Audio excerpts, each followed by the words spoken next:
Chapter 1. From the very moment of her birth, Mirabelle Beresford perceived herself as a unique and chosen child of destiny. First and foremost, wisdom, which typically should be absent in the instant of birth, was bestowed upon her.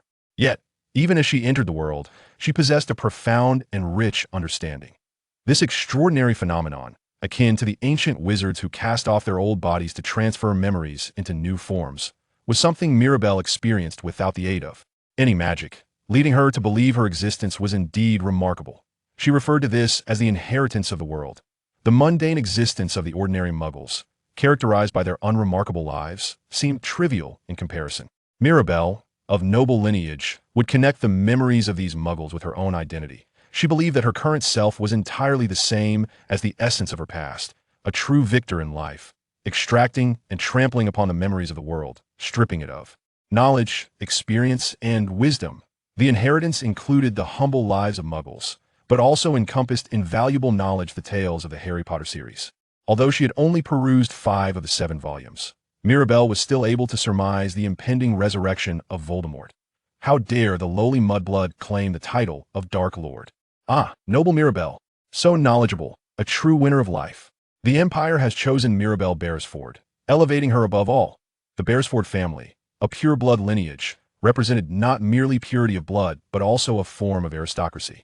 Unlike other pure-blood families that might trace their ancestry back to a muggle-born, which over several generations, the Beresford family has maintained its pure lineage since the era of ancient wizards, tracing both paternal and maternal lines back to that epoch, truly a bastion of pure blood in a family system that places great value on lineage. The Beresford family stands as a prominent figure among its kindred, akin to royalty in Muggle terms. Mirabelle was born into this esteemed family. With an exceptional memory, she could turn any book she read once into mere remnants of necessity. Her physical prowess was equally remarkable. She could best even an adult man in combat. Yet, what was even more formidable was the magical gift inherited from her pure-blood parents. As a natural witch, she would embark on her magical education at the age of 11. Thus, within the noble household of Beresford, the young girl underwent rigorous education, bordering on oppression. However, she transformed the humiliation inflicted by her parents into a source of empowerment, turning everything taught to her into her own strength, building upon her pain. Her parents, delighted to witness their daughter being educated so impeccably, were equally pleased to have a suitable heir for the family. Yet, they remained oblivious to the cold gaze with which Mirabelle regarded them. Mirabelle would never forget the humiliation she endured. She would forever remember the despicable beings she was forced to call parents. She would eternally recall the disgrace of being trampled upon by those she deemed beneath her. The education imparted by certain parents further distorts the already warped image of Mirabelle. The notion of do not trample upon others unless you possess the right to do so is deeply embedded in her heart. If one were to inquire, what is the most beautiful thing in the world? Mirabelle would respond without hesitation, it is me. And if asked, what is the greatest work of art? She would proclaim, what else could possibly compare to me? This reflects a profound self-indulgence and extreme narcissism, yet she does not deny her statements. Her waist-length golden hair sparkles even in the night. Her fair skin remains unblemished, soft to the touch, akin to that of an infant. Her sharp, golden eyes possess a fierce will reminiscent of a cat. Her lips are shade of cherry, complemented by perfectly aligned white teeth. Her legs are supple, slender, and elongated, akin to those of a pianist. Though only 11, the young girl already exudes a captivating charm, wielding an enchanting allure that captivates the hearts of boys. The sole imperfection appears to be a slightly protruding feature, yet considering her age, it is only natural. These elements contribute to her growth, with nothing to impede such infatuation. There are no adversaries, no setbacks, and no failures to be found. Should she encounter an obstacle, her self-indulgence may come to an end, and she might evolve into a more refined individual. She may come to believe herself chosen by fate, merely a fortunate girl who happens to possess everything. Amidst all the distorting circumstances, the warped family dynamics, and the skewed perceptions, her heart permits her to become a queen, demolishing walls when faced with barriers, and clearing away obstacles without hesitation. Finally, on the eve of her 11th birthday, the distorted reality reaches a critical juncture. Holger, the family's house elf, observes Mirabelle, a girl shrouded in mystery. It is commonplace for house elves to be treated as slaves, often oppressed, and rarely shown kindness, especially within haughty aristocratic families. The Beresford family is no exception, treating Holger as a mere worn-out tool, discarding him when it no longer pleases them. However, Mirabelle does not impose oppression upon Holger. Rather, she demonstrates an unusual degree of respect towards him. Holger perceives the girl's character as exceedingly proud, particularly when compared to other girls. This leaves Holger perplexed, prompting him to ask, "Sister, why are you so kind to Holger?" With a subtle smile, Mirabelle replies, "That is because you are better, Holger." Better? Holger is taken aback by the unexpected praise, shaking his head in disbelief. Truly, those who wield wands to cast powerful magic far surpass a head of pure blood. If you wished, you could eliminate everyone else in the manner. Wait, eliminate everyone? That sounds terrifying. Holger is merely hypothesizing. But in truth, Holger, you are remarkable. Those in such positions are often oppressed by the incompetent. Mirabelle gazes at Holger with her golden eyes, gently placing a soft finger upon his brow. Though merely 11 years of age, the child's movements evoke a sense of whimsy. With a mysterious smile, she continues, "Holger, a house spirit, cherishes the virtue of labor, yet yearns for freedom and aspires to serve a greater master." Listen closely, Holger, the master's sock pillowcase is now to be given. Holger's gaze fixates on the girl's feet. A spirit must unconditionally obey its master's commands to resign from servitude is a grave step. However, if the master's clothing is surrendered, it signifies dismissal, in other words, liberation. Now, Holger's master is the Beresford family. If the girl offers the clothing, it implies freedom. What comes next depends on one's own choices. But Holger, if you wish to pledge loyalty to a deserving master, don that pillowcase and renew your oath to the Beresford family and to Mirabelle Beresford. A spirit clad in garments not belonging to its master serves as proof of servitude. For instance, pillowcases, sheets, and towels. When Holger dons the pillowcase, it symbolizes a renewed allegiance and a re-establishment of the contract. But Holger began, yet Mirabelle interrupted, "Tito guarantee, there is no one who understands value better, nor anyone more deserving. There will forever be indifference. I shall provide the tasks desired, and become the master wished for." Listening to Mirabelle's words, Holger could not divert his gaze from her enchanting eyes. Strange, they shimmered with a golden hue. Ensnaring his attention with an almost spellbinding allure, the single sock was casually placed in Holger's hand, and after a brief moment, "The master has given a sock." Holger felt bewildered by the notion of freedom. From within, the desire for free will surge should he leave the estate or obey, or perhaps rebel. The girl stood with her arms crossed, smiling as if she possessed profound insight into the unfolding events. "Now, you are free. Holger is free. Holger is a free spirit." Holger longed for the truth of freedom, yet it did not equate to the desire to remain as a house spirit. The girl understood his thoughts.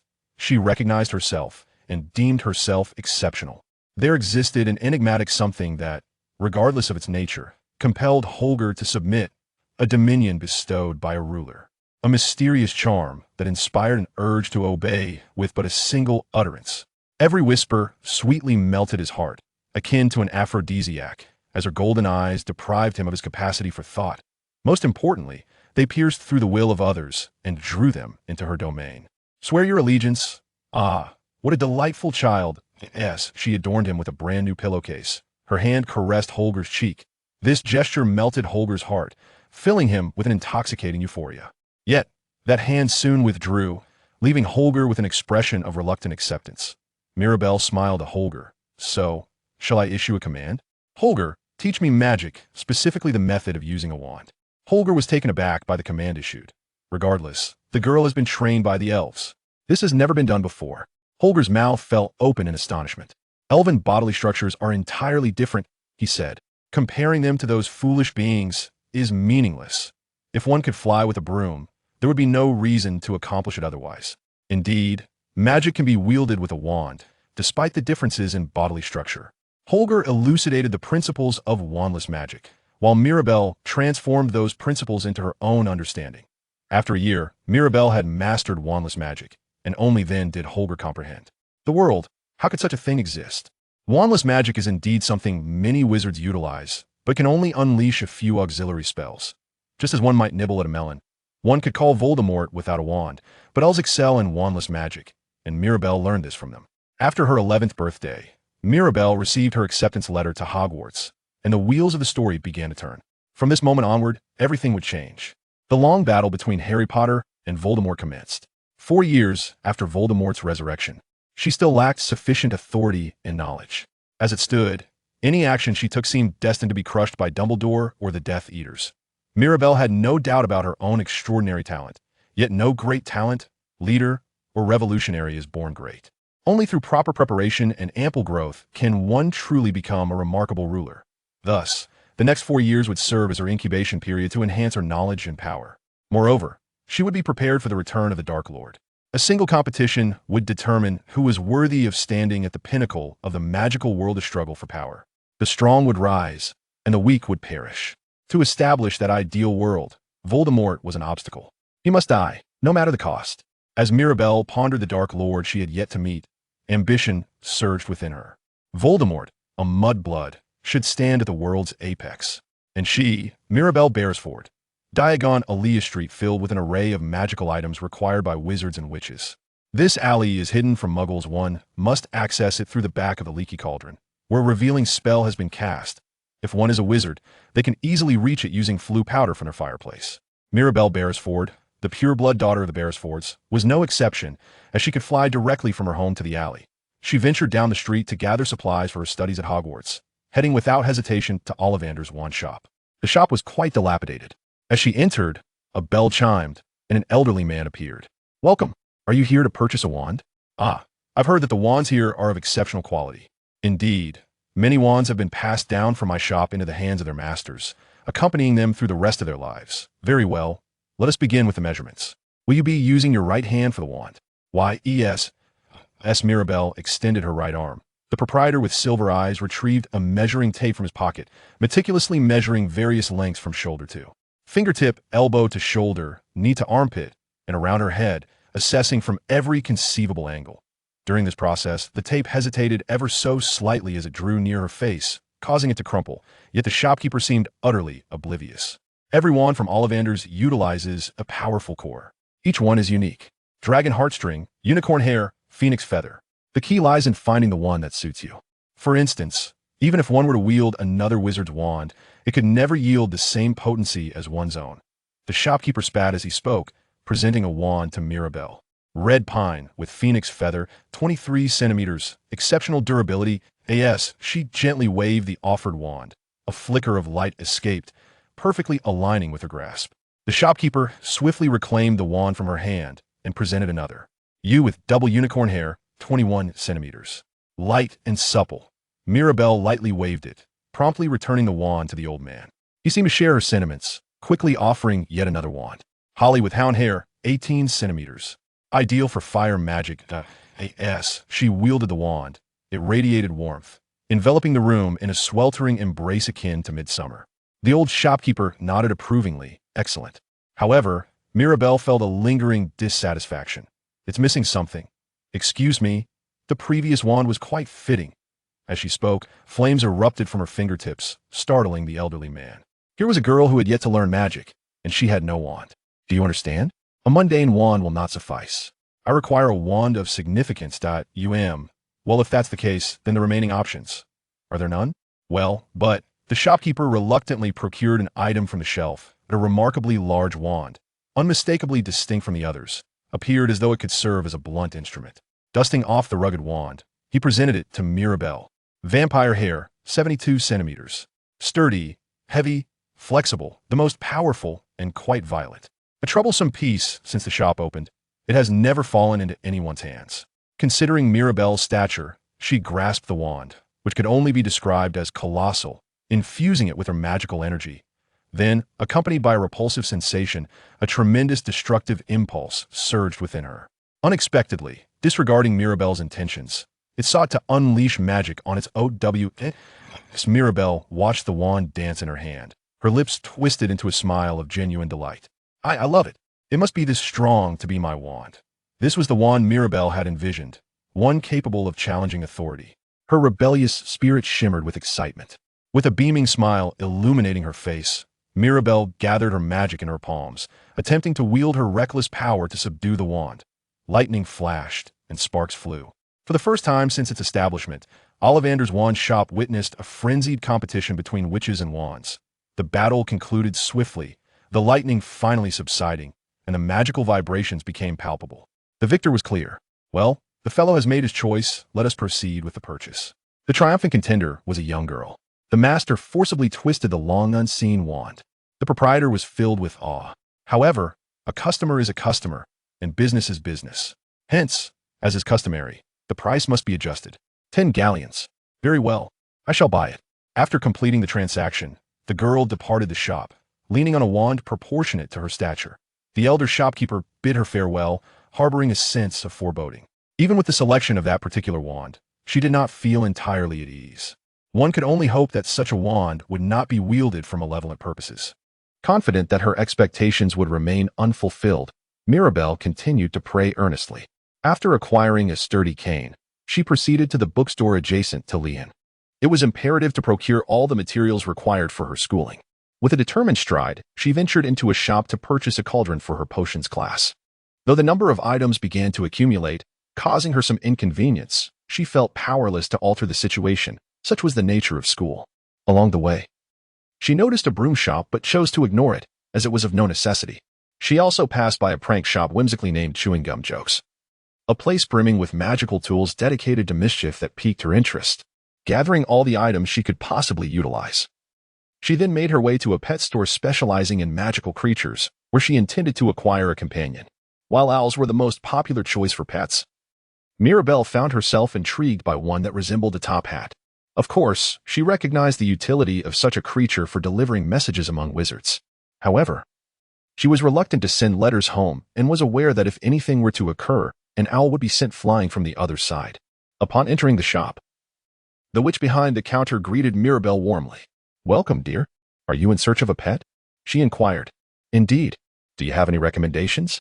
"Ah, what about that rabbit disguised as a top hat? It just arrived."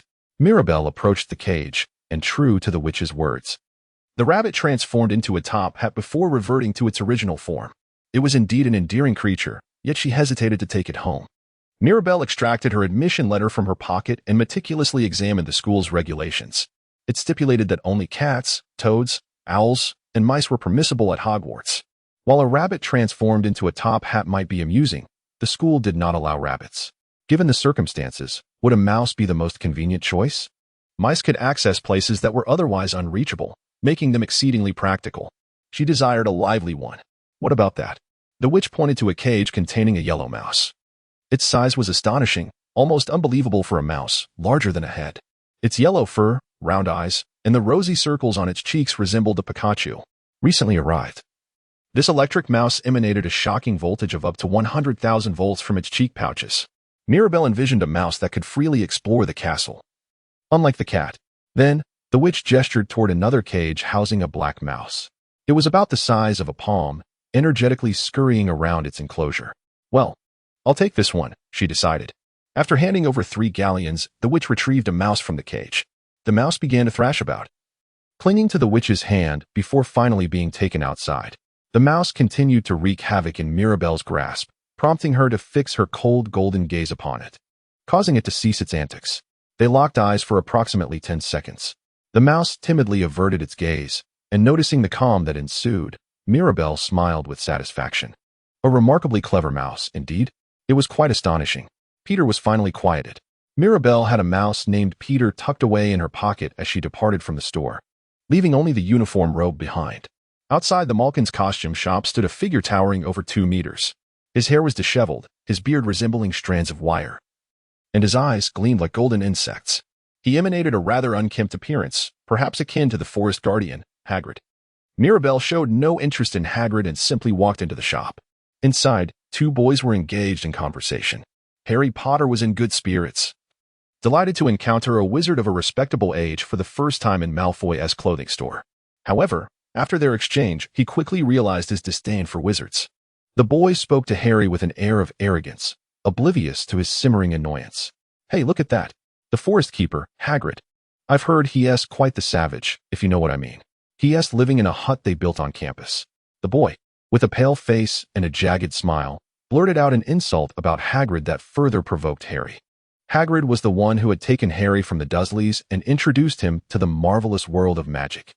The mere act of insult made Harry feel an overwhelming urge to retaliate against the boy. Why the inquiries? What about his parents? "They're dead." "Oh, right. But were they of the same kind? Wizards and witches, I presume." As the boy spoke, Harry wished to hasten the conversation to an end.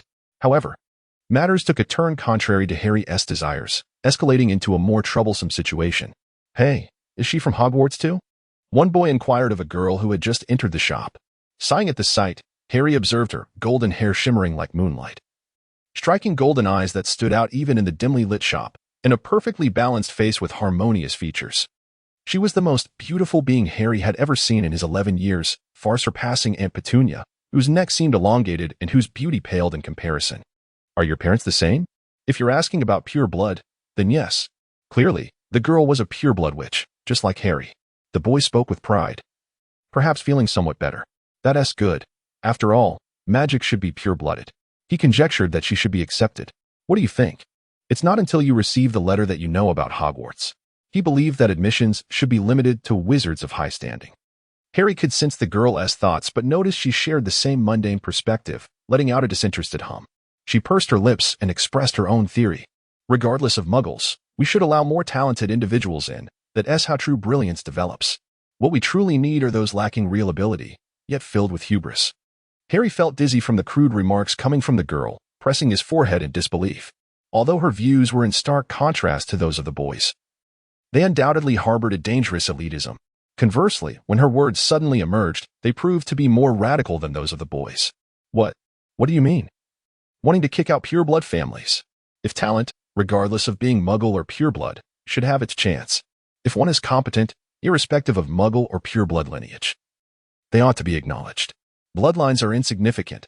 Only those of true excellence deserve glory, while the inferior will inevitably be discarded. Is this a notion deemed correct and beautiful? Both perspectives harbor trepidation. Harry is able to genuinely embrace this line of thought, embodying two philosophies that align. Upon hearing these words, Harry pondered, is this all there is to being a wizard? Such a notion is utterly laughable. It is fundamentally flawed. Ah, indeed. He spoke to Harry, both sides represented. Yet to the boy, the golden-haired girl appeared a mysterious and perilous adversary. Her previously pallid complexion turned even more ashen as she swiftly departed the shop. After speaking, she appeared disinterested and approached the counter. Midway through her transaction, she turned and smiled, inquiring of Harry, "What troubles you, Harry Potter? Is it your height that concerns you?" Clearly, she had noticed Harry's gaze upon her. Harry felt his face flush, diverting his eyes, suddenly realizing that she had already uttered his name. Well, since it is an alley, it is indeed rather rare. Each encounter with Harry felt as though he were a hero. The gleam in the girl's eyes was reminiscent of a sword's shine, yet entirely distinct from what one might expect. Ah, the rumored hero seemed somewhat bashful. The girl appeared to have purchased every item of clothing available, placing her robes into a bag, seemingly adjusting their length as if prearranged with the shopkeeper. As she walked past Harry, she bid him farewell. "Goodbye, Potter. See you at Hogwarts." Thus marked the first encounter between Harry Potter and the Golden Girl, Mirabelle Beresford. On September 1st, the commencement of a new term. Within King's Cross Station, a multitude of muggles bustle about. A blue tie is neatly knotted around the collar of a white shirt, which is adorned with a waistcoat. Knee-length white stockings cover the legs that are revealed by an antiquated, box-pleated skirt. Draped over her shoulders is a black robe, which, unlike a traditional cloak, does not envelop her sleeves. Curiously, regardless of the gusts of wind, the robe clings to Mirabelle's shoulders, dressed in her new uniform. Mirabelle surveyed the surroundings as she clutched the paper in her hand. Her destination, Platform 934 at King's Cross Station. The current location, flanked by the barriers between platforms 9 and 10, assured her that she had indeed arrived.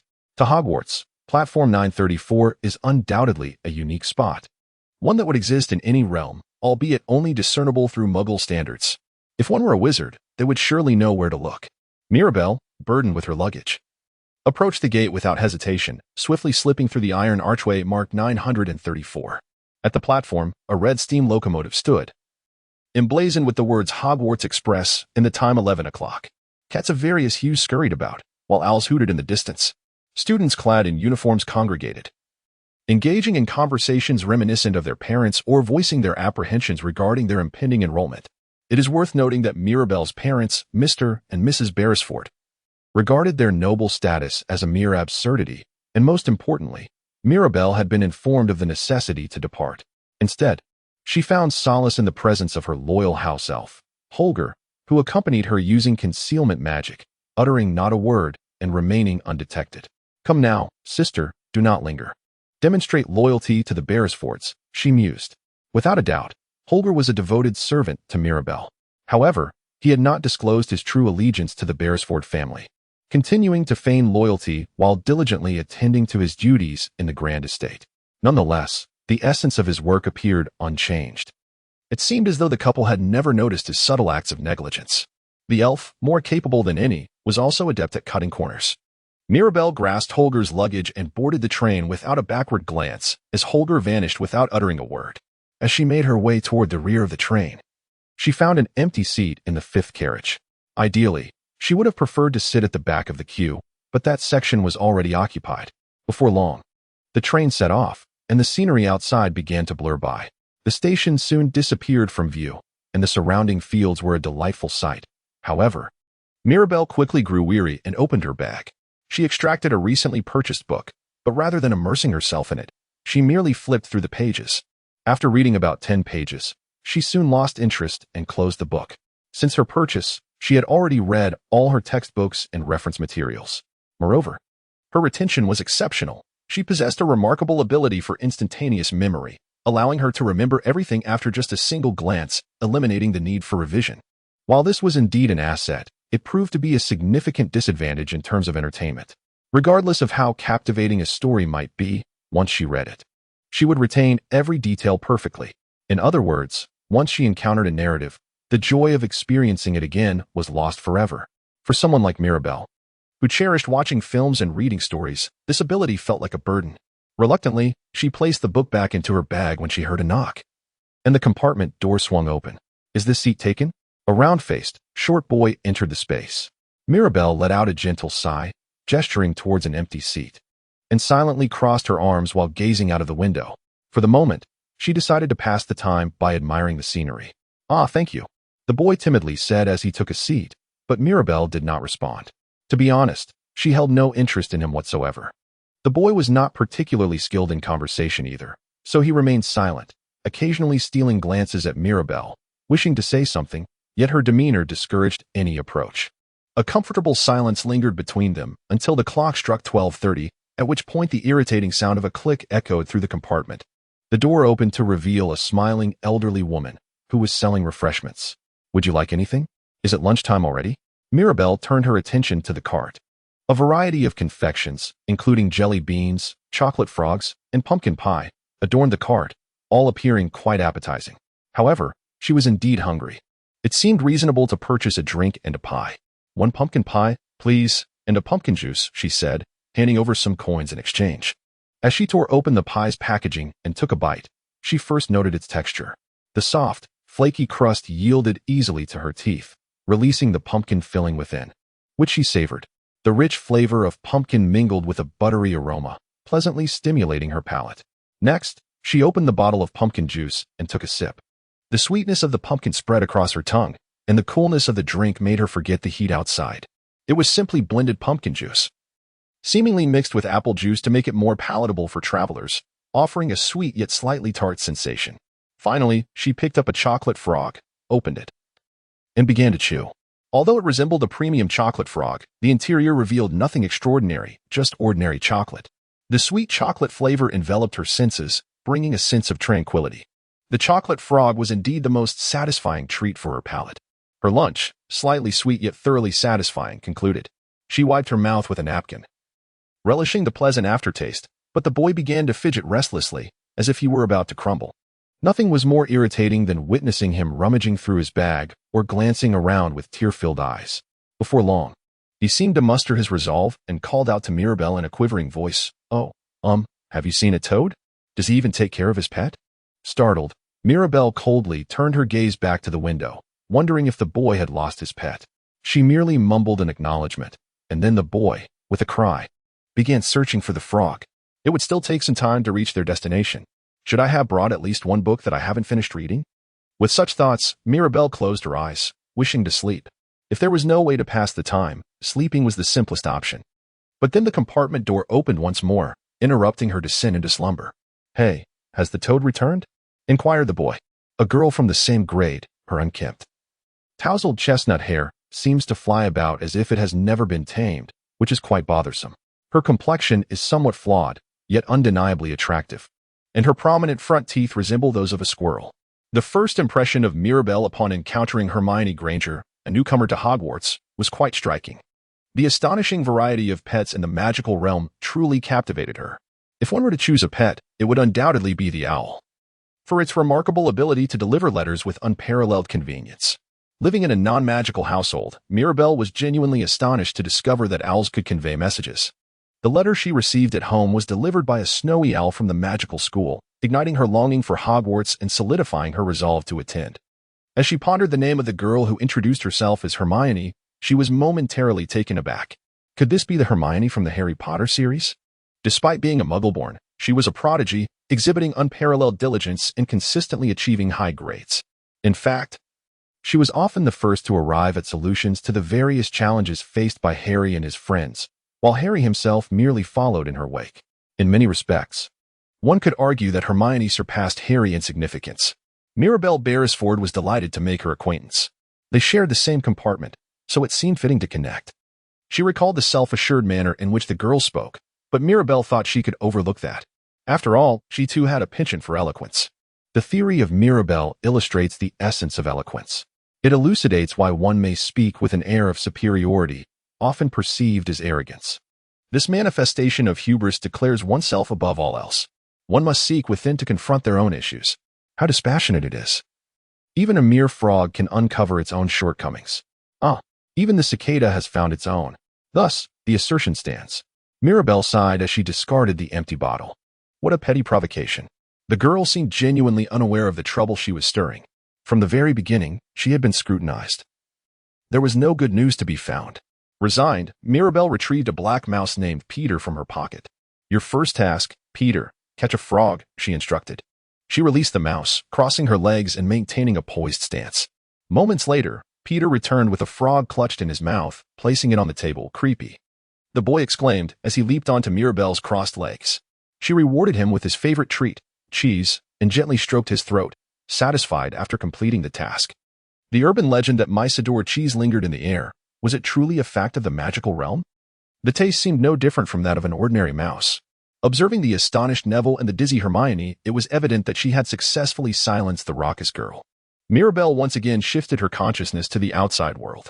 She expressed her gratitude, hearing the voice of a boy, yet chose to disregard it, savoring the scenery. However, Hermione intruded once more, puffing up her cheeks and shouting in anger. Wait, thank you, but why respond? Are you meddling? As Mirabelle listened to the piercing sound, she exclaimed in astonishment. Hermione flushed with anger and turned to leave. After she departed, Mirabelle leaned back and closed her eyes. During the 4 years of Voldemort's resurgence, Hermione, Harry Potter, and Ron Weasley would unite in their efforts to surmount various challenges. Yet, the true fear was orchestrated by Dumbledore. Over these 4 years, he accumulated strength while monitoring their actions. Dumbledore manipulated events, and from his maneuvers, one could infer the workings of his mind to some extent. However, if it were possible, he wished for Harry and Hermione to remain at home. In such a scenario, the narrative would unfold as it does in the books, although Dumbledore's actions would remain unpredictable. Mirabelle must confront Voldemort and Dumbledore to navigate the complexities of her situation, while Voldemort faces Harry in 3 encounters. The memory of the world consists of only 5 volumes, and it is known that in the 6th volume, Dumbledore has perished. The protagonist has always regarded Dumbledore and Voldemort as hypothetical adversaries. Congratulations on being accepted into Hogwarts. The welcoming feast for the new students is about to commence, but before taking their seats in the Great Hall, they must first determine their respective houses. In a chamber outside the main entrance of Hogwarts, a witch clad in emerald robes and possessing dark hair, known as Minerva McGonagall, is addressing the first-year students about the division of the houses. Tall and with a face etched in wrinkles that exudes a sense of bitterness, she surveys the students calmly while articulating her points with clarity. The sorting ceremony is a momentous occasion, as the houses at Hogwarts are akin to family. There are 4 houses in total: Gryffindor, Hufflepuff, Ravenclaw, and Slytherin, each with a glorious history and having produced remarkable witches and wizards. The commendable behavior of students will earn points for their respective houses, while rule violations will result in point deductions. At the conclusion of the academic year, the house with the highest score will receive the prestigious House Cup, thus instilling a sense of pride in being part of a house. With her explanation concluded, McGonagall exited the room, preparing for the next phase. Shortly thereafter, a ghost, common in such an institution, appeared, surprising the students, though Mirabel remained unfazed. After the apparition of the ghost, McGonagall returned, leading the first-year students to the Great Hall. The hall was magnificent and expansive, causing the esteemed Mirabel to marvel in awe. 1,000 candles floated above, illuminating 4 long tables set for the feast. Golden platters and goblets adorned the tables, where hundreds of upperclassmen were already seated, observing the newcomers. At the very front, the 5th table was reserved for the school's headmaster, Dumbledore, along with the faculty. The ceiling, enchanted to reflect the starry sky, resembled a vast celestial canvas, casting a sense of realism. While admiring the spectacle, McGonagall suddenly placed a 4-legged stool before the students and prepared a tattered wizard's hat. It was, of course, no ordinary hat. It was the sorting hat, tasked with determining which house each student would belong to. The hat sang a whimsical yet enchanting song about the 4 houses: Gryffindor, for those brave and chivalrous; Hufflepuff, for the patient and hardworking; Ravenclaw, for the wise and clever; and Slytherin, for the cunning and ambitious. In essence, the song suggested that a student's character would influence their placement within a house, indicating that those with similar traits would unite as housemates. As names were called in alphabetical order, students were invited to sit and don the hat. Albert Hannah. A girl with braided golden hair rushed to the stool, donned the hat, and after a brief moment of silence, the sorting hat proclaimed, Hufflepuff. The Hufflepuff table on the right erupted in cheers and applause. A girl named Hannah shyly sat at the edge of the table, her bashfulness evident. Names were called one after another, as students approached the tables designated for their respective houses. Each time, the table resonated with jubilant cheers, accompanied by the applause of upperclassmen. It is believed that the sorting into houses is rather biased, determined by one's character. Perhaps the number of students that can be accepted holds considerable weight for the house. Mirabel Beresford. The name of Mirabel was called, and she walked forward. In that moment, the clamor faded like a deceitful whisper, and the hall was enveloped in silence. Every gaze was transfixed upon the girl as she gracefully approached her seat. The sound of her footsteps echoed distinctly, each intricate movement captivating the audience. What was the silence? Why was everyone hushed? Each person pondered, yet no one spoke. They were all consumed by the peculiar aura exuded by the girl. Professor McGonagall swallowed hard. What was this daunting sensation? Was it truly the essence emanating from a first-year student? Some students possessed an undeniable charm that set them apart. For instance, who could it be, if not Professor Dumbledore? What was happening? McGonagall could think of no one else. Dumbledore leaned in, instinctively fixated on the girl, conjuring visions of a scene from 50 years past. It was entirely relevant, including the lineage. Yet, from Dumbledore's perspective, he glimpsed that malevolent wizard, and a chill coursed through him. He wished to believe otherwise, but something within him denied it. What was going on? Seeing Tom Riddle, Voldemort, manifest in this girl, Mirabel sat upon a chair, adorned with a hat, enveloped in an eerie silence within the hall. It was merely a chair, a wooden one, unremarkable in appearance. Yet, for a fleeting moment, anyone who beheld it would mistake this chair for a throne. Even the simplest act of sitting bestowed upon her the sensation of being a sovereign. The sorting hat emitted a voice thick with bitterness, audible only to Mirabel, who alone could comprehend the hat's anguish. It was in torment, more so than ever before, troubled by events unprecedented in its existence. Mirabel's formidable self-esteem engenders profound psychological barriers. A wall of narcissistic love, open to none beyond herself, yields to her own heart. It is akin to discussing the intricacies of a closed heart surgery. Even with cerebral obfuscation, one can still perceive the thoughts of others. The girl comprehends. She grasps the essence of thought. Yet, it is evident that her confidence reaches unprecedented heights. The tribulations of the sorting hat have not concluded. It ought to possess the ability to discern everything beyond mere thoughts. It should be capable of perceiving one's gifts and assigning them to the appropriate house. However, the hat sees through Mirabel's talents, transforming even the notion of talent into a pejorative term, revealing a profound depth that exposes her limitations. The hat finds itself unable to measure Mirabel, as if confronting an insurmountable wall that reaches the clouds. It is hard to believe. There exists an aura of a beautiful girl, yet beneath lies a certain enigmatic monstrosity, a conviction that her thoughts are undeniably correct. The girl, without a doubt, is a monster, a monstrous talent that is unparalleled. Ultimately, the hat reaches the conclusion that Mirabel's intellectual prowess is immeasurable. The sole criterion for judgment is her self-esteem, a standard so elusive that even the hat cannot gauge it. Perhaps this is the very reason why Mirabelle belongs to Slytherin so naturally. As anticipated from Mirabelle's perspective, the answer is rather mundane. Something like the hat is incapable of measuring its own worth. From the very beginning, Mirabelle was steadfast in her belief that something significant would indeed transpire. She tossed her hat onto the chair, claiming the seat designated for Slytherin. One would expect a chorus of cheers to erupt, yet silence reigned supreme. Completely engulfed by the prevailing atmosphere of normalcy, Mirabelle smiled mysteriously at the Slytherin student who was observing her in silence. "What is the matter, senior? Are you welcoming me?" she teased, her laughter ringing lightly. As she picked up a nearby goblet, a third-year student hastily seized the bottle and poured it into her cup. There was neither instruction nor obligation to do so. Rather, it was a gesture that deserved respect. Consequently, the wine flowed naturally into the glass, and the young lady gracefully took a sip. Observing this scene, the Slytherin students couldn't help but think of the new student in Slytherin. The grouping of students progressed smoothly, and at last, it was time to welcome the newcomers. Harry recalled the results of the grouping vividly, rendering any explanation unnecessary. The table was adorned with a variety of dishes, and students eagerly filled their plates, bringing the food to their mouths with unabashed greed. Mirabelle's table was adorned with a plethora of dishes, among which the roasted beef stood prominently on the platter.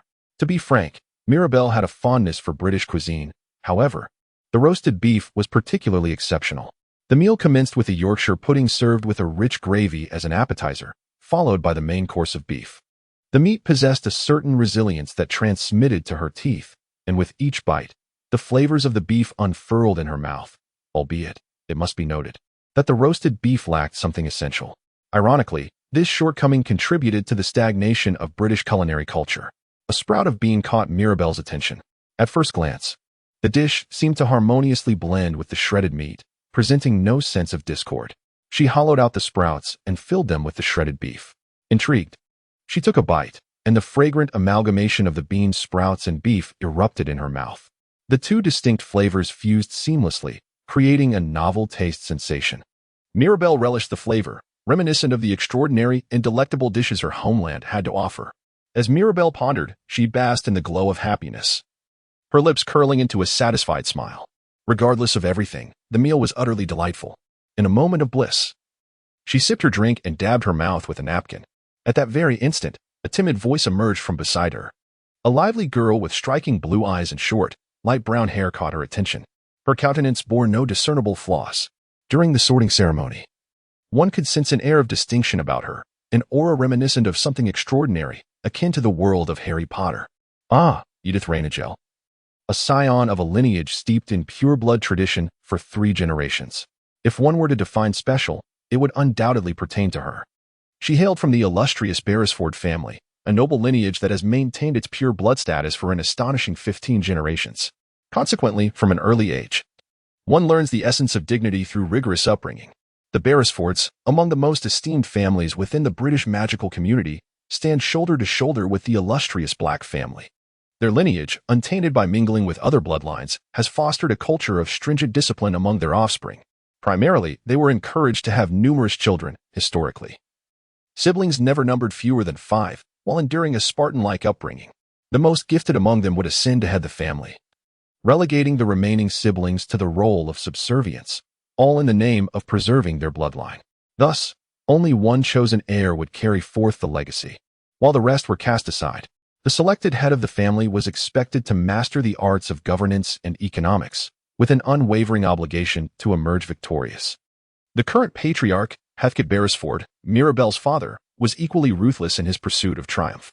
A formidable strategist, he would condemn anyone, regardless of the true perpetrator, should they fall into his grasp.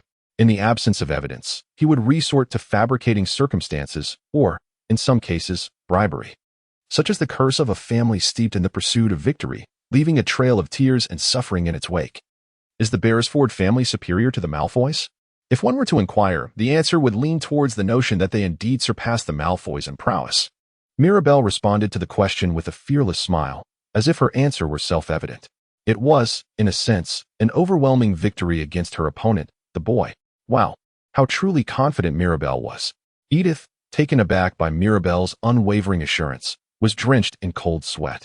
Mirabelle then smiled and offered a fair assessment of herself. Upon hearing her response, Edith felt convinced. Ah, how arrogant she seems. She appeared even more self-assured than before, and this confidence seemed to emanate a certain power. While they engaged in idle chatter, a ghost silently appeared at the table, surveying the students with a bloodied and haggard visage, its hollow eyes staring blankly. The specter, resembling a wraith, spoke to the newcomers with an air of arrogance. I've heard that Slytherin's first years have won the House Cup for 6 consecutive years. All thanks to the efforts of the upperclassmen. Whether we will seize the glory for the 7th year remains to be seen. It all hinges on this year's outcome. Of course, we aim for the 7th House Cup. After listening to the ghostly Baroness' ominous words, Mirabelle scooped a spoonful of vanilla ice cream and brought it to her lips. As the cool sweetness melted on her tongue, it filled her mouth with a delightful sensation. Gradually savoring it before swallowing, she found the chilling pain in her brain surprisingly pleasurable, believing that this was the true joy of indulging in cold treats. Though she felt sated, she sensed there was still room for more. Hey, Mirabelle, what class are you looking forward to the most? The most anticipated one is flying. Isn't it romantic to soar freely through the skies? Nothing particularly special, but I have some interest in potions, which my parents specialized in. Though I never had the chance to learn. Once she finished her ice cream, she set the spoon down and looked for something else to eat, still craving more sweets. Regardless, the next 4 years promised boundless opportunities.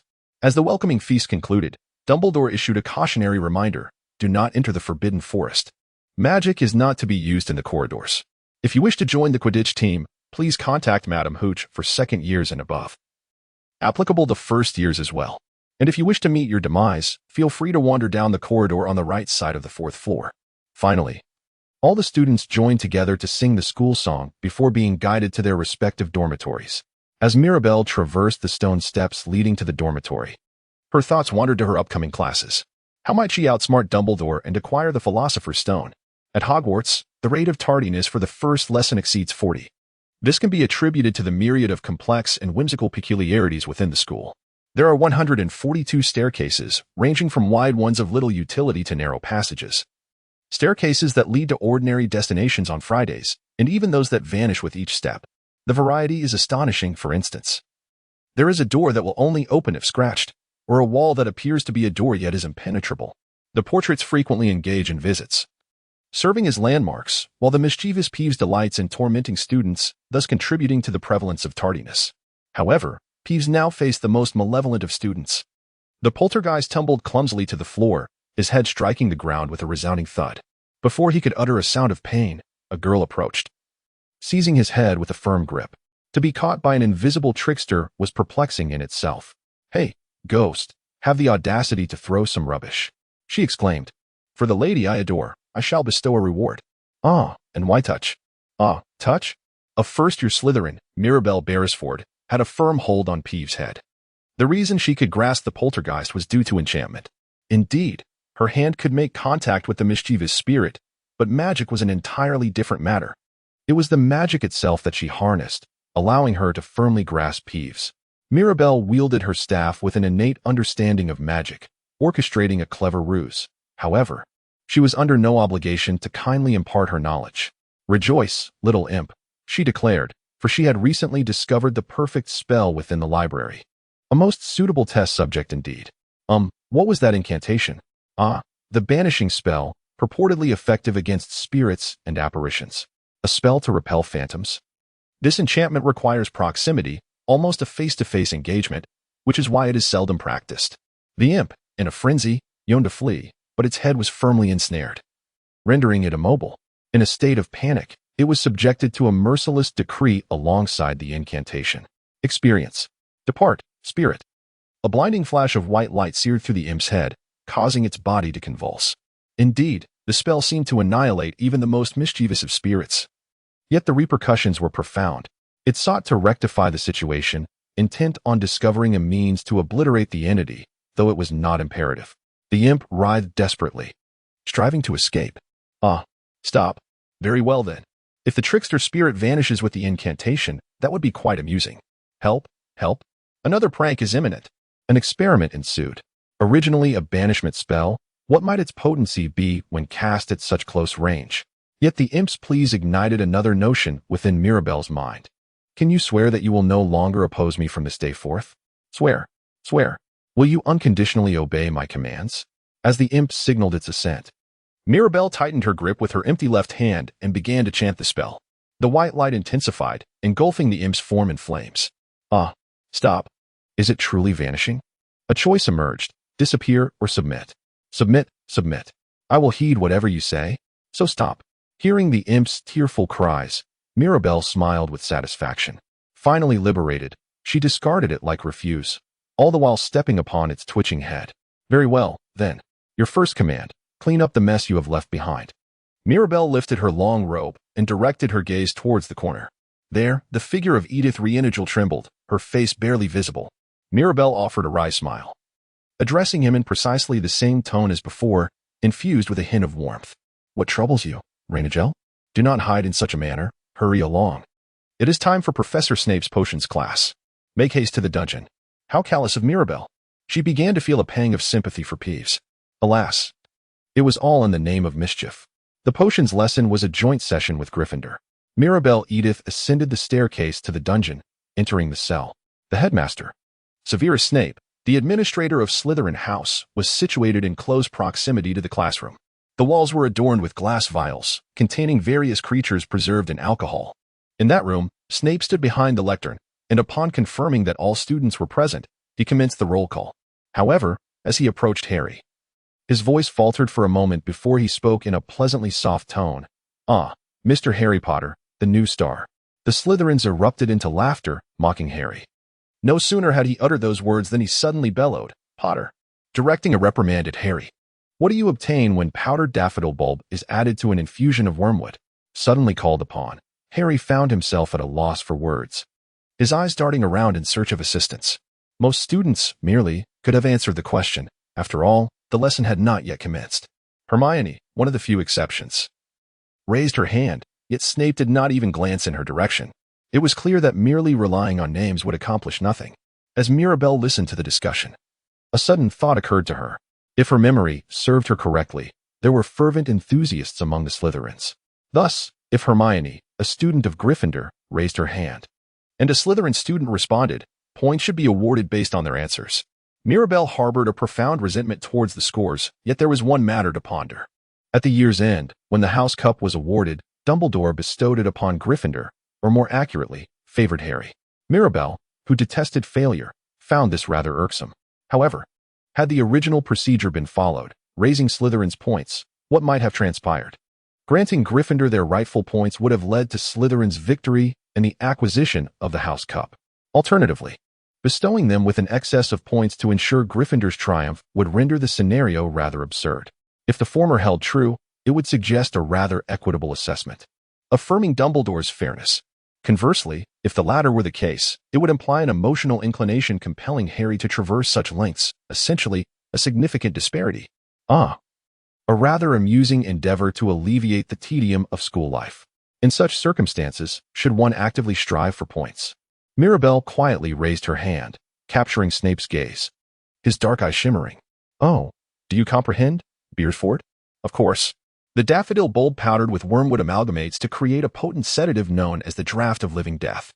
However, should one desire a more intensified effect, one must incorporate chopped valerian root and the essence of sleep-inducing beans, thereby ensuring the efficacy of both. Mirabelle chuckled, and Snape responded with a smile. Perfect, Beresford. 5 points to Slytherin. Just as one would expect. Snape's inclination lay firmly with Slytherin. Perhaps this was the secret behind Slytherin winning the House Cup for 6 consecutive years, mercilessly deducting points from all houses except Slytherin, while generously awarding points to his own. It was clear, this increased Slytherin's chances of triumphing in the House Cup. Of course, the other house heads could engage in similar favoritism, but aside from Dumbledore, no teacher exhibited such a bias towards their house as Snape did, particularly McGonagall, who would unhesitatingly deduct points even from her own house. This elucidates the reasons for Slytherin's victories thus far. Well, Potter, allow me to pose another question. If one were to seek out a piece of cow dung stone, where might one find it? Did you not anticipate the textbook that would open during class, Potter? The laughter of Mirabelle echoed, tainted with disdain for the poor teaching. The question was derived from material covered in the 5th year, a query laden with traps. Based on the nature of the question, one might think of a certain place, albeit a rather absurd one. A response that could never accurately address the query due to the specific regions where cow dung stones are discovered. When Mirabel raised her hand once more, Snape, in a fit of excitement, disregarded Hermione and called on her. "Oh, Beresford knows, does she?" "Indeed. Cow dungstone is extracted from the stomachs of goats. Although it resembles desiccated entrails, it constitutes the primary ingredient in most antidotes." "Very well. I shall award Slytherin 5 points for that. However, the teacher is currently addressing Harry. Raising one's hand to interrupt the teacher is considered rude. Should it happen again, points will be deducted. Be cautious," Snape remarked, his mood darkening as he directed another sharp comment at Harry. It was a question of skill as much as knowledge.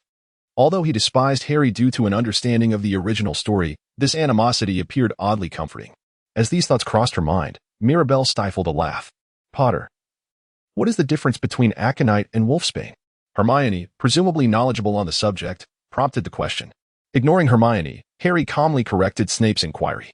However, this had the opposite effect. He had already forgotten Snape's previous remarks. Unbeknownst to him, his words had provided Snape with a reason to deduct points. Snape merely uttered a single word to Hermione, "Sit," and then flashed a grin. "Potter, have you not heard that being disrespectful to the teacher results in point deduction? 5 points from Gryffindor." Well, does Beresford know the answer? Alas, she had not raised her hand this time, yet her name had been guessed. How could the teacher possibly be aware of such questions? Mirabel smiled broadly, her grin somewhat unappealing as she responded to the rather tricky inquiry. The plant known as aconite, also referred to as monkshood, bears the same name despite its various designations. Thus, the answer remains unchanged. Very well, Slytherin earns an additional 5 points. With a malicious smile, thoughts of wickedness swirled in her mind, as if contemplating the depths of evil itself. The two exchanged approving thumbs-ups, affirming their shared sentiments. Edith, who had been watching in astonishment, remarked, "It feels like witnessing a dreadful collaborative performance. By the way, my friend, why are you jotting this down in a notebook?" No sooner had she spoken than the sound of a quill scratching on parchment echoed through the air. The ensuing lesson continued its thorough critique of the favoritism shown towards Gryffindor and Slytherin. Snape instructed the students to pair up and concoct a simple remedy for boils, all the while keeping a watchful eye, particularly on Draco, who seemed to relish the task, alongside Mirabel, Edith, and Piers, who blended their ingredients flawlessly. Indeed, it was so. Neville struggled to properly mix his potion, resulting in a liquid that failed to cover the cauldron adequately. Following this, Snape dismissed him, sending the boy, now covered in boils, to the infirmary, while he unjustly penalized Harry. How did you not notice? 1 point deducted. As a result, Slytherin's score soared, surpassing Mirabel's memory by 15 points, while Gryffindor's tally plummeted by 6 points, following the deduction of 2. To rectify this disparity, a total of 21 points would need to be acquired from some source. However, this singular element could fall within the margin of error. In such a scenario, Dumbledore would need to concede. How far could Gryffindor possibly go together? Dumbledore. Fighting fire with fire. If the opponent was a fan of Gryffindor, then it would be prudent to exploit Snape's fervent allegiance to Slytherin. What initially appeared to be a tedious waiting period was, in fact, a miscalculation. Anticipation for the year-end gathering loomed large. With such thoughts, Mirabel proceeded to her next class. There were no classes on Friday afternoon. Mirabel is seated at the table in the common room, engrossed in her reading. Surrounding her is a collection of books borrowed from the library, a stark contrast to the industrious Hermione. However, the quality of her reading material is superior. The book Mirabel is currently perusing contains concepts typically introduced in the 6th and 7th grades, clearly placing her ahead of her peers. If this continues, only the restricted shelves will remain off limits.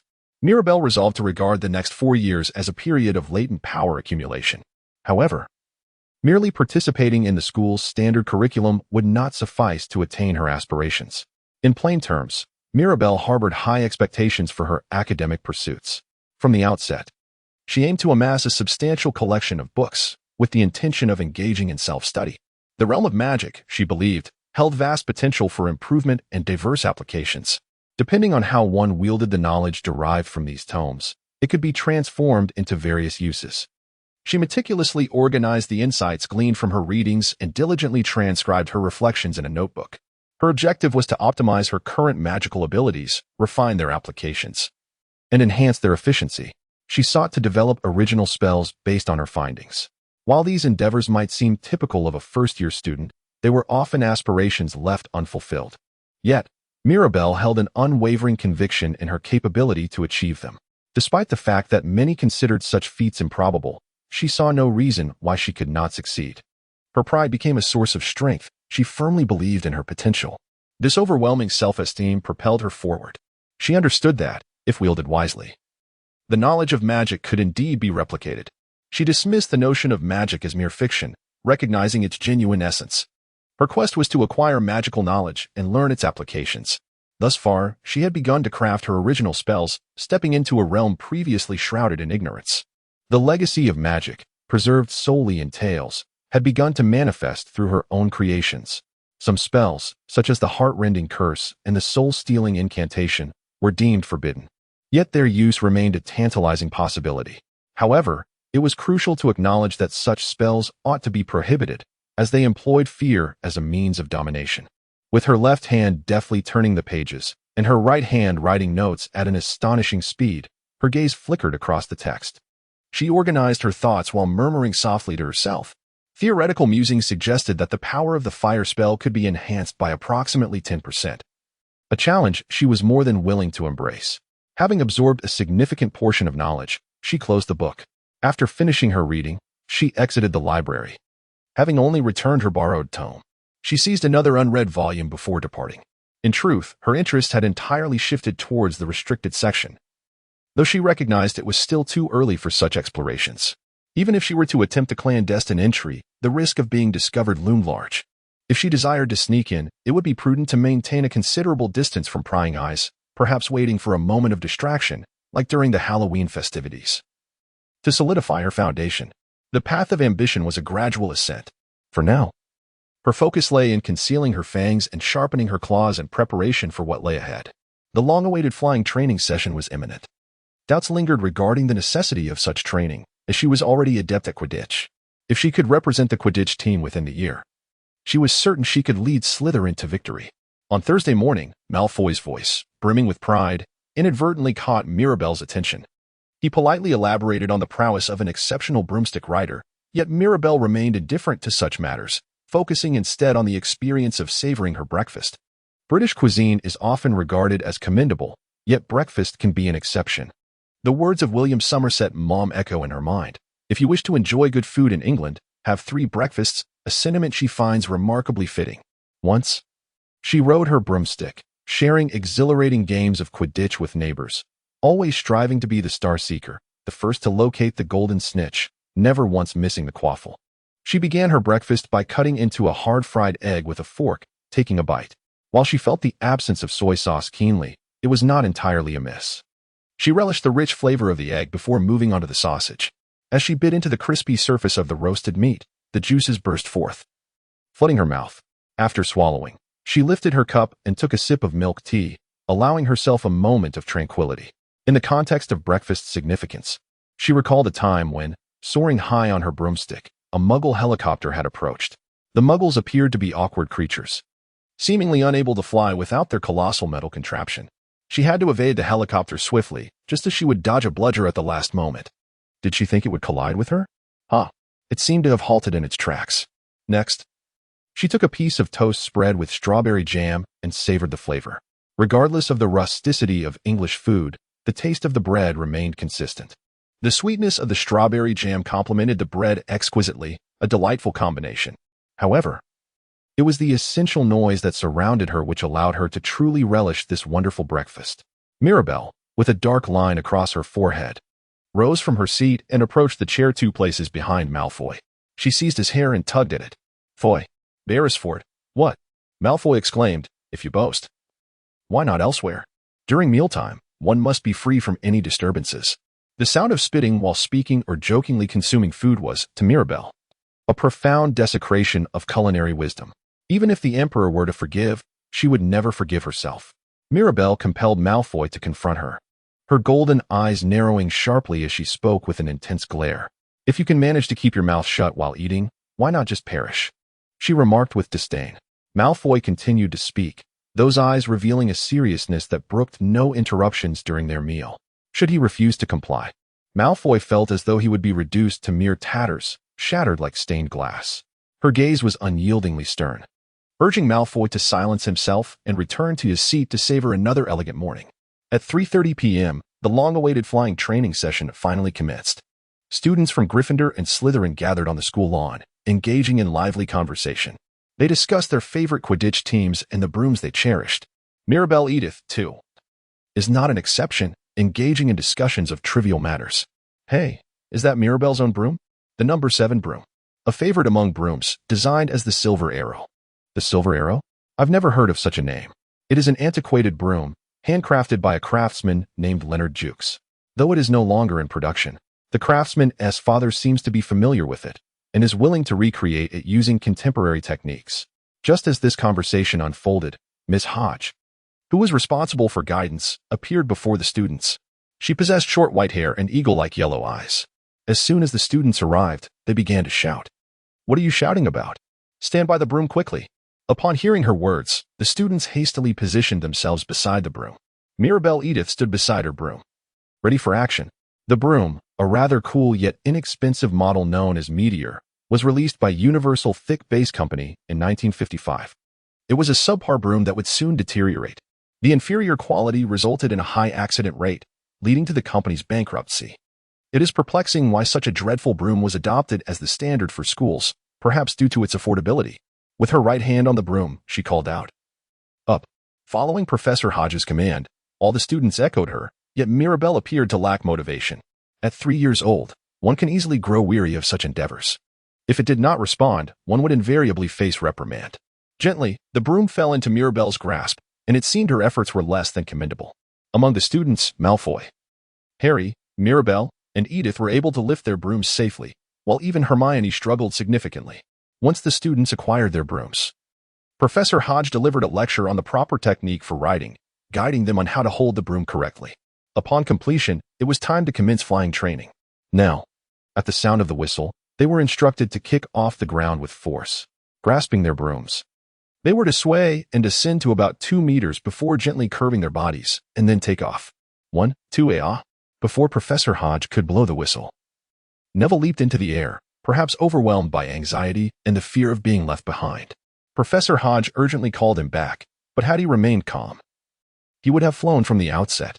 Neville soared approximately 6 meters high before releasing his broom, plummeting to the earth like an unanchored bungee cord. He landed with a loud thud on the grass, face down, and began to cry. He had broken a bone, but, fortunately, seemed to retain awareness. A brave boy indeed. Broken a bone. A total of 215 bones. Which one could it be? Professor Hodge rushed over, cradling Neville and sprinting towards the infirmary, offering some cheerful words of encouragement. Along the way, he sternly admonished the other students. "Take Neville to the infirmary, and if I see you again, especially with Halloween approaching, you will be expelled." After Hodge departed, the subsequent events unfolded in Mirabelle's memory. Malfoy, clutching Neville's remembrall, which glows red when one forgets something, leaped into the air, with Harry trailing behind to retrieve it. "Ha! Did you see that silly Potter face? He is definitely going to be expelled." Malfoy's triumphant laughter echoed after Professor McGonagall had left. Simultaneously, the surrounding Slytherin students began to laugh, creating a cacophony of mocking laughter. Hermione and Ron were disheartened but remained silent, anticipating Harry's fate. Mirabelle, attempting to silence Malfoy, found herself amidst the Slytherin classmates who seemed pleased at the prospect of Potter's expulsion. What? If expelled from school, those who fly alongside will also be dismissed. Most importantly, Professor McGonagall's expression was a blend of fury and delight. All eyes were fixed on Mirabelle, who crossed her arms in astonishment and remarked, "Precisely. If Harry were found in violation of the rules, Draco should have been taken away as well." Yet, McGonagall did not do so. So why was only Potter removed? The sensation of injustice lingered. Sensation? The first time riding a broom, with a meteor-like broom flawed. Soaring 16 meters to catch a falling ball without a single scratch, was it truly possible? Under Mirabelle's gaze, Draco groaned, wanting to assert himself. However, for some reason, when confronted by Mirabelle's golden eyes, the lies did not spill from his lips. Anything other than the truth felt overwhelmingly sinful. He found himself entrapped in a web of anticipated illusions. He would make an excellent seeker, a rare gift, appearing once in a decade. Surely, Professor McGonagall had not envisioned this. So why was only Potter taken away? Draco pondered, yet Potter was not expelled. Instead, He was elevated to one of Slytherin's greatest adversaries. Incredible! What nonsense was this? Potter was regarded as a seeker, and he was the same. Yet, even in the 7th year, there were better seekers to be found. Harry, a Gryffindor, the enemy of Slytherin. Mirabel, however, laughed joyously, sensing that Harry's talent was not underestimated. Indeed, every talent and ability deserves respect. It is precisely because of the reverence for merit that the evaluation and respect for excellence outweigh everything else. Do you remember what was said in the clothing store? Ah. Yes, I recall. Only those who truly possess talent will attain glory, while the unworthy will be cast aside. Potter's talent caught Professor McGonagall's attention. Seizing the opportunity as a stepping stone, Draco's complexion turned pale, as if Mirabel's words had startled him, leaving him motionless. Mirabel leaned closer, whispering into Edith's ear. In reality, the Malfoy world operates on the power of lineage. Do you grasp how utterly ineffectual these notions of bloodlines are? It's all a deception, a ruse. Admit it. Expelled. Rightfully so. Malfoy shrieked as he fled from Mirabel. Upon returning to her original position, a drenched in cold sweat Edith greeted her with a peculiar expression. Though their acquaintance had spanned a considerable duration, she had grown accustomed to that astonished visage. Truly heartless, Mirabel. Powerless, yet soaring, if one diligently hones their skills. They ought to become the representative of the Academy by 2nd year. Edith was taken aback by Mirabel's anticipatory remarks. What, do you genuinely admire Malfoy? She pondered. Yet one phrase made her realize that Mirabel was indeed Mirabel. Mediocre. Even if one were to become a seeker, they would merely be a pedestrian seeker, relying on effort for what can be attained. Oh dear, Edith sighed, utterly exhausted, nearly at a loss. A pathological fear gripped her. She wished to understand her friend's motivations, yet was certain of the reasons. After Hodge returned and resumed training, Mirabel articulated the notion of mediocrity, the fruit of a lifetime's effort, showcasing skills akin to empty juggling, leaving aspirations far behind. On October 31st, Halloween, the hall was adorned splendidly, illuminated by jack-o'-lanterns, with tables laden with pumpkin dishes. As for Mirabel, she yearned to savor the exquisite delicacies, yet today was an exception. The celebration would be cancelled due to an unforeseen circumstance. In essence, this meant restrictions. If one wished to indulge, they would have to wait until next year. Pumpkin casserole was rather peculiar, yet not entirely unappealing. However, the pumpkin desserts truly shone. The hot cakes were particularly popular, adored for their sweet, soft dough. Gradually, several pumpkin dishes filled her plate. She sampled them quietly, scrutinizing their flavors. Pumpkin pie, hot cakes, puddings, and tarts. There was an abundance of sweets, yet Mirabel found herself quite content. A dinner predominantly sweet in flavor, indulging occasionally was not amiss. After enjoying her meal, she quenched her thirst with red tea and wiped her mouth with a disposable napkin. Wait, did I not eat much today? She mused. How much did I actually consume? It feels as though I've overeaten. Why does my stomach appear to have grown? Edith sighed, comparing Mirabel's slender frame to her own fuller belly. Since arriving at this school, the meals had been delectable, and she felt as though she had gained a little weight since her initial days. Nonetheless, Mirabel's appetite remained unchanged despite eating more. This was due to her expending the energy from her meals. Expend? Magic consumes energy. Every practice of magic drains energy swiftly. The magical brain establishes theories and releases them through spiritual power. In other words, even when perception is heightened and magic is activated, the brain bears an immense burden, to the point of exhaustion that renders it incapable of functioning normally. Sugar serves as the primary energy source for the brain. This explains why Mirabel has an affinity for sweets. It allows her to unleash magic in a state of perfection, a simple pleasure derived solely from her love for confections. Alas, her physique tends to gain weight. It is quite unfair. Edith lamented, massaging her slightly loosened stomach. Recently, she had been attempting to eat less as part of a diet, but the results were not as favorable as she had hoped. Considering this, it is no wonder that she felt a tinge of jealousy towards Mirabel, who seemed to gain weight irrespective of her consumption. Just as Edith was lost in her thoughts, Chilo suddenly burst into the hall. His headscarf was askew, and his pale blue face had turned even bluer with fear. He moved towards Dumbledore's seat and announced with a trembling voice, "A giant has appeared. Oh, we must let everyone know." With that proclamation, the responsible Chilo fainted, leaving behind a seed of chaos. The remaining students were naturally thrown into disarray. Terrified by the giant's presence or shrieking in panic, the atmosphere became uncontrollably noisy. Some screamed in fear, others shouted in confusion, while friends nearby embraced one another, and some vowed to confront the giant. The collective hysteria bewildered not only the first-year students but also the upperclassmen, leaving them uncertain of what to say. Slytherin House was no exception. Draco was nearly in tears, panicking, while Edith anxiously glanced at Mirabelle. However, Mirabelle remained composed. With a gesture that exuded her usual calmness, she brandished her wand and conjured sparks to force the Slytherin students into silence. Then, summoning all her strength, she struck the table, drawing every gaze towards her, and calmly stated, "This is unacceptable." Her voice was clear, yet only the first-year students responded. Her presence had a profound effect, silencing even the seventh-year students. Yet, only Malfoy managed to muster the courage to speak, rushing towards Mirabelle. "But, a giant has entered. What is happening?" It was merely a mindless mass of brute strength. Mirabelle absent-mindedly toyed with her wine glass, disregarding Malfoy's trepidation. "Do not worry," came a serene voice, one imbued with an unwavering confidence. It exuded a mysterious power that compelled even the most skeptical to believe. If one comprehended this, it would be prudent to quiet the clamor that threatened to mar the evening's meal. With that, Mirabelle indulged in her drink as she typically did.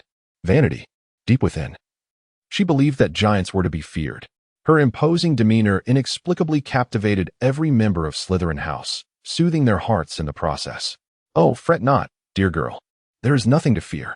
This was the belief she was compelled to embrace. "Hey, what of the toothless spore? The clawless beast? What of the fangs of the wand? Its venomous grip?" In moments of profound terror, one seeks the comforting embrace of familiarity. What was there to fear from giants? Where did this fear reside? There was but a singular objective: to render the weak into mere mindless creatures, to be regarded as no more than an equal. Mirabelle possessed an overwhelming charisma. Reaching the pinnacle of her influence, she forcefully imposed her ideals upon others, showcasing the essence of a true leader. Yet, amidst the intimidation lay the genuine identity of her fascination. Nevertheless, a calm and clear voice resonated with formidable strength across the Slytherin table, unhesitatingly penetrating the ears of all present. It was imperative to understand who the real adversary was. The weaker beings must adhere to the rules. "For those who transgress shall face consequences." As the words fell, Slytherin rose. What was this colossal creature? What had happened to the formidable beings? The enchantments of disarmament and paralysis were at play, wielded as weapons of magic. There was no need for fear within the school. "We must stand united. Prefects, escort the younger students back to the dormitory. Those capable, come forth. We must protect the school. Do you know where the giants are?" It was believed that among the older Slytherin students, each wielded a wand. There was no reason for fear. On the contrary, the only sentiment occupying their hearts was a profound sense of safety and pride. They were now making the right choice, following the correct path. That illusion had erased hesitation and fear. The teachers, taken aback by the sudden surge of morale, attempted to quell Slytherin's fervor, yet Slytherin would not relent. Even with Dumbledore setting off fireworks, their fighting spirit remained unquenchable. The commanding professor, the supervisor, was momentarily overshadowed by that golden-haired girl. Mirabelle faced the Slytherin group, their eyes glinting ominously as if awaiting orders, and issued her complete command. "Very well. Let us witness the power of the sorcerers." Slytherin nodded. Much like soldiers following their officer, and the head boy charged into the hall, fear coursing through him like magic. The destination was clear: the foolish giant that had invaded the castle. To trample it, to annihilate it, to crush it, they united in their approach. McGonagall observed the scene, swallowing hard. What a remarkable leader, with such a commanding presence at that age. With just a few words, she had quelled Slytherin's anxiety. It was frightening, yet also an opportunity. If the students could regain their composure, it would be a blessing. "Head boy, bring the students back to their dormitories." Responding to McGonagall's directive, the head boy sprang into action. Under his guidance, the students began to move, gradually departing from the hall. However, they remained oblivious to Mirabelle's presence. "It's quite simple," Mirabelle murmured softly as all the Hogwarts students made their way back to their dormitories. Mirabelle shouted, yet she had no dormitory to return to. This was because she intended to put her plans into action. What incited her was but one reason: to divert the teacher's gaze. It was merely a pastime. Ah, how she longed to hasten the ban on the bookshelf. The purpose was to prohibit certain books, only to return to her dormitory with an innocent expression. Such was her objective. Mirabelle escaped the clamor of the hall and stepped into the library, entering the forbidden bookshelf. Where could it be? As she perused the tomes on the restricted shelf, she meticulously searched for the item she sought. One could easily misplace a book, and some foolish volumes would emit piercing screams upon contact. Such an error would spell disaster, forcing a hasty retreat. Fortunately, Mirabelle soon discovered the book she was looking for, and with a gentle smile, she picked it up. She then turned the pages, confirming its status as a forbidden tome, without a shadow of a doubt. Mirabelle exited the library, employing concealed magic to shroud her presence, and made her way towards the ground. If her conjecture proved accurate, Slytherin would soon burst into the girls' restroom. Within the lavatory, a fierce skirmish unfolded between groups of upper-year Slytherin students. With courage, they cast spells to shield one another's backs, desperately defending their house. Whenever one unleashed a spell, another would counter with protective enchantments, while others scurried behind the toilets. Over there, Gryffindor. Quickly, flee, they urged, as they grasped the trembling hand of Hermione Granger, who cowered behind the toilet, attempting to assist the helpless first-year student in her escape. However, the giant soon detected their presence and raised its club. Just then, Harry Potter lunged at the giant, seizing its head.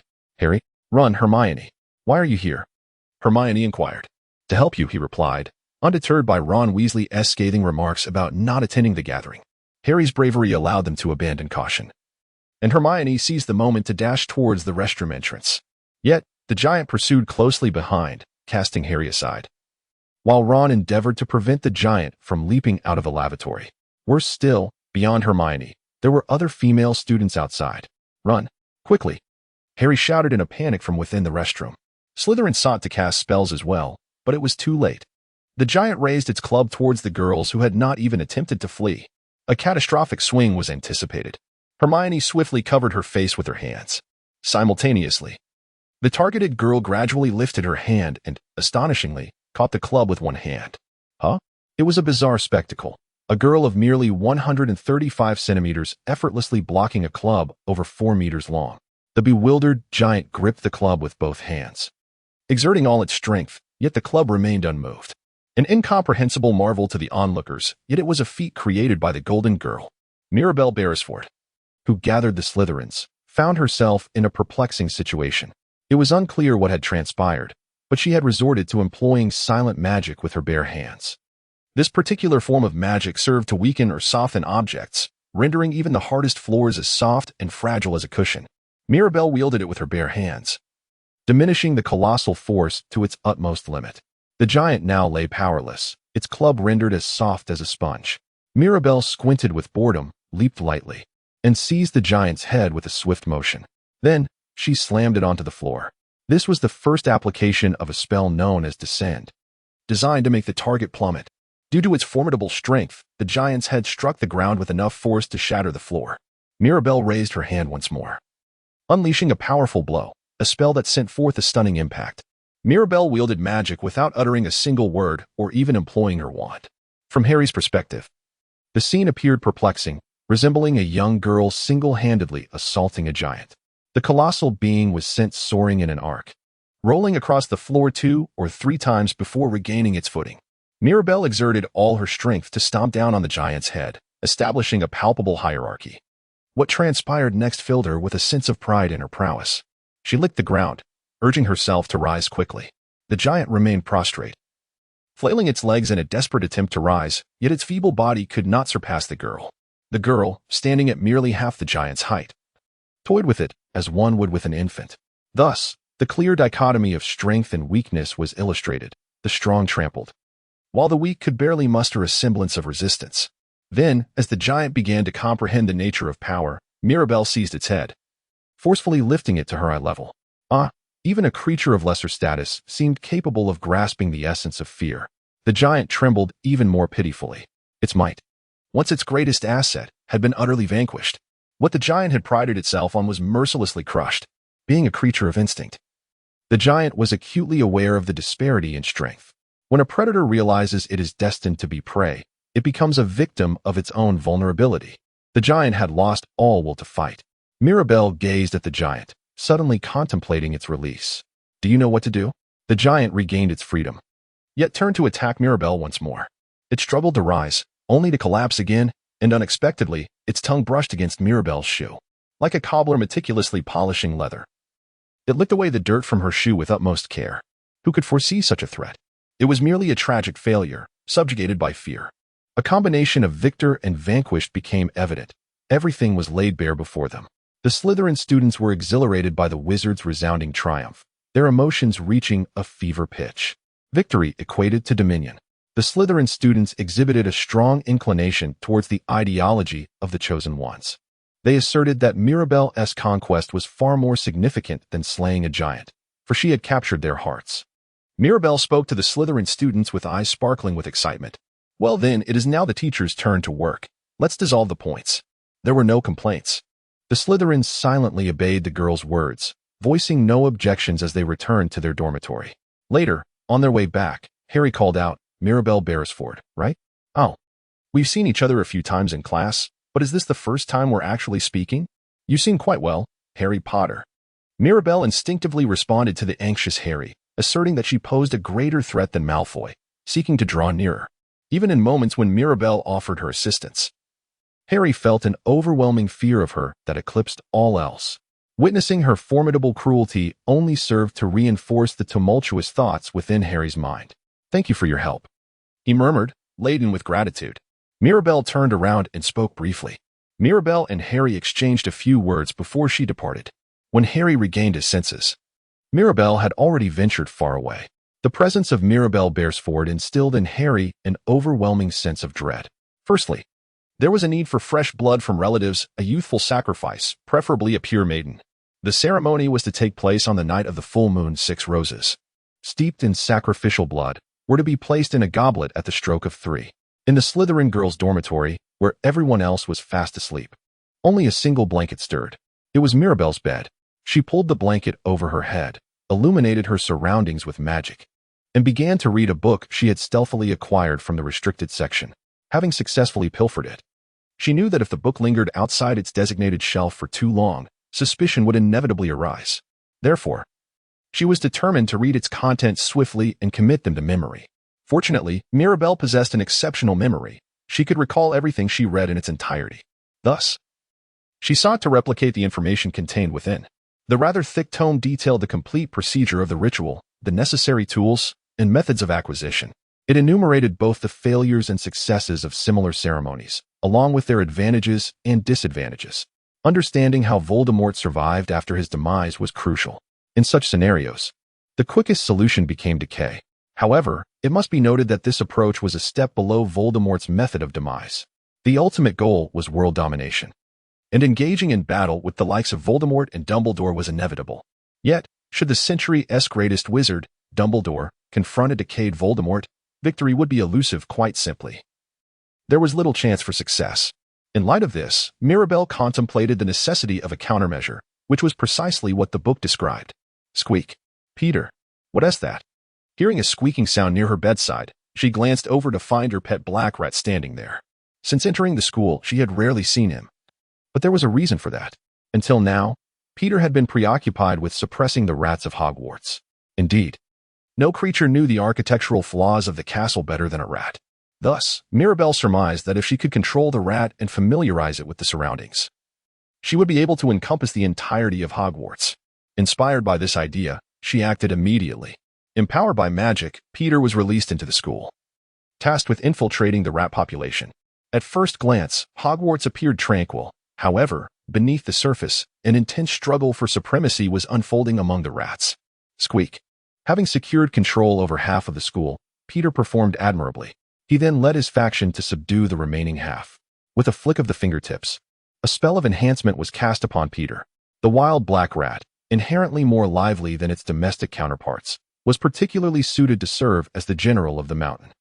Having received this augmentation, even ordinary rats found themselves powerless against it. In the direction it darted, the black rat vanished into the darkness of the night, leaving only a profound silence in its wake. If all measures were to proceed smoothly, there would scarcely be any unseen corners within the school. Mastering the trends, including those of teachers and students alike, is no simple feat ideally. This would coincide with tracking Dumbledore's movements. A soft thud resonated as a book was closed and tucked away beneath the bed linen, following a yawn. The face was buried into the pillow. All seemed well, and hopes remained high for a successful conclusion by year's end. With thoughts swirling, Mirabelle ultimately succumbed to unconsciousness. Quidditch stands as the most beloved sport within the wizarding realm. Little is known about its origins, but it is said that the sport emerged in the marshes of England during the 11th century. In the magical world, Children are imbued with an infectious enthusiasm for the game, and Hogwarts is no exception. The stands for the Quidditch match were filled to capacity, with some students even utilizing telescopes for a better view. Now, the Battle of Destiny is about to commence. Today's match features Gryffindor versus Slytherin.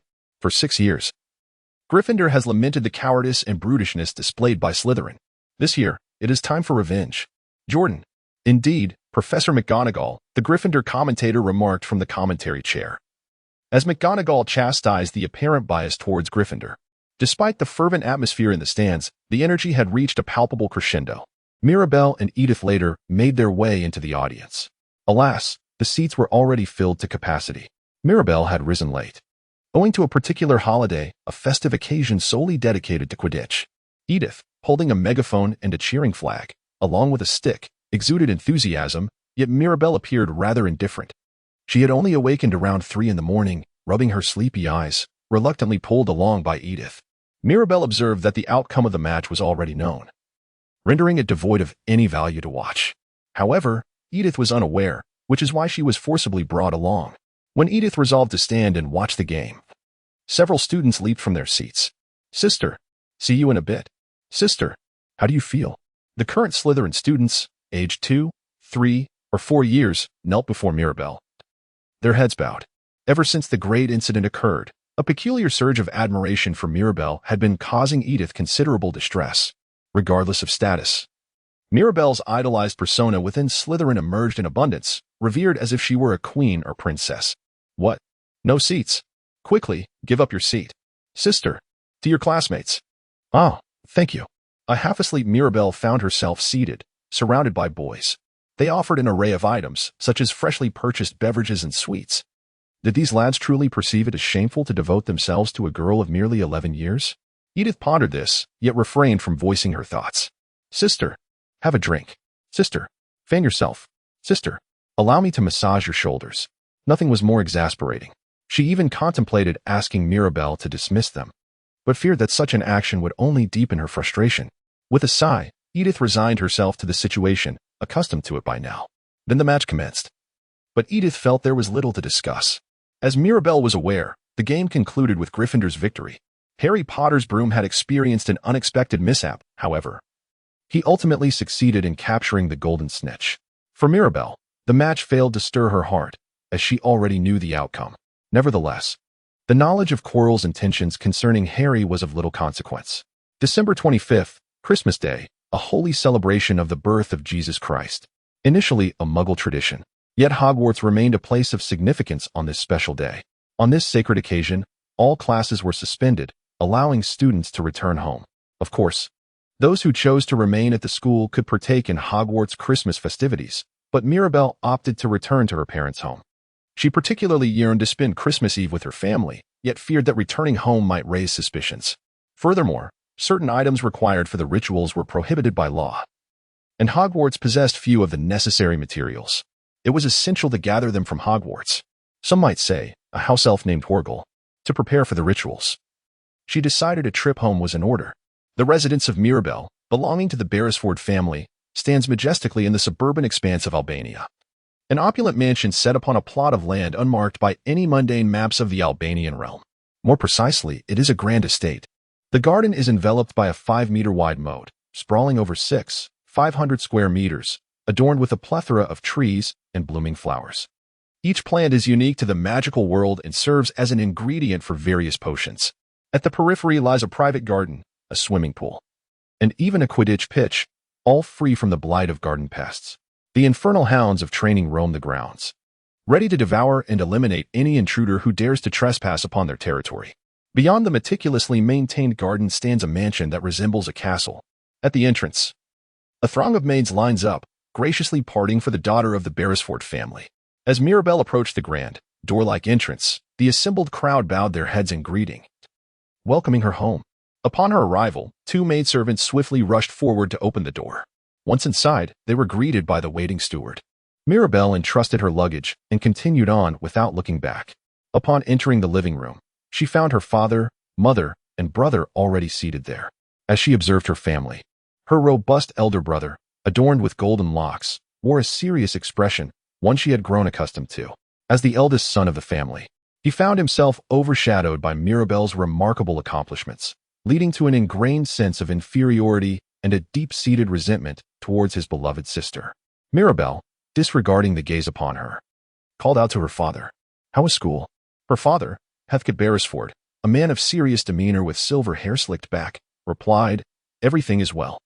His pronounced eyebrows framed a long, dignified face, and his attire bore a striking resemblance to the regal garments of the British monarchy, with elegantly pleated collars and sleeves.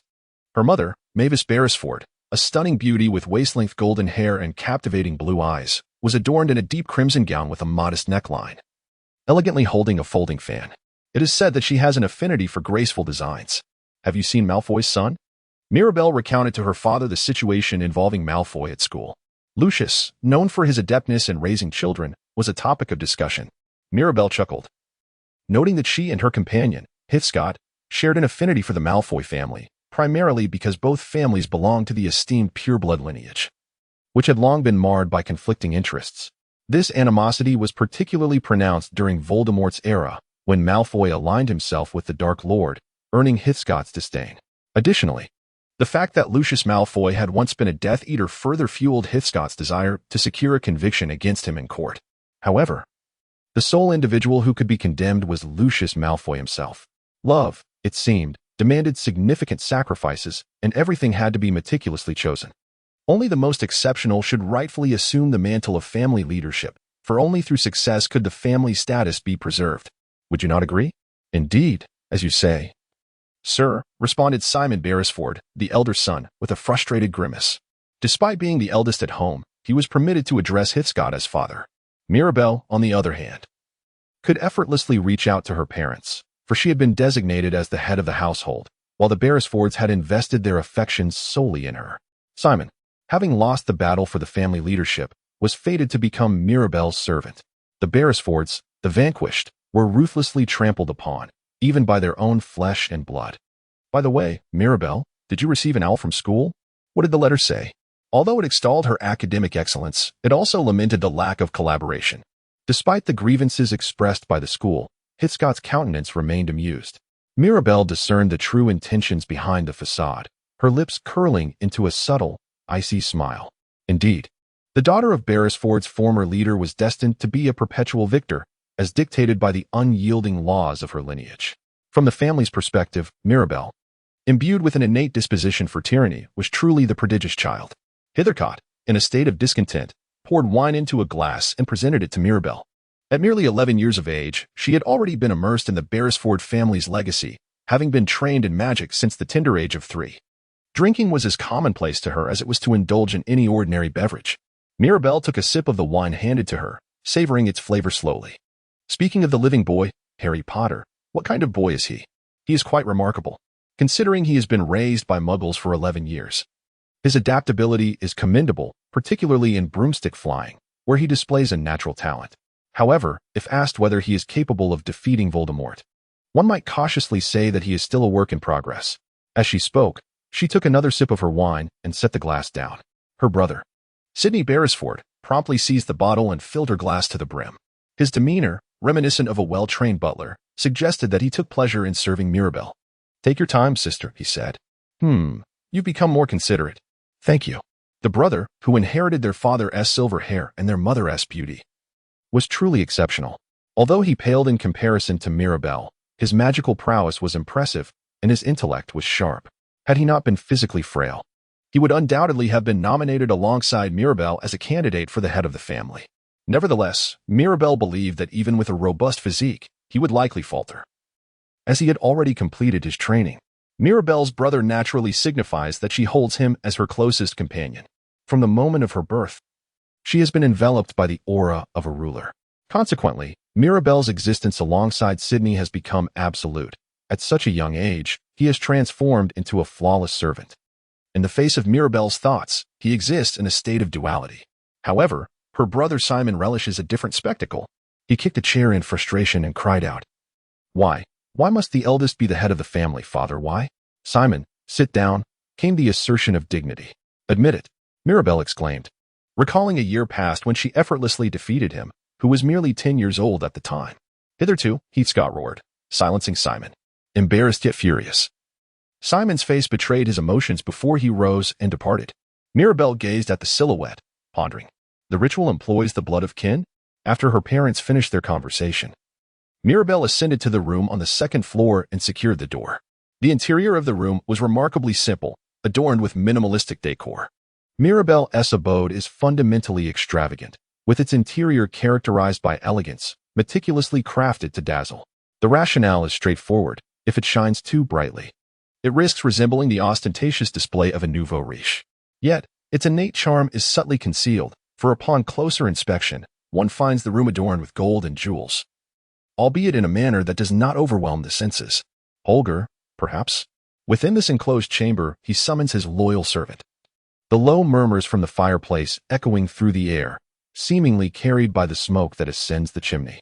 Perhaps he anticipates Mirabelle's return, longing to be beckoned forth. Like a faithful hound eager for a call, he emerges from the hearth, kneeling before Mirabelle. He inquires, producing a piece of parchment from his pocket and casting it towards Holger. The list unfolds, detailing various potions, parts of magical creatures, and the names of elusive tools, all laid out before him. Holger narrows his eyes at the sight of some perilous contraband. He hopes to gather the items on this list within the span of 3.5 years. 3.5 years? Is it feasible? The question lingers. Can it be accomplished? Holger silently nods, determined not to betray his master's expectations. If his master decrees it necessary, he shall procure whatever is required and guide him through any reasonable challenge. It is a source of pride for Holger to serve one named Mirabelle. Dear sister, I have a gift for you, he announces, reaching into the pillowcase he wears to retrieve an object. It is a miniature display case.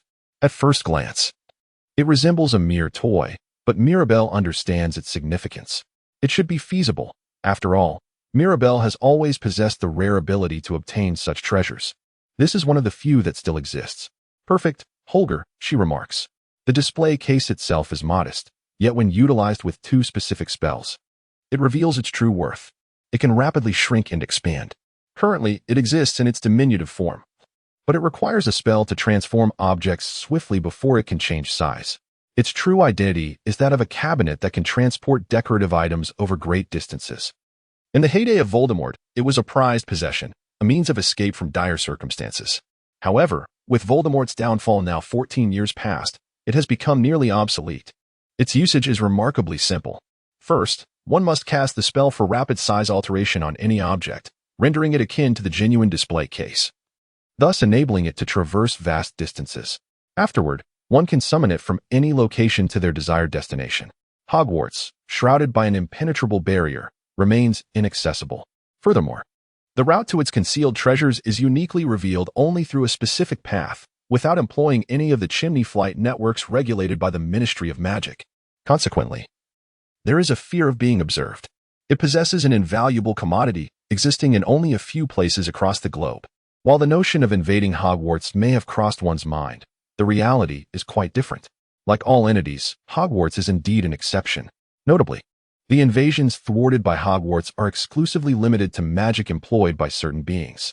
In other words, creatures such as goblins, who wield similar forms of magic, are capable of breaching its defenses. Mirabelle was instructed by the house elf, Holger, on the art of wielding a wand to perform magic. Consequently, she learned to harness elfin magic, enabling her to evade certain assaults. She has mastered the ability to cast spells even without a wand. However, despite her remarkable talent, limitations persist. Just as a creature without wings cannot soar through the skies, every being has its constraints. The mere ability to command elfin magic within her being is nothing short of miraculous, a feat even accomplished by the likes of Dumbledore and Voldemort. Yet, even miracles have their boundaries. Mirabelle still needed to master advanced magic such as the Incendio Curse and the Forgiveness spell without the aid of a wand. Thus, her contemplation revolved around the necessity of surpassing her peers in order to confront Voldemort. After the Christmas holidays, life resumed its usual rhythm. Gryffindor's Quidditch team triumphed over Hufflepuff, though it was merely a match between their respective houses, and there was little cause for concern. Snape continued to show preferential treatment towards Slytherin, and Mirabelle was adeptly capitalizing on this to accumulate a significant number of points. The total score had already surpassed 70 points, and the margin was nearing a critical point. She had returned the books borrowed from the restricted section, a task that proved quite simple as it merely involved placing them back in their designated spots within the library. After all, a student had previously infiltrated the restricted section during the Christmas break. Naturally, it was Harry Potter, leading to suspicion directed at that intruder. Mirabel, having spent the holidays at home, had no reason to be suspected. The weeks had been rather dull until a sudden change occurred. One morning, as she walked down the corridor, a group of students had gathered and were engaged in lively conversation. Oh, what was the commotion about? Curious, Edith and Mirabel edged closer to the circle. Nearby, she casually grabbed a Slytherin student, deciding to listen in. Hey, what is going on? Ah, Berenice. Good news. The famous Harry Potter has just lost Gryffindor 150 points. 150 points. Upon reflection, she considered the implications of such an event. If memory served her right, Harry, Hermione, and Neville were supposed to be wandering about at midnight and had incurred the penalties. The reason being that Hagrid had violated the law by keeping a dragon. The Keeper of Keys had indulged his own interests, raising a creature he could barely sustain. However, Filch and McGonagall had caught them, and even Neville, who merely happened to be there, was implicated and lost 50 points. In short, Hagrid was the problem, while Harry and Hermione were the victims. If left unchecked, Hagrid could face imprisonment in Azkaban and be expelled from the school. Gryffindor now languished at the bottom of the points leaderboard. Surely, Slytherin would seize the House Cup. So what? Mirabel, losing interest, turned to leave, with Edith hastily following her. To be honest, she found little concern for Potter's predicament. If she were to fret over such matters, she might as well contemplate the significance of the upcoming end-of-year exams. However, she was aware that Quirrell had finally moved out. She recalled that after the end-of-year exams, Dumbledore had approached Harry to test his mettle. The only thing weighing on her mind was the possibility of Harry feeling disheartened, feeling powerless in the face of the situation. If only Potter would not be dissuaded by the deduction of points. In truth, Mirabel had also reached the hiding place of the Philosopher's Stone, though not without its challenges. She remembered the three-headed dog guarding the stone and how to overcome its various defenses, thus approaching the mirror was no easy feat yet. That was all there was to it. The Mirror of Ariste perpetually grants Mirabel the opportunity to obtain the Philosopher's Stone. Ultimately, the most troublesome aspect of the mirror, devised by Dumbledore, lies in its mechanism that allows only those who genuinely seek the stone for its intended purpose to acquire it. Mirabel, fortunate as she is, wishes to utilize the stone, believing she is destined to possess it from the very beginning. In essence, Dumbledore's defenses are impeccably designed. They effectively safeguard against malevolent entities like Mirabel and Voldemort. Thus, upon reflection, it becomes evident that the stone is not impervious to theft, regardless of Voldemort's relentless efforts. He cannot grasp the stone unless Harry is present. Ironically, if Harry were absent, Mirabel would find great pleasure in Voldemort's acquisition. Well, let the chaos ensue. Regardless, Harry must not be disheartened. In such circumstances, it is prudent to employ a modicum of leverage. With this realization, Mirabel resolved to take action. Harry's companions had incurred a penalty of 150 points, yet their suffering persisted. As retribution, they were commanded to venture into the Forbidden Forest at 11 o'clock to meet Hagrid. Even for Hagrid, who was well acquainted with the forest, it remained perilous. A single misstep could lead to an encounter with a dangerous creature, with fatal consequences. Thus, it is evident how twisted Filch's notion of punishment was. Over there, do you see that glimmering silver object on the ground? Unicorn blood. A unicorn in the forest has been harmed. This marks the second occurrence this week. Let us locate that wicked creature, shall we?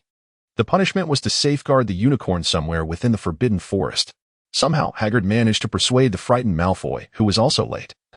And Harry's friends split into two groups, embarking on their mission. Harry and Hermione accompanied Hagrid, while Malfoy and Neville were left with Hagrid's pet Fong as they entered the woods. However, Malfoy and Neville did not get along well. When Malfoy startled Neville, the latter panicked and emitted red sparks, sending an urgent signal that halted the search. Hagrid was compelled to team up with Hermione and Neville, while Harry was tasked with watching over Malfoy. 30 minutes later, deep within the forest, Harry and Malfoy beheld a chilling sight. A pure white unicorn lay on the ground, lifeless, as a dark figure drank its blood. The hooded figure appeared terrified. The darkness made it difficult to discern its features, but its face was smeared with unicorn blood. And even in the shadows, its eyes glimmered ominously. Malfoy was horrified by the sight and fled at full speed. Only Harry remained, paralyzed by fear. The figure, drinking the unicorn's blood, turned its gaze toward Harry and began to crawl closer. Then what happened? As the dark figure approached, Harry felt a searing pain in his forehead scar, a warning that pierced his mind like an alarm. The figure drew nearer without restraint, 10 meters, 8 meters, 6 meters. Harry attempted to scream, but no sound escaped his lips. The throat numbed with pain from fear. 4 meters, 3 meters, 2 meters. At last, the figure cloaked in black approached Harry's eyes. Enough, you filthy, vulgar creature. Accompanied by a sound reminiscent of bells, a corresponding intimidating insult followed. Immediately, a flash of gold illuminated the scene. It struck something, a resounding thud that sent it crashing against a tree. Harry endured the agony, gazing towards the voice of assistance. A beautiful girl stood by the tree, illuminated by the full moon. Her long golden hair shimmered in the moonlight, and her golden eyes stood out sharply against the night, looking down upon the shadow with a gaze full of disdain and denial. Harry recognized her as the most intelligent, strongest, and most formidable individual he feared. However, the situation seemed to draw closer. Mirabel Beresford. What a catastrophe, Potter, to encounter such a situation. Mirabel crossed her arms and spoke in her usual calm tone.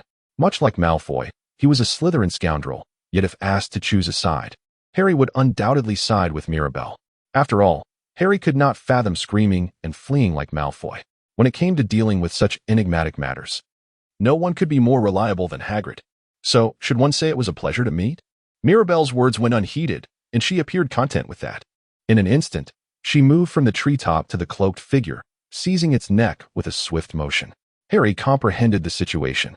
Of course, given her age, she possessed knowledge of even the most basic manifestation of magic, not to mention that Mirabel employed the usual elven sorcery. Humph. A greeting, do you understand? A response devoid of basic courtesy.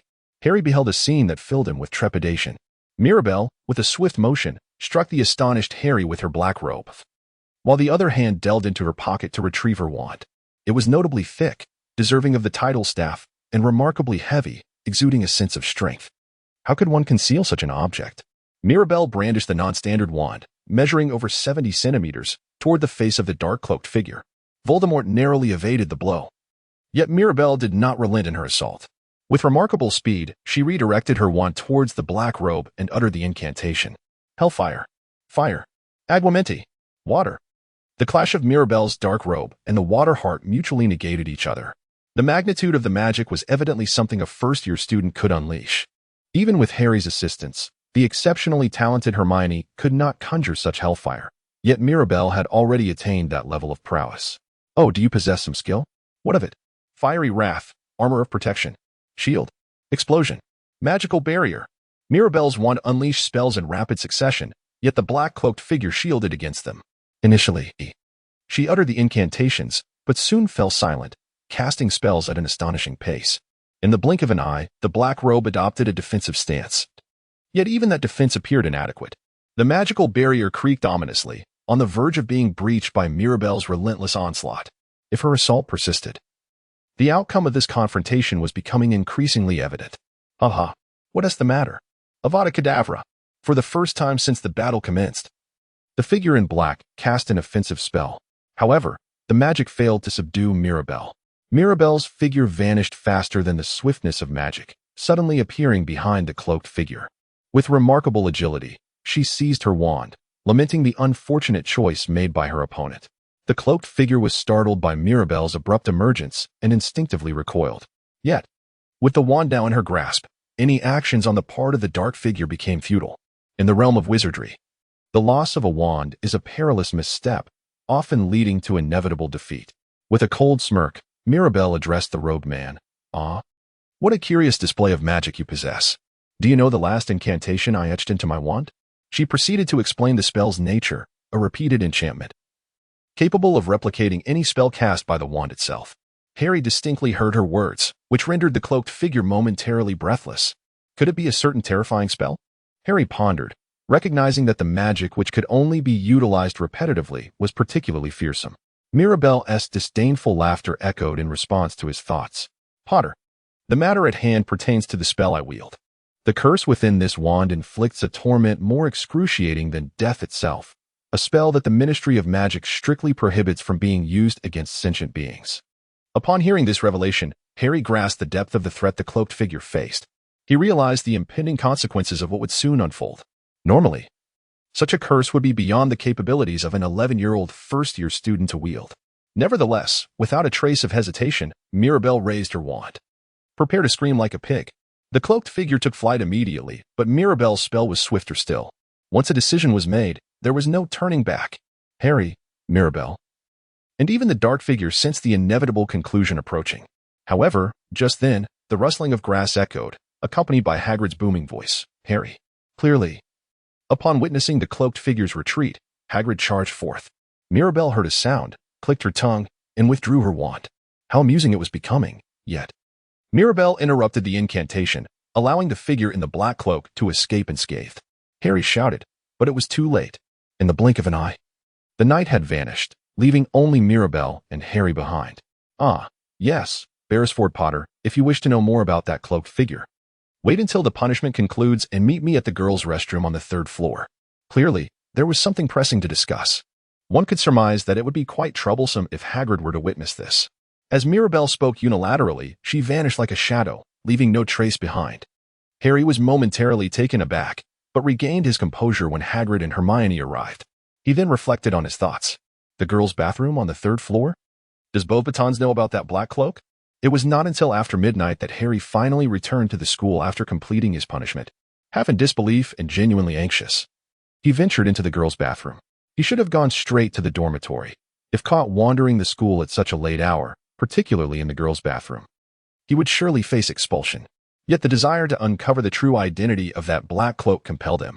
He couldn't fathom why he had accepted Mirabelle's invitation despite knowing the peril involved. Beauxbatons? He whispered under his breath while cloaked in invisibility, yet received no response. Instead, the sound of a mouse scurrying away filled the air. What? Glancing around, Harry perceived the dim, melancholic atmosphere of the restroom. The mirror was cracked, and the walls bore stains. The stone wash basin was chipped, and the wooden stall doors were marred by peeling paint and scratches. It was evident that the restroom had not seen maintenance in years. Despite the unsettling ambience, Harry felt an inexplicable urge to approach the bathroom. Oh, who's there? A voice emanated from the innermost recesses, and as he prepared to answer, he abruptly fell silent in panic. It was Mirabelle's voice, coming from within the restroom. Accompanied by a ghostly figure, a girl wearing glasses, her hair in braids, and her face dotted with blemishes. She tilted her head curiously as she approached Harry. Although he was cloaked in invisibility, the ghost seemed to sense his presence, as if she too possessed an uncanny awareness. After a moment's consideration, the voice he had been seeking finally pierced through the silence. Potter. Beauxbatons? Harry recognized Mirabelle from their encounter in the woods, where she had appeared just as unexpectedly. She glanced in his direction, a smirk forming at the corners of her mouth. A lovely invisibility cloak, Potter. If one were to look closely, they might even mistake you for a specter. Can you see me? Harry questioned, but quickly dismissed the thought. Even Snape could see him. Perhaps it was merely a sensation akin to what Peeves experienced. Convincing himself, Harry removed the cloak. He needed to divulge the truth about Beauxbatons and the black cloak that had slain the unicorn. He began to explain, starting with the powers of unicorn blood. Harry was eager to learn about the black cloak, yet Mirabelle remained silent.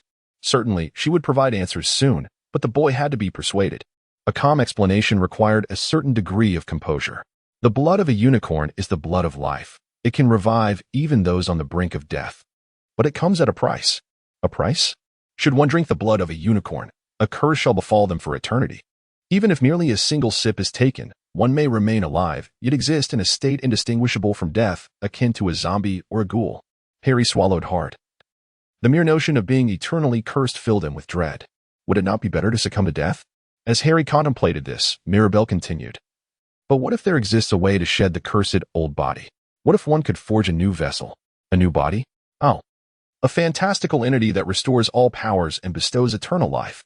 If one were to endure long enough, could one not learn to embrace the curse? Harry was taken aback by her words. The school now concealed that wondrous artifact, once hidden within Gringotts. Hagrid had brought it to the school, the only legendary philosopher's stone in existence, said to grant immortality and even transmute stone into gold. The philosopher's stone. Indeed. Who seeks the philosopher's stone? The answer lies within oneself.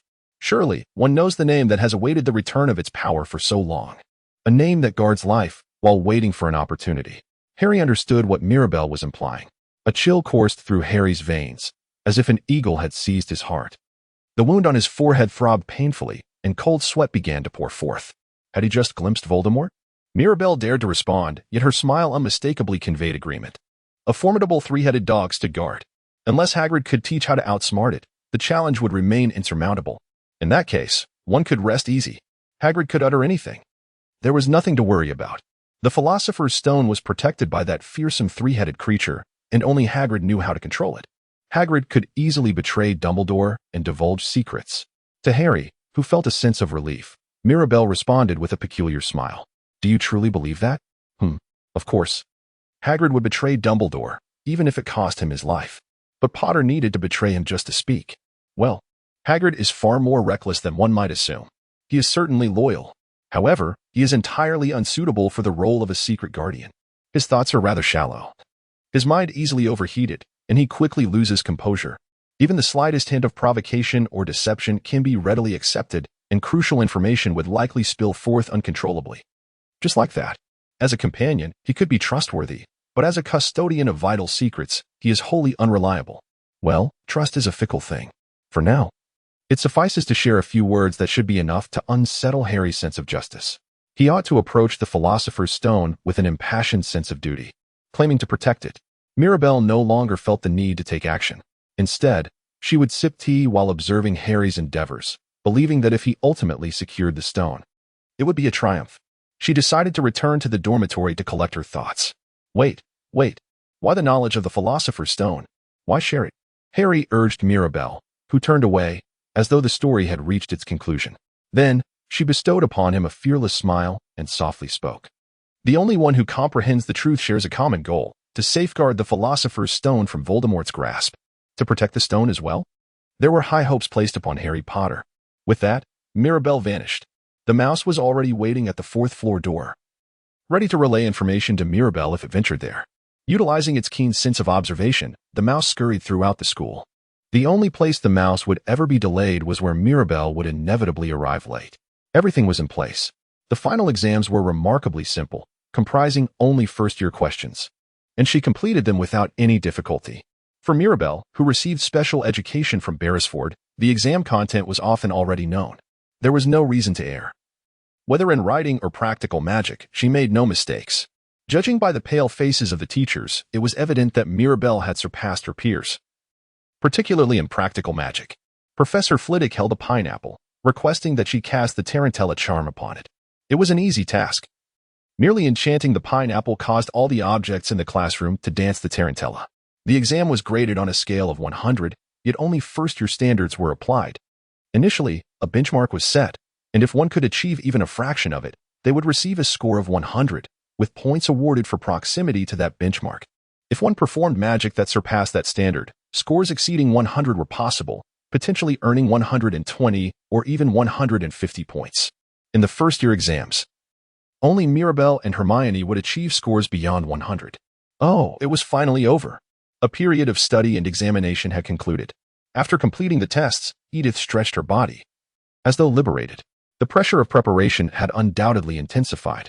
Dark circles adorned Edith's eyes, and her cheeks appeared somewhat haggard. Typically, she engaged in extensive preparations for review, a so-called three-strikes method. Well, she believed she could attain a good score. Failure was not an option. How did Mirabelle fare? A foolish inquiry. Naturally, everything went splendidly. Wow. With an air of confidence, Edith bestowed upon Mirabelle a rather dry smile, as Mirabelle proclaimed her own perfection. In terms of ability, Edith was undeniably inferior. Indeed, her theoretical knowledge was quite lacking, yet a single magical skill was sufficient to elevate her to the upper echelons. That skill was transfiguration, a discipline even Professor McGonagall held in high regard, in which Edith was notably proficient. However, when questioned about the great feat of using transfiguration to vanquish wolves in the late 15th century, she could not conjure any answer. Mirabelle, wielding that enormous wand, was surely capable of casting spells with remarkable swiftness, a wand that was perhaps half her height. Well, that was no problem at all. Mirabelle's wand is quite peculiar. A wizard's wand typically measures between 20 to 30 centimeters in length. Even Hagrid's wand, belonging to a giant, is 41 centimeters long. This context renders Mirabelle's wand all the more unusual. When Edith first glimpsed the staff, she exclaimed in astonishment, "Wow! By the way, Edith's wand is crafted from a feather of a Pegasus and a branch of white birch, measuring 28 centimeters. According to the shopkeeper, it is light, supple, and obedient. In short, it is rather an inadequate wand. After completing her exam, what does Mirabelle intend to do? Well, she plans to return to her room and rest. Mirabelle responded to Edith's question with a casual demeanor. Today, it was essential to appear relaxed, avoiding any unnecessary exertions. After all, if events proceeded as planned, it would soon be the day when Harry sought the Philosopher's Stone. Even if the sequence of occurrences mirrored the original, Mirabelle would still be vulnerable. In an extreme scenario, Quirrell might seize the stone, while Harry would be unable to act, despite his potential. Ultimately, the outcome of the intrusion to steal remained unchanged. The only situation that could present a challenge for Mirabelle would be if Dumbledore or Harry swiftly reclaimed the stone. If such a circumstance arose, it might be prudent to make a concerted effort to pilfer the mirror. Yet, such concerns appeared unfounded, as the school mice had inadvertently overheard Harry discussing the concealed chamber in the dead of night. Dumbledore had been summoned by the Ministry of Magic and would not return to London until midnight. Thus, all that remained was to wait, anticipating victory until that moment. At the Slytherin dining table, various Italian dishes were served, including pizza and risotto. As one could observe, Mirabelle gradually placed slices of pizza onto her plate, her spirits elevated, and the quantity exceeded her usual intake. Edith, curious about her friend's demeanor, appeared increasingly agitated. Mirabelle, do you enjoy Italian cuisine? Oh, I truly relish the culinary delights of Italy, she replied. One must acknowledge that even if the nations are only half a world apart, they each contribute to a unique gastronomic experience. First, she scooped risotto with her spoon, the tender rice soaked in the sweet and sour essence of tomatoes, every bite bursting with rich flavor. It seemed to contain finely chopped celery, leaving a refreshing aftertaste. When one thinks of rice, thoughts often drift to Chinese cuisine. Indeed, Chinese dishes are among the most exquisite in the world, yet occasionally indulging in a different flavor is not amiss. Next, she twirled the slightly thick noodles onto her fork, savoring the combination of ingredients as she placed it into her mouth. The fusion of the noodles with the melting cheese heightened the taste, proving irresistible. Why does cheese and butter in dishes tantalize the appetite so? She pondered. Surely, the creation of such dishes by Muggles will forever remain a secret. Then came the pizza. Bacon, tomatoes, squid, and parsley adorned the fresh dough, interwoven with cheese. Merely gazing at it made her throat tingle with anticipation, while the aroma enveloped her senses. Yet, she was cautious. A hasty bite could scorch her tongue. Instead, she took a moment to savor each bite, relishing the experience. She wondered why the pairing of tomatoes and cheese was so harmonious. If memory serves, a cartoon she once viewed conveyed a similar sentiment. Cheese enhances the flavor of tomatoes, and tomatoes elevate the cheese. This was indeed a perfect culinary symphony. It became the finest harmony, bringing joy to the palate. Indeed, one must indulge, for it is quite substantial. Consider this. The dish is named vegetable salad, featuring tomatoes adorned with mozzarella cheese. At first glance, it appears a simple fare, just tomatoes with cheese, but such simplicity can be deceptive, much like the sautéed greens in Chinese cuisine, which seem unadorned. Yet the combination of ingredients and cooking techniques transforms a seemingly straightforward dish into something extraordinary. One ought to enjoy the tomatoes and cheese together. Spearing the mozzarella-laden tomato with a fork, one places it into the mouth. It becomes evident that the tomato and cheese are harmonious companions, their textures melding seamlessly. While not extravagantly delicious, it is a refreshingly light dish that one could tire of. It is understood that mozzarella itself possesses little flavor. However, when paired with tomatoes, its rich softness comes to life, and indeed, they complement each other beautifully. After finishing her salad, Mirabelle sipped water, took a breath, and contentedly wiped her mouth. She was preparing for a profoundly significant moment before tonight's match. She felt as if wielding a wand could summon high-level magic. Now, should she return to the common room? What of Edith? It seemed she had not eaten much. Never mind, dieting. She felt she was not gaining weight, but worried about consuming more meat. No matter how much one eats, weight gain is inevitable. She understood the pain. After conversing with Edith, she left her seat and returned to the Slytherin dormitory. There was little else to do but await Harry's next move. According to the information relayed by the mouse, Quirrell was already in motion, stepping into the hidden chamber. Would he somehow acquire the Philosopher's Stone? Or would Harry, driven by memories, hastily seek the stone? Either way, Mirabelle's actions would be pivotal. The outcome would be extraordinary, with only she ultimately obtaining the stone. Thus, the stakes were considerable. How Voldemort and Potter would struggle would be a tale worth telling. At 2 in the morning, the classmates were fast asleep. Yet, 11-year-old boys and girls were determined to protect the Philosopher's Stone hidden within the school. They plunged into perilous whirlpools to thwart the Dark Lord's ambition to resurrect. They lulled the three-headed dog to slumber, navigated through demonic traps, and sought the true key among countless others. Harry's best friend sacrificed herself to allow him passage, while Hermione, encircled by flames, maintained her composure and urged Harry to press on. Harry, too, bravely faced the fear that the Dark Lord awaited him, venturing alone into the depths. All was done to safeguard the stone from the Dark Lord's malevolence. Yet, unbeknownst to them, an observer bore witness to the entire battle, a mouse. It had been following since the hidden door had opened. The guardian mouse, having seen all, would relay the events like a game of telephone to the school's mice and then to Mirabelle's pet, Peter. Mirabelle was well aware of the situation. A network of mice had been established over the course of a year. Naturally, it was a given that Mirabelle understood the language of mice. However, in this world, there existed a convenient magic known as the art of open hearts, which allowed one to comprehend the thoughts and memories of their adversaries. Utilizing this ability made it effortless to discern Peter's intentions and grasp the circumstances surrounding Harry and others. Peter, is Dumbledore nearby? A squeak indicated that he was not yet prepared. According to her recollections, Dumbledore would return to the castle after Harry acquired the Philosopher's Stone. Yet, it held little significance. They would have to wait until the stone was secured. Peter, mobilize all the mice in the school to thwart Dumbledore. Block the castle's entrances and consult Peeves. If necessary, feel free to employ the tricks from the prank shop. Squeak. Very well, let us proceed. After Peter attempted to interfere with Dumbledore, Mirabelle departed, leaving the invisibility cloak, the ordinary version, with the mice, believing it prudent to devise some tricks as well. After all, their opponent was the greatest wizard of the century, and there was no reason for caution. Disappearing from the scene, she instantaneously transported herself to the corridor on the 4th floor and pushed open the door.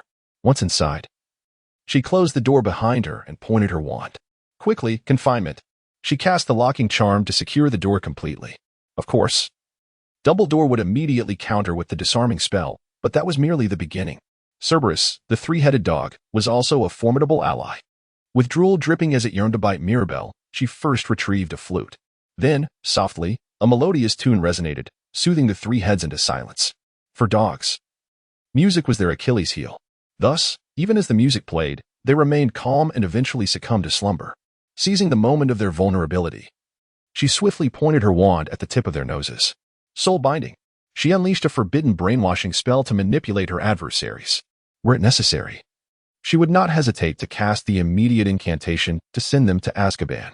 However, this alone was insufficient, given the dog's intrinsic weakness to music, prompting Mirabelle to augment her magic. Silence and listen no more. She cast the hearing impairment spell, rendering them unable to perceive sound. Now, the three-headed dog could hear nothing. Even with the music playing, they would remain undisturbed, eventually drifting into sleep. In essence, the three-headed dog had lost its vulnerability. Even Dumbledore would find it challenging to maintain composure. Owlhole, flock of birds. As the incantation resonated, a multitude of serpents and birds adorned the floor, fortifying the defenses. Should Dumbledore dare to open that door, he would ultimately be besieged by 3 dogs, a serpent, and a bird. Even if the professors of Hogwarts were to enter, Mirabelle would remain vigilant, erecting an impenetrable barrier. The anticipated duration for this endeavor was approximately 20 minutes, ideally around 10. However, should one merely eliminate Quirrell and seize the Philosopher's Stone, that time frame would prove more than sufficient. With a murmured incantation, he vanished in an instant, reappearing in the hidden chamber that housed the Philosopher's Stone. Kill, kill, kill, reverberated through the innermost room, accompanied by a chilling scream. The sound sent some wizards fleeing in terror, for it was the furious roar of Voldemort, once a notorious figure in the wizarding world. Yet Harry did not flee. He grasped Quirrell's arm, the wizard who had become Voldemort's servant, desperately resisting any attempts to reach the stone. The disparity in their abilities was glaringly apparent. Harry could never hope to defeat Quirrell. Yet something intangible shielded Harry. Quirrell was bewildered as to why he could not touch Harry. If he did, his skin would sear. Flesh would burn, and an excruciating agony would engulf his mind. With newfound resolve, Harry pushed through the pain, determined to stop him. Kill it. What are you doing? You fool. Just one. Voldemort's wails echoed in Quirrell's mind. The visage of Voldemort, a face of sheer terror, loomed over Quirrell's skull, continuing to scream. Upon hearing that voice, Harry fought to maintain his consciousness. The pain from the scar on his forehead was unbearable, and his vision darkened. Yet he could not relinquish his grip. For Harry cherished his school and all it represented.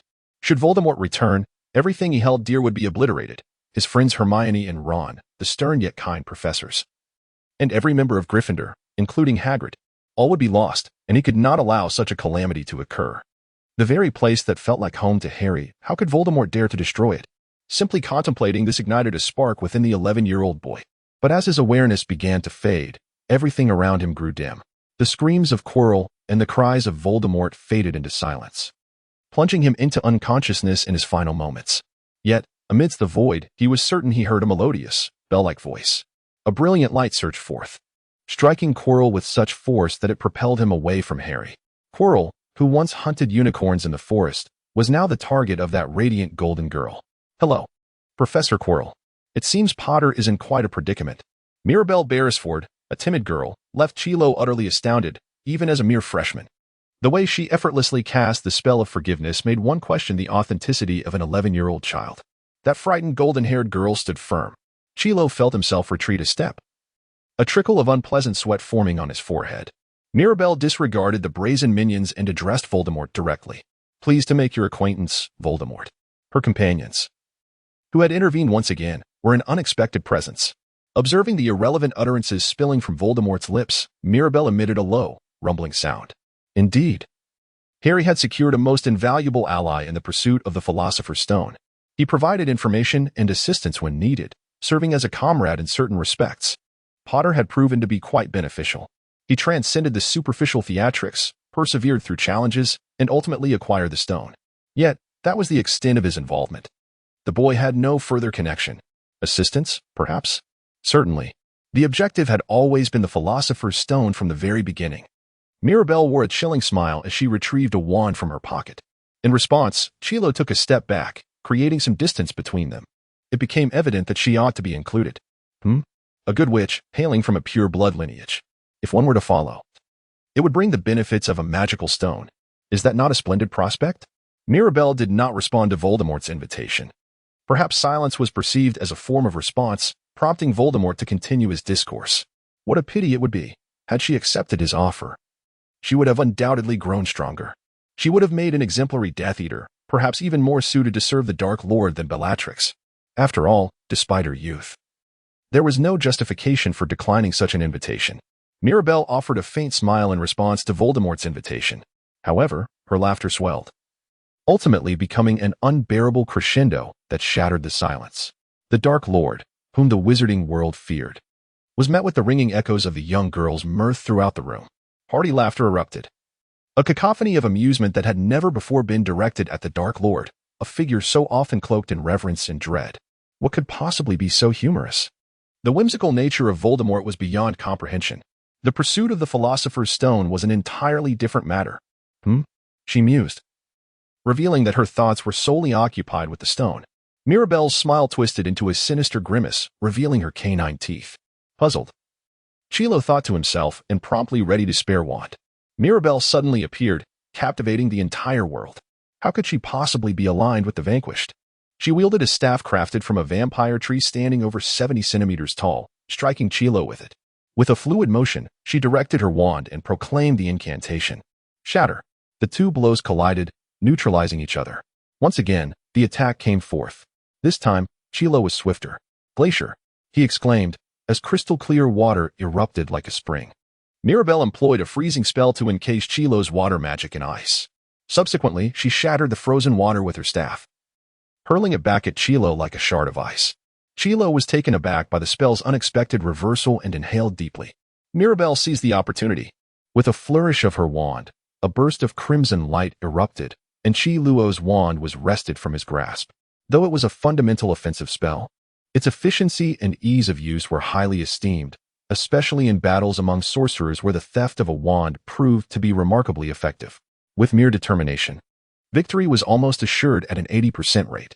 Disarmed, Chiluo produced another wand from his sleeve for a final strike. This was his original wand, which Mirabelle had pilfered during their previous confrontation in the forest. The wand he now wielded was merely a backup. Remember what you have forgotten, Professor Chiluo. Recollection spell. The incantation echoed, invoking the last spell his wand had cast. The latest enchantment, still embedded within Qi Luo's wand, was the heart-piercing spell, categorized as a dark magic of forgiveness. It struck Qi Luo's body, severing the nerves throughout him. Adu! Ha ha ha ha! Screamed like a pig. The tormented instructor crumpled to the ground, his head trampled beneath the foot of Voldemort, the Dark Lord. The fearsome visage of the Dark Wizard twisted in agony. A sight as pitiable as discarded refuse. The expression of shame etched on his face would linger in his memory for years, a perverse pleasure he could not resist recalling. Now, he was trampled by a girl whom he feared, even daring to utter his name aloud. Good, good, good, good, Voldemort. How does it feel to be licked by the shoes of such a girl? Hey, the days of Kukuku were over, Voldemort. The world would embark on a new path, leaving behind the antiquated notions of pure bloodlines. There was no place for such beliefs, to be honest. The jeering tones of resentment stirred a desire to toy with Voldemort, yet it was a game one could not play casually. Prolonged engagement would surely summon Dumbledore.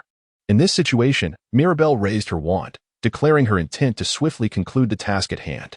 It was a name that would engrave her soul with humiliation, Mirabelle Beresford, a name destined to vanquish the likes of the old wizard and establish a new world. From her elevated one emerged a monstrous creature, more than 10 meters in length, composed of shimmering flames. 9 beautiful yet fearsome heads extended from its torso, each adorned with vertically split eyes and sharp fangs. It was a dragon-like beast known in myth as the Hydra. This supreme attack magic, dubbed Evil Fire, required high-level training to wield. If used by the inexperienced, the flames could spiral out of control, leading to self-destruction. Yet Mirabelle unleashed it with effortless grace. The creature lunged at Qi Luo. Ah! Qi Luo screamed as he rolled, his skull engulfed by the flames. The fires of the damned, once released, would not extinguish until either the opponent was reduced to ashes or the spellcaster chose to dispel it. Yet Voldemort suffered more than Qi Luo. After all, the visage was marred by burns, rendering the pain rather unremarkable. The shriek echoed, yet it was only Mirabelle's laughter that resonated. Ah ha ha ha! Surely, the initial agony was palpable. Voldemort! Ah ha ha ha ha! Voldemort, as Mirabelle understood, had fragmented his soul into objects known as Horcruxes, thereby ensuring his immortality. Nonetheless, it was still a torment worthy of sacrifice. In an attempt to evade suffering, Voldemort abandoned Qi Luo's corporeal form, leaving only his fragmented soul behind. Voldemort's heart bore the weight of such humiliation, and in silence, he retreated without uttering a word. He, who proclaimed himself the Dark Lord, faced a second humiliation, having been struck by Harry for the first time. Mirabelle squinted in astonishment as the target of the attack vanished, causing the malevolent flames to extinguish. Has Voldemort disappeared? Has he fled? Ah, no, no, master. Do not forsake me. With Voldemort gone, only a pitiful fragment remained. She looked around, akin to an abandoned dog searching for its master. In such dire circumstances, a girl so engulfed in fear would find herself eternally lost. Desperately seeking her master, Mirabelle's gaze fell upon Qi Luo, who cried out in terror. Abandoned and forlorn. Well, at least in mercy, one might hope for a burial, to spare her from further suffering. Mirabelle aimed her staff, attempting once more to unleash the flames of the malevolent spirit. Qi Luo's immediate reaction was to kneel, consciously prostrating himself as a sign of respect. Tears streamed down his face as he implored the 11-year-old girl in a manner filled with anguish. Please, spare me. I will serve you. I shall do as commanded. I can manage household chores and even polish shoes. So please, grant me my life. His heart revealed an abundance of servility. Indeed, a man who had originally succumbed to Voldemort's terror had become a slave. Frankly, such a stance offers no advantages whatsoever. In truth, there is no escape. One can wield tremendous power. Yet, this man is of the type that betrays, one who yields to fear and alters his allegiance. If assailed by another form of dread, he can easily switch his loyalty. However, unbeknownst to him, Mirabelle wore a most disdainful smile. Indeed, a particular form of magic was perfectly suited for such a man. It became clear, a slave to Voldemort had now become a mere tool. Ah, a tool and a pet. He could only endure, so let him serve. Qi Luo's face split into a grimace at Mirabelle's warmth, though that expression would soon be overtaken by despair. Ultimately, at this juncture, Qi Luo had not yet grasped the true nature of the girl named Mirabelle. She reveled in trampling upon pain, relishing the contorted faces of suffering. Qi Luo never anticipated that he would find himself twisted, delighting in such matters. He looked up to see Mirabelle holding a bat's wing, setting it ablaze. The flames transformed into a deep blue, drawn into Mirabelle's claws. Her nails turned azure, elongating into tentacle-like appendages. Chilo gazed at the writhing, chilling blue claws and timidly spoke. "Ah, what are those claws?" "Hiki, these are the claws of betrayal magic, conjured from a certain esoteric knowledge. These blue claws will penetrate the body, unfurling their roots and transforming into parasites. Should one refuse to obey, or attempt to sever a claw, it will shift from blue to purple, then to red. Does the color of the nails not signify how obedient one is?" The thought left Chilo feeling both relieved and utterly terrified. He realized that rebellion was absolutely possible. If even a trace of that notion crossed his mind, those crimson claws would become irrefutable evidence. It was straightforward, yet profoundly frightening magic. Chilo, still sweet in his ignorance, pondered as the claws, stained deep red like blood, signaled the final moments. His body was shattered into fragments, each piece morphing anew. He had become a mindless, helpless insect. What? Chilo finally comprehended the error of his judgment. Some occurrences in this world truly made death seem preferable. It was certainly one of them. To die and be transformed into a mere insect was a fate far more cruel and tragic than being slain outright.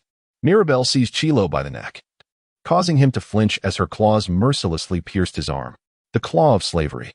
A piercing cry escaped his lips as a blue claw withdrew from the wound on Mirabelle's finger, forcefully burrowing through the muscle to reach Chilo's index finger. Chilo found himself unable to resist Mirabelle any longer. Strictly speaking, he could, but even in defiance, it would ultimately lead to his own ruin. If it were to be so, he had no choice but to devote himself eternally to Mirabelle. Such a crude enchantment of enforced obedience rendered even the most terrifying soul-binding curses seemingly trivial. What must the master do now? Perhaps it is best to conceal this for the time being. Mirabelle retrieved a miniature display cabinet from her chest pocket and, with a swift incantation, transformed it into a full-sized version. She intended to utilize the shelf that Holger had purchased. Grasping the tearful head of Chilo, she propelled him into the wardrobe, which led to a villa located on Magnolia Crescent.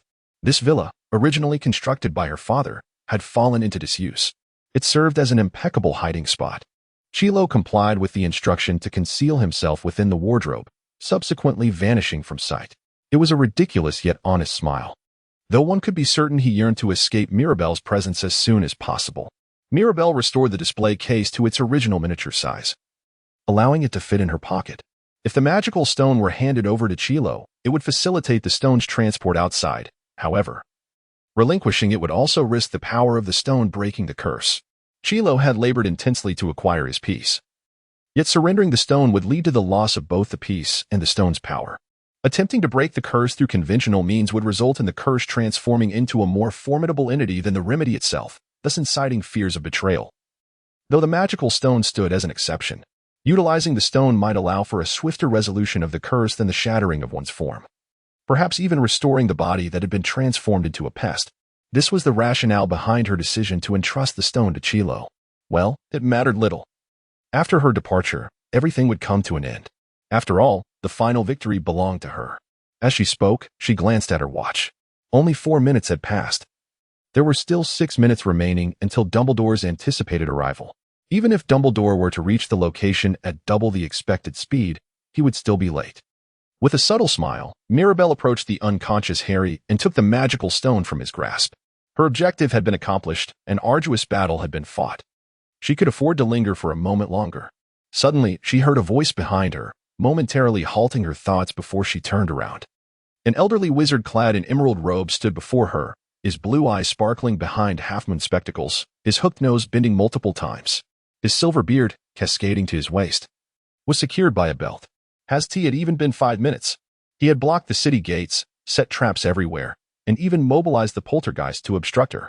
The room was filled with snakebirds, and even the 3-headed dog had been brainwashed, its weaknesses eliminated. Every conceivable measure had been taken. He did not underestimate Dumbledore. His capabilities had been thoroughly assessed, and based on that, the expected time of arrival had been calculated at 20 minutes, which had further been revised down to 10 minutes. The situation had now narrowed down to half that time. How could this be? Apparition. He could utilize spells in this area. Dumbledore could indeed remove the anti-apparition enchantments covering the school, but if he succeeded, Mirabelle would have been aware. Yet there were no signs. The bones broke, and she feared the repercussions of breaking through the traps she had set. She was deeply concerned for Harry. When she returned, Discovering that Voldemort had been defeated truly astonished her. But it made sense. She had reassessed her evaluations. She had intended to conduct a thorough assessment. Yet it appeared she had underestimated him. Misjudging her opponent's capabilities as half of what they truly were had been a ludicrous error. Well, she admitted it. No wonder Voldemort instilled fear. He commanded the respect of many wizards and witches. Handing over that magical stone was something Mirabel ought to possess. The greatest wizard of the century, Albus Dumbledore. What transpired during that encounter had indeed been terrifying. The castle gate was obstructed, and traps lay scattered everywhere. With sticky saws, Peeves was there to block the way, and the door was jammed. Moreover, the three-headed dog seemed to respond to any sound of music. As a reward, a bird pecked at the wrinkled glasses. Dumbledore spoke indifferently, as if discussing merely a trivial stumble. Yet the content was humorous. Even Quirrell, the defense against the dark arts teacher, stumbled repeatedly, spinning a dragon egg to learn how to bypass the three-headed dog, while the old wizard easily overcame it. Mirabel, may I inquire what you intend to do with that magical stone? Speaking too much only prevented the stone from falling into the wrong hands. No lies were told. The denial of the truth prevented the stone from being seized by Voldemort. However, afterward, one merely attempted to pocket it. Dumbledore calmly responded to the haughty remark, maintaining his composure. Ah, Mirabel must be so. It was clear she feared Voldemort. Thus, let us call him Voldemort. It is said that neither he nor his teachers ever mentioned his name, yet it appeared to have been discovered. Well, particularly eager to conceal, hence the question. While communicating, Mirabel pondered how to escape. Could she use apparition? Or perhaps employ the disarming charm for a sudden strike? Yet both methods would likely be swiftly dealt with by the deeply experienced old wizard. Retrieving the stone from Voldemort's grasp. All right, let us proceed. So, may I ask what the intention behind those traps was? Professor Quirrell, the only Death Eater, might summon reinforcements from other Death Eaters. Thus, was it not reasonable to consider countermeasures?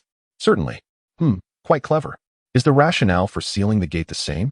I have heard the headmaster is back at the school. Dumbledore has returned to the academy. At least, that is what Harry believes. It was, in essence, a trap set for Quirrell, yet Mirabel utilized it. Never did she imagine Dumbledore would return. Therefore, without hesitation, the gate was sealed. Despite Dumbledore's blue eyes targeting Mirabel's heart, she felt absolute confidence that he could see through her thoughts. He would always discern the truth of matters. There was still a chance. Finally, she secretly slipped it into her pocket. Claiming to be unbewitched, that must be a deception. She should be lying. Mirabel thought thus. A magical stone to protect against death. To obtain what everyone desires, eternity. Just a little is enough to justify such a reason. Conversely, being tempted therein seems quite natural. However, Dumbledore appeared to disagree, slightly shaking his head, covering his eyes. Foolish, truly foolish. The magical stone is not as wonderful as one might think. The young can understand how dreadful eternal life can be. Dreadful? Indeed. Mirabel felt a sense of self-consciousness at Dumbledore's words, raising an eyebrow in curiosity. It struck her as peculiar how the best of things could vary, much like how one might say the finest qualities about Voldemort. For instance, what is deemed best for Mirabel might be entirely different for Harry Potter, and vice versa. Yet, Dumbledore professed that immortality was the most dreadful of all. Such a commonplace yet narrow-minded notion left Mirabel perplexed. Could one truly consider eternity to be the worst fate? Indeed, was the Philosopher's Stone, which promised immortality, truly something to desire? Mirabel's words caused Dumbledore's eyes to widen ever so slightly. Upon witnessing this, Mirabel was engulfed in doubt. As anticipated, the man sought experiences intertwined with life itself. It raises the question of why one might perceive immortality as the most dreadful of fates. Such a notion often stems from one's inclination to envision the worst possible outcomes, perhaps due to their own detrimental habits. In such circumstances, one inevitably seeks the most unfavorable results and subsequently grapples with remorse. It seemed to affirm a point, as Dumbledore, wearied, remarked, how foolish. Such a foolish experience. Is it denial, then? What do you think? Dumbledore regarded Mirabel with a vigilant gaze, mirroring her apprehension towards him. A frightened girl, he mused. No matter how one deceives their own heart, dons a mask, or speaks casually, they inevitably tread into the depths of their inner self, forcing open the guarded barriers. One delves into the essence of Dumbledore. Was it due to the striking similarity in their natures that he was able to see through her? Mirabel, in her desire to defy the odds, would assuredly find joy in such endeavors. Yet, she was still quite young. If she were to direct such power towards a noble cause, she could undoubtedly become the greatest witch of all. Mirabelle harbored a peculiar understanding of Dumbledore. While Dumbledore possessed a profound insight into Mirabelle's mind, it appeared that within a mere year, she had mastered the art of occlusion, yet maintained a delicate balance. Even with the ability to read minds, she grasped the nuances of thought. This was attributed to her youthful appearance, reminiscent of a time when she, in her naivety, believed that muggles should be governed, echoing Grindelwald's sentiments. It evoked memories of an era when she struggled to believe that if such great wizards were to rule over muggles, the world would transform. Presenting the Philosopher's Stone, she hoped it would bring joy, yet she was certain it would not. Alas, having assumed this guise, she had no choice but to willingly surrender the stone. Even if confronted, victory seemed assured. Her true intentions remained concealed. She acknowledged a grave error, having misinterpreted her opponent's capabilities and ventured into territories she should have avoided. Consequently, any semblance of failure would remain shrouded in secrecy. Mirabelle hurled the enchanted stone, and Dumbledore, with his wand raised, unleashed his magic without a moment's hesitation. A tremendous explosion ensued, utterly shattering it. A brilliant beam struck the Philosopher's Stone, reducing it to countless fragments that scattered across the floor, causing nearby mice to flee in terror. Dumbledore then summoned the winds, deftly gathering each shard back into his grasp. "Let us proceed," he said. "I shall accompany Harry." Although the situation was dire, it provided a glimpse into Dumbledore's remarkable abilities, which, paradoxically, seemed devoid of self-awareness. Nevertheless, this opportunity should be seized wisely. No punitive measures were imposed, and in a gesture of solace, he appeared to take notice. Mirabelle lifted her long robe and began to descend the stairs beside Dumbledore. Her ambition was unyielding. Please forget one thing. Let all remember the fleeting moment of their brush. As a flicker of hesitation flashed through Dumbledore's mind, was it to be shattered? Mirabelle's actions ought to be suppressed, or she should be expelled from the school. Unlike Voldemort, the institution has not resorted to murder, nor has it nurtured forbidden creatures like Hagrid. Certainly, stealing is a crime. However, given the school's long-standing history, it is not uncommon for 10 or 20 students to have interacted with school property or other items, which would warrant only a reprimand at most. The teachers imposed penalties to encourage reform. Firstly, if such reasons were grounds for expulsion, James Potter would have been expelled 10 times over. Nevertheless, Mirabelle poses a danger, irrespective of the severity of her transgressions. Even if she appears well at present, she could still become malevolent. Mirabelle listened intently, yet Dumbledore's ambition remained undiminished. The confusion lingered. Should evil be quashed in its infancy? What a foolish teacher, Albus Dumbledore. Nevertheless, Mirabelle was merely a first-grade girl. Dumbledore firmly believed that every villain should be afforded a chance at redemption. His sense of responsibility as an educator and compassion held him back. Punishment was warranted, yet should it be of the extinguishing sort? The resemblance to a young student was striking, for he had become arrogant, lost in a foolish dream. He ought to guide his pupils along the righteous path. In the quiet of his room, Dumbledore whispered softly to the comatose Harry, knowing full well what was to come. Until the end, there were no answers, only questions of what was right. Tom Riddle, too, could not be deterred from his descent into malevolence, thus giving rise to the most nefarious wizard in history. The casualties were immense. Even James and Lily lost their lives. Dumbledore pondered, what kind of wizard could save himself? Once more, a girl was treading a dark path, and he felt utterly helpless. Should he abandon hope? If he relinquished his hold, who could usher back the light? Still, he persisted. Once again, he would guide his students toward the right direction, lest the tragedy of Voldemort be replayed. To forsake his sister to the folly of ambition was the only salvation he sought. Would he allow his students to repeat his own mistakes, spiraling into despair? Just as he faced his sister for the first time, could he truly believe? Ariana. Dumbledore's voice was laced with bitterness, yearning to know if his deceased sister was aware. He dared to believe she knew nothing. The battle for the Philosopher's Stone had passed, and the day of the year-end feast had arrived. A multitude of students filled the hall, their voices resonating. The house cup was presently held by Slytherin. The hall was adorned in Slytherin-esque green and silver, with a massive banner depicting a serpent, the emblem of Slytherin. But when the feast concluded, would Slytherin retain the house cup? Mirabelle was not astonished by the revelation of her heritage. What is the matter, Mirabelle? Mirabelle has contributed the most points. The victory is still early. Reginald, have you not heard that rumor? Rumor? Did Harry Potter protect the Philosopher's Stone hidden within the school? The fact that Harry fought to safeguard the stone has spread throughout the entire school. Of course, Dumbledore immediately regulated and kept it confidential, but secrets inevitably become common knowledge. Perhaps the rumor originated from Harry's closest friends, Ron or Hermione, but it is astonishing how little doubt exists either way. After all, incidents such as Harry's injuries and Quirrell's disappearance coincide. Consequently, Harry has suddenly transformed back into a hero, once again embraced by the entire school. Now he is both adored and reviled. The protector of the Philosopher's Stone, the brave hero, such events are bound to be celebrated. Ultimately, points can be accrued from such matters. Really? Ah, that old fellow who delights in surprises must be thrilled. According to the scores, Slytherin is in the lead. So far, Mirabelle has amassed 126 points, propelling Slytherin's score beyond the expected level. Yet, one must not let their guard down. That old weasel could easily turn the tables and allow Gryffindor to triumph. Well, regardless, let us await Dumbledore's command. As we ponder this, Dumbledore raised his voice. Another year has passed.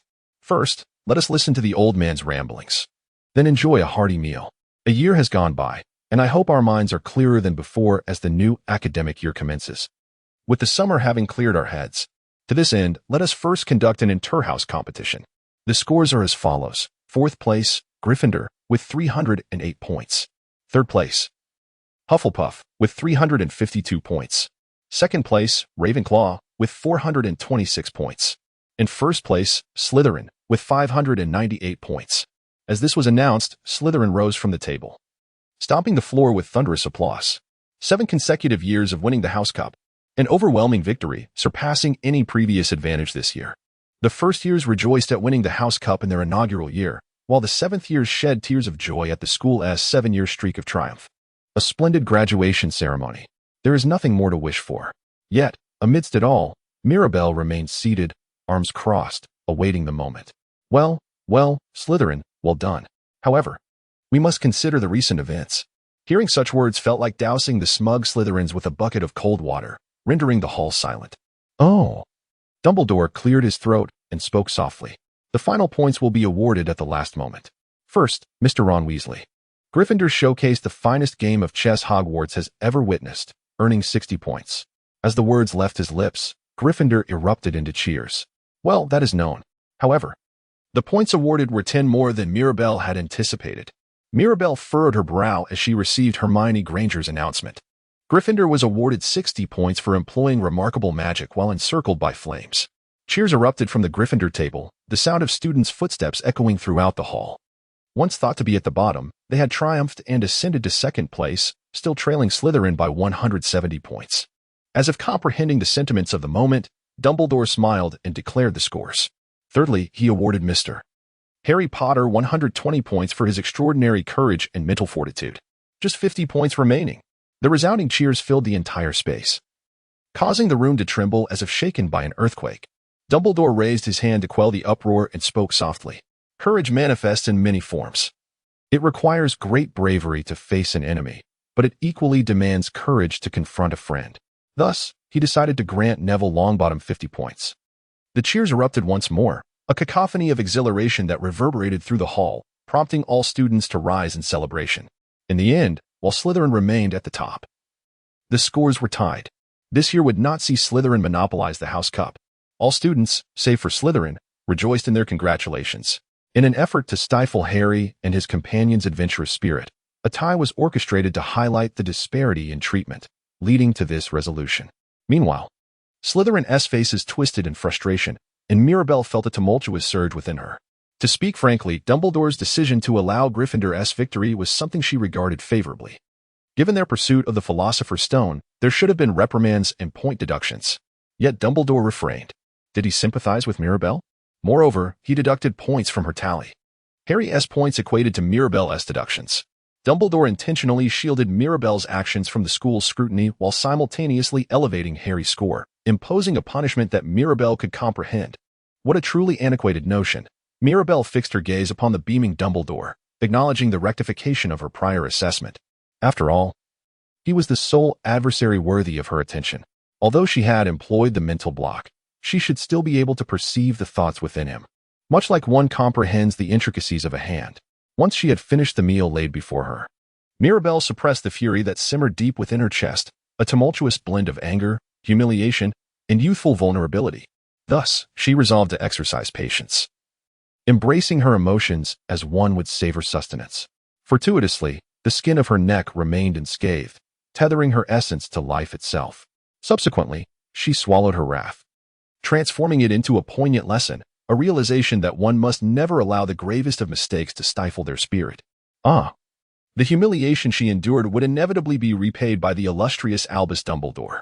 Once the examination results were revealed, Mirabel triumphed over Hermione, claiming the top position in her class. With a remarkable score of 126, she garnered admiration from her peers as the finest student of the year. If Harry Potter was the hero of Gryffindor, then Mirabel stood as the antithesis in Slytherin. It seemed that some students were even exhilarated by the prospect of recognizing the two as rivals, though Mirabel remained indifferent to such notions. At last, the moment to return home arrived, and she began to pack her belongings into her travel bag: clothes, wand, textbooks, a flower pot, and a bottle. Mirabel gazed at the bottle, clicking her tongue in contemplation.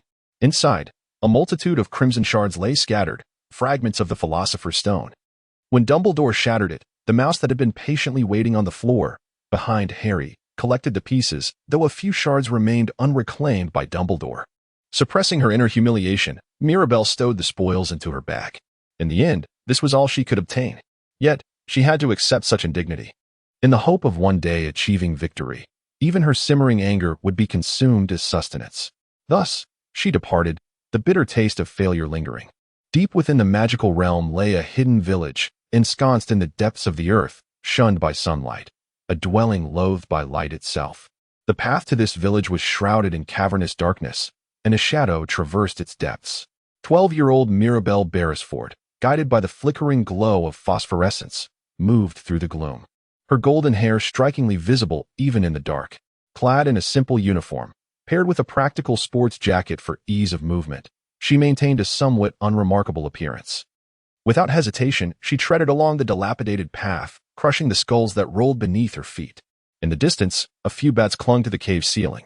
Among them was a fierce vampire bat, eager to attack intruders, especially those of her kind, but it refrained from assaulting the girl. This was because it desired to join its brethren in transforming into the skulls that littered the path. Mirabel ultimately arrived at an open expanse, disregarding the distant gaze of the bats. Upon reaching this exceedingly damp and desolate village, shrouded in perpetual twilight, she found it inhabited by only a select few races. All belonged to creatures of darkness, beings capable of extending their limbs beyond the confines of their realm. Most notably, the former Night King, who had once resided there, transformed the name of fear into a formidable will of vampires. The Night King, Nosferatu, Cain, Dracula, symbols of dread, embodiments of nightmares. True legends, their mere mention evoking shivers of terror. They are eternally close to decay, and even in destruction, they rise again from the ashes, a monster among monsters. Once, they were the true dark overlords.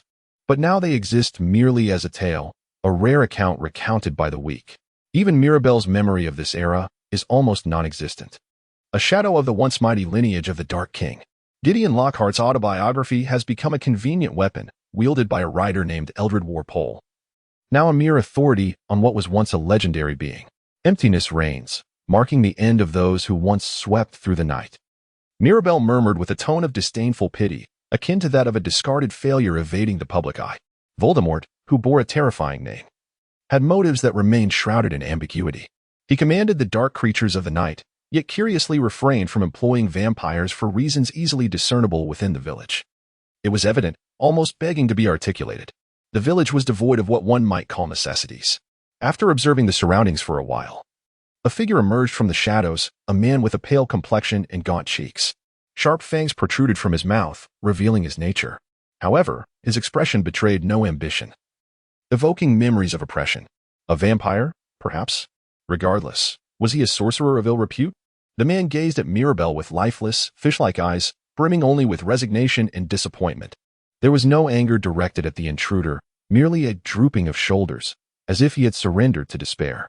Mirabel spoke with disdain, exclaiming, what is there to boast about in killing? The more mice one slays, the more resilient they become.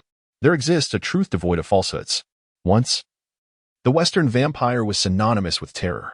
In the realm of the mundane, these creatures persist in artistic creations, depicted as monstrous beings instilling fear, evoking pity that transcends mere mockery or wrath. They embody the formidable power of life, conquerors of existence. But what has befallen such a wretched state? Pray tell, what purpose does it serve? The secret is said to lie infinitely close to decay. A sharp fang from an arm. Can it be granted?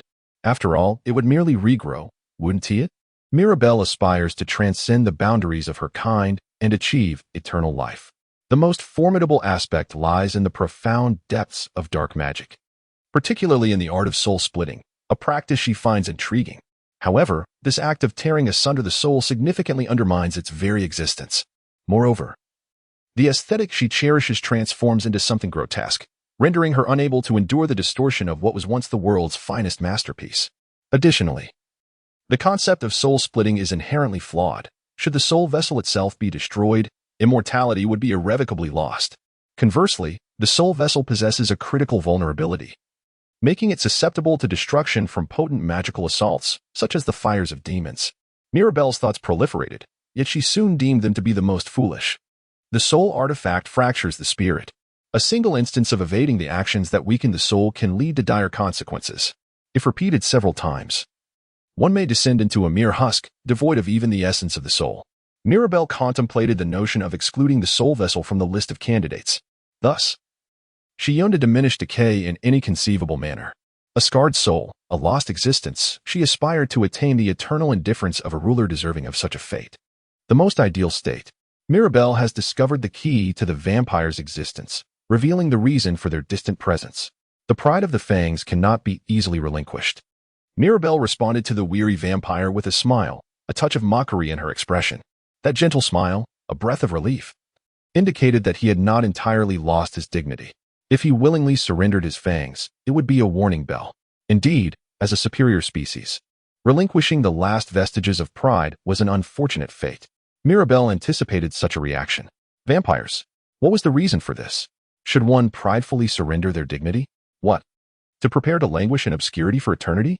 Even a clan once exalted as the Night King, cast aside in disgrace, could suffer such a bitter defeat? The name of the vampire has fallen due to the emergence of another dark force, the Dementors and the Death Eaters, led by Voldemort. The terrifying specter of his reign has already been imparted to them. Vampires are indeed a race fraught with numerous vulnerabilities.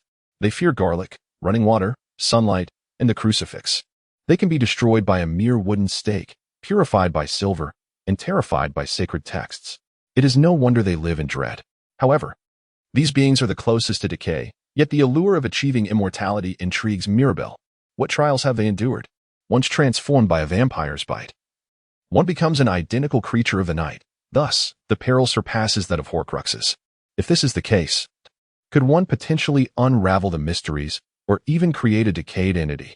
This is why Mirabelle contemplated the significance of the sharp fangs. There are no excuses, only the relentless tide of the era. Already, it has fallen behind the currents of time. What if that tide were to rise again? What? The waves of the age may yet return, summoning forth a new dawn. Old notions would be dispelled, making way for an entirely new world order. Do they yearn for a revival of past glories? Within the nonsensical ramblings of a girl, there lay an enigmatic force. It possessed a compelling allure, one that urged belief. The vampires, who should have wielded captivating, bewitching eyes, were on the verge of being enchanted by this youthful enchantress. The vampire instinctively swallowed hard. At this stage, it was all a daydream, a futile endeavor. Yet, in this manner, there was also a form of compensation. Compensation, you say? What absurdity! Just moments ago, they had been gazing with an expression of poignant melancholy. Mirabelle smiled faintly, wielding her wand to invoke the slicing spell. In an instant, her right palm split open, crimson blood oozing from her palm. What a thought, vampires! The most exquisite and talented maiden's blood in the world, a veritable delight. To claim oneself as the finest in the world is fair, yet undeniable. Even if a vampire suppresses their instincts with reason, their eyes remain veined with blood, and their throat parched with thirst. The tongue hangs loosely, ensnared by the deep crimson liquid. Should one partake in it, it is a pact with the devil, an invitation to reverse the very essence of magic. What course of action shall be taken? To persist in a life devoid of pride and rife with tragedy? Or will one entrust their dignity to pave the way for the unknown? The refusal of any path becomes a story, compelling one to accept it forcibly. A concession, the girl stated. If willing, one might forcibly tear it apart, rending its venomous fangs, and thus engage in such a trade. This act is born from a certain respect for the vampire kin. How audacious! How remarkably unique! Yet, a profound sense of self-esteem evokes haunting memories. The vampire, composed and unwavering, prowls through the night. The girl once knew the Night King. In that moment, she perceives the vampire extending its tongue to consume the blood offered. It crouches like a dog, drinking eagerly from the droplets falling before it. Upon witnessing this, Mirabelle said with great satisfaction, "Has the transaction been successful?" After a considerable pause, the vampire, now filled with fresh blood for the first time, nodded slightly and used its claws to sever its own arm. It then extracted its venomous fangs and presented them to the girl. Mirabelle quietly accepted the task, using magic to chill the item, nodding in satisfaction. Delighted, she expressed her gratitude for the collaboration. After obtaining what she desired, the young girl turned away, seemingly detached from the situation. However, as she approached the village's entrance, the vampire called out in alarm. Wait, please tell me the name of Mirabelle Beresford. If you are intrigued by the new world, feel free to seek me out." With that, the girl departed from the hidden village. Watching her retreating figure, the vampire sensed the dawn of a new era. Undoubtedly, the tide of change was approaching. A wave even more potent than Voldemort himself. A tsunami-like revolution would ruthlessly sweep away all opposition, obliterating the so-called Old Order. Anticipating its arrival, the vampire bowed in the direction the girl had taken. The fallen vampire awaited the resurgence with a sense of resignation. On either side of the Moon Crescent Street stood ordinary houses, yet there was a striking white mansion. Towering over 20 feet, its architecture was remarkably conspicuous, albeit unintentional. The road seemed to naturally allow passage without notice. If anyone felt at ease in the vicinity, it was likely only Harry Potter. Indeed, it was a wizard's villa, shielded by an anti-Muggle charm. Just like the leaky cauldron in London, it proudly loomed over the Muggle town center, yet attracted no attention whatsoever. Originally, Heathcote Beresford, the head of the Beresford family, had built the villa in a fit of rage against the Muggles but soon grew weary of it, abandoning the town. Now, two visitors were exploring what should have been an empty mansion. What could they possibly know? The current steward of the Beresford estate, Mirabelle Beresford, sat with her legs crossed on a chair in the living room, exuding pride. After sipping the tea brewed by the servant, she murmured, "It tastes well." The servant's magical skills were commendable, though he seemed to require further practice with black tea. Indeed, the tea was prepared by a young man whose face was wrapped in bandages, named Quirinus Quirrell. He had once been a teacher at Hogwarts, recently instructing in defense against the dark arts. However, at the end of the school year, he confronted Mirabelle over the Philosopher's Stone, was defeated, and cursed to become a loyal follower. A mere shell of a man, he had lost his body. If he attached himself to another, he would become a wraith. Thus, he existed in a state akin to that of a monster. Quirrell, a Death Eater, sought to uncover some weakness in Voldemort, yet his results were disappointing. After all, the young man who had just become Voldemort's servant seemed to possess no significant information. To claim he was not disappointed would be a lie, even if his expectations were low. Mirabelle sighed and took another sip of the servant's unpalatable tea. Well, it cannot be helped. I might as well utilize what knowledge I have. Knowledge? Ah, the teacher of Voldemort's servant, skilled in cunning legalities, perhaps? The residence shall be utilized for a certain ceremony. As a precautionary measure, steps will be taken to deceive the Ministry of Magic. Ah, what? Mirabelle speaks of matters that seem self-evident, yet pose a formidable challenge. Each underage which possesses a unique scent, a trace that instantly alerts the Ministry of Magic upon the use of their powers. Should magic be employed outside of school grounds, officials will promptly investigate. However, for those familiar with the ministry, it is well understood that erasing such traces is exceedingly difficult. Thus, the task was entrusted to her, to be completed within a year. What shall happen when the task is accomplished? Mirabelle's voice, tinged with concern for Chilo, uttered a single word. She cast a fleeting glance at him, revealing a smile that was cold and fearful. Upon witnessing this, Chilo experienced a moment of clarity. Failure would lead to demise. In certain respects, the girl was even more ruthless than Voldemort. Should one be deemed a useful tool, they would be discarded mercilessly, akin to a broken toy tossed into the trash. Chilo understood that completing the task was paramount. After all, abandonment could hinge upon a mere insect, determining his fate. To gamble with one's life was to embrace inevitable expectations. With resolute determination, Chilo surged towards the mansion, soaring back home through the chimney. A year's grace period. Simultaneously, He must fulfill the master's wishes and devise a means to deceive the Ministry of Magic. Thus, he would persist. He had a fondness for insects. Chilo dashed away, prepared to undertake the arduous task at all costs to gain the sister's recognition. It was his sole chance of survival. Upon returning to her parents' home, Mirabelle glanced back at the maid, who had just displayed a desperate demeanor, tilting her head in mild astonishment. Deceiving the Ministry of Magic to evade detection was akin to a test, and she did not anticipate that Chilo could accomplish the task alone. Rather, she contemplated how she might contribute to the endeavor. It was merely a swift trial to ascertain the extent of their capabilities. If they could capture even a modicum of the Ministry's attention, it would pose no issue. Even if successful, the penalties would be slight and manageable. She attempted to offer a reassuring smile, yet for reasons unknown, Mirabelle felt perplexed as she had cornered Chilo. Well, motivation is key. If it could elevate her spirits, then nothing could be better. Mirabelle persuaded herself to walk towards the living room, where her father and her brother were seated. So, how did you perform, Mirabelle? He inquired.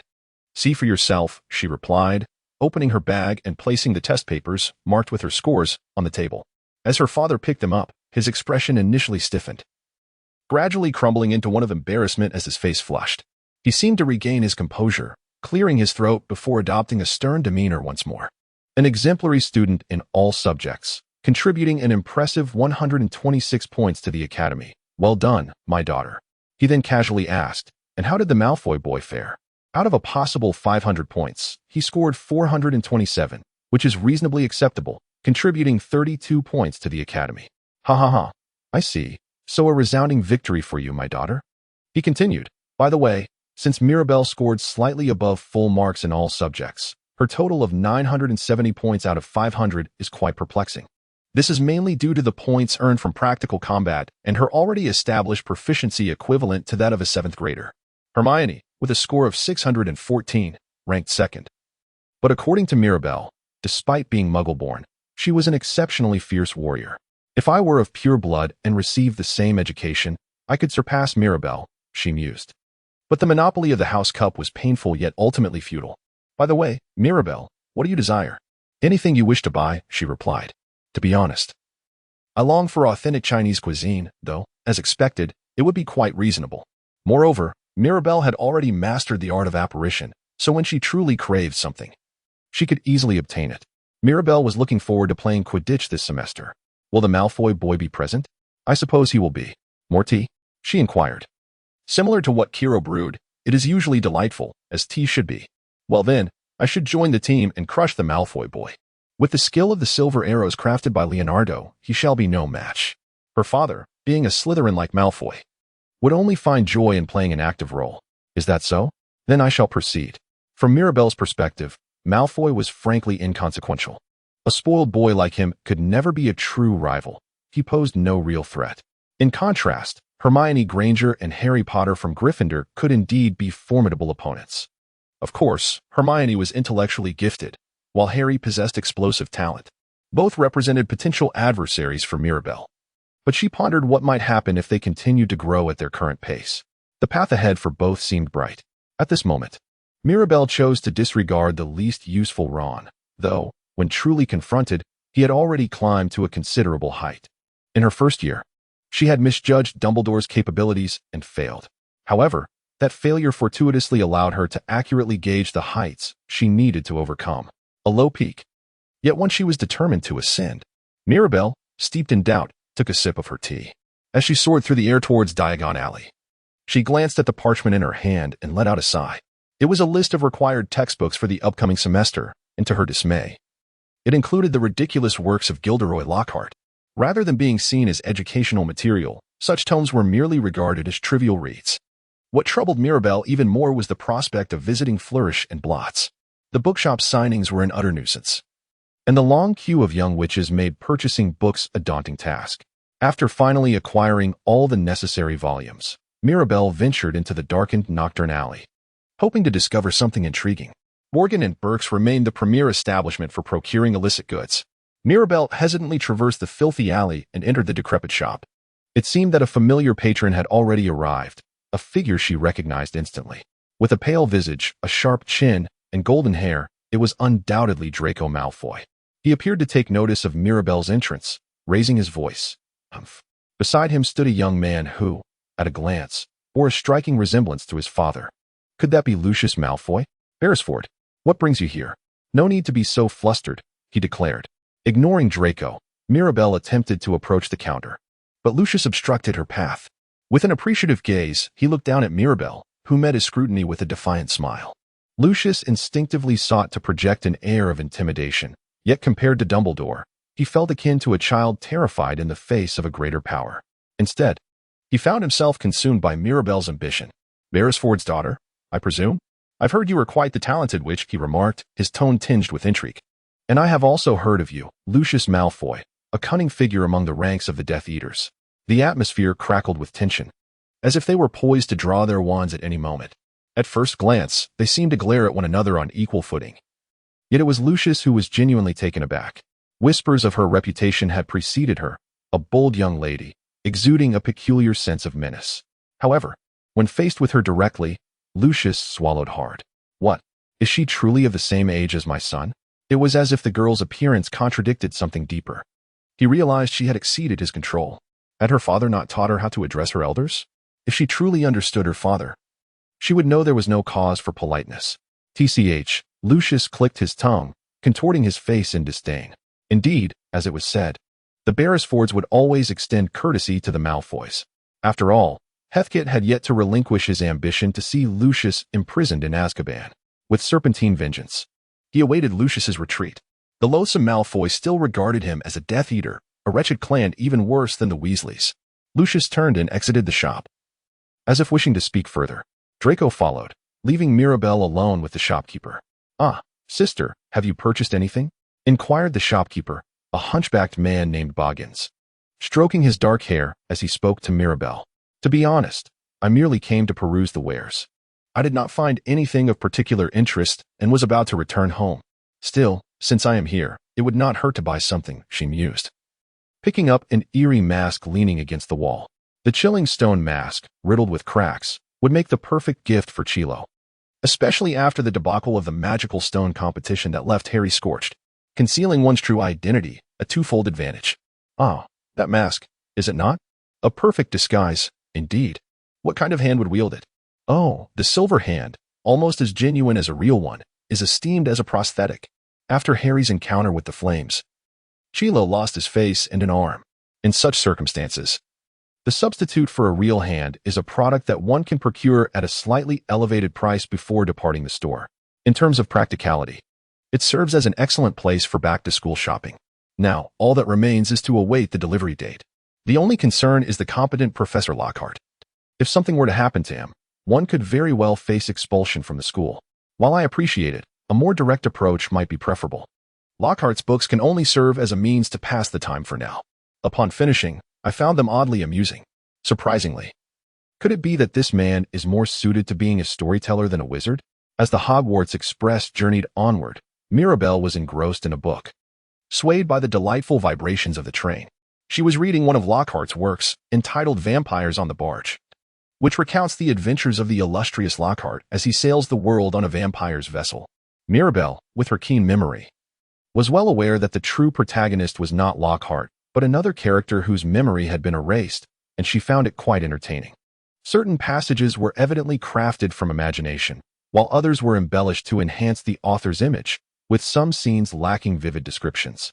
While lost in her reading, she heard the sound of a compartment door opening and the voice of a female student. Excuse me, is this seat taken? No, thank you. Without diverting her gaze from the book, she turned the page. She sensed two students had entered the compartment, but their presence was merely a distraction. It mattered not who entered. However, it seemed they did not intend to remain silent, as one voice, laden with pressure, broke the stillness. Heh, another filthy Granger, she remarked, prompting Mirabelle to look up from her book. Can't even say hello? Wait a moment, Millicent, but perhaps we are in the same carriage. So let me introduce myself. The speaker, a girl named Millicent, appeared to articulate her thoughts with remarkable clarity. Mirabelle, realizing there was no alternative, placed the book on her lap. The two girls simultaneously inhaled sharply and took a step back, clearly startled, for a face was obscured behind the pages. Ah, Beresford. It was indeed a surprising revelation. They had assumed something was amiss, yet here he was, someone they had never expected to encounter. He stood as Slytherin's finest student. The most beautiful girl in the entire school, a figure of unique presence that resonated deeply within the student body. The overwhelming aura she exuded during Halloween remained vividly etched in their minds, profoundly impacting their hearts.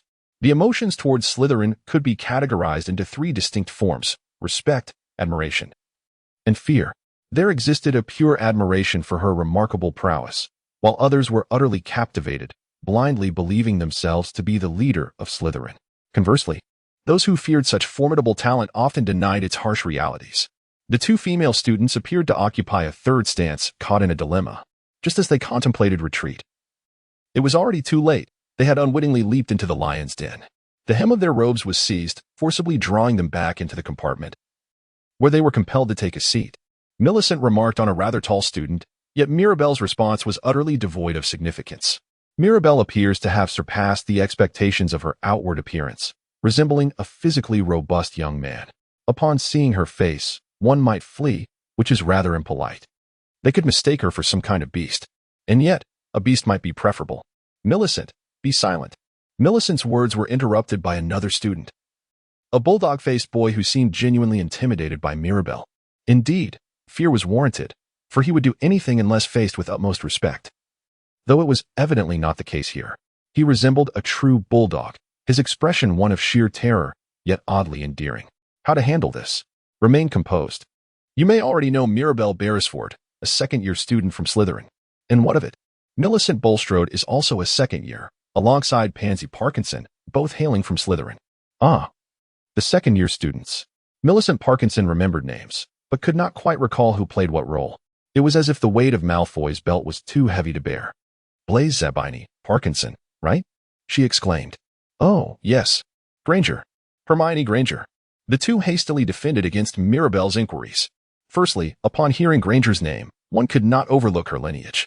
In the magical realm, it is exceedingly rare for anyone to surpass the bloodline of the Berenstons. Knowledge about Hermione Granger was not widespread. Do you know Granger? Oh, indeed. But why refer to her as a mudblood? The term mudblood is the utmost insult, even a taboo within the wizarding community.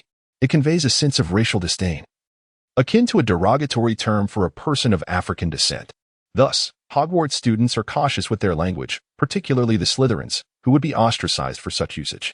Hermione, a muggle-born who excelled academically, became an easy target for such derogatory remarks, and Mirabelle had overheard Slytherins uttering them on multiple occasions.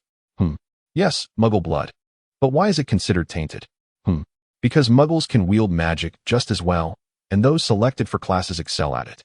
So, the Granger of muggle descent appears more akin to the chosen ones, does she not? How do you see it? Millicent found herself unable to refute Mirabelle's words and let out a faint sigh. In the end, it seemed she merely spoke without truly grasping the essence of the term mud. In any case, did she genuinely comprehend it? Perhaps she echoed the sentiments like a parrot, influenced by those around her and shaped by the teachings of her parents, merely borrowing ideas. Mirabelle lowered her eyelids, donning a visage of sorrow. Once more, she found the pervasive ideology of pure-blood supremacy throughout the magical realm to be a source of great vexation. Even children grasped the true essence of the words, casually spewing forth that muddy rhetoric. How long would it take to completely eradicate such notions? Even if deeply entrenched, how many years would it take to alter this mindset? Despite having dominated the magical world? Upon once again acknowledging the profound troubles posed by the pure-blood ideology, Mirabelle opened her eyes. Millicent Pansy gazed at her in perplexity, sensing something amiss. Could she comprehend? The notion that muggles are tainted by their blood, Lady Beresford. What weight does it carry, whether deemed good or bad? In response to Parkinson's inquiry, Mirabelle shared her musings, only to be interrupted. There was more to articulate. The fundamental concept was, in fact, diametrically opposed. Regardless, the so-called respectable pure-blood ideologues conveyed to Mirabelle that those deemed obsolete should be purged alongside the world they inhabited, cutting off the rotten branches and eliminating the sources of decay. Thus, the path to a new world would ultimately be unveiled. Now, let us trace back to Salazar Slytherin, whose ideological legacy left a valueless inheritance. A serpent, a creature that slays muggles, was confined within the Chamber of Secrets. Such entities were deemed necessary in the newly conceived world, treading upon every piece of flesh, trampling upon thoughts. A Slytherin student denied and dismantled the very tenets of Slytherin. What could be more delightful? With such contemplations, Mirabelle chuckled mischievously for a moment. Sydney Beresford emerged as one of the most captivating members of this year's new student cohort. Her beautiful silver hair cascaded down to her waist, and her bright blue eyes sparkled like the clear sky. Her striking beauty led many to mistakenly perceive her as a mere girl, yet the most significant reason for her allure lay in her sister Mirabelle's presence.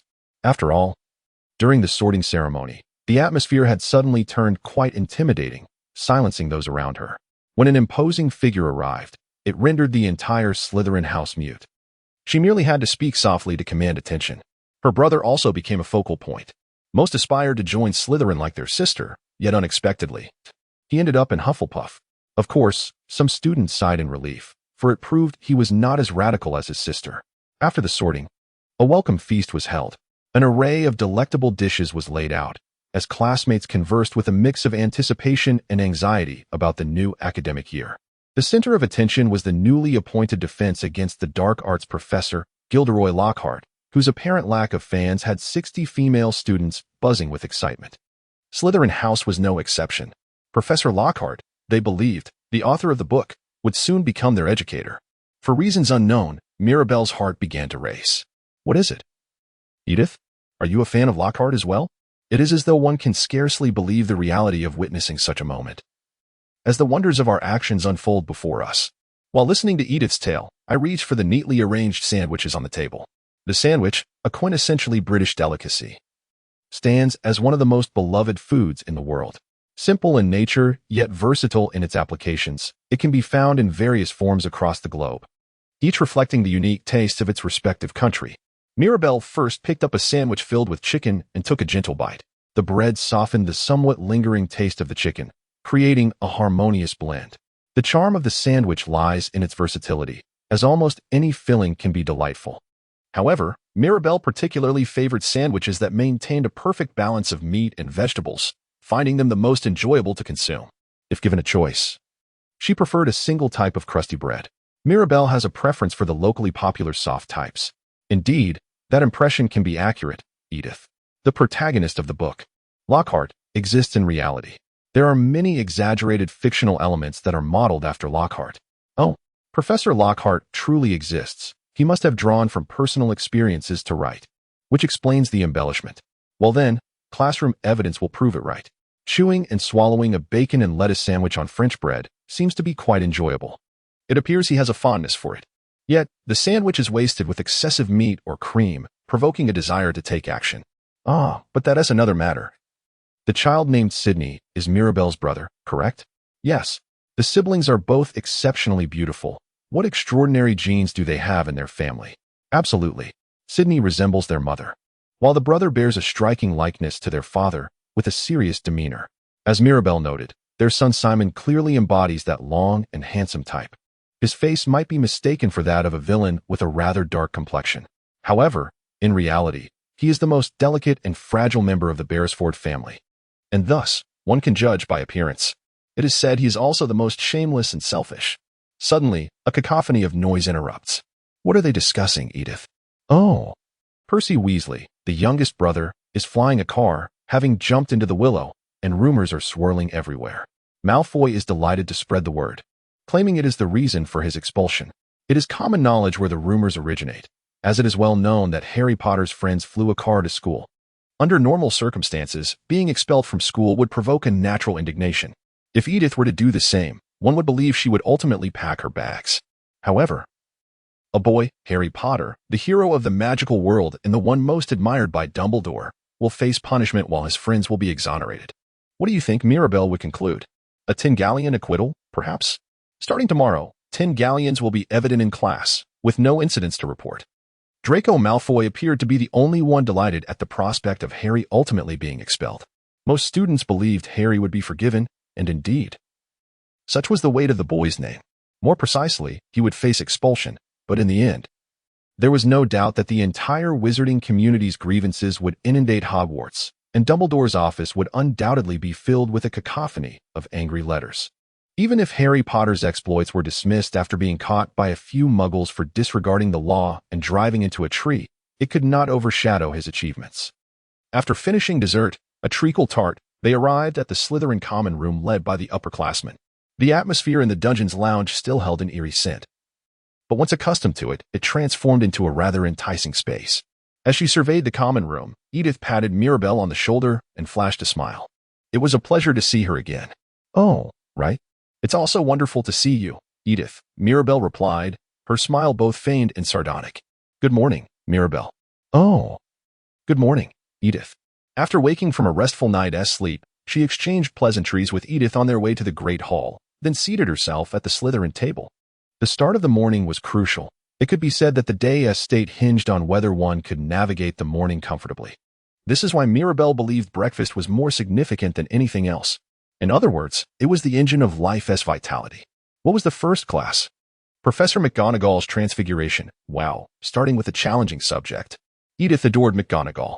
The head of Gryffindor House felt similarly, but most importantly, she appreciated the suffocating atmosphere of discipline.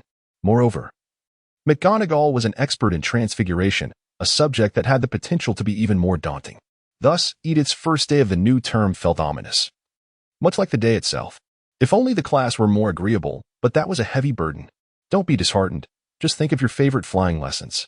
She cut her bacon and eggs into pieces with a knife, spearing them with a fork before placing them in her mouth. Typically, one would enjoy this with gravy or hollandaise sauce, but the bacon possessed a delightful saltiness all its own. The buttered toast was crisp, yet retained the softness of the bread inside. The house elves at the school seemed to be performing their tasks as usual. After swallowing her food, she poured milk down her throat and took a deep breath. A tranquil, serene light enveloped her, happiness. It was a culinary experience that animals, who could never comprehend the nuances of cuisine, could only witness in fleeting moments. She closed her eyes, buried her consciousness within herself, and savored the lingering warmth. Mirabelle cherished the secret pleasures of the morning. But was it not outrageous to be expelled for joyriding? What about the feeling of her father witnessing the car drive away? A sudden, absurd sound reverberated through the hall, shattering the remnants of Mirabelle's radiance. The noise was so profound that even the floorboards quaked, and the plates on the tables rattled as if in the midst of an earthquake. Last night, a letter from Dumbledore arrived, and my father was filled with dread at the prospect of embarrassment. Remember to raise a child properly. If a mistake were to occur, Harry could very well perish. He was utterly beside himself. My father's government position was under scrutiny, and it was all his fault.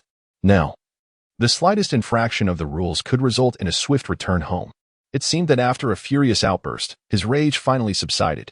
The students in the hall shifted their attention towards the source of the commotion, witnessing Harry and Ron nearly topple over. Clearly, that earlier roar had been triggered by the letter they had just received. How astonishing, that howling letter. If I recall correctly, its volume was hundreds of times greater than that of a normal howl. Therefore, if it were opened hastily, would it not explode? What was Mirabelle doing? Mirabelle said nothing, silently rising from her seat. She then reached into her bosom and retrieved a colossal staff, proportionate to her height. This imposing cane, said to be crafted from the wood of a vampire tree, was intended for use as a blunt instrument. Mirabelle approached the Gryffindor table, when suddenly, Edith caught sight of a colossal black Shura illusion shimmering behind Mirabelle, a hand clutching a bare claw. Edith even perceived the sound of fearful breaths, panting. Wait, Mirabelle, what are you doing with that wand? I intend to eliminate that scoundrel, Mirabelle declared. Edith thought to herself that such actions could truly be taken. Yet Mirabelle seemed resolute in her intent. Gripping Mirabelle's ankle tightly, Edith was determined to prevent her friend from becoming a criminal. If she released her hold, Ron would undoubtedly perish. Mirabelle was now poised to unleash a lethal curse upon Weasley. Release Edith. You're ruining breakfast, you wretched soul. The chaos was intolerable. The howling male was relentless, a victim of circumstance. All because of the disruption to their meal. Why was the boiling point regarding food so low? After much effort from Edith, Mirabelle regained her composure, temporarily postponing Ron's execution. The delay was daunting, yet there was no choice but to endure as the fury gradually dissipated over time. Incidentally, from that moment forth, Ronald Weasley would suffer from mysterious, sanguinary afflictions whenever he came within a 30-foot radius of Mirabelle. In McGonagall's Transfiguration class, students transformed beetles into buttons, a rather trivial task. Yet it appeared that most students had forgotten the lessons learned during the holidays, with only a few managing to accomplish it. It goes without saying that Harry Potter was among those who could not complete the task. During the subsequent break, students seized the opportunity to rest. Notably, many second-year students, eager to participate in the Quidditch matches this year, practiced their flying skills. Observing the students, Mirabelle and Edith strolled outside. They beheld brooms, the latest Nimbus 2001, which could rival Potter's Nimbus 2000. Draco Malfoy had gathered his friends and was gleefully showcasing his broom, boasting about the newly released Nimbus 2001. It was indeed disappointing that Harry, as an exception, had received the Nimbus 2000. Malfoy seemed to revel in his superior broom, proudly exclaiming, "What do you think, Beresford? Does it compare to Potter's?" Mirabelle cast a disinterested glance at Malfoy's hand, which indeed held a magnificent new broom that shimmered with a brilliance befitting its owner. By the way, did she bring her own broom? Would it resemble the Weasley family's, still relying on the school's broom after 2 years? Certainly, it would be her broom. Mirabelle, while speaking, presented Malfoy with a broom. It was a strikingly beautiful broom, its handle adorned with silver embellishments. Its silhouette was sleeker and sharper than a typical cleaning broom, with a tail tapering to a fine point, embellished with golden letters spelling Silver Arrow, the hallmark of its creator, Leonardo. At a glance, one could discern the quality of this broom. It rivaled Malfoy's Nimbus 2001. And if Malfoy were to be deceived by his own perceptions, it might even appear to be a more meticulously crafted masterpiece than the Nimbus. Ah, the Silver Arrow, a reproduction of a broom, yet one that had been reimagined for its own sake. Typically, only properly registered brooms are permitted for riding, and selfish enchantments for enhancement are allowed only under certain conditions. At best, one might make minor adjustments based on personal flying habits.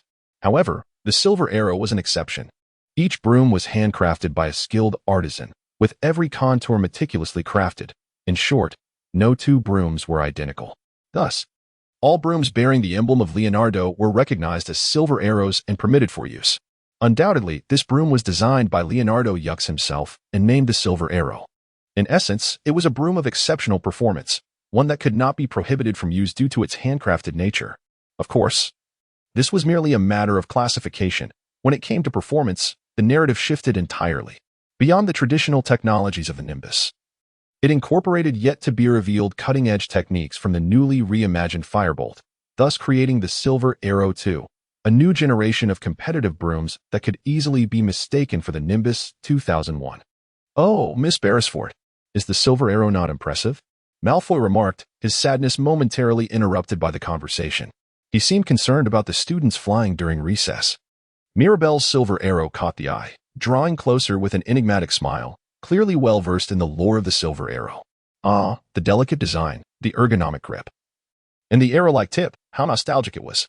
A truly exquisite broom, one that many had learned to fly on at a tender age. Regrettably, it had already been discontinued. Had it been on the market today, its sales would undoubtedly surpass that of the Nimbus series. "Is it truly a fine broom?" Edith inquired, sensing the mood of the conversation shift. Despite its excellence, it was an older model from years past. One could hardly question its competitiveness with the current Nimbus lineup. Malfoy nodded confidently, affirming, "Indeed, it is the best broom. Everyone desires a Silver Arrow." Its popularity had led to limited production, often resulting in long queues at stores.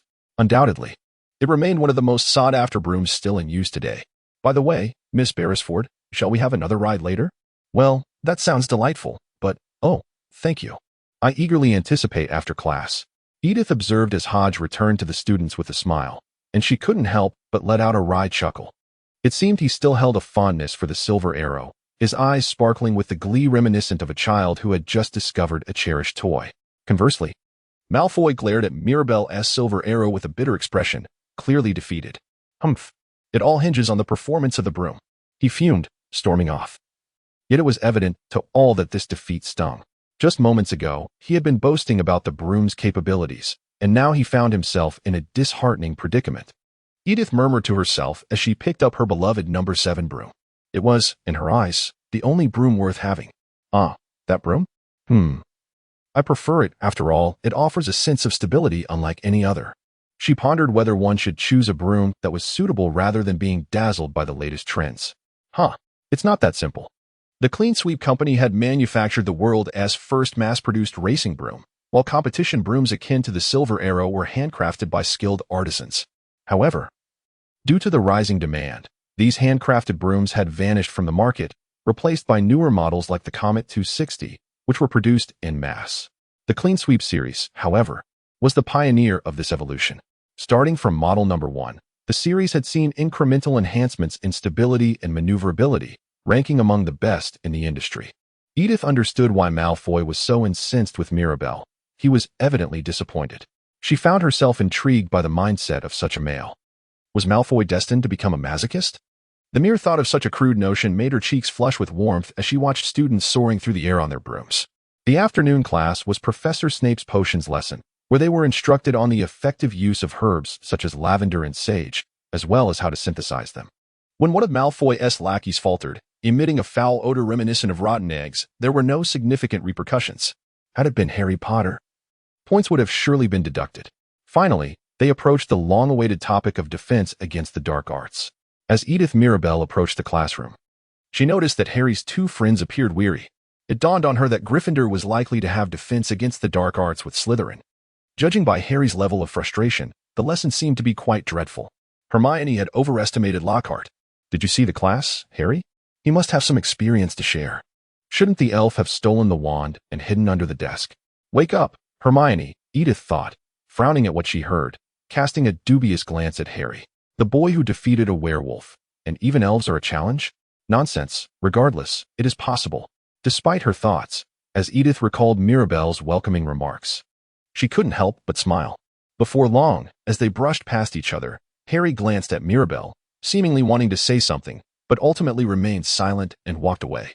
He contemplated asking about defeating Quirrell, yet refrained due to the atmosphere surrounding Mirabelle, which made conversation difficult.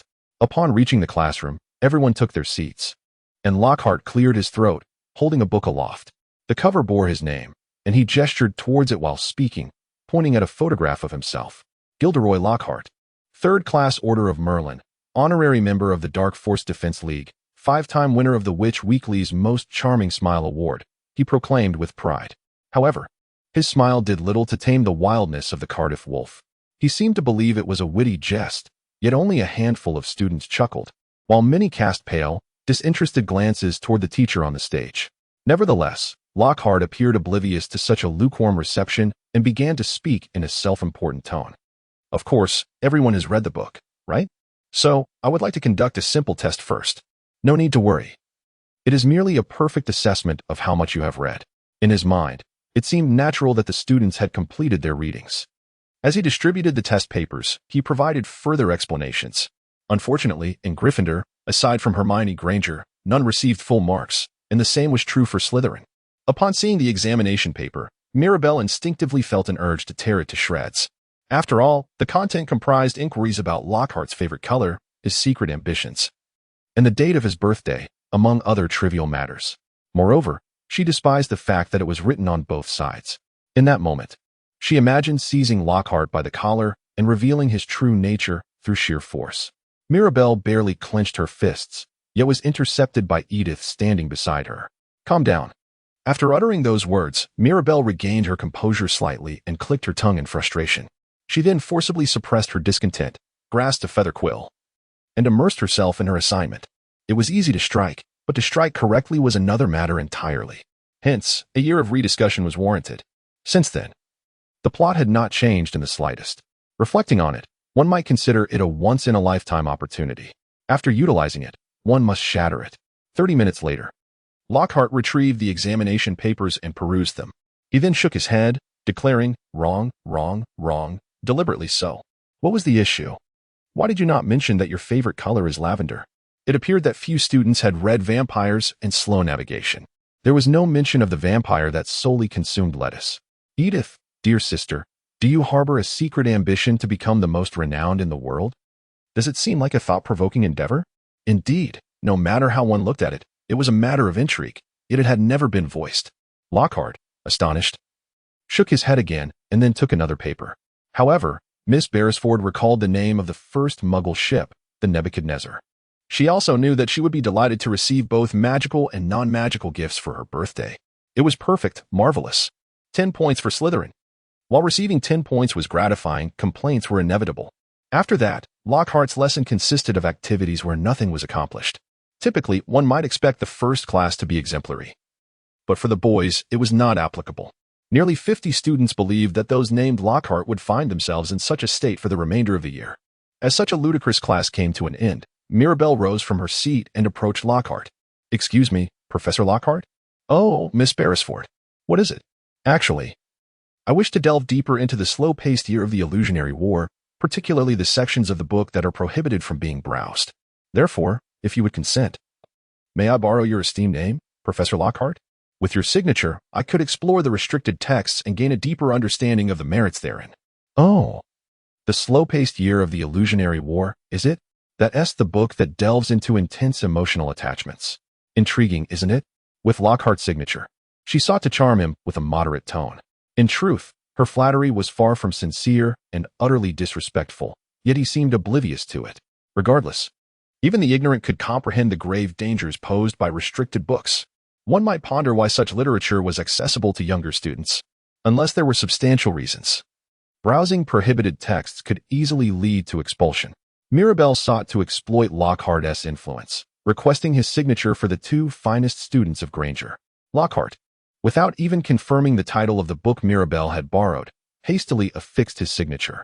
Even if he had sought clarification, it is likely he would have remained oblivious to the fact that the tome in question bore no relation to the Battle of Illusions and was, in fact, far more sinister.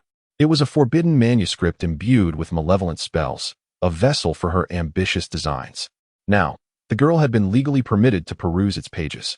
One could be certain that Lockhart would soon realize the gravity of his oversight. What catastrophic consequences might ensue? How many lives could be imperiled? One could wager that the extent of the devastation is beyond imagination. Mirabelle acquired a tome concerning the art of manipulation, which contained numerous ancient forbidden techniques, some of which were employed in the crafting of countermeasures.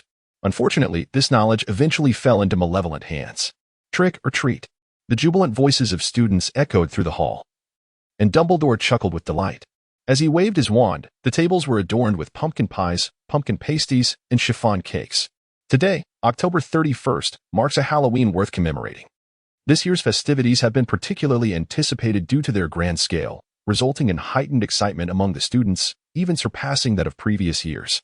"Hey, Mirabelle, have you heard that Malfoy has become the seeker for the Quidditch team? He even gifted a Nimbus 2001 to his teammates to secure his place on the team." As Mirabelle savored her biscuit, she selflessly responded to Edith's words. The manner in which Malfoy joined the team was of equal significance. Regardless, the sole avenue for joining the team rendered the quality of the broom irrelevant. Mirabelle believes that Malfoy will never be able to defeat Harry Potter in the same manner, thus granting Slytherin an immediate advantage. However, what are your thoughts on this year's Quidditch Cup, Mirabelle? If Malfoy were to assume the role of a chaser instead of a seeker, victory would likely be within reach. Yet, it appears he is opting for the seeker position. This implies that, should all go smoothly, Gryffindor might secure the championship, unless unforeseen circumstances arise akin to those in previous years.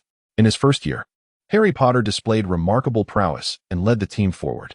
Nevertheless, during the finals, he succumbed to unconsciousness, and the Quidditch Cup ultimately fell into the hands of Slytherin. Had things unfolded differently, Gryffindor would have triumphed, a sentiment that Mirabelle seems to affirm. Would Mirabelle joining the team enhance their chances of victory? Surely, it would be possible. The time spent in training is not wasted. Rather, if that time were dedicated to mastering magic, it would bear greater significance. Are you already strong enough? What further endeavors do you plan to pursue?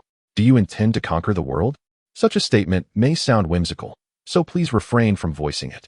In truth, it is no jest. It is a serious matter, yet Mirabelle appears to regard it as rather ordinary and commonplace. Edith chuckled softly as she took a bite of her pumpkin biscuit. Mirabelle sliced the chiffon cake and placed it on a plate, saying little. As she contemplated, she savored the soft dough in her mouth, contemplating her next course of action. Upon arriving at school, her initial intention was to eliminate the basilisk. Understanding that the creature resided within the Chamber of Secrets, she devised a plan to send a mouse into the chamber to ascertain its coordinates, thereby revealing its location. However, the task proved far more challenging than anticipated. Each attempt to dispatch the mouse into the chamber ended in failure, with only its complaints echoing back. Lamenting its lack of discoveries, despite her commands for the mouse to seek out the chamber, it remained elusive. It appeared that, aside from the formal entrance, accessing the chamber was exceedingly difficult. While she considered various magical barriers, none allowed the mouse to penetrate the depths of the chamber. Or perhaps Tom Riddle had intervened in some manner. Regardless, she felt a sense of underestimation towards the chamber. Upon realizing this, she decided to cease her investigations with the mouse and instead focus her energy on waiting. Lacking the knowledge of the chamber's coordinates rendered her unable to utilize apparition. Strictly speaking, it was an impossibility. However, if she could somehow stabilize her form during the transition, it might lead to her dissolution. Thus, all that remained was to wait for a manifestation from the other side. In the interim, she pondered that should she find herself within, there would be 4 opportunities to witness the events unfold. The first would involve Argus Filch's pet, Mrs. Norris, being attacked. The second would occur in Gryffindor when Colin Creevey faced danger. The third would involve nearly headless Nick from Hufflepuff narrowly escaping an attack. The fourth would see Penelope Clearwater from Ravenclaw under threat. Indeed, the fourth would be distinct from the previous 3, hinging upon her precise knowledge of the location in question. Aside from the fourth incident, the memory book failed to accurately depict the locations of the attacks. Even if a mouse accompanied the victim, it would inevitably fall prey to the basilisk, transmitting information to Mirabelle, and if she pursued the attacked individual, it would be futile. Moreover, even if by chance she encountered them and they escaped, it would hold no significance. In such a scenario, she would never see Mirabelle again. On the other hand, the fourth opportunity was flawless. It was well known that the location was near the library, specifically during a Quidditch match between Gryffindor and Hufflepuff. If she could ascertain the precise position, she could set a trap to prevent any escape, making it easy to ambush the creature. Regardless, her urgency to eliminate the basilisk was paramount. Mirabelle cared little for the sacrifices of the feline students, even if they were to perish due to her mistakes. It would not deter her resolve. She was determined to crush the creature, ensuring it would not escape her grasp. After all, it appeared that this year would continue to drag on in the same monotonous manner as the last. As these thoughts swirled in her mind, a sense of gloom settled over her. The chamber had been opened, and the heir's adversary was at large. The events unfolded following the conclusion of the Halloween feast. As students returned to their respective dormitories, in the corridor on the 3rd floor, a peculiar object drew the attention of many students, causing them to stop in their tracks.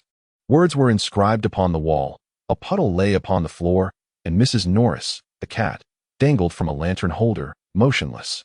As the echoes of Halloween festivities faded, the atmosphere grew somber, silencing the students and enveloping the scene in a thick stillness. Suddenly, the exuberant voice of Malfoy pierced the quietude of the corridor, proclaiming with glee, "Heir of Slytherin, beware. The blood of the filthy shall flow." His excitement reverberated through the hall. Just then, Argus Filch, the ever-vigilant caretaker, rushed in, eager to ascertain the cause of the commotion. Upon spotting Harry, he began to shout in disbelief. The notion that a second-year student could provoke such chaos seemed to weigh heavily upon him, particularly when he confronted Harry, whose appearance was marred by blood. Perhaps a skirmish had transpired, and Harry appeared to be the instigator in Filch's mind. "Mr. Potter, Mr. Weasley, Miss Granger, follow me to the headmaster's office," Filch commanded, leading them up the staircase. "Thank you, Gilderoy," Dumbledore remarked as he cradled the cat in his arms, admonishing Filch while Gilderoy Lockhart lingered beside him. Harry and his friends departed the scene, leaving the remaining students in a hushed state for a brief moment before a flurry of chatter erupted. As they speculated fervently about the events that had unfolded, Edith, too, wore an expression of concern, raising her voice to inquire of Mirabelle, "What does it mean that the Chamber of Secrets has been opened?" To which Mirabelle replied, "Well, it certainly can't be a good thing." Mirabelle was certainly aware of the meaning behind the Chamber of Secrets, yet she was disinclined to elaborate. In contrast, Malfoy grinned widely and declared, "Tell me. Let's see if you can explain it." How delightful. The chamber was a secret room left by the illustrious founder Salazar Slytherin. Salazar, a wizard of great renown, believed that those with impure blood were unworthy of practicing magic. This belief led to the imprisonment of a monster within the chamber, intended to rid the world of those deemed unworthy. The monster? He continued. Only the heir of Slytherin is capable of wielding it, and now the chamber has been opened. From this moment forth, the enemies of the heir shall be eradicated, leaving Hogwarts with only a select few pure-blood wizards. At this point, Malfoy cast a sinister smile towards Mirabelle, boasting of his pure lineage while simultaneously embodying the very traits that marked him as an enemy of the heir. Is it not a denial of Slytherin's ideals? He taunted. Beresford, in denying pure blood, should one reconsider their stance? If one acknowledges the purity of blood and offers an apology, perhaps forgiveness could be granted, don't you think? Despite Malfoy's threats, Mirabelle remained unperturbed.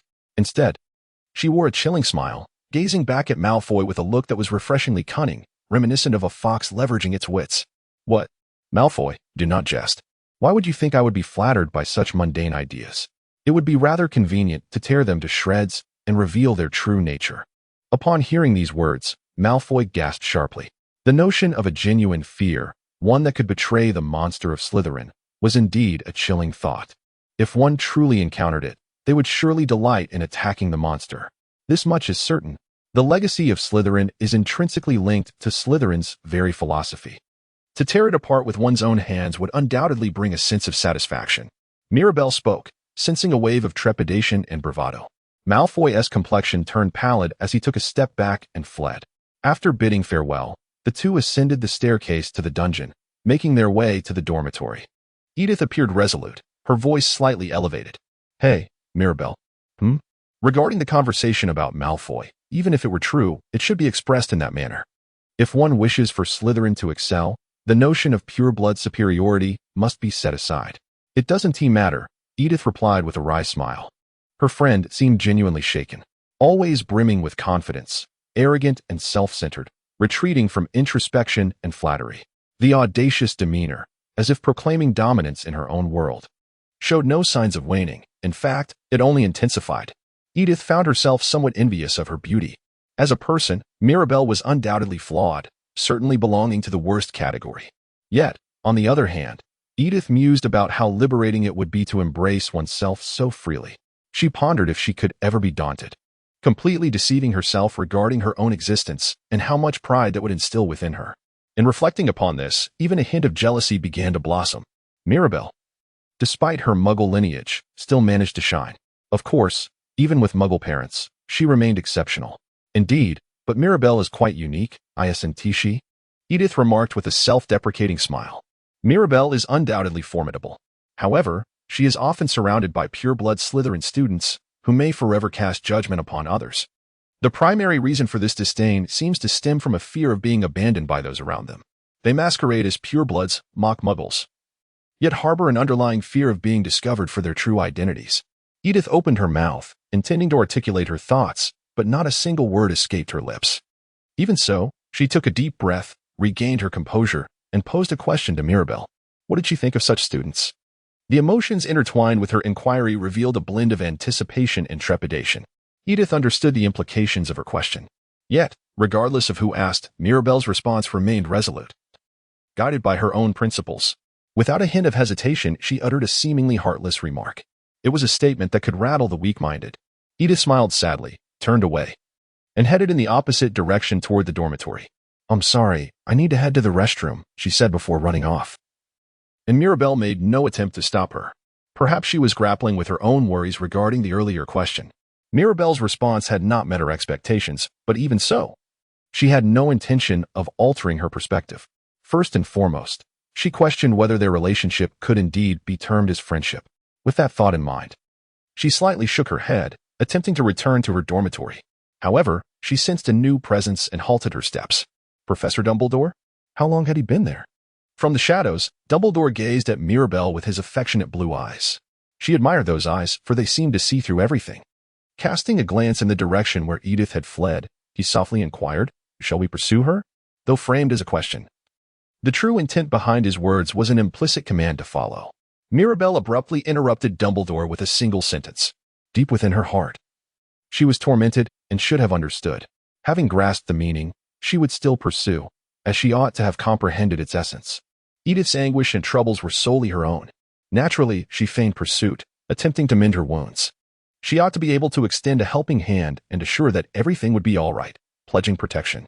In truth, employing such methods merely increases the effectiveness of one's strategy. Yet, at present, Mirabelle still yearned to resort to such tactics. Each individual's strength remained equal. Concern, injury, and mutual support constituted their way of life. Did she wish to support her as a friend? Only the self-reliant weak could receive support. If one stood by, they must certainly be a self-sufficient stronghold. For those who could follow, such words held no value. Mirabelle remarked that Dumbledore reminded her of himself, as if he were traversing a station in time. Dumbledore, once a wizard proud of his own talents, had never encountered another magician who could stand on equal footing with him. which left him feeling profoundly isolated. This was perhaps why he found himself irresistibly drawn to Grindelwald, as it was the first time he stood at a similar height. Friendship, a treasure beyond compare, was epitomized by Mirabelle. Losing it would be too late. The potential of the girl was boundless, with paths diverging between Voldemort and herself, Gryffindor and Slytherin. Conversely, she aspired to become the greatest hero in history, dreaming of greatness. This was why Dumbledore hoped for a life untainted by such distortion. "Headmaster, please mind your own business," she retorted. However, Dumbledore's words failed to resonate with Mirabelle, who dismissively hummed and retreated to her dormitory. Dumbledore longed to understand the essence of goodness. He wished to believe that nothing in this world was born evil. Yet, upon reflecting on the actions thus far, it seemed to contradict that belief. Even a friend named Edith, whom Dumbledore hoped might evoke some semblance of emotion, had become a distant memory. At present, Mirabelle could only perceive Edith as a fleeting acquaintance, and even that relationship was fragile and ephemeral. Did the girl truly harbor feelings? Dumbledore pondered, shaking his head slightly. If one cannot believe in oneself, who would believe in them? After that incident, the bond between Mirabelle and Edith had grown strained. Until now, they had nearly always acted together, but suddenly it ceased, leaving no inclination for conversation. Whether it was Quidditch matches, Slytherin's defeats, or new sacrifices inherited, none could shake their hearts. There were neither quarrels nor arguments. It was merely that Edith had ceased to speak to Mirabelle. Thus, the fragile pretense of friendship that had existed between them vanished in an instant. Despite brushing past each other in the corridor, there was no exchange. Mirabelle did not acknowledge Edith's occasional glances. Edith lacked the courage to compromise, while Mirabelle had no desire to do so either. This awkward relationship persisted for nearly 2 months. And then the Christmas season approached. As Mirabelle traversed the corridor, she encountered a slender boy with flowing silver hair, easily mistaken for a girl. This was Sidney Bellisford, a first-year student of Hufflepuff and Mirabelle's younger brother. He paused before her, his tone slightly awkward, and slowly began to speak. "Sister, Sidney, what is the matter? Are you aware of the dueling club taking place tonight?" "Oh, of course, I know about the dueling club," Mirabelle replied, though her interest was tepid. She was aware that the club would be presided over by Gilderoy Lockhart, which would undoubtedly result in a rather chaotic affair. However, Sidney appeared oblivious to this and seemed quite enthusiastic. "Really? And what about you, sister? Do you enjoy it?" "I suppose it would be amusing to see the results of your studies," she replied, though I doubt it will meet expectations. To be honest, she had little desire to attend, but she found herself curbing that impulse. "Well, I am indeed curious to witness my brother's progress," she thought, considering that he was one of her most loyal pawns. After agreeing to join the dueling society, Sidney had eagerly dashed off to class. "Everyone, gather around. Can you hear me? Can you see me? Good. Professor Dumbledore has granted permission for the dueling club to commence, just as I have experienced countless times. This is an opportunity for proper training, in case one needs to defend oneself," Lockhart announced, surveying the students in the hall. Standing upon a golden stage, he spoke theatrically, punctuating his words with exaggerated gestures. He introduced his assistant, Professor Snape, who admitted to having little knowledge of dueling. The training commenced under the approval of the higher authorities, and with great bravado, Lockhart conducted a brief demonstration.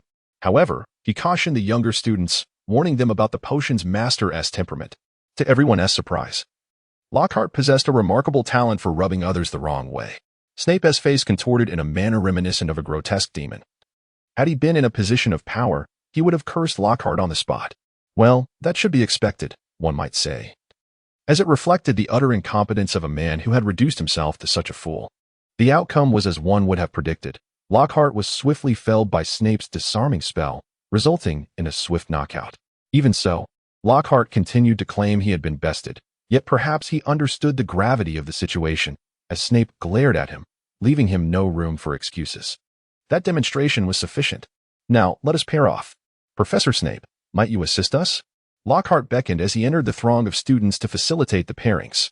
Clearly, the students were not allowed to choose their favored partners, resulting in the unfortunate separation of Harry and Ron. As they awaited their turn, the two groups bid farewell. "Weasley, you shall duel Finnegan. Potter, you will face Malfoy. Let us see how the renowned Potter handles himself." Let Harry and Malfoy engage in a duel, and then observe Hermione, the most astute among the Gryffindors, a rarity among her peers. On the other hand, the upperclassmen's dueling prowess is evident, yet Snape harbors a preference for Gryffindor students. often defeating those from Slytherin. In such scenarios, only one can emerge victorious, Granger. It should be Miss Beresford who faces off against her. Should she triumph over Gryffindor? Then Mirabelle would undoubtedly be the finest among Slytherin. Upon hearing Snape's nightmarish list of dual partners, Hermione's countenance paled, while Mirabelle, in stark contrast, beamed with delight. No student in their year stood as a worthy adversary to Mirabelle, save for Hermione, the only exception that might relish the challenge. Well, the outcome was rather predictable. In the midst of a tedious interlude, save for Granger, let them engage in battle. Such an opportunity. Hermione versus Mirabelle. A momentous clash, marking their second year as formidable contenders. The disparity in their academic levels was substantial. The sudden display of skill attracted the attention of onlookers, with anticipation rising in tandem. Facing their opponent, they bowed, a formal tradition of dueling. One must acknowledge that even the Dark Lord Voldemort adhered to such customs, revealing their significance. Hermione inclined her head slowly, while Mirabelle gracefully followed suit. Despite their appearances, both hailed from esteemed families. However, the act of bowing signifies mutual respect and recognition.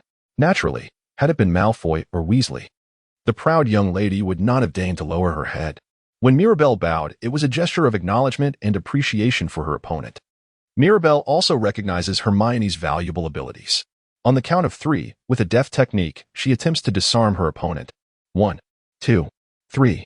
As Lockhart finishes counting, Mirabelle and Hermione draw their wands. Hermione possesses an overwhelming advantage in terms of wand length. Her wand measures approximately 25 centimeters, allowing for swift and agile movements. In contrast, Mirabelle's wand is a substantial 72 centimeters, cumbersome and slow to maneuver initially. However, with astonishing speed, she draws her wand and casts a spell simultaneously with Hermione. The two red flashes collide and negate each other. Of course, if Mirabelle were to cast her spells seriously, she could easily overpower the situation. Yet, that would strip the encounter of its enjoyment. A precious opportunity, after all, and to forego it would be a loss. Glancing at the first-year students, she notices Sydney attempting to snatch a wand from the youngest Weasley, only to have the endeavor end without a glance. Sighing for her brother's misfortune at facing a lackluster opponent, Mirabelle turns her attention back to the unfolding spectacle. Animagus, transform into a bird. Wingardium Leviosa, levitate the floor. Suddenly, the floor begins to float, obstructing Hermione's spell intended to transform her wand into a bird. Consequently, the elevated floor morphs into a bird while the wand remains unscathed. In a moment, Hermione launches an attack at Mirabelle, who responds with gleeful laughter. Opugno, attack. Orchideus, flowers. She commands a bird conjured from the transformed floor to attempt to seize Mirabelle's wand. However, the flowers summoned from Mirabelle's feet grow instantaneously, ensnaring the bird with tendrils. Additional tendrils sprout, targeting Hermione's wand.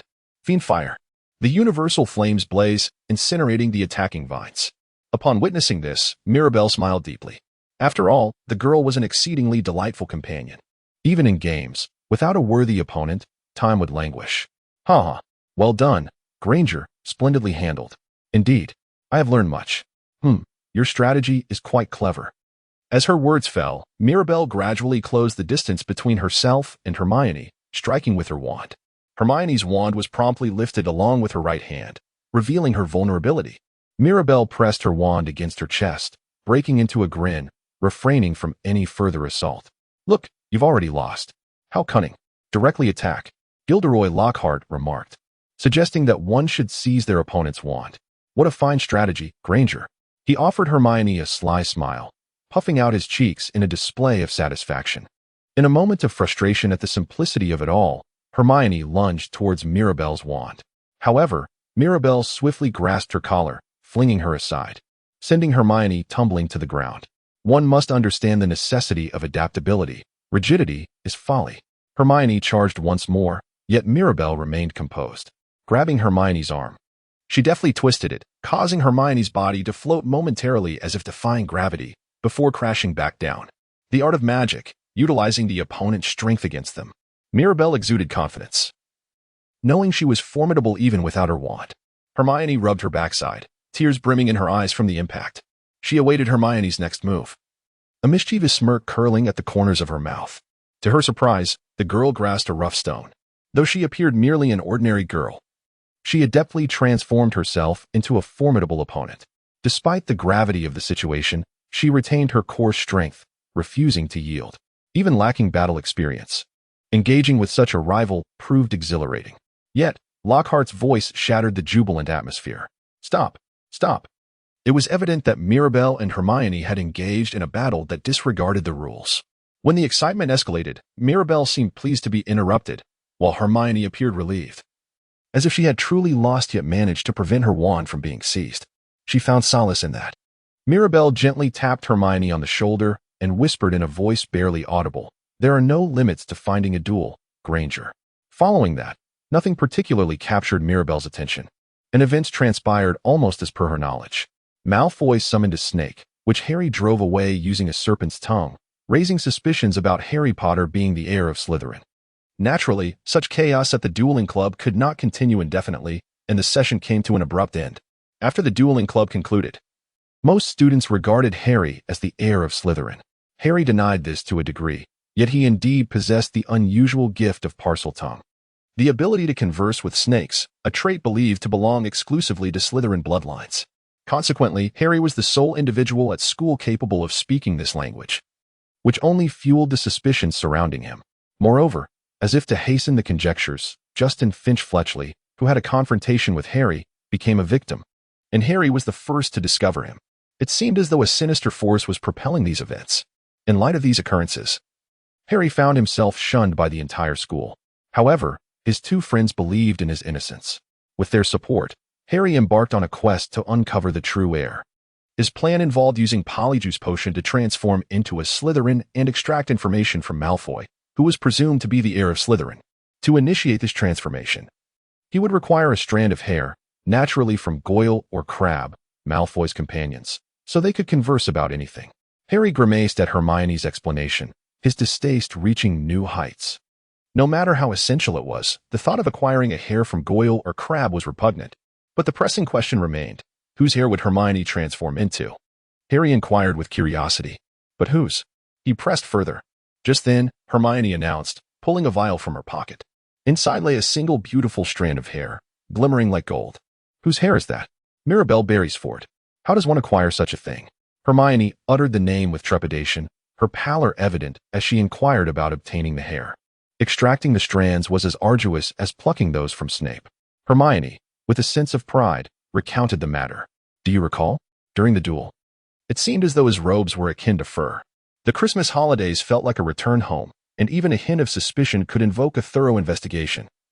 As fear lingered in everyone's heart. But is it feasible? Beresford and Malfoy appeared to have a cordial rapport, yet Malfoy harbored a palpable fear of Beresford. If one were to issue a threat, much could be revealed. Harry's friends set about collecting Crabbe and Goyle's hair, employing a remarkably simplistic method. They placed a chocolate cake laced with sleeping potion in a conspicuous location, enticing them to partake. Even if it was set on the banister of the stairs, it was evidently comfortable, and without a doubt, they succumbed to slumber after indulging. Having extracted the foolish hair, they scurried back to the bathroom where Hermione awaited. All right, I understand. They placed the hair into a glass. The strands were added to 3 prepared vials. Soon, the concoction began to fizz and change color. Harry's transformed into a viscous khaki liquid reminiscent of mucus, while Ron's became a deep brown fluid akin to excrement. The potion meant to transform Hermione, however, shimmered in a bright golden hue, albeit useless. Despite its luminous quality, the substance exuded a commanding presence, a true reflection of Mirabelle's essence. Shall we drink it? It merely appeared so, and its scent was uninviting. Do not hesitate. Drink swiftly. Harry and Ron recoiled at the sight of the revolting liquid, yet Hermione remained unfazed, even urging them on. The drink's color was difficult to describe, but it certainly emanated a repugnant aura, sneaky in its nature. Choose any. Not at all appealing. Beresford appeared quite extraordinary in appearance. The two, amidst their complaints, entered the same room, pinching their noses as they consumed the potion. The taste? Best left unmentioned. Once the transformation was complete, they shed their ill-fitting garments for the attire Hermione had prepared. As Harry fully transformed into Goyle, within the confines of the room, Hermione masqueraded as Mirabelle. It seemed a success. He truly resembled Goyle. Hermione mused, would Beresford be so amiable? Indeed, upon gazing into the mirror, the thought did not escape her. As they conversed, Ron, disguised as Crabbe, whispered in disbelief at their ruse. He gazed into the mirror, prodding Crabbe's flattened nose and making various expressions. Meanwhile, Harry and Hermione endeavored to mimic the essence, crafting a multitude of facial contortions to emulate the real deal. Hey, can one truly adapt to Beresford? Two let out a hum towards Hermione, who turned around to seek confirmation. Indeed, it seemed that Mirabelle was genuinely cherished. Her demeanor as a young lady was refreshingly novel. Yes, Beresford appeared even more captivated. What was so amusing? Is that so, Harry? The expression on his face grew more solemn. Ha ha ha. Harry and Ron nodded in agreement, though it was erroneous, somewhat half-cooked, as the sensation was increasingly dissonant. Strangely, the false Mirabelle's presence entirely conveyed the allure of the authentic's menacing curse. Of course, a stunningly beautiful girl, possessing even a hint of charm, seemed sufficient to enthrall men. Yet something crucial was lacking. No matter how one contemplated, there was no resolution. Let us go. However, no matter how Hermione pondered, the answer eluded her. For now, she could only deceive Malfoy, and thus would contemplate the matter later. The most pressing concern was the limited time, for even a second could not be squandered. Resolutely, she leaped from the bathroom, heading straight for Slytherin House. Hermione seemed to recall that place, her steps light. The only issue was the password to the room. Not knowing why, Hermione had already guessed the slogan, pure blood. She ascended the staircase leading to the dungeon, then turned the corner. Up until that point, everything was proceeding well. However, there, she unexpectedly encountered a female student. Mirabelle? A second-year Slytherin, with her distinctive brown hairstyle. Hermione recognized her face. Among numerous students, she was the only one who feared Mirabelle and the sole companion of that golden-haired girl. She must have known Mirabelle better than anyone else at Hogwarts, Edith Renagel. Oh. Edith. What brings you here? Shouldn't Slytherin's dormitory be empty during the Christmas break? I just recalled an urgent matter. Which is why I returned to school for a brief period. Edith's eyes were filled with skepticism, though she seemed reluctant to press further. Hermione slipped past her, evading her gaze, and hurried toward the dormitory. Goyle and Crabbe followed closely behind Mirabelle, and Edith's eyes became sharper. Perhaps she felt comfortable with such an unusual pairing. After that delightful glance, Hermione stood at the dormitory door, loudly proclaiming the pure blood slogan before entering. The only one left was Edith, who continued to gaze in the direction Hermione had departed. She remained transfixed, muttering to herself. Mirabelle's words resonated most harmoniously. What did Edith say? Harry's friend even breached school regulations by entering Slytherin, yet ultimately found nothing of value. The only information gleaned pertained to Malfoy's inheritance. Some might consider this good news, believing it to be a sign of Malfoy's legacy. However, if Malfoy is indeed the focus, who else is worthy of suspicion? There remains another candidate, Mirabelle Beresford, whose ideals starkly contrast the notions of pure blood. Yet Harry's trio misjudged the situation. If one were to control the monster of Slytherin, the primary targets would undoubtedly be Gilderoy Lockhart and Draco Malfoy. In this regard, their efforts were entirely futile. In the girls' lavatory, Myrtle awaited the effects of a potion to dissipate, along with Mirabelle and Hermione. Their numerous attempts were largely attributed to Hermione's meticulous preliminary research. If only they could have refrained from wasting time searching for Slytherin's dormitory. After all, it was Hermione who had completed the investigation alone. Yet this does not imply that every action she took was flawless. Hermione committed two critical errors.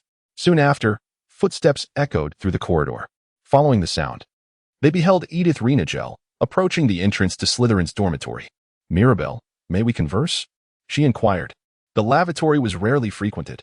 Nevertheless, Edith had ventured inside. Drawn by her friendship with Mirabelle, Hermione's initial mistake ultimately rendered Mirabelle the target of scrutiny. Mirabelle Beresford stands out effortlessly, her striking appearance complemented by a unique aura. No matter how diligently Hermione attempts to imitate her, she only captures a fraction, particularly that air of pride and self-assurance. The results of the subsequent investigation clearly indicate a misjudgment in the selection process. It raises questions, and I am quite intrigued by how the two interact.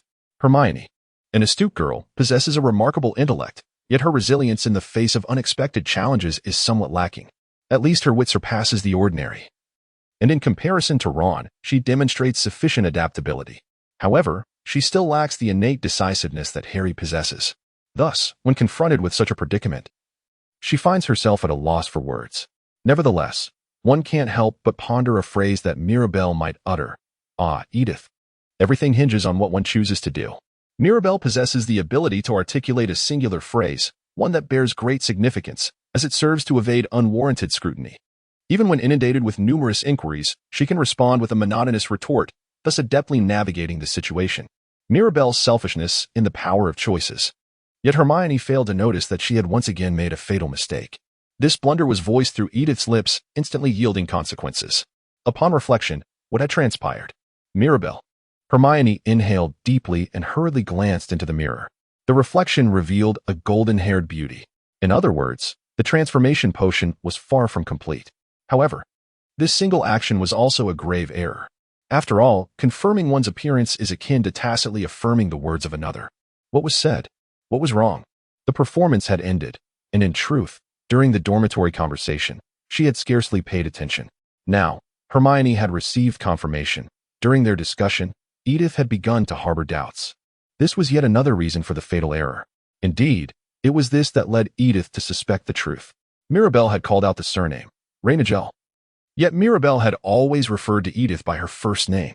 At that moment, Hermione realized her mistake. Just think, Mirabelle had never used that surname. She always addressed her as Edith. The only recourse was to ensure that Edith remained oblivious to her true identity. The false Mirabelle had been discovered. Yet Edith still did not know who she truly was. In such a case, escape was the only option. After all, transforming into someone else was a clear violation of school rules. If caught by Snape or McGonagall, there was no doubt that they would lose over 100 points. And in the worst-case scenario, face expulsion from the school. However, Ron, oblivious to the atmosphere, shouted in anger, "What are you doing, Hermione? That hurts. Ugh. Idiot." Hermione panicked as Ron had revealed her name, but it was already too late. Edith stared in astonishment, then looked at the three of them as if she had come to a realization. "I understand now, Hermione Granger." Well, if one thought calmly. Mirabelle could only disguise herself as another second-year student. Therefore, was one of the remaining two none other than Harry Potter? Oh dear, escape was now futile. She loosened her grip over Ron's mouth. Now that she had transformed, it felt as if her fate was entirely within her grasp. To avoid losing points or being expelled, she could only hope that Edith would not report her. "I'm sorry." But why? Edith felt perplexed by Hermione's words. Targeting the heir of Slytherin during the brief Christmas break implied that Hermione had already identified the target. Otherwise, it would be inefficient. After all, most Slytherins, including Mirabelle, had returned home. Even if the heir were among them, the likelihood of encountering students from Slytherin mingling together was quite slim. "Ah, I thought Malfoy was the heir." "Malfoy?" Edith dismissively waved her hand at Hermione's belief regarding the heir Malfoy. "Of course, he is a pure-blood supremacist, yet he is not as radical as one might presume. More accurately, he lacks the courage to dirty his hands. In brief, he is merely a braggart. Malfoy does not possess the true audacity to kill. He is typically arrogant. Yet in reality, a coward. Ah, but Malfoy's family has been Slytherin for generations, and they take great pride in that. Norris, too, is the first to feel elated by this. However, that is erroneous, is it not? It should be confirmed that Hermione's precise rebuttal to Edith rendered her speechless. Regardless, Malfoy is innocent, so Hermione must concede her error. Hermione addressed Edith, who shrugged in surprise. Yet, despite this misstep, they still found the Slytherin heir. They should inform the professor about this matter. Even if it is said that if it were a typical violation of school rules, Edith would be indifferent, such as wandering about at midnight. However, this time, disguising oneself as a Slytherin to enter the dormitory is an issue that cannot be overlooked. If it happens again, it will pose a problem and could undermine the trust among Slytherin students. To prevent such a situation from occurring again, the best course of action would be to report it to a teacher as soon as possible. School rules are known, are they not? Edith sighed, attempting to make her way to the bathroom. Yet Hermione hurriedly grasped her, halting her. If the teachers were informed, she would indeed be expelled from the school. It must be stopped at all costs. Wait, it has no merit at all. Ah, I am so sorry for pretending to be a friend. So, just wait. Edith turned to face Hermione. To be honest, Edith did not particularly like the girl. Hermione, a muggle-born, was exceptionally skilled and even favored by the teachers. Even Mirabelle acknowledged her as an exception. It seemed that throughout the dueling club battles, Mirabelle thoroughly enjoyed herself. It was certain that Hermione had lost a friend because of her. The thought of it provoked an uncontrollable surge of dark jealousy within her. Now awaiting expulsion, her fate was in her own hands. If she wished to be expelled from school, it would be an effortless endeavor. But would that be sufficient? Is that truly what she desires? She indeed liked Hermione, yet it was only out of jealousy. Would she truly be pleased to be expelled from school for this? Liking someone should not lead to kicking Malfoy. What difference would it make? To be happy for that, and to bask in joy, what difference is there with Voldemort? None at all. The thoughts held in disdain by Mirabelle towards the weak are quite revealing. Such is the fate of cowards. With gritted teeth, she confronts Hermione. It matters not, for even a girl like Mirabelle recognizes the existence of strength. In that case, one must seek the essence of that power, which would lead Mirabelle to enlightenment. She boldly claims she will hasten to it. Very well, that is what the teachers will discuss. Oh, is it truly so? However, the condition remains to assist in locating the heir of Slytherin. Hermione, taken aback, glares at Edith's proposal, her expression seemingly questioning the rationale behind it. Edith speaks of Slytherin, a lineage of the pure-blooded Renagle family spanning 3 generations. One must understand why it is worth the trouble to partake in this search. Why? It matters not. All Slytherins are pure-blooded. In truth, approximately 30% of purebloods are of mixed or Muggle descent. This implies that if that monster remains unchecked, Slytherin could indeed fall victim. Conversely, due to Slytherin's legacy, they could be seen as impurities to be eradicated. Hermione, acknowledging Edith's insistence, nods and glances at Harry, who calmly concurs with a nod. Very well, Edith. Let us unite to find the monster of Slytherin. I shall now refer to you as Granger. It is a pleasure to make your acquaintance. Then I shall be called Hermione. Edith and Hermione join forces, accepting a truce. The interests of Gryffindor and Slytherin students align. Harry extends his hand. Surprisingly, Slytherin is not as disreputable as presumed. Not all Slytherins are akin to Malfoy. Indeed, there are many who are radical, including Mirabelle. Albeit in a different vein, they extend their hands to dispel mutual hostility. Slytherin and Gryffindor have been adversaries, yet they now stand united. They come to understand the sacrifices required for the sake of friendship within the same school. Should conflicts arise, refusing collaboration only leads to a greater understanding of circumstances, irrespective of bloodlines. The long-feuding students of Slytherin and Gryffindor secretly ally, all for the sake of their school, to protect it. The Christmas holidays have concluded, and months have passed. Strangely, after Justin's petrification, the attack ceased abruptly, seemingly returning to the tranquility of yore. Students breathed a sigh of relief, though some remained fearful, still harboring doubts about Harry. As for Lockhart, he appeared to unfoundedly believe that the harm had diminished due to his efforts. As time elapsed without any leads, Harry fortuitously stumbled upon a diary, a mysterious tome belonging to one Tom Riddle, inscribed with a peculiar script. What was even more astonishing was that Tom Riddle was the very student who had brought an end to the monster's rampage 50 years prior and had been expelled for his misdeeds. Through the diary, Harry uncovered a crucial revelation. He now knew who had unleashed the monster 5 decades ago. Thankfully, that individual was none other than Hagrid. Harry gathered his 3 friends in the library to share this significant discovery. The events unfolded within a narrative that revolved around a 13-year-old Hagrid and a colossal, furry creature at his school. This beast launched an assault on Tom Riddle, who had scolded it, before making its escape. It raised the possibility that Riddle had misidentified the true culprit, and perhaps there had been another creature that had attacked as well. Regardless of the discourse, there was little doubt about the fact that Hagrid had been harboring a monster within the school. After all, it was evident that Hagrid cherished and wished to retain such creatures. Over the years, he had illegally kept a dragon, which ultimately resulted in Harry and Hermione being penalized for merely petting it. How many monsters resided within Hogwarts? Ron urged Hermione to cease her inquiries, expressing disbelief that Hagrid would attempt to harm any creature. Yet, he pondered whether Hagrid was perhaps enchanted by the affection of the monster, which could have been the reason for his expulsion. Edith then interjected, seeking clarification on the nature of the creature. Was it furry and possessed numerous legs? Indeed, it was long and hairy, with grotesque legs writhing about. As Harry described the monster's appearance, Edith's gaze fell contemplatively. Undoubtedly, it was a monster, capable of aggression. However, Edith suppressed her discomfort towards the creature. It could very well belong to Slytherin. What is wrong, Edith? Hermione inquired, her face tinged with anxiety. It was conceivable to suspect Hagrid as the instigator. Edith subtly nodded towards the girl beside her, elaborating on her hypothesis. Harry is believed to be the heir of Slytherin due to his ability to converse with snakes. Is that correct? Ah, indeed, Harry acknowledged. But does merely speaking the snake language suffice to claim the title of heir? The serpent is the emblem of Slytherin, after all. Harry found the topic rather intriguing, albeit he grimaced at its weighty implications. Edith sensed the heaviness of the conversation and felt compelled to articulate her thoughts. Moreover, Harry had heard a peculiar voice during Halloween. Hadn't he? What's the matter? I didn't do anything, he protested. The gravity of the situation lingered, and the voice had ominously declared it would kill. Shortly thereafter, crimes ensued. In that context, it was conceivable that the voice belonged to the monster. Up to this point, Hermione was the only one who seemed to grasp Edith's thoughts, covering her mouth in disbelief as she gazed at Edith's face. Conversely, Harry frowned at the topic, harboring less than pleasant memories, even as Ron instinctively reached for his wand. If Edith considered Harry to be the perpetrator, she would be prepared to cast a spell. After all, only Harry could hear the voice that spoke solely in the language of snakes, leading to the notion that the monster was indeed akin to a serpent.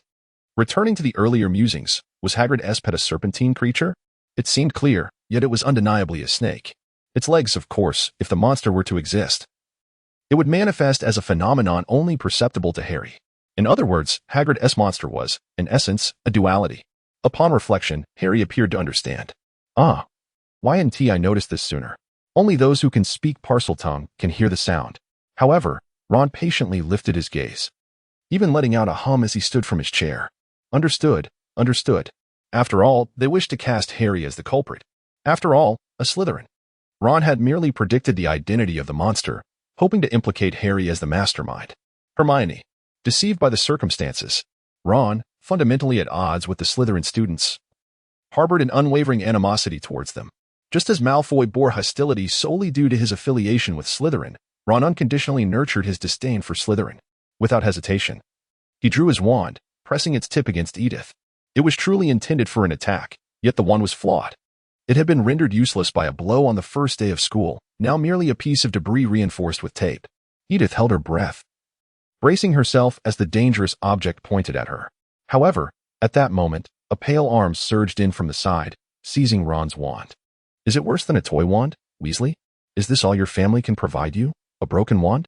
A pale arm grasped the wand aimed at Edith. She turned her gaze towards that arm, recognizing a friend who had distanced themselves from her since that incident, or more precisely, had unilaterally avoided her. Mirabelle Beresford stood there, wearing her usual nonchalant expression. She gestured dismissively at a defective product around her. As she spoke, she raised her wand and shattered it, the fragments of the wand falling uselessly to the ground. It was just another wand among many. She contemplated borrowing a wand from the school. Mirabelle, having understood the broken wand, departed directly, leaving behind the submerged Ron. As Mirabelle departed, Edith gazed at her face for a moment, struggling to discern the true intentions concealed within those golden eyes. Perhaps it was merely Edith's imagination, yet she perceived a subtle nuance that only she could comprehend. A flicker of near anger reflected in her gaze. Moments later, as Mirabelle left, Edith suddenly took notice. Could it be that she was incensed by Ron's wand being pointed at her? In a state of panic, Edith looked in the direction Mirabelle had taken. But it was too late.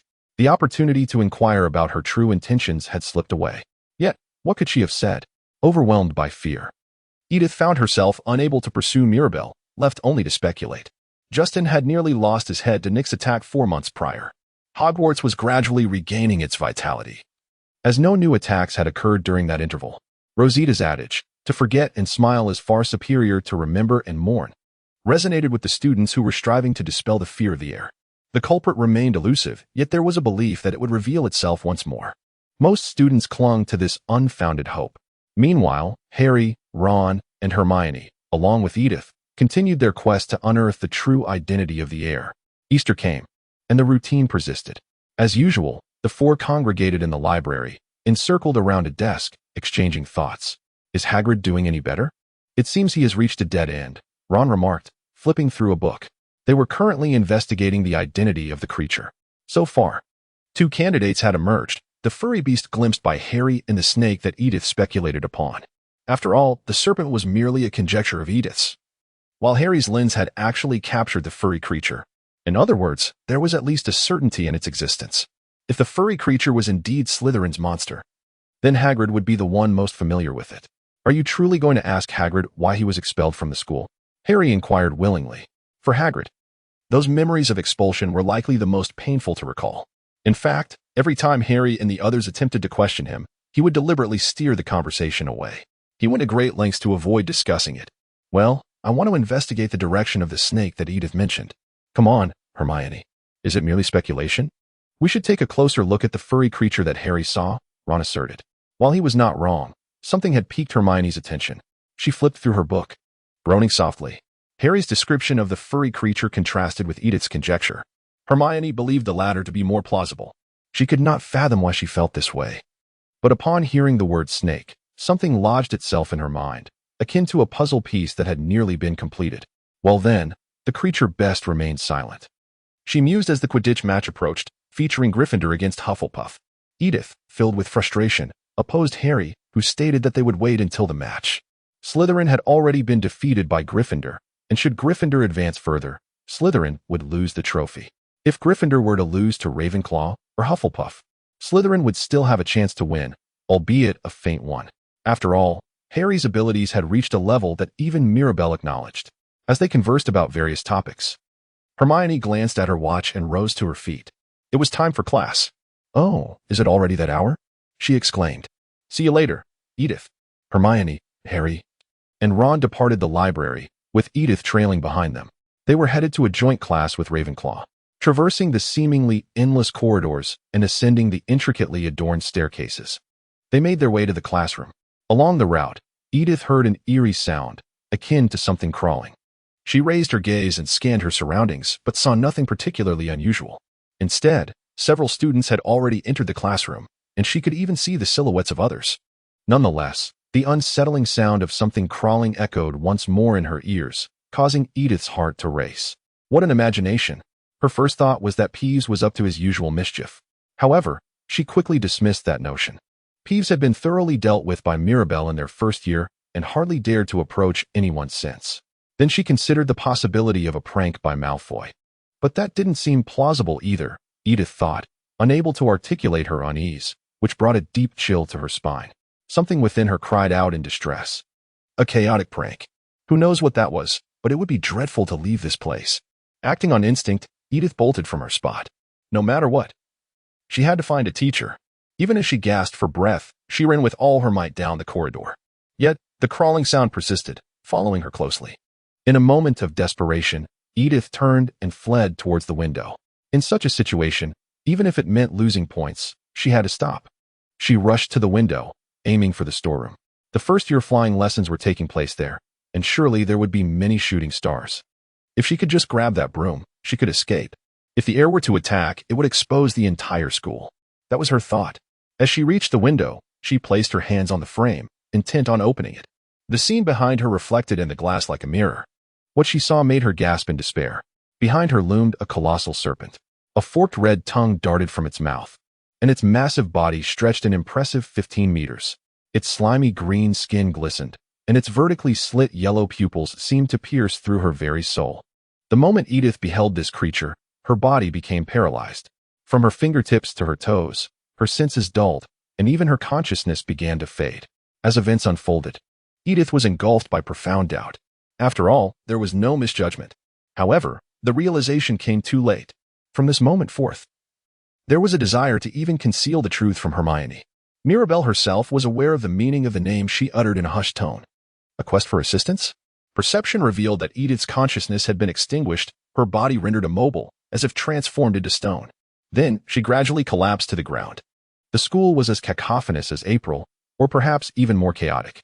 The once tamed monster stirred once again, causing the greatest concern among the students. The victim, Slytherin.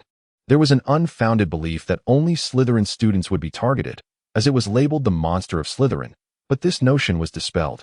Consequently, even the Slytherin students were ensnared in a state of uncontrollable panic. Why? Should Slytherin be under attack? Why would a Slytherin heir turn against another Slytherin? It was no longer bearable to remain in such a school. Homeward bound. Terrifying cries echoed, leaving everyone in astonishment. The tumultuous heart of Edith lay silent and petrified. No one dared approach the stone-like Edith, who lay upon the floor, with everyone maintaining a wary distance. Even when teachers attempted to draw near, the panicked students could only gasp in disbelief. Yet, amidst the chaos, a voice broke through, overwhelming the tumult. Fools, calm down.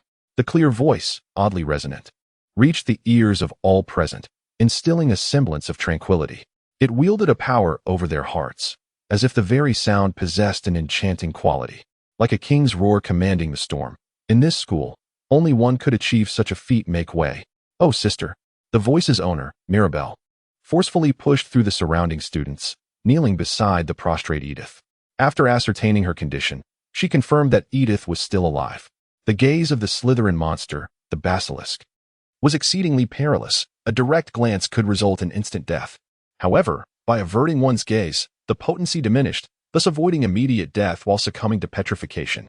Edith had seen the basilisk's eyes reflected in the window, hence she had not perished. Yet the question lingered. Why had she become the target? Beresford. What? It was quite simple. The monster attacked those who were not pure-blooded, with even Slytherin being no exception. Mirabelle calmly responded to Malfoy's question, which was laden with fear. Upon reflection, it is perplexing to comprehend why Edith was attacked. Pure bloodline. Upon closer examination, the clues had been unfurling from the very beginning. At the entrance ceremony of the Mirabelle Academy, I first encountered Edith, and her words remain vividly etched in my memory. Greetings, madam.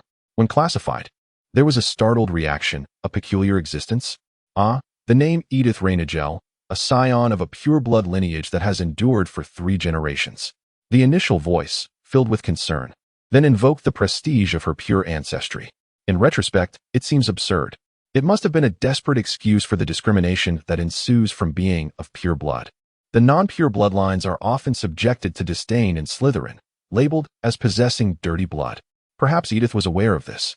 It elucidates why she introduced herself so naturally. Even within Slytherin, there are pure blood students.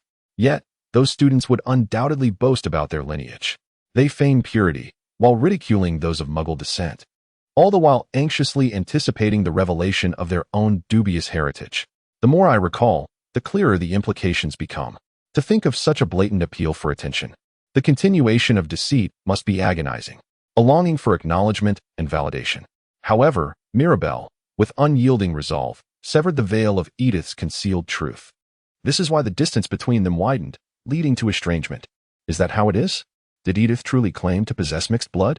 The attack was wholly justified. Deceiving the purebloods is impure. Just as Malfoy spoke with smug satisfaction, his words abruptly faltered. Without warning, his head was severed from his body.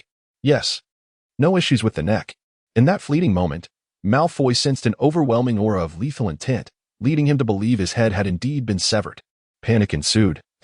A fear so profound that it convinced him that should he continue his taunts, the unthinkable would transpire. Malfoy felt it. Mirabelle did not spare a glance at the rigid Malfoy.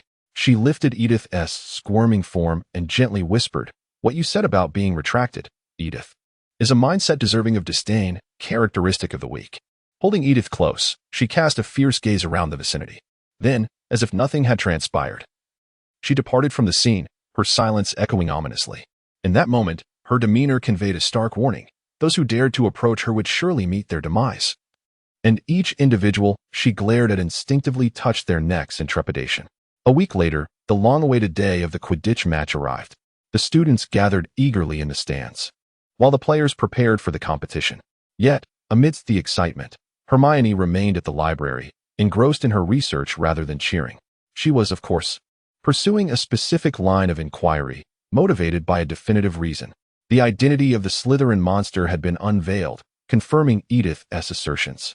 The tome she was perusing depicted a colossal serpent-like creature known as the basilisk, a repulsive beast that could claim lives merely through eye contact. Hermione took considerable time to arrive at this conclusion. If only they had heeded Edith's initial suggestion of a serpent as the answer, their quest for the monster might have concluded much sooner. However, Hermione harbored doubts in a hidden corner of her mind, suspecting that Edith, as a Slytherin student, sought to mislead them. How ironic it was that the very fact of Edith's attack ultimately convinced Hermione of the truth. "Oh, what is Gryffindor doing?" she pondered as the Quidditch match commenced. While she was absorbed in her reading, she was suddenly interrupted by a voice from a nearby Ravenclaw student, older than herself. Hermione recognized her as Penelope Clearwater, adorned with a prefect badge, likely patrolling the library. The expression on her face suggested her eagerness to witness the match. "Prefect, did you know?" Penelope inquired. "The Slytherin monster is indeed a basilisk. The prefect gasped at Hermione's unexpected revelation. Is that true? We must inform the teachers immediately. If they know anything, it will be easier to handle. In such a case, it was imperative to alert Professor McGonagall swiftly, so the entire school could be mobilized. If it were known that direct eye contact could be fatal, the chances of survival might increase. Let us go, then, Hermione urged, handing a mirror to the hastily moving prefect. Be vigilant of the corners, as the basilisk fears being seen in reflections. If it lurks around a corner, we can avoid direct eye contact. With a mirror, we can check around the bend. Even if it is indeed there, it would only be petrified. Understood. We will take every precaution, Penelope replied, and then they raced toward the stadium. With both hands gripping the mirror, Hermione ventured alone from the library. Upon reaching the first corner, she attempted to use the mirror. However, a voice interrupted her from the side, as if it had been waiting for the opportune moment. Don't look, Granger. The voice sounded remarkably familiar. As anticipated, it was Mirabelle, arms crossed against the wall, her face adorned with the same fearless smile. She offered a wry grin to Hermione, who was visibly vexed by the interruption, then gestured towards the Ravenclaw prefect with her thumb. Did she resemble that girl? When she hurriedly glanced at the supervisor, who lay motionless on the floor, just as Mirabelle had mentioned, although she had surely moved moments before. She now appeared as lifeless as a corpse. Hermione was not so oblivious. At least she comprehended the implications. Her face drained of color, she muttered, it could be. Oh, in that corner over there. Now that she was aware, she should simply close her eyes. Immediately, Hermione shut her eyes and crouched down. Upon confirmation, Mirabelle also closed her eyes, facing the basilisk from the corner. Her vision was obscured, yet it mattered not. The oppressive sensation of skin, the penetrating aura of death, and the chilling sounds of the slithering serpent all conveyed the presence of the adversary. She felt elated to finally encounter the foolish legacy of Slytherin. Hiss, hiss, hiss. The hissing echoed, resembling sounds emitted from the serpent's mouth, yet Mirabelle, fluent in Parseltongue, could decipher some of the words, even without clarity. The malice behind the serpent's speech was palpable, an icy intent to kill. Did it desire her demise? Hiss, hiss, hiss. The adversary's obscured vision shifted, intensifying the sense of pressure. The wind tousled her hair as the swelling aura of malevolence surged forth. It appeared to have identified her as the opponent and was lunging towards her. Nevertheless, Mirabelle remained undeterred. With a slight movement, she evaded the basilisk strike and swiftly turned her wand. Mist of Illusion. She cast a spell, obscuring her opponent's sight and shielding the basilisk's eyes. The conditions had transformed into a shadowy duel, each combatant concealed from the other. The basilisk still sniffed, despite the obstruction of its vision. Then, she sealed it, gaining the upper hand for the first time. Mirabelle retrieved a bomb purchased from the mischief shop from her pocket and, guided by the sound of its signal, hurled it away. It detonated at the tip of her nose, unleashing a noxious stench that drove even the serpentine creature's keen sense of smell into chaos. The Weasley twins' favorite mischievous companion, the dung bomb, had made its presence known. Suddenly, the serpentine creature, overwhelmed by the surrounding odors, grew agitated and restless. With its advanced visual and olfactory senses, the creature, devoid of heat-sensing organs, was perilously close to locating Mirabelle. Mirabelle would forever remember that moment of emptiness. Over there, she activated an unspoken blade spell, casting it upon the colossal serpent. Instantly, the wand transformed into a gleaming sword, effortlessly slicing through the basilisk's scales, blood gushing forth. As the serpent let out a terrifying scream, Hermione recoiled in fear. Roar. Hiss. Where to aim? Targeting the basilisk, which was charging in the wrong direction. She wielded her wand once more to strike. One blow. 2 blows. A flurry of 3 strikes. The basilisk's body, drenched in its own blood, stained the corridor crimson.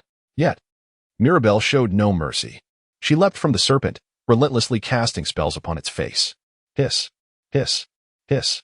A battle of stark imbalance, for in reality, the distinction between Mirabelle and the basilisk was not as pronounced. What, then, was the difference? The basilisk had not consumed anything for nearly 50 years and was exceedingly weak. Initially, it perceived Mirabelle as merely a student of the same caliber, failing to take her seriously. With its vision obscured and body torn apart, even its most vital organ, its eye, was severed. Peter, the mouse who had been watching the fight from Mirabelle's shoulder, let out a cry of distress. Then, with a smile that radiated confidence in her victory, Mirabelle opened her golden eyes. No need to obscure her vision any longer. The Serpent King's eyes were now blind. Humph. An ugly basilisk. Does it even deserve to be called a Serpent King? The Serpent King of Slytherin, indeed. Mirabelle gazed down at the serpent creature, a malevolent smile gracing her lips. A gruesome corpse lay nearby, one shattered eye and a figure that seemed disoriented, desperately attempting to flee. To observe this scene was to contemplate the victor, yet Mirabelle remained unyielding. Had she understood the serpent's tongue, she would have disowned its pleas for mercy. The true essence of its words had been manipulated by the inheritor, and Mirabelle could surmise the serpent's lament. Nevertheless, even with this knowledge, Mirabelle did not hesitate. She continued her assault without a flicker of doubt or a trace of compassion. This was born from her prior encounters with Voldemort. The memory of his pig-like shrieks had brought her a peculiar satisfaction. Unless she utterly crushed her opponent, she felt an insatiable need for fulfillment. The stronger the adversary, the greater her sense of superiority, and the more she admired the creature's clumsy demeanor. Witnessing the serpent brought low, its astonished expression evoking a sense of pity, filled her with unrestrained joy. Moreover, it encroached upon one of Mirabelle's numerous cherished delights. Mirabelle can disregard such a display of shamelessness as the battle against the basilisk unfolds. It is a one-sided slaughter, an agonizing spectacle. Thus, she declares, brandishing her wand. The mist of blood stains Mirabelle's body, scattering throughout the corridor. Weep. The torso is torn apart, exposed flesh gouged by the wand, eliciting a tortured scream. A scream. Ignite its body with fire spells, deliver electric shocks into its mouth. Encase it in ice and shatter it. Strike, kick, tear, and strike again. One will slay the opponent who has lost the will to fight, continuing to unleash horrific assaults that prolong their suffering. And then, death. Hermione lies trembling still, but the object of her fear is transformed. Previously, she was indeed terrified of the basilisk, lying low. Now, she is petrified by that twisted, deeply wounded girl. The overwhelming ferocity terrifies Hermione, tears streaming down her face. The girl is the true monster, a heart with an abyssal black chasm. The creature of Slytherin is undoubtedly the basilisk. Mirabelle Beresford is truly the quintessential Slytherin monster. Oh, the laughter of a beautiful girl, resonating with mirth, as she overwhelms and mercilessly tramples the fleeing Serpent King, leaving no room for intervention. The creature could not be stopped. It was a dominion ruled by this monster. At long last, after 8 agonizing minutes, the serpent met its demise, freed from suffering. During that interval, the girl's laughter intertwined with the creature's anguished cries, never ceasing. What could a 12-year-old girl have done? One might dare to believe. Yet the truth remains, Mirabelle has vanquished the serpent. Upon hearing the report, McGonagall and Dumbledore hastened to the scene. Confronted by the blood-stained corridor floor and the mercilessly dismembered body of the Serpent King. Its eyes were gouged, fangs extracted, scales scattered across the ground. And portions of its flesh and entrails were lost, its very bones stripped away. Merely defeating it would not suffice. Continued assault rendered it a grotesque remains. The form of the serpent displayed the creator's cruelty. What of Granger? In the infirmary, she lay shivering under the blankets, having once been wounded at the scene.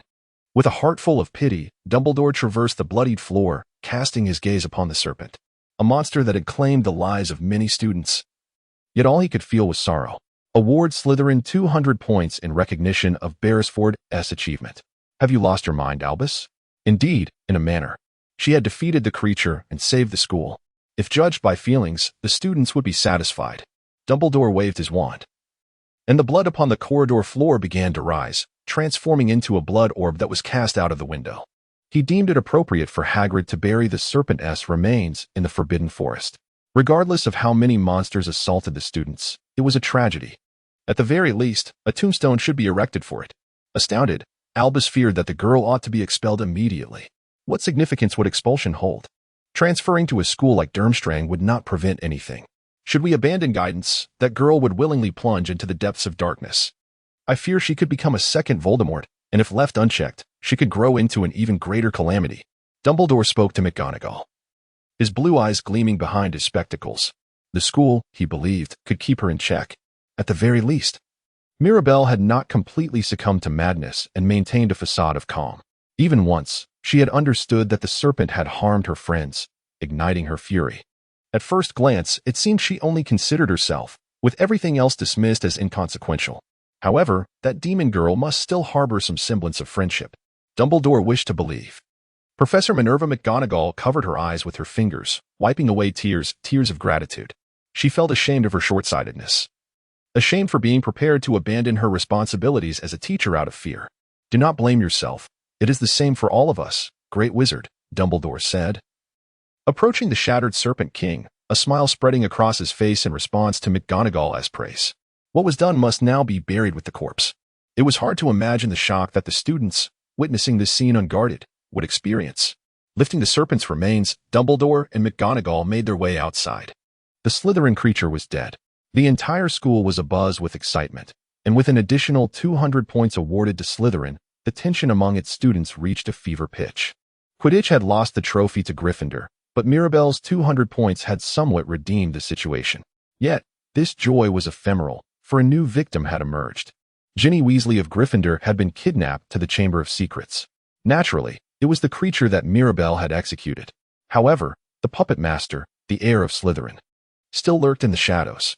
Harry Potter, alongside Hermione Granger and Ron, sought to alter the course of events. The trio, even accompanied by their mentor Gilderoy Lockhart, ventured to the restroom to mourn moaning Myrtle and resolve the predicament. Hermione had already deduced that the restroom was the entrance to the chamber. Lockhart was of no assistance. After all, the autobiography he had penned was riddled with falsehoods, robbing him of any credibility. Hermione was left stunned and speechless. Yet, even in his ineptitude, he could prove somewhat useful. After several minutes, Ron suggested a bold course of action and seized the initiative. Harry spoke Parseltongue at the tap, which was adorned with a serpent motif. The tap glowed, and the basin began to whirl.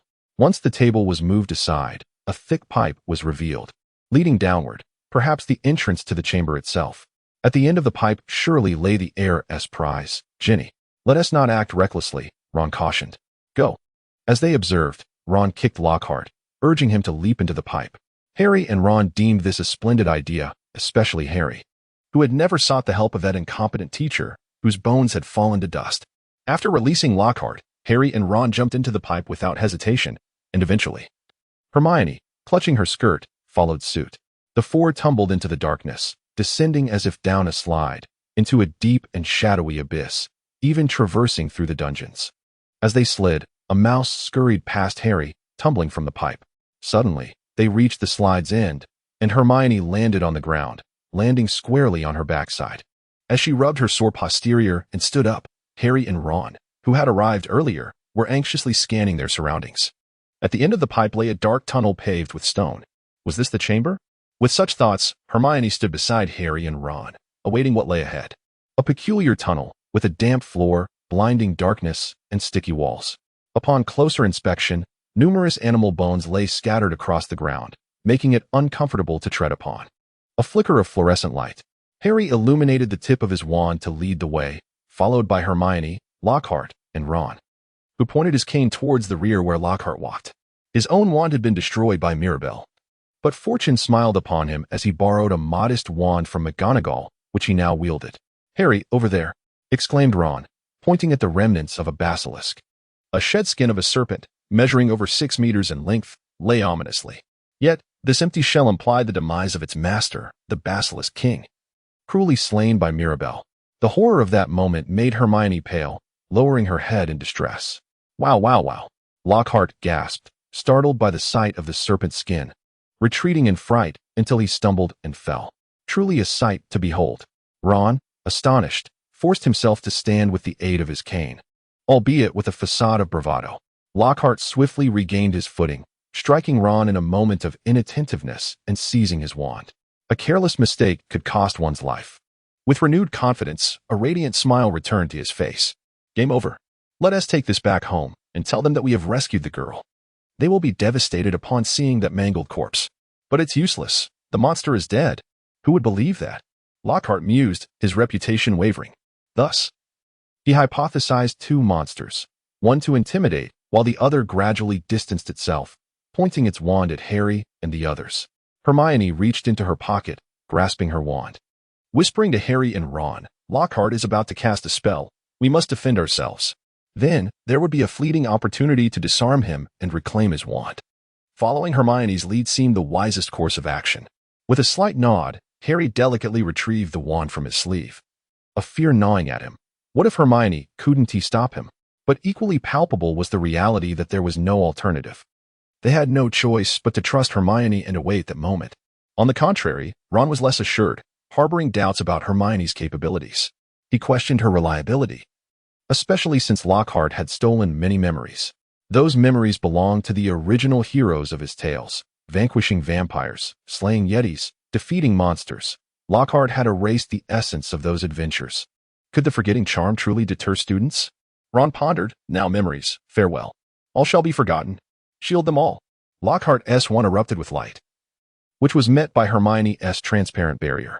Yet, Lockhart's forgetting charm was as potent as a lie, causing even Hermione's shield charm to screech under pressure. It was futile. The defense was breached. Ron sensed a surge of energy as he charged towards Harry and Hermione. Simultaneously, Lockhart's magic penetrated the barrier, striking Ron directly. His body was propelled backward, crashing to the ground. Harry's heart was seized by the sight, yet he remained acutely aware of what must be done. Their friend had risked his life to create this opportunity. It could not be squandered. Disarm. The tip of his wand emitted a crimson flash, snatching Lockhart's wand from his grasp, while Hermione also cast a spell. She unleashed a disarming charm even more potent than Harry's, sending Lockhart crashing against the wall.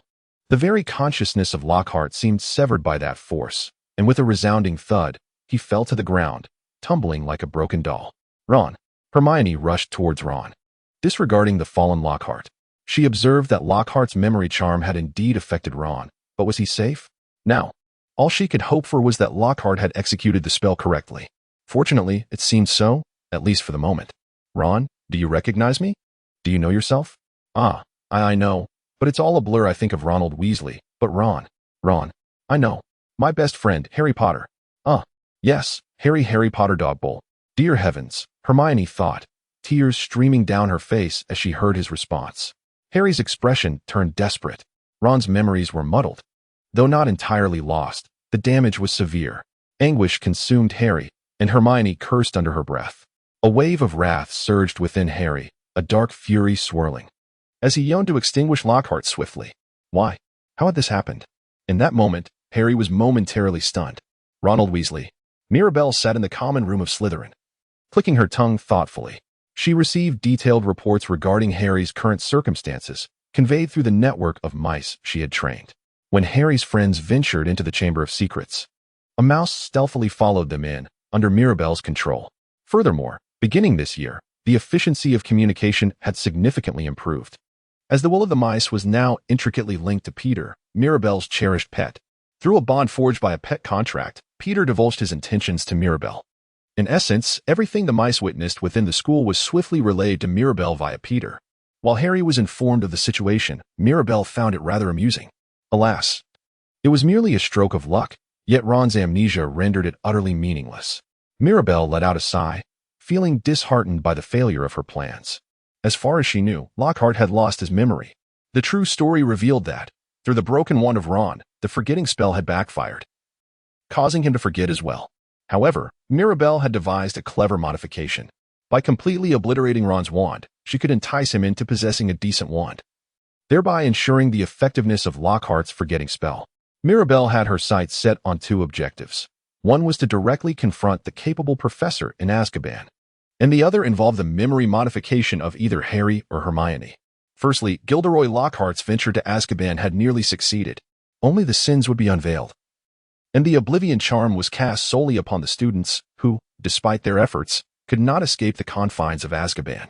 She harbored a desire to personally dismantle the inept. Yet if she were to destroy a teacher within the chamber, it would jeopardize her place at Hogwarts. Furthermore, should Hermione or Harry fall victim to the Oblivion charm, it would signify a monumental triumph for Mirabelle. Post-amnesia, they would be as helpless as infants. In such a scenario, it would present an exquisite opportunity to instill her own essence within them, transforming them into devoted servants akin to Sydney. Mirabelle intended to utilize the amnesiac Hermione or Harry as mere pawns in her grand scheme. Although losing some knowledge was regrettable for Hermione, she was confident that in a mere 2 years, she could regain her former state. If she actively imparted magic, she could achieve even more. In that case, she would become an exceptional asset. The Muggle aspect posed no detriment. Indeed, it would symbolize the ideal world she envisioned. As for Harry, he was the boy chosen by fate, and possessing him would bestow a powerful card against both Dumbledore and Voldemort, especially in undermining Dumbledore's maneuvers. He would serve as the ultimate trump card. However, the prospect of Ronald Weasley losing his memory held no significance. Frankly, brainwashing Mirabelle's numerous Slytherin followers made little difference. For instance, transforming 100 followers into 101 would be deemed meaningless. It was nearly worthless. Was it truly impossible to abandon this pursuit? Attempting to manipulate Hermione and Harry like Lockhart had done seemed utterly futile. At one point, Mirabelle resolved to quietly withdraw from their midst, adopting a sidelong stance. The basilisk had departed, yet Tom Riddle still lingered. Once heralded as a top student at Hogwarts, he had not yet transformed into the Dark Lord. How would the two combat him? Mirabelle pondered, a smile gracing her lips. Harry and Hermione left Lockhart and Ron behind, continuing deeper into the tunnel. She had hoped to bring them along, but ultimately decided that the heir of Slytherin should remain behind. If a battle ensued, she could not protect Ron, nor could she safeguard herself. Thus, the decision to leave them there was made, allowing only Harry and Hermione to proceed. Lockhart had already been ensnared by Hermione's spell, and had instructed Ron to undo it, or more accurately, without magic, he could not free himself. It was almost unbelievable. Professor Lockhart was of that ilk. Oh, how could one regard him as a capable wizard? That fool. Incompetent. Useless. A mere pretty face. How infuriating. Hermione, though quite angry, was aware of the need to remain composed, understanding the potential consequences. Harry sought to calm Hermione, who blushed as she continued to shout at Lockhart. Even Harry found it difficult to forgive Lockhart's actions. If only, at this moment, I could turn back time and deliver a powerful blow to that proud, handsome face. However, considering the potential dangers that lie ahead, I must maintain my composure. The creature, known as the Serpent King, has inflicted numerous victims, and the opponent may possess strength rivaling that of Mirabelle. This is why Harry must keep Hermione calm. Oh, how frustrating it is. After traversing through a convoluted tunnel, they eventually arrived at a narrow chamber.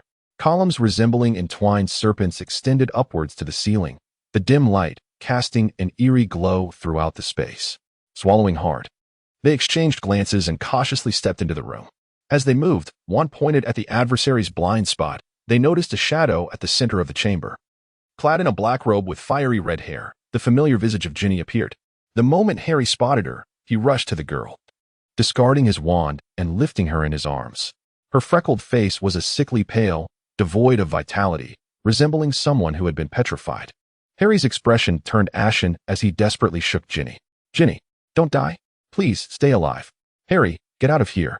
Shaking an unconscious person is a fundamental first aid mistake. It is said that if someone is unconscious without visible injuries, one should first suspect a brain condition. Shaking them in such a state could lead to ruptured blood vessels and fatal harm. Of course, this common sense applies to the magical realm, as the anatomical structure of the body has not changed. It's all right. It's all right. Hermione's words brought a sigh of relief, and Harry regained his composure. Yet, he could only relax to a certain extent. They needed to act quickly to save her, for they knew not when the air would strike again. As he attempted to retrieve his wand, Harry realized it had gone missing. Had he thrown it aside in haste? Looking around, he noticed a tall boy with black hair seated near a pillar, twirling a wand in his hand. Tom? Tom Riddle? Hermione responded to Harry's words. There he was. The Tom Riddle from Harry's diary, gazing through them like a specter. Is that really Tom Riddle? Harry pondered. Ah, it must be from 50 years ago. Tom Riddle smiled at the bewildered Harry. A memory. The diary holds 50 years of memories. Tom Riddle twirled Harry's wand, his gaze fixed upon him. Hermione perceived something delightfully sinister in those eyes. Where had she seen such eyes before? Recently, she recalled seeing something similar in a more frightening context. Waiting for a moment. Harry Potter, you will be able to speak soon. But for now, we must leave. Return my wand, Tom. Harry made a request, but Tom declined. As he spoke, he caressed his wand. Speak now, Harry Potter. It is done. Tom's demeanor and tone were fitting for the situation.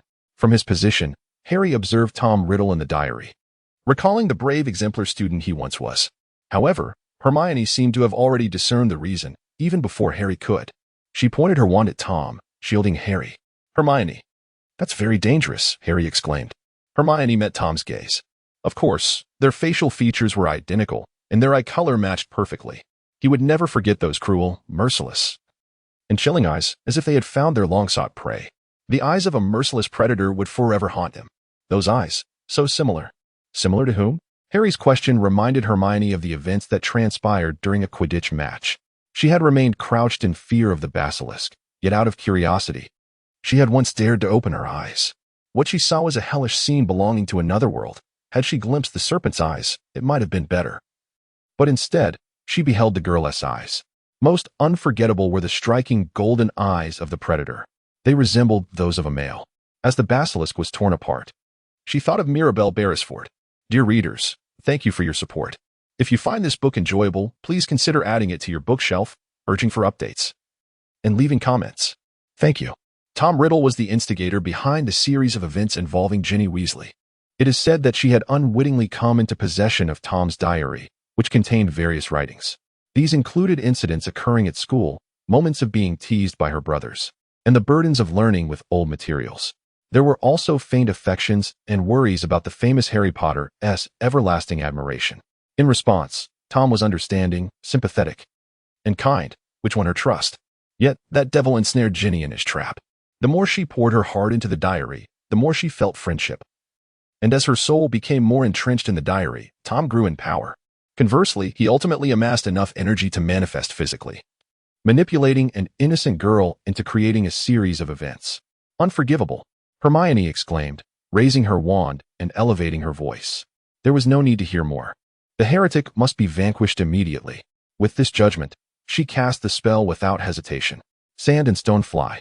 Oh dear, impatient girl, Tom said, effortlessly deflecting Hermione's spell with a mere flick of his wand.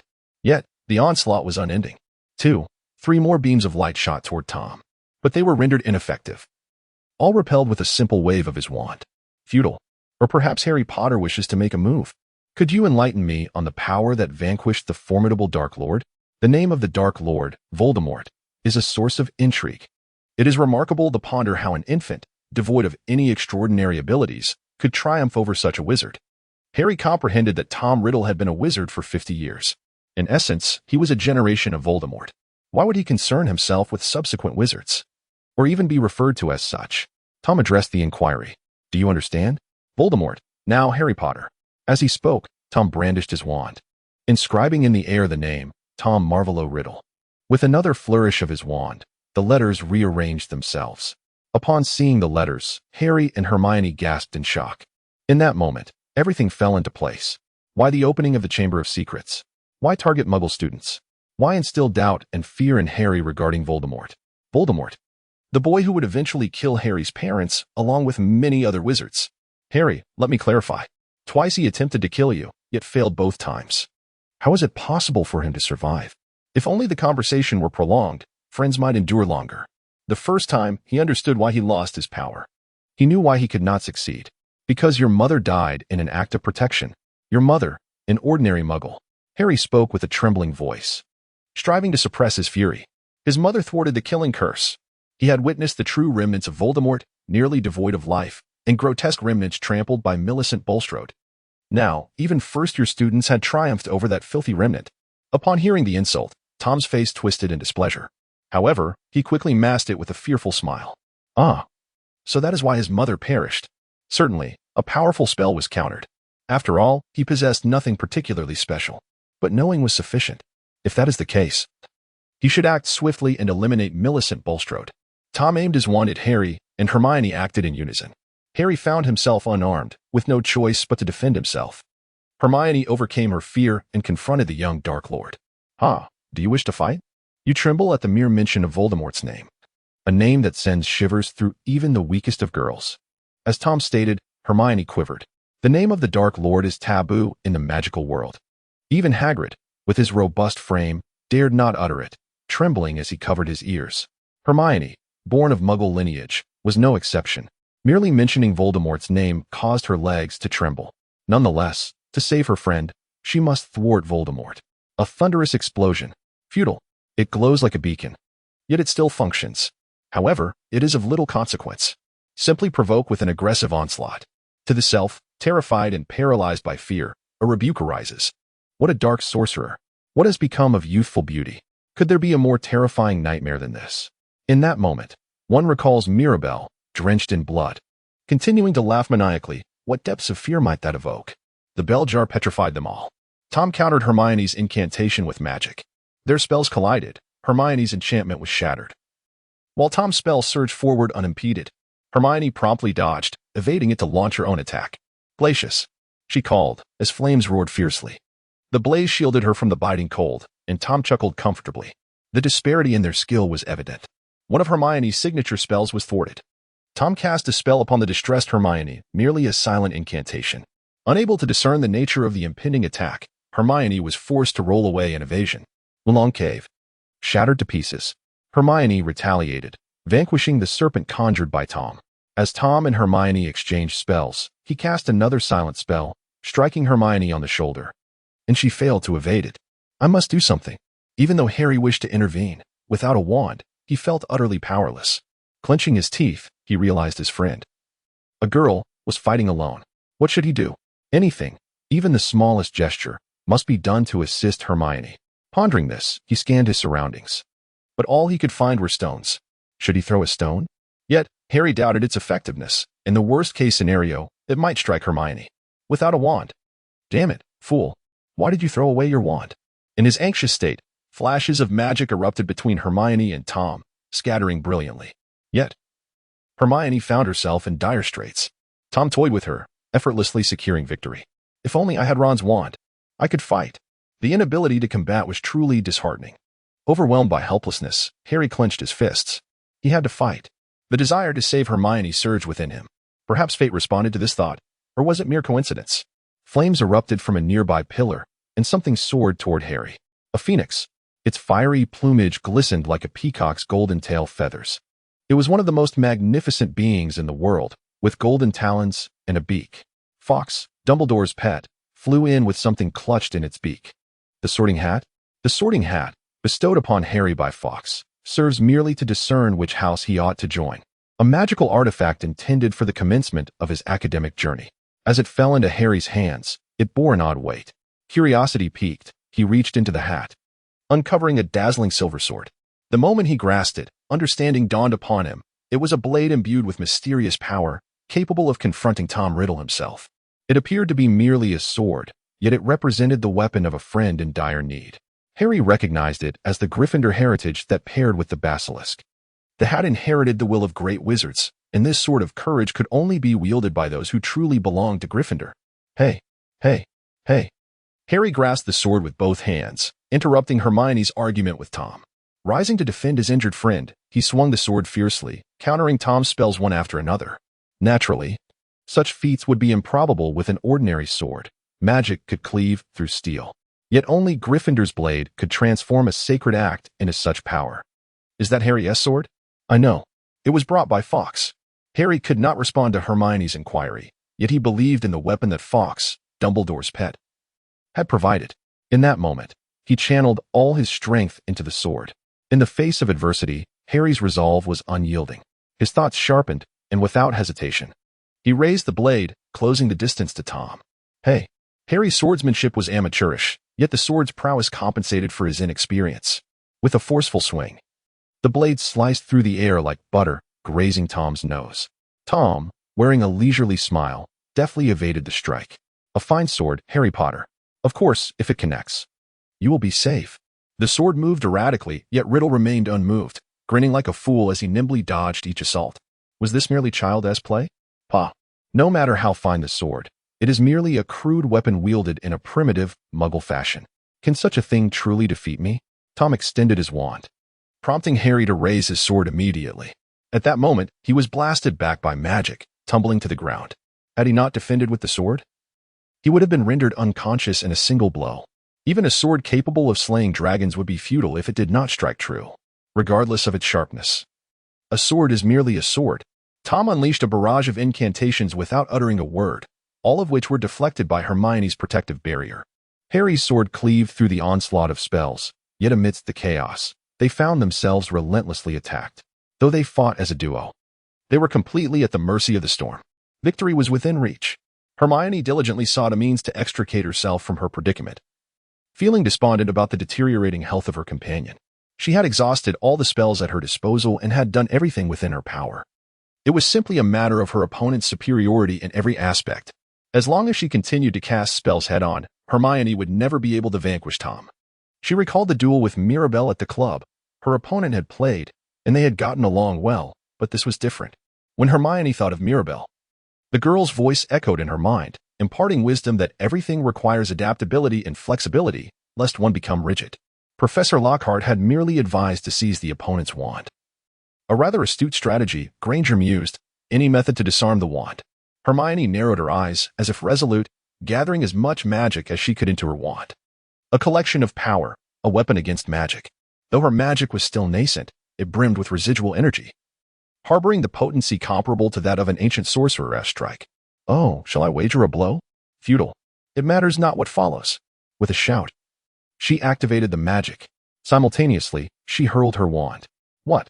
Hermione's wand spiraled into the air, unleashing a torrent of chaotic energy that indiscriminately assailed everything in its vicinity. Perhaps taken aback by the sudden onslaught, Tom's movements momentarily froze. However, his reaction was swifter. Tom swiftly dispelled Hermione's whirling wand with a nonverbal spell. Yet, in that instant, Hermione leaped forward, aiming for the opening. He was astonished once more, but it was too late. Tom quickly regained his stance, pointing his wand at her. Concurrently, Hermione seized Tom's arm, but it was merely the hand of a girl. The wand was lost, and her strength paled in comparison to Tom's. Even unarmed, however, she was still formidable enough to fight. Hermione twisted Tom's arm, recalling the maneuvers from the duel club with Mirabel. She did not know the technical names of the techniques Mirabel employed, but she remembered the physical motions. She paid the painful price as she executed the muggle tricks Mirabel had taught her, though she never thought she would. Grasping Tom's arm that extended toward her wand, she seized his wrist and, with all her might, twisted it outward before casting him aside. The true essence of Mirabel's utilization of technology is a form of self-defense, enabling even the friliest girl or child to overpower an adult. Tom Riddle's simplistic muggle tricks. How absurd it is to attempt to vanquish him with such mundane methods. In an unexpected counterattack, Tom was brought to the ground, groaning in humiliation, yet it was a mistake. Hermione, from behind, wrapped her arms around Tom's waist, halting his movements. Of course, her physical stature was inferior, yet she managed to restrain Tom's actions. Such a senseless and reckless endeavor would yield little gain, if any at all. Harry. Responding to Hermione's call, Harry swung his sword towards the fray. Tom, in a frantic effort, tried to grasp his wand, yet found it absent. Struck by the muggle tactics, his wand was cast far away, leaving him unable to escape, ensnared by the girl holding him from behind. Get away, you fool. With a swift motion, Harry's sword cleaved diagonally from Tom's shoulder to his hip, crimson blood gushing from his body. Harry hesitated to kill, concerned for Hermione behind him. Merely bisecting Tom would suffice. Yet he succeeded in inflicting profound agony. Tom coughed up blood, swaying as the blood streamed down his face. Nevertheless, he did not fall, for he belonged to the world. How foolish. The Dark Lord, reduced to this in his second year? It was almost unbelievable. Hermione whispered to Harry, "What? Why does he bleed so grotesquely? Why did the Dark Lord Tom Riddle expose himself to such humiliation? Some absurdity must have occurred."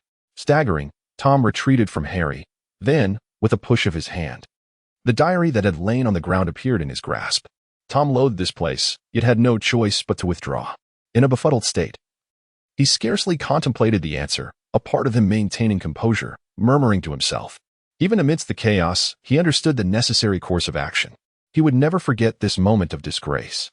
Tom's gaze, filled with intense hatred, shifted towards Harry and Hermione before vanishing. An ethereal magic cloaked in a hidden guise. Utilizing Dumbledore's expertise to escape, he experienced the utmost humiliation. The light that vanquished the two could not quell the seething fury within him. This unbearable anger, intertwined with a dawning comprehension of power, twisted his visage in fear, forcing him to bow clumsily, ultimately treading upon his own head before achieving calm. With his heart ablaze with rage, Tom fled. The self-proclaimed heir of Slytherin, the nascent Dark Lord, had been vanquished by a boy and a girl. As Tom disappeared from Harry's side, he stepped into the shadows. Severely wounded, yet he would not perish. After all, he was the embodiment of the remnants of a soul contained within the diary. Should the diary, merely a vessel, be destroyed, Tom Riddle would meet his end. This would signify that Ginny's stolen soul would finally return. Tom ambled slowly, a pleased smile gracing his face. Ahem, but the failure was a disgrace. He would soon realize. Ultimately, the case resolved nothing. The basilisk lay dead, and Tom was compelled to flee. But that was all. The essence of Tom remained intact. And Harry's friends had yet to rescue Ginny, leaving the matter unresolved. Despite losing the battle, the contest itself was a victory for Tom. For now, he would conceal himself, merging with a weaker essence. Now, he would suppress his humiliation and retreat. That was for the best. Tom sighed deeply, lifting his gaze to walk away. Suddenly, he became aware of a blood-red arm protruding from his chest. Huh? Foolish, Tom looked down at the arm extending from his torso. It was a slender arm, its skin pale and flawless, yet marred by blood, gripping Tom's heart, the diary itself. Following the source of that arm, he turned to see a figure, a golden girl stained with blood. She was Mirabel Beresford, the vengeful foe who had slain the basilisk. The demon roared mockingly. Mother! Tom spat blood, contorting his face into a demonic expression, but it was too late. Harry's wand slipped from his weakened grasp, clattering to the ground. The malevolent spirit's fire, ignited by despair, erupted from the arm clutching the diary, incinerating the diary along with Tom's body, staining his consciousness crimson. Tom was powerless to resist. The nascent Dark Lord, with no strength to oppose, vanished without a trace. Edith awoke within the confines of a medical room, enveloped by white walls, staring at the ceiling for several seconds. She then rose with determination, as if recalling something. What became of the pursuing Slytherin monster? What transpired afterward? I can scarcely recall the moment I gazed into the window, reflecting the serpent's eyes. Given the complete absence of memory regarding the events that transpired thereafter, it is only natural to consider that I was, in essence, petrified. The pain is excruciating. As I abruptly rose, every joint in my body throbbed, prompting a scream to escape my lips. It is, quite literally, self-evident. After all, Edith had only recently been turned to stone, and it was not until Sprout Snap finally perfected the potion that I was restored, since I had suddenly moved. The agony was undoubtedly unbearable. I compelled myself to shift. Lifting my gaze, I caught sight of the voice that responded, my recently estranged friend, Mirabel, with her arms crossed. She lowered her head to regard Edith. It was evident that our meeting was intentional, yet from her expression, I sensed not a trace of concern, but rather a flicker of intrigue. It is difficult to ascertain whether it was worry or merely a fleeting interest. Mirabel. What transpired after I was turned to stone? Mirabel smiled faintly at the question posed by the timid one. The serpent creature had been dealt with, and the shadowy air pulling the strings was overthrown by the efforts of Potter and Granger. Thanks to this, Gryffindor amassed an additional 400 points, securing the House Cup for the year. Mirabel, having vanquished the basilisk, amassed a commendable total of nearly 400 points, combining both her triumph and daily course achievements. Nevertheless, she finds herself trailing this year. Indeed, after such overt favoritism, should the victory in Quidditch also elude her grasp, the prospect of redemption would be bleak. It is disheartening to concede that this year's House Cup is likely destined for Gryffindor. After all, Mirabel truly did defeat the basilisk, yet she remains, in many ways, quite inexperienced. Edith smiled with a hint of resignation. Ultimately, despite her fervent desire to prove her capabilities, the outcome was as anticipated. In the end, Mirabel, as proclaimed, succeeded in her battle against the basilisk, with the mastermind behind it all being thoroughly addressed by Potter and his companions. Is it truly so dismal? The thought lingered, blurring her vision with a sense of despair. Mirabel whispered softly, if one believes so, it must indeed be true. How can one tainted by the thoughts of a failure ever become a true champion? I am already aware of my Muggle lineage, and I have no intention of concealing it. Mirabel squinted slightly, casting a faint glare at Edith as she spoke. Edith sensed a flicker of anger in her gaze. Was that truly the case? A weakling ensnared in humble thoughts, a mere lamb frightened by the scrutiny of those around her, a mere victim of her own frailty. Indeed, a presumptuous girl could easily be swayed. It would have been preferable if she could utter a kind word, yet even that seemed beyond her reach. The self-proclaimed superiority of Mirabel rendered her blind to her own intrinsic worth, making her incapable of acknowledging her errors. Such a flawed manner of existence, steeped in denial, was ironically a manifestation of strength. It was this very contradiction that captivated and evoked envy. Thus, I ask, is it not true?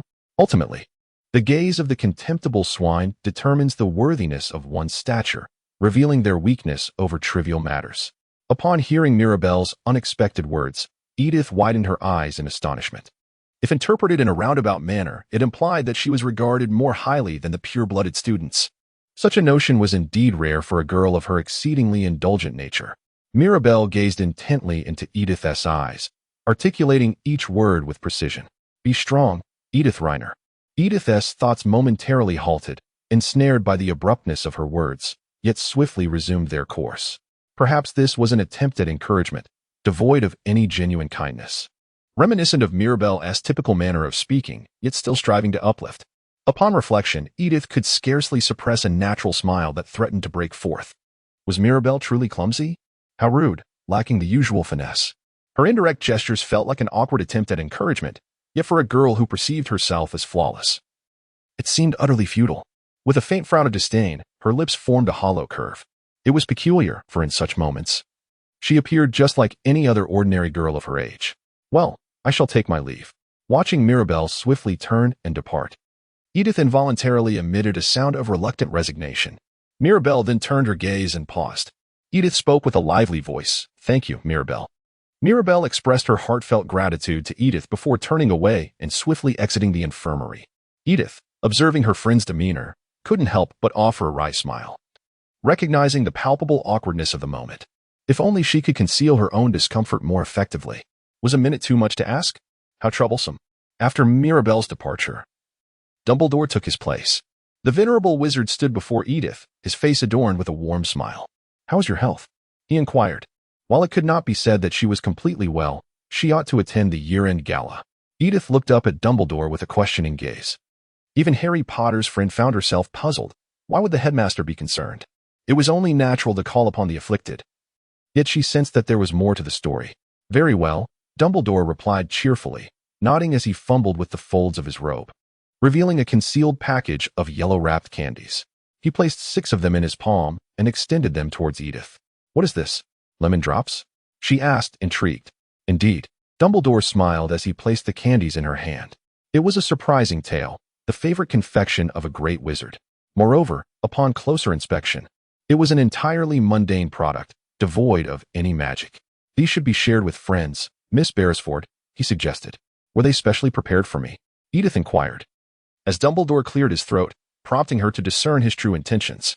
Certainly, his sole motive lay within the realm of Mirabelle's friendship. There was something else he wished to discuss, the matter of Miss Beresford. As the headmaster uttered her friend's name, Edith felt a flicker of astonishment. Did you know that Miss Beresford defeated the basilisk? She asked. Indeed, I have heard, he replied. But how did she accomplish that? Dumbledore nodded, lowering himself slightly. Edith's gaze met his bright blue eyes, which made her own seem pale by comparison. The cheerfulness of his earlier demeanor had transformed into a serious countenance. The confrontation between Miss Beresford and the basilisk had been marked by unprecedented brutality. For nearly 10 minutes, she fought the serpent, ultimately vanquishing it, he recounted. Reflecting on Hermione's testimony, which had indeed confirmed the event, Dumbledore closed his eyes, recalling the scene. It had all transpired in the aftermath, leaving behind a basilisk that had been utterly dismantled, devoid of any semblance. Yet, from another perspective, it served as proof of Mirabelle's state. A glimmer of light emerged from the depths of darkness. Light? He mused.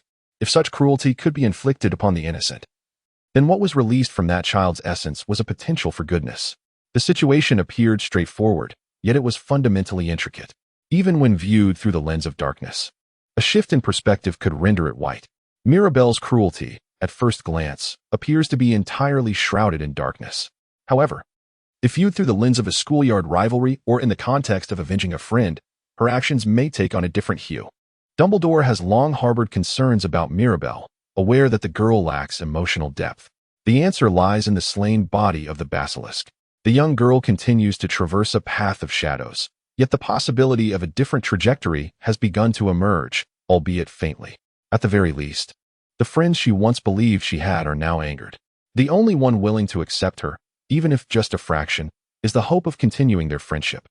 If Mirabelle is to find her way back to the light, it seems that only Edith Reynagel can guide her hand back onto the righteous path. This underscores the necessity of protecting the girl. Like Harry, one must endeavor to guide her to the best of their ability. As for the current situation, there is little that can be done but to pay closer attention for a while longer. One can only hope that this faint glimmer may serve as Mirabelle's guiding light. This is all Dumbledore can do for now. The year-end gala has concluded, marking the end of another cycle. As Mirabelle had predicted, this year, The House Cup has been claimed solely by Gryffindor. Speaking of Lockhart, it seems he cast a memory charm on the students, and only after his misdeeds were unveiled did he decide to send him to Azkaban. The first victim of this episode, Ron Weasley, has been hospitalized at St. Mungo's Hospital for Magical Maladies, with Hogwarts covering the medical expenses. According to the attending healer, due to the relatively mild nature of his injuries, he is expected to return to school within a year. It is said that Ron's friends have expressed their relief upon receiving this report. Furthermore, in recognition of their achievements, Harry, Hermione, and Mirabelle have been awarded the Special Achievement Award from Hogwarts. Of course, Harry and Hermione did not share in the joy of the award, and Mirabelle showed little interest in such matters. Ultimately, Dumbledore felt humbled by the fact that they were not satisfied with the accolades.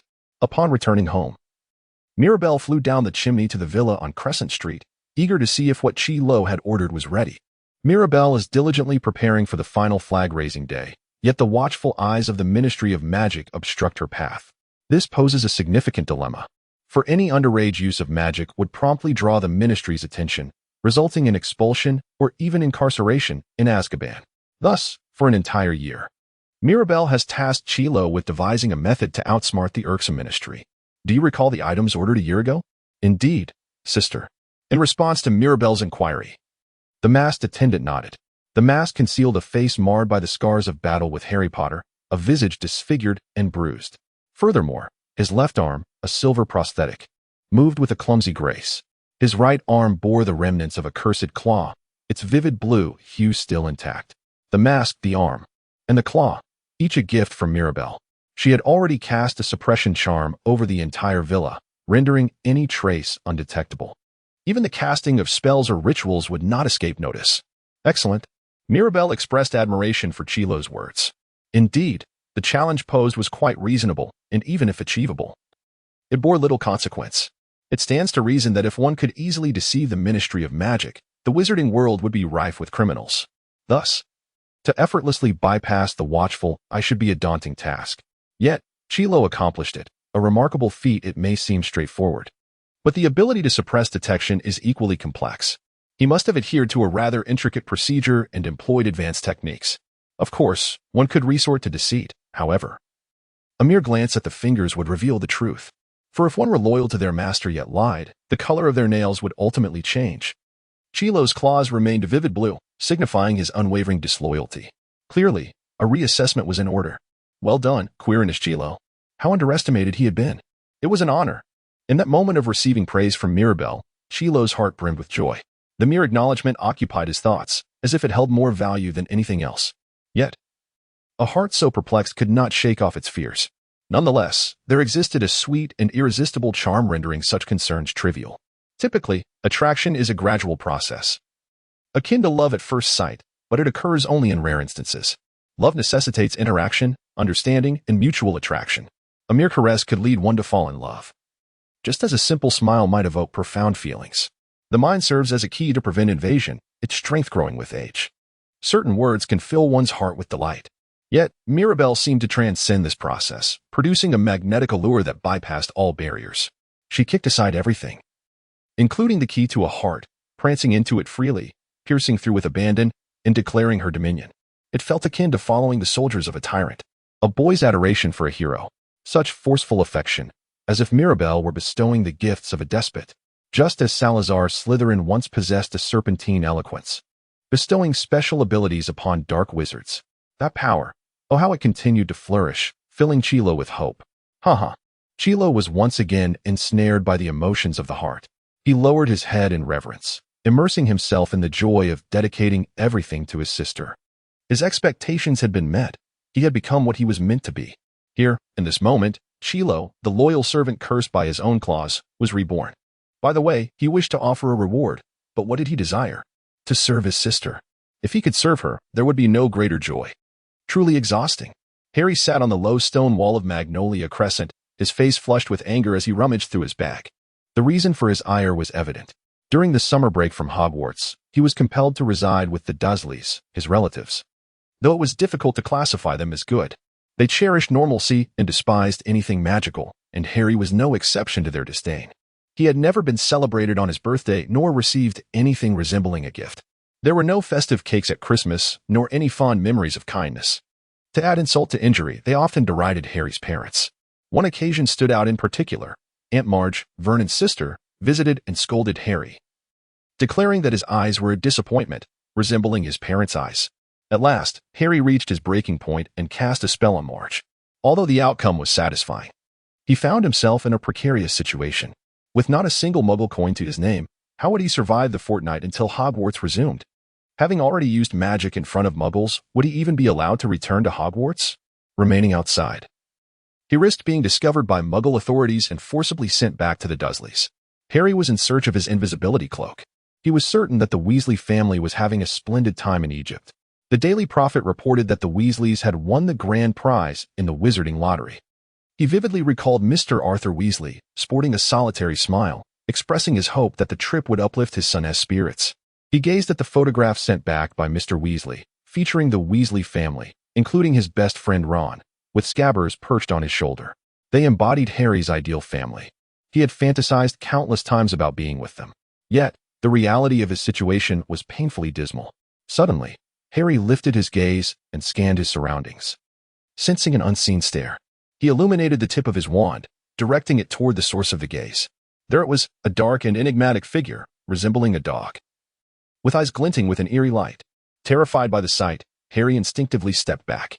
Just then, a crisp voice called out from behind him, "What are you doing, Harry Potter?" It was a girl's voice, one he recognized. Turning around, he was met by a familiar figure from the magical world. Her golden hair shimmered softly in the moonlight, and her captivating golden eyes radiated mystery. Her skin was pale and almost translucent, unmarred. She possessed long and slender limbs and a taut waist. The only flaw seemed to be her bosom, yet her overall appearance belied any shortcomings. Her attire appeared to blend seamlessly with the Muggle world. She wore a white blouse with sleeves, fastened with a ribbon tie, paired with a pure white chiffon gown. In such a scenario, even Uncle Vernon would likely perceive her as a witch. "Beresford, what are you doing here?" she inquired. "Take a good look at where you're sitting." On that stone wall of Magnolia Crescent, nearby stood an exquisite mansion, a striking example of natural beauty, though the nameplate bore the enigmatic inscription Erefor. Harry was startled by the thought, his gaze fixating once more on the opulent residence nestled beside the stone wall. Erefor, he mused, realizing he was seated in the vicinity of the Beresford estate. Did you understand? The grandeur of the mansion was astonishing to him. Harry silently nodded, astonished that he had casually chosen to rest in such a magnificent locale. Gradually, he rose to his feet, as if a memory had been rekindled, and turned his gaze towards the spot where the dark object had been moments ago. Yet, there was nothing there now. What was that? He pondered, recalling the dark figure that had briefly captured his attention. Mirabelle once gazed in the direction pointed out by Harry, but soon lost interest and averted her eyes. She then cast a fleeting glance at Harry. "What is the matter?" "I've heard about 4 Elderberry Lane. Leaving home. You wish to return there?" A hint of intrigue appeared on her face as Mirabelle's lips curled into a smile. Subsequently, she unlocked the estate and swung the door wide open. "Well, come in then. What would you like to drink?" Seems like just tea." For a brief moment, Harry hesitated at the invitation, but soon followed Mirabelle into the estate. After all, seeking assistance was imperative, and there was nowhere else to turn. In such circumstances, it was indeed a wise decision to rely on her. Upon entering the estate, Harry was awestruck by the grandeur of the mansion. From the outside, it appeared imposing, but within, it was even more spacious. The moment he stepped into the Weasley residence, he noted that wizarding homes often seemed more expansive than they appeared from the exterior. The red floorboards and white walls created a striking contrast, while the polished marble-like flooring was adorned with a deep crimson carpet. Near the pillar windows, an array of silver armor's brandished swords stood, almost as if they were poised for action. A table draped in red cloth occupied the hall, with candlelight flickering gently upon it. Though reminiscent of Hogwarts Castle, it undoubtedly resembled a fortress more than merely a grand mansion. However, it was peculiar that, despite the opulence of the estate, it felt eerily empty. Where are the Beresfords? He wondered. The main residence was a villa constructed by the father. From this, it was evident that the Beresford family must belong to a rather affluent lineage. "Please take a seat in the Mirabelle Hall." He gestured towards the opposite side. "Sit there, Potter." "Yes, sir," Harry replied respectfully, flustered as he took his seat. Upon witnessing the unfolding situation, Mirabelle snapped her fingers. Suddenly, behind her, emerged a figure clad in a mask. It appeared to be a butler, dressed in a black suit. yet exuding an unsettling aura. He regarded Harry for a few seconds, but his expression was inscrutable through the mask. "Allow me to introduce the private butler, whose name is Sirius." "Sirius? Oh, my." Initially taken aback by being addressed as Sirius, the butler seemed momentarily stunned by the name. However, upon being called a second time, he responded with evident alarm. Mirabelle sighed, resolved to reveal the reason for her summoning. However, it was merely a burdensome task to brew 2 cups of tea. "Very well, sister," replied Sirius, bowing respectfully before vanishing from sight. It was akin to the magic of apparition, yet Harry remained unaware, merely observing the mysterious disappearance. This magic resembled apparition, enabling instantaneous travel to distant locales, albeit with certain enhancements. "Enhancements?" Potter inquired. "It is rather difficult to deem apparition as elegant. The improvements made to the apparition spell are evident, for even when one operates, it produces a sound." This assertion seemed rather natural, yet Harry recognized its absurdity. To his knowledge, he had been employing such magic since his first year, implying that the spell had indeed undergone advancements during that time. With a cheerful demeanor, Mirabelle addressed the astonished Harry, inquiring, "So, why leave home?" "There are still 2 weeks until the summer vacation concludes." Harry hesitated, pondering whether he should truly confide in her. Should he share his thoughts with one of the most formidable members of Slytherin? Despite his concerns, he noticed his vigilance waning as he gazed into her golden eyes. An impulsive urge to unburden himself to this girl surged within him, compelling him to articulate his frustrations and anxieties. Before he realized it, he had divulged everything. Speaking rapidly like a tongue twister, hardly pausing to ensure that Mirabelle was genuinely listening. He expressed his anger towards the Dursleys, his dismay at the insults hurled by his parents, and his indignation at his own circumstances.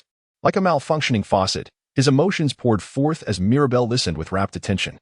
Earlier, the butler had served a cup of tea that was rather weak in flavor. It was evident that the butler had mastered the art of brewing tea. And Mirabelle muttered, "A year has passed, and he still excels at making tea."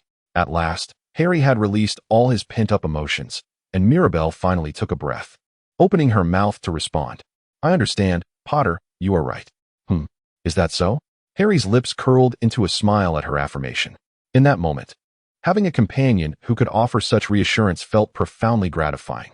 For instance, if Hermione were present, she would undoubtedly exclaim, "Harry." Nothing was more irksome than witnessing inept individuals whispering in a controlled manner. It was easy to criticize one's parents for their shortcomings, yet he recognized that he was, in truth, the one feeling powerless. As she took another sip of the tea she had earlier described as delightful, Mirabelle observed him once more, noting the intricacies of his demeanor, which were so complex that they warranted elegant expression.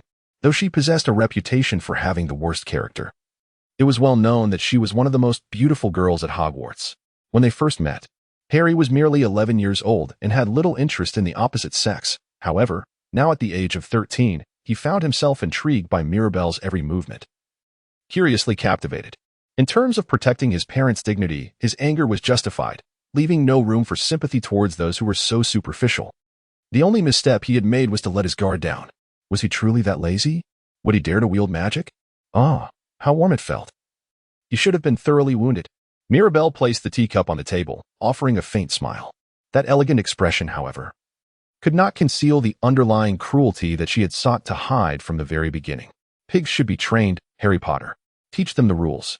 Instruct them that they are merely livestock, and make them obedient. Harry was utterly bewildered by her words, yet Mirabelle continued to smile. "Do you truly believe that?" she inquired, probing whether he genuinely felt that sense of indebtedness. Her words struck a nerve within him, compelling him to speak. It was as if he owed a debt to the Dursleys, the weight of oppression palpable. In response to his silence, Mirabelle continued, "I can see through your innermost thoughts.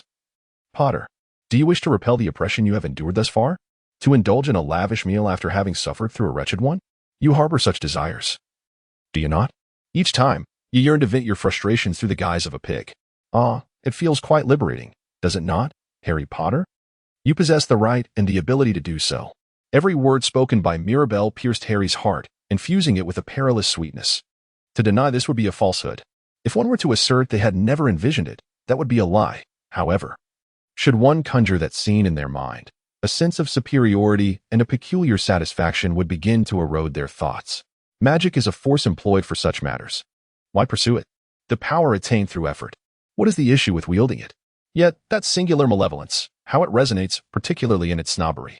It is akin to the desire to stand taller than others, to possess greater power. The yearning to drown in superiority, to embrace the envious gazes of others. Is it truly so difficult? Every word spoken by Mirabelle is imbued with a perilous sweetness, akin to an aphrodisiac. It is a delightful temptation that defies morality. Even when the mind comprehends, the heart stirs. Harry's thoughts gradually veer off course, as though he has lingered too long in a soothing bath. It feels wonderful, Potter. He muses, as he whimsically treads upon the desires of others with unrestrained power. It is a genuine ecstasy that the ignorant hypocrites will never fathom. A unique pleasure. One that, no matter how exquisite the wine, cannot be savored. Yet, the heart inquires, while the mind contemplates. Potter, a pure heart, unshackled by morality, will reveal what it truly yearns for. Mirabelle leaned forward, and Harry's emerald green eyes met the shimmering gold ones, creating a captivating reflection. Harry found himself utterly unable to divert his gaze. Mirabelle's cherry-colored lips, with each subtle movement, teased Harry's senses, evoking a tantalizing itch in his nostrils. His awareness felt stripped away, leaving him in a state of delightful disarray. Harry wrestled with the urge to resist, even as the desire to succumb loomed large. He contemplated his thoughts, untroubled by the laws of the magical realm, confident that they would address any concerns that might arise. Even in a state of confusion. Understanding would prevail, and support would be unwavering. There was no need to fret. He would relinquish everything to fate, as it was destined to unfold. Mirabelle cupped Harry's face in her hands, smiling as if she found great delight in him. Leaning in, the fabric of her clothing parted just enough to reveal a small, tantalizing scar on her chest, igniting Harry's reason once more with a searing intensity.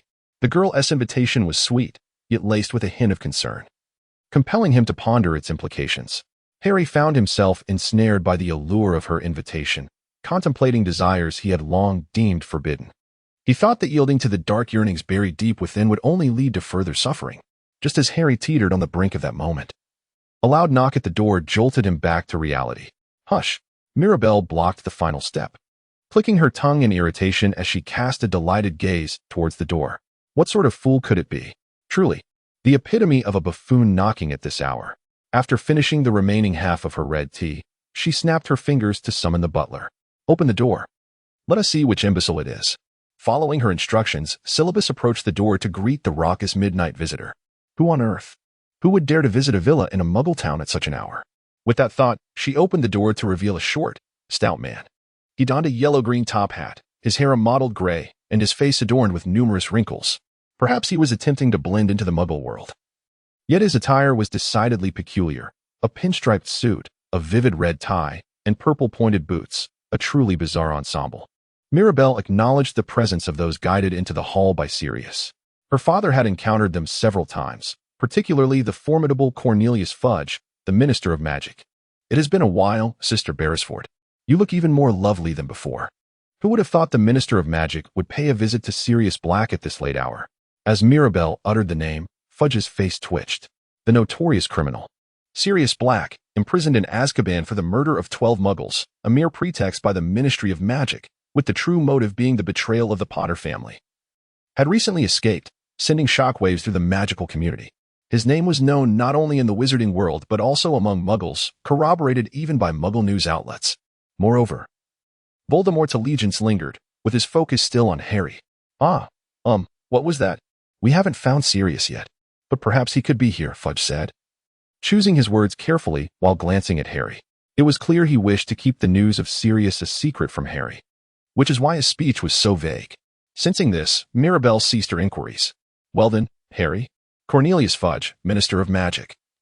He introduced himself simply before taking a seat in the chair recommended by Severus.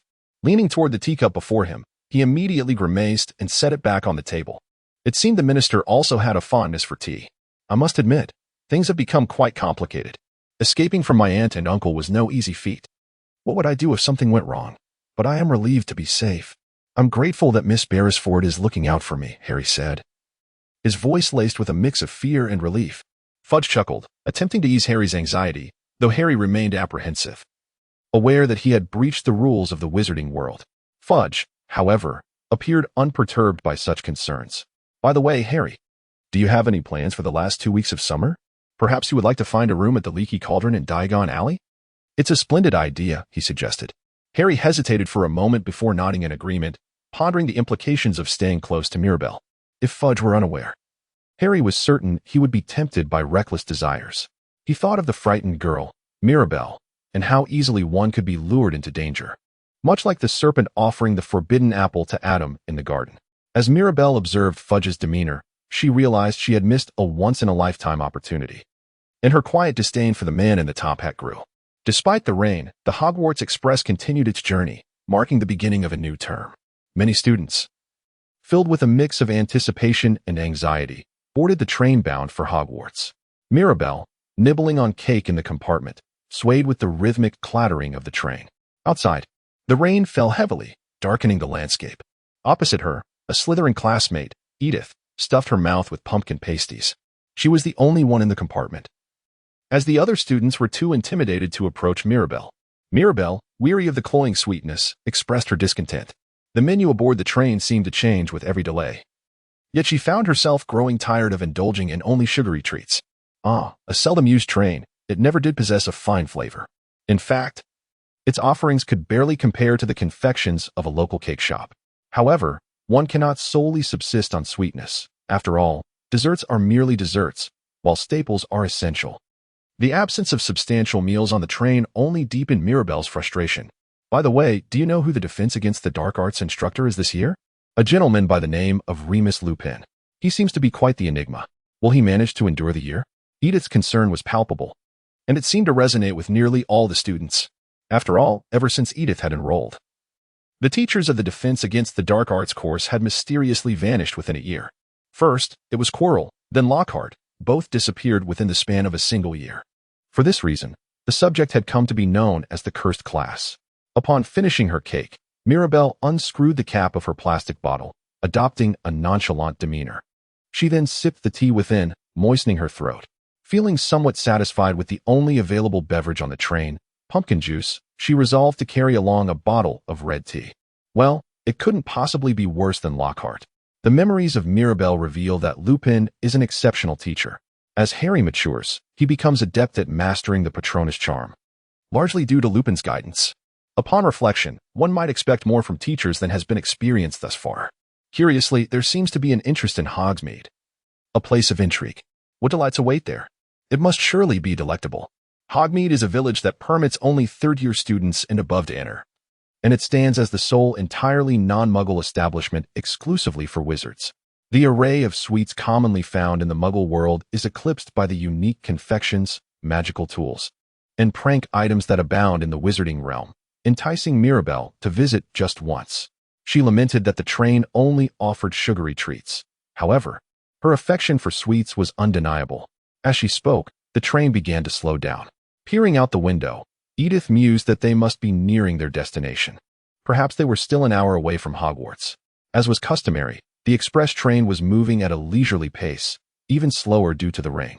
Thus, regardless of the circumstances, they should soon arrive at Hogwarts. Noticing a change in atmosphere, Edith scanned her surroundings with a serious expression. The compartment was filled with students, all curiously glancing about. Eventually, the train would come to a complete halt, plunging the interior into darkness. What could this mean? Was there some event organized by the school? As she pondered this, a flickering spell illuminated the tip of her wand, and she made her way through the compartment. Soon, she encountered Hermione, Ginny, Ron, and Harry, who had just come from the adjacent compartment. Clearly, they were all on the same train. Hermione recognized Mirabel and, with a perplexed expression, inquired, "Beresford, do you know what is happening?" Mirabel is undoubtedly aware of the reasons behind such phenomena. However, she is under no obligation to impart this knowledge. Nor is she the type of girl to do so. The answers will soon become evident without instruction. In such circumstances, one might wish to conserve the energy required for necessary explanations. Corrections will be made swiftly, and the truth will soon reveal itself. Perhaps one might simply inquire to find out. Mirabel pointed towards the entrance of the vehicle with her thumb.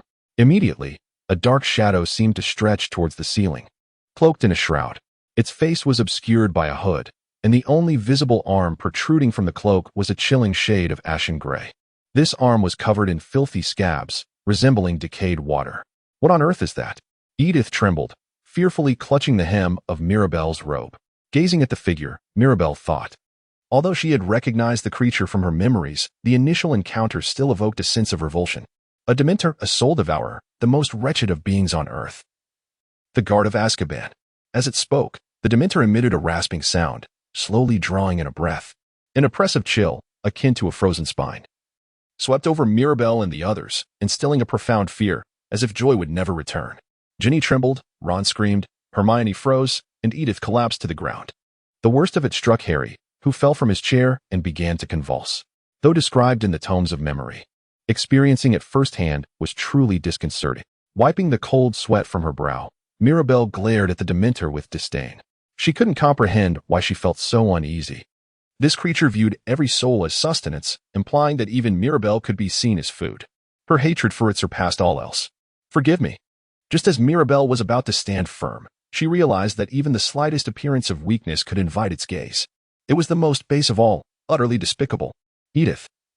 Let go of my hand. Mirabelle unfastened Edith's robe and took a step towards the Dementor. Her expression bore no trace of fear or trepidation. There was no reason to fear the foolish creatures of the lower realms, akin to swine and hounds. Would a hunter ever fear the very beasts they pursue? No. Forever shall Mirabelle stand resolute, who granted permission for such wretched beings to unveil their grotesque countenance before the king of filth. Mirabelle spoke with an air of arrogance and rudeness, yet the Dementor was swayed. In response, it emitted a faint groan, attempting to draw closer to her. However, Mirabelle would certainly not excuse such impoliteness. Even while engaged in conversation, she could not tolerate being disrespected. Humph, what a lesson in etiquette. With a swift motion, she drew her wand and waved it aside. In an instant, a silvery arm materialized, tearing the Dementor's limbs asunder. The only spell capable of dispelling a Dementor was the Patronus charm. Yet Mirabelle had developed a unique, evolved version of this charm, imbuing it with offensive capabilities. Originally intended solely to repel an adversary's spirit, Mirabelle transformed it into a lethal weapon, capable of slaying even a Dementor. Aware that Dementors would emerge in their third year, she had certainly prepared her countermeasures. Only Mirabelle could conjure a spell to vanquish a Dementor. Lowly creatures can indeed feel pain, can't they? How delightful. Mirabelle gazed at the writhing Dementor, now deprived of its arm, a sadistic smile creeping across her face. It did not regard her as prey, rather. It was Mirabelle who perceived others as mere sustenance, the sole sovereign of her domain. She claimed the unchallenged right to consume, to kill, and to trample upon all. Who cares? Whose face matters? There are no exceptions. What does one wish to sever? The chest? The abdomen? Or perhaps the neck? Did it truly believe that instinctive creatures are afraid?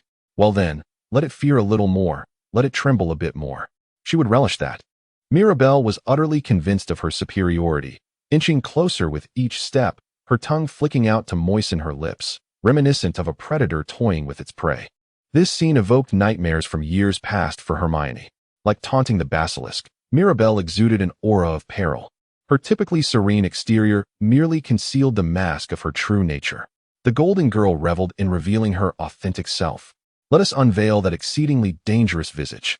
Unshackled from the chains of reason, the monster from Slytherin brandished her wand, her laughter growing more sinister. Her golden eyes sparkled with mischief, and her cheeks flushed with a delicate hue. There was no stopping her now, no assistance from the Dementors.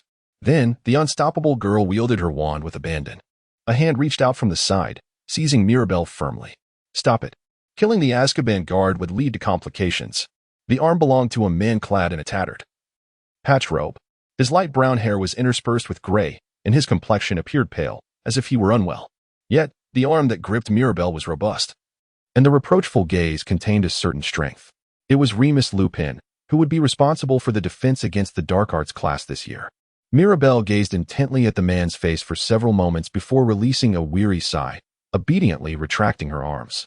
She considered it a rightful act of self-defense. Even if she were to tear off his arm, it would be justifiable. Yet, to take his life would transform the act into mere aggression. The situation had only just begun to grow intriguing, but the abrupt interruption of her curiosity was truly vexing. Mirabelle, with a sense of boredom, stowed away her wand and assisted Edith, who lay on the floor, to her feet.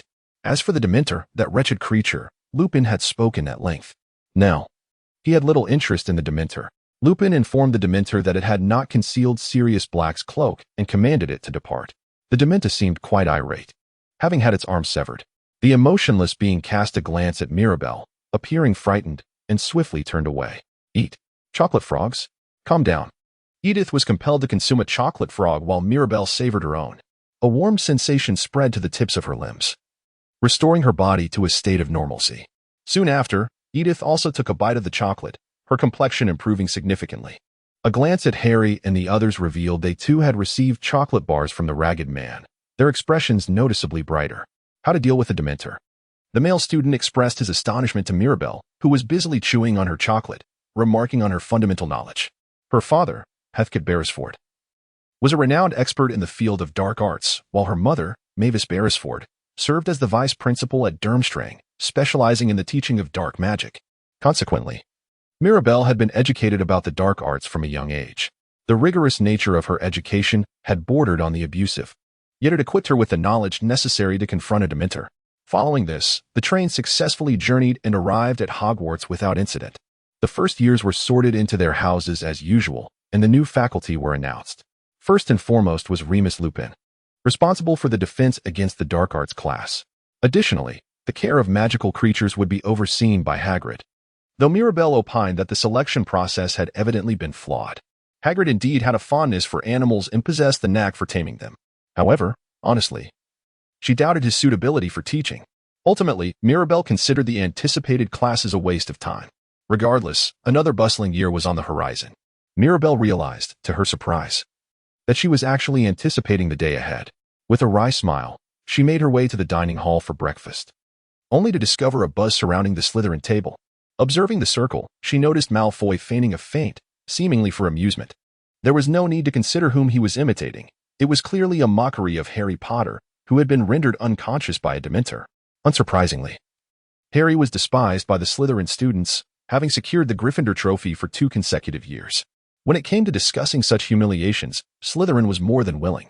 Malfoy was also visibly shaken, his legs trembling from the fright of the Dementors. Edith muttered in disdain as she took her seat. Upon witnessing this, Mirabelle's lips curled into a smile. Are you in high spirits, Edith? What are your feelings towards Porter? Is it something like that? It appears that you two get along splendidly.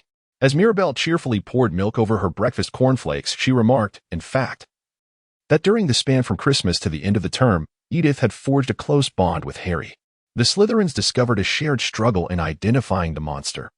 Yet it was challenging to assert any meaningful connection. Well, if imitation brings joy, then it is best to remain silent. No matter, Mirabelle thought, it is of little consequence. As for Mirabelle, since Malfoy openly admitted to despising ghosts, she was inclined to insist on his silence.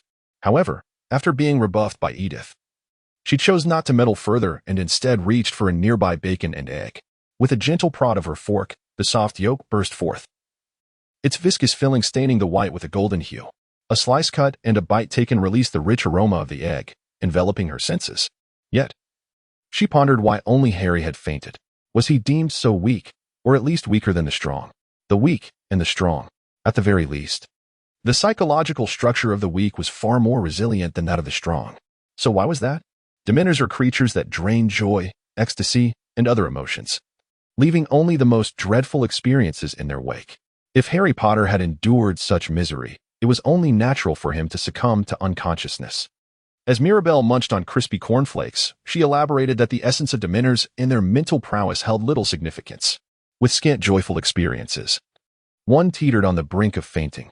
From her perspective, the spoiled Malfoy, basking in a life of ease, had not been significantly affected. Conversely, Mirabelle pondered that had he endured trials akin to Harry's, he might very well succumb to madness or collapse. How might one avert such fainting spells? The swiftest remedy lay in employing the Patronus charm, a form of magic of considerable sophistication. The Patronus charm? Wasn't that what Mirabelle utilized on the train? Mirabelle smiled fearlessly at Edith's question, taking a bite of the buttered bread. After moistening her throat with tea, she spoke. The enhanced aggressive guardian spirit. Originally a form of magic.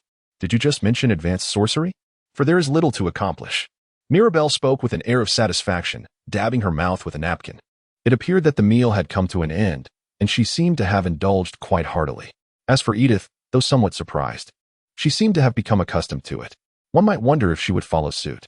However, it is a formidable challenge.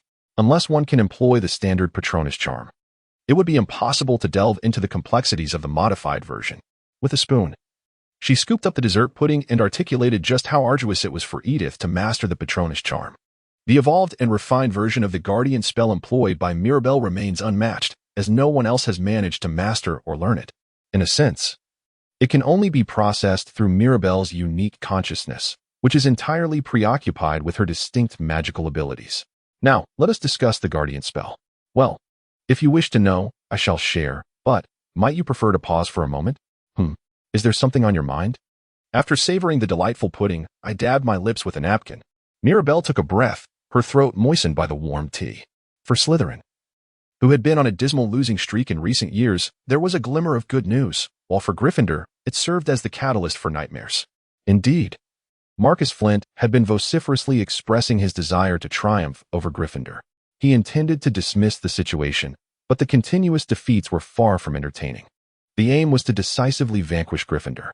As she spoke, Mirabelle smiled, confident in her impending victory. I had intended to post this at noon, but due to the length of 1,500 words, I decided to share it directly. I kindly ask for your support in urging updates, adding it to your bookshelf, and leaving a review. Thank you. In the third year, a new course was introduced, Magical Biology. The unforgettable first lesson, taught by Hagrid, unfortunately ended in failure. Edith pondered that perhaps the course itself was flawed, given Hagrid's renowned affection for creatures. It was easy to understand why he brought forth a being that led to his own downfall. It seemed ill-advised to introduce a creature capable of sudden attacks. The creature Hagrid brought was a proud hippogriff, which demanded respect. Unless one bowed, it would react as fiercely as an emperor. Mirabelle did not bow her head. She merely forced her way through. Ultimately, the eagle horse sustained a broken knee, thus common sense prevailed. According to Mirabelle, she would bow to anyone, including creatures. Clearly, she exhibited little interest in the subject matter. As usual, the troublemaker was Draco Malfoy, who disregarded Hagrid's warnings and insulted the eagle owl, provoking an attack. This was entirely self-inflicted, yet the fact that a student was injured was denied. When Hagrid brought a creature that could cause harm, he was deemed the culprit. Rumors circulated throughout the school that Hagrid would soon be dismissed. Hey, do you think Hagrid will be fired? Edith inquired as they headed to a defense against the dark arts class on Friday afternoon. It had been several days since then, yet Malfoy's bandaged arm remained untouched, and he continued to groan in agony. In response, Mirabelle acted as if nothing had transpired. It's quite serious, that scratch on Malfoy, she remarked. If teachers were dismissed solely due to student injuries, most would last just a year. Is Malfoy still in bandages? If Pomfrey treated him, and he has yet to recover, then even the term fragile seems fitting. Mirabelle indicated that Malfoy's injury had completely healed. This was merely a ploy to elicit sympathy from those around him, making Hagrid feel remorseful for his own wounds, as he pretended to be still recovering. Such behavior was devoid of purpose, yet instigated trouble, bolstered by the support of his father. The injury inflicted upon Lucius's son, which had significant repercussions for the Ministry of Magic, had become a matter of concern for them. Well, one could only speculate what might transpire with Hagrid. One could only hope that this year's defense against the dark arts class would not prove to be fraught with difficulties. As the door swung open, the students had already gathered, eagerly preparing for the lesson. Seated by the window, Mirabelle Edith was present when Lupin entered the room. Hello, everyone. Just take your wands and follow me, he said, gesturing for the students to leave the classroom.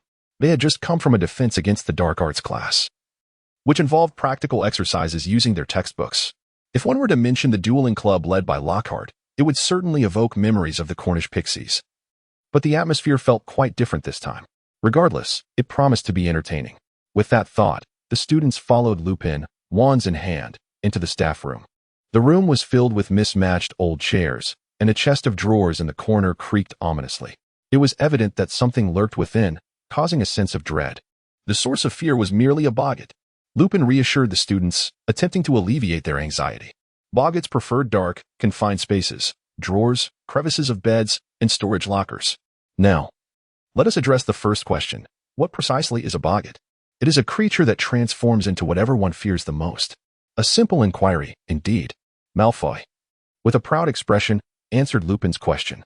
After Gryffindor, there were few students aware of the boggart's nature. Indeed, since the boggart had yet to take form in the darkness, it could not yet know what it would invoke fear of. Hence, it remained unchanged. What does a boggart turn into? Lupin asked. Well, Edith, one cannot truly know what a boggart looks like without having encountered it. Once it emerges, it transforms into the object of one's greatest fear. When faced with a boggart, one must recognize their own fear. However, by that time, the boggart has already undergone its transformation. Thus, it is impossible to ascertain its true form or to witness it. The key to defeating a boggart lies in collaboration. Do you know why? Well, because it can only mimic what it perceives. Ah, Daphne, you seem to have an inkling of what a boggart should become. Should it take the form of a flying dragon? Or perhaps a crawling zombie? The boggart will be perplexed and make foolish transformations.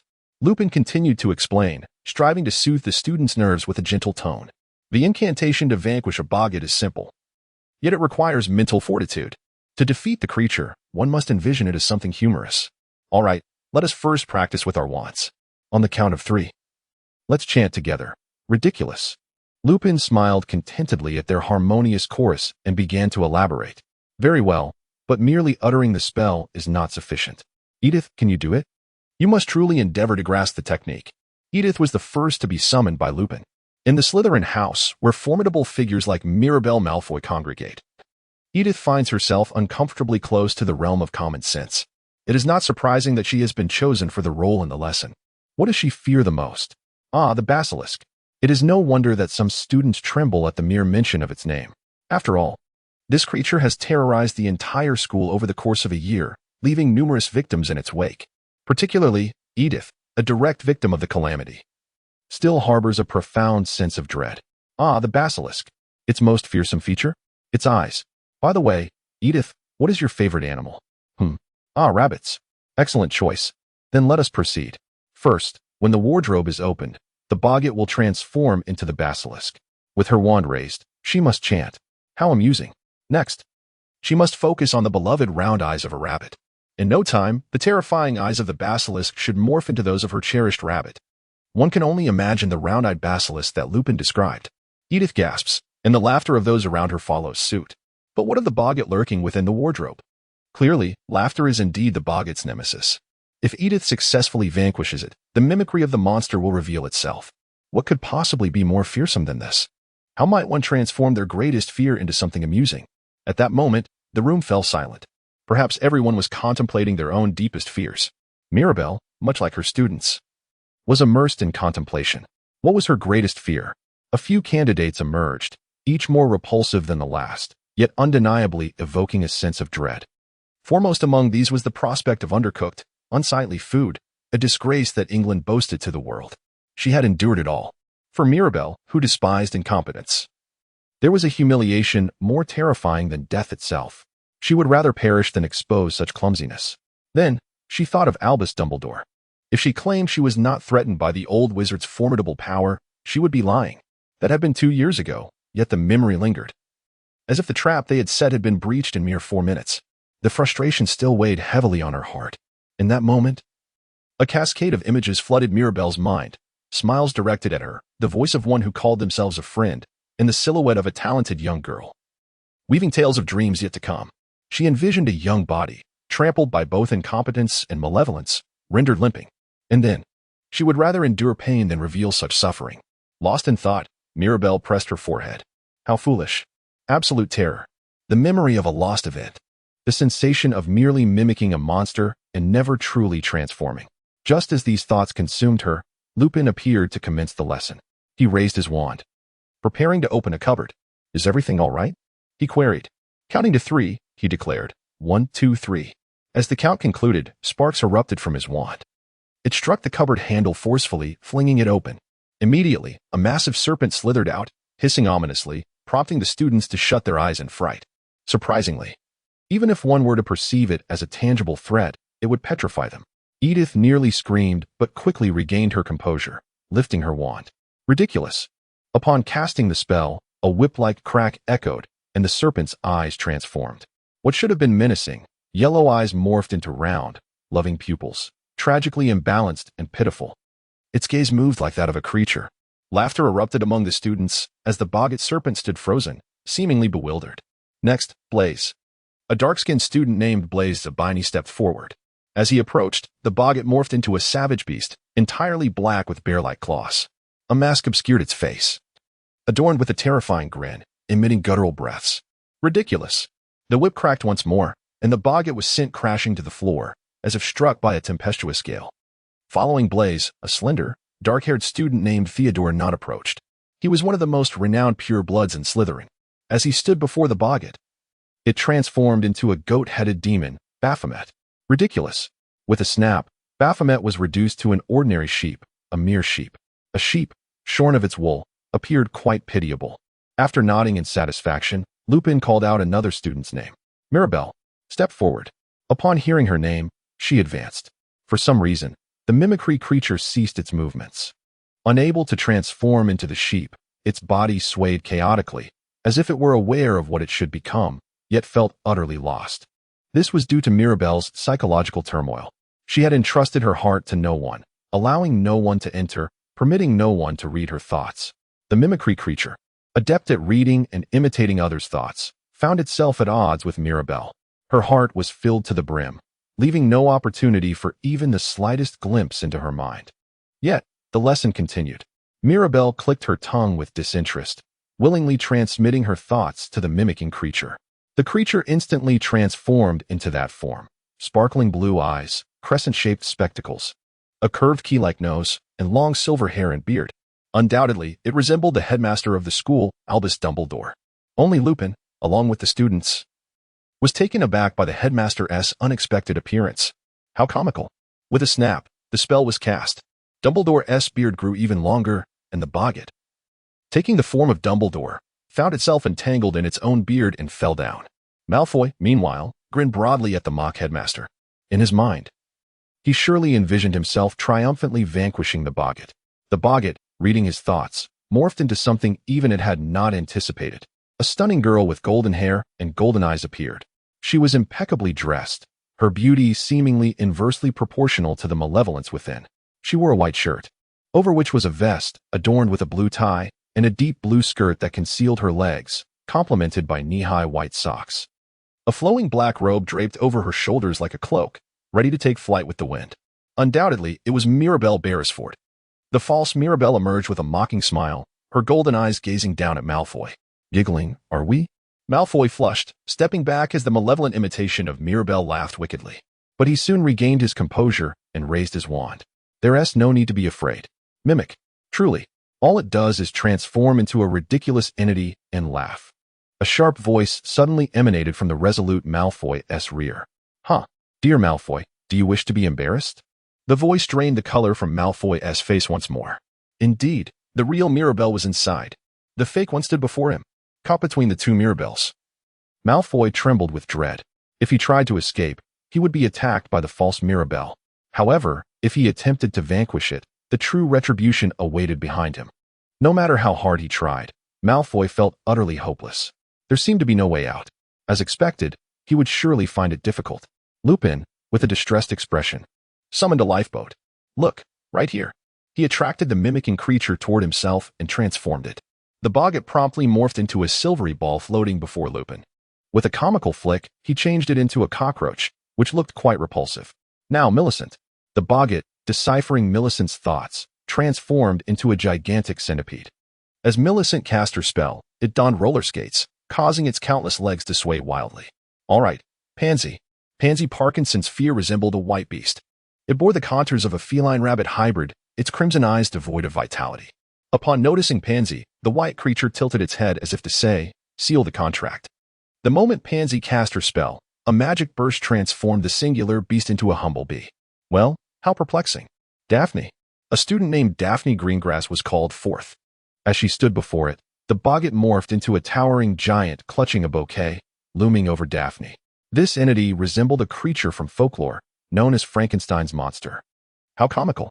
As Daphne cast her spell, the creature morphed into a diminutive puppet, frantically glancing around. The fear instilled by the monster was due to its size, thus, its diminutive form rendered it far less terrifying. Subsequently, the students underwent transformations in succession, with the boggart's ability to change dwindling. It was evident that it had grown weary. Well, one last time. Edith defeated. Finally, it was Edith's turn. She raised her wand, as if resolute. Then, the boggart, which had taken the form of a serpent, instantly transformed into a snake and fell to the ground. All the students chuckled at the sight, and the boggart, as though losing its essence, exploded in a cloud of white smoke and vanished. Thus, the obliteration of the boggart had been splendidly accomplished. Well done. Each Slytherin earned 5 points for confronting the boggart. Edith garnered 10 points for her 2 encounters. Upon returning to the dormitory, everyone was instructed to read the chapter on boggarts and submit a summary. Today's assignment. Let us commence. After the lesson was announced, the students excitedly chatted as they left the classroom, their discussions revolving around the confrontation with the impersonated monsters. Edith appeared quite satisfied with the enriching experience of the lesson, her voice resonating with joy. Indeed, the defense against the dark arts class had been the most entertaining thus far. This was certainly true. Previous lessons had been dreadful. As Edith remarked, it was the best lesson to date, in stark contrast to the teachers up until now. By the way, why does Mirabelle fear Dumbledore? She believes she stands little chance of victory. Ultimately, one must overcome a barrier, yet at times, it feels impossible to even glimpse the bottom line. With a furrowed brow, she candidly responded to Edith's inquiry. A sense of boiling humiliation surged within, for to reach the pinnacle, one must embrace their own weaknesses. If one remains oblivious to their flaws, they cannot hope to conquer them. However, even so, the feeling of defeat is indescribable. When she realized how angry she had become, she instinctively clenched her fists. Yet, at the same time, Mirabelle held a deep respect for Dumbledore. In terms of acknowledging respect, Dumbledore is a truly great wizard. And that is part of what she admires. From the depths of his heart, he harbored disdain. The capacity to forgive was overshadowed by a complacency associated with the position of Hogwarts headmaster, standing atop the magical realm, endowed with enviable gifts. Yet he chose to tolerate the corruption that plagued the wizarding world. What a travesty. Therefore, it was certain that he would surpass Dumbledore. For those at the pinnacle must always be the finest. It was during that Christmas season, amidst the quarrel between Edith and Mirabelle, that an extraordinary scene inadvertently captured the attention of the students in the Slytherin common room. A first-year girl sat with her legs crossed, gazing down, while a fifth-year boy bowed his head before her, tears streaming down his face. The older students, who were expected to serve as role models for the younger ones, witnessed the Quidditch team captain, Marcus Flint, humbling himself before a mere 12-year-old girl. Yet, this tableau felt anything but natural. Ambition knows no age. And Mirabelle Beresford was a testament to that truth. The sequence of birth held no significance in her eyes. How many times could one utter the same phrase? Marcus continued to silently bow before Mirabelle, who made no effort to conceal her disdain. Flattery, meant to endear him to the girl, was proving counterproductive. All he could do was exhibit sincerity. Marcus felt the weight of an enormous hand pressing down upon him, yet he remained in position. Regardless of how many times he had to endure this humiliation, he was compelled to recruit Mirabelle into the team. Under normal circumstances, one might consider the strength of such a girl an asset, yet desperation drove him to seek her assistance in overcoming Gryffindor. He had been pushed to the brink, rendering him almost unthinkable. As captain, he held the expectation that Slytherin would invariably secure the trophies. Their illustrious history of 6 consecutive championships had been marred by the recent disgrace of defeat against Gryffindor. Even victories felt hollow, as they had only succeeded due to Harry Potter's downfall during the battle over the Philosopher's Stone. This year, despite the team being equipped with the Nimbus 2001, they faced overwhelming failures. The championship cup was nearly within Gryffindor's grasp, and it was almost certain that it would be taken from them. He had to exert every effort to win. He sought to seize the Gryffindor pitch during Snape's training sessions, and even went so far as to include Malfoy in the team for the sake of the Nimbus 2001, hoping to bring victory to each member of the team, regardless of how dirty the methods became. Yet, what remained was merely the shame of a cowardly failure. Please join. Marcus pleaded time and again. Without warning, Mirabelle's shoe struck his cheek, sending him sprawling. His frail legs could not withstand the blow, and he crashed into several chairs in the common room, colliding against the wall, while the portrait that had been leaning there fell to the floor. Get away. Can't you hear me? It was as if she had kicked a mere piece of refuse, devoid of any sense of guilt. Mirabelle exhibited no remorse. A true tyrant. Even the upperclassmen could be brought low, trampled underfoot in their attempts to submit to her will. Once more, she crossed her legs, lowering her gaze to the prostrate Marcus. Mirabelle's kick inflicted immense damage. Blood gushed forth from her broken teeth in the mouth and nose, staining the floor crimson. Madame Pomfrey could heal any dental fracture, but in the Muggle world, scars from such injuries would last a lifetime. Oh, for heaven's sake, Berenford, for the honor of Slytherin House, lent her strength. Yet Marcus, who had anticipated a lesson learned, bowed once more before Mirabelle, knowing she would likely acquiesce. Nevertheless, The desire for triumph lingered within him, a longing for strength. Slytherin, the most despised of all houses, faced the possibility of merciless ridicule from the other three houses should they lose the match, while victory would merely invite derision. Thus, he owned to secure at least a spectacular victory to stave off the taunts. He felt the weight of pride, even if it meant being perceived as cowardly. The yearning to conquer Gryffindor burned fiercely within him. Harry Potter, the desire to triumph over Oliver Wood. He cast aside his shame and pride, simply pleading for success. What is it like to be consumed by the singular focus on victory? He squinted appreciatively as he placed his foot upon the floor, his fingers curling slightly with pressure, joints protesting with a faint ache. Should Mirabelle apply more force, Marcus's fingers would bend painfully in the direction they ought not to go. He reconsidered. Acceptance of such trials would come at a cost. If he raised his voice in pain, would it aid him? What was the plan now? If he wished to stop. The moment had arrived. It seemed a mere display of bravado. If the girl claimed she would act thus, would she truly follow through? He nodded, yet ultimately, she mercilessly snapped his fingers. Madame Pomfrey would mend the broken digit, yet the agony must be unimaginable. Marcus swallowed hard, lifting his gaze to meet Mirabelle's. Truthfully, he longed to flee, to abandon this place, yet the thought of being mocked by the other three houses steeled his resolve. Thus, Marcus fixed his gaze upon the golden-eyed girl and declared, agreed. I promise, if I endure, I will join the team and bring victory to Slytherin. Mirabelle gazed expressionlessly into Marcus's eyes, and for the first time, she smiled. That enchanting smile captivated Marcus, etching itself in his memory forever. The girl was distant yet alluring, while the demon admired Marcus's unwavering resolve. Well done, Marcus Flint. Your tenacity in the pursuit of victory deserves commendation. He would surely toast to triumph. The clarity of his voice brought a sense of familiarity, even amidst the unbearable pain radiating from his fingers. Marcus could hear the sound of his fingers breaking, the agony so intense that it threatened to overwhelm him. Yet, he refrained from screaming until the very end. Marcus collapsed, still smiling, convinced that Slytherin would emerge victorious next year. In his final moments, he heard Mirabelle's sincere words of praise. Proudly, Marcus Flint had earned the support he needed. Time hurried by, and October arrived. In the chilly locker room of the Quidditch pitch, Oliver Wood, the captain of Gryffindor, rallied his team with fervent shouts. His voice was infused with a spirit of combat and an odd sense of tragedy. Gentlemen, this is our last chance. The final opportunity to seize the Quidditch Cup. Oliver paced, his words resonating with urgency. After this year, some would depart, never to have another shot at glory. In 7 years, Gryffindor had tasted victory only once. That glorious year, they had donned the crown. Oliver paused, clenched his fists, the anxiety etched on his face momentarily vanishing, replaced by determination. This crown was also under threat. The Quidditch arena this year was filled with formidable opponents, as if they conspired to thwart Gryffindor's aspirations. As the academic year progressed, the teams evolved. Some were weakened by the departure of key players, while others grew stronger with new additions, much like Harry's arrival at Gryffindor 2 years ago. This year, both teams encountered similar circumstances. Cedric Diggory, the new captain of Hufflepuff. He was the most prominent and striking figure among the 4 houses, a student whose magical prowess, appearance, and character were exceptional.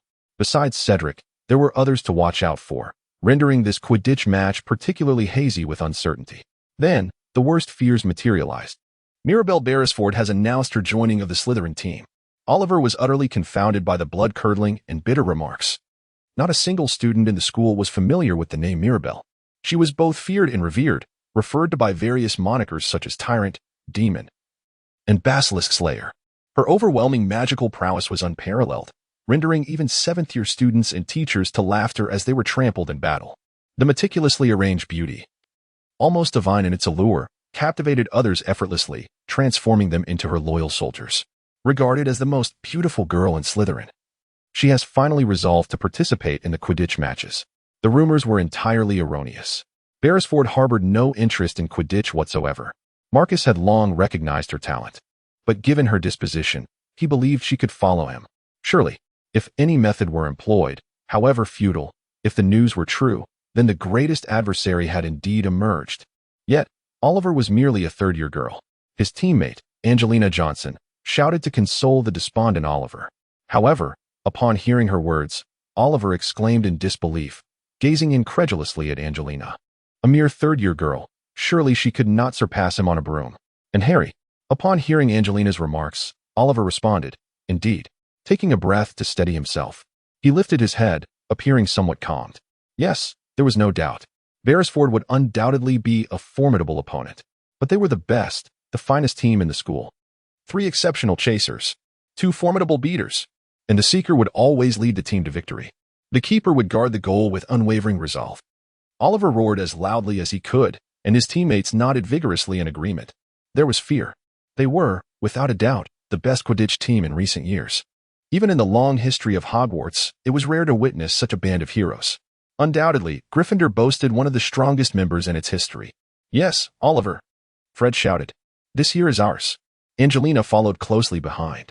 "We will surely win," Harry declared with newfound courage. Mirabel was undoubtedly apprehensive. Perhaps no student understood the power of such forces better than Harry.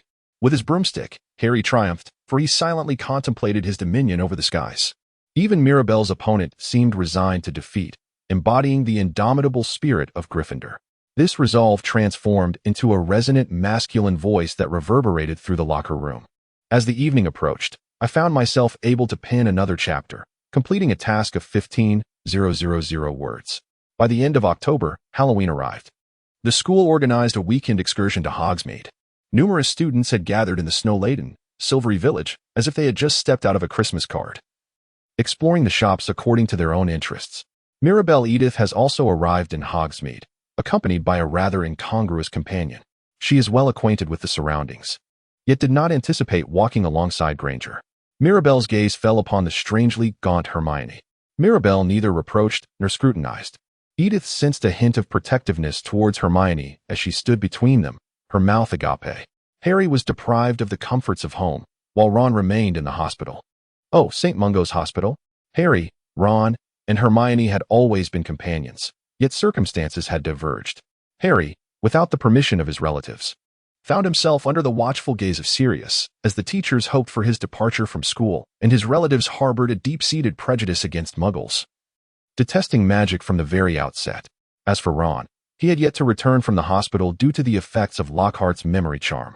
The spell had dire consequences. Indeed.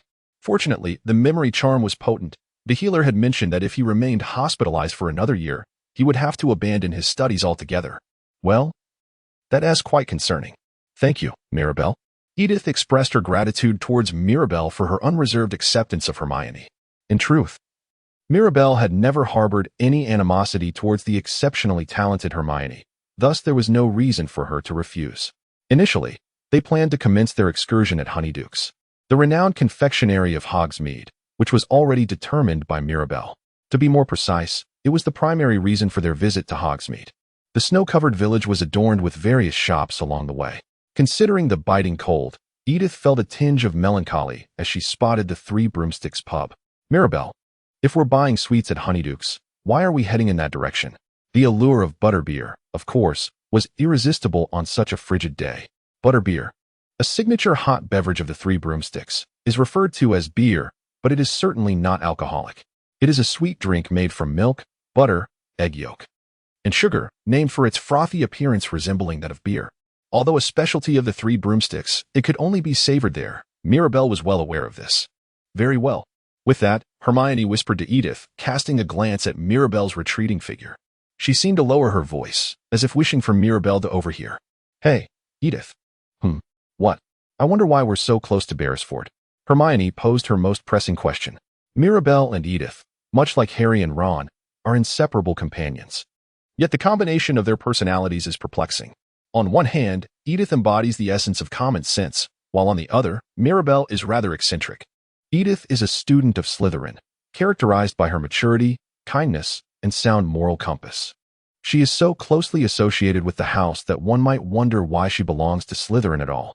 In stark contrast, Mirabel lacks manners and empathy. Her moral understanding is chaotic and selfish. She treats life as a mere nuisance, ruthlessly exterminating anything that annoys her with a shriek. Such thoughts align with Slytherin traditions. Yet her existence embodies the arrogance of a typical Slytherin student. Honestly, it is difficult to fathom how they coexist, while one can empathize with their situation. The extreme contrast between Edith and Mirabel's partnership resembles Harry and Malfoy walking hand in hand. Their values and tastes are entirely mismatched. Yet this dissonance has the potential to forge a friendship. Nevertheless, they continue to navigate their relationship as friends. There exists a palpable contradiction in their bond. Hermione is left bewildered. In Mirabelle's perspective, there is seldom anything commendable. Mirabelle is undoubtedly a tyrannical ruler. However, the criteria are solely based on the capabilities of the officials, rather than their lineage. Mirabelle's heart transcends all, surpassing even the so-called pure bloodlines. For individuals like Edith, the Slytherin realm governed by Mirabelle is a source of profound joy. It would be prudent for Harry to heed this advice and embrace his emotions. Why, you ask? Though I am aware of the unfolding events, Mirabelle has indeed acknowledged Senior Flint and has accepted an invitation to join the Quidditch team. Edith, however, is more concerned about Mirabelle, fearing instead that Harry may face a humiliating defeat. She contemplates the possibility of utterly vanquishing Harry, the pillar of Gryffindor. Mirabelle would undoubtedly do just that. Upon hearing those words, Hermione's complexion turned pale, sensing that her friend was enveloped in darkness, as if her companion was already lost. After returning from Hogsmeade, the Halloween party at Hogwarts was nothing short of spectacular. Intricately carved jack-o'-lanterns adorned the hall, while hundreds of bats fluttered against the backdrop. Orange ribbons swept through the air, mimicking the patterns of a tempest, and a dazzling array of Halloween-themed pumpkin dishes left everyone awestruck. The trick-or-treat choir commenced, with students donning costumes as candy was distributed. After all, they had just come from Hogsmeade, where every type of sweet was available, a splendid opportunity for Halloween revelry. Soon after, the long-awaited day of the first Quidditch match arrived, marked by the most dismal weather. The wind howled fiercely, rain lashed down like gunfire, and the thunder roared as if a cannon had been fired nearby. Trees swayed violently, and in an instant, umbrellas were turned inside out. Meanwhile, the clash between Gryffindor and Slytherin was on the brink of commencing. The match was set to showcase spellcasting prowess. Suddenly, Mirabelle, the Slytherin seeker, uttered a phrase that drew attention. As for Marcus, the original seeker, he lamented over his injured arm, wishing for it to heal, thus rendering him unable to participate. With a heavy heart, he sat alone on a bench, casting a wistful glance at the plaster encasing his arm. In truth, the injury had already healed. Yet Mirabelle was resolute in her determination to triumph, fully aware that her participation could compromise their chances of winning. The flag of competition was raised, signaling a harbinger of fortune. What spell could this be? A form of telepathic communication, perhaps? A snap of fingers heralded the onset of a peculiar sensation that coursed through the minds of the Slytherin team, accompanied by a clear thought, a sense of liberation. As if a wall that had long loomed over them was suddenly dismantled. Mirabelle's voice resonated within the minds of each team member. "Can you hear me?" she inquired. "Well, The team member Mondrian was taken aback by the abrupt sound in his head. The spell, Ipeoe, was one that should only be taught in the 6th year, a one-sided telepathic communication spell capable of intercepting the thoughts of others. It allowed for instant delivery of commands, an ineffably exquisite experience. "All right, can you hear me?" During the match, they would relay instructions through this newfound mental connection. As the commander for this occasion, would Flint be able to comprehend? And what of Marcus? Mirabelle's words echoed like a captain's declaration of a change in command. In response to this, Delrian cast a glance towards Marcus, whose expression revealed no hint of hesitation. In pursuit of victory, pride had been cast aside. Everything was staked on Mirabelle. It was of little concern. Words were merely words. Once Delrian sensed Marcus's unwavering resolve, his teammates resigned themselves to the reality. To challenge the finest team of Hogwarts, Gryffindor. In the past 2 years, there was no alternative but to entrust everything to Mirabelle. In that moment, Marcus drew attention with his less than appealing demeanor, and thus, as a reward for their diligent efforts, Mirabelle cast a satisfied glance and continued speaking. Any competitors are expected to reveal their strategies and tactics, but beyond that, there is one aspiration. In this singular contest, any display of cowardice or brutish behavior will be utterly eradicated. Mirabelle's words sent a chill through the entire Slytherin team. One of the hallmarks of Slytherin is its propensity for rough fouls. Although they face stern criticism from their own house, this approach has propelled the team toward tactical victories. Regardless of the disdain expressed or the words spoken, the ultimate reward remains the same: victory. This obsession with a violent style of play defines their essence. Mirabelle announced the abolition. What a foolish act. Everything should be the same. Shouldn't beautiful athletes who value chivalry like Gryffindor be honored? Naturally, the spirit will surge. However, Mirabelle's expression remained unshaken.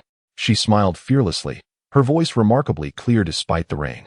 She declared that if they won, it would be a complete victory. The confidence that was shattered, the nose that was broken, the self-esteem that was trampled. When one can rise again from the ruins, that is deemed a victory. There should be no excuses for losing. If one plays unfairly and loses, it is because of that. If the game were played fairly, one would win. If capable, one would triumph. If given another chance, one would prepare such excuses and would make others prepare them too. The girl, with a beautiful yet cruel smile, proclaimed, "What is complete victory? What constitutes true failure? There are no excuses, no hope, no mercy, only crushing defeat. That is victory.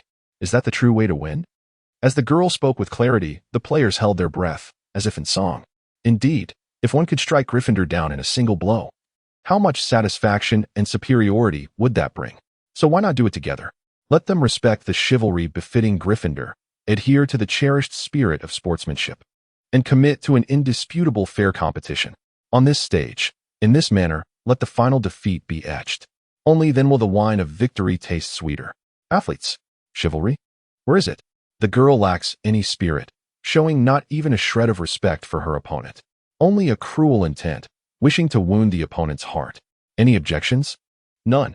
Regarding Mirabelle, 5 players, aside from Marcus, stood up to speak. Now they understood. An irresistible trick. It should transform into an existence of enmity. Very well. Let us go. With that, Mirabelle lifted her favorite broom, the silver arrow. Simultaneously, the Slytherin team members seized the Nimbus 2001 and mounted the broom. They soared into the air. The rain danced, each drop landing precisely where intended. Gryffindor also took their positions, with Mirabelle facing Harry. "Hey, Potter, are your glasses wet?" "Beresford," Harry replied, his voice muffled by the downpour, yet the golden girl remained composed. The moment had finally arrived. Since Harry entered the school, a certain fear had always lingered within him. He had always wondered if he could truly win. His opponent now stood before him, the Slytherin tyrant, a looming adversary. He reprimanded his wilting heart, glaring at Mirabelle. Well then, it was a match of Quidditch in the arena. The magical prowess had no chance of victory. But in this battle, defeat was certain. His expression and gaze were filled with admiration. Only those who possess unwavering faith in their own abilities can exhibit such expressions, believing that regardless of the adversary, defeat is inevitable. However, confidence is a remarkable gift.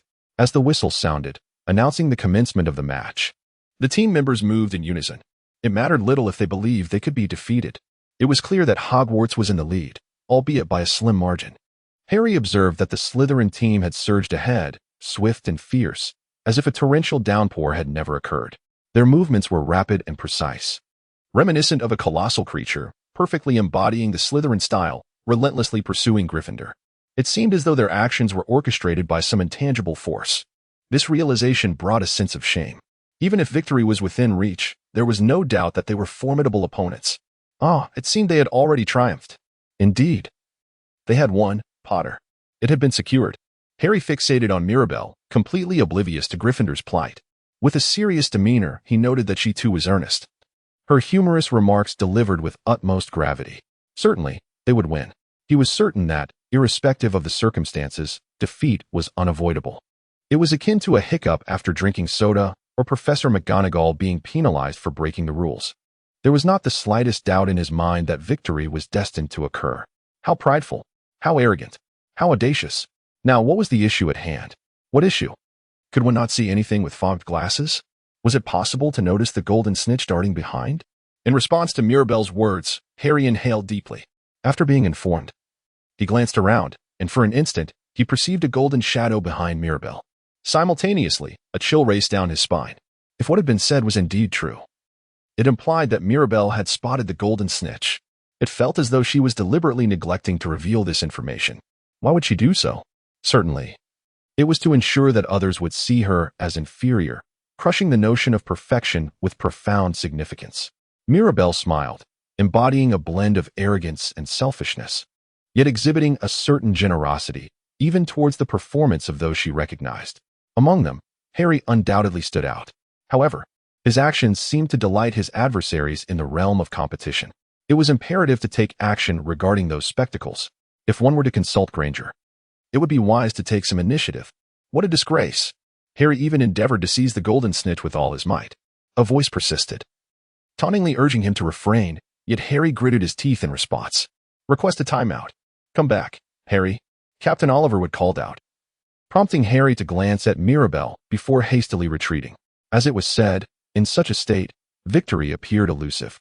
Although his face flushed with indignation, he resolutely opted for the best course of action to triumph. Indeed, even without the protagonist aura, that fellow was deserving of admiration. Mirabelle smiled coldly as she entered the pitch. Marcus's teammates had already gathered there, and upon seeing Mirabelle's presence, their expressions reflected deep respect. An 80-0 score? The disparity was stark. Oh, victory was within reach. A match that had turned decidedly one-sided. The Gryffindor team struggled to cooperate, while the Slytherin team, under Mirabelle's telepathic influence, united seamlessly. This contrast was most vividly illustrated as an unprecedented rift emerged between the two teams. The only desperate measure from Gryffindor was to have Seeker Harry seize the golden snitch. Yet, Mirabelle remained unfazed. Shouldn't Potter have been able to spot the snitch first and capture it flawlessly? "Don't utter such words, Flint," she retorted, still eager for the battle ahead. Even with her foggy glasses, she remained a formidable opponent. Mirabelle's assessment of Harry is remarkably sincere, devoid of any pretense. Her anticipation for the forthcoming match against Harry is palpable. In a certain sense, Mirabelle is indeed a fan of Harry, even if only as a Quidditch player. Well, if one were merely an ordinary supporter, thoughts would likely turn to how to decisively triumph over the opponent. According to her directive, there is no room for worry. The ultimate goal is victory. Oh, believe. There is no doubt in Mirabelle's conviction. No clouds overshadow her path. Only the illustrious road of victory lies ahead. Thus, those who stand by Mirabelle will undoubtedly have unwavering faith. Absolutely. The match continues. Onward. With a whistle, the players return to their respective positions. Mirabelle ascended once more, facing Harry. "Now I can see much clearer with these glasses, Potter." "Oh, thanks to Hermione." Harry's spectacles, enhanced in clarity, benefited from Hermione's waterproof charm. At this point, the Gryffindor Seeker had been revived, yet Mirabelle's expression remained unchanged. After all, she had been waiting for this moment, still burdened by certain errors that needed rectification. Only then could she relish the confrontation with Harry. Thunder rumbled as Harry's gaze fixated on the ceiling of the hall, even considering what his eyes were perceiving.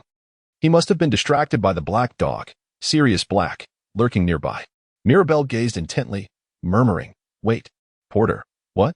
5 seconds would suffice. "Maintain your focus."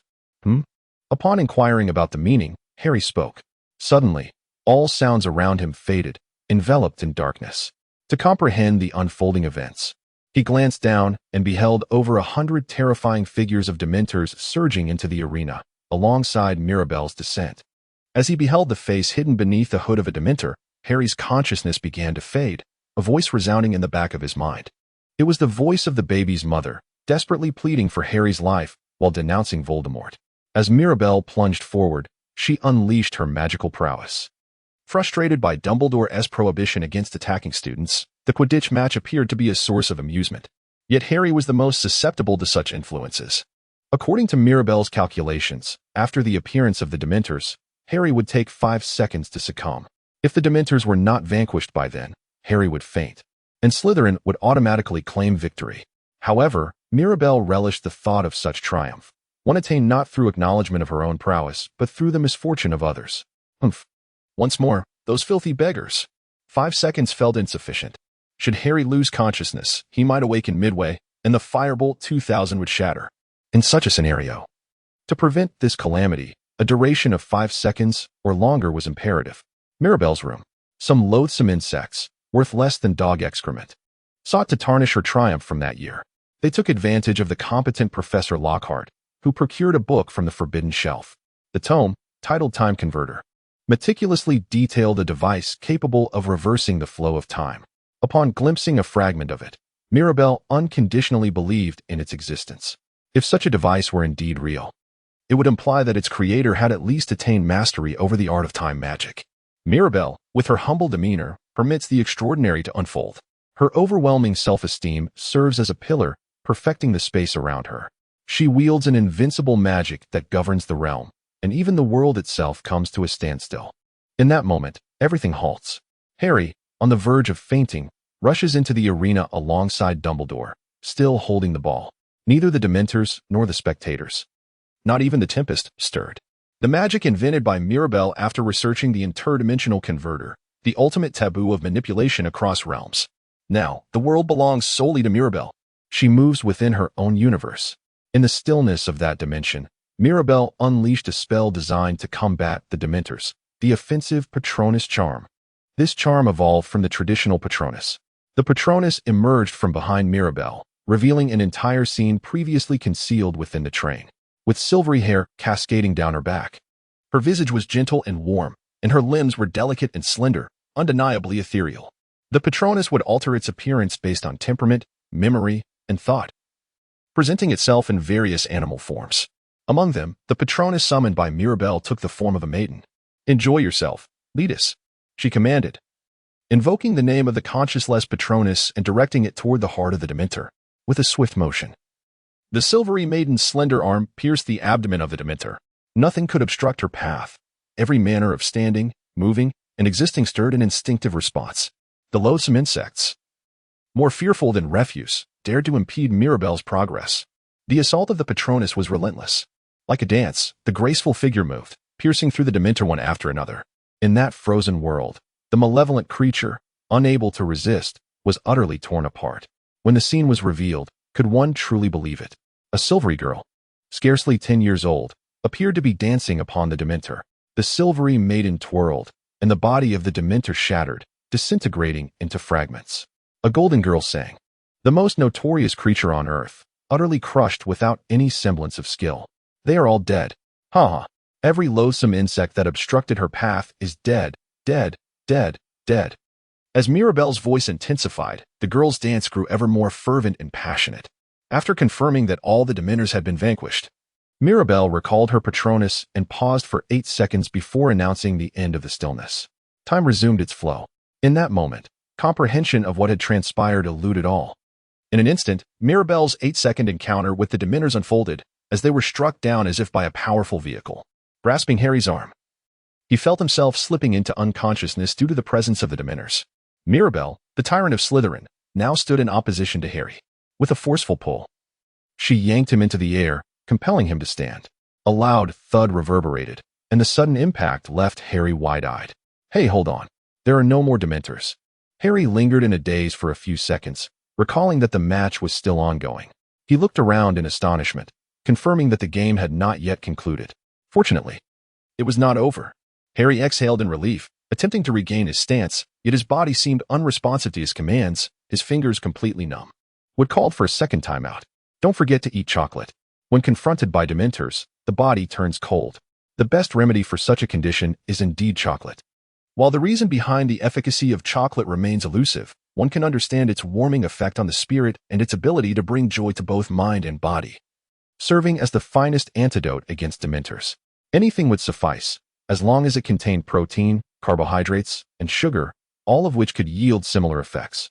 Mirabelle returned to the field to collect the chocolates distributed by Hodgson to the players. Even Mirabelle was affected by the Dementors. After consuming the chocolate, her condition improved slightly, but it did not restore her to perfect health. She was merely in a better state than before, yet still far from optimal. Was she able to move? Oh, it was of no consequence.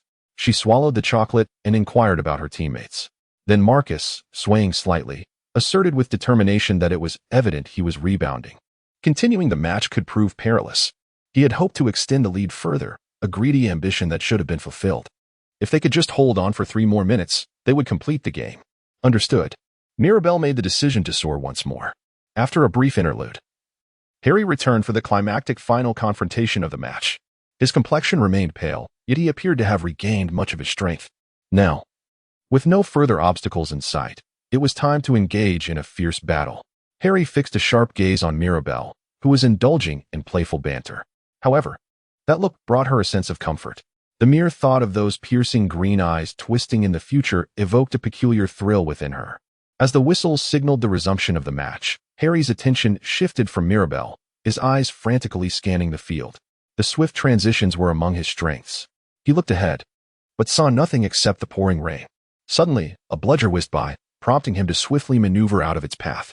Glancing sideways, he found no sign of the elusive golden snitch. As always, Mirabelle wore a fearless smile, brimming with confidence in her impending victory. Harry averted his gaze, vowing to shatter that expression. Behind him, he caught sight of Fred striking the bludger, and in the distance, a glimmer of gold caught his attention. Before he could fully process it, he transformed into a gust of wind, his body arching and soaring like a bird at breakneck speed. Simultaneously, Mirabelle pursued, the two racing side by side. Faster, faster, faster. Harry focused intently, accelerating rapidly. It didn't matter if he lost, he had won every match thus far.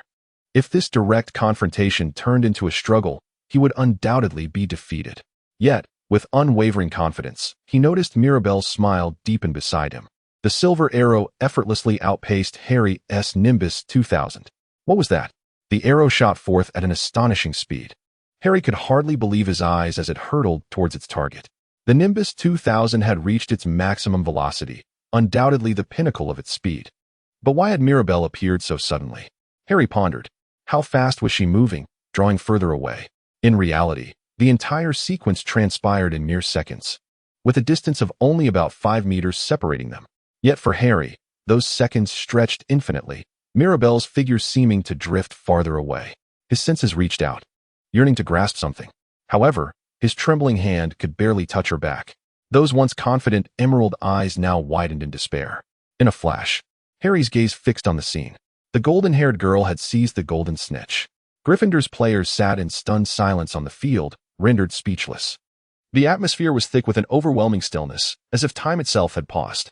Wood continued to stare at the scoreboard, his spirit seemingly evaporated, while Harry gazed vacantly into space.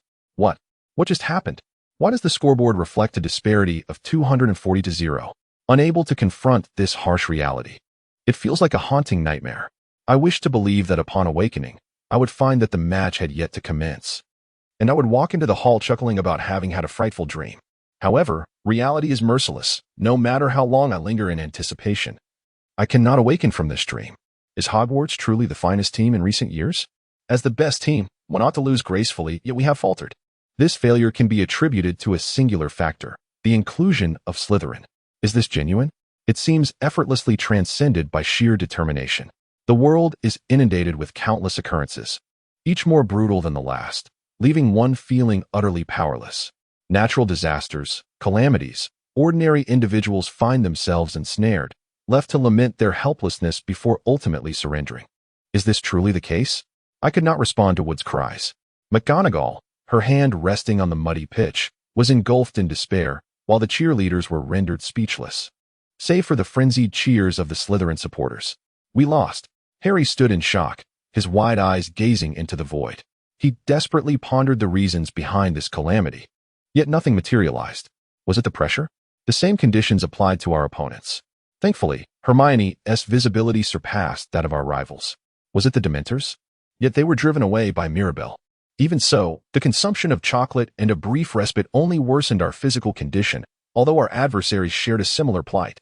Did they resort to violent means? When did they employ such tactics?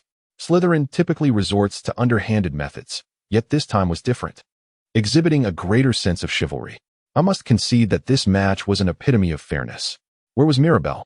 I see now. We lost due to the calamity that was Mirabelle Beresford, an ordeal over which we had no control. In short, it was unavoidable. It is neither right nor wrong. We were merely ensnared in an inescapable disaster. Confronting Mirabelle would serve no purpose, so there is no need for shame. The footsteps did not cease. Everything was equally trampled upon.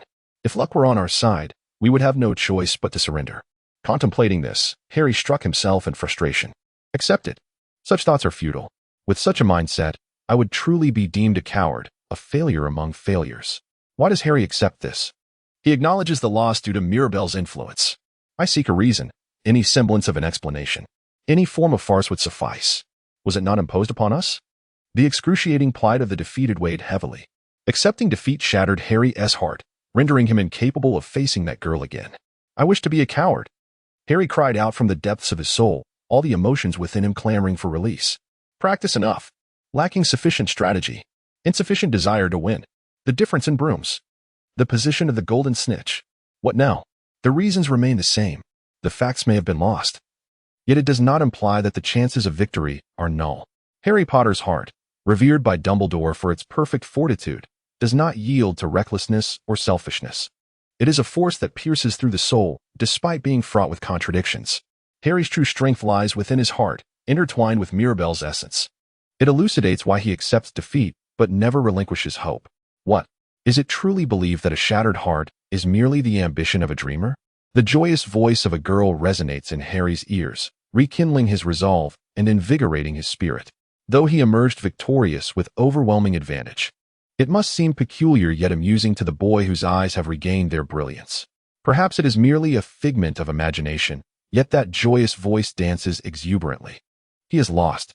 Indeed, an indisputable failure. However, he will acknowledge it. With an intense gaze, Harry fixates on Mirabelle, those eyes that could be deemed a complete failure.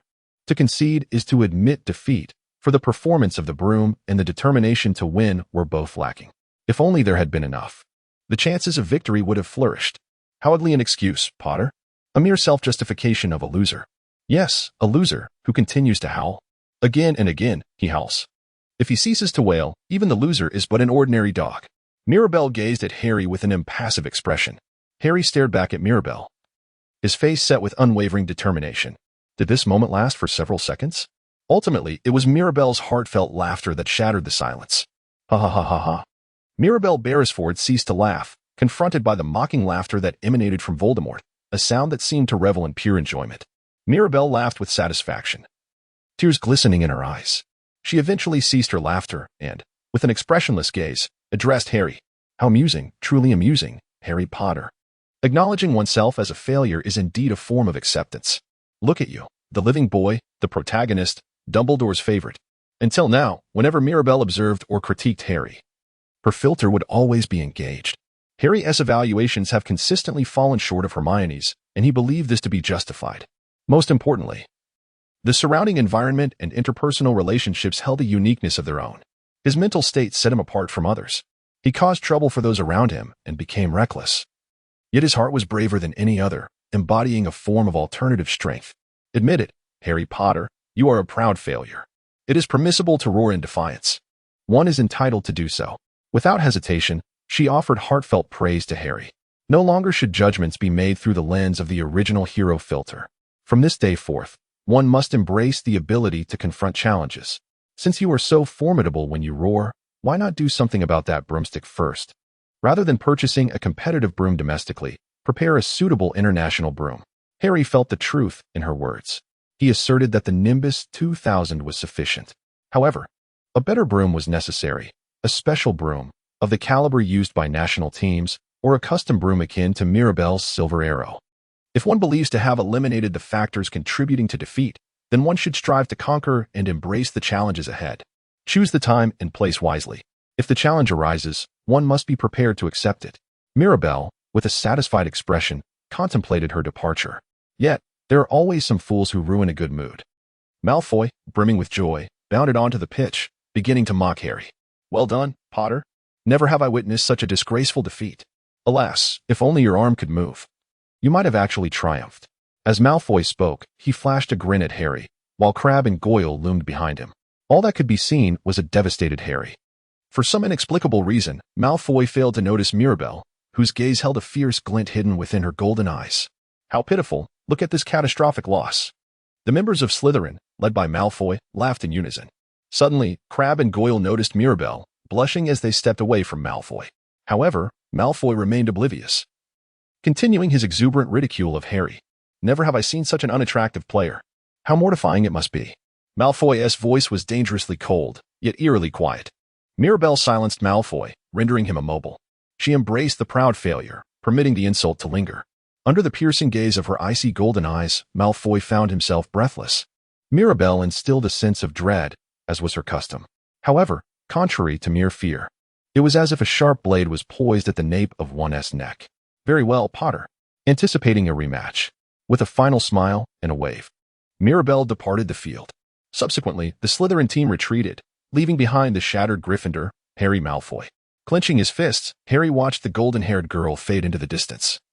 Resolute in his determination, victory was still attainable. He would surely catch up.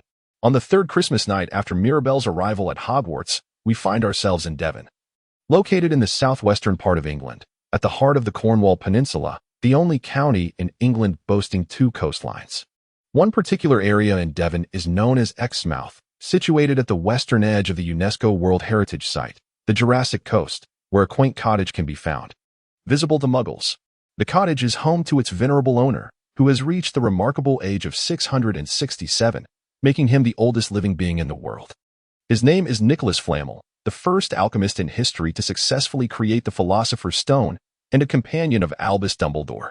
Thus far, the stone's power has granted him a prolonged existence, yet it now approaches its inevitable end. Tired of his prolonged life, he conferred with Dumbledore and resolved to destroy the stone, choosing to end his life alongside his wife. What was meant to be a slow demise for this man was thwarted by unforeseen malice. That night, Nicholas celebrated Christmas with his beloved wife, Perenelle, marking what would be their final Christmas together. The dining table was lavishly adorned with traditional festive fare, including roast chicken and cake, alongside a plethora of ostentatious decorations. It rivaled the splendor of the Christmas festivities at Hogwarts, yet it was not the grandeur that mattered to Nicholas. He felt a profound sense of contentment for his last Christmas. His only regret was for their ailing pet, who lay weak and neglected on the floor, deprived of sufficient nourishment. Despite his desire to heal the creature, even ancient magic could not restore it to health. The only sorrow that troubled Nicholas was the thought of embarking on death's journey alone. However, this serene moment of happiness was abruptly shattered by the unheralded arrival of two figures within the cottage. They appeared without the customary sound of apparition, a man with a masked face obscured by suspicion, and an arm resembling a prosthetic, emanating a mysterious glow that imparted an unsettling aura. Accompanying him was a breathtaking young woman, her golden hair and eyes mirroring each other, whose beauty could only be likened to that of a goddess. Yet her presence radiated an overwhelming malevolence. "Who are you?" Nicholas demanded, instinctively reaching for his wand in his pocket, but it was too late. His frail, aging body could not react swiftly enough to counter Mirabelle. "Disarm him," came the command, and he collapsed to the ground, succumbing to unconsciousness. Mirabelle's wand, held by Chilo, emitted a dazzling red flash as it struck Nicholas Perrine. Nicholas's weapon was seized, and his wife fainted as if her strings had been cut. Once Nicholas was rendered incapacitated, Chilo swiftly subdued him. "What is the meaning of this?" he exclaimed. "Do not be surprised. I shall commit further misdeeds." With lightning speed, Chilo asserted control over Nicholas.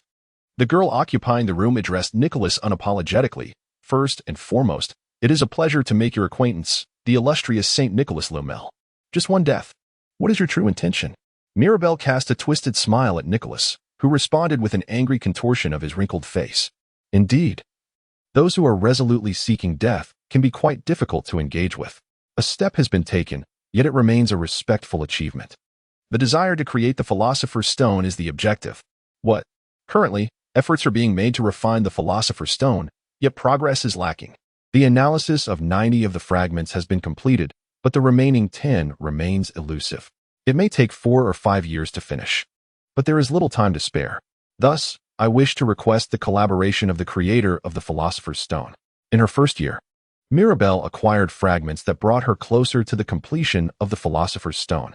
However, as anticipated in the pursuit of alchemical mastery, the journey was fraught with challenges.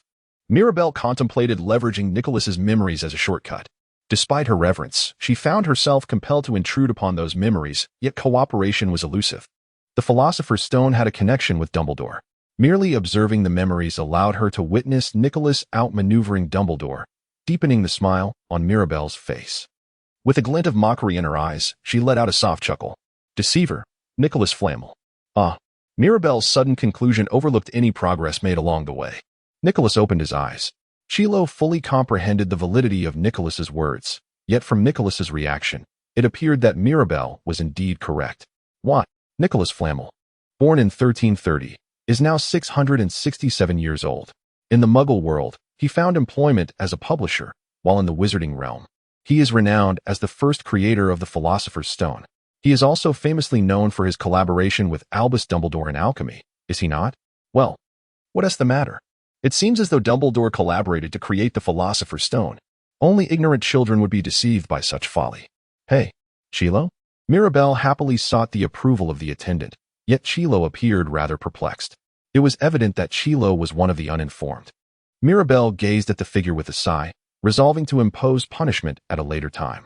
The history of Albus Dumbledore traces back over a century, precisely 113 years, even surpassing the 15 years of Nicholas Flamel. Presently, even a 10-year-old child comprehends subtraction. 667 minus 113 equals 554. Yet, how has Dumbledore lived for these 554 years? The answer is simple: the Philosopher's Stone. Only through such means could one exist for 550 years. The truth is evident, for without the Philosopher's Stone, he is gradually succumbing to death. Nicholas flushed at Mirabelle's words, and Chilo nodded in agreement. If one were to say otherwise, it indeed presents a dilemma. The ages simply do not align. Even if we assume Dumbledore was 0 years old when he co-developed it, Nicholas would have already surpassed 550 years of age. How could he have lived without the Philosopher's Stone? Such a phenomenon is certainly implausible. Based on appearances, Dumbledore would be in his 60s, suggesting that the Philosopher's Stone was completed over 457 years ago. Why, then, would Nicholas's actions be misconstrued as collaboration with Dumbledore? He achieved a monumental feat with the Philosopher's Stone, yet Nicholas Flamel's name, though recognized in the magical community, does not carry significant weight. Books scarcely mention him, and even Hermione initially did not know who he was. Mirabelle pondered whether this was a deliberate oversight. From this moment forth, one can only imagine that perhaps Dumbledore initially sought him out in pursuit of the Philosopher's Stone. Dumbledore once remarked that such pursuits often lead to the worst of habits. Mirabelle surmised correctly. Dumbledore spoke of once seeking matters related to immortality. He declared that the most dreadful aspect of immortality was merely the extension of life. In that case, it was evident that the most terrible consequence was indeed linked to eternal existence. Dumbledore remarked that the pursuit of such a goal was a most unfortunate habit. Indeed, while he detested the concept of immortality, he simultaneously nurtured creatures akin to phoenixes. Ultimately, a profound longing for eternal life overshadowed his fear of death. It was known that Dumbledore, in his quest to save certain lives, harbored an insatiable desire for immortality, which was of paramount importance. What transpired thereafter was a collaboration between the two. From that moment forth, their imagination flourished, perhaps even leading to a clandestine exchange.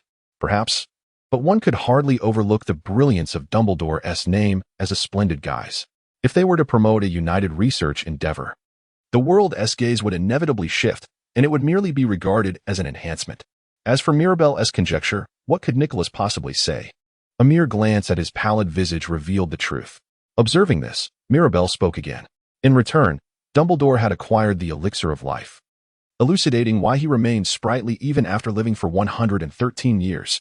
The Philosopher's Stone was the creation of Nicholas, from which Dumbledore subsequently benefited. Was the guessing correct? In truth, for Mirabelle, the conjecture regarding the encounter between Dumbledore and Nicholas bore both accuracy and errors. There was only one crucial matter. The Philosopher's Stone was indeed a creation of Nicholas. The subsequent speculations held little value. From the expression on Nicholas's face, it was clear that the significant element was not misjudged. If that were the case, then further pursuit of the truth would be futile. What purpose does immortality serve? To rule the world? First, to eradicate the purebloods led by Voldemort, and then to shatter the decaying Ministry of Magic. But what follows?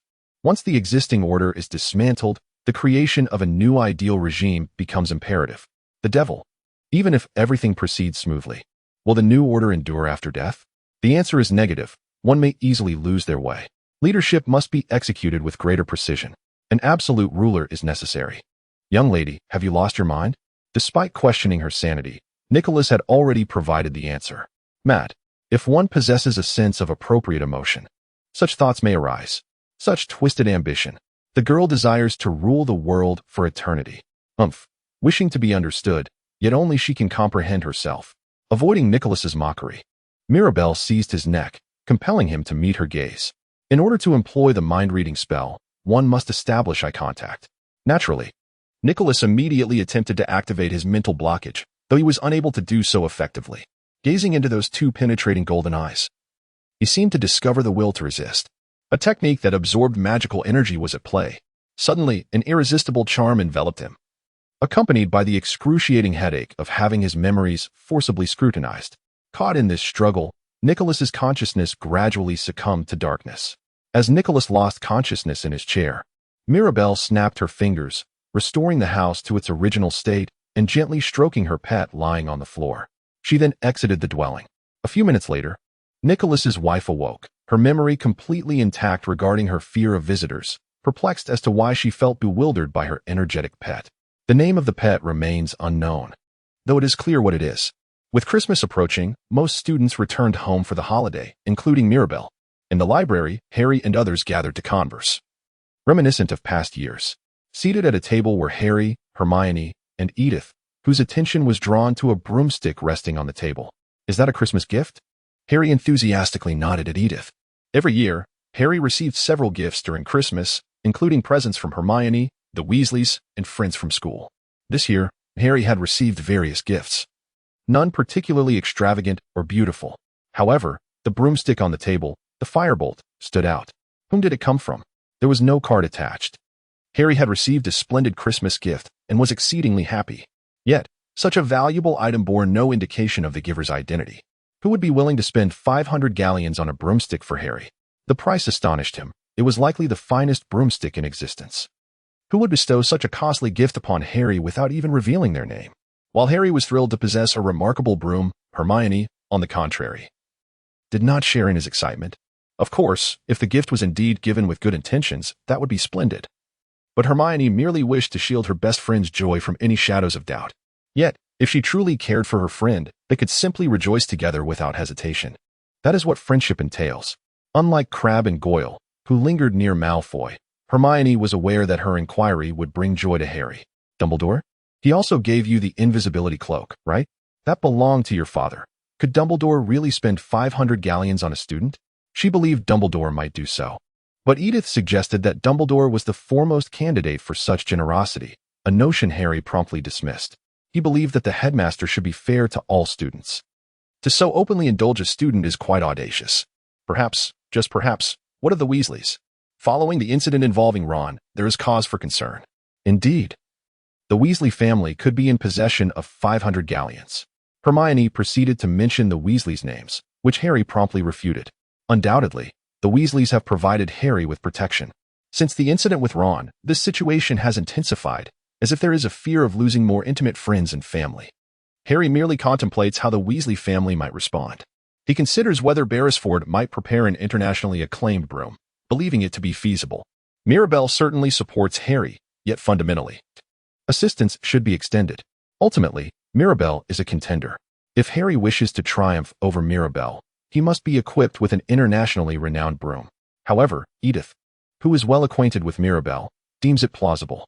Mirabel only acknowledges those who strive to rise through their own efforts. She is willing to accept those who can ascend with a mere hand extended to them. So, what are you planning to do? It can certainly be utilized in such a manner, right? Indeed, Harry, it is best to clarify its proper use. Harry was eager to ride the magnificent broom. Yet Edith and Hermione appeared vehemently opposed. After all, who truly provided it to Harry, and for what ulterior motives? It was unfathomable to consider the consequences should a curse be involved, particularly with Sirius Black lurking nearby, intent on harming Harry. Yet, perhaps it would be advantageous to compete with Beresford's silver arrow. Why else would Black have meticulously calculated this idea and delivered it? Harry's ultimate aim was to defeat Mirabel. Therefore, he required a broom capable of countering the silver arrow. In that regard, the firebolt was fully competent. Being the most advanced broomstick in existence, no other broom could rival it. However, Hermione continued to vociferously oppose Harry's intentions. "Find a teacher, at least once. Just let me ride it," she implored. What if something goes awry? Harry desperately yearned to ride the broom, while Hermione darted about, evading him. Edith observed Hermione's frantic movements, contemplating that she would likely protect her in a similar fashion should any incident arise in the future. Following that humiliating defeat, the Gryffindor team had utterly lost its vigor, particularly Oliver, who had become a mere shadow of his former self. It was as if their will to win had been drained by the Dementors. Nevertheless, the only energy Harry devoted to practice was during Remus's lessons on the Patronus charm. He was aware that Gryffindor would not win the Quidditch Cup this year. He knew that if Slytherin lost to another team, they might have a chance, but fortunately, Mirabel was not one to falter.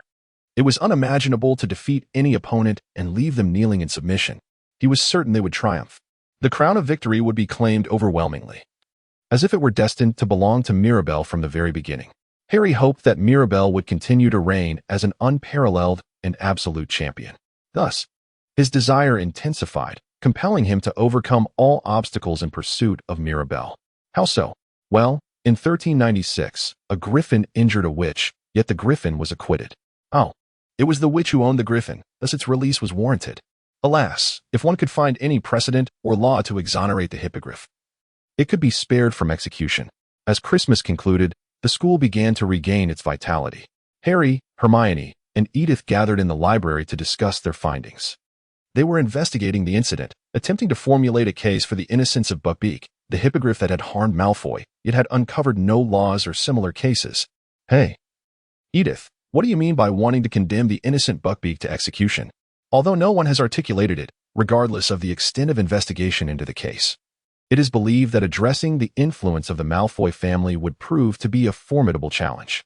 This sentiment resonates with Harry as he listens to the exchange between Hermione and Edith, acutely aware of the complexities involved in aiding the hippogriff.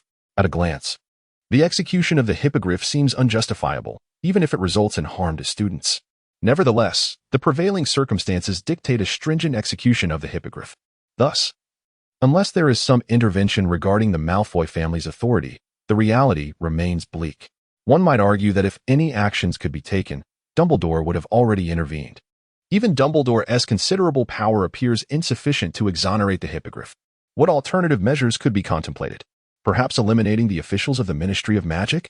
It seems plausible that Mirabelle might be capable of effecting some change, Harry mused as he absorbed their conversation. Indeed, if Mirabelle were to engage, she could potentially address the prevailing predicament.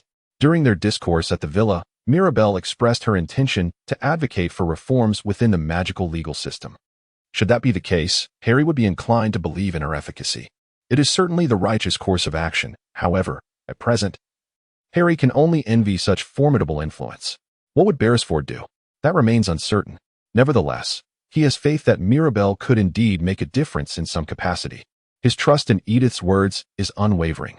He believes Mirabelle possesses the potential to effectuate change. This faith, albeit somewhat unfounded, is drawn from Edith's assurances. Harry also contemplates that if Mirabelle were to channel her power towards the right causes, even in a manner akin to the current situation, the turmoil would be alleviated. He is confident that Mirabelle would effortlessly vindicate the hippogriff and capture Sirius Black with equal ease. It is in this realization that the stark difference between Mirabelle and others becomes abundantly clear, a narrative filled with delight. The walls are indeed high. Hermione reacted to her own unintentionally murmured words, while Harry feigned ignorance. Indeed, Harry had resolved to confront an indescribable fear as his opponent. In his eyes, the only adversary in Quidditch was one he could accept losing to, yet the prospect of defeat remained disheartening. The walls he faced felt insurmountable. Amidst the examinations of yet another year, the final assessments elicited cries of despair from the students. The Transfiguration exam, which required transforming pets into teapots, and subsequently making the teapots move, proved particularly daunting. The examination hall was filled with energetic students, their laughter echoing through the air. Edith appeared to be exerting herself immensely, nearly causing Draco Malfoy to burst into laughter. Ultimately, the conclusion of the History of Magic exam marked the end of the first segment. Students who had not paid sufficient attention to Professor Bin's History of Magic class typically stumbled through the exam. In other words, a staggering 90 of students would falter. The second segment focused on the care of magical creatures and magical medicine. The examination pertaining to the care of magical creatures was rather straightforward, or rather, it was easily passable. After all, if an insect that exclusively consumed lettuce survived until the end of the exam, it would pass. Insects that consumed lettuce thrived under such conditions, thus ensuring a passing result for any student. Undoubtedly, this single subject elevated the average scores significantly. Following this, the second segment concluded, leading into potions and literature.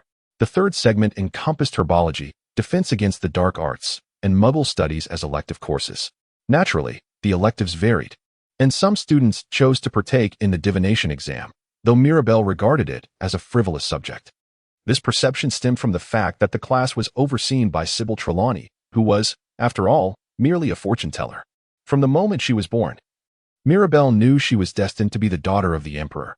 Was there really a need for divination? It is over. The examination has concluded, and the feeling of relief is truly delightful. Alas, it seems I did not perform exceptionally well. However, there is no cause for concern. It is not the first time I have underperformed. After the exams, Edith and Mirabelle strolled back to Slytherin House. The tension surrounding examinations is always palpable. But the subsequent sense of ease brings a certain joy. I should still secure the top position in my year, shouldn't I? Do you know? Hermione has appeared to exert considerable effort this year. Could you elaborate? In numerous subjects, she has the time turner. The time turner, a magical device that allows one to return to previous moments in time, is exceedingly perilous and requires authorization from the Ministry of Magic for usage, ordinarily. A student would not be permitted to use it. Perhaps Professor McGonagall, moved by Hermione's thirst for knowledge, granted her permission to wield the time turner. Just as Dumbledore loved Harry as if he were his own child, McGonagall seems to have a similar affection for Hermione. Just then, the girl with chestnut hair sprinted towards them. However, her complexion appeared pale, revealing a sense of impatience. Edith, Hermione, what is the matter? I just received a letter from Hagrid. He has failed. Edith expressed some surprise, but Mirabelle remained utterly unfazed. It is merely a thestral. What could possibly be the matter? Mirabelle considers it a poor idea, akin to Malfoy's self-serving actions, to diminish the precious magical creatures, but that is the extent of her thoughts. Regardless of whether the hippogriff meets its demise or survives, Mirabelle is indifferent. Harry, you already knew. So have you seen Hagrid? Of course. Listening to the conversation between Harry and Hermione, Mirabelle coldly pondered the unfolding events. Years ago, Ron Weasley had lost his memory due to his own actions, and Edith had joined the group to take his place.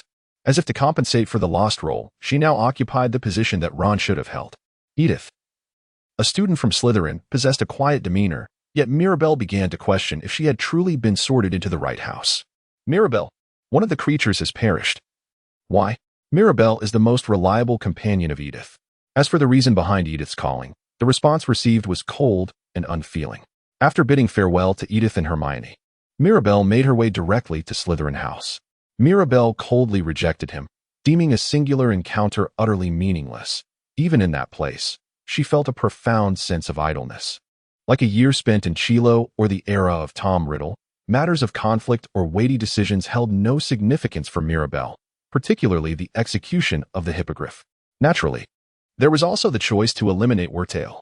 For Mirabelle, who regarded every mouse within the castle as a potential informant, tracking the movements of Wurtail, who disguised himself as a rodent, was a trivial task. It seemed that even until the very end, Wormtail remained oblivious to Mirabelle's vigilant watch. Nevertheless, she refrained from taking action, for if she were to eliminate Wormtail, Voldemort would be rendered incapable of resurrection. For Mirabelle, the resurrection of Voldemort was an absolute necessity. Mirabelle engages in a flawless battle against herself, yet the triumph becomes utterly devoid of significance. The pride of Mirabelle. If Mirabelle could effortlessly organize Voldemort, it would be a simple feat should Voldemort remain unrevived. The only adversary would be Dumbledore, rendering the narrative rather dull. Even if she were to ascend as the Dark Lord and dominate the magical realm, would Mirabelle genuinely take pride in such an achievement? Would she truly claim to have eradicated the old pureblood ideologies? Is this victory indeed worthy of celebration? Even if Mirabelle ruled the magical world in such a manner, the lingering fear would undoubtedly persist in the hearts of many. She would be deified and perpetually remembered as an absolute entity. Thus, Voldemort must be resurrected. Mirabelle Beresford must personally overthrow, trample, and utterly obliterate. In a manner comprehensible even to the feared Dark Lord, she shall seize a decisive victory, exposing the corpses to the public gaze, proclaiming her triumph. Only then shall the terror in her heart towards the Dark Lord dissipate, and the essence of Mirabelle shall be indelibly etched in memory.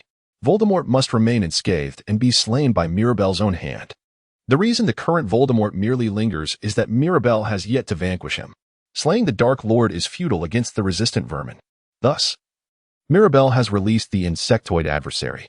To resurrect the Dark Lord, she shall eliminate that filthy brown rodent. Mirabelle has been diligently preparing for that unparalleled battle. Voldemort, Dumbledore, and Mirabelle's own epic confrontation. With just a little more time, perfection will be attained, allowing her to transcend all limitations. After that, all that remains is to engage in combat. Which contender is truly the chosen one? Who shall rightfully reign over the magical realm? She must remind herself and extinguish any doubts entirely. As described by Mirabelle Beresford, complete victory and absolute dominion await. So now, She must bide her time until the moment is ripe. Of course, it is wise to patiently await the opportune moment. Fortunately, the school serves as a sanctuary for accumulating knowledge during these idle hours. As Mirabelle ascended to the 8th floor, she approached a bare wall and prayed, a place where hidden truths reside. Suddenly, a door appeared, and Mirabelle stepped inside. It was a lesser-known chamber within the school, referred to as the Room of Requirement. This mystical space reads the desires of those who enter and transforms itself accordingly. Mirabelle envisioned a chamber steeped in sin, a room that conceals a myriad of treasures.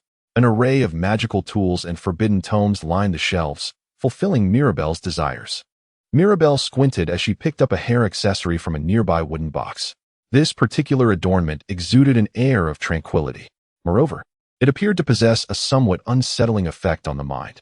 Nonetheless, it was sufficient to disturb Mirabelle's strong sense of self, making her feel uneasy. In truth, the hairpiece had been around for quite some time. Each time she encountered it, a sense of comfort washed over her, yet her concentration would invariably waver. It was truly a nuisance. Mirabelle made a resolute decision and, for the first time, lifted the headpiece into the room. In that instant, she sensed a malevolent intent attempting to manipulate her very soul. Yet, this did not waver Mirabelle. On the contrary, her courageous resistance led her to uncover the truth. A smile graced her lips, and her face radiated joy, as though she had finally discovered a long-lost treasure. Thus, she comprehended the reason behind Voldemort's frailty. Why had Voldemort been defeated by Harry that fateful day? Mirabelle has already surmised that the reason lies within the Horcruxes, specifically Tom Riddle's diary, which is also a Horcrux. For a while, Mirabelle suspected that Voldemort was invulnerable because of this. However, even after the destruction of the diary, Voldemort did not perish. He continued to manifest memories of his subsequent tale. This led Mirabelle to begin questioning the very nature of the Horcruxes he employed. But behold, the secret to Voldemort's immortality resides within these Horcruxes, and he has created multiple of them. This explains why the Voldemort Mirabelle encountered during her first year had transformed into such a wretched existence, akin to a mere specter. It is rather peculiar to consider that despite losing so much of his corporeal form, one would assume his soul would weaken as well. Yet, the Voldemort she faced was like a parasitic entity, capable of movement, but with a soul that seemed utterly feeble. Upon further reflection, it becomes evident that Voldemort's creation of multiple Horcruxes has contributed to his diminished state. If indeed one's soul is divided into numerous fragments, it is no wonder that he has resorted to crafting multiple Horcruxes. The question remains, how many did that fool create? And where are those Horcruxes now? Fortunately, the memories might hold the answers. However, a clue now rests in Mirabelle's hands, the Diadem Horcrux. What justification did he have for selecting it as a Horcrux? If she can unravel its mystery, it should reveal the locations of his other Horcruxes. She has now uncovered the dark secret of Voldemort. She understands how to bring about his demise. Mirabelle felt that her anticipated victory was within reach. The annual year-end gala had disappointed everyone, except for Slytherin. Indeed, this time Dumbledore failed to secure a win for Gryffindor, and the House Cup was once again claimed by Slytherin. Harry's friends had accumulated over 100 points this year, which was puzzling, especially considering Harry's actions in exonerating Sirius and saving Buckbeak from execution, both events that could be made public, particularly the latter, although justice had been served. The underlying circumstances were well known, and revealing them could incite unnecessary panic. Thus, Dumbledore was unable to award additional points to Harry's friends. Ultimately, in the Quidditch match, Mirabelle managed to catch the golden snitch, and it would not be an exaggeration to say that her house triumphed over all others. Furthermore, the beloved Remus Lupin had resigned, leaving the students once again disheartened. Meanwhile, Slytherin House was in a state of frenzy, their excitement reaching a fever pitch. The Quidditch team was surrounded by ecstatic students, with Marcus expressing his gratitude to Mirabelle. Snape, invigorated, relished his meal, casting a sardonic smile towards Gryffindor as if relishing a sweet revenge. Amidst all this, the victorious Mirabelle was awarded the Magical Excellence Award in recognition of her remarkable abilities, yet she remained indifferent, more absorbed in the delightful cuisine before her. Was that the infamous Peter Pettigrew? Harry felt a wave of disappointment. Edith responded to Mirabelle with a heavy heart as Mirabelle listened intently while cutting her steak. From Edith, Mirabelle learned that Ron's absence had led to some rather peculiar events. A desperate Wormtail had confronted Harry in an attempt to kill him. Edith had been knocked down and rendered unconscious by Wormtail. Following this, Sirius Black and Remus Lupin rushed to the scene, subduing and capturing Wormtail. Ultimately, Lupin transformed into a wolf, and at that moment, it seemed Mirabelle grasped the implications. Did Mirabelle truly believe that Sirius was the murderer? This revelation astonished her. Well, it was clear to her. Huh? Because Ron's pet, a rat, had been known all along to be Wormtail. Why did he not inform the Weasleys? She pierced the cut meat with her fork, bringing it to her lips and savoring it. The sweet and spicy sauce melted in her mouth, perfectly complementing the rice. She poured the excess sauce over the rice and enjoyed the rice soaked in the delectable gravy. Such endless generosity could lead to a sumptuous feast. That fool Ron Weasley. How could he have kept a rat alive for 12 years without realizing its true nature? Peter had indeed perished. Mirabelle's black rat, right? Ah. Upon returning to the dormitory after the exams, it was found dead beside the bed. Well, it had lived for several generations. But one must question the loyalty of such a pet. Peter was acquired by Mirabelle, proving to be quite effective against the rodents plaguing the school. However, the mice remained ever present. When it suddenly passed away, Mirabelle was taken aback. It appeared to be utterly devoted, even leaving behind an inheritance in its demise, thus sparing her the trouble of procuring a new pet. Yet, the question remains, where is the tail of the creature? It is quite certain that within the castle. What do you think? Well, it is known where it is. As Mirabelle poked the potato with her fork, she spoke absent-mindedly. Naturally, the destination was Voldemort. But there was no need to disclose this to Edith. Currently, Edith's original tale found itself in a rather awkward position. If Mirabelle were to share more stories from her memories, what consequences might unfold, particularly concerning the narrative at hand? Indeed. Hey, Mirabelle. What? Will you be able to teach the offensive guardian spell next year? The power discovered has diminished. I can impart the guardian spell, but we are still premature for the offensive phase. Yes, that is correct, but Mirabelle narrowed her eyes at Edith's articulate words. At the beginning of her third year, Edith had confided in Mirabelle her desire to learn the spell for an offensive guardian. Although Mirabelle initially chose to teach her the basic guardian spell, she could now sense a shared impatience in their personalities. Was she afraid? Ah, the frustration of having attempted everything, only for Harry and Hermione to resolve it all. Mirabelle brought the tea to her lips, savoring each sip, while gazing at Edith. Mirabelle understood, so Edith expressed her feelings of helplessness? Indeed. The year of the snake is challenging, and this year, the tale of the insect. It is difficult to learn. Well then.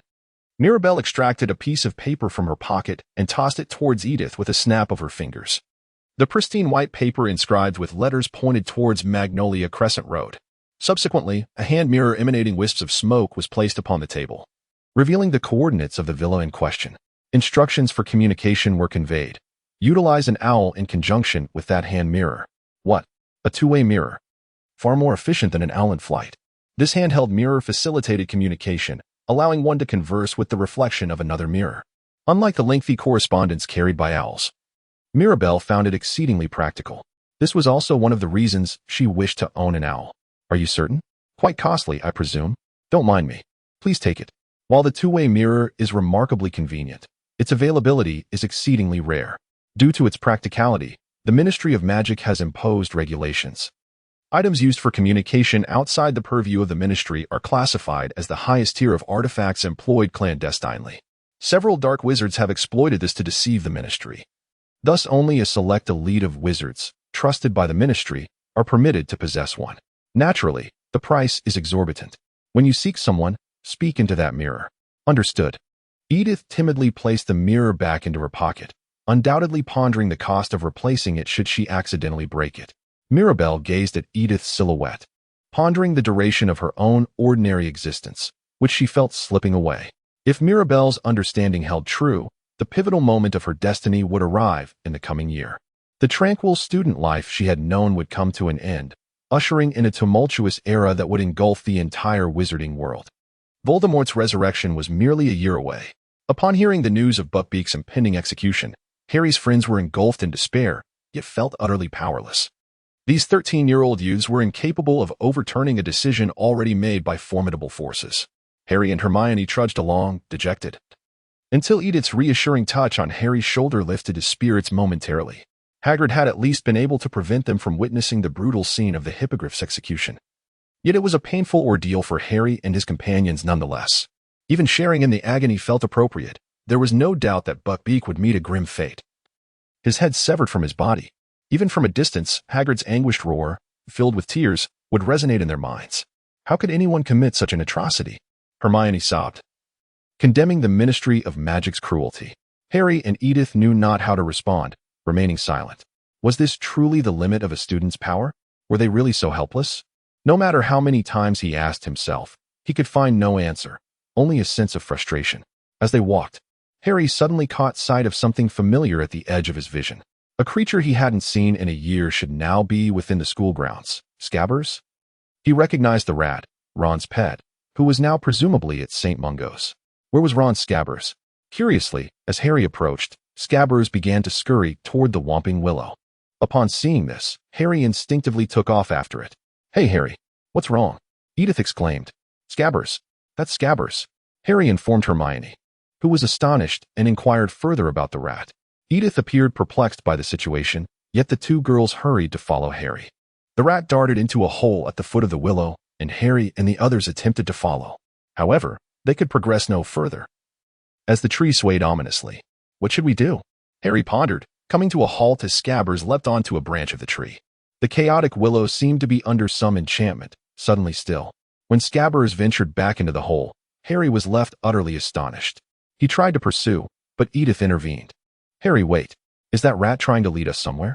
Do you think it could be Ron's?" Edith seemed to watch the rat's strange behavior with caution. Yet it was indeed Ron's pet. Harry sought to evade Edith's constraints and entered the cave. Hermione willingly followed closely behind him. Inside, a narrow and dark tunnel awaited. They illuminated their wands and proceeded cautiously, searching for Scabbers. After what felt like an eternity, traversing the passage, they arrived at a disordered chamber. The so-called furniture lay in ruin, and all the windows were boarded up. Harry let out a scream. Hermione's gentle voice finally made him realize where they were. The Scream House, one of the attractions in Hogsmeade, was so named because, on nights of the full moon, the screams could be heard from within its walls. But how did Scabbers know this place? As Edith pondered this, she suddenly noticed something lurking in the dark corner of the room. A binding spell. Ropes suddenly ensnared Harry, Hermione, and Edith, hindering their movements. Harry's mind raced, his gaze fixed upon the culprit who had cast the spell. A gaunt figure emerged from the shadows with disheveled, faded hair and a bald crown. His skin was dark, and his beady eyes bore a resemblance to those of a rat. In his hand was Ron's old wand from their school days. "Who are you?"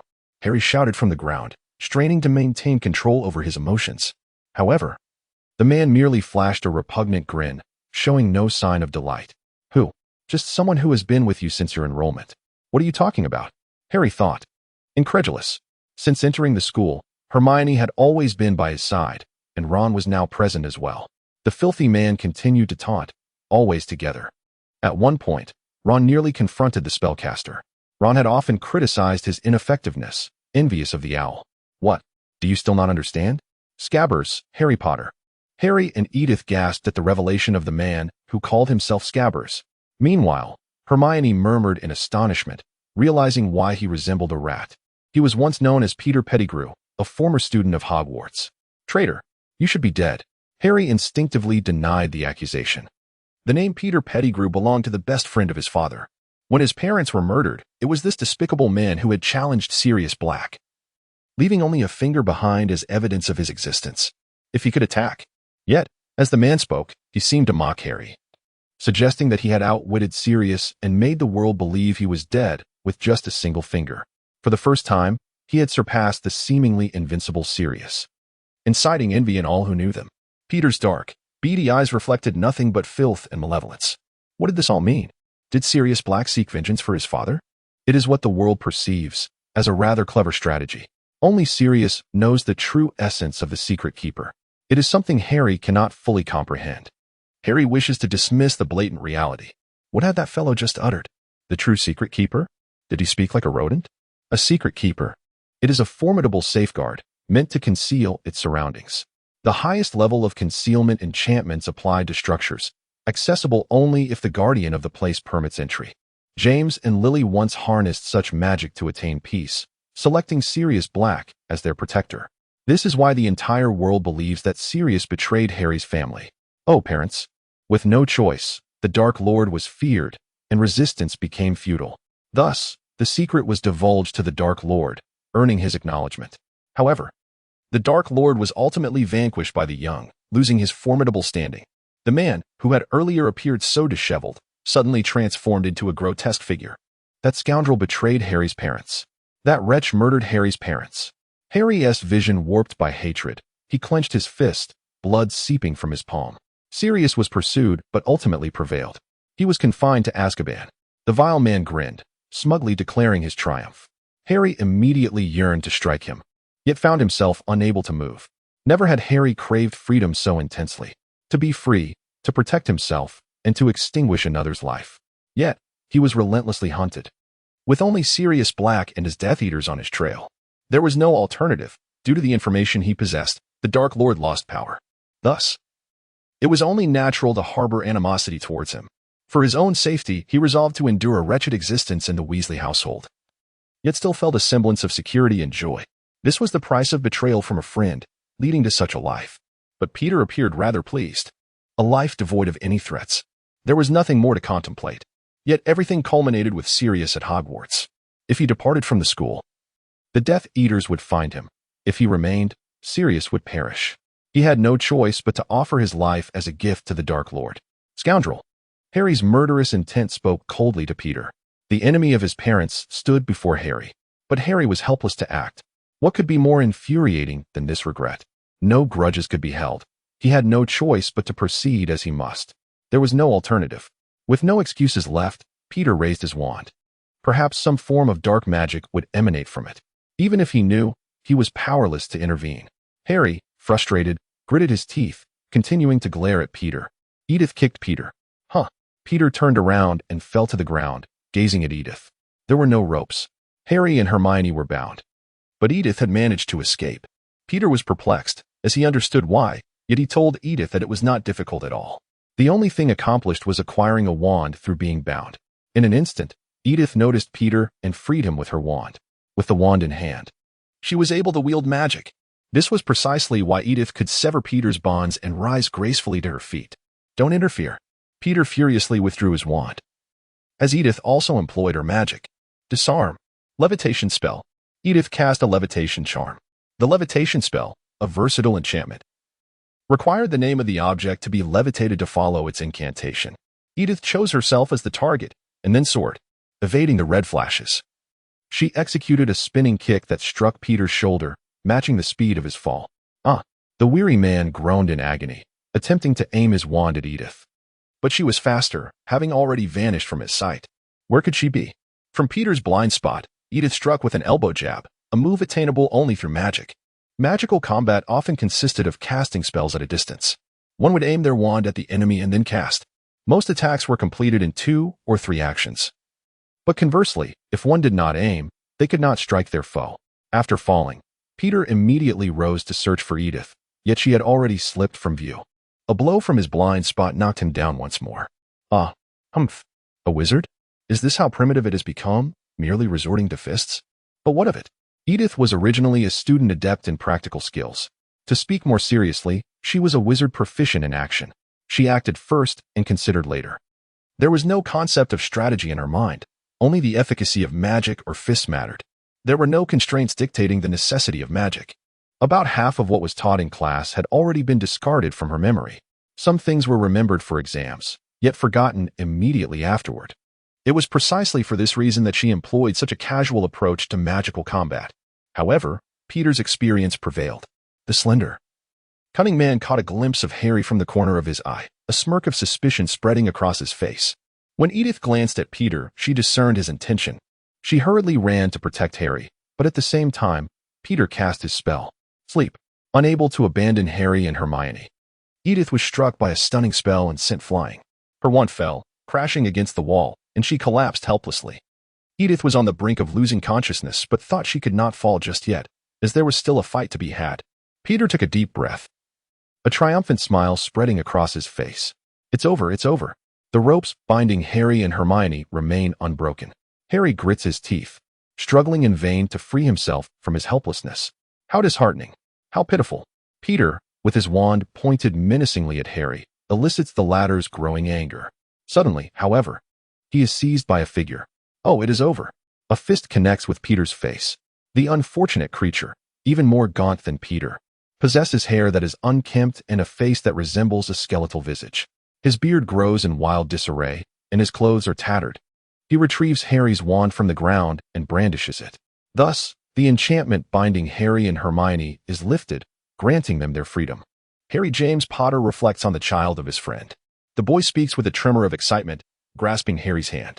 It is a gesture brimming with joy, as if he has discovered a long-lost treasure. This is all that Edith witnesses.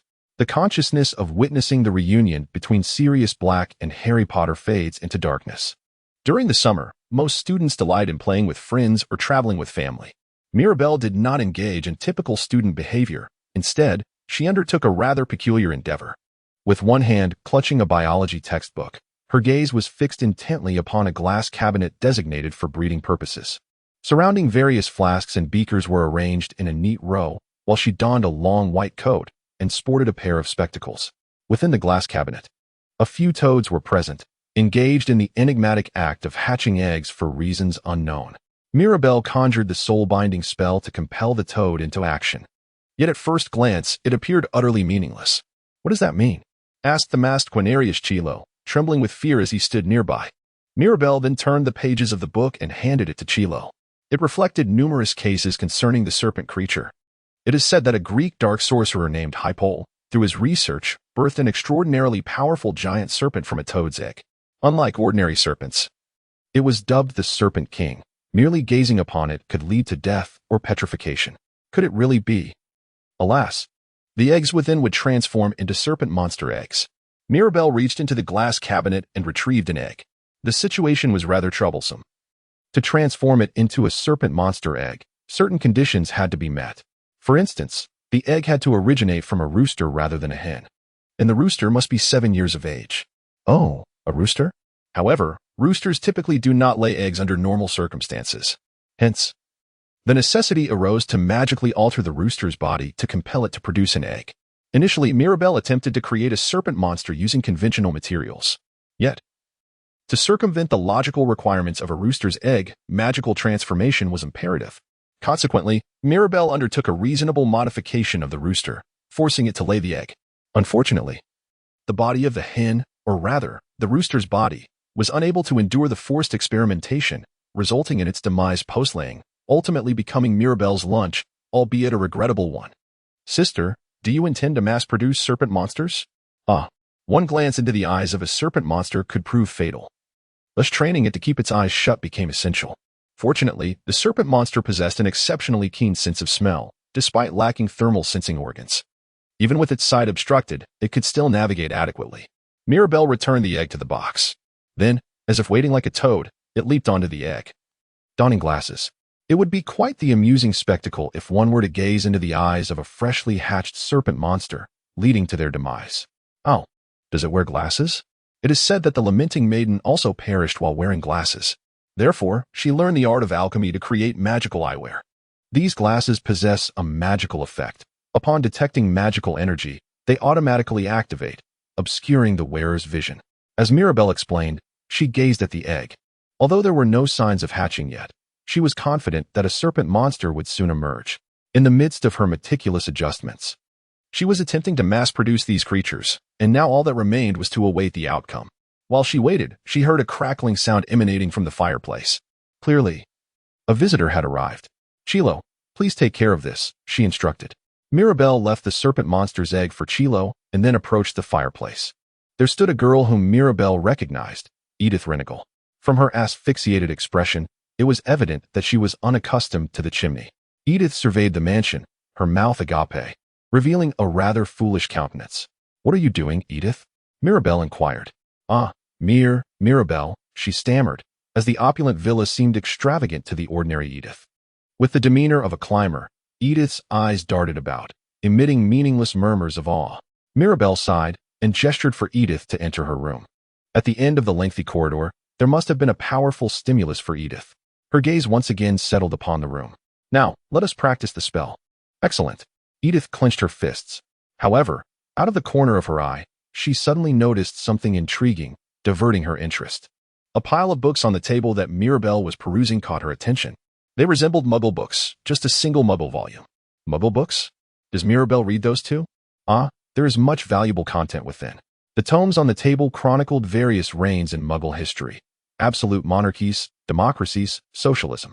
Figures such as Hitler, Napoleon, and Zhu Yuanzhang were mentioned, depicting both the successes and failures of history. Mirabelle believed it essential to possess and gather this knowledge. While the Muggle history was derided by the magical world, it was also a testament to creativity born from the absence of magic, forever striving, incessantly progressing, and perpetually improving. Muggles, lacking magic, are unable to reclaim the lost. Hence, they pursue efficiency and rely on intellect, navigating sacrifice while advancing. Such an attitude is what the magical world currently necessitates. Due to these reflections, Mirabelle was studying history. Yet, the magical realm remained stagnant, perpetually entangled in inbreeding to preserve pureblood wizards, yielding no progress whatsoever. Observing how the population of purebloods dwindled due to such practices led to a cul-de-sac. How foolish. Despite being Muggles, they would eventually face extinction, yet they remained oblivious. Only embracing the most necessary quantities would facilitate progress, even if it meant venturing into dead ends. Voldemort had exacerbated this deadlock. The chains of madness must be broken.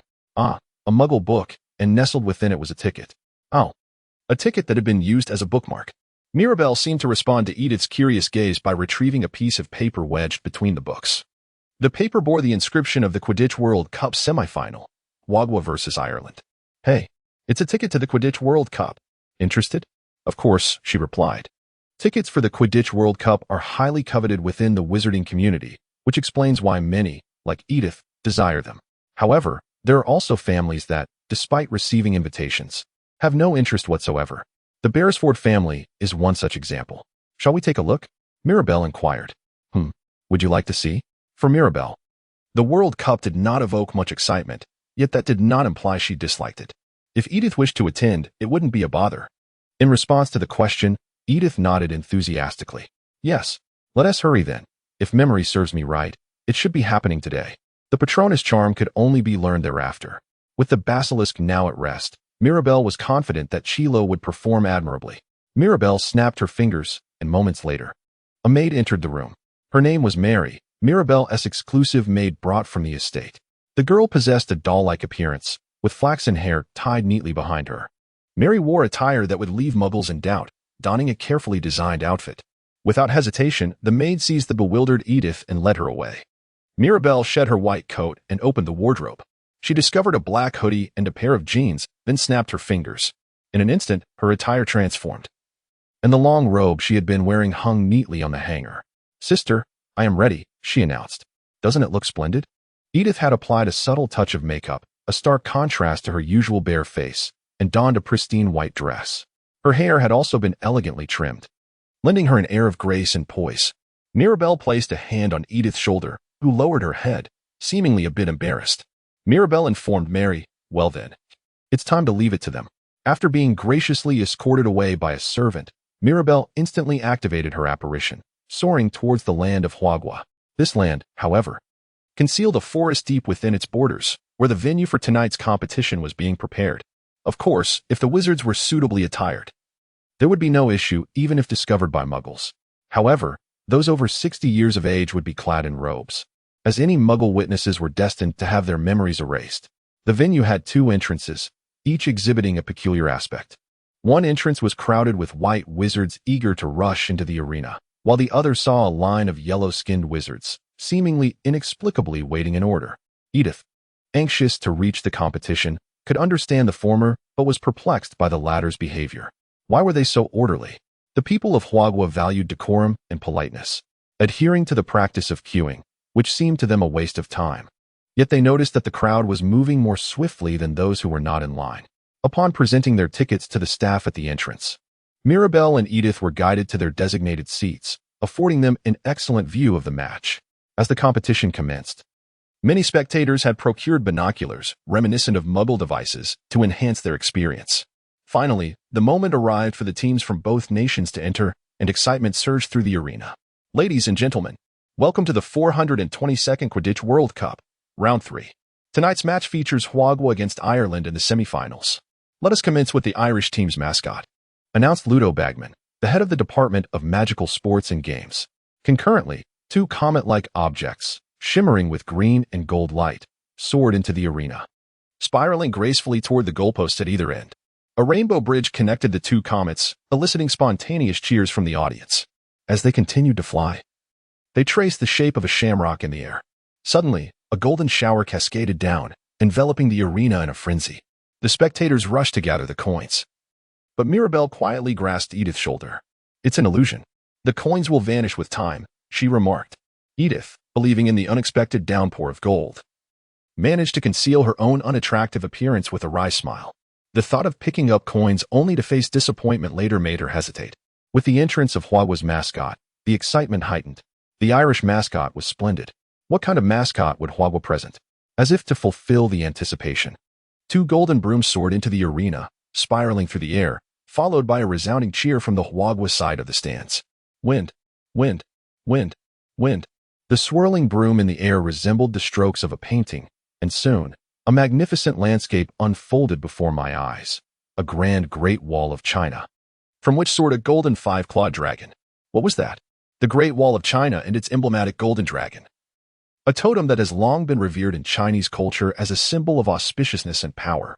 Unlike dragons of other nations that evoke fear and trepidation, this golden dragon exudes an aura of majesty, instilling a sense of reverence that compels one to bow in submission. The athletes from various countries were taken aback upon witnessing this mascot, exclaiming, "Has China lost its mind?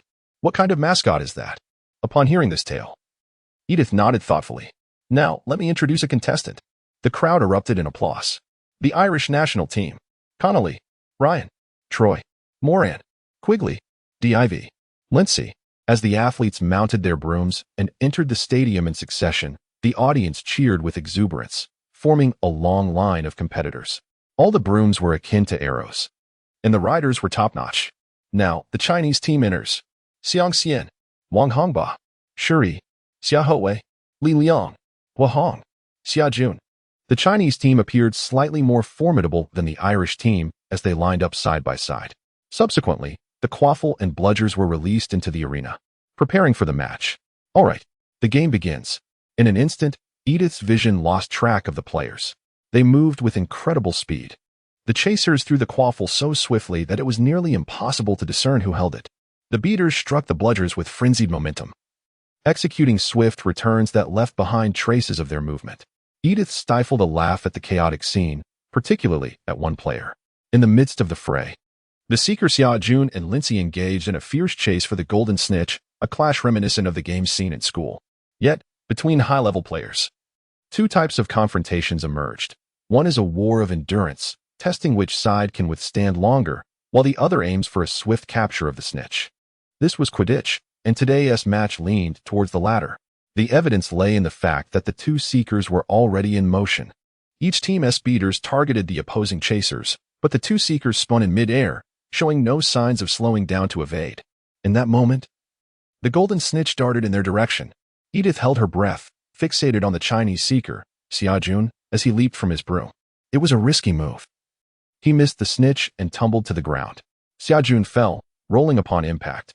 Yet, he slowly rose, lifting his right arm triumphantly, clutching the snitch, and let out a roar of triumph. In that instant, the audience stood in unison, their cheers piercing the air. Edith instinctively rose with Mirabelle, raising her voice in encouragement. On the other side, the defeated Irish team lay dejected on the ground, tears streaming down their faces. As the author reflects on the changes, there is a recognition of the need for gentler expressions, focusing instead on the joyous memories that have been created.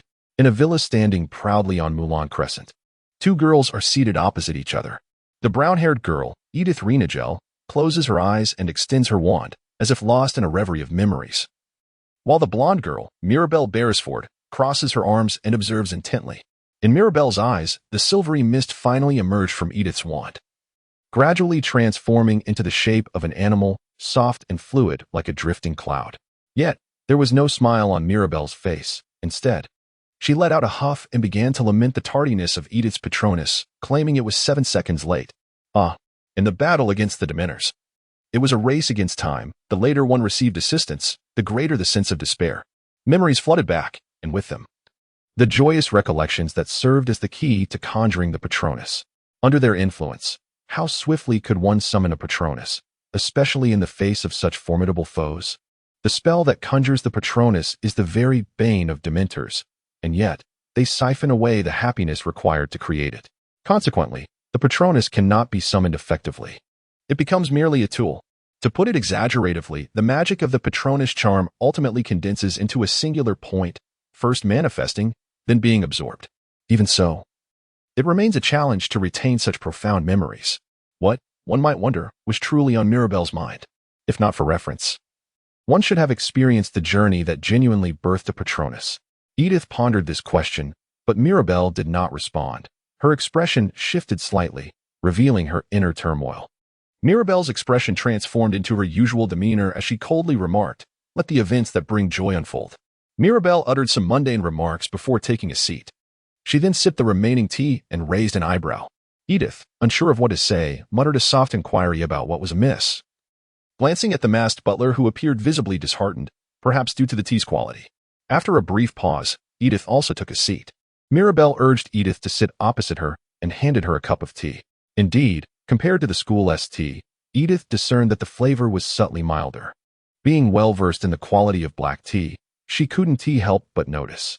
After a moment, a thought suddenly crossed Edith's mind as she lifted her gaze. "By the way, are you watching the Quidditch World Cup final, Mirabelle?" "The World Cup?"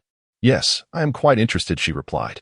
"I just watched the match between China and Ireland, so I'm eager to find out the results." The Quidditch World Cup is a grand event that every inhabitant of the wizarding world yearns to witness. It is no exaggeration to say that all witches and wizards are captivated by it. This year, the final between China and Bulgaria will take place in England, marking the first time in 30 years that the event is hosted there, much to the excitement of the British magical community. Naturally, Edith is among those eager to attend. If given the opportunity, she would love to watch the match. "What about you, Edith?" Can we purchase tickets?" She replied with a shrug to Mirabelle's inquiry.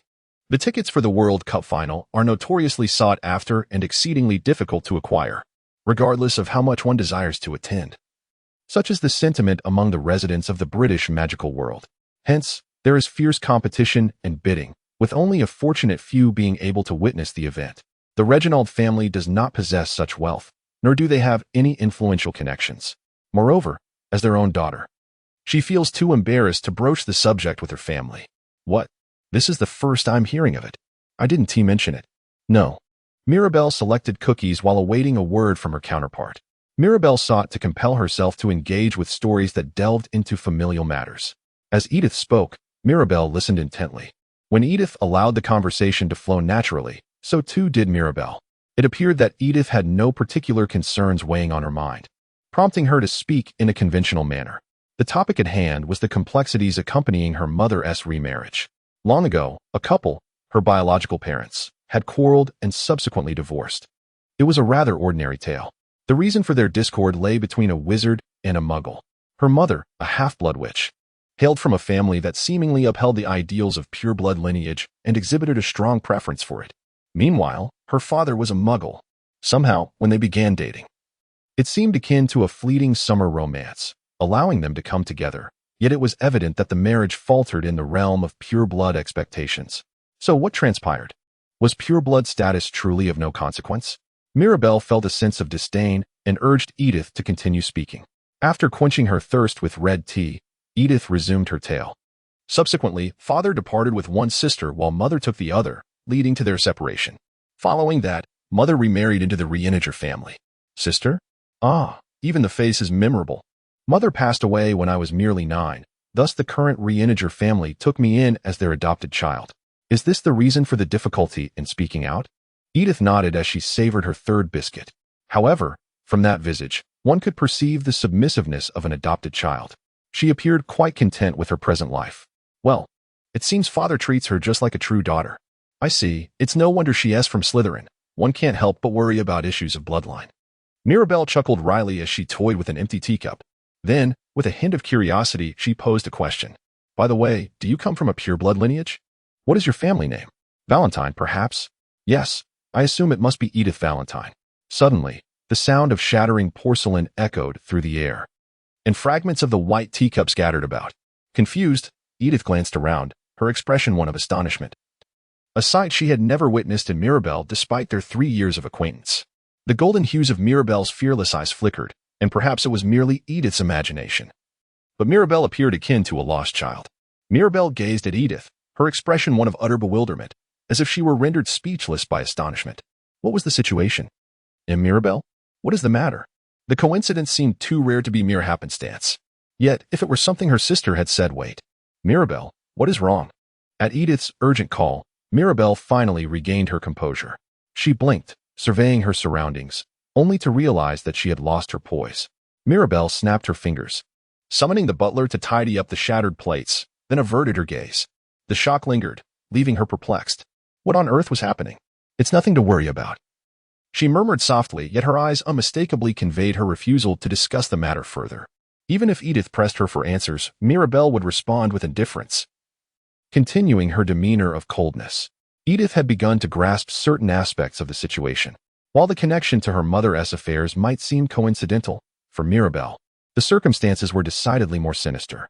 Edith could hardly believe it was mere happenstance, for there existed only one pure-blood family in the magical realm, known as the Valentines.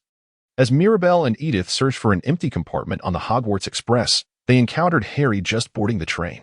In addition to the usual duo of Harry and Hermione, they also spotted Ron Weasley, who had recently returned from the hospital.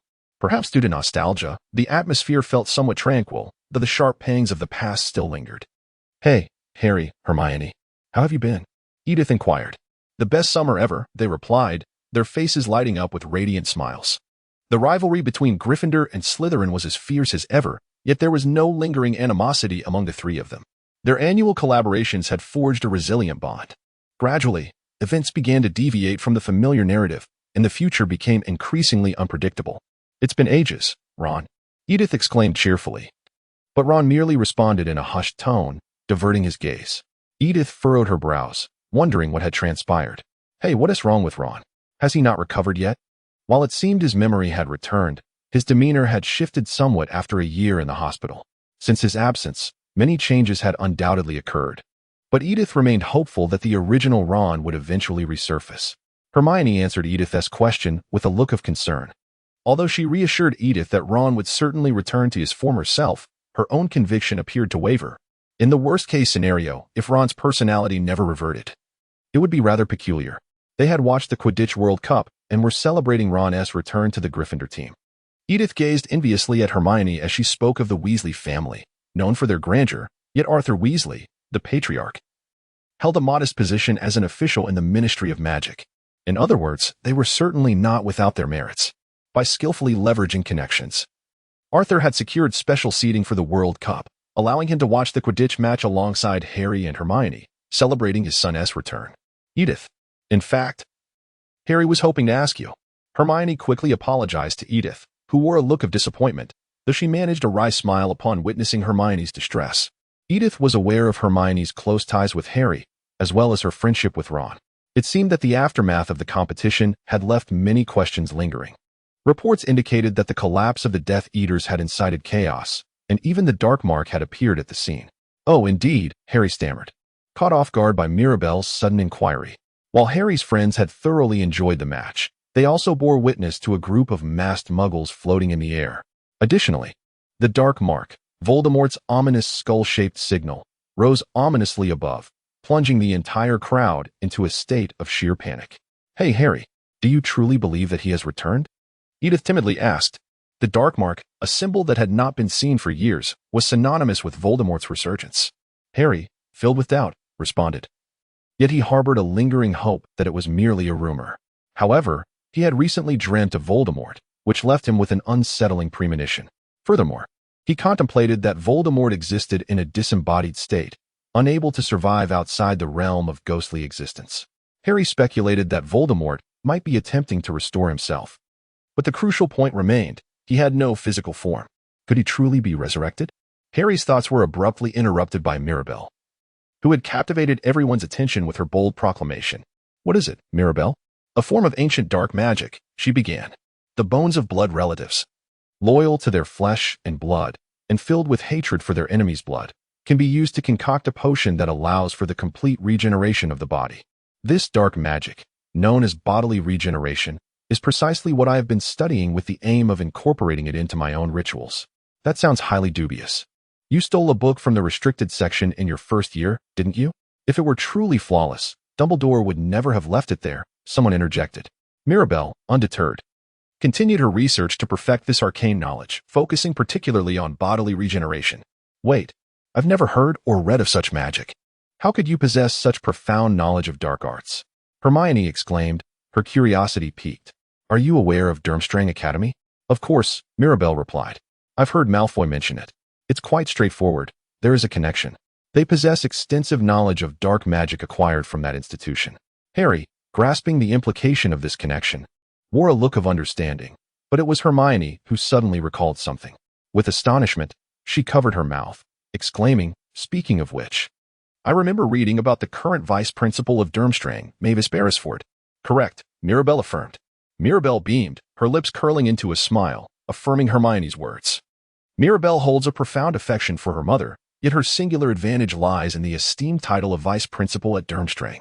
Thanks to this, Mirabelle has always been well acquainted with the arcane knowledge of dark magic, and she has borrowed as many books as possible from her mother. In fact, without this knowledge, some of the magic Mirabelle seeks to create would be unattainable, and such understanding is crucial for the successful execution of this year's ceremonial plans. But let us return to the matter at hand. If the conditions are met, Voldemort could indeed be resurrected. Can that fellow truly come back to life? What a lie, Baronford. Harry felt a flush of embarrassment as he gazed at Mirabelle. It was merely Harry. Ron, Hermione, and Edith were all taken aback, awaiting Mirabelle's response. Harry wished for Mirabelle to dismiss it as a mere jest, but Mirabelle's penchant for playfulness was unmistakable. Mirabelle spoke the truth that everyone feared without a hint of hesitation. If one chooses to consider it a lie, so be it. But listen, Potter. If Voldemort were to seek the finest blood as the means of his resurrection, it would be for the sake of humiliation and the quest for vengeance. The finest blood? Indeed, the very architect of his own downfall. Still revered as a hero in the wizarding world, an adversary of revenge, known as the boy who lived, none could be more apt to be called an enemy. Mirabelle, with a somber smile, patted Harry's shoulder and whispered softly in his ear. Mirabelle's voice was cheerful, imbued with an air of mystery, as if she were eagerly anticipating something. Upon hearing her words, Harry felt a tingling paralysis spread through his body, a wave of fear coursing through his veins. This year, amidst the usual sorting ceremony, the welcome feast for the new students commenced. Naturally, Mirabelle regarded the vast collection of tomes within the library as invaluable, as equally significant as the sustenance provided. Each time, the house elves excelled in their culinary endeavors, skillfully alternating the seasonings to keep the students' palates engaged, showcasing the talents of first-rate chefs through a plethora of exquisite dishes. Since Mirabelle had made her early requests, the Slytherin table was adorned with an array of international cuisine, and the quality of the offerings was commendable. The elves worked diligently, without a hint of complaint, and Mirabelle wished to take them home. The house elves performed admirably, sparing no effort in their preparations. They served up medium-rare steaks, perfectly cut into pieces for enjoyment. Mirabelle believed that meat, when slightly undercooked, offered the best flavor, allowing the natural juices to shine through. Conversely, overcooking could ruin the meat's inherent taste. Thus, she concluded that a slight doneness was paramount. Of course, this did not imply that Mirabelle would dismiss her baking methods. Whether indulging in blood-rare beef or flawlessly roasted interior cuts, each dish was delightful. Ultimately, the dining experience hinged upon the sensations and flavors encountered. Fortunately, this year's feast did not present any notable dangers. As Mirabelle indulged in her culinary delights, the bloodthirsty Baron spoke nearby. To be candid, Mirabelle wished to be seen in her most flattering light while dining. However, she narrowed her eyes at the Baroness' remarks. "What has transpired, my lord?" she inquired. "The imp in the kitchen has gone mad, lamenting its exclusion from the feast. Of course, such a situation is quite troublesome. It possesses no understanding of decorum and nearly overturned a platter in its excitement. Yet, it seems to have taken note of the matter, rampaging through the kitchen and wreaking havoc upon the banquet." Edith listened intently, curious about the imp's fate, as she sat beside her friend. It was well known that Mirabelle despised disturbances during meals, yet the imp had almost spoiled the entire dining experience. Undoubtedly, it had stirred the flames of Mirabelle's ire, creating chaos that transformed the atmosphere entirely. Pots were upended, kettles were hurled, and the kitchen became a veritable sea of soup. The poor sprite in the corner trembled in fear, while the imp showed no sign of fatigue, even hurling water balloons at the newcomers. After hearing the story, a vein appeared on Mirabelle's forehead, and she shattered the glass with her hand. She retaliated against the newcomers by hurling water balloons. But what the mischievous spirit did to the food was a blatant act of sacrilege. Even if the emperor were to forgive, Mirabelle could not bring herself to do so. "Well done, Baron," she remarked. Yes?" The Baron must have sensed the murderous aura emanating from Mirabelle, as his previously pale complexion turned even more ashen before he hurriedly departed. Edith contemplated that no matter what was said, Mirabelle's fury would not be quelled. The impish spirit would likely face severe retribution or be obliterated by Mirabelle. It was easy to predict that she would not hesitate to disrupt the meal with her wrath. After dining, they indulged in some desserts, steaming puddings drizzled with syrup and an array of fried cake pops. All these delicacies would tantalize their appetites, leaving them with an insatiable desire to indulge as much as they wished after the meal. Mirabelle Edith placed her favorite dessert on a plate, savoring its delightful aroma. Once her hunger was satiated, the plates were cleared away, and Dumbledore's greetings commenced. "Ah, I hope you all have enjoyed your meal. A few matters to address. So please lend me your ears." His tone was as unassuming as ever. The list of prohibited items had expanded to include a new prank item, albeit rarely enforced. Dumbledore informed them about the woodland areas permitted for access to the campus, while third-year students were barred from venturing to Hogwarts. However, the substance of his message remained consistent with previous years. Ordinarily, Dumbledore would announce to the first-year students that they could join the Quidditch team, an expectation most students anticipated. Thus, Dumbledore's proclamation provoked considerable surprise. This year, the Quidditch matches of the school had been cancelled, delivering a painful piece of news. Quidditch players murmured, their astonished voices resonating from all directions. Harry and others, eager to seek vengeance upon Mirabelle, cried out as if their opportunity for retribution had been snatched away. Edith, also a fan of Quidditch, found herself at a loss beside Mirabelle. In contrast, the announcement of this year's event was set to rival the Quidditch matches. Dubbed the Triwizard Tournament, it was a friendly competition among the three magical schools, Hogwarts, Durmstrang, and Beauxbatons. With a history spanning 700 years, it had been abruptly halted for centuries due to the inherent risks of competition. The level of competition was exceedingly high, as representatives from the three schools contended against one another. Consequently, despite the school's protective measures, fatalities had occurred. However, this year, the long-standing seal had finally been broken. The Department of International Magical Cooperation, along with the Magical Sports Association, had joined forces to revive this event. The first unforgettable revival would take place at Hogwarts. In October, representatives from Beauxbatons and Durmstrang would arrive for the final selection, while the selection of the three representatives would commence on Halloween. Following that, the chosen three would compete, with only the victor earning the trophy and a monetary prize of 1,000 galleons for their school. 1,000 galleons. Edith's eyes widened at the mention of the prize, and she began to count on her fingers. For a student, 1,000 galleons represented an unfathomably substantial sum. When converted to Muggle currency, it amounted to approximately 700 pounds. Such a figure may seem significant, but considering the affordability of goods in the wizarding world, the perspective shifts. Typically, wizarding supplies are far less expensive than those in the Muggle realm, due to the advantages of magic.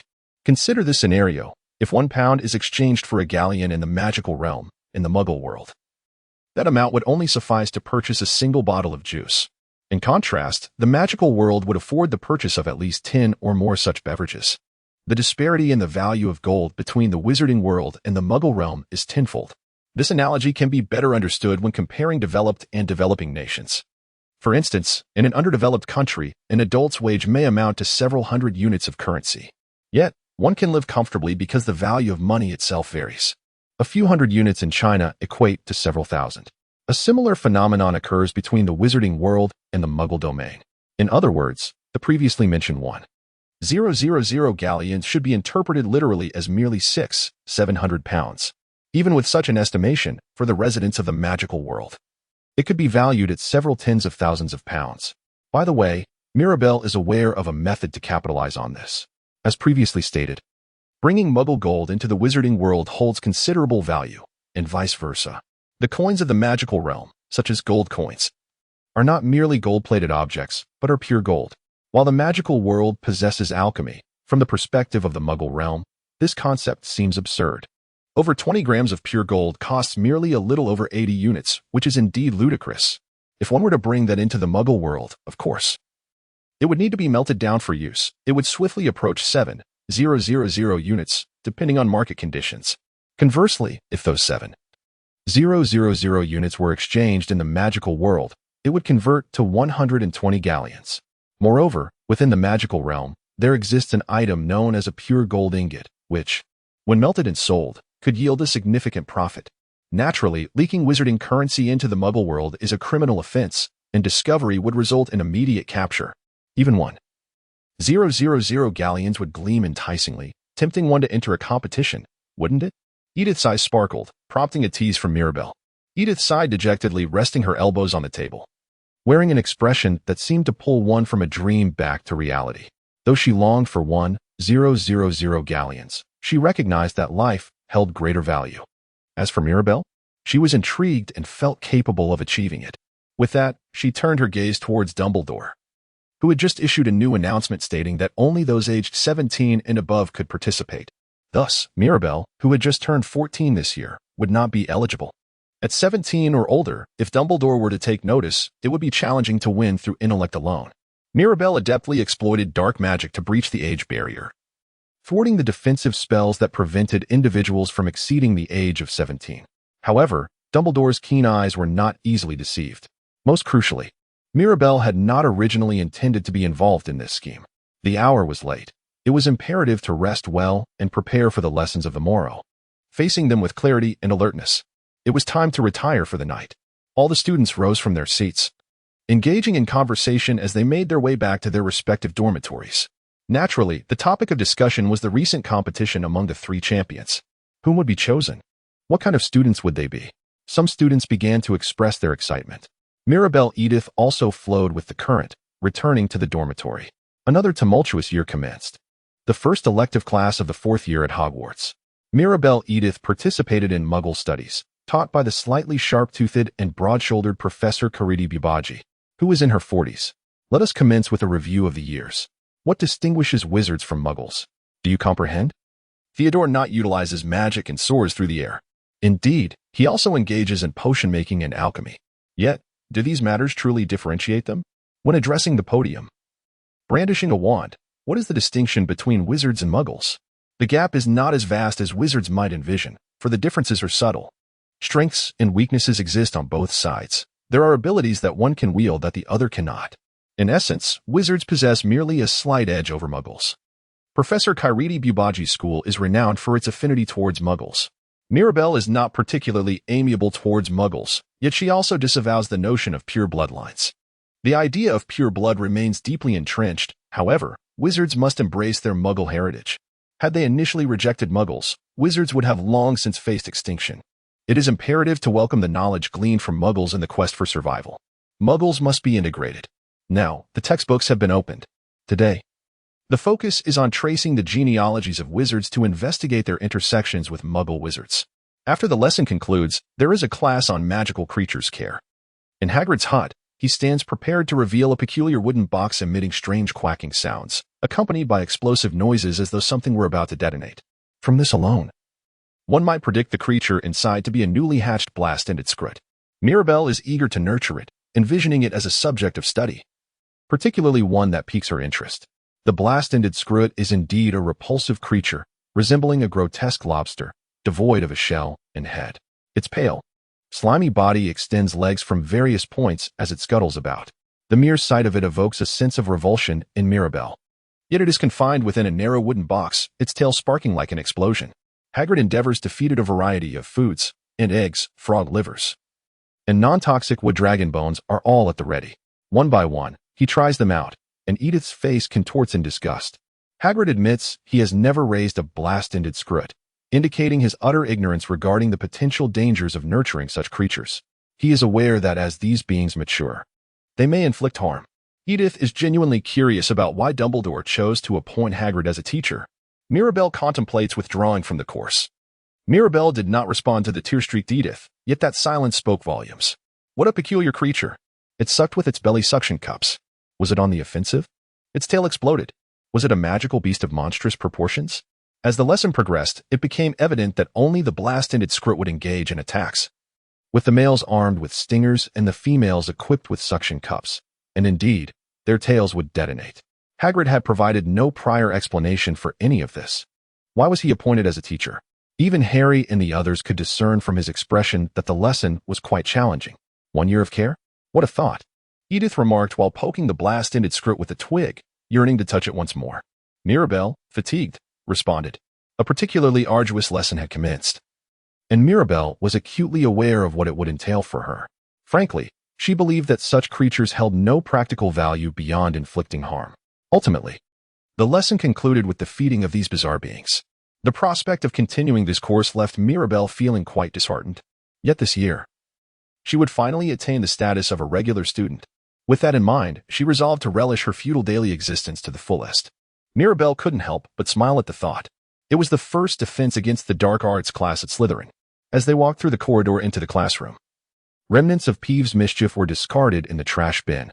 This was a cursed subject, with the instructor changing every year, but this time, a new teacher, whom they had never encountered before, was present. His name was Mad-Eye Moody, an Auror, whose accomplishments were said to have buried half of Azkaban. Having sustained injuries from numerous battles, he bore a multitude of scars. His face resembled a wooden carving, marked with a myriad of tiny fissures.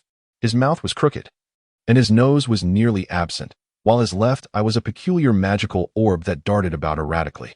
His left leg, visible beneath the tattered cloak, was a prosthetic that emitted a distinct clunking sound with each step he took.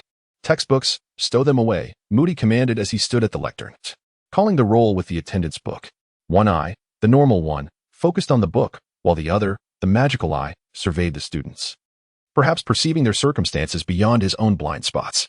They had learned many techniques to combat dark creatures, yet it was already too late, far too late.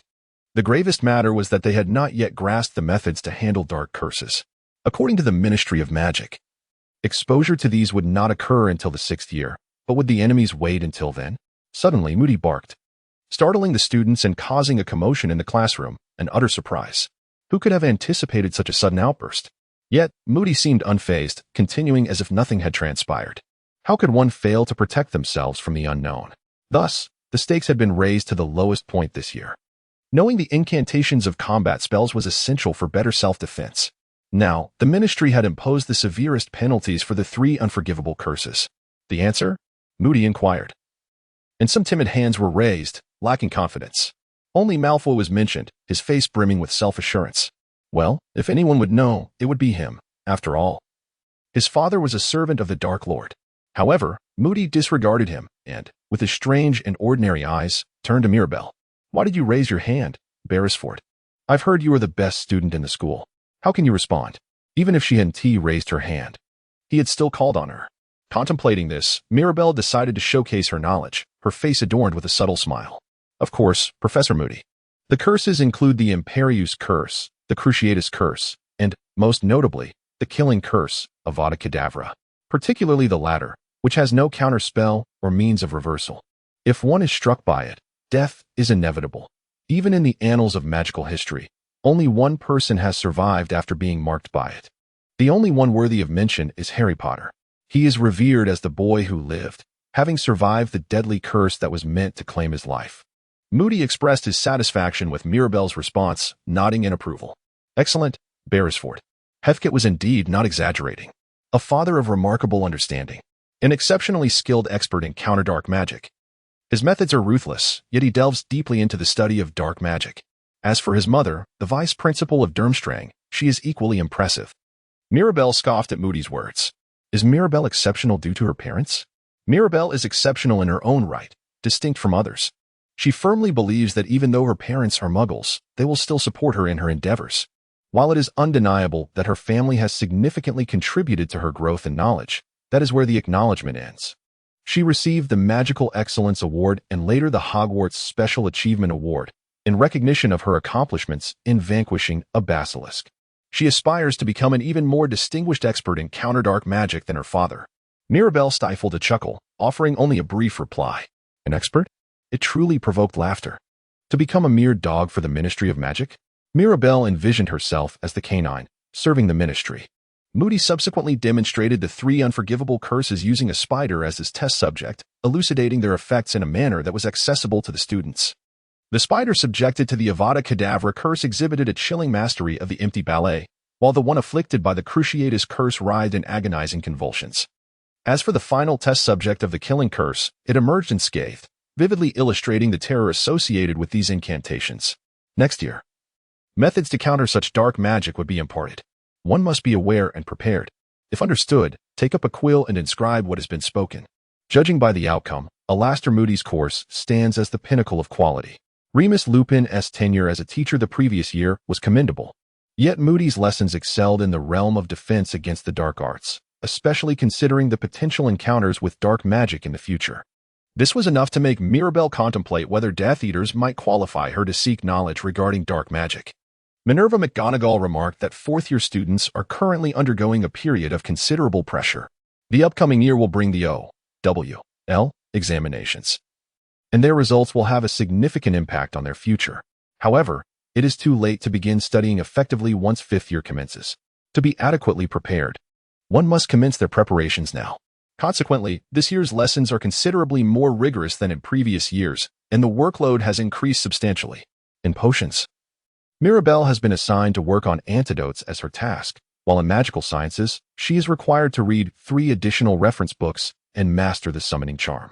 The defense against the dark arts class has also intensified, as Professor Alastor Moody attempts to cast the Cruciatus curse on the students to test their resilience. Naturally, many students were eager to comply. However, Moody disregarded their willingness, resulting in a rather peculiar situation.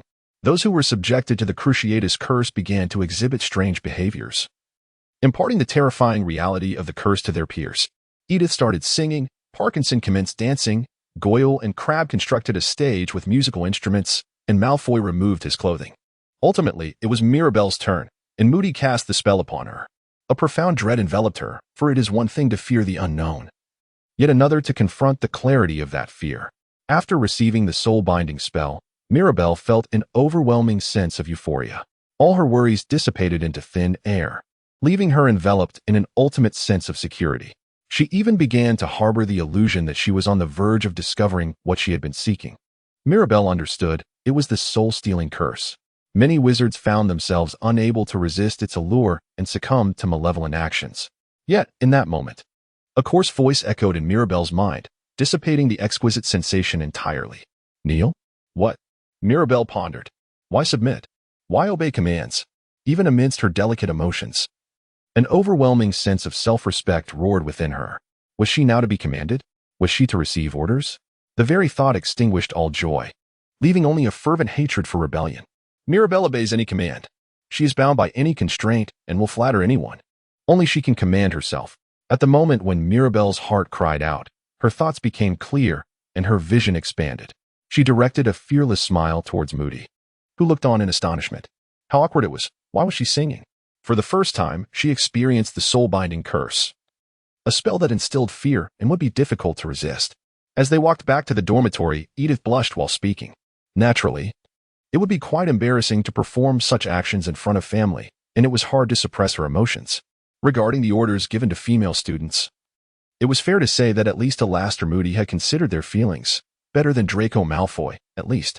Did Professor Moody despise Malfoy? Making Malfoy strip in class would surely turn him into a laughingstock.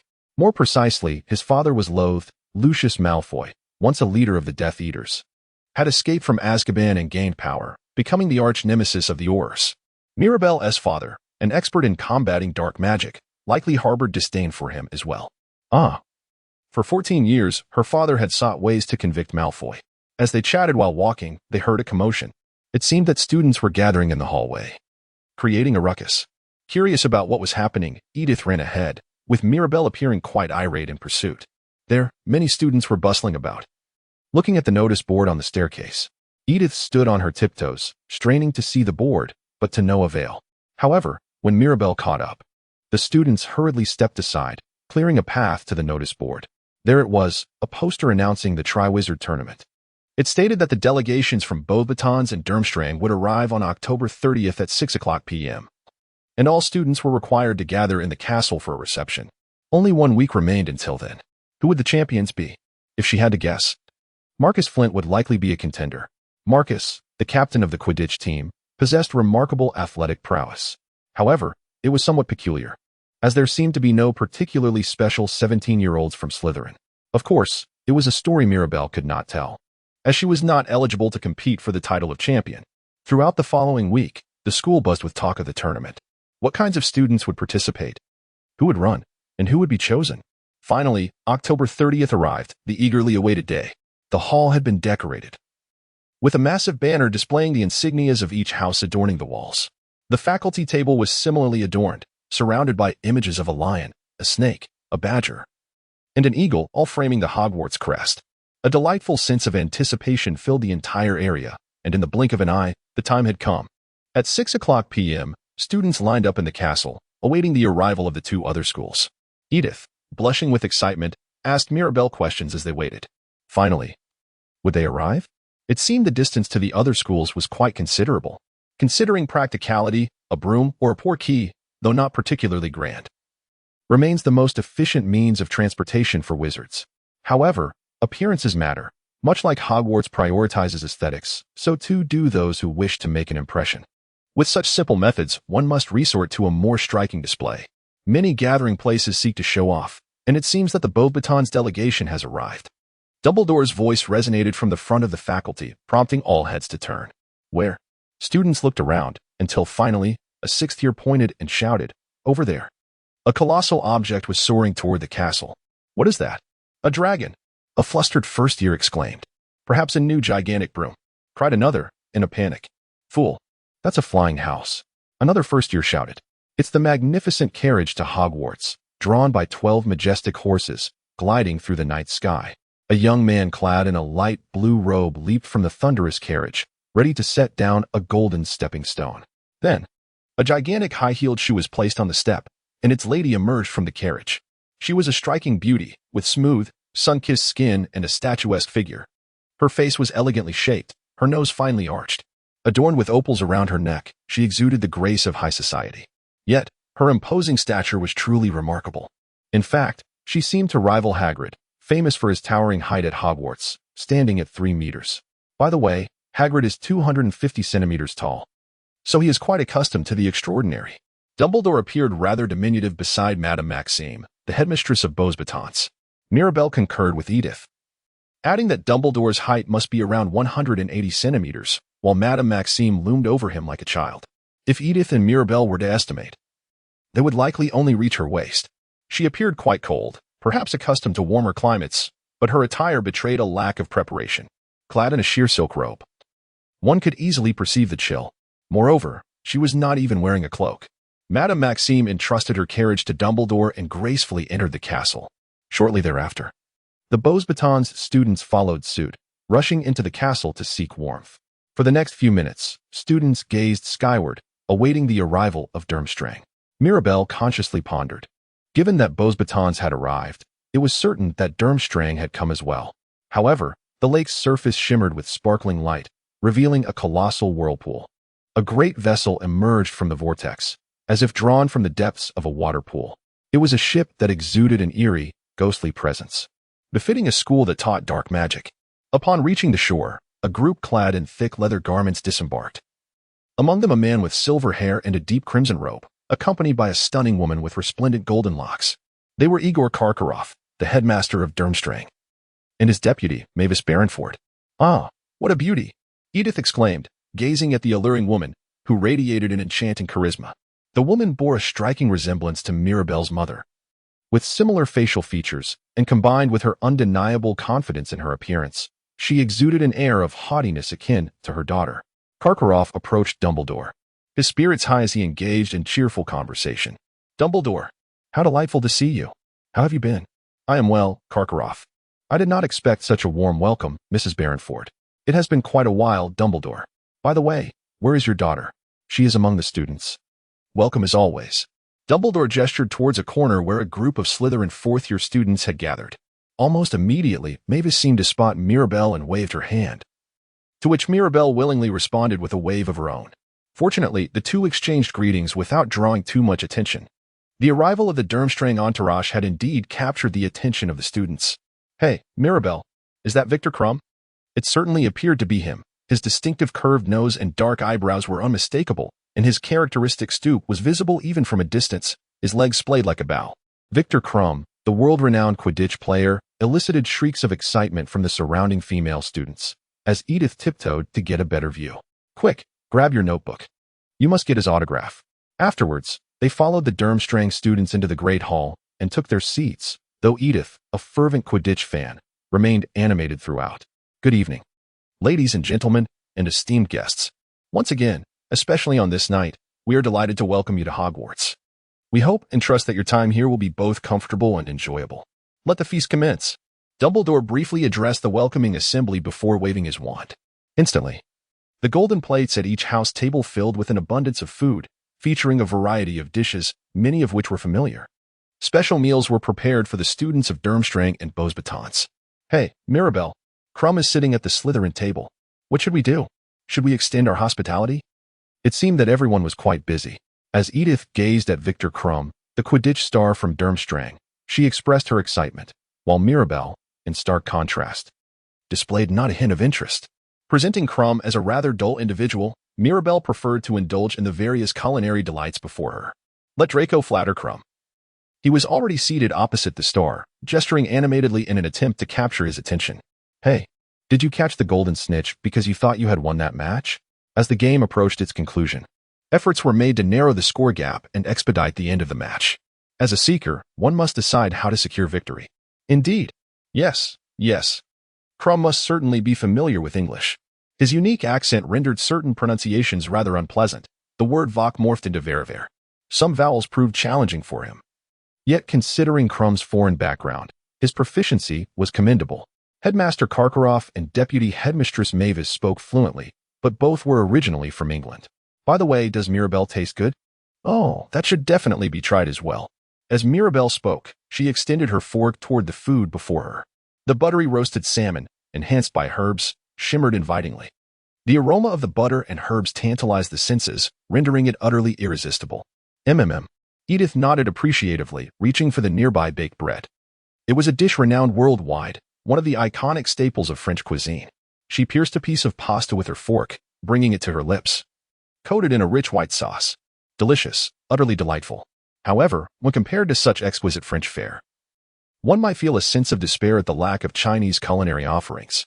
Conversely, even British cuisine, when prepared authentically, can attain a superior flavor. One might savor fish and chips crafted in a Chinese style, yet it presents an entirely different taste experience. Even in one's own culinary traditions, the full potential of flavor may not be realized. There exists a prevailing sentiment that British cuisine lacks finesse, a notion even the British themselves occasionally concede. The mastery of seasoning is often absent. The cooking techniques can be flawed, such as boiling vegetables to the point of losing their natural texture, or frying ingredients until they are charred. It is said that the British preference for cooking methods that retain the essence of the ingredients does not necessarily align with the palates of other cultures. The British often find the dishes of China, Italy, and France to be far more delectable. This relentless self-criticism only seems to intensify the harshness of the judgment. Nonetheless, there are aspects of British cuisine to take pride in. Moreover, the culinary offerings at Hogwarts are of exceptional quality, surpassing those of any establishment outside its walls. As the welcoming feast concluded, with every dish savored and every dessert enjoyed, Dumbledore rose once more, finally steering the conversation toward the matter at hand. The students leaned in, and the hall was enveloped in a palpable sense of eager anticipation. Dumbledore smiled gently at the gathering crowd and spoke in a clear voice. "The time has come. The selection for the Triwizard Tournament representatives from the 3 magical schools is about to commence." He offered a succinct explanation of the proceedings ahead. First, the judges would include Dumbledore himself, Karkaroff, Madame Maxime, Barty Crouch, head of the Department of International Magical Cooperation, and Ludo Bagman, head of the Department of Magical Games and Sports. Subsequently, a contestant would be chosen from each school. The 3 tasks ahead would thoroughly test the representatives' magical prowess, courage, logical reasoning, and their ability to navigate perilous situations. The most formidable contender will be awarded the honor of 1,000 galleons. The selection of representative participants for the illustrious Flame Cup shall be conducted with utmost fairness. Those aspiring to compete must submit their names to the Flame Cup within a span of 24 hours. Ultimately, The names that are forever disregarded will remain. Once summoned by the Flame Cup, individuals will be bound by a magical contract, obligating them to participate in the Triwizard Tournament, with no possibility of retreat. Upon conclusion of these explanations, the welcoming ceremony will commence. Edith expressed her concerns regarding the accommodation issues for Durmstrang. Yet it appears that the Durmstrang students typically return to their ship. Karkaroff approached the students, smiling at Crumb as a father would. The headmaster evidently held a fondness for Crumb, akin to Dumbledore's affection for Harry. Mirabelle was passing by a group of Slytherins when, by chance, Mavis, who was beside Karkaroff, caught her eye. Oh, Mirabelle. It was indeed Mirabelle. As anticipated, Mavis rushed to her side, ultimately receiving a warm embrace. It's been so long, Sister Mirabelle. You have become even more beautiful than Mother, she remarked, adorned with Karkaroff's smile, as she complimented and extended her hand. Mirabelle feigned ignorance, not extending her hand. As she observed her swaying mother, it seemed that Principal Kakarov remained unchanged as well. Mirabelle harbored a profound affection for men. Yet she betrayed her former comrades to establish her current status among the Death Eaters. Kakarov felt a sense of relief at severing ties with the Death Eaters. However, ultimately, exploiting the strong and engaging in opportunistic behavior may lead to fluctuations in one's standing. For Mirabelle, Kakarov represented a formidable adversary. Frankly speaking, he felt a sense of relief. If one were to be 17 and qualified, the school would be perilous. Indeed, if one participated, victory would be inevitable. She appeared as confident as ever, exuding a sense of ease, yet there was an underlying fear, for such events could indeed transpire. Mirabelle exuded a refreshing confidence, while Kakarov's face contorted with anxiety.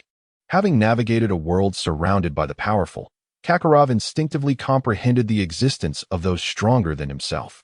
Mirabelle embodied an insatiable abyss. This is why Kakarov sought to ingratiate himself.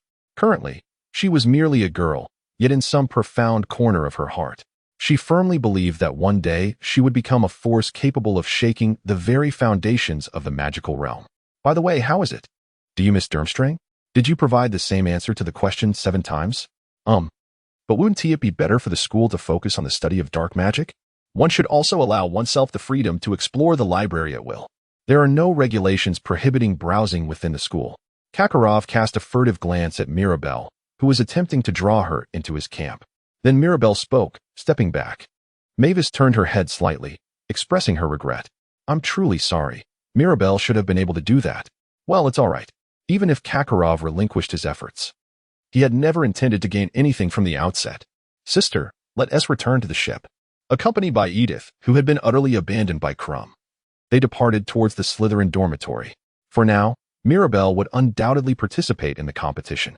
Mirabelle does not mind standing out, but she must act like a shadow at times. If possible, it is preferable to have Dumbledore's gaze entirely focused on Harry. Considering this, participating in the competition would be a foolish endeavor. Moreover, Mirabelle's mother is truly a remarkable beauty. Mirabelle is also quite beautiful, but she possesses a certain allure or sensuality, particularly in her bosom. Well, don't run away.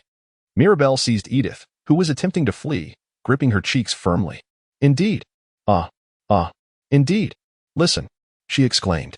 She spoke to Harry, lamenting the dire circumstances he faced. Despite never having cast his name into the Goblet of Fire, there remained a pervasive disbelief. The animosity from Hufflepuff and the disdain from Ravenclaw were palpable. Slytherin's hostility remained unchanged, as it always had, leaving Harry indifferent to their contempt. However, it pained him to see the two houses, once kind to him, now mirror Slytherin's animus. Few genuinely believed that Harry had placed his name in the goblet. Mad-Eye Moody mused that those who sought Harry's demise would indeed place his name there. The professors, who steadfastly regarded Harry as a victim, garnered his utmost respect. Then there was Dumbledore and McGonagall. Harry worried he had yet to provide them with an explanation, yet he trusted that his teachers would believe him. Bound by an unconditional faith, Hermione, Edith, and Ron were also concerned for Harry. Despite her affiliation with Slytherin, Edith did not don Malfoy's or the tarnished Potter badges. Lastly, Mirabelle, surprisingly, seemed to share the belief that Harry had not cast his name into the goblet. According to her, Potter lacked such capability. However, viewing the girl as a friend bore perilous implications. The mere belief in Harry made his days far more bearable. Rita Skeeter's journalistic endeavors caused Harry considerable embarrassment. The chosen champions of the goblet, bound by contract, could withdraw, yet the chaotic circumstances of the tournament left Harry in distress. He earnestly wished he could replace himself. The first task, dragons. Harry uttered by the lake at school, alongside Hermione, Ron, and Mirabel, who all believed in him. Mirabel nodded in agreement. Yet, she remained among the few. Harry confided in them about the fear he faced in the upcoming task. Typically, participants were informed of their challenges in advance, yet cheating had always been a tradition. Hagrid, being a close ally of Harry, promptly informed him of the first challenge and even took him to witness the 4 terrifying dragons in person. Additionally, Karkaroff had managed to place his name in the goblet. Sirius Black, Harry's godfather, had warned him about Karkaroff, who had once been a Death Eater. Hence the need for caution. Hermione was astounded by Harry's revelations, but insisted that the dragons were an immediate concern. First, we must ensure you survive until Tuesday night. Then we can worry about Karkaroff, she declared. Indeed, the dragons were the gravest issue. Edith concurred with Hermione, casting a glance at Mirabel. Mirabel did not say much. Yet Edith observed her nodding in apparent agreement. Thus, the pressing question remains, how can Harry outsmart the dragon? What strategy can lead to victory over such a formidable beast? A book reveals insights about dragons, noting their immense power and resilience against magic. It is recorded that a dragon can withstand the combined efforts of 6 wizards casting a stunning spell. Hermione shares her knowledge about dragons, but with each detail Harry hears, he becomes increasingly aware of the daunting challenge ahead. The dragon is not only massive but also impervious to magic, capable of breathing fire, and possesses extraordinary strength. How could a 4th-year Harry possibly triumph over such a creature? Mirabel is the only 4th-grade student capable of achieving this singular feat. Everyone's gaze turned towards her. What would Beresford do? There are several approaches one could take. However, a decisive and positive annihilation would be chosen. An unrelenting barrage of offensive spells would be unleashed until it was utterly obliterated, completely shattered. Mirabel provided a competent answer to Harry's inquiry. The girl truly possessed the ability.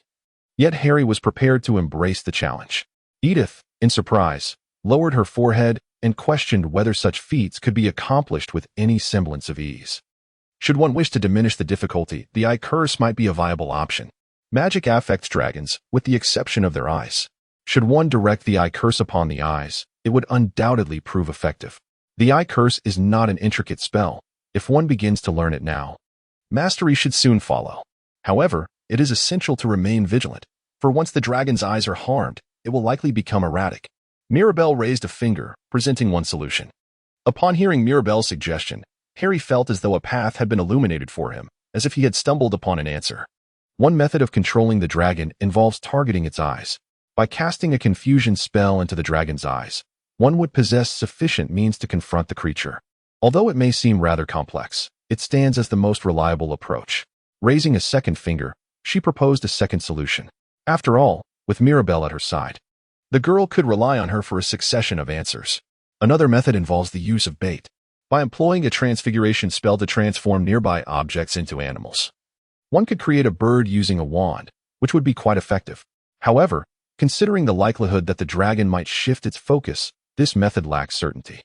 If used in conjunction with an obstruction spell, the outcome might improve, yet it requires further study.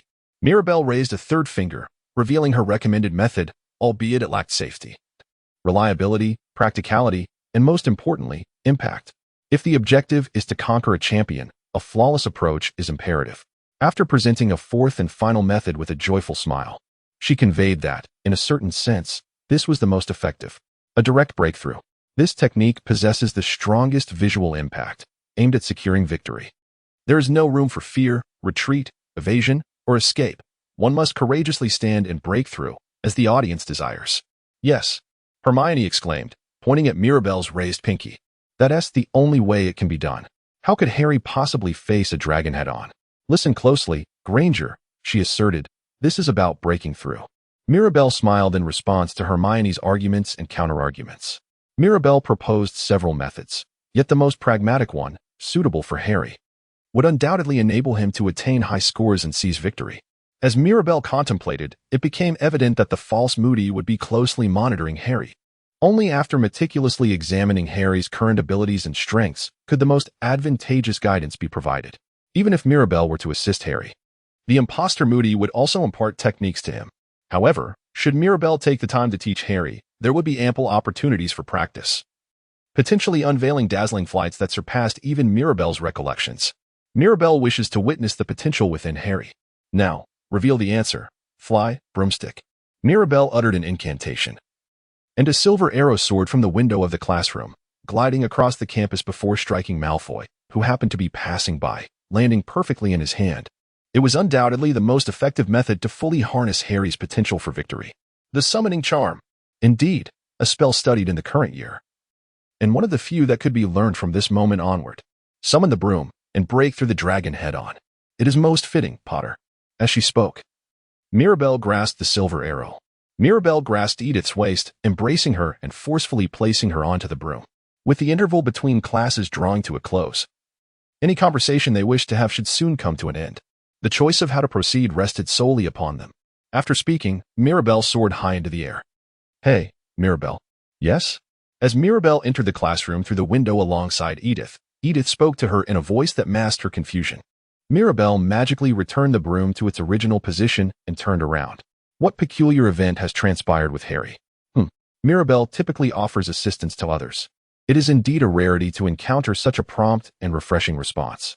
This year, Mirabelle declined to rescue Buckbeak, the hippogriff, citing the inconvenience. But why this aversion to trouble? Edith harbors doubts about Mirabelle's unusually benevolent demeanor. Could it be merely a fleeting whim?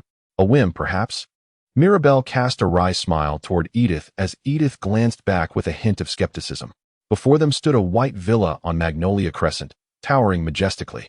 This grand residence had been stripped of its furnishings. Tables, chairs, and decorative armors had all been removed, and the carpets from the floors had been taken away.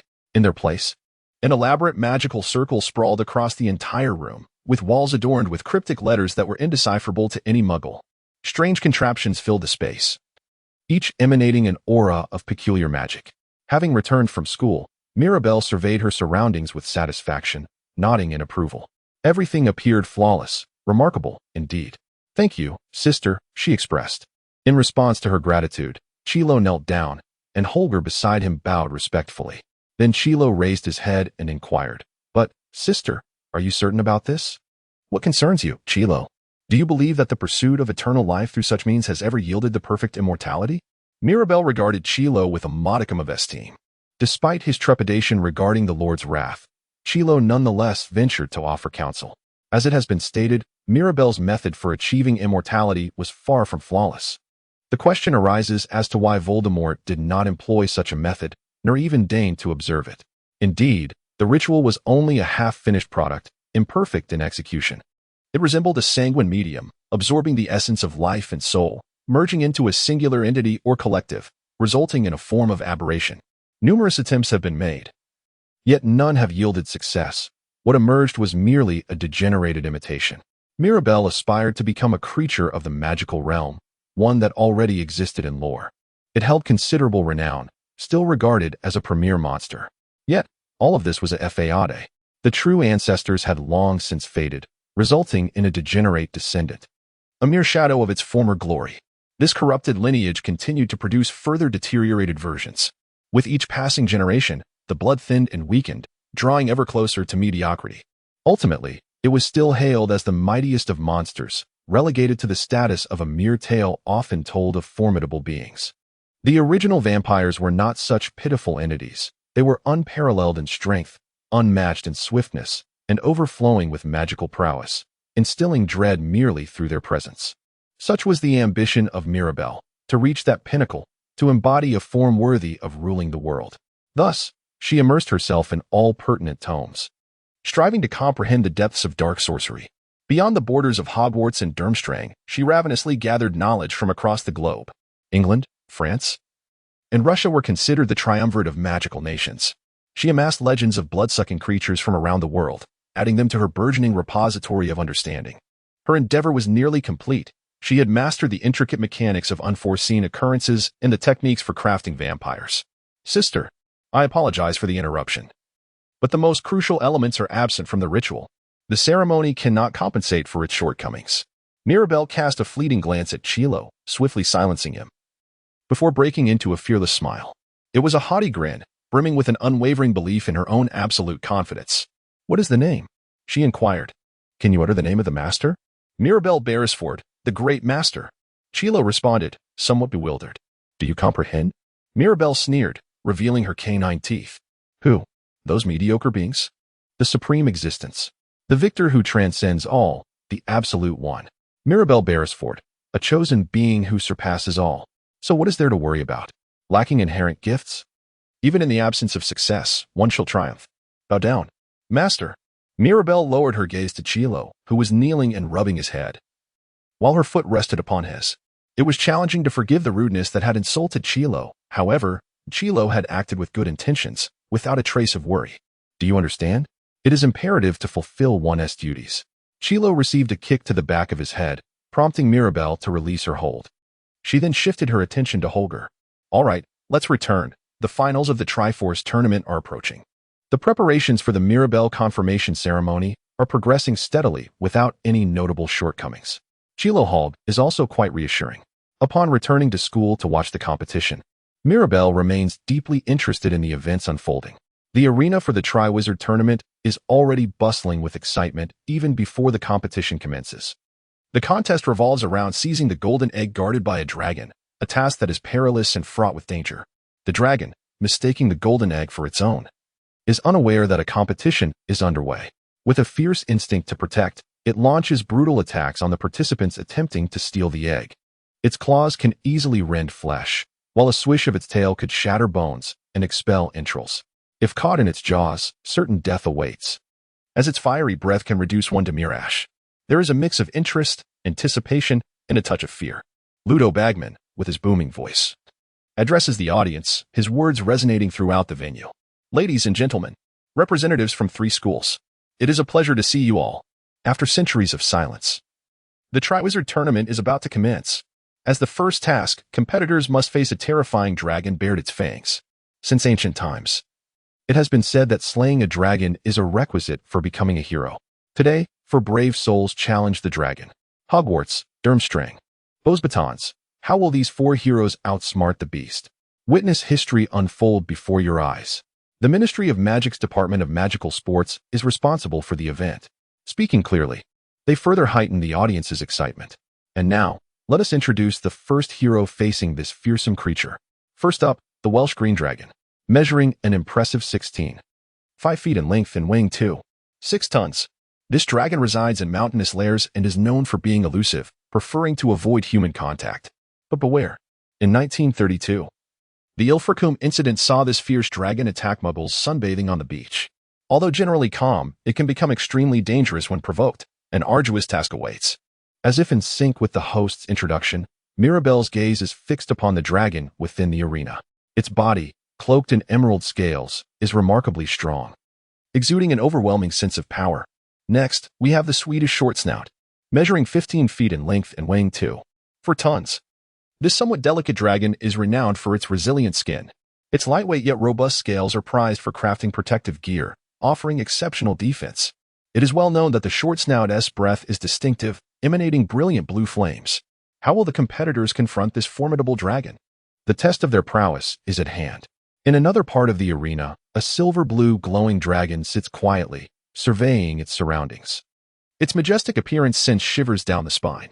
From Asia, the Fireball Dragon, measuring 3 feet and weighing 3 tons.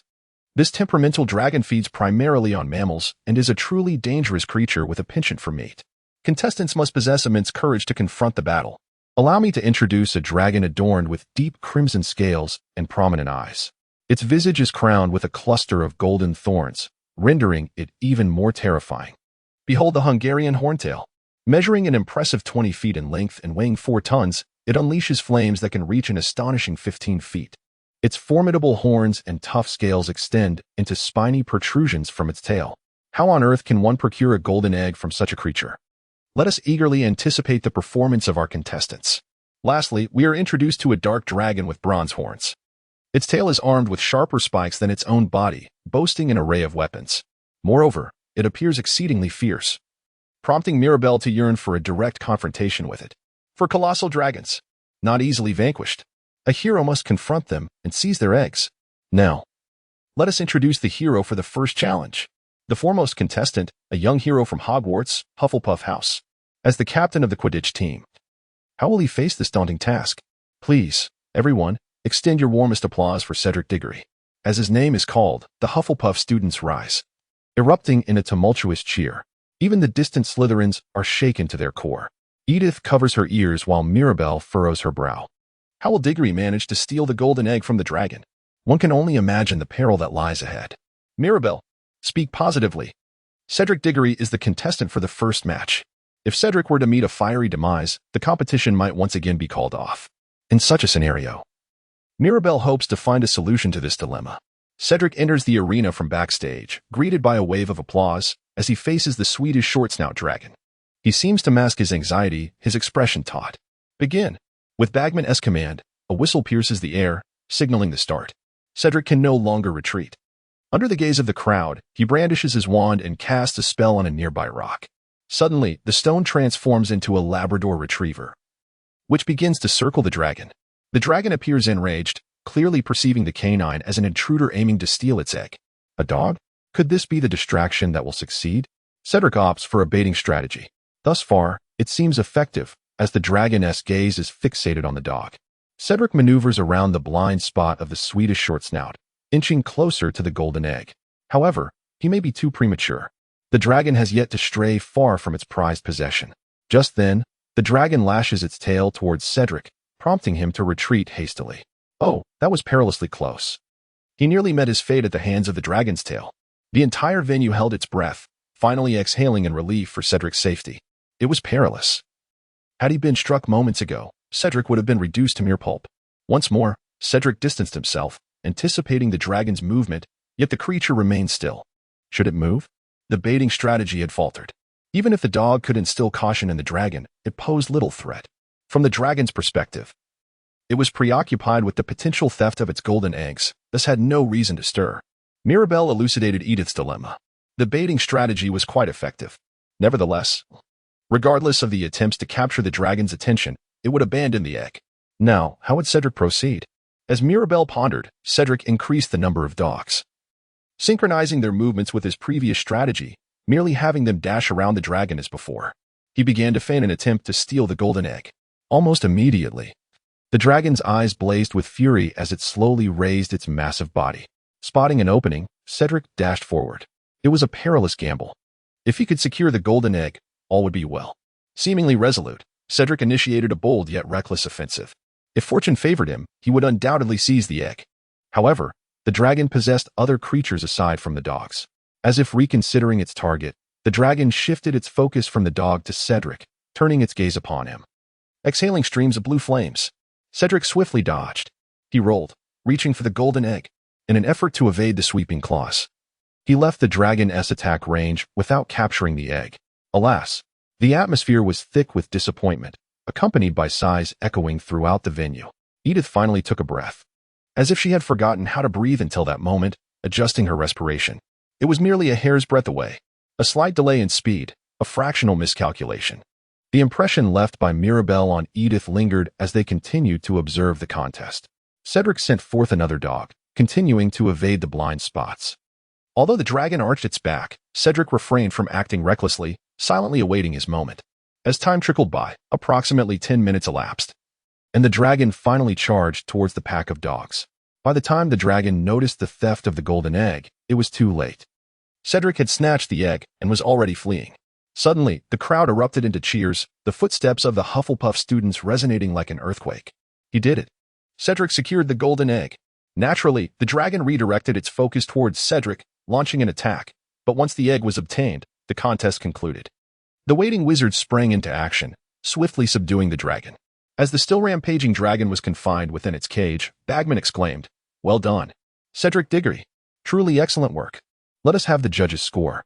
Bagman gestured towards the judges' table, where Dumbledore, Barty Crouch, and Maxim Ivanovich Karkaroff were seated. Of course, Bagman himself was also among the judges. When it came time for scoring, all attention immediately shifted. However, Bagman refrained from announcing the scores aloud, intending to exert pressure on the subsequent competitors. Maxim, 8 points. Crouch, 8 points. Dumbledore, 8 points. Bagman, 8 points. Karkaroff, 6 points. A total of 38 points. One could hardly ascertain whether it was high or low. The total score stands at 3 points. Considering the 50-point system, the scoring is rather strict. Nonetheless, the mere success is deserving of admiration. Given the risks of failure, it is the triumph that holds greater significance. Cedric Diggory, well done. Will a competitor follow in his momentum?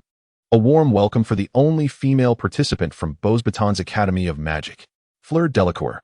As Fleur entered the arena, the entire Beauxbatons contingent raised their voices in unison, while some male students joined in a fervent roar. Her beauty captivated the audience. Standing there was enough to enchant the onlookers. To a certain extent, her mere presence positioned the competition in her favor. And now, facing the Welsh Green Dragon, a gentle beast, let us eagerly anticipate how she will mesmerize us. The competition begins. At the sound of the starting signal, Fleur commenced her movement. Gradually, step by step, she closed the distance to the mighty dragon, gauging the intervals of its attacks. Clearly employing a baiting strategy, she opted for magical assaults. However, striking from afar would be futile, as the dragon's scales would provide impenetrable defense. The only part of the dragon where magic could be effectively cast was its eyes, necessitating precise distance measurement. Suddenly, without warning, the dragon unleashed a torrent of fire. Fleur swiftly evaded the flames, yet her garments caught fire, prompting her to hastily cast a spell to extinguish the flames. Nevertheless, her attire was slightly singed, exposing her fair shoulders.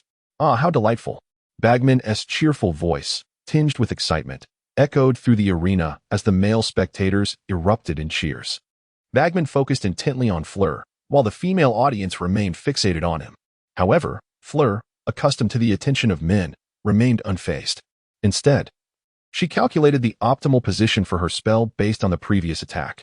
Subsequently, Fleur elegantly struck the dragon's eye. Behold, Fleur has emerged victorious in the contest. With careful steps, she evaded the dragon's fiery breath. Ah, how perilous! As Fleur maneuvered past the dragon, it, despite seeing her, unleashed another burst of fire. The flames ignited her skirt, sending the male spectators into a frenzy. Thankfully, the fire was swiftly extinguished, but the arena was filled with gasps of concern. Oh, one would have thought it was over. Bagman lamented with evident regret, while Edith turned her pale eyes sharply towards him. Only Edith, among the women present, stood as Bagman's adversary. Damn it. Mirabelle gazed at Bagman, who appeared to be ensnared by the weight of his own judgments. It was evident that Bagman sensed the chill creeping up his spine and hastily sought to divert the conversation. Now, let us examine the judges' scores. Maxim, 9 points. Crouch, 7 points. Dumbledore, 8 points. Bagman, 9 points. Karkaroff, 6 points. Cedric Diggory had been pursued. Well, that seems quite reasonable. Both Mirabelle and Edith concurred. The audience erupted in applause as a whistle pierced the air. Only the students of Durmstrang, fervent aficionados of Quidditch, rose to their feet, attempting to make a lasting impression with their roars. At last, Mr. Krum, a universally recognized superstar, renowned solely for his prowess in Quidditch. As a tall figure strode into the hall, his legs slightly bent, the applause crescendoed. He appeared remarkably composed, seemingly unperturbed by the competition. The moment the contest commenced, Krum fearlessly leaped forward, directing his wand at the dragon. He swiftly created distance, casting spells aimed at the creature's eyes. Even as the dragon swung its claws, the nimble Krum deftly evaded the strikes. Instead, he seized the opportunity to unleash a spell into the dragon's eye, causing it to screech and writhe in agony. This was indeed one of the most effective spells against the dragon.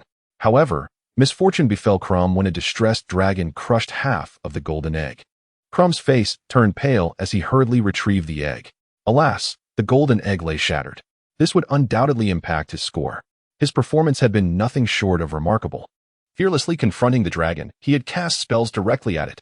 Yet, having shattered the actual egg, he would be spared from penalties. Applause resonated from Durmstrang, though it was tinged with disappointment.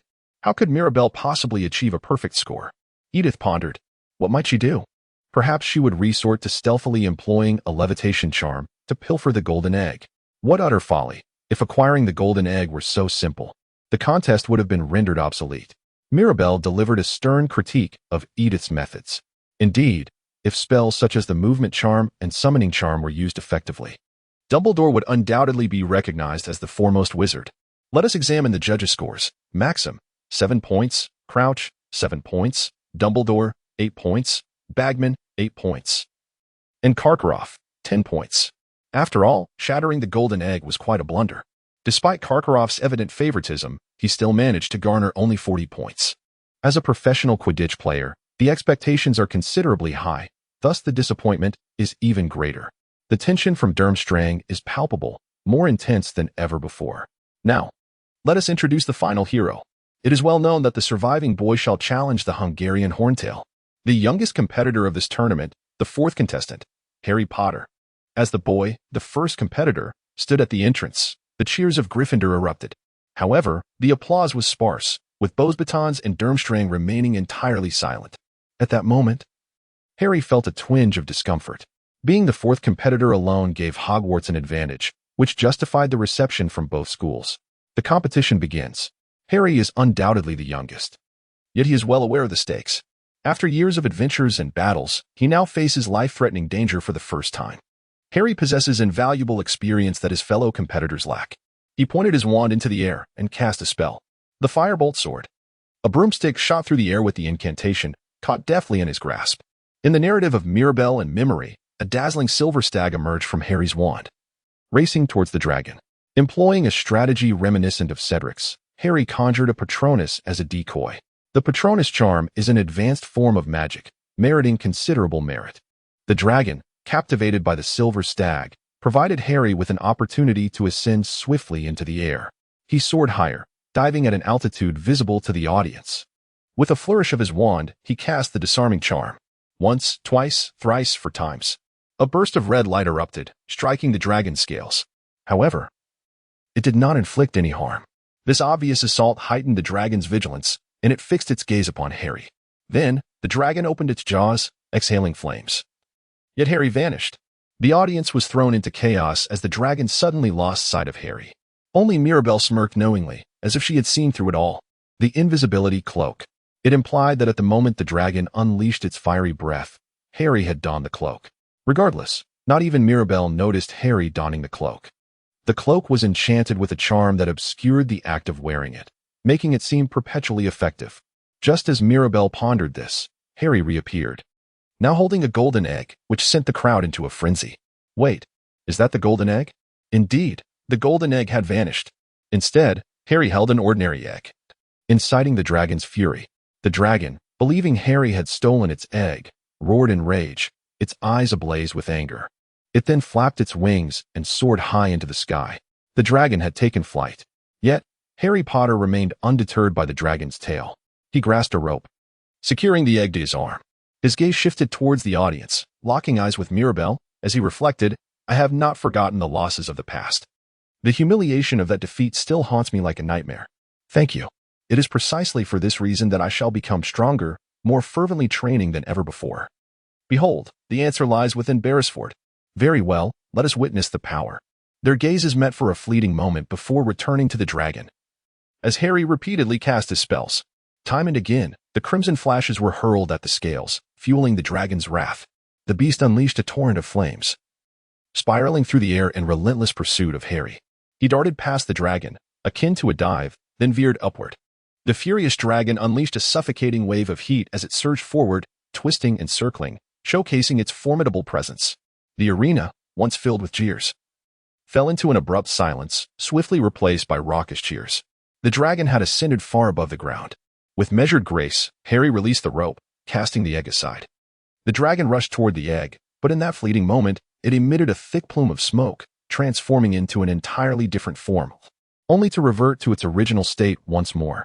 The filthy Potter, a tarnished badge crafted and distributed by Malfoy, soared toward the suddenly agitated dragon, wand pointed menacingly. Unleashing the stunning spell, a brilliant light surged from the dragon's eyes, leaving it dazed and disoriented. The ambushed dragon, unable to control its wings, plummeted downward. Harry swiftly cast a series of spells upon the descending dragon, Leviosa, Accio. A variant of the levitation charm, augmented to hasten its descent, Leviosa, Accio. A dazzling flash erupted. The dragon roared in protest. Down it went. Boom. The ground shattered violently, causing the entire arena to tremble as the colossal dragon crashed into a corner of the field. Harry calculated the dragon's landing spot. It was far from the egg's location. After toppling the beast, he waved his wand and chanted, Accio Leviosa. A golden egg suddenly emerged from an inconspicuous place. Edith was baffled. while Mirabel merely laughed. How did he do that? The invisibility cloak, Potter had draped it over the golden egg. The egg appeared to vanish beneath the cloak, enticing the dragon. Spotting the empty space where the golden egg had been, it was akin to a seeker in Quidditch spotting the golden snitch. As Harry raised his hands to present the golden egg, the arena fell into hushed silence. Yet, this stillness was soon transformed into jubilant cheers, thunderous applause erupting like fireworks. Huzzah! He has done it. The youngest champion has secured the golden egg in the most spectacular fashion, triumphantly defeating the dragon. An impeccable victory. The cheers resounded, and Mirabel smiled, acknowledging the brilliance of Harry's performance. Edith was also moved to tears, clapping fervently. The excitement of the arena culminated in the announcement of Harry Potter's score of 42 points. The first challenge had been completed successfully, concluding in a manner somewhat familiar to Mirabel. However, the competition was far from over. They now had to confront the second challenge. Consequently, preparations must begin immediately, but there was another matter awaiting the students, the Christmas ball. This event, organized to deepen the exchange among the three schools, required them to choose a partner of the opposite sex. Perhaps this was why the school was enveloped in a peculiar warmth. Mirabel, have you found a dance partner? Edith inquired, chewing on her sausage. Yet, the topic held a singular focus. The same conversation echoed across tables in the dining hall. Ah, you were invited by Flint and accepted, were you? Mirabel responded to Edith's inquiry with an air of utter indifference, subsequently posing the same question back to her. Edith, feeling disheartened, slumped her shoulders and let out a soft sigh. Not yet. Harry and Hermione are dancing together, hoping for just one. What? Granger is dancing with Victor Crumb? It is said that Hermione was indeed invited but prioritized Harry. Thus, Crumb appeared to have extended an invitation to the youngest Weasley sister. Upon hearing Edith's words, Mirabel furrowed her brow. The amalgamation of combinations and memories was entirely the same. In truth, Harry ought to dance with Parvati, while Hermione should partner with Crumb. Ginny Weasley should invite Neville Longbottom as her dance companion. Such a convoluted state of affairs can be attributed to Ron Weasley. Mirabel speculated that she could bridge the gap between Harry and Hermione. However, due to pride, neither Harry nor Ron had invited Hermione. Now, with Ron's changing temperament, Harry surprisingly found himself dancing with Hermione. As for Mirabel, perhaps it would be best to let go of Sidney entirely. Sidney, Mirabel's brother, possesses an admirable charm that captivates any girl wishing to dance. Even when Mirabel insists that her brother Edith join her on the dance floor, Edith cannot help but feel a sense of joy, for even the most reluctant of partnerships can yield sweetness. Yet, Edith declines Mirabel's suggestion, encouraging her to seek out a dance partner, for one is bound to be found. It's quite all right, she reassures, despite a lingering concern as Christmas approaches. As Mirabel contemplates the events surrounding the Yule Ball, she is interrupted by the ever-polite Malfoy. Hey, Baronford, have you secured a dance partner yet? He inquires. Generally speaking, it is said that one should dance with a partner of good character. If no partner is available, one might even sacrifice oneself to dance with a reluctant companion. Malfoy, clearly disheartened, trudges back to his table with a heavy heart, responding in his usual callous manner. Edith begins to feel sympathy for him, even during the subsequent lessons. Many students appear preoccupied with thoughts of the upcoming ball, their attentiveness to Professor Bin's lecture on the history of magic noticeably waning. The days pass in tranquility, until at last, Christmas arrives. Upon awakening early one morning, Edith discovers a pile of gift boxes at the foot of her bed, an involuntary smile gracing her lips. Though 4 years have passed, the thrill of finding gifts upon waking still excites her.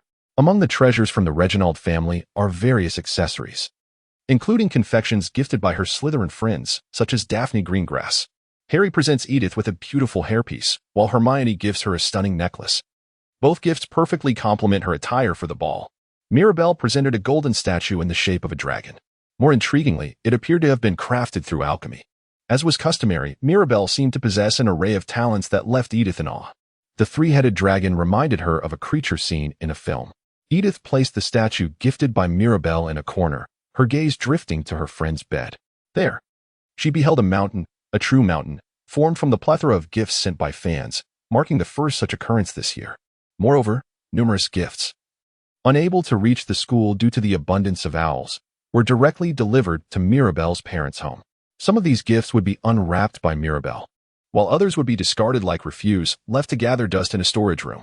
Mirabel retained only the gifts from Edith Marcus and other non-attendants, meticulously examining their contents.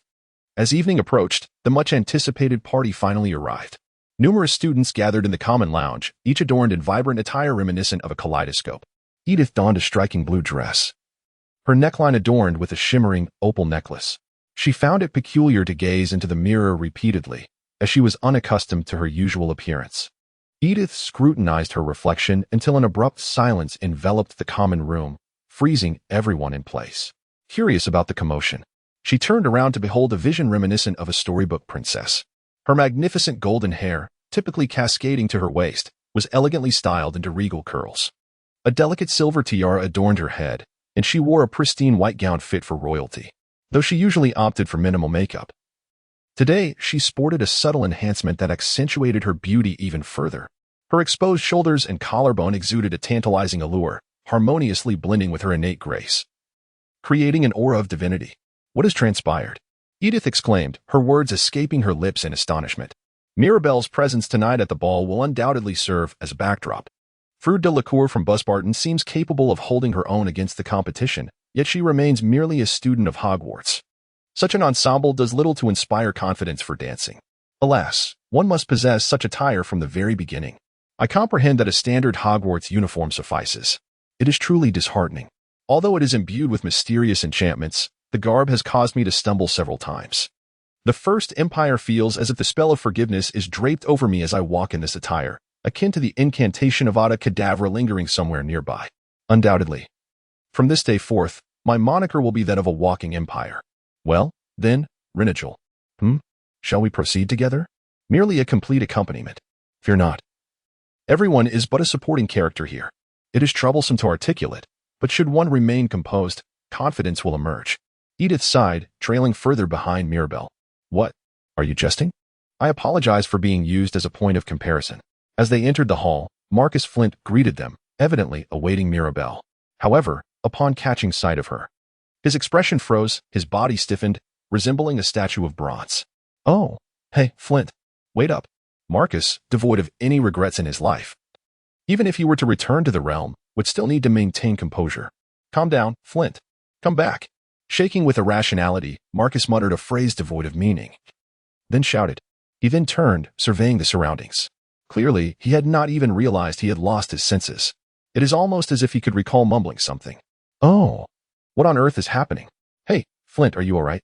"No worries. Everything is fine. I seek the best attire." Such thoughts occupied Edith's mind as she scanned the hall for her partner. It must be time.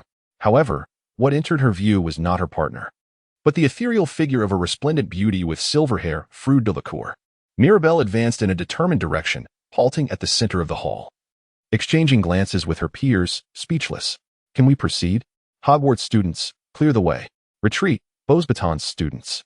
It was only amidst the filth of the corridor that one learned the virtue of yielding. Sparks danced between them, a metaphor truly igniting a fervor.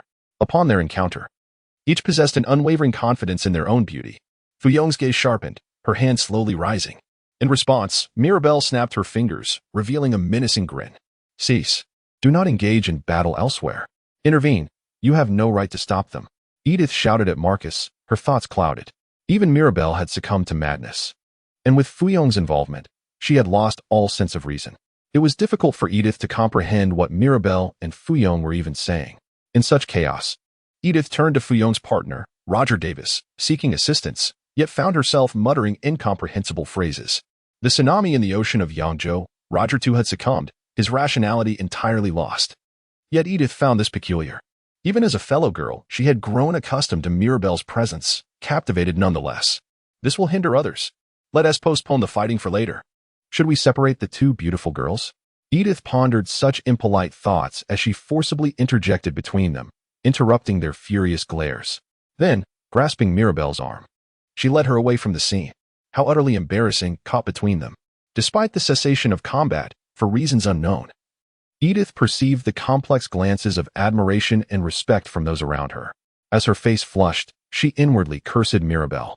Meanwhile, Mirabelle, aware of Edith's internal monologue, engaged in conversation with her usual demeanor. "By the way, Edith, who is your partner?" "Theodore Knott." Edith halted at a sufficient distance from Fuyong, searching for her partner, only to see a frail boy approaching from the opposite end. A rather popular Slytherin lad. Mirabelle murmured in awe, a faint smile gracing her lips. The choice of dance partner was indeed a miss. To mask her own embarrassment, Edith candidly replied and swiftly moved to the table. The students had already taken their seats, looking utterly bewildered, as the golden platter before them was devoid of any offerings. Though they held menus in their hands, they seemed at a loss as to how to place an order. What was the proper way to order? It appeared that little thought had been invested by the school into this matter. In stark contrast to Edith's furrowed brow, Mirabelle gazed at the menu with keen interest. After a brief glance, she murmured raw beef slices. The golden platter featuring the raw beef slices intrigued the students at the Slytherin table, who were all too aware of this novel method of ordering. Is that all right? What about Scotch eggs? Edith, perplexed, read the menu, and there appeared a Scotch egg. By the way, you seem quite busy lately. What have you been up to? Oh, Hermione has been engrossed in organizing something called PE. It seems to be an abbreviation for People for the Ethical Treatment of House Elves. The aim is to enhance the rights of house elves. Recently, Hermione had become fervently dedicated to advocating for the rights of house elves, actively seeking to recruit members from every dormitory, placing donation jars around, and cornering students to deliver lengthy speeches. However, thus far, her efforts had borne little fruit, as most students barely spared her a glance. Aside from Hermione, the only other members were Harry, Ron, and Edith, who had been coerced into joining the group. Granger was remarkably intelligent, yet at times she could be rather foolish.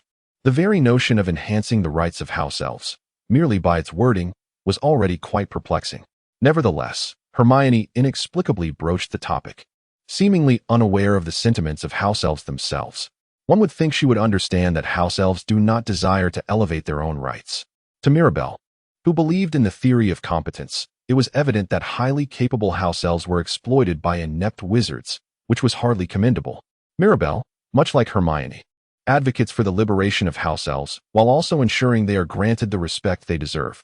In essence, Mirabelle and Hermione share a partially aligned perspective. The ball has commenced, showcasing the star participants and their partners. Harry, Fleur, and Crumb glide gracefully across the dance floor, and when Edith catches sight of Harry with Hermione, her eyes widen. Who is that? Oh, it's Granger. This girl possesses a captivating charm. It is only now that her allure is fully revealed. Gone is her usual tousled hair, replaced by sleek, chestnut locks elegantly styled into an exquisite updo, complemented by a subtle touch of makeup that enhances her beauty. The long blue gown she dons is unexpectedly stunning, and without the burden of her usual stack of books, she embodies a more enchanting presence. It is time to dance. Come, Flint. Oh. Mirabelle rose from her seat, and Marcus hurriedly followed suit. Edith and Theodore trailed behind into the ballroom, swaying to the music and dancing throughout the night. The second challenge's elegant ball, despite its imperfections, was indeed a delightful affair. Edith pondered, even as she grappled with the unfamiliar dance steps, hoping that this enchanting school life would endure indefinitely. Harry achieved the highest score in the first challenge. Although his score was impressive, the narrow margin meant that it was entirely plausible for others to surpass him. Harry needed to swiftly uncover the topic for the second challenge. In the first challenge, the golden egg awarded to the contestants would reveal the answer. However, upon opening the golden egg, it emitted only a peculiar noise, devoid of any useful information. Contestants were tasked with unraveling the mystery of the golden egg to discover the topic for the second challenge and devise their strategies. This was precisely where Harry found himself in a conundrum. No matter how courageous he might be, he was still just a boy, inclined to prioritize matters of amusement. Much like a child who claims that true learning only occurs after an exam, he was distracted by the distance from the first challenge, which also contributed to his sense of complacency. Harry contemplated seeking guidance from Cedric, as Hermione had suggested, but he was more inclined to find Mirabelle. Before he could locate her, Mirabelle had already caught the attention of another. Approaching her with a sticky smile was Rita Skeeter, the journalist clad in gaudy jeweled spectacles, with curly hair and a sharply defined magenta robe, who was penning an article against Hagrid. Suddenly, there she was, standing at the school's periphery, and Skeeter, disregarding Mirabelle's words, seized her hand. Mirabelle raised her eyebrows in reaction, yet Skit remained oblivious. He dragged Mirabelle to a secluded warehouse in the corner of the campus, closing the door behind them to ensure privacy. Well, I have a few questions, he began. I've heard much about Hermione Granger from Gryffindor. So, what is the verdict? How does she fare? She is indeed a remarkably intelligent student, though her shortcomings can be somewhat rigid. However, her ability to apply knowledge compensates for this. Mirabelle holds Hermione in high regard. Skeet attentively listened, jotting down a few notes by hand. The Slytherin student, Mirabelle Beresford, remarked that Granger's stubbornness and foolishness were entirely in line with the script. Mirabelle squinted and snatched the paper from Skid's hands. Did it seem entirely identical? Oh, do not fret over trifling details. Since one must fabricate from thin air, an interview is necessary. Perhaps even conversing with the walls might yield some insights. As she spoke, Mirabelle casually tore a piece of paper. Skid's eyes sharpened at this movement, and the smile that had lingered vanished entirely. It must be returned. There was no time to linger at home. Do not let pride cloud your judgment. Foolish girl, simply respond to the questions with clarity. Haha. Today I am in good spirits. Why then does it feel as though despair lurks nearby? Mirabelle cast a mocking smile at Skid, who was beginning to seethe with anger. Mirabelle harbored a profound disdain for being observed by others. Initially, the young woman appeared oblivious to the gravity of the situation. In a sinister twist, a demon was forcibly led to a secluded corner, where the door was ultimately shut, all in an effort to gather as much information about Lilith as possible. This intelligence was then relayed to some tyrant of Slytherin, ensuring their continued dominance. Is it truly feasible to fabricate such tales and manage to provoke ire? The intent was clear, to control the narrative. Regret and remorse would follow, accompanied by tears of contrition. Skid, with trembling hands on the door, voiced his fears. Until now, various strategies had been employed to dismantle adversaries. It was essential to craft narratives unrelated to conflicts, rendering enemies incapable of walking with pride beneath the sun. Information was the key, manipulating it allowed for unrestrained freedom. The girl was no exception to this rule. Upon departing, Skit would pen disparaging remarks about the individual, ultimately ruining their life. Although he had intentions, he miscalculated. He had not thoroughly investigated before bringing in a girl named Mirabelle. Did he require assistance? Ah. The question lingered. Could help indeed be offered? Mirabelle raised her arms, laughing derisively. Mirabelle's hand reached towards Skit's mouth, interrupting his broken front teeth. Was it a matter of information control? A correct answer, yet the perspective remains the same. 10 minutes later, the warehouse transformed into a hellish scene. The walls and floor were splattered with blood, permeated by the metallic scent. Rita lay at Mirabelle's feet, seated cross-legged beside a nearby suitcase. Skit's once proud glasses lay shattered. Shards of glass scattered across his face, and all 10 fingers were fractured. A few teeth were missing, and his nose had been disfigured. Mirabelle, with her head bowed, let her tear-streaked face and runny nose kiss the floor. The simplest and most effective means of control is through the tyranny of fear, the powerful tower above. Yet is there not a more graceful and uncomplicated principle? Ah, I implore you, release me. Mirabelle observed Skeet, whose eyes brimmed with tears in desperation, and grimaced slightly. Summoning all her strength, she delivered a harsh kick to his mouth, sending him crashing against the warehouse wall. 2 broken teeth left a crimson trail as they flew through the air, clattering to the ground. Would apologies, even when accompanied by tears, be enough for forgiveness? Such was the irony of the situation. Ah. Skeet was taken aback by Mirabelle's slow rise, instinctively attempting to flee on all fours, only to be seized by his hair. His face met the unforgiving floor once more. How absurdly tragic, to plead for mercy while weeping. It was indeed pitiful, revealing such a humiliating predicament. Preferring death over this exposure. As he was yanked by his hair, he lifted his terrified visage. Skeet had lost the will to resist, trembling in a state of despair. Who was crying for mercy? Plead for mercy. He screamed, his body coated in blood, tears, and snot. At these words, Mirabelle released his hair. Her heart was not so easily swayed, and this was how it would conclude. Drawing forth the wings of a bat from her cloak, she began to infuse them with her magic. Indeed, she would forever reign from the highest perch, the sovereign. If one possessed enough intellect to grasp even a modicum of understanding, rewards would follow. The enchanted wings ignited in flames, resting within Mirabelle's claws. Her nails transformed into a cerulean hue, beginning to writhe as if still alive. Skeet, witnessing this fearful spectacle, let out a shriek and attempted to retreat, only to realize that her grip had ensnared his arm. What are you doing? Do not fear. I admire your capacity for information gathering, as well as your ability to control it. From this moment forth, you shall be held accountable for the use of your powers. Mirabelle, with a sadistic smile, mercilessly sank her claws into Skit's arm. In an instant, a searing pain radiated through Skit's limb, prompting him to scream and roll over.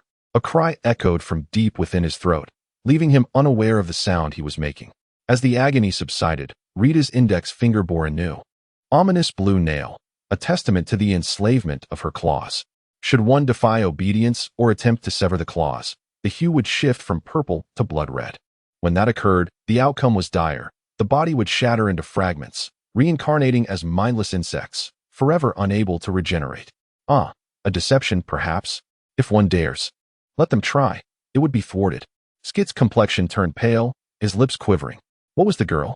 Was she truly a masterpiece of cruelty? How could an ordinary student remain so unfazed while committing such brutality? Skit was acutely aware of the girl before him, uncertain whether what he faced was indeed real. If he returned and the teacher discovered the horrific scene in the warehouse, it would lead to trouble. He ought to manage everything and clean the warehouse, right? What was wrong? Did he not hear? Skit stammered in fear, but in a moment, he caught sight of his own nails and screamed in horror. The color had changed. Only moments ago, they were a vibrant blue, now transformed into a deep navy. Skit raised his voice, hastily standing up. But it was futile. In that instant, he understood the gravity of his situation. Faced with Skit's demeanor, Mirabelle snapped her fingers and murmured, "It's all right. Take your time," employing her magic. The cleanup would prove challenging. Overwhelmed by terror, Rita Skit fell to her knees, while the demon returned to class with an expression of indifference. Left alone, Skit endeavored to tidy the warehouse. The recent ordeal resembling a haunting nightmare. He had supposedly unraveled the mystery of the golden egg. Yet, the truth remained elusive. Harry, in a fit of anger, saw Hermione shrink back. With merely 2 weeks remaining until the second challenge, Harry finally admitted to his lies and sought Hermione Edith's assistance. With her help, Harry deciphered the riddle of the golden egg. The first challenge involved water, while the second required him to dive into a lake and retrieve a heavy object. Yet, all that Harry knew was insufficient. The hint provided by the golden egg indicated that the challenges were time-limited. This meant he needed to dive for an extended period. How could he breathe underwater, let alone swim? Harry pondered. He found himself well within the realm of uncertainty. He needed to learn how to swim. But Edith's words echoed in his mind. The heavy object lay at great depths, presenting a significant dilemma. He had to devise a method to breathe underwater. Hermione considered this a rather simple conundrum. Merely swimming and diving. How to breathe underwater while retrieving heavy objects, and also being able to engage in combat seamlessly. Ideally, one could transform into a submarine or something akin to it. However, the necessary transfiguration magic was learned in the 6th year, so it was feasible. Hermione was convinced it was a brilliant idea. Yet, Harry lacked the knowledge and capability to execute such a task. Firstly, the conditions for participating in the Triwizard Tournament mandated that contestants be at least 17 years old, and the nature of the competition was naturally predicated on this stipulation. Thus, the challenges were tailored to the standards of 6th-year students. However, Harry was merely a 14-year-old competitor. His advantages were evidently far fewer than those of his fellow contestants. What about using a transformation spell? Perhaps turning a backpack into an oxygen tank? But understanding how an oxygen tank functions was indeed a challenge. Harry's friends endeavored to devise a solution, yet time slipped away as they sought a viable approach. For a week, Harry continuously reassured himself that time remained. With 5 days left, he remained hopeful that a solution would soon present itself. With just over 3 days remaining, Harry still had not conceived a viable answer. As the final day approached, despair loomed, especially when Hermione, their strategist, was summoned by McGonagall and could not assist Harry. Although Ron and Edith were both engaged, neither possessed Hermione's depth of knowledge and intellect. Harry found himself in a predicament, forced to remain optimistic about the prospect of 3 rather dim-witted companions yielding a favorable outcome. In reality, Ron merely offered futile suggestions, such as submerging his head in the lake and shouting at the water, while Edith attempted to launch a surprise attack. It seemed exceedingly difficult to conjure any useful magic. Should they alter their approach? How could they reshape their ideas? Perhaps tools, potions, or magical plants might offer assistance. Edith had exhausted her knowledge of spells. Based on this, she concluded that utilizing 4th-year magic to complete the challenge was nearly impossible. This was the rationale behind Edith's suggestion. Despite her lack of knowledge regarding certain potions, she wondered if they could still produce them in time. What about tools? The notion of potions was dismissed as impractical. Yet, as Harry pointed out, they all understood the intricacies and limitations of potion making. Furthermore, Edith's suggestion regarding tools was promptly rejected by Ron, who remarked that nothing existed to enable underwater breathing. The 2 mischievous older brothers seemed quite knowledgeable about tools or prank items of that sort. They were familiar with no magical plants, yet their understanding of flora was commendable. Upon hearing this, something clicked in Harry's mind. What exactly was it? What had become lodged in his thoughts? Desperately, Harry attempted to trace the threads of memory in order to dispel the fog clouding his mind. He recalled some magical plant that could be used underwater. Where had he seen it? When? After much contemplation, Harry returned to Professor Moody's defense against the dark arts class, recalling the enchanting aquatic plants from the book about the Sea of Magic. Neville. Neville, do you still have that book? Harry exclaimed, kicking his chair aside and dashing off, feeling as though he had glimpsed a long-lost light of hope. He had been searching for a spell but had yet to find one, and the chances of discovering a solution seemed increasingly bleak. Instead, he placed his hopes in the wondrous magical plants. Harry rushed to the Gryffindor common room, where he found Neville engaged in conversation. Neville, do you still have the book on magical aquatic plants from Moody? Yes, I still have it. What's wrong? Could you lend it to me? It might provide clues for the second challenge. Neville appeared taken aback, but upon hearing Harry's words, he was astonished. I know of a plant that could help solve the problem, Harry. Oh, really? What is it? It's called the gillweed, also known as the breathing herb. If you consume it, you can breathe underwater. Yes, exactly. Neville, do you know where I can find gillweed? For the first time, Harry felt a glimmer of hope. He grasped Neville's shoulders, expressing his joy, but Neville seemed somewhat hesitant to speak. Perhaps it's not available at school? Though anxiety crept into Harry's mind. Neville's words only added to his confusion. It's a very rare plant. He recalled having seen it in Professor Snape's laboratory. But apart from that, where else could gillweed be found? Snape, the most dreaded teacher, an adversary to Harry, made his legs tremble at the thought. Harry believed that if he asked Snape about gillweed, Snape would undoubtedly take pleasure in withholding the information, perhaps even relishing the opportunity to hide it away. In such a scenario, there remained but one way to acquire gillweed: to steal it. Harry felt a tumult of emotions within him, contemplating such a course of action. However, time was of the essence. It was evident that if he continued to seek alternative solutions, the impending challenge would become exceedingly awkward. The fleeting image of Hagrid's distorted face, warped by trust in him, flashed before his eyes. The mocking of Slytherins and the ridicule surrounding him made him yearn for escape. Harry picked up the book and studied it for a while, committing the appearance of gillweed to memory before departing the common room. Edith and Ron stood outside, anxiously watching Harry. The only way to procure gillweed is to steal it from Snape's laboratory, Harry muttered, prompting Edith to furrow her brow at his extreme proposal. Stealing from a teacher. Regardless of the reasons, crimes were committed and penalties would follow upon discovery. Even Harry understood the responsibilities that students ought to uphold. However, there was no turning back now. All right, I'll steal, Ron readily acquiesced without hesitation. In emergencies, decisiveness was both a strength and a weakness. Edith, perplexed by the steady progress of the two, lowered her head. She could not fathom why two Gryffindors had approached so close to Snape's laboratory, halting just nearby. It seemed that Snape's laboratory was the optimal place to pilfer the shrivelfig. Everything appeared to be proceeding smoothly until an unfortunate encounter arose. Malfoy sauntered in from across the way. Hey, Potter, what are you doing in here? He inquired, feigning ignorance. Curious, are we? What exactly are you up to? If you're not up to anything of significance, perhaps you should speak up?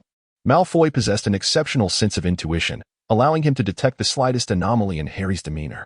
Observing Harry, he grinned maliciously, as if he had located his quarry. Nothing. Just go away. Oh, come on. Are you really telling me to go away near the Slytherin dormitory? How amusing, Malfoy taunted. What an insufferable brat, Harry thought. Yet, even amidst the usual demeanor of a Slytherin, Malfoy was far from the norm. Individuals of Edith's ilk were few and far between. While the likes of Malfoy constituted the majority, a reflection of Slytherin House's reputation. What is going on with the so-called savior? He sneered. Just then, the unmistakable sound of Mad-Eye Moody's prosthetic leg echoed nearby. Ugh, Malfoy grimaced at the thought of Mad-Eye, hastily turning away. After all, Moody seemed to harbor a particular disdain for Lucius Malfoy, even mocking him at times. Malfoy vividly recalled the incident where he was transformed into a ferret and subjected to torment. Facing a teacher was already a daunting experience, and the situation was dire when one considered the act of thievery. To his astonishment, however, Moody ambled past without so much as a glance. Nothing to see here, he muttered as he moved along. Harry mused that perhaps there existed an unexpectedly kind teacher. After all, during the first challenge, Moody had attempted to offer guidance, and when Snape caught him in the dead of night, Moody had extended a helping hand. Moreover, he had provided Neville with that book.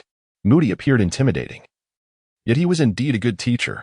Harry expressed his gratitude internally before stepping into the laboratory. He successfully passed the much-anticipated second challenge with a score of 45 points. This challenge involved infiltrating a lake, overcoming various obstacles, and retrieving a precious item. Hermione conveyed to Harry the gravity of the situation, hinting at Professor McGonagall's rationale. Perhaps the ball was intended to ascertain the significance of the item. Harry, faster than anyone, reached the creature and successfully rescued Hermione, though his actions revealed a troubling tendency to assist without careful consideration.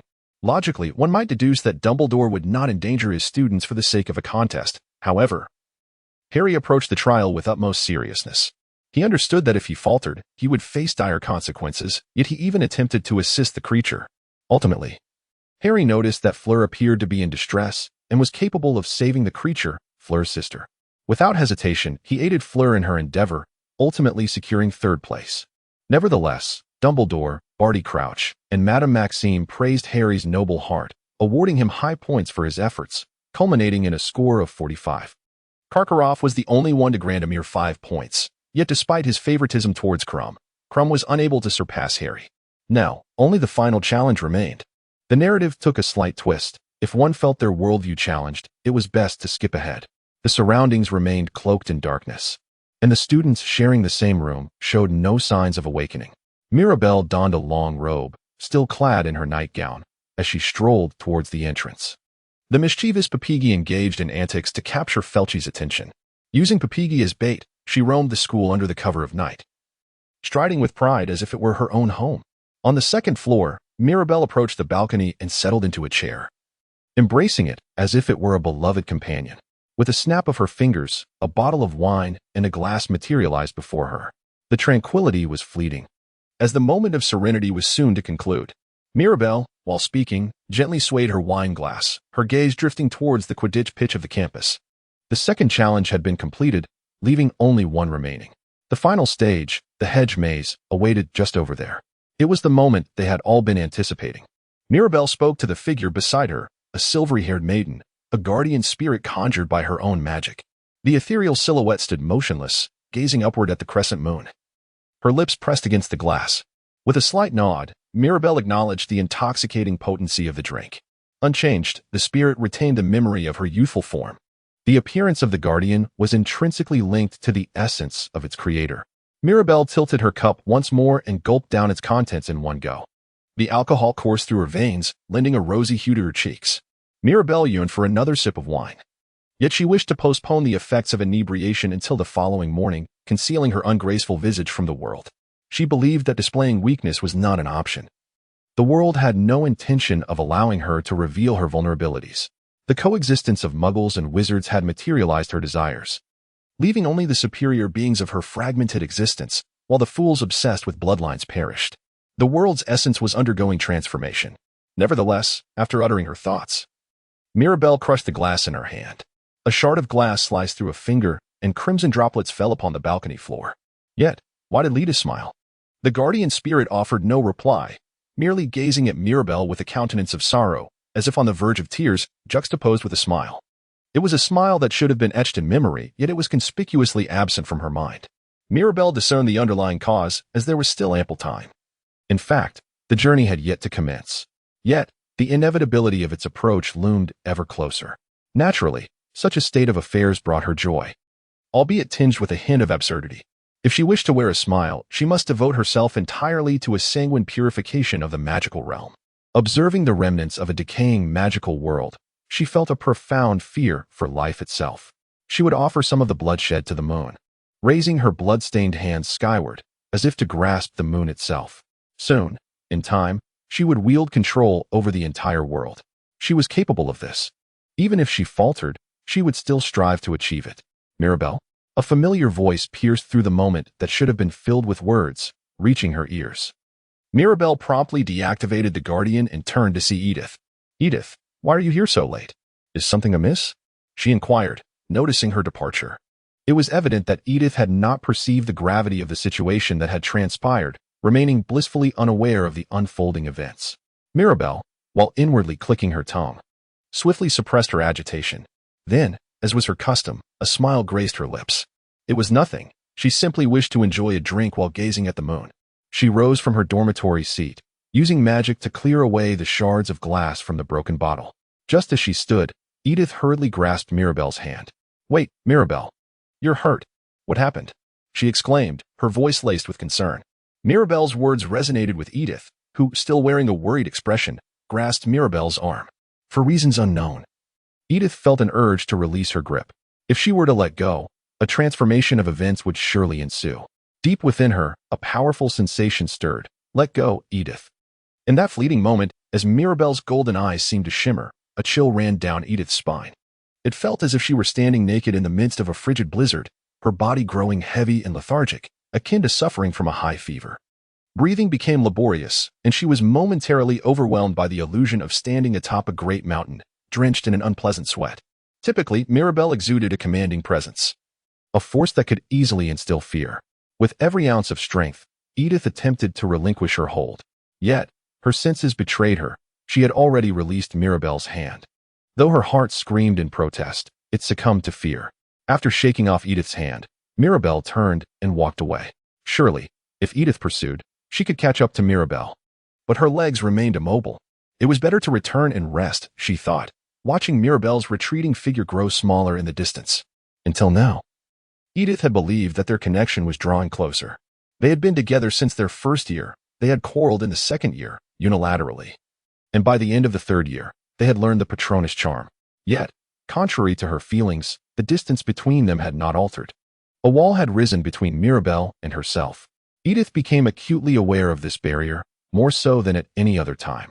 On the day of the event, anticipation filled the air as everyone wondered who would emerge victorious.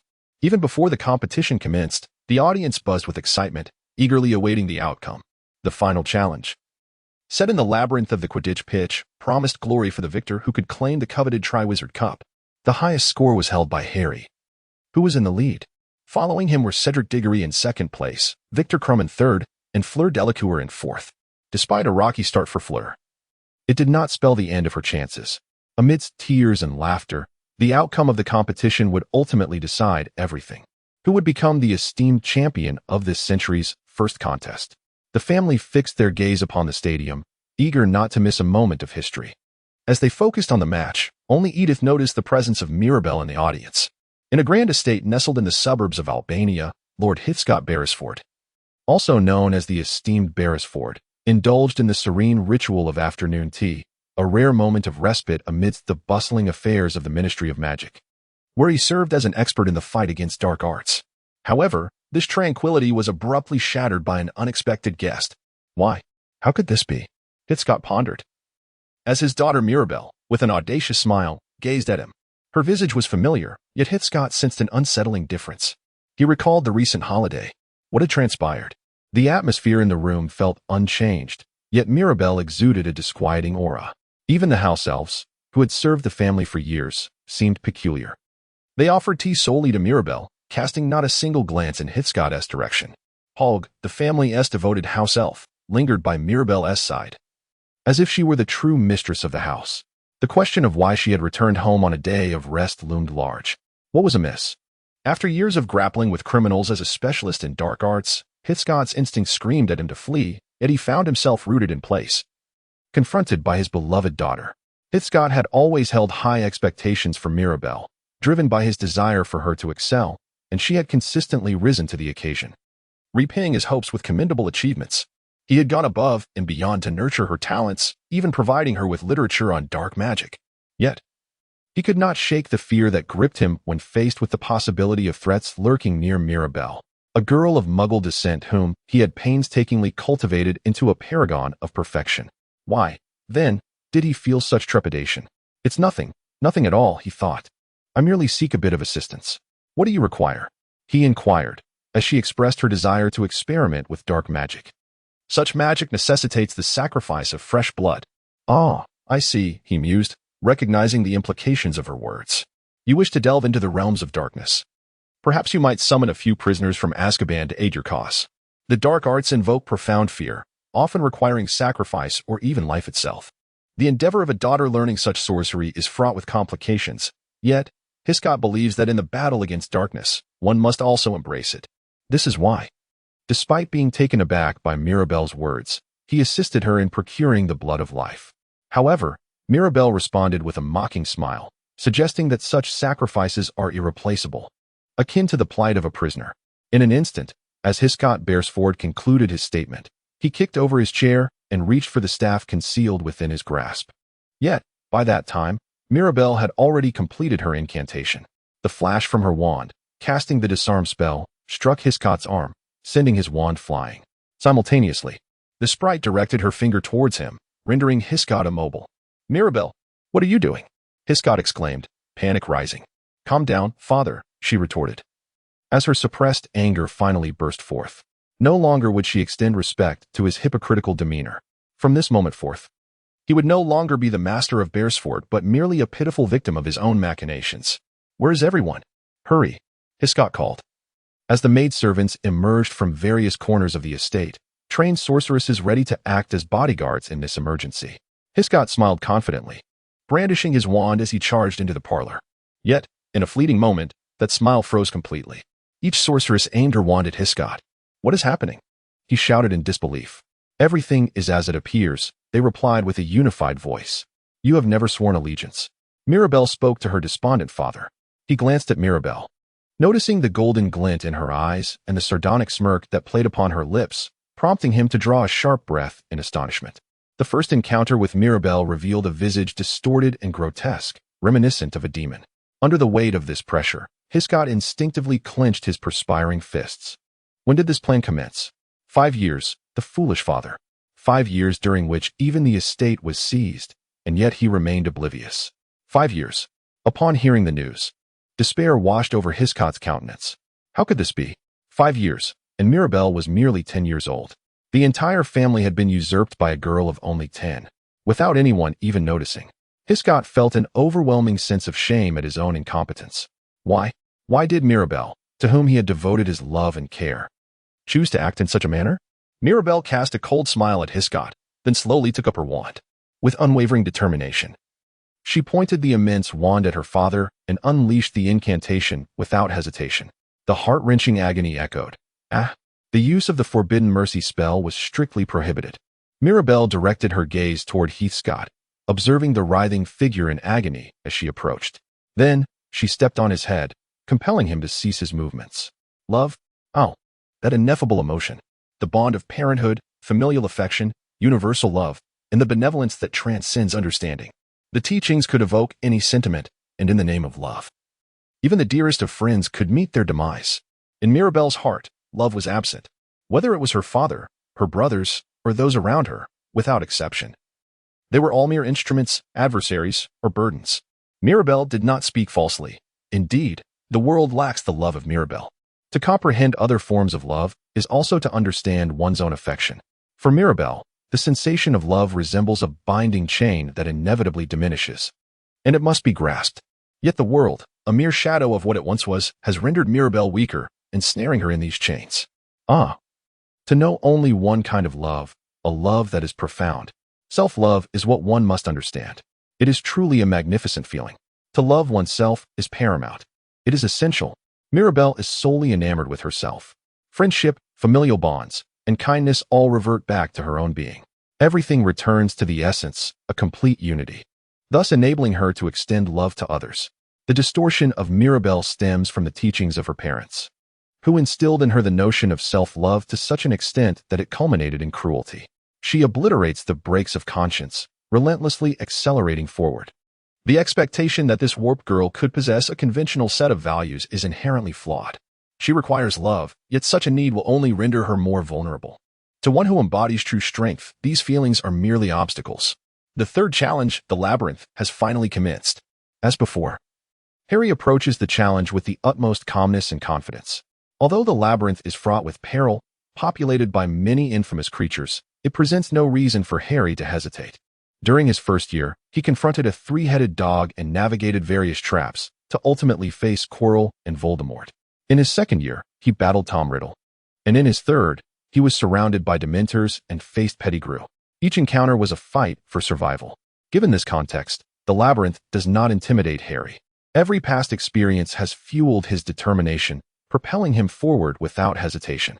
His early entry into the maze also confers an advantage. The scoring system rewards those who perform better in the initial stages, and Harry is the first to enter the competition grounds. The walls of the labyrinth are high and thick. Upon entering, he hears the cheers of the audience, while the surroundings are shrouded in darkness. Harry illuminates his wand and hastily follows the right-hand wall. Hermione had informed him that this method of navigating forks in the path is known as the right-hand rule, a renowned strategy for traversing mazes. However, it feels somewhat peculiar. Thus far, his progress has been smooth, with no obstacles encountered. There are no traps. Nor does he see any creatures that might impede his path, which brings Harry a sense of relief. How strange. What exactly is odd? Is it merely luck? Or is it an inherent trap? As he ponders this, Harry hears a scream behind him. Cedric. Cedric Diggory is in trouble and is screaming. Moments later, Harry sees red sparks flying from the very spot where the sound originated, signaling a retreat. In other words, Cedric has withdrawn from the competition for some reason. One less opponent, how fortunate. But what could have occurred in the maze that even caused Cedric to withdraw? Continuing onward, he finally encounters a boggart, which he quickly dispatches. Yet, Harry's mind remains perplexed. The progress has been too smooth, too peculiar. How could Cedric have retreated from a maze he could navigate? As Harry pondered, unexpectedly, the shrill scream of Fleur Delacour pierced the air, followed by a burst of red fireworks. In quick succession, another spark ignited, and Harry observed that all three of his rival champions had withdrawn from the competition. Wait, is there only one left? Just one. Why? What is happening? Everything had been smooth sailing, yet panic ensued. Harry found himself merely a step away from victory. With no opponents left, only mistakes remained, leading inevitably to his goal. Even if Harry were to withdraw, considering the ultimate outcome and the fact that the others had already retreated, there was no doubt he would claim the championship title. In that case, would it suffice to simply forfeit? Lost in thought, Harry shook his head. He felt as though he was ensnared in the labyrinth of traps. If he had not withdrawn from the competition, he could easily fall prey to the deceptive signal flares. Then, he would lower his guard, allowing foolish thoughts of certain victory to cloud his judgment. Even so, Harry's pride would prevent him from conceding defeat. He will withdraw. Continue. Images of his triumphant victory flashed in Harry's mind. The entire school would raise the championship cup in celebration, all smiling in welcome. Perhaps Hermione would kiss him on the cheek. As Harry envisioned it, he felt an insatiable desire to walk away with the trophy. Above all, he yearned for a victory that he could truly take pride in, a triumph that felt rightfully his. However, if Harry maintained his composure, he would notice the anomalies. He ought to reflect more deeply on the unusual ease of his progress, the absence of obstacles, and the complete elimination of his competitors. He recalled the warnings issued at the start of his 4th year aboard the Hogwarts Express. This year, it was best to be vigilant of his surroundings. Yet, Harry had cast aside that advice. Initially, he had been cautious, aware of the dangers that came with being one of the top 3 contenders, fearing that someone might deliberately endanger his life during the contest. But the glory he had already achieved blinded him to the reality of his situation. I can win. A 14-year-old surpassing all others in his school, destined to claim victory. Such a fervent mindset had made Harry overly cautious, ultimately navigating the seemingly miraculous and obstacle-free maze. He stood before the champion's trophy. Is it truly over? Is it as it seems? What is the final challenge? Is it really that easy? What could possibly be wrong? Anxiety mingled with anticipation, joy intertwined with doubt, causing Harry's heart to race like a frantic fly. Before him stood the trophy, yet it felt intangible.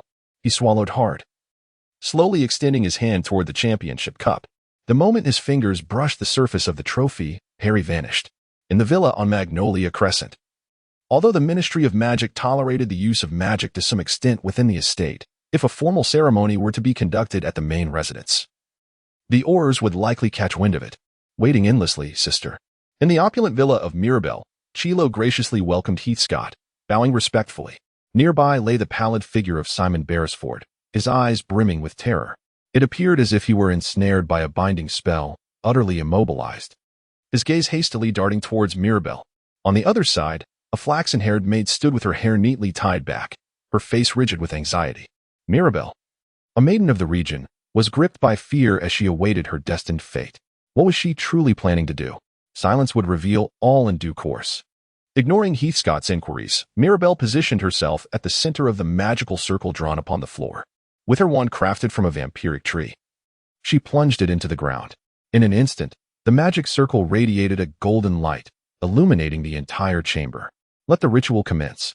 Tonight, she would transcend her kind. reaching the pinnacle of demonic power.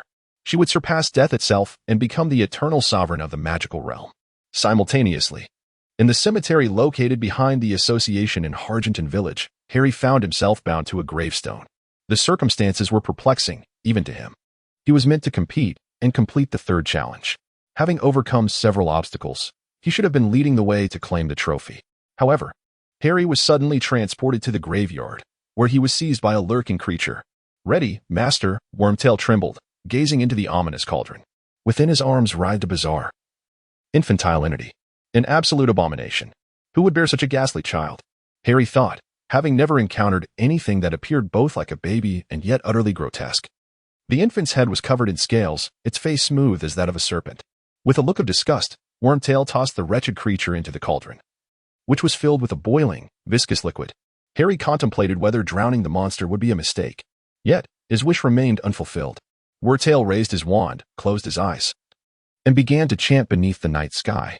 "Father S. Bones, heedlessly offered, grant thy son rebirth." Simultaneously, Mirabelle chanted her incantation. "With blood of kin, I offer this sacrifice. Let his life become the sustenance for the dark." The radiant magic circle of Mirabelle began to chant. Upon hearing the sound, Chilo unsheathed a knife and, with a careless thrust, plunged it into Simon's neck. There was no time for a scream. The cold, unrelenting brother, Simon, had his life snuffed out. As Simon's lifeless body collapsed, blood gushed forth, transforming into a swirling mist of crimson that enveloped Mirabelle.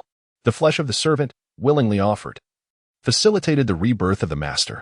In stark contrast to the incantation, the creature with the tail wept in a tone that betrayed no hint of joy. Then, amidst chilling, horrific sobs, it grasped a gleaming silver dagger, and with a swift motion, severed its own arm. A piercing scream echoed through the air. The severed limb fell into the cauldron, staining the liquid a deep red. Even in its self-inflicted agony, the creature writhed clumsily, lamenting its fate. "Innocent maiden, do you pledge eternal loyalty? Are you willing to offer your unblemished flesh to become a servant forever?" A question posed with clarity. The inquiry was directed towards the devoted maid. Then, Mary, the flaxen-haired maid, approached Mirabelle and, with a resolute expression befitting a martyr, calmly declared her consent. "I am willing," she replied, her voice filled with unwavering conviction. Mirabelle quietly embraced Mary, her smile enveloping Mary in a tender warmth. She then gently licked her neck, caressing it with her fingers. In a fleeting moment, she sank her teeth into the soft, white nape. The blood of the adversary, forcibly offered, breathed life back into the foe. Painful groans escaped, as the chant of the worm's tail continued unabated. A silver dagger was plunged into Harry's right arm. The blood collected in a vial. As the crimson liquid poured into the cauldron, it transformed into a dazzling white hue. Harry's final stand, however, was met with contrary fate. The cauldron emitted a cloud of white steam, from which a thin, dark shadow ascended like a skeleton. A face whiter than bone appeared, with eerie, deep crimson eyes and a serpentine, flat nose with gaping nostrils. An ugly figure, repulsive in its deviation from humanity, cursed by the denial of the soul's truth. It was the Dark Lord, Voldemort, a terrifying embodiment that instilled dread across the wizarding world, his name regarded as taboo, though still in a half-formed state. He was a creature estranged from humanity. Voldemort had returned. Oh, God, Father of all beings. Denial, now transcending the laws of life laid before us. A blinding golden light filled the air as the sacrificial blood surged into Mirabelle. The sin of slaying kin, the curse of sacrificing an untainted body. A dark magic transformed the souls beyond the realm of humanity. In a sense, it closely resembled the act of killing and splitting a soul into horcruxes. Though the appearance remained unchanged, the cellular structure morphed into that of a monster. Life ceased, a suspension of existence, referred to as an undead creature, a vampire, scorning the sunlight. They thrived under the moonlight and the shadows of night. Total denial of the Emperor's established laws, sheltered by the Emperor himself. Golden eyes sparkled with a serene glow. Their innate allure intensified as deep crimson claws elongated, and the sharp fangs regrew into true tusks.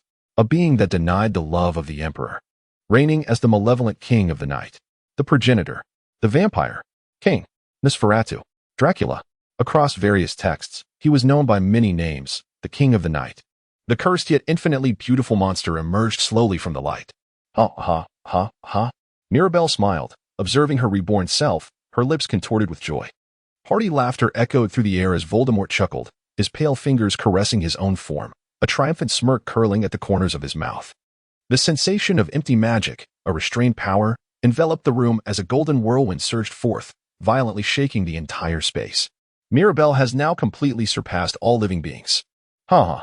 Voldemort raised his wand, pointing it at Wormtail.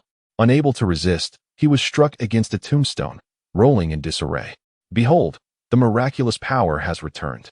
Everyone is engulfed in terror. Voldemort has now fully regained his dominion over all things. Ha! Mirabelle smiled. Voldemort also smiled. Was it mere coincidence or a trick of fate? The newly arisen tyrant, the once dominant Dark Lord regaining power. The new evil and the old malevolence. From distant lands, both resounded with laughter. Let us first partake in our meal.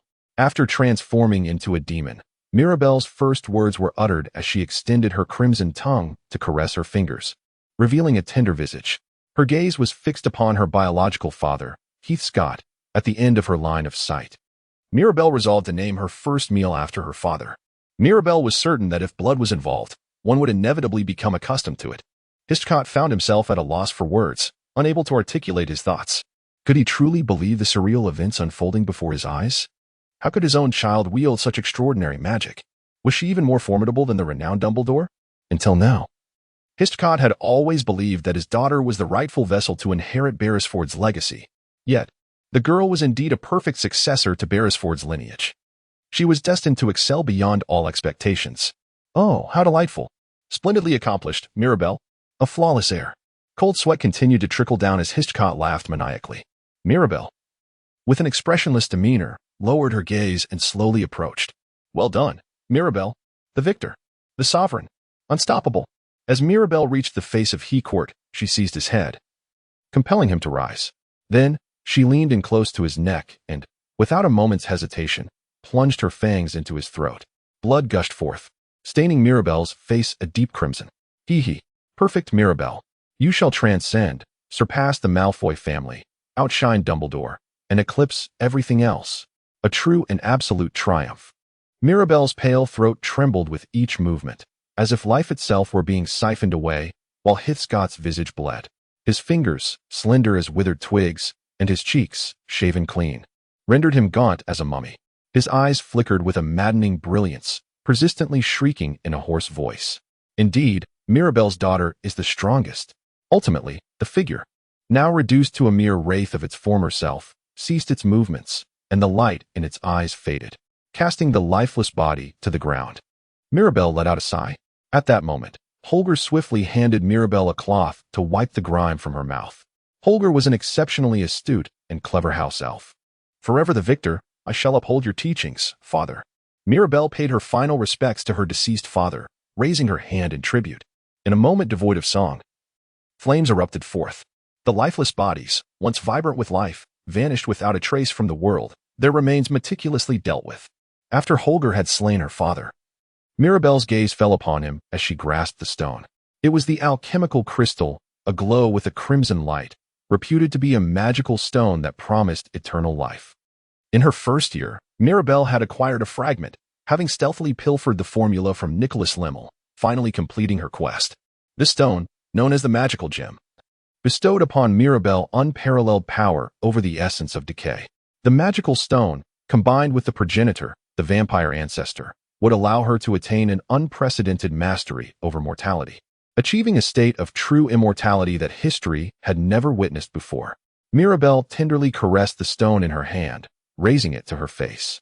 Yet, it was not sufficient. Merely a fragment that was barely enough to reach true decay. The proximity to decay signified the very essence of death itself. The death curse, which directly bestowed mortality, seemed almost powerless in this regard. This was precisely why Mirabelle resolved to employ the dark magic of the third immortality. In pursuit of this, she even resorted to the extreme of slaying Hitchcock, who had no connection to the ritual whatsoever. All this, merely to rend her own soul. Did she truly intend to create a Horcrux? She had uttered it herself. That foolish magic which weakens the soul. Chilo perceived Mirabelle's intentions and raised his voice. A Horcrux is indeed a potent form of magic, a means to achieve immortality. However, to claim it weakens the soul is simply erroneous, Mirabelle. Nevertheless, Mirabelle responded to Chilo with a carefree smile. Do not worry, Chilo. The soul will not be harmed. The soul of the parasitic entity has been torn asunder. What? The memories of the world have not been disclosed, and until now, it has been mistakenly believed to be that world. From the moment Mirabelle became aware, she possessed memories beyond her own, referred to as the legacy of the world. She viewed existence as a narrative, akin to the tale of Harry Potter, a mundane life of a Muggle girl. Until recently, Mirabelle believed that was her reality. Yet it held no significance. She harbored no desires. She lacked ambition. She was devoid of identity. Was it truly Mirabelle's reality? Contemplating this, Mirabelle began to realize the truth. From the very beginning, the answer had been apparent. She had come to a conscious understanding of a crucial point. Hence, she felt as though she were an intruder in her own life. Believing she had trampled upon and stolen memories that were not hers. It was merely a filthy parasite that infected and sought to overshadow her essence. Years later, Mirabelle ultimately uncovered the truth. Upon this realization, comfort enveloped her. The essence of something profound stirred her soul, clinging to her unwilling to let go. The existence of souls was long familiar in the realm of sorcery. When life is birthed, body and soul intertwine. However, when Mirabelle came into existence, a rude outsider intruded, attempting to rewrite the infant's life, or more precisely, to alter the infant's essence. Ultimately, it seemed to be overshadowed and absorbed by Mirabelle's strong self-love. Yet she could not tolerate the impurities within her soul.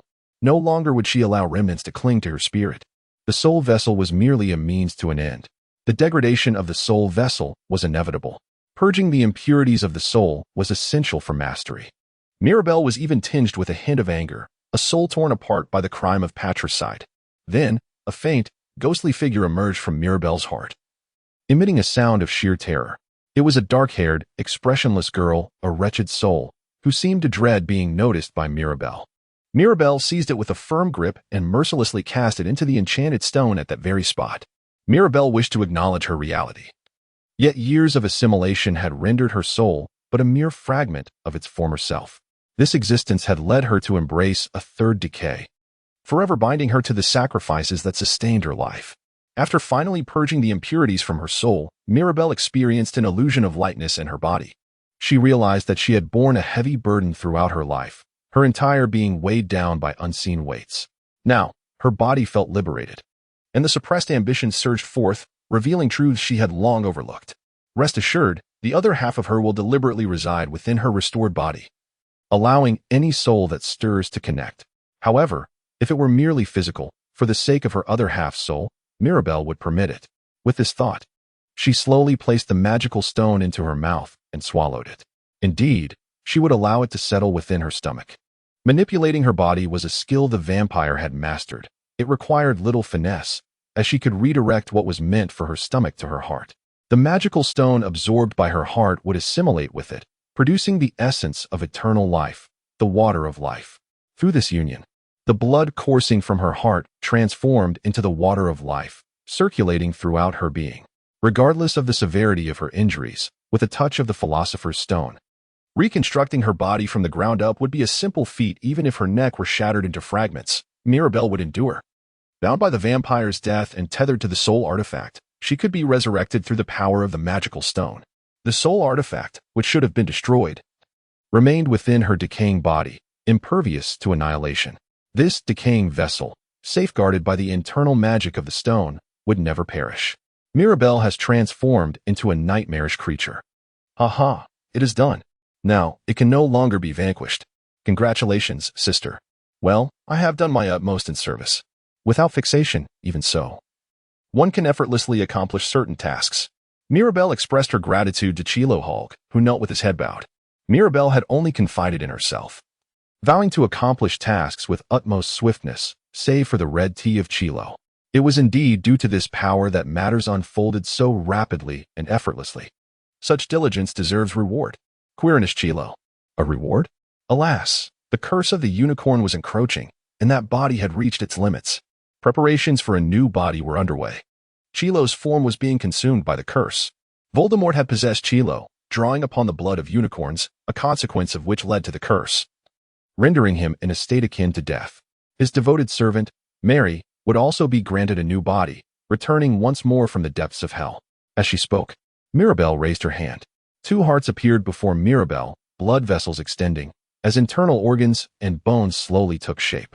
One was the entirety of Chilo's arms and body, while the other was the new, beautiful form of Mary, a girl reborn. Mirabel infused Mary's soul into the body of a perfect maiden, bestowing it with the breath of life anew. It is a truth that even with the magical stone, the dead cannot be resurrected. The stone may reconstruct the body, yet it is incapable of mending the soul. The absolute law, decreed by the deity of resurrection, stands as an unyielding truth. However, the devoted servant, having been sacrificed for their master, dares to defy the divine truth. Upon the ritual's completion, only Mirabel remained under the protection of the deity. Those who aided in the ritual were similarly shielded, yet their bodies underwent no transformation. Thus, the servant's soul was cursed, condemned to wander in the depths of hell, an isolated and restless spirit. After Mirabel became the progenitor, coupled with Gabby's research on souls, it became a remarkably simple task to summon back the recently departed souls of servants. As for her corpse, it represents a formidable challenge, yet with focused attention. I believe it can be accomplished. Mirabel broke into a smile, her fingers caressing Chilo's neck. Chilo shivered briefly, yet soon found tranquility, closing his eyes. The master had never failed. It was precisely this unwavering belief that led Chilo to entrust himself, to betray such trust. Mirabel severed Chilo's head and obliterated his former corporeal form. Mirabel is prone to making mistakes that lead to suffering. Even Chilo is aware that he has already perished. Mirabel seized the soul, forcibly embedding it into a newly fashioned body, as if sealing the spirit within a vessel. Cairo, now inhabiting this fresh form, rose with trepidation, examining his physique in dread. It was over. How did the new body feel? It was almost unbelievable, a sensation akin to rebirth. It felt as if he had been liberated from shackles, his body remarkably light. Only now did he realize. Only now did he comprehend the extent of the curses that had ensnared his former self. Cairo's experience was one of buoyancy, devoid of any discomfort. This body, more familiar than its predecessor, moved precisely as he intended. In his old form, he had felt nothing. Now, he reveled in the responsiveness of his new physique. Compared to this new body, the old one seemed like an outdated broom, lagging behind by generations. Cairo, you have been troubled. In this new body, the shackles of the curse have vanished. No longer do you bear the blue nails. Even if you were to stand against it, you would not be reduced to a mere insect. The master must know that even without such a thing, rising again would be impossible. Cairo offered a bitter smile while kneeling before his eternal queen, his master, the absolute sovereign. Even in the absence of curses, defiance would shatter his soul, reducing his body to mere pulp. A fragment of Cairo's spirit had already succumbed to enchantment. He was imprisoned. Cairo could betray.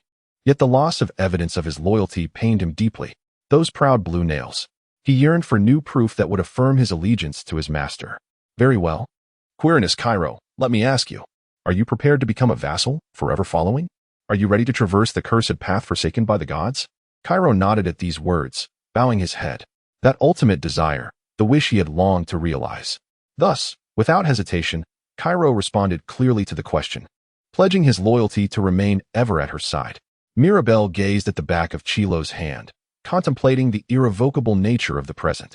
As one who had completely lost her way, she recognized that to unify the world, one must possess formidable strength and an almost eternal lifespan. The means to acquire such power and grow stronger involved severing the weaknesses inherent to humanity. Mirabel, as a being, was acutely aware of her vulnerabilities. If that were the case, if her current strength were to wane, she would also become feeble. Weakness, echoed in her mind, recalling the words once spoken by Letus. Mirabel felt as if she could see a tear-streaked face. This resonates with the first chapter. Many have remarked that the initial writing was awkward and juvenile. Yet a careful examination reveals numerous subtle foreshadowings. The subsequent chapters elucidate the reasons behind the distorted personalities, and attentive readers may discern why Mirabel treats Edith with such kindness. Including the inquiries about her family, the narrative hints at the nature of their world, and the chapters provide answers. Letus's character, in fact, is subtly referenced in Chapter 42, along with an additional side chapter that has been completed but not yet published. The intention is to release it after the conclusion, along with seeds of further plot developments. Fainting on the ground, Voldemort's furious voice echoed through the cemetery, accompanied by a flash of deep crimson light. The curse of oblivion rendered its targets unconscious. Harry quickly dodged and sprinted toward the Triwizard Cup, the key to his escape. However, Harry underestimated Voldemort, who seized him, encircled by Death Eaters. and compelled him into a duel. Given the disparity in their magical prowess, Harry was expected to prevail. The duel was merely a fade for a public execution. Yet, Harry's display of courage in the face of death caused Voldemort to underestimate him. Surrounded by an enemy that seemed invincible and inescapable, Harry chose to confront his mortality in the final moment, fighting valiantly until the end, just as his father had done. The noble courage of Harry's decision wrought a miracle.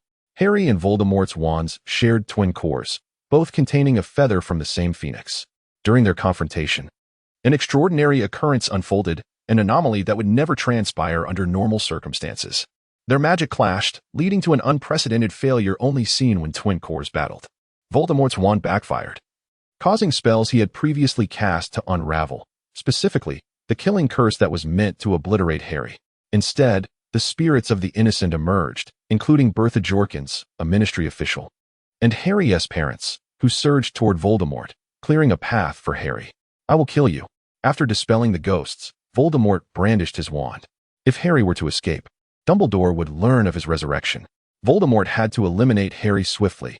Taking into consideration a crucial point, Voldemort aimed his wand at Harry and cast a spell. However, the reversed wand became sluggish, making it difficult for the spell to strike Harry. Ultimately, Harry vanished from the graveyard, having deftly touched the portkey. Damn, if he pursued, he would inevitably encounter Dumbledore, and the pursuit would continue. Voldemort could only hope that Barty Crouch would successfully capture Harry. Overwhelmed with frustration, Voldemort's face contorted with increasing rage upon hearing laughter directed at him. Who just laughed? In a moment of levity, he would kill for such an insult. Even his loyal Death Eaters could become targets of his wrath. To Voldemort, the lives of others held no value whatsoever. A bomb primed to explode had been ignited by the mockery, and it was destined to detonate. Yet, the opponent displayed no fear.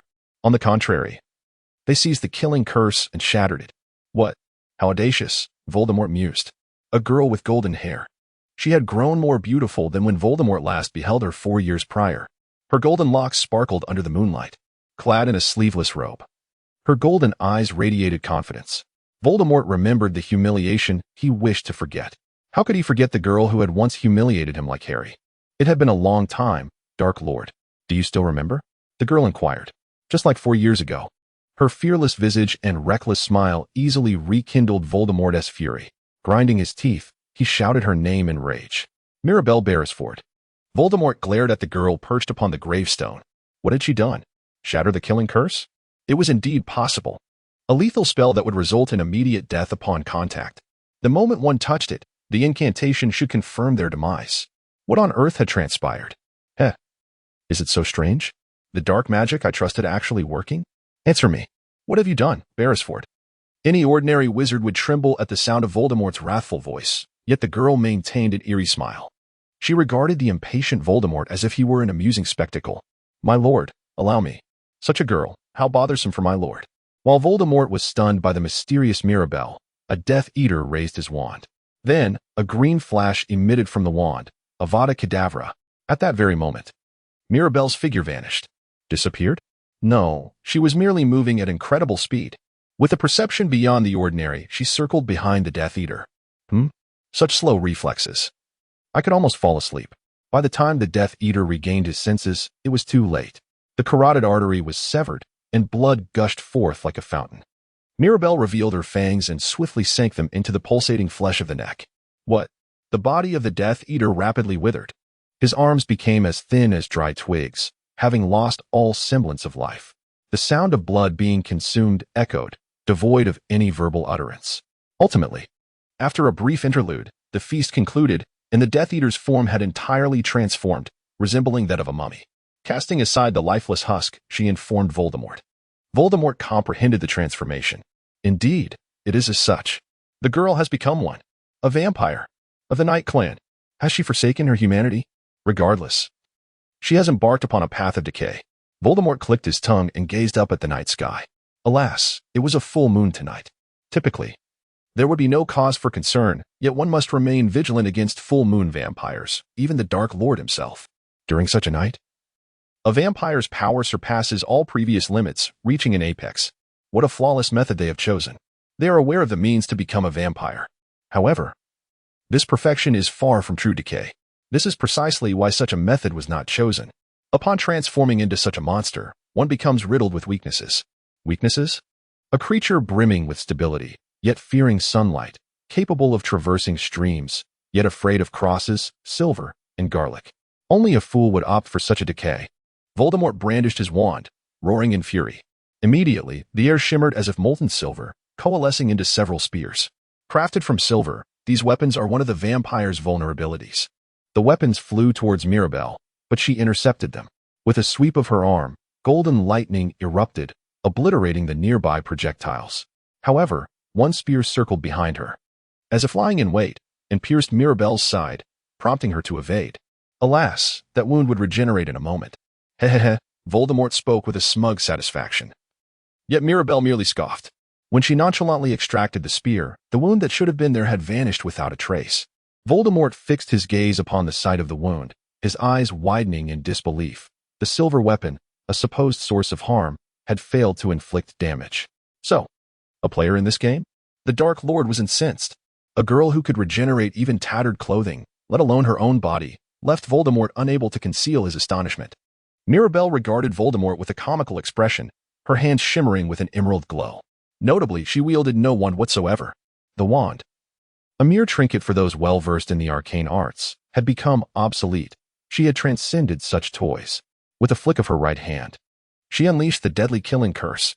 Voldemort evaded the initial strike, yet, as anticipated, a second assault swiftly followed. He rolled deftly to avoid the lethal spell. However, as he rose, her third attack was already aimed at him. Yet, in an instant, he vanished, narrowly avoiding the blow.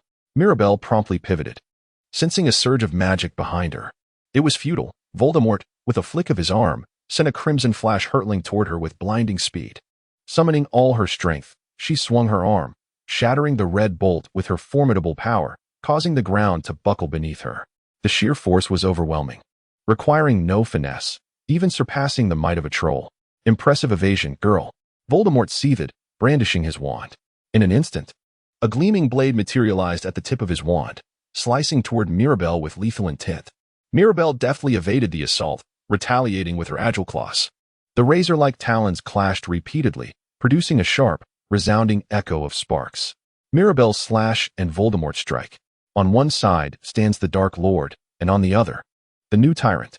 Under the backdrop of a full moon, two malevolent sorcerers engage in a fierce battle, each embodying their respective evils. It is astonishing to witness Voldemort wielding martial arts. Behold the Dark Lord. At first glance, the skirmish appears evenly matched, yet Mirabelle holds the advantage. In close combat, Voldemort has no chance of victory. The disparity in physical prowess is insurmountable. Mirabelle's strength is unparalleled. Unless he faces immediate demise, he possesses the ability to regenerate. A stark contrast to Voldemort's physical limitations. Should Mirabelle land a blow, Voldemort's body would be rendered fragile and shattered in that instant.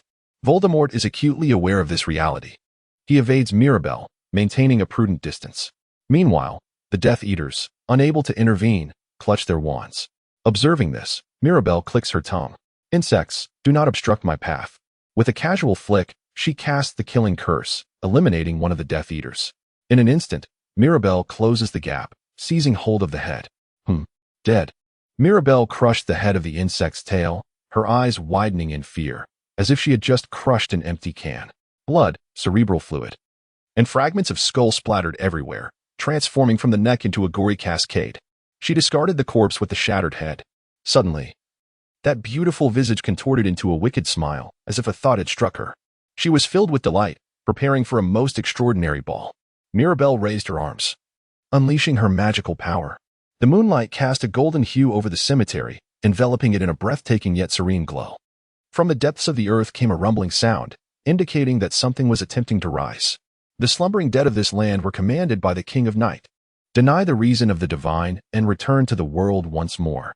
Hatred for life, loathing for existence, turn that animosity towards all living beings. The Mirabelle Declaration.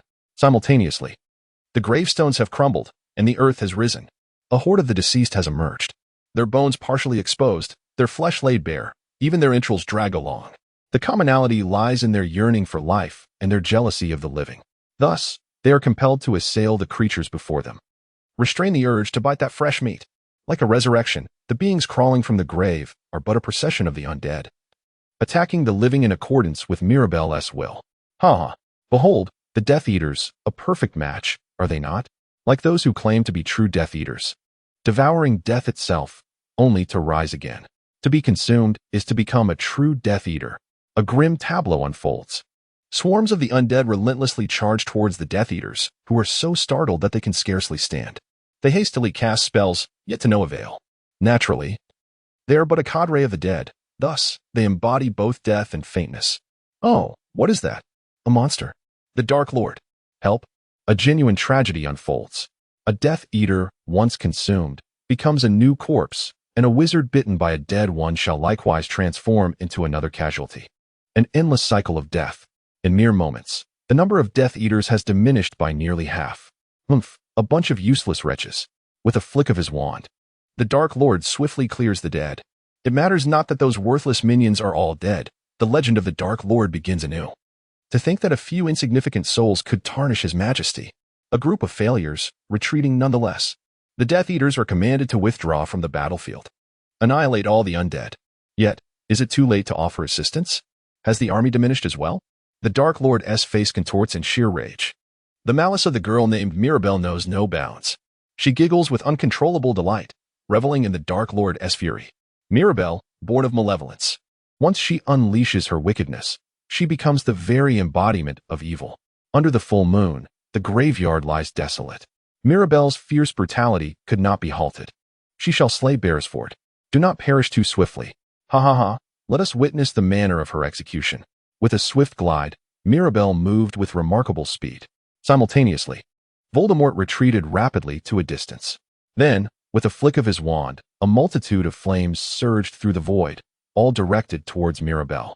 Mirabelle raised her arm and struck the ground with tremendous force, unleashing a colossal shockwave that extinguished the flames, pushing them back half a step. Fool! Do you truly believe such a tactic could be effective against me? Mirabelle clenched her fists, gathering her magical energy. Her fingers released a crimson flash directed towards Voldemort. Once again, Voldemort repositioned himself behind Mirabelle, his wand emanating a green light. Avada Kedavra, perish, Beresford, he declared. Futile. She swung her arm to shield herself from the approaching curse's brilliance and swiftly turned to counterattack. From her fingertips, she unleashed the same curse, targeting Voldemort. With a mere flick of his wand, Voldemort summoned several corpses, transforming them into a wall that obstructed Mirabelle's assault. Nevertheless, Mirabelle's onslaught was far from over. Raising her arm, a golden pillar of fire erupted behind her, ultimately taking the form of a dragon, a magnificent creature with 9 heads, embodying fierce flames. In response, Voldemort lifted his wand, and a green pillar of fire ascended behind him. The undulating body of the flames morphed into a burning serpent. Devour it. Destroy it. A golden 9-headed dragon faced off against a green serpent. The two infernos collided, consuming one another. Amidst this tumultuous backdrop, the magical exchange between Mirabelle and Voldemort intensified, with countless flashes dancing around the graveyard. In a fierce confrontation, Mirabelle launched an assault, while Voldemort deftly evaded.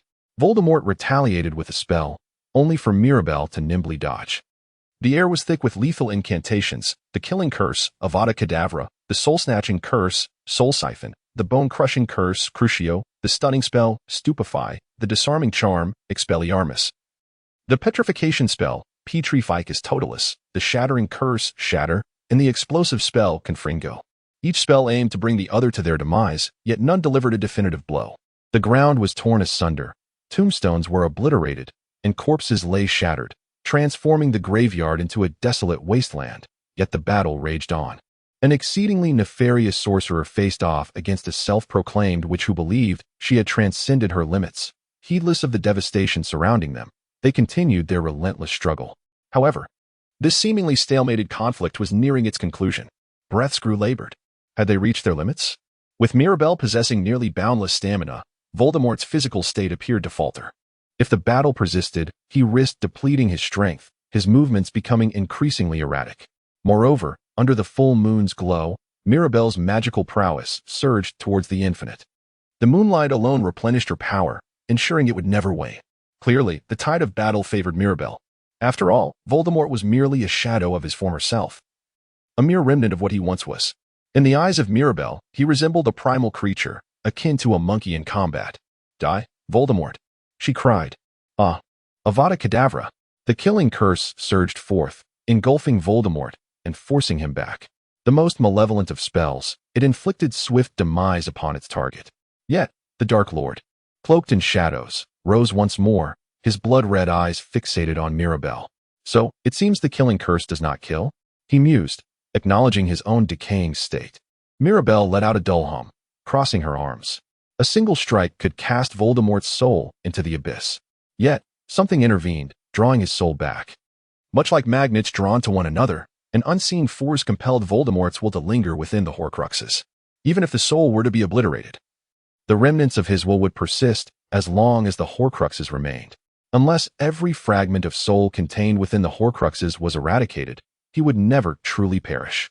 Consequently, Voldemort had crafted a multitude of these Horcruxes. As of now, it can be said that the battle has reached a stalemate. Mirabelle found herself unable to vanquish Voldemort, just as Voldemort could not extinguish her life. Even if his corporeal form were shattered, he would endure, while Mirabelle's dismembered body would regenerate instantaneously.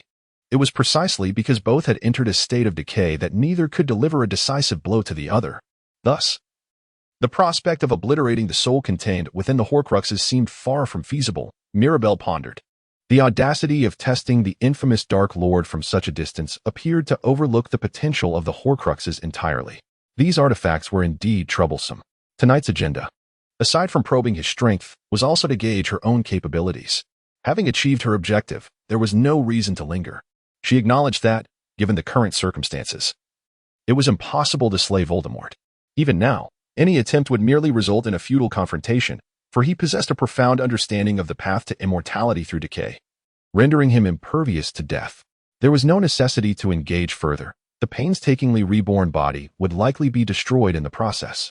Most importantly, she recognized that she could not defeat Mirabelle at present, lacking the firepower requisite to combat such a monstrosity.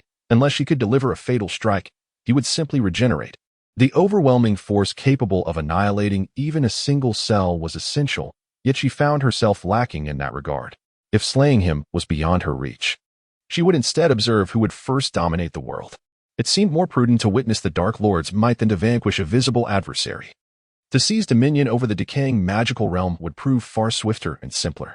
Thus, she concluded that mastering her strength, establishing a strategic advantage, and removing her opponent's pieces from the board would provide the optimal solution. She would convey to Voldemort the impending demise of his world. It would be fascinating to see who truly deserved the title of king. With an unwavering smile, she entertained no thoughts of defeat.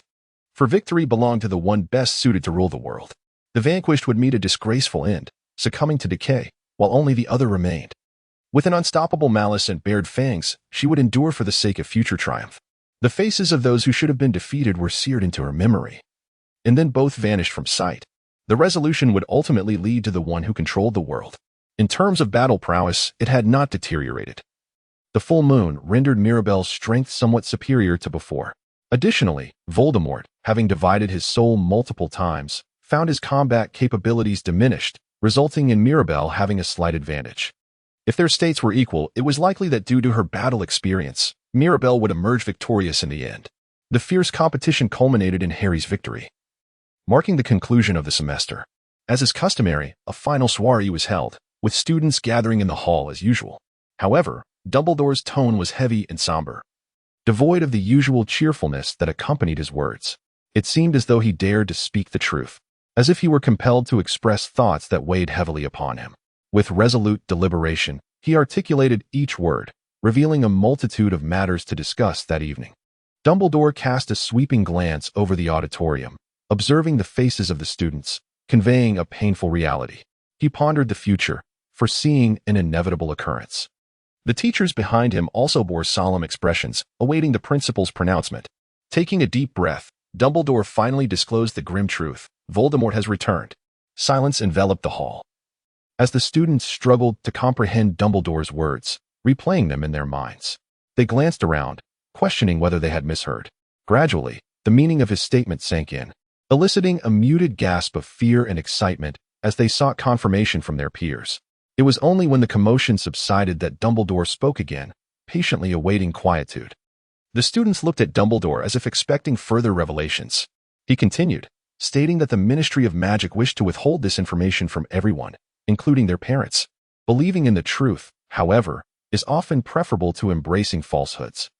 He expressed that the tendency to lie and conceal would soon lead to the realization that the coming year would not mirror this one in tranquility.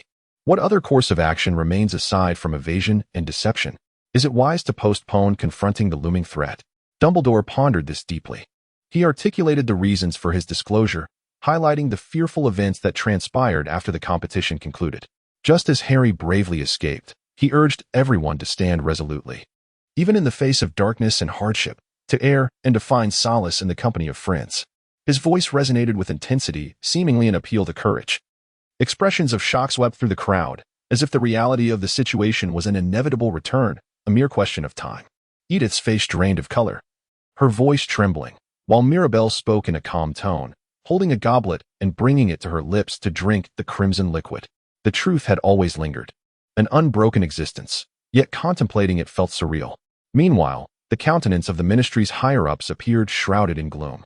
Mirabelle placed the goblet on the table and, with a keen sense of curiosity, clicked her tongue.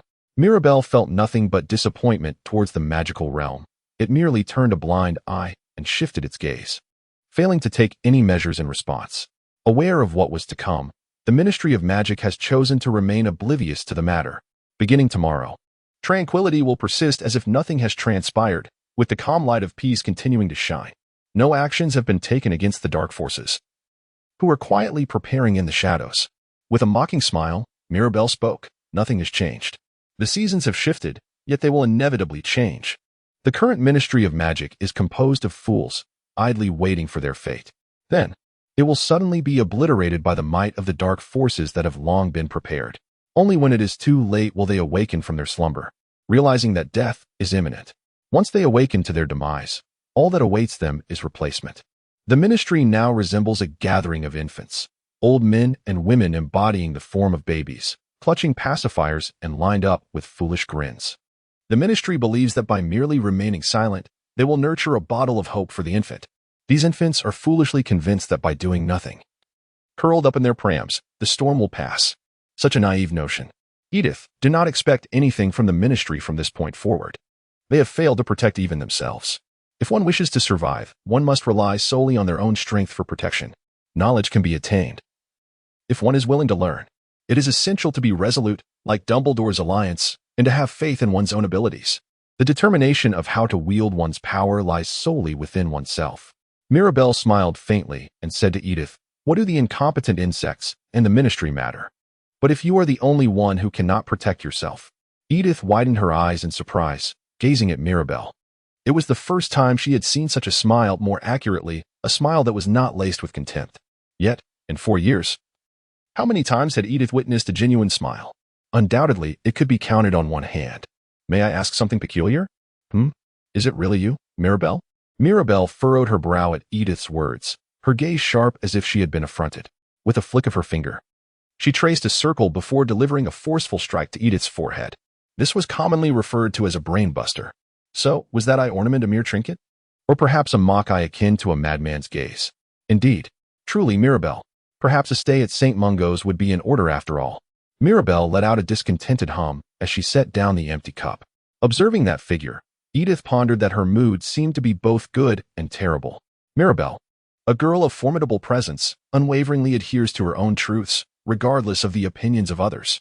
While Mirabelle has voiced her thoughts extensively, Edith harbors an unshakable conviction regarding the genuine resurrection of Voldemort.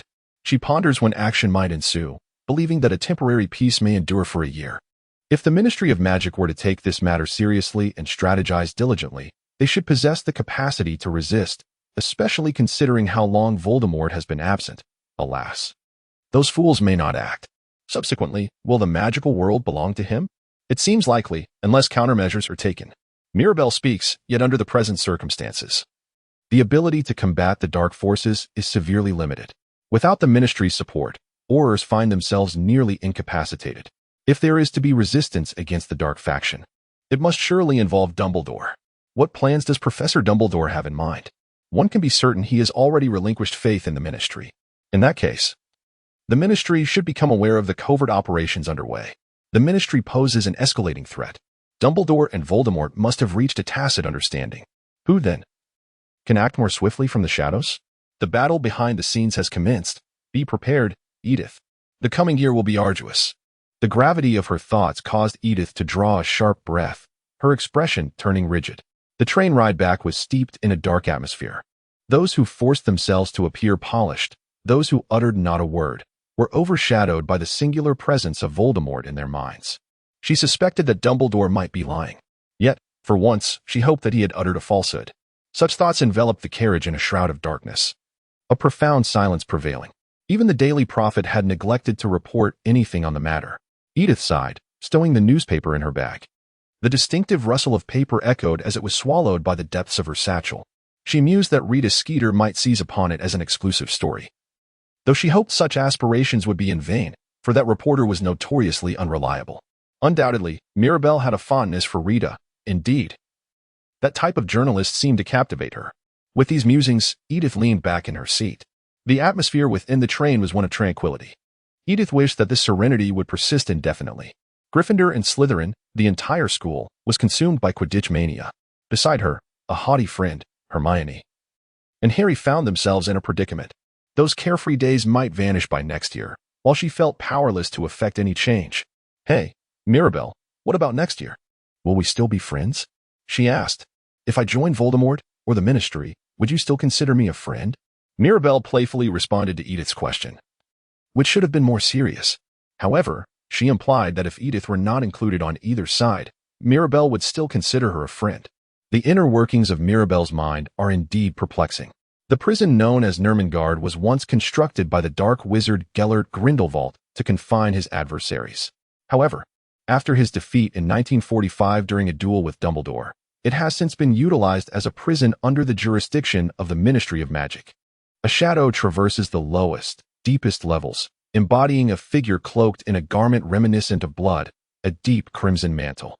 The figure's head is entirely obscured by a hood, revealing only a glimpse of golden hair that protrudes from its depths. The sound of hollow footsteps echoes through the cell as the cloaked figure strides forward. Where are the guards stationed here? Why is there no one to oversee? The answer lies in the lifeless bodies strewn across the floor, those who were meant to guard this prison. Without exception, their necks have been broken by an extraordinary force, as if twisted by a giant's hand. A shadow stands before a cage, parting its lips. Gellert Grindelwald? Who? It responds with an unexpectedly high-pitched yet raspy voice. Undoubtedly weakened by the lengthy imprisonment, lacking the once formidable resonance that had shaken the wizarding world. Yet, amidst the darkness, two eyes flicker with a peculiar light, attempting to pierce through the veil of identity. A name, though absent, is of little consequence. Let us refer to him as the King of the Night. The King of the Night? He chuckles. What a splendid title. Also known as the former Dark Lord, once one who sought to transcend death. Grindelwald casts a stern glance at the mocking figure of the masked King of the Night. After a brief silence, the King of the Night speaks first, raising the corners of his mouth in a bold declaration. Gellert Grindelwald, I have arrived. Do you wish for the name that once thundered through the magical realm to resonate once more? Marlowe, a young girl who lost her parents, was taken in by the Berenstorff family through an orphanage. She served as a companion to Mirabelle, much like any ordinary playmate. Rather than being a friend, she was treated as a mere toy, subjected to whims, her autonomy disregarded. Mirabelle, having endured a near-abusive upbringing from her parents, found in Marlowe a channel for her pent-up frustrations and anger. The distorted kindness of the Berenstorff couple provided Mirabelle with an outlet for her emotions, while their daughter faced the crushing weight of strict education. Yet, Mirabelle did not succumb to such a fate. Her sense of self-worth permitted her to direct her fury toward an ineffectual servant. Consequently, Marlowe failed to fulfill her intended role and was reluctantly reassigned to serve as Mirabelle's personal caretaker, her treatment slightly improved.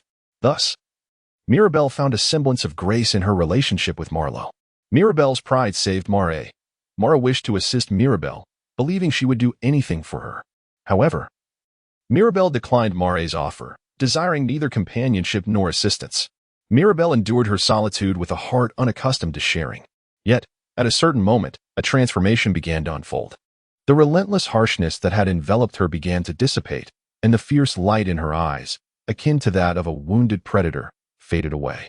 Upon encountering the silver-haired maiden, she gradually found tranquility, even allowing a gentle smile to grace her lips, reminiscent of warm sunlight.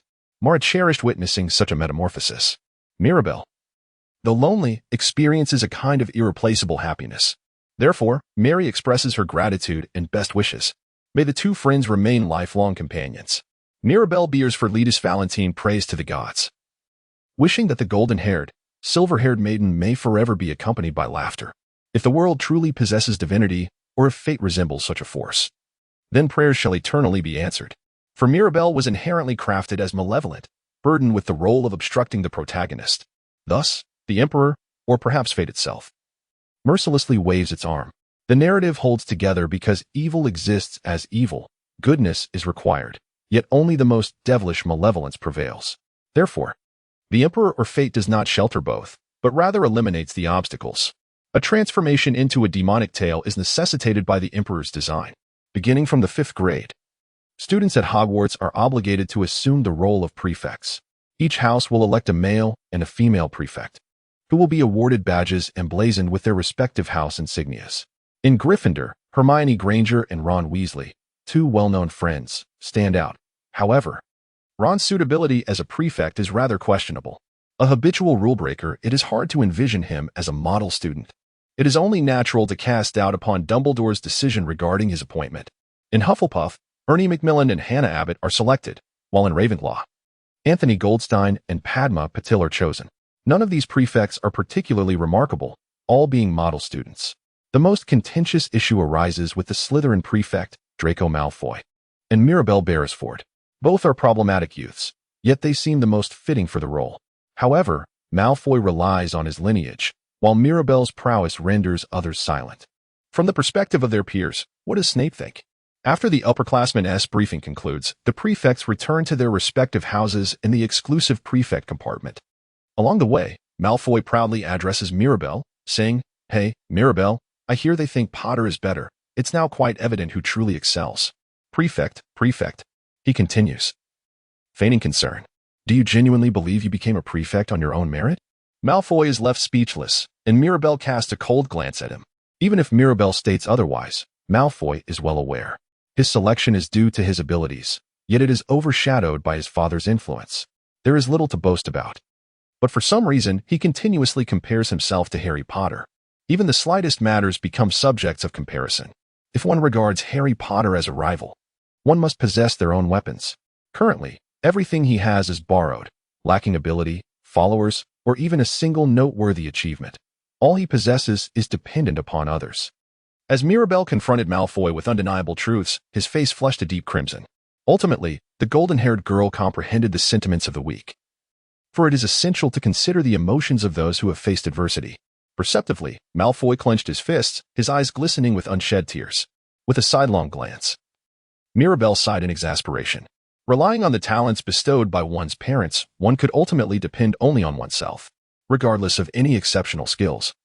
It is paramount to discover a weapon that suits one's own essence.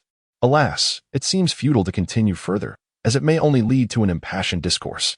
Mirabel herself found it rather peculiar, wondering why she would utter such words to someone deemed worthless. Had it been Edith, she might have offered a patient counsel instead. Malfoy rolled his eyes as he observed Mirabel, yet her gaze was directed elsewhere. The patrol was underway. Perhaps it was best to ponder alone. Oh, how curious.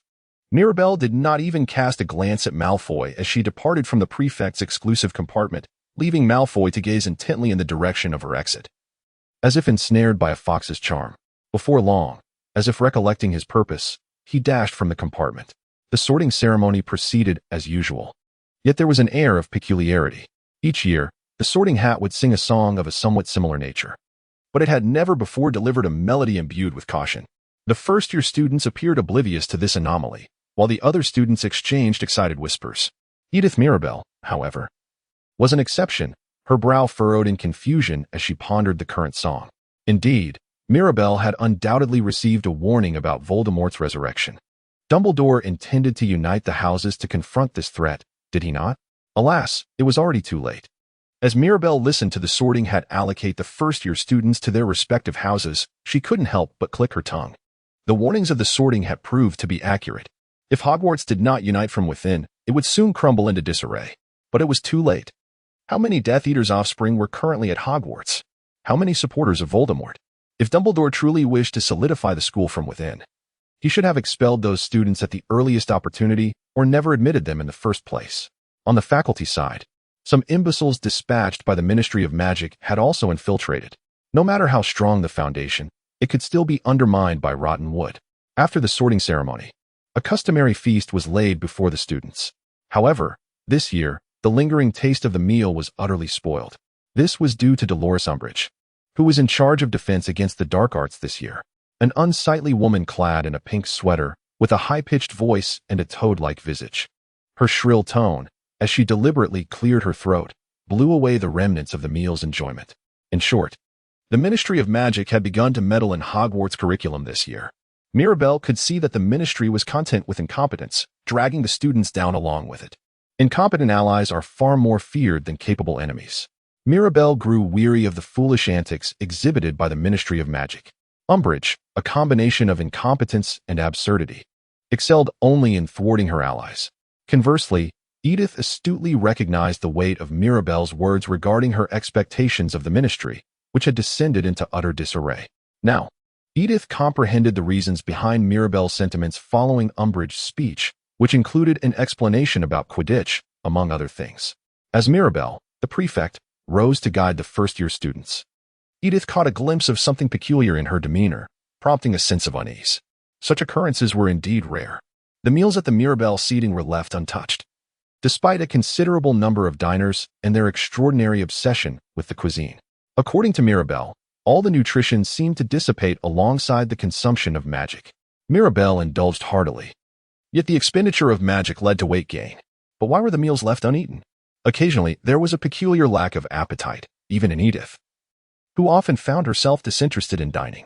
However, it was the first time Edith witnessed Mirabelle leave a plate completely untouched. Would her stomach feel at ease? Without further contemplation, Edith departed towards Slytherin House. Ah, the Deathly Hallows. The tale of the Bard Peter. The hidden facets of fairy tales have persisted for many years, and the treasures are nearly assembled. In a dimly lit chamber, two figures engaged in conversation. One, claiming to be the King of Night, cloaked in shadows, and the other, Gellert Grindelwald, a striking man with golden curls. Until recently, he had appeared as a frail old man, yet now, that haggard visage had vanished. A formidable dark wizard had reclaimed his youthful form. How he achieved such a feat remains a mystery known only to himself. Gathering all the artifacts, aside from the Elder Wand, where might the others lie? If fate willed it, surely all the relics would converge in one place. Based on what is known, the three brothers from the tale indeed existed. Antioch Peverell possessed the Elder Wand, Cadmus Peverell held the Resurrection Stone, and Ignotus Peverell acquired the Invisibility Cloak. The King of Night wore a bemused expression as he opened a tome in his hands, depicting the stories of the magical world known to all. From the three brothers adept in magic, Death, cloaked in the Invisibility Cloak, spoke to them. Death praised the brothers for their magical prowess and promised to reward them. The eldest received a wand capable of conquering all, the second son was granted the stone that could revive the dead, and the youngest yearned for the Invisibility Cloak that Death would never find. However, the eldest, due to his boastful display of the wand, fell prey to jealousy and was slain in his sleep, while the second son, having resurrected his beloved, found himself unable to truly be with her and took his own life. The tale concluded with a fairy tale ending, as the youngest brother, cloaked in invisibility, lived to the end of his natural life. Yet, within this fairy tale lies a multitude of hidden truths. The three treasures belong to the three brothers, and their descendants now gather in the present day. Upon tracing the Peverell lineage, a curious fact emerged. Cadmus Peverell's bloodline intertwined with that of Slytherin, eventually merging with the Gaunt family, leading to Voldemort himself. Ah, so Voldemort is the inheritor of the Resurrection Stone? Indeed. As for Ignotus Peverell, it has been revealed that his bloodline flowed into the Potter family, in other words, Harry Potter.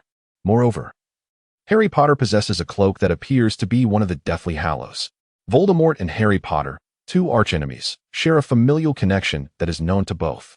They are the rightful bearers of two remarkable treasures, the Resurrection Stone and the Invisibility Cloak. Furthermore, the last of the Peverell brothers, Antioch, represents a lineage that, in a certain sense, remains one of the most illustrious bloodlines of modernity. The obsession with power and the fervent desire for victory, akin to a curse, have been inherited by their descendants. The cursed clan, relentlessly fixated on triumph, is none other than the Beresford family. The Dark Lord, mockingly, curled his legs as he sat in a chair, an empty throne, with hollow eyes that drooled, even revealing a semblance of ecstasy. Was this a meticulously arranged fate? The descendants of the three brothers had shifted allegiances, each attempting to eliminate the others. The sensation of death's manipulation lingered ominously. Of course, was the Dark Lord toying with the fates of the three? Grindelwald's words elicited a sinister smile from beneath the Dark Lord's hood, reflecting in the eyes of the wizards kneeling in the room. The formidable Aurors stood guard, protecting the current Minister of Magic. However, even so, the Dark Lord Grindelwald appeared as a mere child, ultimately brainwashed, lowering his head. One could only imagine the reaction of the French magical community. The minister, having suppressed the true power, was trapped in a facade, repainting layers upon layers, remaining undetected. It was all too easy to overlook the monstrous truth. The minister had become a fool, oblivious to the grand conspiracy unfolding beyond the awareness of the French Ministry of Magic, a malevolence that bound everything together. In a state of ignorance, the upper echelons of the French ministry had changed. The Dark Lord, known as Voldemort, or perhaps as Camilla Bell, or Dumbledore, remains concealed in his identity. A narrative merely crafted to mislead, as he is referred to as the Dark Lord, a title that Voldemort also bears. The hidden identity of the so-called White King is yet another layer of this intricate web. This year's defense against the dark arts class has been deemed the worst in history, as many would agree. Dolores Umbridge, the appointed head of the class, insists that practical exercises are unnecessary, forcing students to engage solely in theoretical lessons. Naturally, such an approach renders the course nearly ineffective. The primary purpose of this subject is to teach students how to respond to and resist dark magic attacks, which inherently requires practical application, much like a Muggle music class. Certainly, the classroom educates families about musical notation. However, the significance of music lessons that involve singing with any instrument cannot be overstated. Surprisingly, very few Slytherin students express satisfaction with the course. This discontent may stem from the fact that Slytherin has a propensity for the dark arts, with some students having parents who are actual Death Eaters. From the perspective of the dark arts, these students have not learned how to resist, which seems to please them greatly. Perhaps this is why Slytherin students readily accept this state of affairs, even seeking to curry favor with Umbridge in an effort to undermine their own house. What astonished Edith was that Mirabelle took no particular action and remained silent. Mirabelle remarked, "Let us see if it is truly possible to thwart dark magic solely through theoretical means. The defense against the dark arts class may seem hopeless, but that does not imply the same for all subjects." As the O.W.L. examinations approached, students were tormented by the rigorous demands of each discipline. However, there was a silver lining. For some inexplicable reason, Hagrid had entrusted Professor Proust with the study of magical creatures. Harry's companions had once expressed their fondness for Hagrid, yet the expressions on their faces now revealed a profound sincerity. Moreover, in that class, Draco Malfoy, as per usual, found opportunity to taunt Harry, though such occurrences had become a commonplace affair. Dolores Umbridge had been appointed as the first High Inquisitor. Truly, the Ministry of Magic seemed to be devoid of any commendable decisions. In the Slytherin girls' dormitory, Edith seethed while reading the newspaper. Most Slytherins supported Umbridge, yet a few students were dissenters. Edith was among this minority. She belonged to the faction that embraced darkness and was profoundly discontented with the Ministry's futile hindrances to their education. Her anger stemmed from a singular reason: Harry Potter's alleged lies. Had he truly returned? Upon reading the article, Edith tore the newspaper apart and angrily tossed it into the fireplace. Observing the scene, Mirabelle found it amusing. "Are you upset, Edith?" "Of course. How can they be so foolish?" "Calm down. Even in anger, circumstances will improve." Mirabelle waved her beloved wand and, with a flick of magic, conjured a refreshing cup of iced tea for Edith. Mirabelle was exceptionally considerate. Fortunately, Potter and Dumbledore would continue to be regarded as deceivers for a while. Current allies were remarkably scarce. Was there a problem? If the Ministry were to succumb to dark forces? Indeed. Edith slammed her palm on the table, leaving Mirabelle momentarily stunned before she burst into laughter. Then, with an air of grace, she sipped her iced tea, her voice languid. "Hee. Truly caring friends all know why it would be Slytherin. Well, just a jest. There's nothing more to be done about it now." Yet, not everyone doubts Potter's words. Edith, with tea in her mouth, appeared pensive. The first thought that came to Edith was how delightful it was, It was said that the flavor of tea could vary depending on the brewing method, yet it tasted entirely the same as what she usually drank. Edith believed that Mirabelle had a profound understanding of tea. If Granger comprehended the severity of the situation, she should act swiftly. And those who believed in Potter could indeed safeguard themselves. Harry still had a way to win. A friend, even in the direst of circumstances, could pave the way. They were currently in a precarious situation, yet they were not alone. Slytherin was just such a friend, and how fortunate they were, despite lacking the power to assist. Mirabelle gently patted Edith's shoulder, smiling tenderly. Although her voice lacked the unquestionable persuasiveness, it possessed a serene and mysterious calmness. Do you wish to know? I can teach you how to wield such power to protect yourself. The importance of utilizing this power for protection was paramount. Can you manage it? If so, would it assist Harry? Edith believed she could accomplish such feats. She was a remarkable and gifted student, just like Edith herself.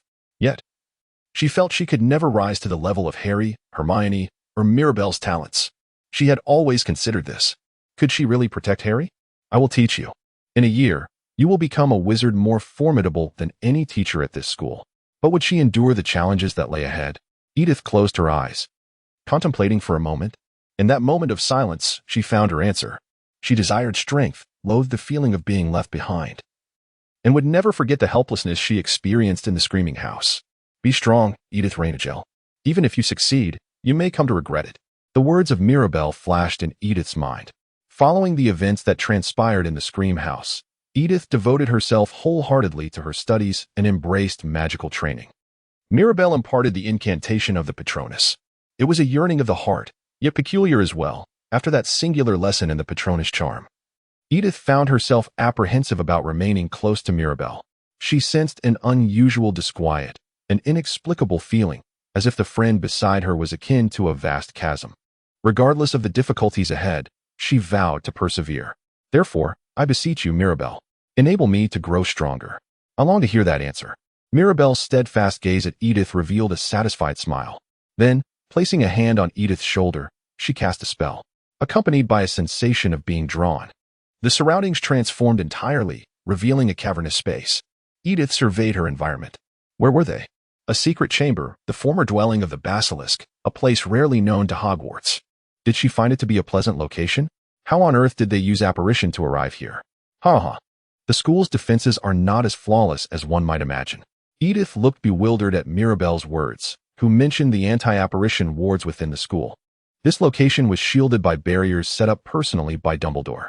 While Edith understood the trick Mirabelle had employed, it seemed utterly absurd. Then let us teach you some of the knowledge acquired over the years. To be specific, 1 offensive spell, 2 defensive spells, 1 movement spell, and how to utilize nonverbal incantations. All of these are practical, combat-effective spells that could save one's life. The Death Eater's battles necessitate the use of these spells. Hence they must be learned. In total, there are only 4. Edith looked at Mirabelle in confusion, who affirmed that these were all that were necessary. Isn't that a bit insufficient? The more spells one possesses, the greater the options and strategies available. Perhaps sensing the gaze, Mirabelle offered a wry smile. She understood Edith's unspoken desire to learn more spells, correct? Indeed. An ideal wizard knows countless spells and can cope with any situation. The more spells a wizard possesses, the better. A widely accepted notion and indeed a fact. Mirabelle seems to acknowledge a certain truth, asserting its correctness. However, let us clarify, she has not yet ventured into that realm. Even if one possesses knowledge of 100 spells, without a solid foundational understanding, one cannot swiftly select the appropriate incantation according to the circumstances. Mere cognitive speed and an adequate grasp of knowledge are insufficient. It is the multitude of spells that can transform into formidable weapons. Yet, should the spells learned be applicable, they may merely serve as shackles. When Mirabelle brandished her wand, a blank slate emerged from some unseen place. Furthermore, a pen moved independently, sketching an arrow. The tip of the arrow sprouted additional arrows, branching out in abundance. Each branch bore the inscription, akin to a decision tree, in the face of unexpected events. Countless branches would guide one on how to choose, and upon making a selection, one would comprehend what consequences would ensue and what effects would manifest. Hence the branches bore the mark of. Generally, one must first solidify their foundation, through extensive theoretical practice and training. One must discern what actions to take in various scenarios and which spells to employ under specific circumstances. The very essence of a magical school is to impart such knowledge. Up to this point, all has been well. Even after graduation, one must continue to accumulate experience and learning, guided by common sense, practical application, and the lessons gleaned from both failure and success, thereby reinforcing the mastery of one's hidden potential. After years of honing their craft, only those esteemed as aurors can wield countless spells in battle, and a mere 5 years of study is sufficient to achieve a commendable level of proficiency. Mirabelle elucidated the matter with utmost clarity. Even after graduation, one could aspire to become an auror, a sentiment echoed by Edith. However, as it was stated, there exists an insufficient interval. A year's time is required to bridge the gap and to attain the capability to vanquish the Death Eaters. What is to be done? Well, there is no need for haste. It has been meticulously explained that the essence of wizarding combat lies in rapid attacks, or, more aptly, swift reactions. Victory is determined by whether one can strike, control, or eliminate the opponent. It matters not how many spells one has memorized. If one fails to react swiftly or is dulled by indecision, one becomes merely a target, susceptible to death by those very spells. The killing curse and the control charm, if two conditions are met, dictate the outcome of the duel. Therefore, one must wield an uncounterable spell, and the killing curse brings about death without any means of reprisal. If one desires alternatives, one might consider the disarming spell or the stunning spell. Of course, the aspiration to learn such incantations is present, yet Edith shook her head. It was a jest, yet in truth, Edith contemplated the gravity of the situation, even if there existed a spell that would assuredly slay her adversary. She could not bring herself to wield it, for she feared its capacity to consume her very essence, drawing her inexorably into darkness. Mirabelle smiled, as if she had anticipated Edith's reaction. Alas, due to her kindness, she could not cast the deadly curse. The spells available to her presented a formidable barrier. Thus it would be prudent to eliminate that option from consideration. In light of this, let us proceed with the next course of action. Mirabelle pointed to a distant rock, directing Edith's gaze towards it. Mirabelle frequently enhances or creates original spells, but are they truly the same for 5th grade students? Contemplating this, Edith gazed intently at the stone. In a duel, spells outpace the opponent, evading interception and rendering one unconscious or subjugating the adversary. A flicker danced at Mirabelle's fingertips, swiftly followed by a golden flash emanating from the rock. The remnants of electricity in the charred stone bore witness to the assault. It was the sole offensive spell imparted with lightning speed. Mirabelle flashed a grin at the astonished Edith and continued speaking. A mere current of 0.02 amperes can induce unconsciousness, while 0.05 amperes can halt respiration. Should it strike the heart, the organ would cease to function instantly. Even 0.1 amperes could prove fatal to an adversary. This implies that if the spellcaster's speed surpasses that of their opponent, the latter would be unable to mount a defense or evade the attack. Furthermore, by adjusting the current, one can effortlessly dictate the range from unconsciousness to immediate demise. Indeed, even a low current could still be lethal if misfortune strikes. But that would be the extent of it. With an air of smugness, Mirabelle proclaimed, yet Edith swiftly seized her by the shoulder. Despite Edith's vigorous shaking, Mirabelle maintained her smile. Wait, what? It could kill. If one wishes to kill, simply adjust the current. It's quite straightforward, isn't it? Even if the current fluctuates, one could still perish. Such a phenomenon is akin to a state of unconsciousness. No matter the method employed, with a stroke of fortune, one might remain perpetually awake. Edith gradually released her grip. Moreover, the curse is solely capable of inflicting death. However, if used judiciously, it could even serve to save a life. Edith, cast aside your kindness. Yet, should you ever find yourself at the battlefield's precipice, hesitate only for the sake of those you wish to protect. Edith gazed into Mirabelle's eyes. Those golden orbs she had encountered countless times before, yet they now bore a weightier gravity of concern than ever. Swallowing hard, Edith responded in a hoarse voice, understood. So be it. Thus, Mirabelle and Edith embarked on their clandestine training from that day forth. Concurrently, Hermione was devising a plan for self-study, unbeknownst to Edith. After all, they had already endured the dark arts defense class. In the common room, Hermione called out, her patience seemingly at its end. For someone who once cherished learning, nothing was more infuriating than Umbridge's lessons. With Voldemort's resurrection this year, one would expect a greater emphasis on the study of dark arts defense. Yet, given the current circumstances, survival against Death Eaters was a challenge in itself. We must take action. Shut up, Ron. Hermione's insistence on taking action did not imply a desire for violence. Or more precisely, it did not suggest a wish to reach Azkaban directly. Umbridge was deemed the most dreadful of instructors, offering no substantial knowledge regarding dark arts defense. What was to be done? Self-study. Hermione confidently declared this as the best course of action. However, self-studying dark arts defense, practicing simple spells like the levitation charm, proved challenging without proper instruction. Yet Hermione had accomplished much on her own. She still required a teacher.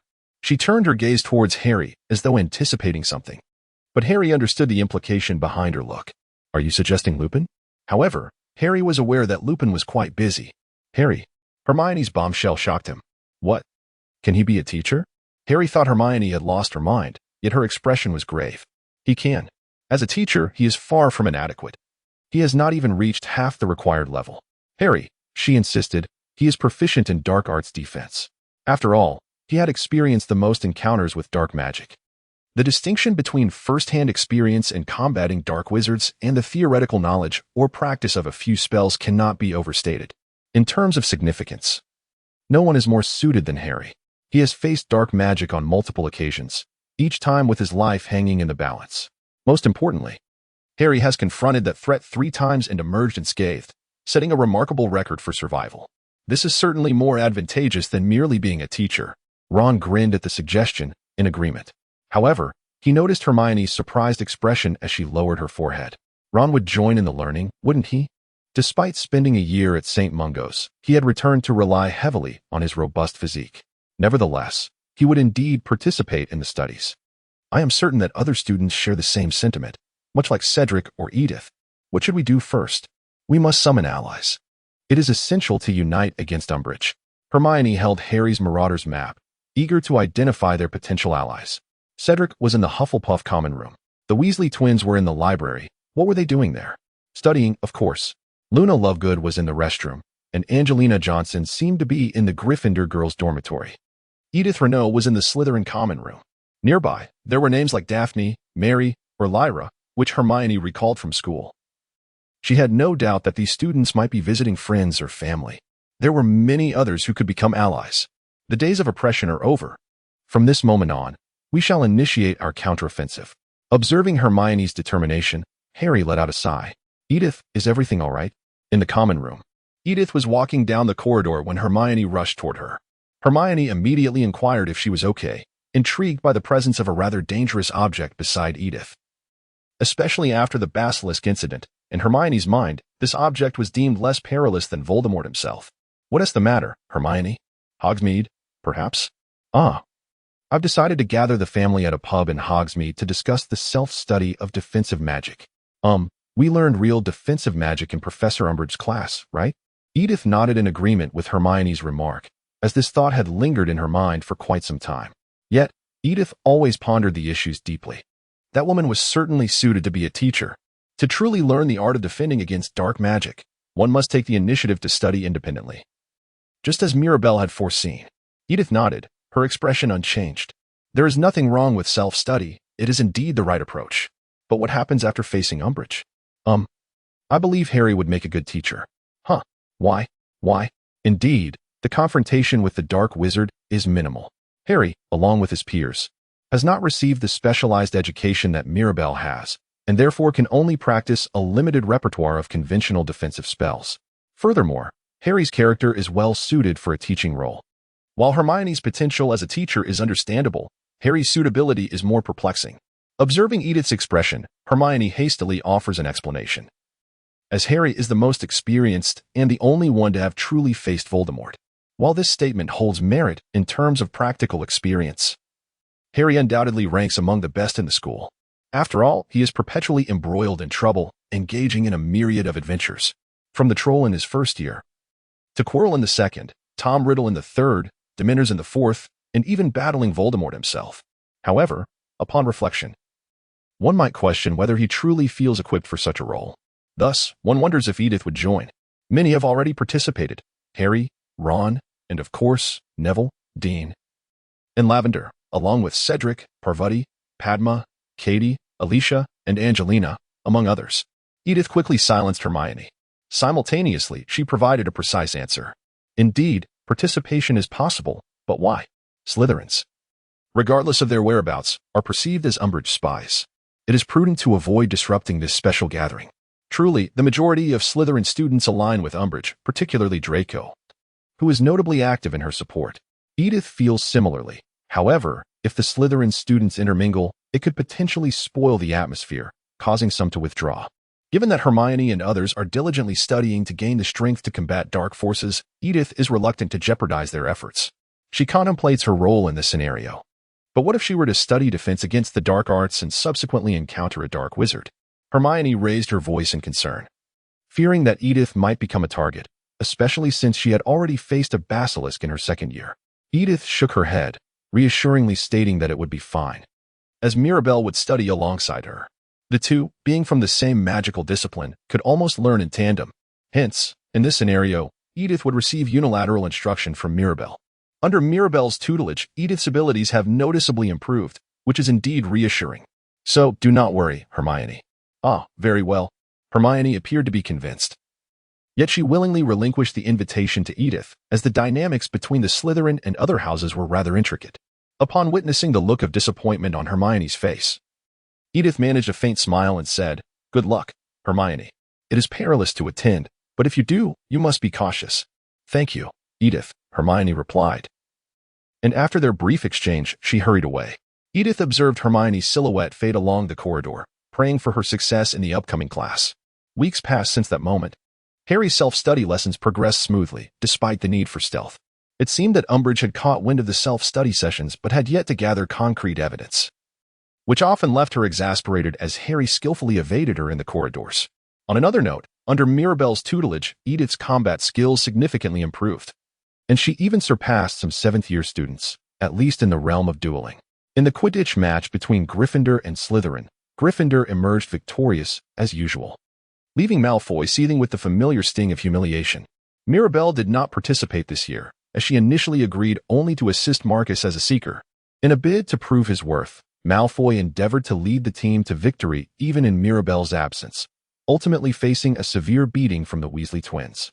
While he may be a second-rate Quidditch player, his knack for inciting annoyance is undoubtedly first-rate. Amidst this, another matter arose. A group had escaped from Azkaban, you see.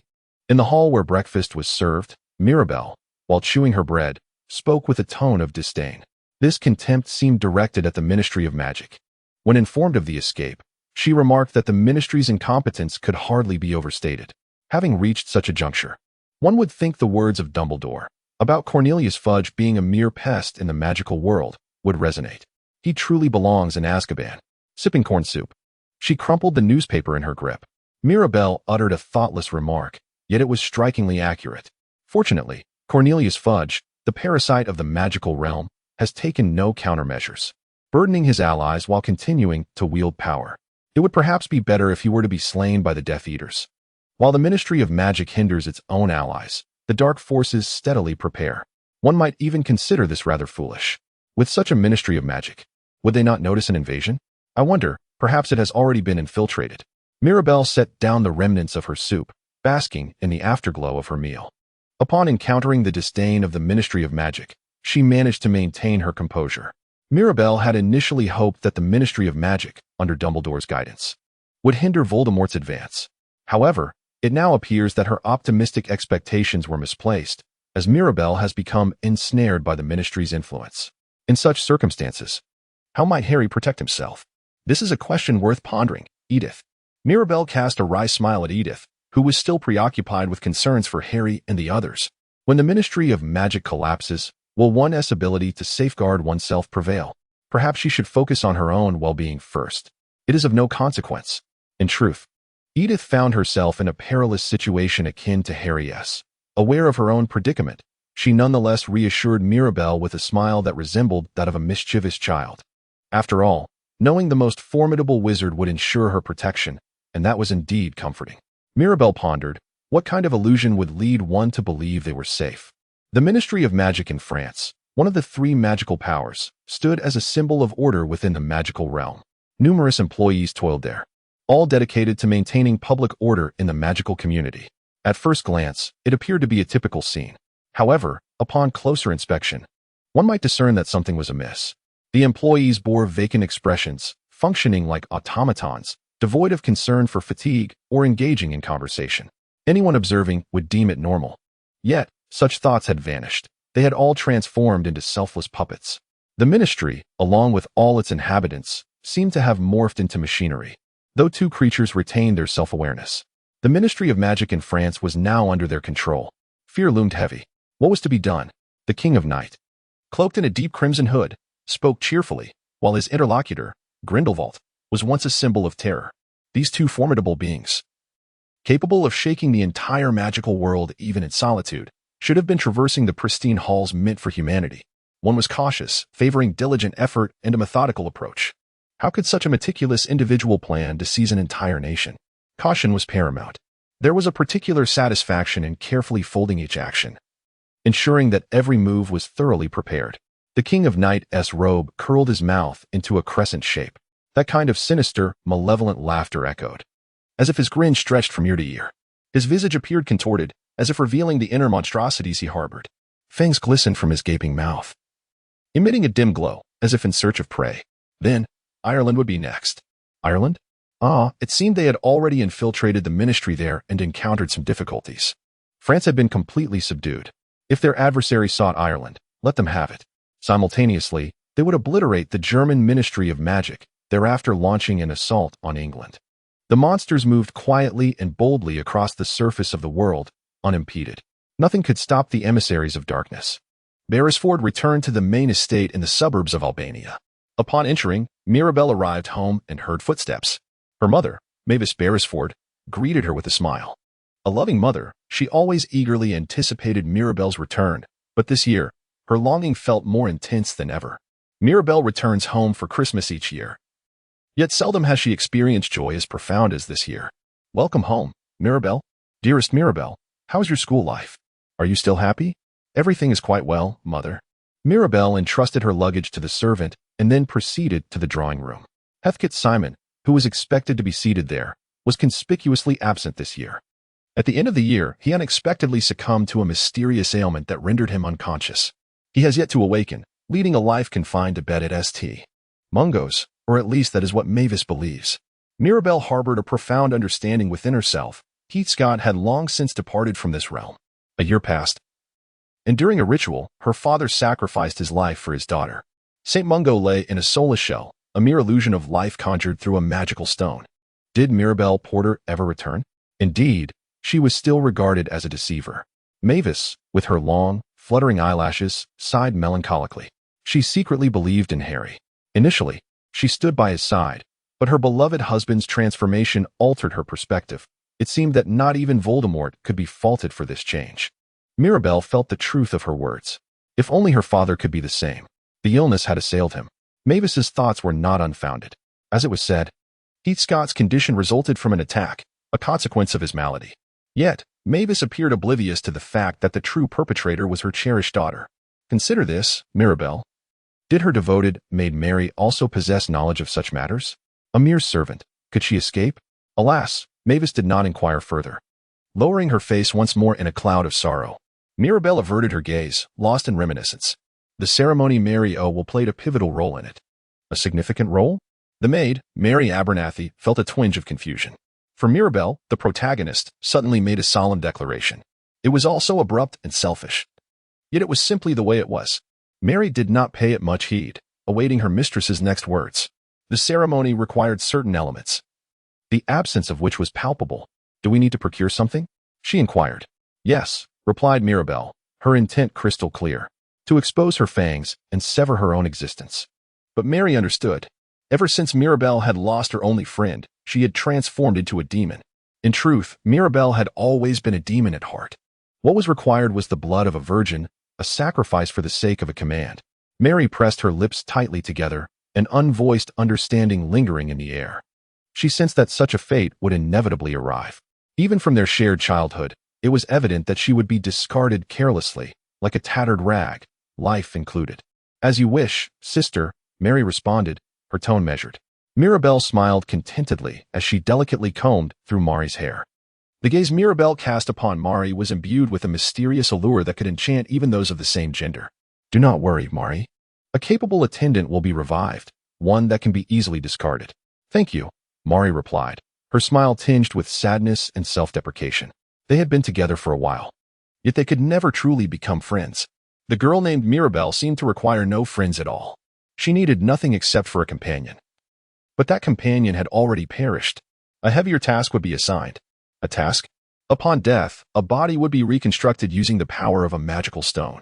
It would be a corporeal form, yet it would be guaranteed to possess specifications unmatched in the world. The best. Mari gasped. Indeed. That body would be employed to deceive everyone, except for one, someone who had grown alongside her, who had never performed such a role. Mari instantly comprehended the part she was being asked to play. Only Mari could fulfill it. Mirabelle must continue attending school as before to avoid any necessary disturbances. Strength would be bestowed to match her. A parasitic soul would assimilate a portion of her being. She should wield a power akin to that. Though even with all her might, there would still be limitations. The prowess of a sorcerer heavily relies on the strength of their soul. For instance, a dark wizard may use dark magic to acquire a new body, yet their magical power would diminish significantly due to the weakness of their soul. The soul fragment of Tom Riddle, residing within the diary, similarly employed formidable magic, thereby confirming that magical strength is contingent upon both the corporeal form and the soul. Can this truly be accomplished? Mirabelle inquired rather than confirming. Mirabelle is utterly oblivious to the feelings of others, treating every matter with indifference. Every inquiry that escapes her lips is met with confirmation, as if her words hold weight. As for Mary, her memories of her parents have faded, leaving her as an orphan in the institution, devoid of friends and companionship. Even after being taken in, she remains isolated.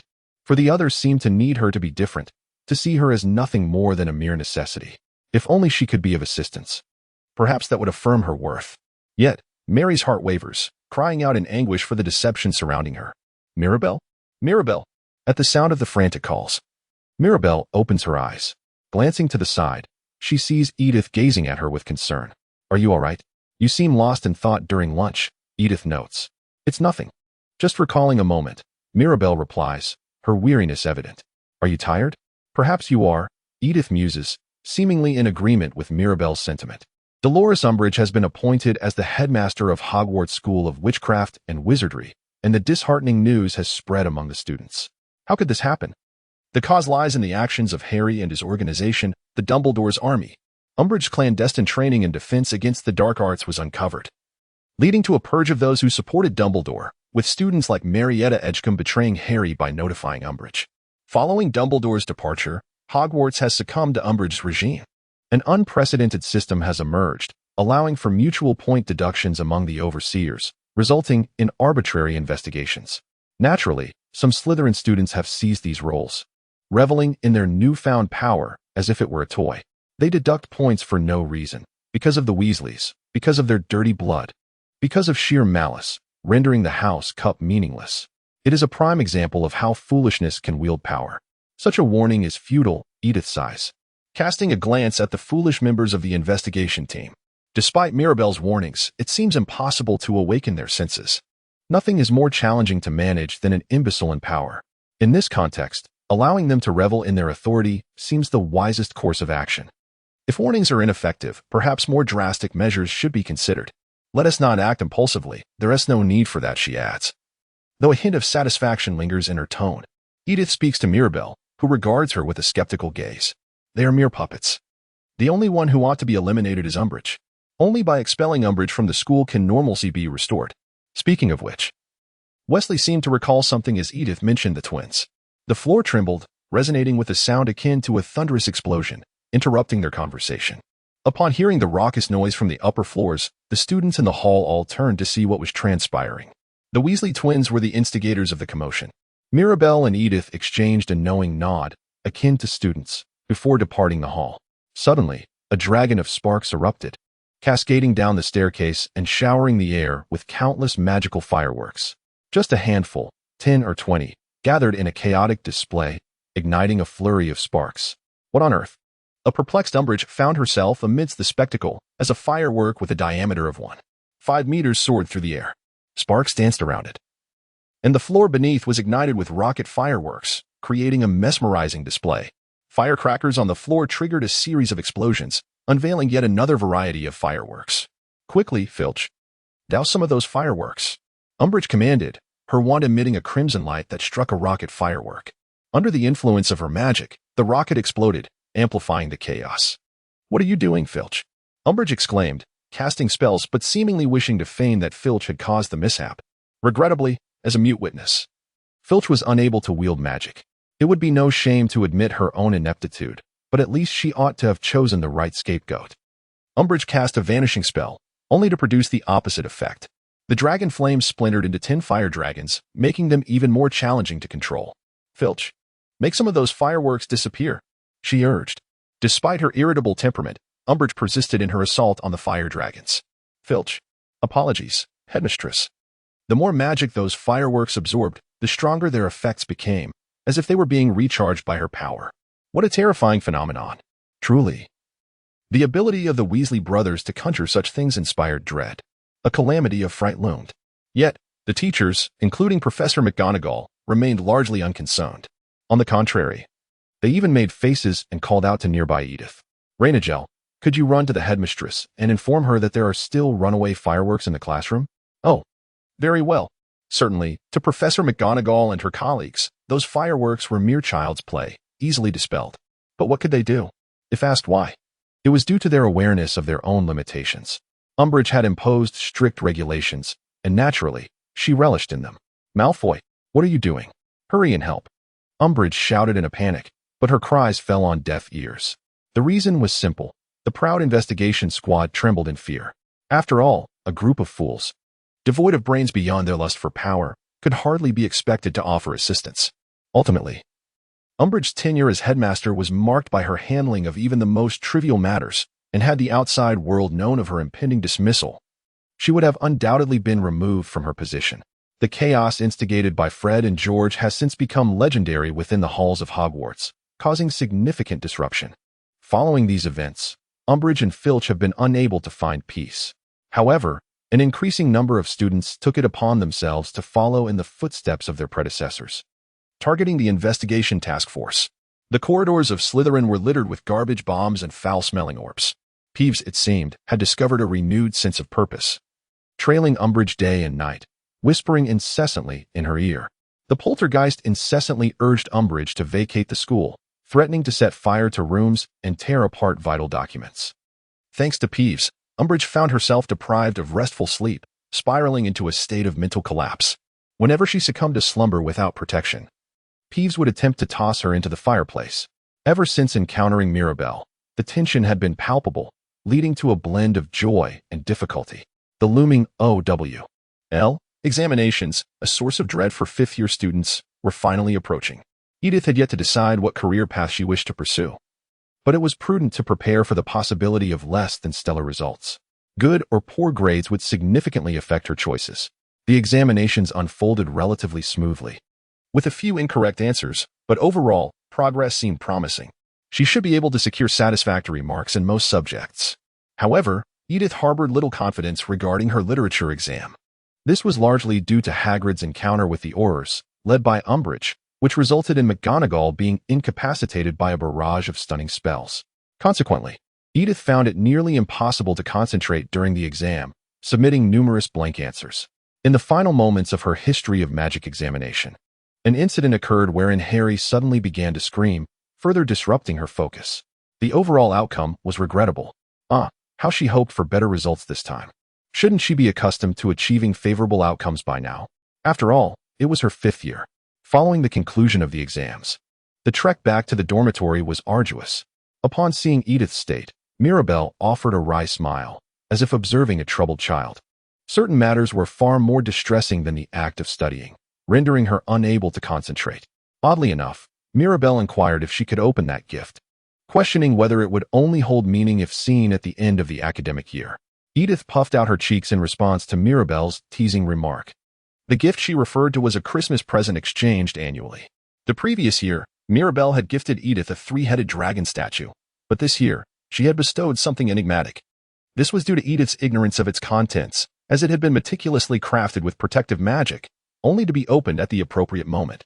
Edith lamented that this prevented her from focusing on her studies, though it was undoubtedly just an excuse. Well, she thought, perhaps it was worth the anticipation. Mirabelle spoke with unwavering confidence as she continued onward. Edith. Oh, Hermione.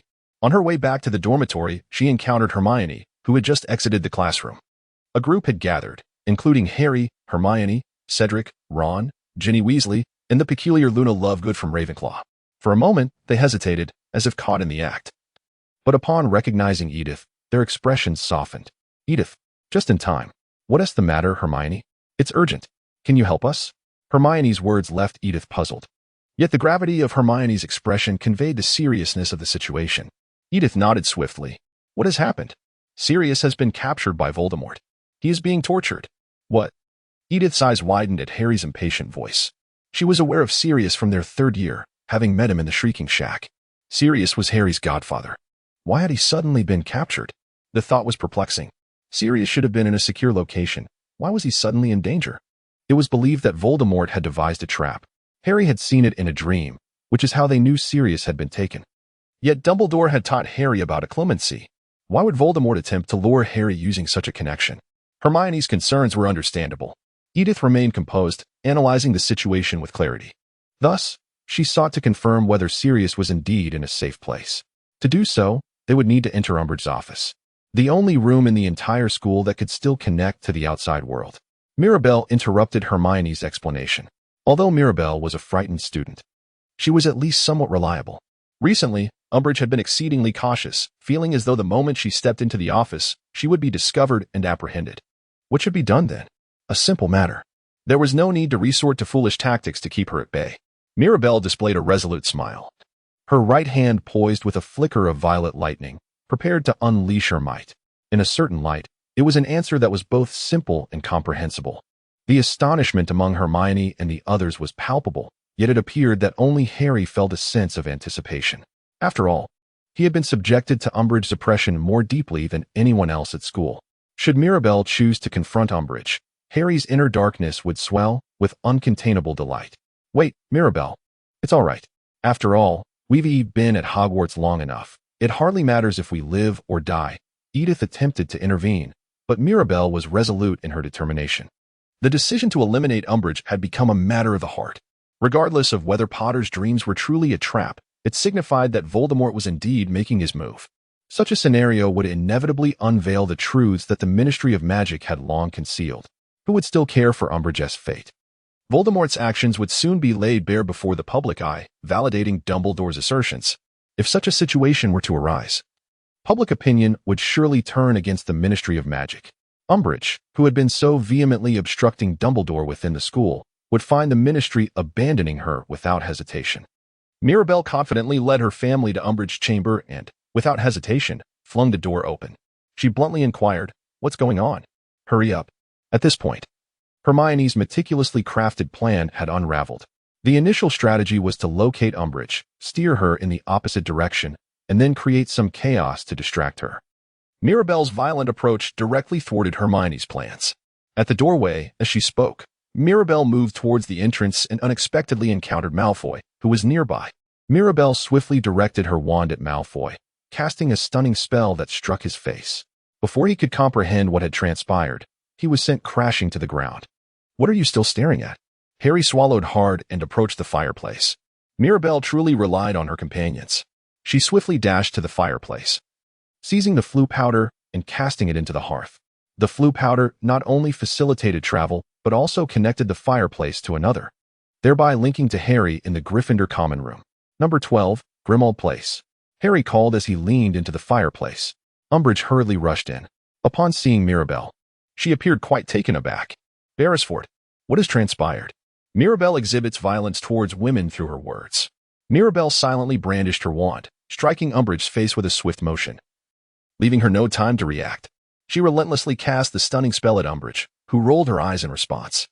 Mirabelle seized her hair and kicked it into the vanishing cabinet. How fortunate. Perhaps that was a tad extreme. Mirabelle remained as unyielding as ever. Humph. She had already shown some restraint. Mirabelle, with her clear and sparkling eyes, gazed intently at the cabinet, only to quickly avert her gaze back to the room where Harry and the others were. Subsequently, Edith followed suit. Upon returning to the office, they discovered Crabbe and Goyle embroiled in a scuffle with Neville. It appeared that members of two investigative teams were attempting to apprehend Harry, while Neville, oblivious to the unfolding situation, stood by to assist his friend Harry. Mirabelle struck Crabbe from behind with a stunning spell. unceremoniously tossing the unconscious duo into a nearby rubbish bin. What has happened? Sirius. It must be the Department of Mysteries, Harry exclaimed in response to Mirabelle's inquiry. Pacing the room in growing frustration, it was indeed as foretold. If the Department of Mysteries was to be involved, Sirius would be in grave danger. However, Harry's broomstick was currently under the watchful eye of a troll. How disheartening it was to be aware of the dire situation yet feel so powerless. He fell silent, contemplating the implications of their predicament. The Department of Mysteries required a means of transportation. The fireplace in Umbridge's office could whisk them to London.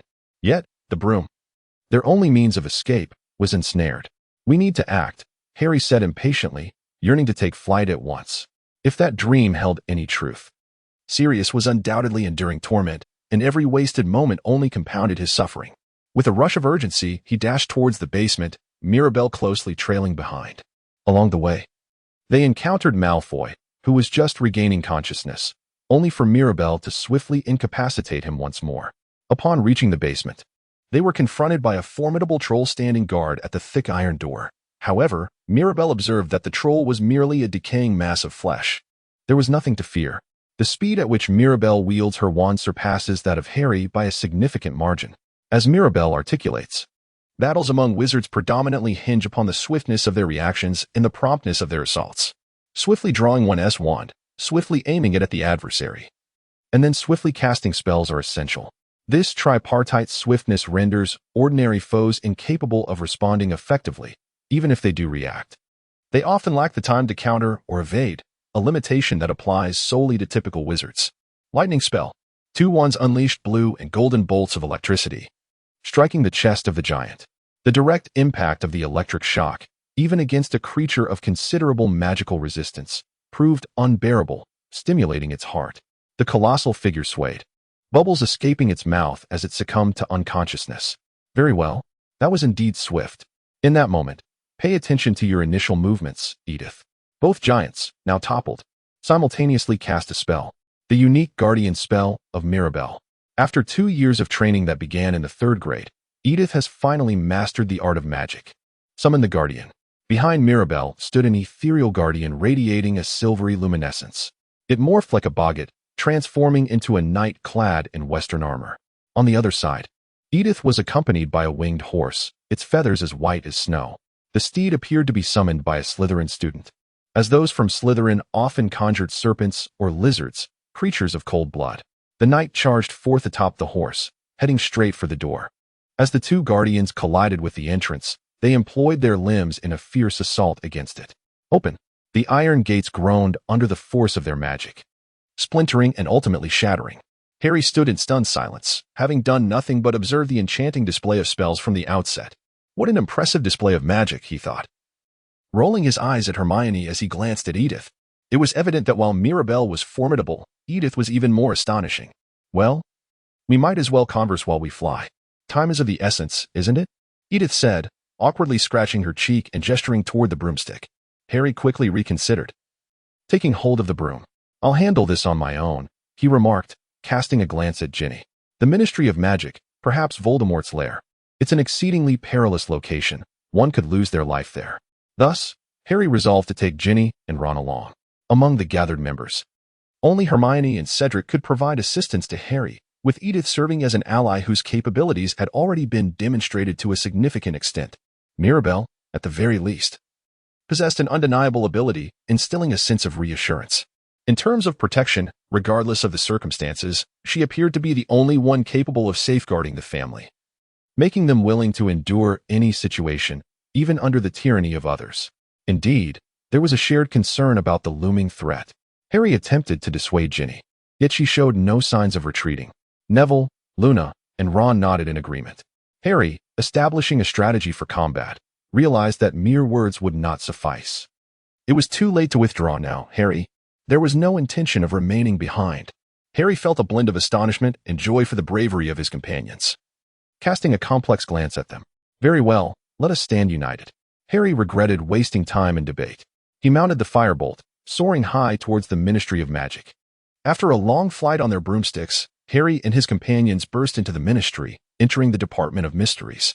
Aside from Harry, not a sound could be heard. The atmosphere was heavy and dark. The only source of light was a solitary candle flickering against the wall, its azure flames dancing eerily. The troublesome circular chamber was dotted with numerous doors, leaving them uncertain of which to choose. In his dreams, Harry had glimpsed the entrance from the opposite direction. But every time he entered the mystery, the circular room would shift, obscuring the location of the doors. Hermione had suggested marking the entrance to a room, so they could return to the same place. But even then, with a dozen doors, which one was correct? They entered a dimly lit rectangular chamber, with steep stairs descending into its heart. Harry navigated the spiral staircase around the room, moving towards the center. There, he found a stone pedestal facing a stone archway, draped in a black veil that undulated quietly, even without a breeze. Who was there? Harry suppressed the urge to peer behind the veil. When he circled to the back of the archway, he found it empty. Oddly, Harry confirmed there was no one hiding there, yet he still sensed a presence. He even thought he could hear whispers. What was that? Who was there? If he crossed through the stone archway and ventured beneath the veil, what might he discover? Harry contemplated. Harry, let us go. He heard a voice. Did you not hear anything? There is no sound. Harry. Hermione grasped his arm in terror, trying to pull him back. Yet, Harry resisted. He felt an overwhelming urge to delve into the veil, as if beckoned. However, Mirabelle seized his arm. Stop, Potter. If you enter there, you will never return. What? Not even the Ministry dares to approach that. They were unaware of who crafted the stone archway or when it was made. The Ministry only knew one thing. It always sought to draw others inside. If he succumbed to temptation and entered, he would be lost forever. Harry was taken aback by Mirabelle's words, a cold sweat trickling down his spine. Mirabelle gazed at the stone archway with a vigilance Harry had never witnessed before. It was presumed that beyond lay the realm of the deceased. Yet how perilous was the truth? Even the bravest dared not approach. Gulping, Harry shook his head, disregarding that ominous sound. Mirabelle's words startled Harry, leaving him utterly astonished. He gazed in disbelief at the stone archway, clearly befuddled, as they all collectively ventured into the room. Subsequently, they arrived at a locked chamber. But Harry's dream revealed that the lock prevented Voldemort from entering. Upon opening the adjacent door, a breathtaking scene unfolded. Brilliant. Diamond-like illumination adorned a room filled with an array of clocks. It was undeniably the very room Harry had envisioned in his dream, the chamber where Sirius had suffered torment. In a flurry of urgency, Harry yearned to rush inside. However, he realized that caution was paramount. Even with Edith's reminders, he found himself unable to quell his sense of foreboding. There was Sirius, facing something dreadful. A row of tables stood before him, leading to the innermost door, each step tightening the tension in his expression. Aside from Mirabelle, everyone else held their wands, apprehension etched upon their faces. They slowly opened the door and stepped in. Inside the chamber, apart from towering shelves, there was naught but silence. Glass orbs were meticulously arranged on the shelves. Had they not noticed the peculiar stillness? The room was eerily quiet, and if Sirius were indeed being tortured, as Harry had suggested, there should have been screams or cries echoing through the air. Yet, nothing stirred. What was happening? They braced themselves for the potential traps that lay ahead. With the soft glow of blue candlelight guiding them, Harry soon appeared to have located his destination. He spotted a shelf marked with the number 97. It's right here, he exclaimed, before moving into the adjacent space. Yet, to his dismay, there were no signs of a struggle. Sirius must be nearby, somewhere close. Harry's voice trembled with palpable excitement. Was this merely an ordinary dream, as Hermione had mentioned, born from his longing for Sirius? Reluctantly, Harry began to search through the shelves, one after another, having taken so many risks to arrive here. The realization that he had unearthed nothing but a commonplace misunderstanding, a mere dream, was unbearable. He found himself at a loss for how to confront his companions alongside him. Mirabelle grasped Harry's shoulder, halting him. Sirius Black, lured by Voldemort, was in peril. Have you uncovered something? Look. Mirabelle pointed to a dust-covered glass orb on the shelf, engraved with Harry's name and the date from 16 years ago. Harry reached out to take it, but Mirabelle interrupted him once more. A prophecy, Potter. A prophecy? The fates of both you and Voldemort are already inscribed. It is all predetermined. That is why I have shown you this vision and brought you here. The glass orb, aside from its core, cannot be removed. Mirabelle's lips curled into a smile as her gaze shifted towards the rear. There was nothing there, yet in that moment of speech, it felt as though she had already glimpsed the lurking enemies hidden within the shadows. Indeed, Lucius Malfoy. The darkness was palpable, and the sound of heavy breathing was distinctly audible. Harry swiftly turned, wand at the ready. Simultaneously, a pale-faced man with pointed features approached, a smile gracing his lips, accompanied by a dozen shadowy figures behind him. Damn Beresford. Lucius, visibly enraged, aimed his wand at Mirabel. Harry Potter has taken that glass orb. Hand it over. You will be harmed otherwise. Would handing it over truly result in injury? Harry scoffed. Did Lucius genuinely believe that such a childish assertion could deceive him? I won't say it twice, Potter, he warned. Sirius Black had not been captured by the likes of him. Mirabel endeavored to rectify Harry's thoughts. Yet, Harry longed to confess. He wished to acknowledge the folly of his laughter, which placed his friends in peril. His heart, knowing the sentiment, felt a chill as the hooded figure laughed. The woman's voice was icy enough to send shivers down one's spine. Ha, my dear Potter, her tone elicited goosebumps. Ron, startled, hastily prepared to retaliate. But Harry quietly restrained him. Do not act, he decided, for their adversary had yet to strike. In other words, the opponent would attack with ease due to the circumstances. Harry understood the vulnerability of the fragile crystal orb. Hey, did you hear that? A fight? Giving orders to the children. From the woman's perspective, Harry's bravery appeared to be a mere facade of bravado. The Death Eaters mocked Harry's recklessness. Doesn't he resemble his father? Now, Potter, hand over the prophecy orb. She commanded. Harry pondered, still fixated on the orb, aware that it could only be seized by him. As Mirabel had indicated, the orb would not be taken by anyone else. It was summoned by his dreams, and he understood its significance, yet it remained firmly in his grasp, always allowing him the first strike. Thus, it seemed that further persuasion was unnecessary. Would the girl who tormented his companions in front of them truly obey? The woman brandished her wand, seemingly desensitized to Harry's defiance. Simultaneously, Mirabel sprang into action, casting a spell. Shatter.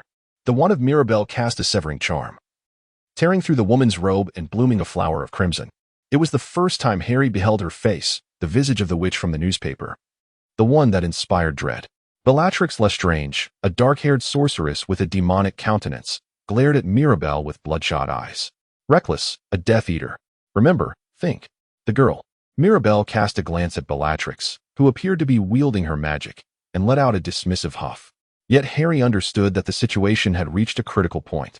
Mirabel smiled comfortably, directing her wand at the Death Eaters. Potter, hand me the prophecy ball. It seems she truly desires the prophecy ball, intending to wield it as a shield. To be candid, Harry trusted Mirabel, and he too considered how to break through the encirclement. Indeed, he was aware of her formidable combat prowess. Yet, he was reluctant to entrust his own prophecy ball to anyone else. After a brief inner conflict, Harry ultimately chose to hand the prophecy ball over to Mirabel. Slowly, he retrieved the ball from the shelf and presented it to her. Potter, take a step forward, and do your utmost to protect it. Wait, what are you saying? You want to kill Harry? Hermione Granger opposed placing Harry in the line of fire. But Mirabel coldly elucidated her rationale. The attack aimed to destroy the prophecy ball, which was rather perplexing. If Harry were to be slain, the prophecy ball would become irrelevant.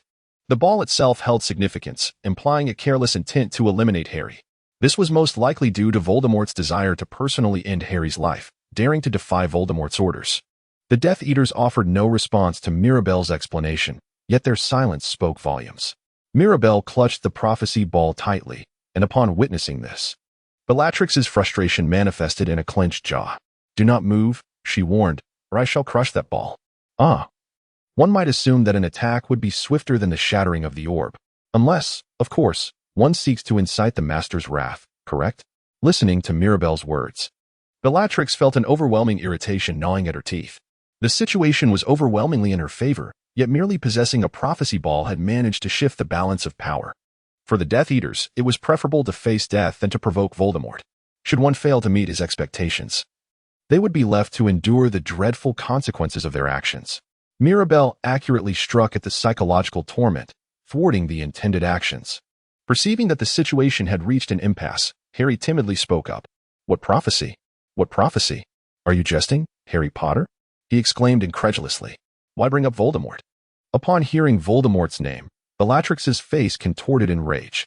A half-blood dares to utter the name of our beloved master. Her forehead was veined with tension, unable to conceal her fury. How dare you speak his name? Suddenly, Bellatrix's tirade was interrupted by the sharp sound of shattering glass. The silver Patronus emerging from behind Mirabel. was demolishing several glass orbs on the shelf. The cacophony of the prophecy erupted, a deafening chorus that drained the color from the Death Eaters' faces. The prophecy orbs remained firmly in Mirabelle's grasp. Yet, without hesitation, she shattered the prophecy orb, instilling unease among the Death Eaters. "Enough of your meaningless chatter, Bellatrix," she retorted, dismissing her words as foolish. Although Harry found himself in a desperate position, Mirabelle conducted herself as though she had ensnared the Death Eaters. Bellatrix, infuriated, bit her lip but remained motionless. "The Master's command is absolute," she hissed, and the prophecy orb was shattered. "Stay hidden. Do not draw attention," Mirabelle whispered softly. Edith quickly grasped the implications, clutching Mirabelle's long robe and holding Harry's hand. Mirabelle's apparition shifted, taking the family away from the confines of their surroundings. Harry endeavored to suppress the joy that was about to reveal itself on his face. Indeed, there was still one more trick up their sleeve. Mirabelle's self-improved apparition technique. Understanding its principles suggests that even within the confines of a protective barrier, she should be able to utilize this skill. Once Harry comprehended this notion, he seized Hermione's garment. Once they established a connection, they could escape using apparition and return to the school. The prophecy concerning Potter and Voldemort reveals that Voldemort seems to be fixated on something else as well. Please share the intricate details of the prophecy. Hermione and Ron joined hands with Cedric, while Mirabelle engaged in conversation to secure a moment. Cedric held Ginny's hand, Ginny held Luna's, and Luna clasped Neville's, thus completing their connections. Mirabelle received a signal from Edith and nodded in acknowledgement, grasping her wand and gathering her magical energy. Mirabelle set off with the intention of creating a grand memento, something magnificent and powerful enough to capture the attention of the Ministry of Magic officials. However, she reconsidered her decision, suddenly yearning to hear the details of the prophecy. At that moment, a surge of electricity erupted from the tip of her wand, ensnaring the Death Eaters. The unleashed energy shattered the shelves and crushed the floral panels, producing a deafening roar. Simultaneously, Mirabelle envisioned the exterior of the Ministry of Magic and utilized apparition. In an instant, the Death Eaters could no longer impede their escape. Harry and his companions felt assured of their safety, their faces reflecting a sense of relief. Yet, misfortune often lurks even in the most joyous of moments. Harry, Godfather, it was none other than Sirius Black, who had just been searching for them. He had evaded capture by the Death Eaters, but inadvertently stumbled into Voldemort's trap while seeking to rescue his beloved Harry. In the critical moment of their successful retreat, "Harry, let go. Hurry. Hand." Edith frantically attempted to reconnect their hands, but it was too late. Mirabelle's mobile magic executed with astonishing swiftness, allowing her and Edith to successfully flee the scene. Indeed, they had left behind a member of Harry's group. The sound of alarm echoed as Mirabelle and Edith vanished. Harry observed this, realizing he had squandered the prime opportunity to escape. To make matters worse, he had abandoned his friends as well. How foolish and selfish. Harry's egotism had deprived them of their chance to escape. As the Order of the Phoenix arrived, chaos enveloped the area, leaving Harry in a state of self-reproach. "Harry, Hermione, no, what should we do? It's all my fault. I must let go." Yet, he hesitated. Meanwhile, Sirius Black found himself in a rather precarious situation outside the Ministry. While Edith was in a state of panic, Harry's friends were encircled by Death Eaters. Edith grasped Harry's hand tightly, fearful of being discovered by the Death Eaters. Their touch was light, for if she were to hold his hand more firmly, she feared they would be caught and thus fail to escape. "We must go back. We must help Harry." "Calm down, Edith.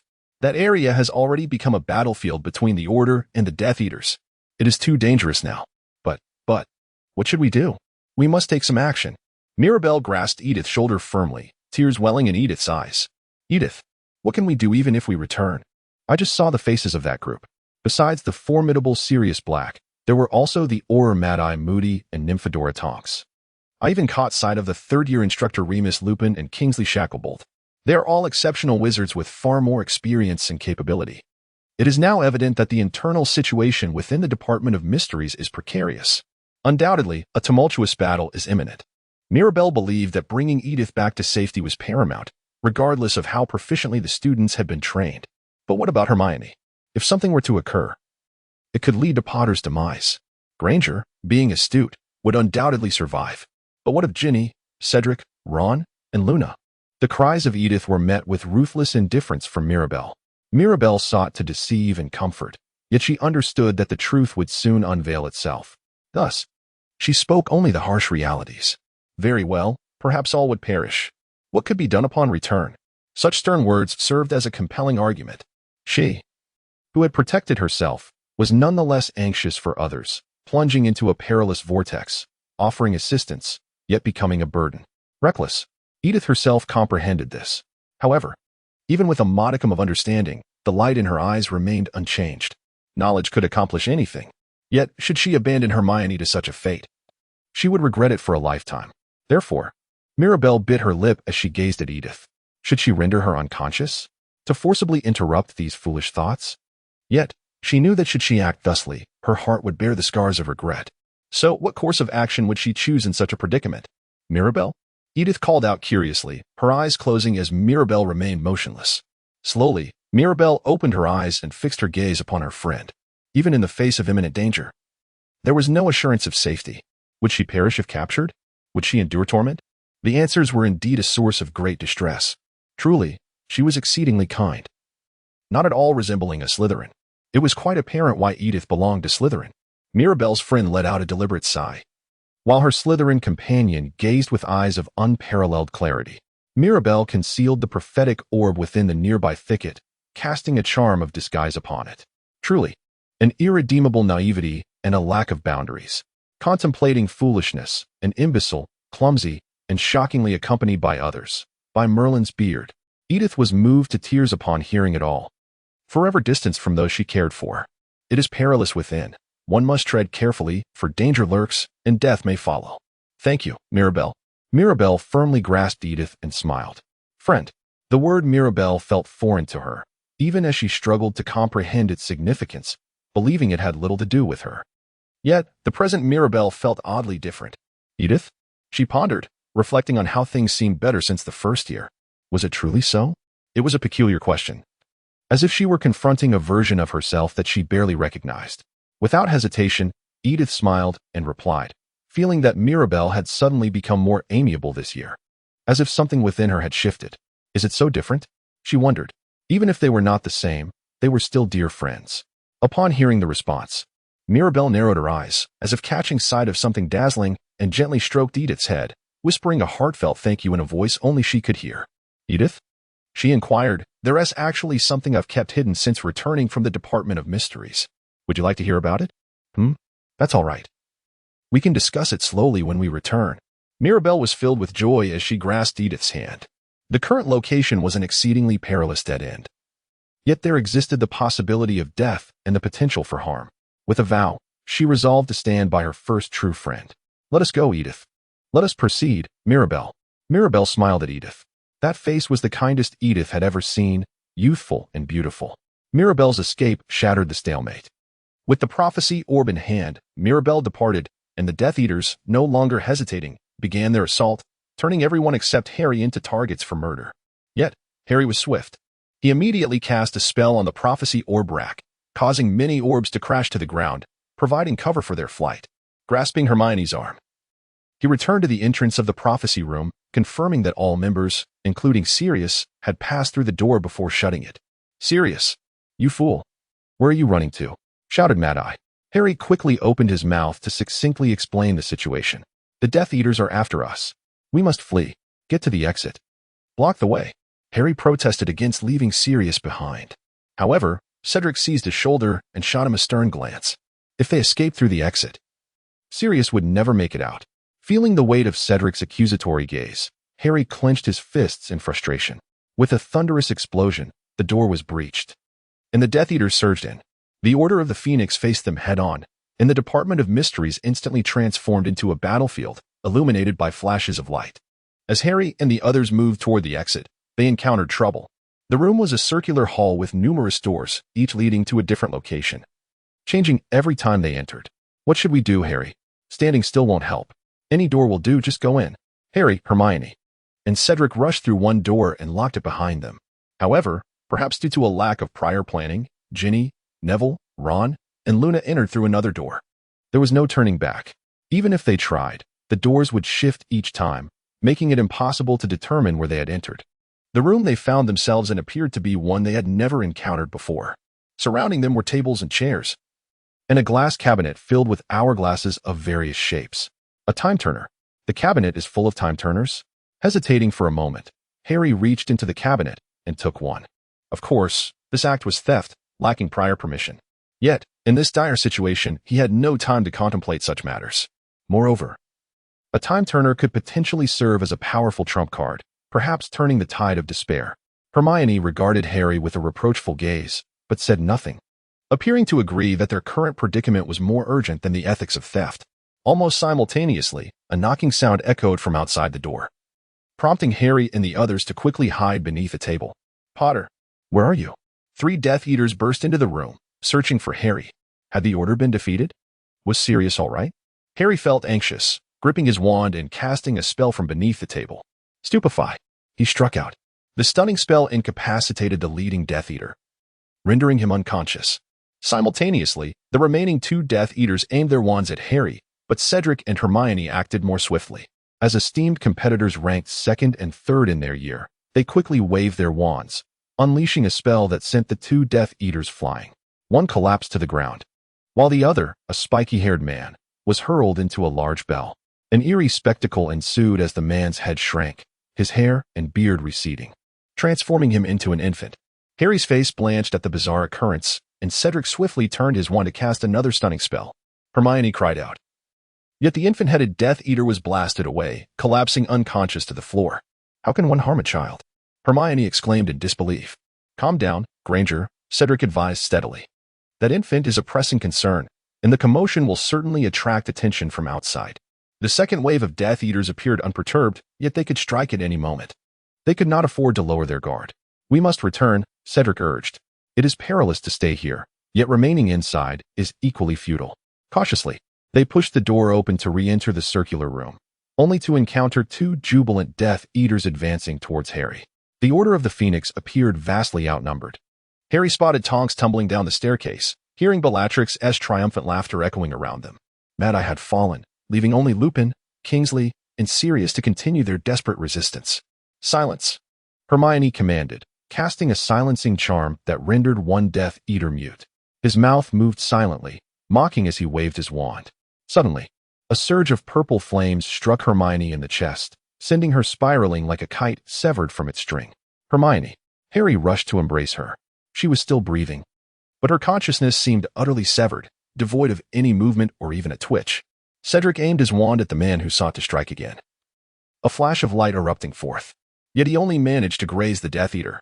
The mask was blown away, revealing his true identity, Antonin Dolohov. Cedric recalled reading about him in the papers. Dolohov had notoriously murdered a man named Privet. With a flick of his wand, Antonin swiftly knocked Cedric to the ground. Suddenly, the door behind Dolohov swung open, and Luna sprang forth. She cast a stunning spell at Dolohov, rendering him unconscious. In that critical moment, Harry had not anticipated Luna's timely intervention. "Are you all right?" Luna inquired, her presence a beacon of hope amidst the chaos. "Luna," Harry exclaimed, relief flooding through him. Luna charged forward, stepping on the fallen Death Eater's face, ensuring he had lost consciousness. Ginny followed closely behind, but appeared quite peculiar. Ginny bounced with energy, while Neville wore a dazed smile, leaving one to wonder what was amiss. Ron was nowhere to be found. It seemed that only Luna had emerged unscathed. "Luna, what has happened?" Neville had been struck by some form of magic, while Ginny had been hit by the shattering curse. A Death Eater had grasped Ginny's ankle, forcing her to unleash the shattering curse upon him. "So, where is Ron?" He was still engaged in battle with another Death Eater. The Dumbledore's army had regrouped, but only a few were left capable of fighting. Hermione and Cedric lay unconscious, while Ginny and Neville had lost their ability to move. Only Harry and Luna remained. Yet truth be told, they were both at their limits. Could they truly escape this place alive? Harry's mind was filled with an overwhelming dread. In the Ministry of Magic, a slender arm reached for a prophecy orb hidden among the bushes. Clad in a deep crimson robe, golden hair peeked out from its edges, and golden eyes sparkled with intensity. The figure placed the prophecy orb inside the robe and lifted their gaze towards the Ministry, then strode forward with a smirk. "We must leave this place, regardless." Harry carried Hermione on his back, gripping Neville's arm tightly. Luna dragged Cedric along, with Ginny stumbling behind them. Just at that moment, several Death Eaters came rushing towards them, prompting Harry to swiftly slip through the nearest door. Where does this lead? To freedom. Harry pondered, glancing around, only to quickly realize he had once again miscalculated. On the contrary, the situation had worsened. This door led to the chamber of death, that stone archway. Alohomora.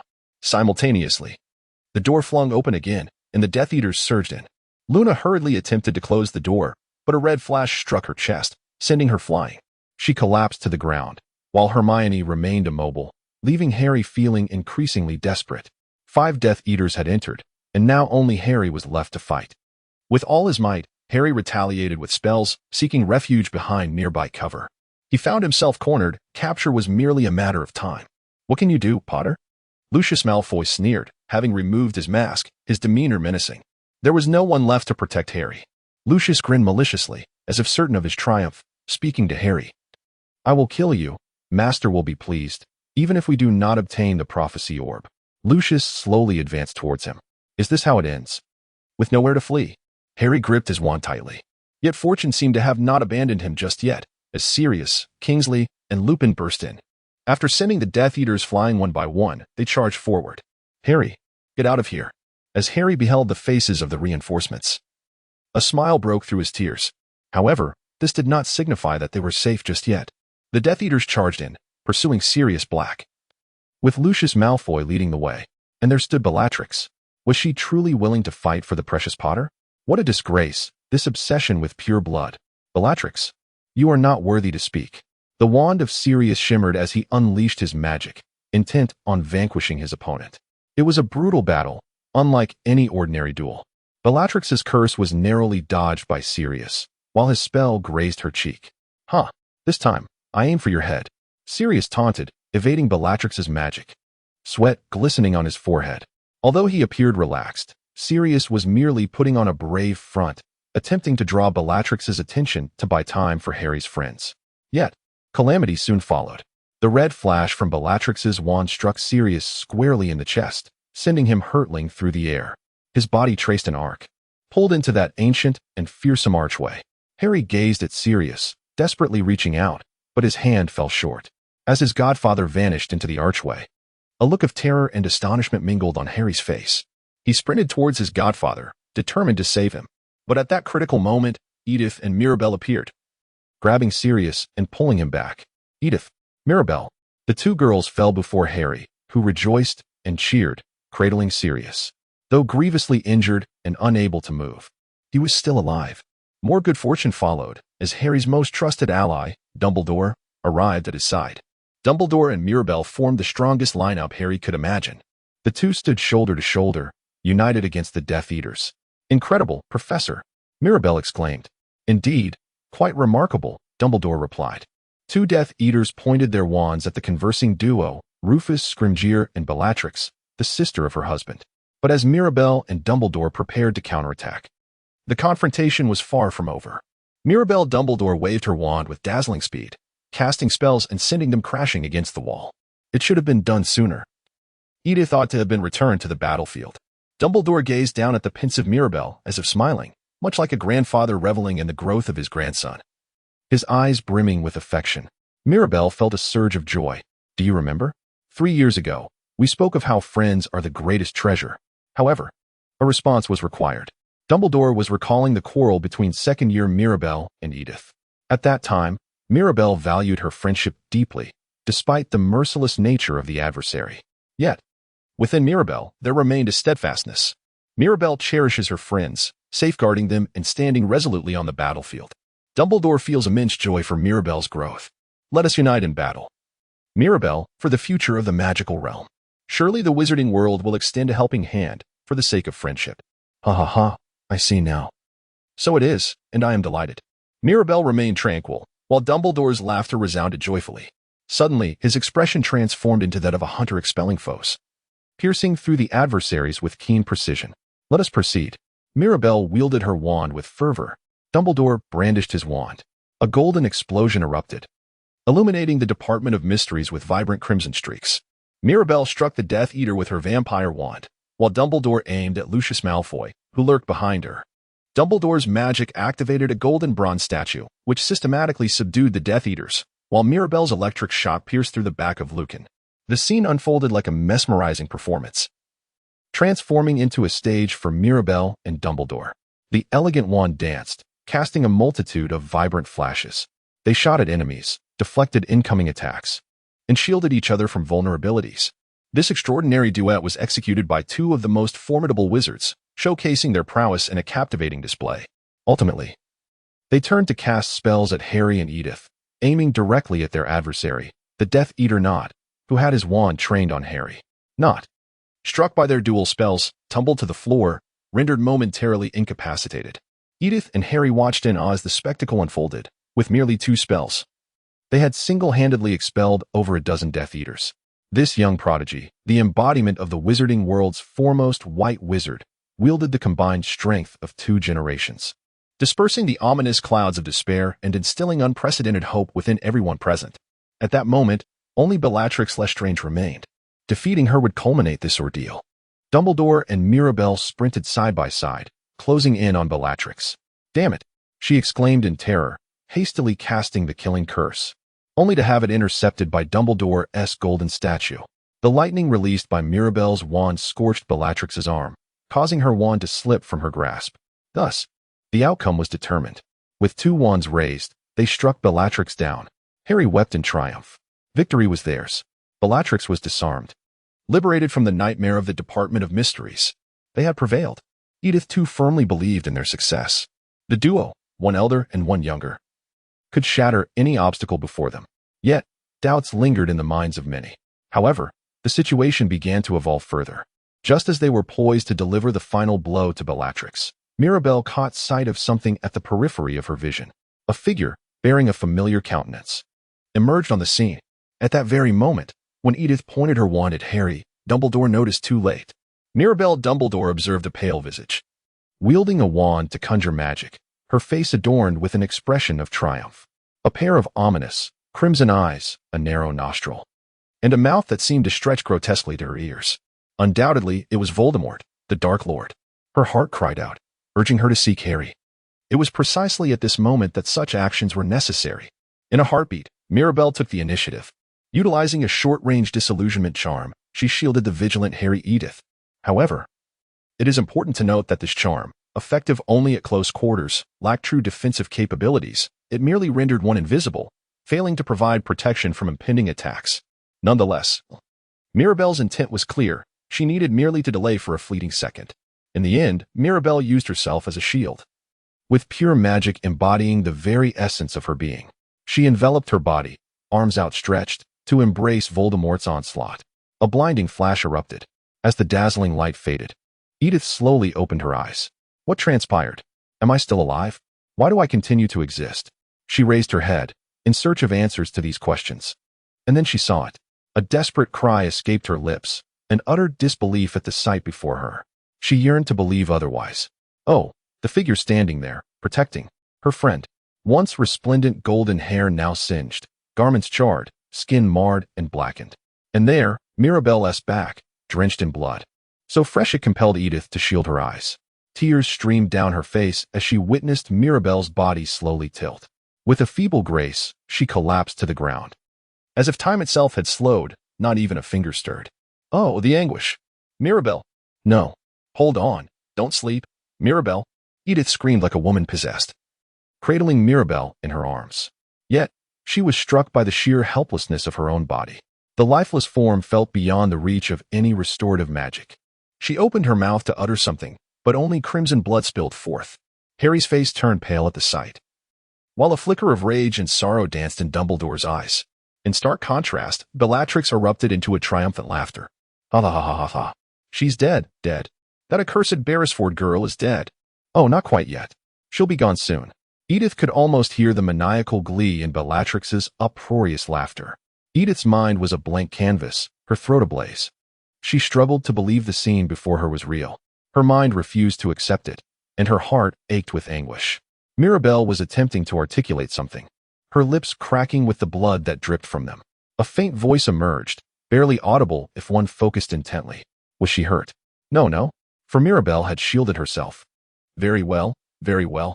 It's all right, it's all right. Do not speak. She was nearing the end, yet still, she wished to convey her thoughts. Despite the agonizing breaths that escaped her, Mirabelle did not cease her words. Weakly grasping Edith's hand, she squeezed and uttered, "Sister Mirabelle." What? Edith's mind was a blank canvas. What does Mirabelle truly signify? Reflecting back on the past year, it appears that everything has transformed completely. The physical form is merely a replica created by my sister. Only her soul has been transferred into this corporeal vessel. She is but a stand-in. I must sincerely apologize for having deceived you for an entire year. Is this truly an impostor? The most precious and cherished friend. Mirabelle, resembling Mirabelle, smiled gently. It seemed that even the faintest of words would render her without regrets. Caressing Edith's cheek, her demeanor was tender, an action that the true Mirabelle would have eternally accomplished. Thank you for knowing when to speak. For the weight of those words was profound. The year spent together was genuinely delightful, tears of joy overflowing as the substitute girl conveyed her heartfelt gratitude. For the final time, for the last moment of selfishness, thus, I implore you, dear Lord, for just a moment. I wish to relinquish the responsibilities of being a substitute and allow myself to be true to my essence. Thank you for your love, Edith's sole companion. Mirabelle? Edith called out to her friend, who had ceased her movements, still adorned with a smile. Yet, the girl remained unmoving. Edith frantically shouted and shook her. Hey, this must be a trick, right? You're just asleep, aren't you? Shaking, shaking, shaking. Time and again, Edith trembled, unable to face the harsh truth. A lie she clung to, believing she was merely asleep. Like a malfunctioning machine, she shook repeatedly, her hand being restrained by Lupin. Stop it, Edith, he urged. She will not return. Tears surged in Edith's eyes. Endless, crystal-clear droplets cascaded down her cheeks, nurturing the broken girl. Yet, the girl did not stir, nor speak, nor laugh. Edith had lost her dearest friend. A silent scream erupted from Edith. She attempted to call her name, but found herself unable to do so. There was no way to cry out. Edith knew her name. Ha. She is dead, dead. That brazen girl is gone. Soon, sadness will lead her to the same place. Bellatrix gleefully twisted her face, raising her wand. Then she aimed it at the sorrowful Edith. Sorrow is necessary. It will lead you to the same place, where you can join your friend and be happy together. However, within herself, she noticed something peculiar. The wand appeared strange, merely the wand, yet her entire elbow was visible. Oh, it will certainly lead to an appropriate place. A voice resonated. It was quiet yet elegant, a familiar girl's voice. The voice of Mirabelle, lying somewhere. All eyes turned towards the source of the sound. They beheld a ghastly sight, a bloodied arm extending from Bellatrix's chest. So pleased to see you, Lestrange. Farewell. Behind Bellatrix, who was unable to comprehend the unfolding events, the voice of the master emerged. Clad in a deep crimson robe, golden hair cascaded from the hem, and a mouth adorned with fangs revealed its sinister nature. Death withdrew its arm from within Bellatrix, using the other to slice across her neck. In that instant, the dark-haired witch collapsed as if severed by an invisible thread, a truly chilling spectacle. Meanwhile, the orchestrator of this grim scene leisurely adjusted his robe. A wave of nostalgia washed over him as he observed the familiar countenance, finding solace in the absence of harm. The first thing that caught the eye was the shimmering golden hair, seemingly spun from threads of gold. It glimmered like a radiant tapestry, while the golden eyes held a mesmerizing brilliance, as if they could perceive everything. The skin, pale and translucent, exuded an allure akin to a curse, overwhelming with an intoxicating fascination. It had been far too long since such misunderstandings had been witnessed. As the saying goes, a day apart feels like 3 autumns, and indeed, a year had wrought significant changes. She appeared as if she had not aged a day, resembling Mirabelle, who lay in repose. Undoubtedly, the original Mirabelle Belsford was the girl who had just fallen. All were engulfed by the overwhelming presence before their eyes, a sight that left them in a state of disbelief. Indeed, she had always been a figure of intimidation, yet what lay ahead remained shrouded in uncertainty. Is Mirabelle Belsford truly as fearful as depicted? Mirabelle audaciously dispatched her most loyal subordinate in the presence of Voldemort, who, surprisingly, displayed no anger. Rather, he appeared to regard Mirabelle with a sense of trepidation. Mirabelle scoffed disdainfully, as if mocking, and from her robe produced a glass orb, which she cast to the ground, seemingly for all to observe. Initially, Voldemort was oblivious to its significance, yet upon comprehension, his countenance paled. That, the prophecy he had pondered. However, Voldemort. And as he envisioned it, he rose. What? Reflecting on the past year's endeavors, he felt a profound disappointment. He had anticipated at the very least the downfall of the Ministry of Magic.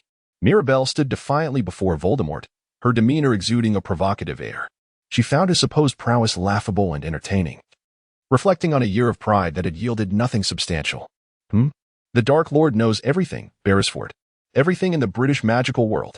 Yet this year, he has achieved nothing but trifling bravado. Voldemort roared, denouncing Mirabelle. However, her expression remained impassive, her lips twisting into a mocking smile. Harry sensed Mirabelle's emotions, joy. It was akin to a protagonist in a tale concealing their true power, only to revel in the boastfulness of one seemingly more powerful. Harry caught a glimpse of her satisfaction. The Dark Lord was utterly oblivious, and the absurdity of it all made her chuckle. Hey, Voldemort, have you really accomplished nothing in an entire year? Do you truly believe you have achieved nothing, even resorting to a decoy to divert attention? Mirabelle laughed, brimming with a sense of superiority. Her expression was twisted, reminiscent of a child boasting about a new toy to one who could scarcely afford it. Such malice was uncharacteristic of Mary, the decoy who had been alongside Edith for a year. Mirabelle had been abroad, ensuring that no one at home had realized it. Oh, but it seems you finally noticed, Dumbledore, she remarked, her mind as quick as the serpent nearby, while Dumbledore's complexion paled, starkly contrasting with Mirabelle's increasingly amused visage. Indeed. As of now, I have remained in Germany, at the residence of the Minister of Magic. By the way, for the past 6 months, I have resided at the home of the Minister of the French Ministry of Magic. As a prominent figure in the magical community, it has been quite comfortable. Harry, Dumbledore, and Voldemort all appeared pallid. The reality was so mundane, far exceeding their worst fears, that they had forgotten how to think. The magical realms of France and Germany had fallen under Voldemort's dominion. Every official in the ministry had now become his servant, mere puppets, obeying his every command with a ghastly smile. Ireland, too, had succumbed to his grasp. What has Mirabelle done? Dumbledore's outrage failed to reach Mirabelle. With a dismissive huff, she continued, Look, Voldemort, that is the difference. While you chase after a mere glass sphere, I have already claimed dominion over 3 regions of the magical world. Mirabelle, brimming with self-satisfaction, stepped on the fallen glass orb. The year has come to a fruitless close. How does it feel, Voldemort? Like fervently searching for treasure with the aid of a treasure map, only to find a box inscribed with tales of the finest adventures thus far? Oh, hey. Do not be so irate. Your blood pressure is rising, resembling that of an octopus. The angrier Voldemort became, the more joy Mirabelle felt. Harry recalled, Oh, Mirabelle. The true Mirabelle Beresford. Malice continues to rise without end, an evil unattainable by any semblance of a substitute. What is Mirabelle doing? Has she already seized 3 magical realms and now advances upon England? Dumbledore's inquiry, yet Mirabelle's response was unexpected. Facing Dumbledore, whose expression bore a serious countenance, Mirabelle declared, Does Dumbledore perceive the current magical realm of England as corrupt? Over the past year, he must have witnessed firsthand the depths of corruption within the Ministry of Magic. Not merely the Ministry, but the entirety of the magical world is afflicted by such decay. Those words ring true, despite Dumbledore's reluctance to acknowledge them. The Ministry's avarice for power and its willful blindness to the truth have led allies astray. Even the entire magical world supports this corruption and degeneration. Throughout the year, Harry and Dumbledore have witnessed all that is hideous. Rotting branches ought to be pruned. However, if the roots are decayed, what should be done? Does one believe it necessary to replace the entire tree? Let us not jest. All in attendance know the truth. A chill cascaded down the spine, raising the hair on the back of the neck. Women, in any case, can. Thus, one thinks it essential to incinerate that which has rendered the magical world as it presently stands. It can be done. It must be done. Ireland, France, Germany. With all their might, they shall reduce the magical realm of Britain to ashes. Madness. Utter, boundless insanity. An ideal world. A utopia. An ideal exchanged for an ideal. For this, everything is trampled, all is destroyed, and countless tragedies are birthed. The magical world has been in decay, perhaps since the moment Hogwarts founders fell into disarray. Perhaps even earlier. The only way to rectify it, to make it right, is to utterly obliterate the British magical realm. Foolish, Beresford, to wish to reduce the magical realm, with its grand history spanning generations, to mere ashes. Indeed, Gryffindor, Hufflepuff, Ravenclaw, and Slytherin. Erase the foolishness from history. Return everything to a blank slate. Then began the ideal magical realm conceived by Mirabelle, where only the chosen are permitted to reside. It is madness. The present reality has become utterly convincing. A dark force, embodying both justice and malevolence, has transcended all descriptive language. What a girl, indeed, what a notion truly unprecedented, unparalleled. Even the malevolent visage of Voldemort appears juvenile in comparison. It is madness, pure madness, Beresford. If everything in the world is insane, then it signifies that only one remains sane. Mirabelle had never anticipated the possibility of being wrong. She believed in the unwavering correctness of her convictions, yet found herself occasionally swayed and hesitant. Once she resolved upon what she deemed the right answer, she would act upon it, indifferent to the potential for error, and even capable of forcibly transforming mistakes into correct conclusions. This madness consumed the girl entirely. Did she find it peculiar at first? Was she truly convinced that the current state of the magical realm was just? The minority existed merely in hundreds, each nation establishing communities that perpetuated incest, leading to a cycle of genetic degeneration and gradual decline. The incompetence arising from reliance solely on bloodlines ran rampant, stifling the budding potential of the young. And they were unable to unite against external threats, instead crushing one another. In the magical world, the most fragile of races faced extinction should they accept Muggle infants. Yet they remained oblivious to this fact, perpetuating their mistakes and continuing their descent. This is the present state of the magical realm, the truth of a world built by a foolish generation that deemed itself great. Mirabelle spoke with eyes ablaze with fury. Purebloods are the malignant cells of the magical realm. The disdain for Muggles? Utter foolishness. After repeated incestuous unions, how could there be any hope for development? If such occurrences are permitted to persist, the only fate awaiting wizards is extinction. The magical world must undergo transformation. It shall be transformed. The ancient history will be obliterated, liberating the magical world from its stagnant state. Ignorance is a profound folly. How many will be sacrificed? How many innocents will weep? Can one truly comprehend? Dumbledore's wrath at Mirabelle's defense is unmistakable. Success is a possibility. Yet, regardless of one's formidable talents, one cannot enact change without sacrifices. Revolution will flow with rivers of blood and tears. Dumbledore lamented, but Mirabelle met his gaze with even greater indignation. What right do you have to utter such words? What? Right, indeed? A leader endowed with wisdom to govern the magical world, yet he relinquished it to the likes of Fudge, a man of incompetence. One must question, how can one who tolerates corruption and shirks responsibility and lacks the courage to bear the burdens of the magical realm dare to criticize Albus Dumbledore? The condemnation directed at Dumbledore stems from the belief that he should stand at the pinnacle of the magical world, shouldering the responsibilities of the powerful. This is an outpouring of anger at Dumbledore's perpetual evasion, a determination to assume the responsibilities of the magical world, to forge an ideal future from the sacrifices of blood and tears. No matter the cost, one must be willing to stain oneself with blood to establish a utopia. Can you, Dumbledore, truly claim to do so? Will you bear the countless responsibilities and sacrifices, or will you dismiss them with a laugh, trampling upon them as you continue onward? If you can, then silence your lips and continue being the coward you wish to be. The world ought to be governed by Mirabelle Beresford. Mirabelle can no longer be swayed.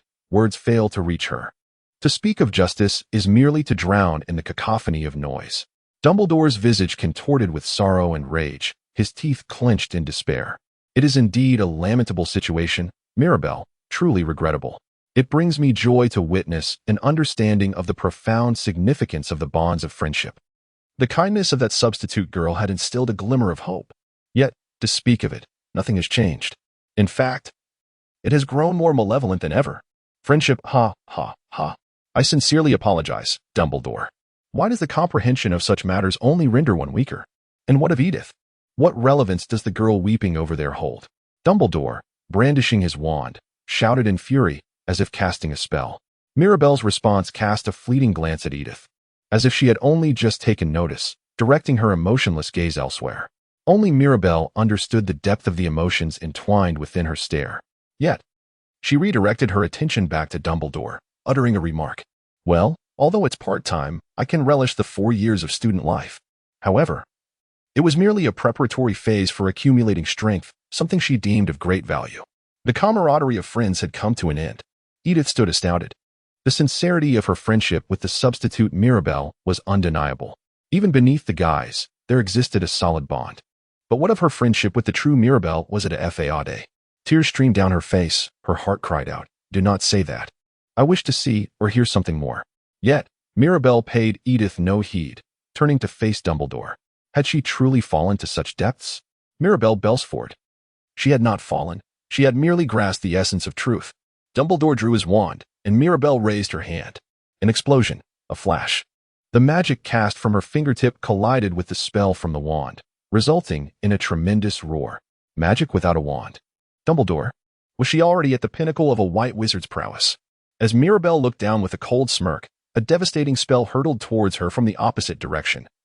An attack of unparalleled force.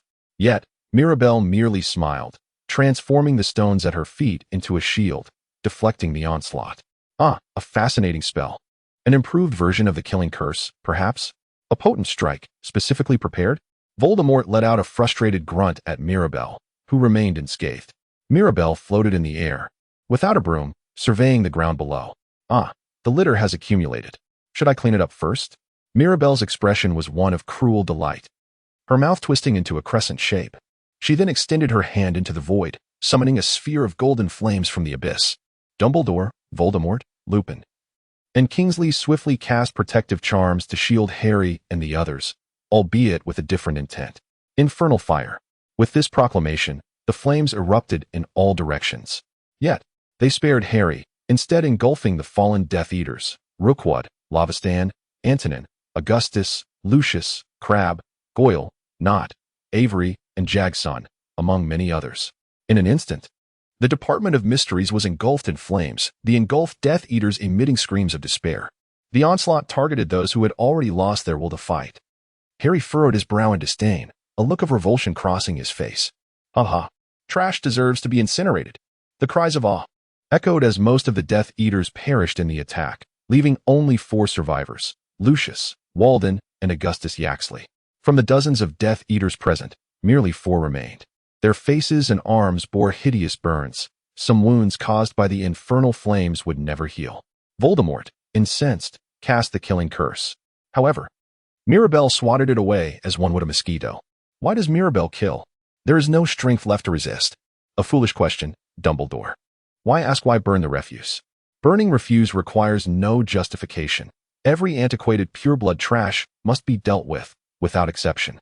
Dumbledore believed that everyone deserved a second chance, hence allowing Lucius and the other Death Eaters to return to their lives. But Mirabelle deemed this a grave error. She had extended warmth, yet it was exploited. If mercy were granted, mistakes would inevitably recur, as seen now. They should have led a tranquil existence, yet chose to revert to their roles as Death Eaters. The compassion that should have been offered met with a merciless conclusion, one that they rightly deserved. Mirabelle's hand conjured a golden lightning bolt, emitting a sharp, crackling sound. Her doppelganger unleashed a paralyzing current upon her adversary, evidently, a lethal surge intended solely to eliminate her foe. Die, Lucius Malfoy. A golden jolt erupted from her hand, a flash of lightning striking with such swiftness that no one could react in time. Yet, the assault was thwarted by a protective charm. What was Harry Potter doing? He stood resolutely, shielding Lucius, brandishing his phoenix feather wand while glaring at Mirabelle, gasping for breath. Within his eyes gleamed an undeniable, righteous light, a testament to the trials he had endured. After all, he was merely a boy. Why protect him? The hatred simmered within her. She longed to strike his face until it swelled. But that did not equate to the power to kill. Humph, as always. He continued to aid others in their wicked ways. Mirabelle raised her hand to Harry with a mocking tone. However, the magic had already been unleashed and was set in motion. Dumbledore confronted Voldemort, who was wielding his wand against Mirabelle. Dumbledore pondered. Voldemort, Mirabelle, both equally perilous. If I intervene at this moment, the magical realm shall be plunged into darkness. I must rise, as the protector of the magical world, as the headmaster of Hogwarts School of Witchcraft and Wizardry, most importantly, as Albus Dumbledore. I cannot allow the destruction of the magical realm. I cannot let the last glimmer of hope be extinguished. Voldemort contemplated. Dumbledore and Harry Potter are my sworn adversaries. Yet, the more formidable threat lies within that wretched demon. If I thwart Mirabelle Barinford, everything the magical world has built thus far shall come to an end. Therefore, I shall eliminate them all. Regardless of the obstacles posed by Dumbledore or the boy foretold in the prophecy, Harry Potter. Most crucially, that arrogant golden demon. Let it be known. The terror of the magical world, the Dark Lord Voldemort. As she observed the two, Mirabelle revealed a warlike, twisted smile. Finding myself amidst this clash has become quite an amusing affair. Dumbledore, the guardian of the magical realm. Voldemort, an embodiment of antiquated ideologies. I will not allow fate to obstruct my path. Thus, I must bury them both and sever the rotting roots. Tom and Mirabel had ventured down the wrong path. Hence, they must be stopped. In order to sever the chains of evil, I shall cut through the ambitions that bind them. Dumbledore's expression transformed from one of calm demeanor to that of a demon's countenance. He cast aside the mask of the benevolent teacher, resolved to avenge his students in the future. Those who defy the Dark Lord are invariably met with a brutal fate. Today, he would stand alongside those who showed compassion. The acts of defiance would serve as the most compelling testament. A twisted aura enveloped Voldemort, emanating a sense of dread throughout the magical world. Harry felt a chill run down his spine as he realized that the Dark Lord's incarnation was about to unleash his full might. So it begins, the embodiment of justice. Dumbledore, against the personification of evil, Voldemort. They would eradicate each other, and from this confrontation, a new chapter in the history of the magical realm would be forged. Mirabel radiated with golden flames, her wand raised in alignment with the beliefs of the first White Wizard and the Dark Lord. Harry gazed in stunned silence. Thus began a terrifying battle, one unseen and unexperienced, a confrontation between wizards steeped in fear, where a single misstep could alter the very fabric of the magical realm. A cataclysmic clash of unimaginable proportions was about to unfold. Mirabel raised her hand. Dumbledore lifted his wand. Voldemort brandished his wand. Subsequently, the entire Ministry of Magic trembled as if shaken by an earthquake. It was Voldemort who ignited the battle with the killing curse, the most formidable spell of death. Released like a breath of air, it soared towards Dumbledore, slightly off target, failing to strike him, seemingly due to Voldemort's distraction with Mirabel. Dumbledore swiftly waved his wand, unleashing a spell of such power that even Harry, watching from a distance, felt his hair stand on end. However, Voldemort conjured a silvery shield from the air, deflecting the spell, while Mirabel evaded it with remarkable speed. Mirabel's figure became indistinct, transforming into a golden flash that appeared behind Voldemort. However, Voldemort swiftly spun around and vanished from sight. He then re-emerged behind Mirabel, unleashing a torrent of flames. Effortlessly, Mirabel dispersed the flames with a wave of her hands. "Are you contemplating murder, Dumbledore?" Voldemort roared in furious indignation, as Dumbledore had refrained from employing lethal spells. "Do you deem such barbaric behavior appropriate? As you know, Tom, there are methods to annihilate." Dumbledore spoke in a calm tone, brandishing his wand. Immediately, the bronze statues surrounding them sprang to life. Animated by a great sorcerer known as the finest in the magical realm, the bronze statues wielded a secret technique that repelled magic, known as the Mage Slayer. Their power overwhelming. The valiant warriors, under the command of the ancient sorcerer, charged fearlessly into battle. Of course, the lives taken were significant. Nothing instills more fear than death. "Dumbledore, you are utterly mistaken." A half-horse statue surged forward, obstructing Voldemort's spell aimed at Dumbledore. Yet, Voldemort was not alone in the fray. A golden-haired maiden effortlessly crushed, tore apart, and shattered the approaching warrior statues. Thus, the pursuit of immortality becomes clear, Dark Lord. In essence, only a coward fears death. Mirabel wielded her 10 fingers as a wand, casting a series of spells: death, coma, mechanization, petrification, explosion, and shattering. Each incantation was imbued with lethal power, unleashed with a rapidity akin to a machine gun, toppling the bronze statue to the ground. It shattered walls, cleaved through the floor, and even caused the armor to creak and break apart.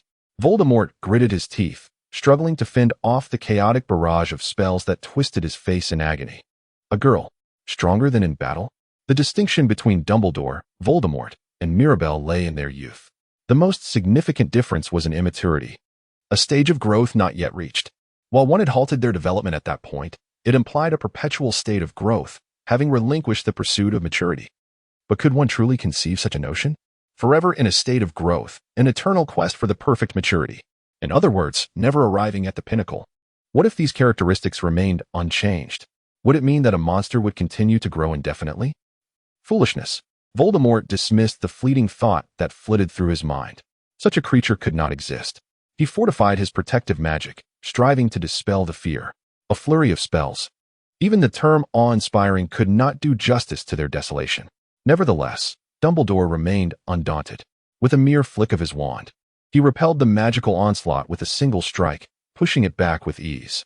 Mirabel was repelled by an extraordinary magical force, crashing against the wall. Then, with a flick of her wand, she unleashed slender flames that entwined around the girl like a whip. Yet, even in this dire moment, Mirabelle wore a faint smile, understanding the gravity of the situation. In an instant, she dashed towards Dumbledore, raising her arm. The claws of the demon tore through steel as easily as if it were paper. However, upon making contact with Dumbledore, an armor conjured by the slightest movement of his wand emerged, deflecting the assault. Moreover, as if to create an opening, a swarm of serpents coiled around Mirabelle's arm. The Dark Lord summoned hundreds of snakes, directing them towards the tyrant. Their venomous fangs glistened, leaving no escape route. In a fleeting intersection, the serpents lay still, their lifeless forms torn apart in a mere tenth of a second, an extraordinary ability born from a girl's supernatural prowess, a skill that transcended reason and momentarily halted time itself. With a swift kick, she sent Dumbledore's body flying. Had Dumbledore been an ordinary man, that single strike would have been fatal. Regardless of how elaborate the fade, he remained merely a trapped figure, an aged man fleeing from his fears, paralyzed and unable to advance. Could he ever halt the inexorable march of time? A fiery serpent launched from behind the girl, yet a golden nine-headed dragon intercepted it. In another heartbeat, Mirabelle positioned herself before Voldemort, raising her right arm. Voldemort reacted instantly, attempting to flee, but sensing the imminent threat, Mirabelle pivoted and leaped towards him, embodying a frightened lamb. Yet, venturing down the path of decay to attain eternal dominion, to escape death by embracing decay, forever to conquer, to rule through the ashes of mortality. The onslaught shattered Voldemort's defensive spells, splintering his wand and sending him reeling. Dumbledore's counterspell also struck Mirabelle mid-flight. Nevertheless, Mirabelle did not cease her advance. Even as her own body was propelled away by the explosion, she retaliated against Dumbledore. He quickly conjured a protective armor, but the shield creaked under pressure, forcing him to retreat against the wall. The battlefield had become the most advantageous terrain for Mirabelle. While Dumbledore and Voldemort, despite their formidable capabilities, were ensnared in a precarious struggle. The dynamics of the combat were fraught with tension as they grappled with myriad concerns. Yet Mirabelle, moving with the swiftness of a tempest, closed the distance effortlessly, wielding her magic with such finesse that it required no overt gestures. Vampires, possessing a certain resistance to magic, moved with a freedom that surpassed that of their adversaries. The clash between the strongest seemed evenly matched. Yet the momentum gradually tilted in favor of Mirabelle. Harry pondered, contemplating Voldemort and Dumbledore. Although both were renowned as the mightiest in the magical realm and fought with utmost seriousness, they were being driven back by a mere girl. Perhaps, in a one-on-one confrontation, the outcome would have been different. However, the current three-way standoff was decidedly advantageous for both of them. Despite this, their ability to endure the battle thus far stemmed from their status as the strongest beings. Had they been any ordinary wizards, they would have met their demise long ago. Fear consumed Harry, his legs trembled, and his teeth chattered. He had never experienced such terror, not even when surrounded by the resurrected Voldemort. Yet now, merely gazing at the girl instilled a profound sense of dread within him. What could he possibly do? Dubbed the boy who lived, he found himself paralyzed by fear, reduced to trembling. Nonetheless, if he were to act, it would surely be too late. Even the slightest inclination to assist Dumbledore stirred within him. Driven by a sense of impatience, Harry raised his wand and shouted, "Disarm." It was a clearly reckless attack, a suicidal endeavor. Attempting to interrupt the fierce battle between the three with such a spell was utterly foolish. Mirabelle, struck directly by his incantation, regarded Harry with an expression that suggested she was unharmed. "What are you doing?" Fear gripped him. He was terrified. The mere exchange of glances made him feel like an insignificant creature, akin to a mouse confronting a lion. What could he accomplish? He wished to use magic to thwart the monster. In a moment of desperation, Harry invoked the Cruciatus Curse, a spell typically beyond his moral compass. Under normal circumstances, he would never resort to such dark magic, yet in this instance, he unleashed it. However, Mirabelle, struck by the curse, did not respond with anger. Rather, she seemed to revel in it, even expressing delight at the sensation of pain. "Well done, Potter. I enjoyed that." No matter how eloquently she spoke, when it came time for action, she would choose to do what was necessary. Unconstrained by the wretched principles of decency, she executed her ruthless attacks with ease. Yet, there remained a semblance of kindness within her, an inherent gentleness. Do you know, Potter? To cast the Cruciatus Curse, one must possess a heart capable of inflicting suffering upon their adversary. Mirabelle explained, and then cast a spell upon Harry. The moment it struck, he was engulfed by an unprecedented, excruciating pain. The agony was overwhelming, inducing a wave of nausea. The torment was intolerable. as if every inch of his skin were being scraped away by blades, needles piercing his fingertips, nails being torn from their beds, and a searing iron plate pressing down upon him. In moments of heat, it felt akin to being engulfed in flames, while in moments of cold, it was as though he were stark naked, ensnared in ice. The intensity of the pain was reminiscent of raw nerves being laid bare and filed away. It was a horrifying sensation, as if his very insides were being vivisected. The cruciatus curse eroded his sanity. Oh, the pain, the pain, the pain, please, just kill me. In the face of such suffering, what is death but a merciful release? As such desperate pleas consumed his mind, the torment at last subsided, leaving him rolling on the ground, gasping for breath. That was the true essence of the cruciatus curse. When one casts it, one must conjure an image of suffering. With a heart brimming with hatred to inflict torment, Mirabelle murmured to herself, raising her hand towards Harry. The protagonist, if slain, would forever know where the tale concludes.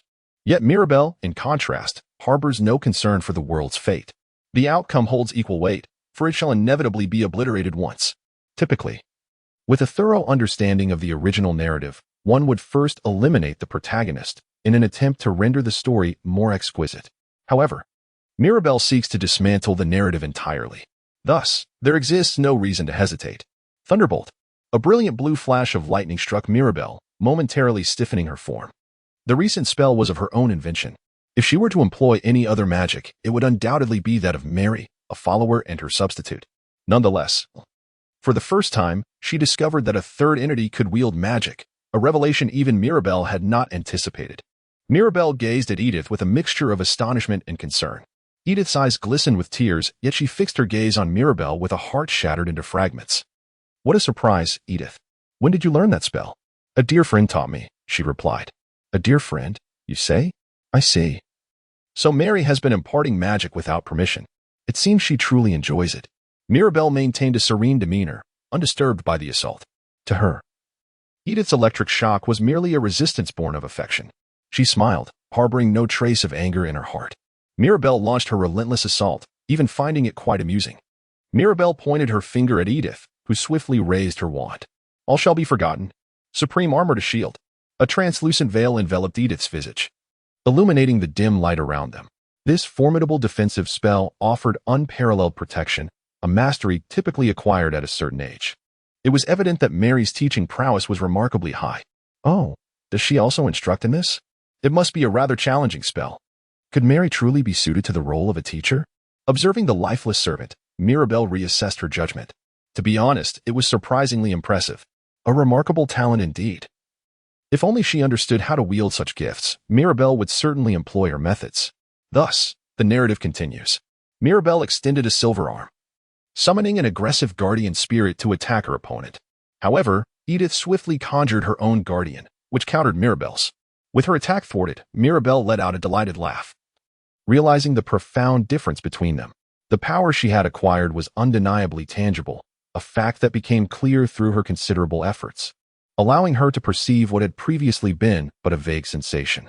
Edith's mind reluctantly acknowledged a truth, grazing the level of Mirabelle's obedience. She could not bear to witness such young talent squandered. The inevitable fate awaited either Dumbledore or Voldemort, death. Determined, she stood beside her opponent, yearning to grasp Mirabelle's outstretched hand. Imagining the joy of such a connection, memories of their 4 years together flooded Edith's mind, causing her heart to tremble.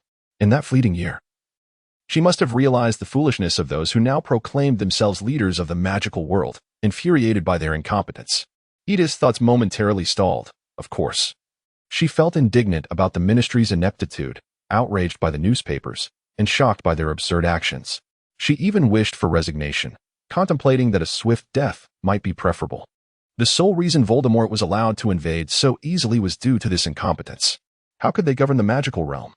Or did Edith truly wish to align herself with those fools and become their adversary? Such thoughts shook her resolve, undermining her determination.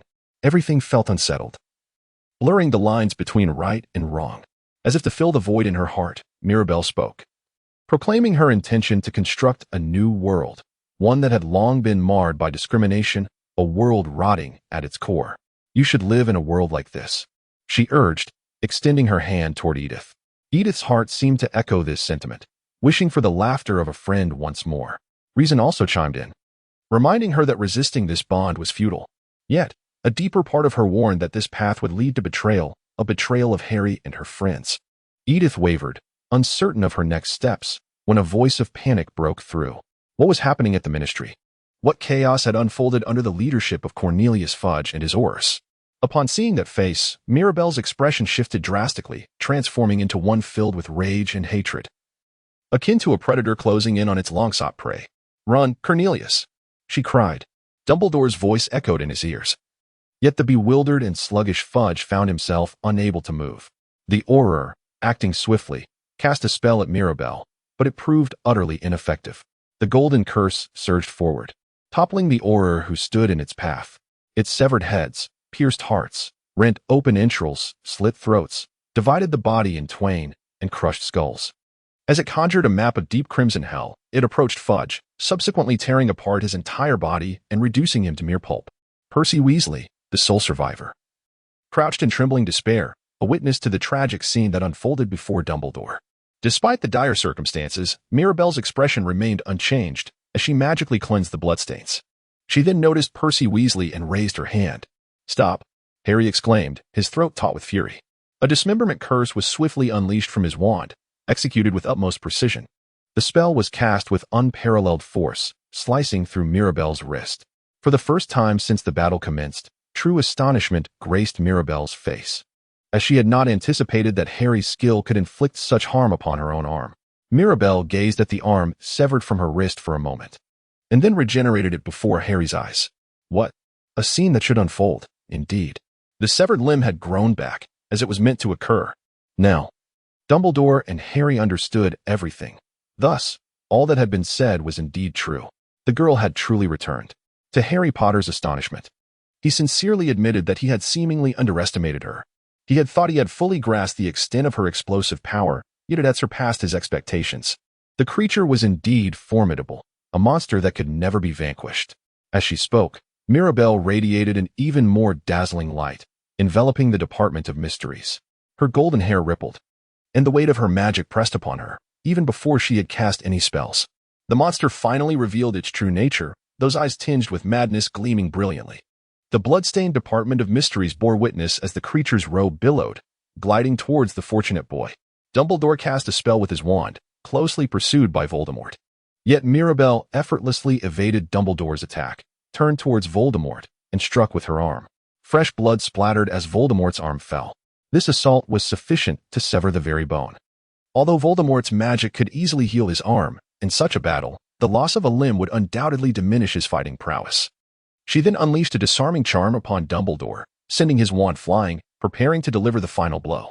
At the critical moment, Dumbledore narrowly dodged. But the disparity in speed between the monstrous beings was evident. Mirabelle swiftly moved before Dumbledore, plunging her hand deep into his leg, bringing the old wizard crashing to the ground. As she attempted to deliver her final, third strike, she grasped his arm. "Why do you stop, Grindelwald?" she inquired.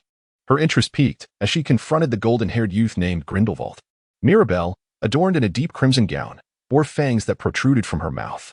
Upon recognizing her youthful visage, Dumbledore's face was instantly infused with astonishment. "What a surprise to see an old friend after such a long time," he exclaimed. However, as he pondered his words, Dumbledore murmured in disbelief while the young one disregarded him, grasping Mirabelle's arm firmly. Mirabelle appeared quite content, for her enjoyment had been momentarily interrupted. Yet the youth seemed unwilling to retreat. Mirabelle placed her claws around the young one's neck, gradually sinking them in. Crimson blood subsequently trickled down the delicate throat, while the youthful visage contorted slightly in agony. In an attempt to elucidate, she questioned, "Why the interruption? Pray tell, have you forgotten the purpose at hand? Will we not lead France and Germany to obliterate the wizarding world of England?" She pondered, why prevent the demise of Dumbledore? Surely, it would be far simpler to dismantle the British magical realm, would it not? Mirabelle dug her extended nails deeper. Blood spilled from the young mouth, and sweat glistened on her face. Nevertheless, she maintained her composure and spoke softly, for she had accepted the proposal to handle Dumbledore. Should an attempt be made to wrest something from her grasp, she would remain silent. After a few seconds of intense scrutiny, Mirabelle finally let out a sigh. She withdrew her hand from the throat and turned away, appearing rather disinterested.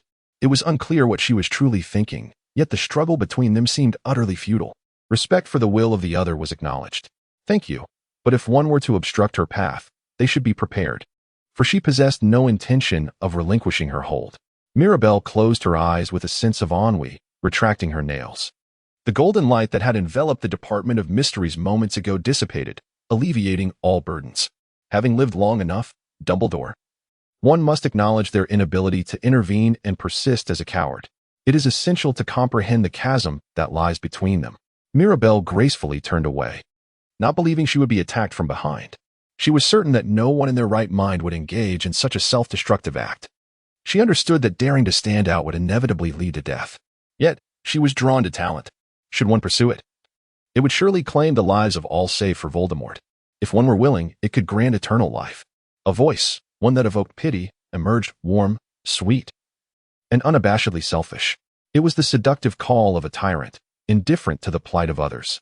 Nevertheless, there lingered a mysterious allure, a sense of terror that captivated her. Contemplating the choice between dying for a cause or living anew, which was the wiser option?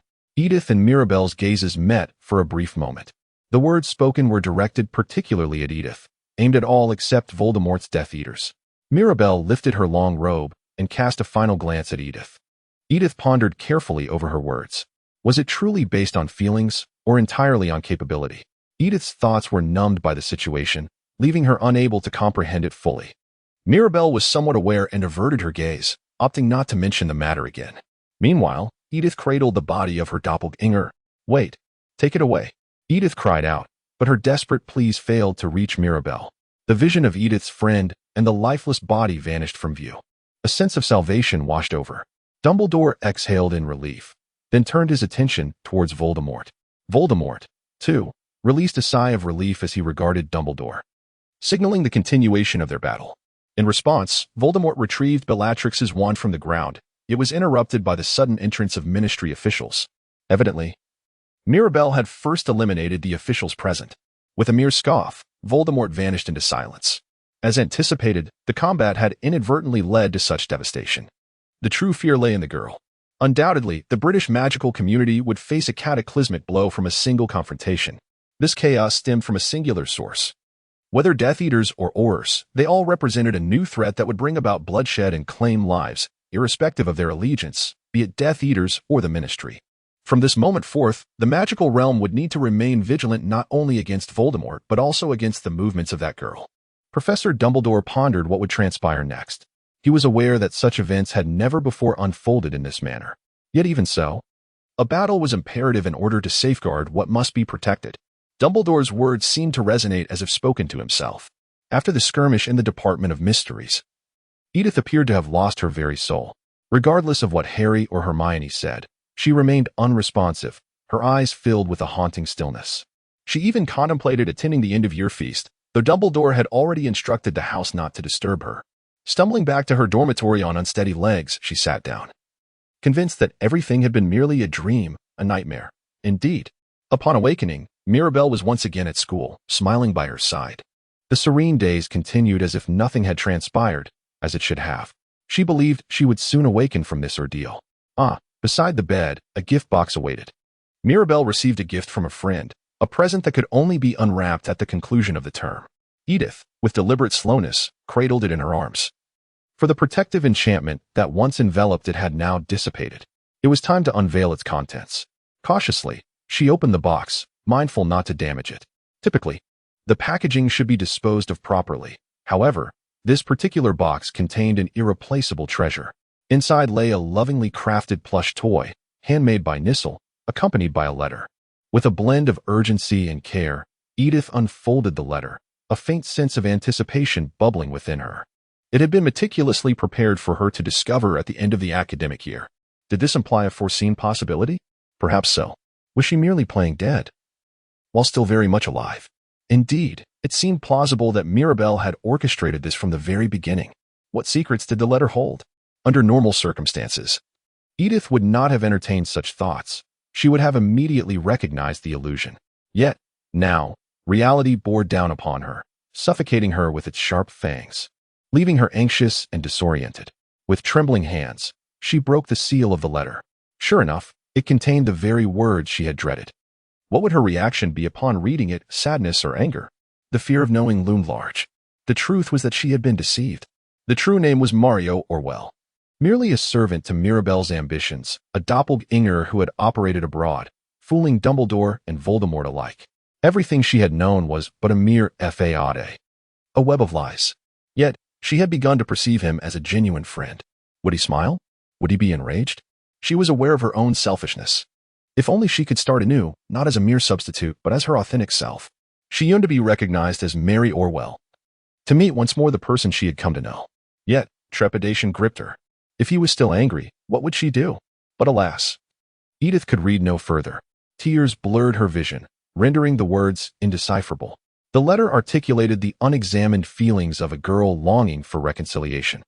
If they were to meet again, she wished to apologize sincerely. If they could rekindle their friendship, she longed to speak the truth.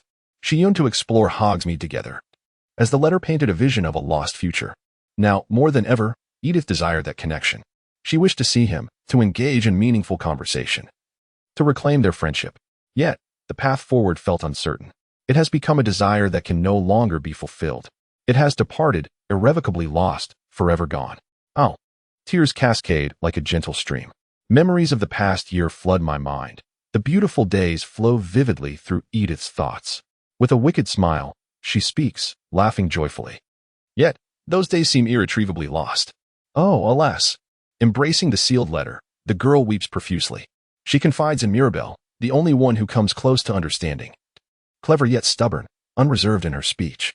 Often, Mirabelle feels a heavy weight upon her, yearning to escape like a bird soaring from a chimney. However, once that oppressive feeling dissipates, an odd sense of emptiness emerges. Perhaps it is the consequence of taking existence for granted.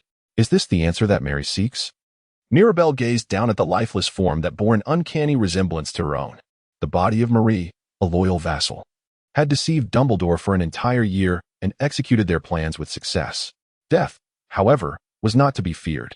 Mirabelle optimistically believed that she could resurrect Mary as she wished. However, Mary's soul had already crossed over to the other side, existing in a state beyond revival. Mary should have been able to remain in the world of the living. The deceased possessed the power to decide whether to embrace another realm or become a specter. Thus, in death, one may linger as a ghost, awaiting Mirabelle's revival. Yet, Mary did not choose this path. She found herself torn between the loyalty to Edith and her betrayal of her mistress, Mirabelle. Ultimately, Mary chose to die in the identity of Mirabelle. Under such circumstances, her choice seemed reasonable. Mirabelle became acutely aware of her profound regret over the loss of Mary. Ultimately, how obstinate she had been, her body devoid of a soul. A mere facade of her own making. In the end, a proper burial was not out of the question. Despite her thoughts, she believed the body belonged to her loyal companion, Mary. Up to this point, everything had proceeded smoothly. Mary Orwell. A difficult period of rest lay ahead. Harnessing the power of a magical stone, she transformed a corpse that bore her likeness back to its original state. Subsequently, Mirabelle cradled the remains for a final farewell. At last, Mirabelle truly grasped the reason for her lingering sense of regret. The entity, Letus, had perished. Yet numerous names echoed in the aftermath. Mirabelle only ever referred to Edith and Mary by name, while others were simply addressed by their surnames, such as Granger and Potter. Those who could be named were revived. The announcement from the Ministry of Magic sent shockwaves through the entire wizarding community of Britain. Since the revelation, Harry Dumbledore had been exalted as a hero, enduring harsh slander and embodying the tragic hero who cries out for truth in solitude. After a prolonged period of viewing Dumbledore and Harry as outcasts, fate underwent a dramatic reversal. However, what disappointed Harry's friends even more was that all the newspapers were consumed by the terror of Voldemort, neglecting the horrors that lay beyond. Mirabelle Beresford and Gellert Grindelwald form a perilous duo, driven solely by the ambition to dominate the magical realm and obliterate it entirely. However, the Ministry of Magic remains skeptical of the threat posed, despite Dumbledore's warnings. To their astonishment, they find themselves grappling with the realization that Grindelwald may be even more dangerous than Voldemort. Regrettably, their vigilance falters, as they dismiss the danger as mere fabrication due to their misjudgments. At present, Mirabelle is merely regarded as missing. Concurrently, the Ministry has been capitalizing on Harry's notoriety, suggesting that he be elevated as a symbol of hope. Yet, Dumbledore rebuffs these proposals, even forbidding any approach to Harry. confounded by such a resolute stance. The Ministry announces a decisive action to exonerate Sirius Black, removing him from the wanted list. However, Dumbledore perceives this as a natural course of action and pays little heed to the Ministry's endeavors. Dumbledore's affection for Harry compels him to shield the boy from burdens. Yet this very action deepens the rift between Dumbledore and the Ministry, obstructing collaboration. After the death of Cornelius Fudge, the newly appointed Minister of Magic, Rufus Scrimgeour, appears to cooperate with Dumbledore on the surface, yet the unresolved fissures between them place them in a precarious standoff. Meanwhile, Heathcote Beresford and Simon Beresford have been confirmed dead at St. Mungo's Hospital, while the youngest brother, Sidney Beresford, has vanished without a trace. In despair over the loss of her beloved husband and children, Mavis Beresford has succumbed to anxiety, resigning from her position as Deputy Headmistress of Durmstrang Institute. This role seems to have been supplanted by a peculiar masked individual named Sirius. Reports suggest that the vacant headmaster position, left by Igor Karkaroff's disappearance, has been filled by a strikingly beautiful young man with golden curls, although details remain unclear. Simultaneously, Beauxbatons Academy of Magic in France continues to be led by Olympe Maxime. Yet the entire nation is said to be enveloped in a favorable atmosphere, prompting students to remain vigilant. As the year-end festivities conclude, Hogwarts returns to its customary tranquility, with students departing for home. Yet, even as most students have left, it appears that the staff remains on the premises. Dumbledore sits in the headmaster's office, gazing intently at an object on his desk, a cruel and tantalizing relic. He recognizes the folly of his thoughts, yet his gaze remains transfixed upon it. A ring. Old hands clutch a wand, as he observes the ancient artifact being crushed by magic. However, he hesitates to act in the face of a resurrection stone, a piece of the Deathly Hallows known as the Resurrection Stone. This heirloom has been passed down through the generations of the Peveril family, yet its significance now seems to culminate here. A Horcrux, a forbidden dark magic. It divides and seals the soul, bringing one perilously close to mortality. Dumbledore uncovered the secret of Voldemort's quest for immortality. If his conjecture proved accurate, Voldemort must have crafted 6 Horcruxes, and, as it turns out, there existed a 7th. Unless all Horcruxes were obliterated, Voldemort would remain impervious to death. One had already been shattered, the diary of Tom Riddle, discovered 3 years prior. Additionally, Dumbledore was certain that the ring was also one of Voldemort's Horcruxes. However, Voldemort seemed oblivious to the common nature of the ring, or more specifically, the ordinary stone embedded within it. This so-called Resurrection Stone, a legendary artifact, was said to enable communication with the deceased. Dumbledore felt an old yearning reignite within him, a desire he believed he had long relinquished. He pondered whether he could confront his past, to see his father and his mother, Ariana, and offer them an apology. With a trembling hand, he grappled with the remorse of his youthful transgressions. Dumbledore had never forgotten the sins he had committed, not even for a moment. His usually wise blue eyes flickered with feverish intensity as they fixated on the ring's hypnotic glimmer. If only he could glimpse the home he had lost, to express remorse for his past mistakes. The temptation was unbearable, the sweetest of all lures. Albus Dumbledore had once been ambitious, intoxicated by his own gifts, taking for granted his ability to manipulate those he deemed less capable. Ultimately, that error had cost him his sister, leading to her untimely demise. Like a habit, he found himself drawn to the worst of desires. Dumbledore's theory, which he had shared with Mirabelle, also echoed back to himself. The desire for the Resurrection Stone pulsed within him, a force he could scarcely resist. No matter how elegantly he spoke, his true nature remained. A girl's voice resonated in his mind, seemingly proud of his triumphs. The embodiment of fear, a malicious specter, took form within Dumbledore. That graceful voice urging him to resist temptation was undoubtedly an illusion birthed from his own self-doubt. Yet, it now spoke to him in his own voice. Slowly, as if entranced, Dumbledore extended his hand. 3 centimeters, 2 centimeters, 1 centimeter. A calm and wise voice within him urged, "Touch it." But Dumbledore yearned to see his family and banished the inner voice. At last, his fingers made contact. Enough, Albus. Before him lay a curse. Should he attempt to seize the Resurrection Stone, he would meet his demise. Upon hearing the sound at the door, I lifted my head as if a secret had been uncovered. The figure standing there was unmistakable, Gellert Grindelwald, with his silver hair and well-defined features. A close friend of a young Albus Dumbledore. Though he should have been of Dumbledore's age, he appeared remarkably youthful, leaning against the wall with his hands on his hips. What was Grindelwald doing here? A foolish question, I mused. Why did I feel that the protective enchantments could be breached? At the entrance stood a stone statue, which, upon uttering the name of my favorite sweet, would grant passage with ease. He had always adored the confections of the Muggle world. Dumbledore smiled brightly at Grindelwald, his sudden appearance sparking joy in him, yet he knew he must maintain composure and exhibit calmness in the face of this encounter. Muggle sweets would always be delightful, just like those from the magical realm. Oh, what of the Bertie Bott's every flavor beans? They often led to erroneous choices. One could never truly know the flavor beforehand, just as one could not understand the allure of those beans. Was it because I had once tasted a vomit-flavored bean? With a mischievous grin, Grindelwald made Dumbledore feel as though he had returned to the carefree days of laughter shared with friends, free from worries. Yet, paths had diverged since then. Their trajectories would intersect again, and even in their current banter, change loomed on the horizon.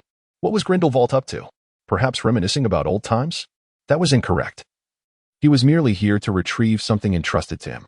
He slicked back his hair, his mouth forming an elegant arc. The Elder Wand was still with him, was it not?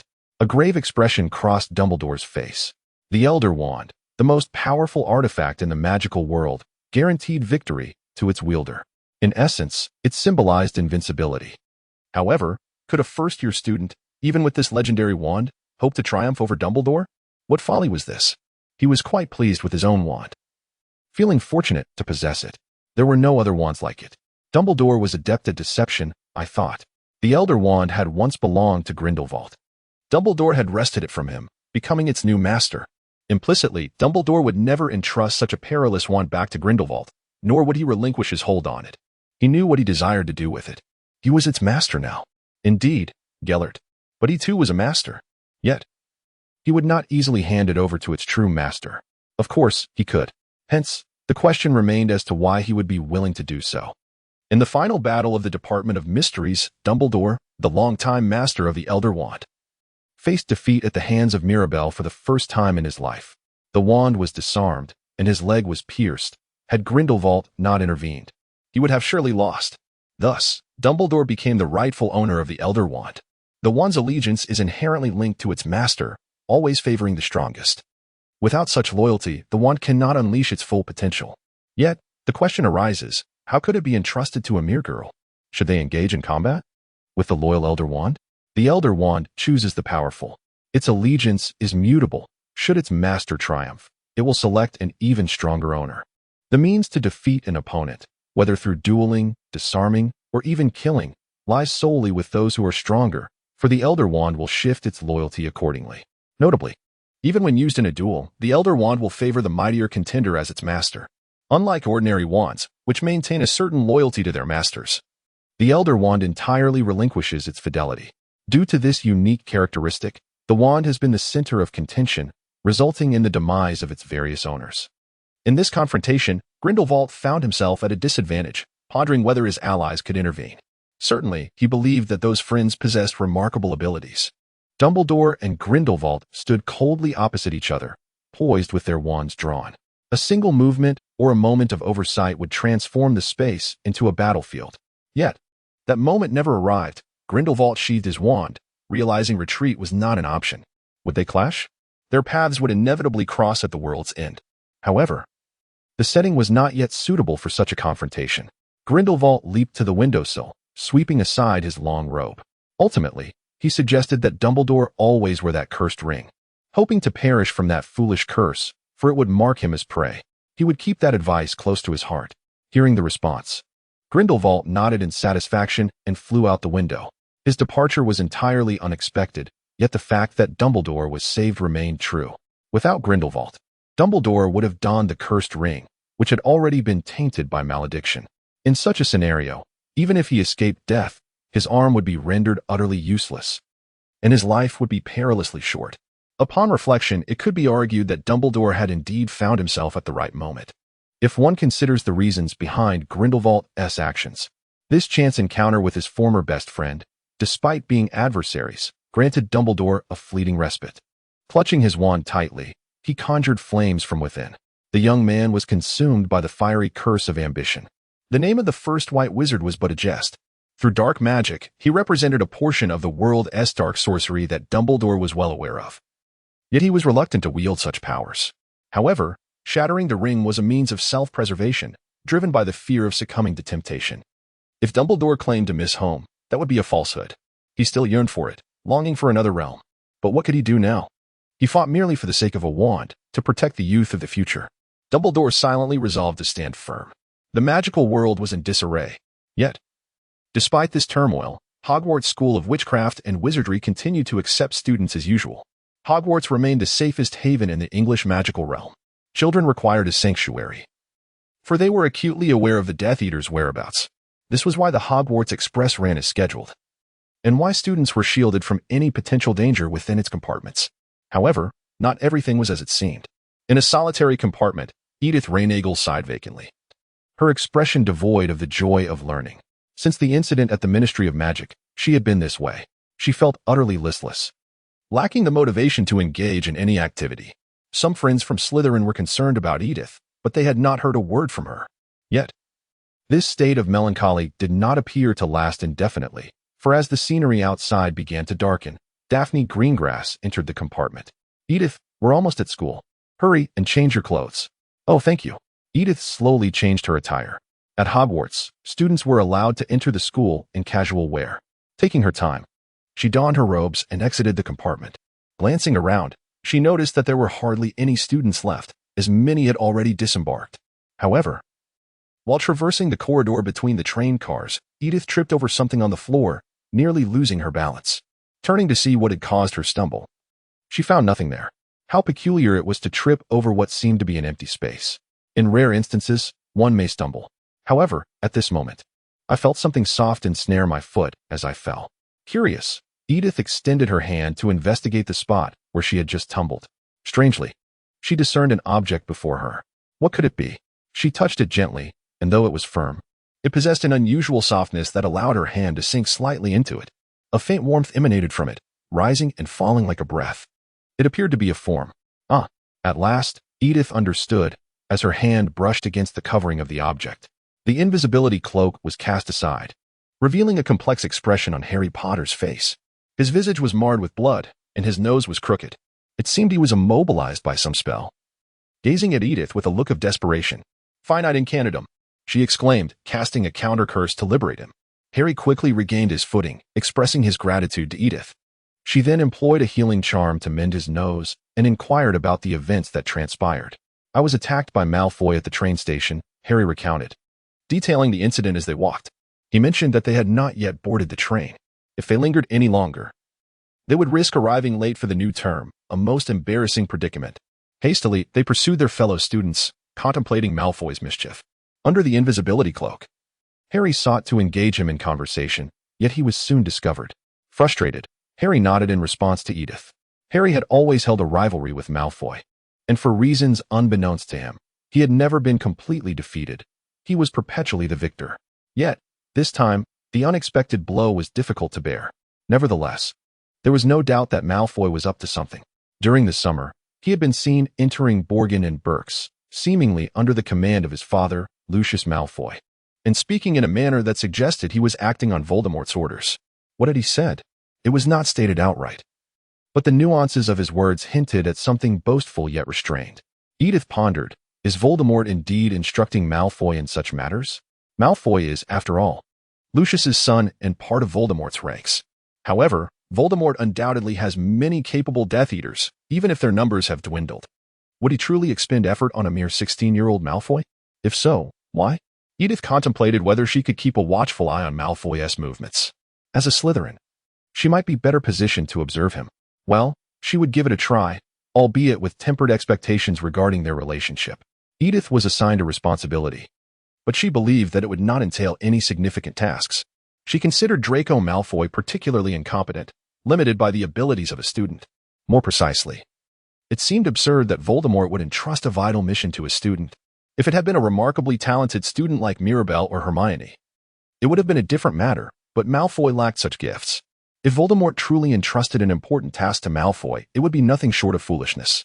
Furthermore, it was necessary to play the role of a leader outside the confines of the academy. As Edith joined her classmates, the discussion temporarily ceased. Harry became part of Gryffindor, while Edith aligned herself with Slytherin. Daphne was concerned about her late arrival, but Edith did not respond to her inquiries. Following the customary term assembly, Dumbledore announced the new staff member. The former potions master, Horace Slughorn, was reinstated to oversee the potions class. Correspondingly, Snape transitioned to the defense against the dark arts class, which astonished the students, particularly Harry. Snape had long desired to be in charge of the defense class. Yet Dumbledore had never acquiesced to his requests, something nearly the entire school was aware of. For reasons unknown, this year, Snape's long-held ambition was finally realized. Additionally, the feast continually emphasized the importance of safety, urging unity among the houses. After the meal, further explanations followed. Edith was momentarily lost in thought when someone tapped her shoulder. "Hey, what are you doing, Reinhagel? Hurry and escort the new students back, quickly." "Oh, head boy, there's no train patrol, so I forgot about it," Draco Malfoy exclaimed in frustration, sniffing the air. Mirabelle, the previous head girl, was now missing. Edith had assumed the role of head girl. "My apologies, Aunt," she began, leading the first-year students to the Slytherin dormitory and teaching them the password. Finally liberated from the duties of supervising the students, she made her way to her own dormitory. "Hey, Reinhagel, what's the matter? I want to ask about what happened to Baronford." In the public eye, Mirabelle was considered missing. Only those in the Department of Mysteries truly knew what was happening, as they were planning something extraordinary abroad. Malfoy had initially wanted to hear the story, but upon further reflection, considering Lucius was imprisoned, he realized he had no means of knowing. As for Voldemort, Edith surmised that he would not hesitate to disclose such matters, which made Malfoy's ignorance rather peculiar. "Still alive. I understand how that girl could easily escape death, but where could she be? I suspect she might be in the offices of the Ministry of Magic in France, Germany, or Ireland. What on earth could she be doing there? Taking charge, leading 3 nations to potentially dismantle the magical world of Britain?" Malfoy gaped, rendered speechless. He understood that Mirabelle could only be an ordinary student, yet he never anticipated that within just a few short years, she would wield control over the magical realms of 3 nations. Malfoy gazed at Edith with unwavering belief, but Edith vehemently dismissed that notion as a mere fabrication. "Are you joking?" she mused, wishing it were indeed a jest. If only it were a prank, how delightful that would be. Alas, it had reached a point where laughter seemed a distant memory. In the Department of Mysteries, Mirabelle, while laughing, orchestrated the demise of dozens. What kind of jest is this? Malfoy, it would be wise to reconsider before this becomes an even graver matter. What was there to say? Deception ran deep. He was intertwined with the Department of Mysteries, thus at least aware of the Malfoy family's connections. Yes, indeed. One could only hope to tread the righteous path. Edith Malfoy ultimately arrived at a fork in the road, where she paused. From there, the path diverged into the boys' dormitory and the girls' dormitory, so they could no longer walk together, Malfoy expressed. Edith departed, leaving Malfoy, who still wished to say something, to head towards the girls' dormitory, closing the door behind her. To be frank, she had hoped to discuss matters concerning the Death Eaters or Dark Factions. It brought to mind the unsettling events occurring within the Department of Mysteries. Regarding Edith's stubborn determination to rescue Harry and the girl who perished in the process, Edith sighed and sat in a chair within the girls' dormitory. Regardless of right or wrong, everyone would ultimately find their purpose and act accordingly. Yet, Edith found herself in a state of profound uncertainty.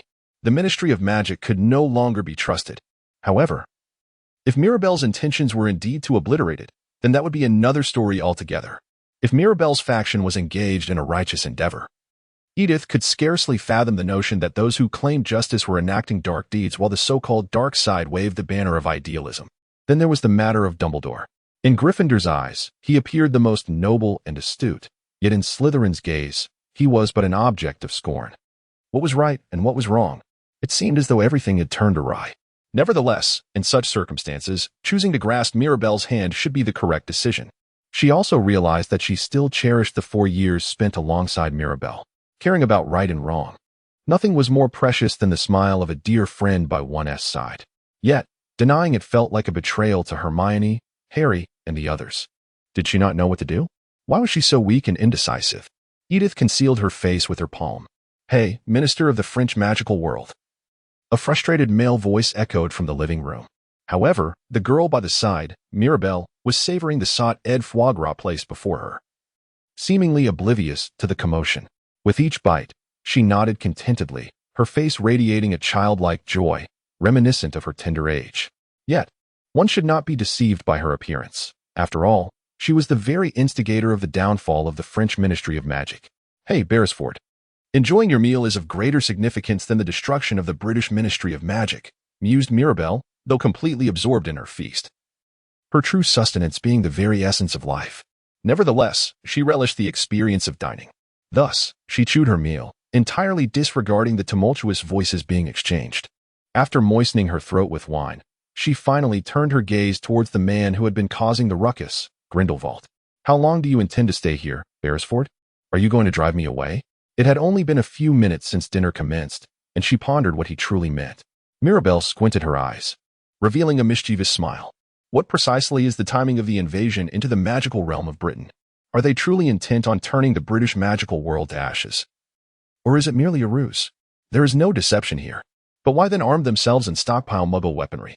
If preparations have indeed been completed, what prompts the assault? Mirabelle took another sip of wine, holding her breath. Upon witnessing her expression for the first time, Grindelwald was astonished by her flushed face, tinged with a subtle inebriation, a peculiar hue that harmonized with her childlike appearance, embodying the allure of a devil that deceives and leads astray. Initially, it was an endearing quality, yet now it had veered off course, intensifying to a lethal degree. Most men, upon first encountering such a visage, would instinctively discard their rationality. Well, hold on. There's no need to rush. The act of invasion and destruction is indeed effortless, but it would incite fierce animosity among the populace. Animosity? To turn the entire British magical world into scorched earth? Are we fools? Regardless of the timing, the people would willingly see their homeland reduced to ashes.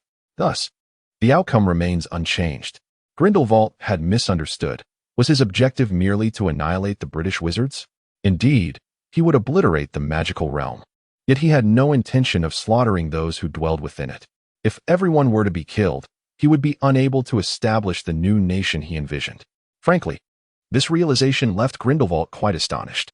Mirabelle's objective is to utterly annihilate the magical realm. Thus, her foremost consideration is the extermination of its inhabitants, a true act of destruction. However, the nefarious demon asserts that there remains a concern for the populace, with the intention of eradicating those who dwell within. As articulated, there is a desire to preserve the best among them. In an ideal state, individuals akin to Dolores Umbridge or Cornelius Fudge, who are inept, exist merely as leeches draining the lifeblood of the nation, much like the decayed purist represented by Voldemort or Lucius Malfoy. Undoubtedly, Mirabelle's genuine intention is to retain only the exceptional. There is no denying this fact. Yet, in reality, only a select few belong to the category of excellence. Should the remainder be purged, the nation could be restored. Therefore, a compromise is reached. The path taken is to eliminate those inept individuals who cause harm. Instilling a sense of surrounding threat serves as a model to encourage growth, which is, indeed, a viable strategy. This fundamental approach of a survival of the fittest mentality has been practiced since ancient times, fostering growth through the fear of extinction. Those who wish to survive must exert effort. It is often said that even a lifetime of effort may not equate to a single year of merit. What must be done? Merely destroying the nation cannot avoid conflict with its people. This is certain. However, the aim is to minimize such hostility as much as possible. The nation must not be annihilated. The salvation of its populace will arise from the depths of despair within the realm. Mirabelle flashed a grin and snapped her fingers. Instantly, an image materialized, revealing the magical realm of Britain, where Death Eaters and Dementors roamed, wreaking havoc and sowing death. Of course, this was but a vision of a future yet to unfold. However, should Voldemort seize control, such a scenario would undoubtedly come to pass. Imagine a nation plagued by dark wizards and their vile Dementors, where death lurks around every corner. A self-proclaimed ruler, devoid of foresight, blames others for his misdeeds and resorts to murder. He might even irrationally begin to hunt down Muggle infants, embarking on a spree that would lead to the slaughter of a significant portion of the magical world. Would one wish to reside in such a country? One should indeed ponder this. Indeed, Grindelwald, history has oft demonstrated that when a nation falls into disarray, its people may bizarrely yearn for the dominion of their adversaries. Ultimately, the act of invasion bears no distinction. To believe that the prevailing sentiment will change is to harbor a naive optimism. Yet, to unilaterally invade a sovereign nation and transform it into a territory is not akin to merely surviving in a hellish existence. The rationale behind the populace's sentiments and the nuances of their circumstances starkly differ. Furthermore, if one aligns with Voldemort's purist faction, then the ensuing bloody purge against purists would be fraught with hostility. Thus, Mirabelle awaited the opportune moment to completely surrender the British magical world to Voldemort. As she had confided to Dumbledore, she envisioned that decaying Ministry of Magic, a fitting plaything for Voldemort, one she believed he would relish. This would incite public hatred, ensnaring all but those of pure blood in a world governed by fear. Splendid. Consequently, pure-blood wizards would unite, forming a formidable force. Aware of the atrocities committed by the few, contrasting starkly with their plight, while seeking redemption, they would engage in slaughter, confident that the common folk would know how to choose. This would facilitate their actions, a comprehensible antagonist, thus ensuring their malevolence would persist unchallenged. And the oppressed populace would condemn the regime, becoming the harbingers of justice for their nation. Justice, indeed. Grindelwald chuckled sardonically, swirling his goblet. Does one truly embody the essence of justice? A lifetime steeped in wickedness, and yet they speak of righteousness. The mere thought provokes a mixture of amusement and revulsion. Is this their goal? Their perceived justice? Such irony, to witness oneself in the mirror of reality, is undeniably disconcerting. Grindelwald closed his eyes, lost in silent contemplation. Mirabelle was truly frightened, while Grindelwald was convinced of his impending success, contemplating far more than he initially perceived. With formidable power and the ability to manipulate hearts, he wielded absolute dominion. It was as if he had succumbed to the corrupting influence of completing a task from the depths of hell. I extend my gratitude to those who have watched and to those who have gifted me. I am aware that many harbor disdain for Edith and wish to sever ties with her. However, the groundwork has been laid extensively, making it impractical to eliminate her directly. I seek the insights of the audience regarding why Edith inspires such aversion, and I wonder if future developments could redeem her character. In truth, I had not intended to solicit opinions, as the groundwork has already been established and the overall outline is nearing completion. I almost stumbled over my words. Hence my desire to fill the page with some text. The narrative requires a bit of embellishment, and I found myself short of 80 characters, which is quite distressing. Oh, and by the way, a companion mentioned that Mirabelle's role is somewhat limited. I can only promise to enhance her presence in the future. Some hope for an ending where Mirabelle conquers the world, while others envision her defeat before achieving dominion, perhaps culminating in a dual or open-ended conclusion. Starting from the 6th year, only students who pass the O.L. examination may enroll in the N.E.T. level courses. As in previous years, certain classes are conducted separately, which means that Gryffindor and Slytherin, traditional rivals, must coexist in the same space. Today's first lesson was Defense Against the Dark Arts, taught by Professor Snape. The students from Slytherin expressed their delight, while those from Gryffindor wore faces of discontent. Yet, the teacher remained unchanged. Snape was in high spirits, having seemingly achieved his dreams, as he informed the students of the multifaceted nature of dark magic. It is diverse, talented, and ever-changing. Battling it is akin to confronting a many-headed beast. Even if one head is severed, another will grow back, more ferocious and cunning than before. The adversary is unpredictable, mutable, and resilient. His words sounded like a warning against underestimating dark magic, yet they also resembled a love letter from a smitten suitor. The tone cast doubt on Snape's commitment to the dark arts, though his assertions were not without merit. Harry and Edith found themselves confronting two cunning creatures, Voldemort and Mirabelle. Following this, they learned the tongue-tying curse, and the first lesson concluded. The tongue-tying curse, Lagulk, is a malevolent spell that glues one's tongue to the palate. It was invented in the 1970s by a student, Severus Snape, during his tenure at Hogwarts School of Witchcraft and Wizardry, and is recorded in advanced potion-making texts. Ultimately, only Hermione and Edith succeeded. Yet Snape did not reward Hermione as most had anticipated. He merely awarded Edith 20 points. This ancient bias of Slytherin favoritism persisted. Had Dumbledore favored Gryffindor in emergencies, there would have been no complaints, as this practice has long been established. Next, they attended Slughorn's potions class. His visage reminded one of a plump walrus, and he greeted the students with exuberance, particularly those like Harry. Alas, balance was restored. The potion bag, advanced potions. Professor? Ron had no books or anything of the sort. He hadn't thought about the N.E.W.T. Oh, indeed. Professor McGonagall must have mentioned it. Harry, do not worry. There is truly nothing to be concerned about. Clearly, Harry and Ron were unprepared, yet that was of no consequence. After all, Snape had unequivocally stated that he would accept any outstanding students for the year.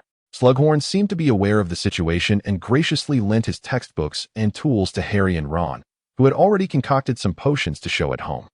By the time the N.E.W.T. concluded, they should be able to brew something remarkable. Who knows? Hermione, as usual, answered Slughorn's inquiries. The Veritaserum, a potion that compels the drinker to speak the truth, the Polyjuice potion, which allows transformation into another being, and the Amortentia, the most potent love potion in the world, inducing an overwhelming infatuation in its recipient. As Hermione articulated the characteristics and effects of the potions with clarity, Slughorn appeared to recognize her talent, exclaiming in admiration and awarding Gryffindor an additional 20 points.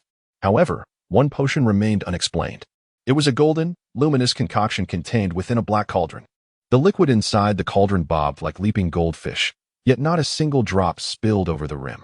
"Let us commence the practice, gentlemen, without further ado," he said, having yet to elaborate on anything. With a chuckle in response to Edith's question, Slughorn wore a satisfied smile. And Edith realized he must have intended to pose questions to the students from the outset for dramatic effect. Such theatricality surely indicated his confidence in the potion. "Now, ladies and gentlemen, the most fascinating potion, known as Felix Felicis. You surely know what it is, do you not, Miss Granger?"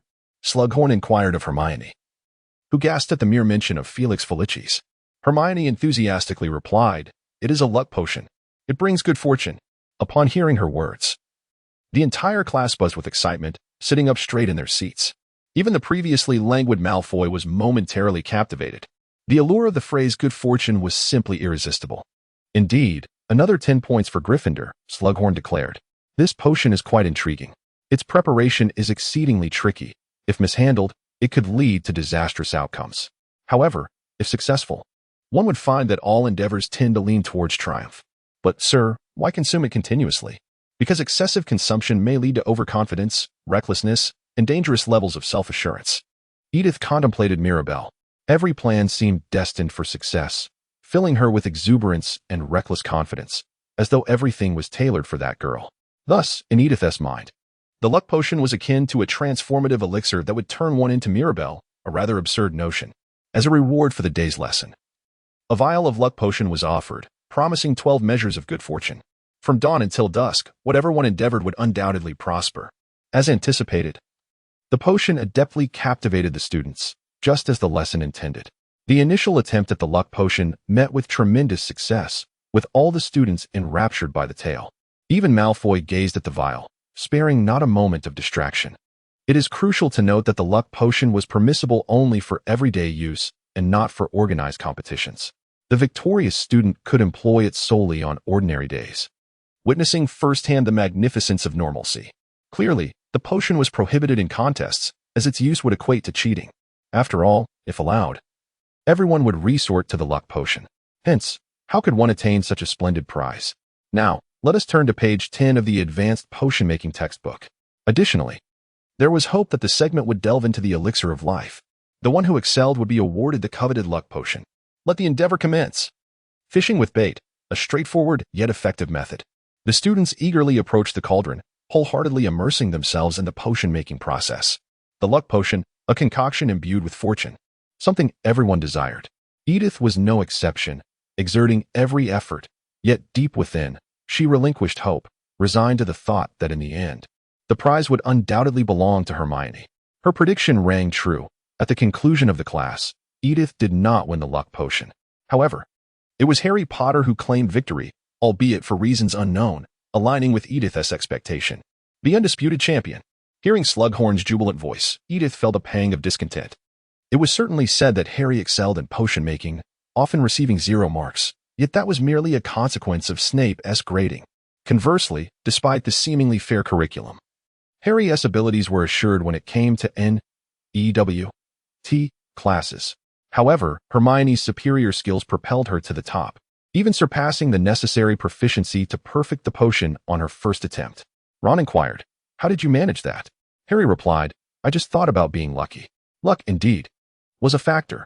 Hermione's exceptional talent could not be overlooked. But what sort of luck could enable one to flawlessly concoct a potion on the very first try? One could only hope that peculiar occurrences would unfold again. Trouble often sparked curiosity, beginning with Harry Potter. As Edith watched Harry joyously stride away, an instinct told her that new troubles were already brewing. The rhythmic footsteps echoed ominously within the cavern. Sidney Beresford, the brother of Mirabel Beresford, walked with his golden hair swaying gracefully. Mirabel wandered through the cavern with her hands tucked into her pockets, and when she finally reached a wall, she kicked it with the strength of a vampire. In that fleeting moment, the rock shattered, yet it swiftly mended itself, obstructing her path. Surely, she was not mistaken. Mirabel, her expression devoid of emotion, murmured softly as she gazed at the rocky wall. After approximately a minute, she suddenly gestured to Sidney, presenting a dagger, a silent command, one that inflicted harm upon her own arm. In response, Sidney, without hesitation, severed the wounded limb, allowing the blood to adhere to the stone surface. Almost immediately, the rocky wall vanished as if it had never existed, revealing only a darkened path ahead. Let us proceed. Follow me. Mirabel continued her journey through the cave, her expression remaining remarkably serene. There was no need for a light source. The eyes of a vampire perceived the darkness with unparalleled clarity. Before long, she reached the edge of the Black Lake. Upon gazing across to the opposite shore, she also assessed the height of the wooden platform. In the center of the lake, an object emitted a greenish glow, casting its reflection upon the water's surface. A corpse floated in the lake, its eyes wide open in eternal horror. It possessed the potential to attack anyone who dared approach it. Stay behind, Sidney. Mirabel soared into the sky without hesitation, leaping into the lake. The corpses surged to the surface, encircling her. Unless the correct procedure was followed, an attack was inevitable. Conversely, the wizard Voldemort, who set the traps, should be the one to face the onslaught. However, such matters were of no concern to Mirabel. If the path was obstructed, she would discard logic and force her way through. If the road was blocked, let it be death, just death. Can death truly obstruct the way? She raised her hands to the sky, unleashing a high-pitched crackle of golden thunder. Its brilliance overshadowed anything that Mary Edith could ever muster. Dazzling and sharp, it illuminated the entire cavern. The genuine fury of gold bared its fangs in such a vivid display that its intensity alone could consume any adversary. Die scum. Lightning scattered around Mirabel's body, blanketing the lake's surface. It incinerated the surrounding corpses, evaporating the lake water and obliterating the deceased that lurked beneath. It shattered the bedrock, scorching even the depths of the lake's cavern, reducing the lifeless bodies to mere charred remnants. Moments later, the assault finally subsided, leaving Sidney as the only object still capable of movement apart from Mirabel. Haha, it's all over now. If Voldemort set the traps, this is all he could achieve. Mirabel, with words deemed contemptuous or mocking, vomited and then traversed the desiccated surface of the lake, descending onto the island in between. Sidney followed closely behind, also landing on the isle. At the heart of the island stood a stone seat, upon which rested a basin brimming with a phosphorescent emerald-hued liquid. Mirabel attempted to reach in, but her hand remained motionless, as if obstructed by an invisible barrier.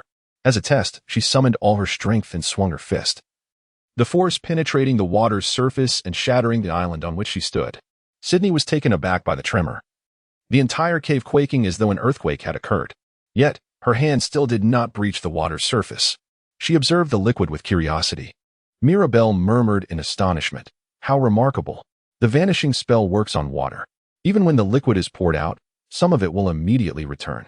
However, there is no reason to quietly drink it. It would be best to take the entire tray of water home rather than consume it.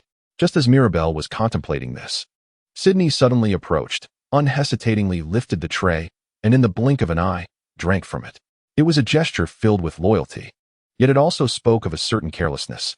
Mirabel offered a few words of encouragement to Sidney, whose complexion turned pale before she fainted on the spot. However, her expression swiftly transformed into one of dismay. The cursed pendant had been switched for a counterfeit, which Mirabel had discovered.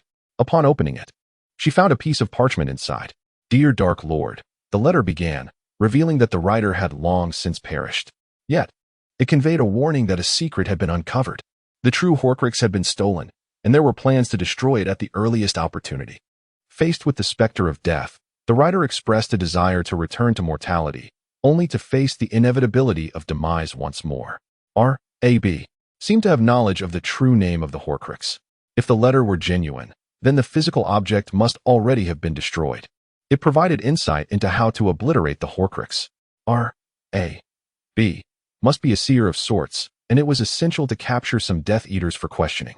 Mirabelle discarded the useless Horcrux and departed from the cave, leaving behind only the charred remains of bodies strewn haphazardly in the ravaged cavern. In a fatigued state, a lone man sat in his office, his hair disheveled, sporting an unkempt beard, and his face gaunt. Gazing into the mirror, he mocked himself, resembling a weary prime minister. What had rendered him so haggard? A sorcerer, a being endowed with supernatural powers. He had long held the belief that such entities were mere figments of imagination. Yet, they undeniably existed, known only to those who had held the office of prime minister. More disturbingly, a faction of dark wizards, the Death Eaters, had wreaked havoc upon the world. If memory serves, a bridge built just a decade prior had been severed in two, and dozens of vehicles had plunged into the river. 2 horrific murders had occurred, and an anomalous hurricane had swept through the western regions, causing immense material devastation. Even the atmosphere had turned peculiar, as a strange mist enveloped all of England. These calamities were the handiwork of wizards. Utterly foolish, completely absurd. Even the adversaries, why were they subjected to such aggression? The Death Eaters inflicted harm, seemingly for the mere thrill of it. Due to their existence, he faced relentless criticism day after day, year after year. Even now, the phone reception area rang incessantly. Damn it. After enduring unspeakable hardships, he had ascended to the position of prime minister. He had diligently studied during his school days, and even after graduation, life had been no easier. Bowing to the scoundrels, he faced accusations, relying on antacids daily. Yet he could not forsake his ambitions to transform the nation as prime minister. However, due to a cadre of those who understood, such as wizards, his position was perilously threatened, almost dragged under. He harbored no fondness for sorcerers whatsoever. If permitted, he would hurl a missile at their world. Yet, how could he engage in battle, knowing neither the enemy's location nor the nature of their power? If it could be proven that they existed, he would strive to seek them out and deploy the military. Yet, in the current scenario, the populace would merely consider the prime minister to have lost his sanity. He pondered why this was so. He was even oblivious to the existence of wizards. He bore no hostility towards them. So why succumb to such rational actions? What had he done? He wished to obliterate them. As he considered this, a dark, oppressive thought filled his heart. The Death Eaters reveled in murder, while the Ministry of Magic remained impotent in the face of it. He yearned for any threats to be annihilated, crushed without mercy. Even if it meant selling his soul to the devil. Was it to fulfill a desire? A soft voice echoed, as if penetrating the fissures of his heart. The prime minister turned, startled by the sudden sound. Was it a demon? No matter how one puts it, a stunningly beautiful girl was seated at the table. The prime minister had encountered numerous individuals dubbed as top models and beauties, yet in comparison to the girl before him, their allure seemed to pale into insignificance. She exuded a simple elegance that drew attention effortlessly. Her childlike visage was complemented by a delicate smile as she sat at the table, each of her movements captivating the gaze of those around her. The prime minister had never been as convinced of magic as he was at that moment. Even without the tangible use of magic, he found himself believing in its existence. His ire, which was usually directed at the wizards, was now inexplicably softened by this enchanting girl. Approaching her without any guard, she spoke softly, offering possible assistance. The prime minister swallowed hard, gazing at her in disbelief. He had never considered what such a girl might be capable of. What could she do? What did she wish to achieve? Her questions merely echoed his own. Yet somehow they felt like an invitation to explore possibilities. Beads of cold sweat formed on his brow as he boldly stated, "If I were to tell you, I wish to rid myself of those who threaten my very existence. Would you be willing to cooperate?" Upon hearing his words, the girl smiled enigmatically, her expression suggesting she had anticipated such a request. "If you desire, I could present you with the heads of those who oppose you," she offered. The prime minister felt a shiver run down his spine. Perhaps she truly could deliver on her promise. A sense of eerie dread enveloped him. Yet he masked his fear with a forced smile, replying, "There is no need for that, as it would only make a mess of the room. I can handle the bodies myself." It was clear to him that should a deity choose to dispose of something, it would also possess the power to retrieve it. The prime minister realized that fortune had shifted in his favor and began to contemplate the extent of his newfound power. Nicholas Flamel, a rare visitor and the first in many years, was present. Though his lifespan was waning, he was delighted to see an old friend. He reached for his wand, prepared to greet his guest, but his hand was gently restrained. "It is quite all right, Nicholas," he was told. "Well then, I suppose I can extend a proper welcome." The visitor was none other than Albus Dumbledore, one of the few wizards whom Nicholas held in high esteem, having studied alchemy alongside him. Despite Dumbledore's deliberate visit, there was an unshakable feeling within Nicholas that something was amiss. "So, Albus, what brings you here today?" he inquired. "As you can see, there is not much happening." Nicholas, on the brink of death, found his life nearing its conclusion. The affairs around him were orderly, with scarcely anything amiss. However, Dumbledore's presence indicated that something was indeed required. Typically, matters would unfold without cause for concern. Yet now, the magical world was engulfed in an unprecedented crisis. Nicholas believed that during such times, one could inexplicably feel the urgency to act, especially with Hogwarts in peril. Indeed, Nicholas required memories. "Memories? What do you wish to know?" he inquired, ready to divulge anything. There were no secrets left from Dumbledore now. If it were necessary, it would surely be for the future of the magical realm. Nicholas was prepared to share any information sought. However, Dumbledore subtly shook his head, indicating that Nicholas was mistaken in his assumption. "What is it you wish to know?" Dumbledore gently probed. "Well, more accurately, I desire to remember," Nicholas replied, with a hint of joy flickering in his eyes. He was indeed old, yet he felt the weight of his age, to the extent that he had forgotten many things. Dumbledore's words brought a semblance of happiness to Nicholas, who recognized that Dumbledore too had aged. It was evident that Dumbledore noticed Nicholas's delight. "Do not be troubled, Nicholas. The matter of memory loss can often be attributed to the effects of a forgetting charm," Dumbledore remarked casually, causing Nicholas's eyes to widen in understanding. A forgetting charm. No wonder he had trouble recalling. To be frank, he felt like a mischievous old man, as if any current state could be subject to the effects of such a charm. Thus, the first step was to identify when that memory had been lost. Even a forgetting charm could be countered. Regardless of how memories were altered, the depths of the mind could still sift through to reveal the true recollections, as the act of retrieving the memory itself would inevitably clash with the modified ones. For instance, one might wake up to find it was merely 6 o'clock, deciding to sleep for 5 more minutes, only to awaken again and discover it was 9, despite having only slept for 5 minutes. The memory could have been obscured by a forgetting charm. Dumbledore had once managed to recover a genuine memory from a house elf named Hoki, whose recollections had been fabricated. Given this context, retrieving true memories from Nicholas might prove challenging. It was merely a hypothesis, but he suspected it pertained to those Christmases from 3 or 4 years past. In the year of the battle at the Mirabel Ministry of Mysterious Affairs, an astonishing decay was exhibited. It could withstand the killing curse and even instantaneously restore a severed arm. Witnessing this, Dumbledore was convinced that a Horcrux was in use. Due to the lack of any visible changes, it could only be singular. The fearsome act of soul-splitting would alter one's appearance if the soul were divided excessively. This explains why Voldemort lost his youthful handsomeness, transforming into his current visage. Another matter that piqued Dumbledore's attention was the regeneration ability. This extraordinary non-biological capacity to instantaneously restore lost parts of the body was unparalleled, even when employing magical power. Even Pomfrey, a skilled healer, would require an entire night to mend a single bone, yet Mirabel could heal an arm in an instant. This was evidently unnatural. It reminded Dumbledore of the Philosopher's Stone, which Mirabel had once sought. Although the stone had been shattered, if Mirabel had not given up, she might attempt to create one herself. However, the profundity of the alchemical process to create the Philosopher's Stone, deemed the ultimate goal in alchemy, is not something that even she could easily accomplish.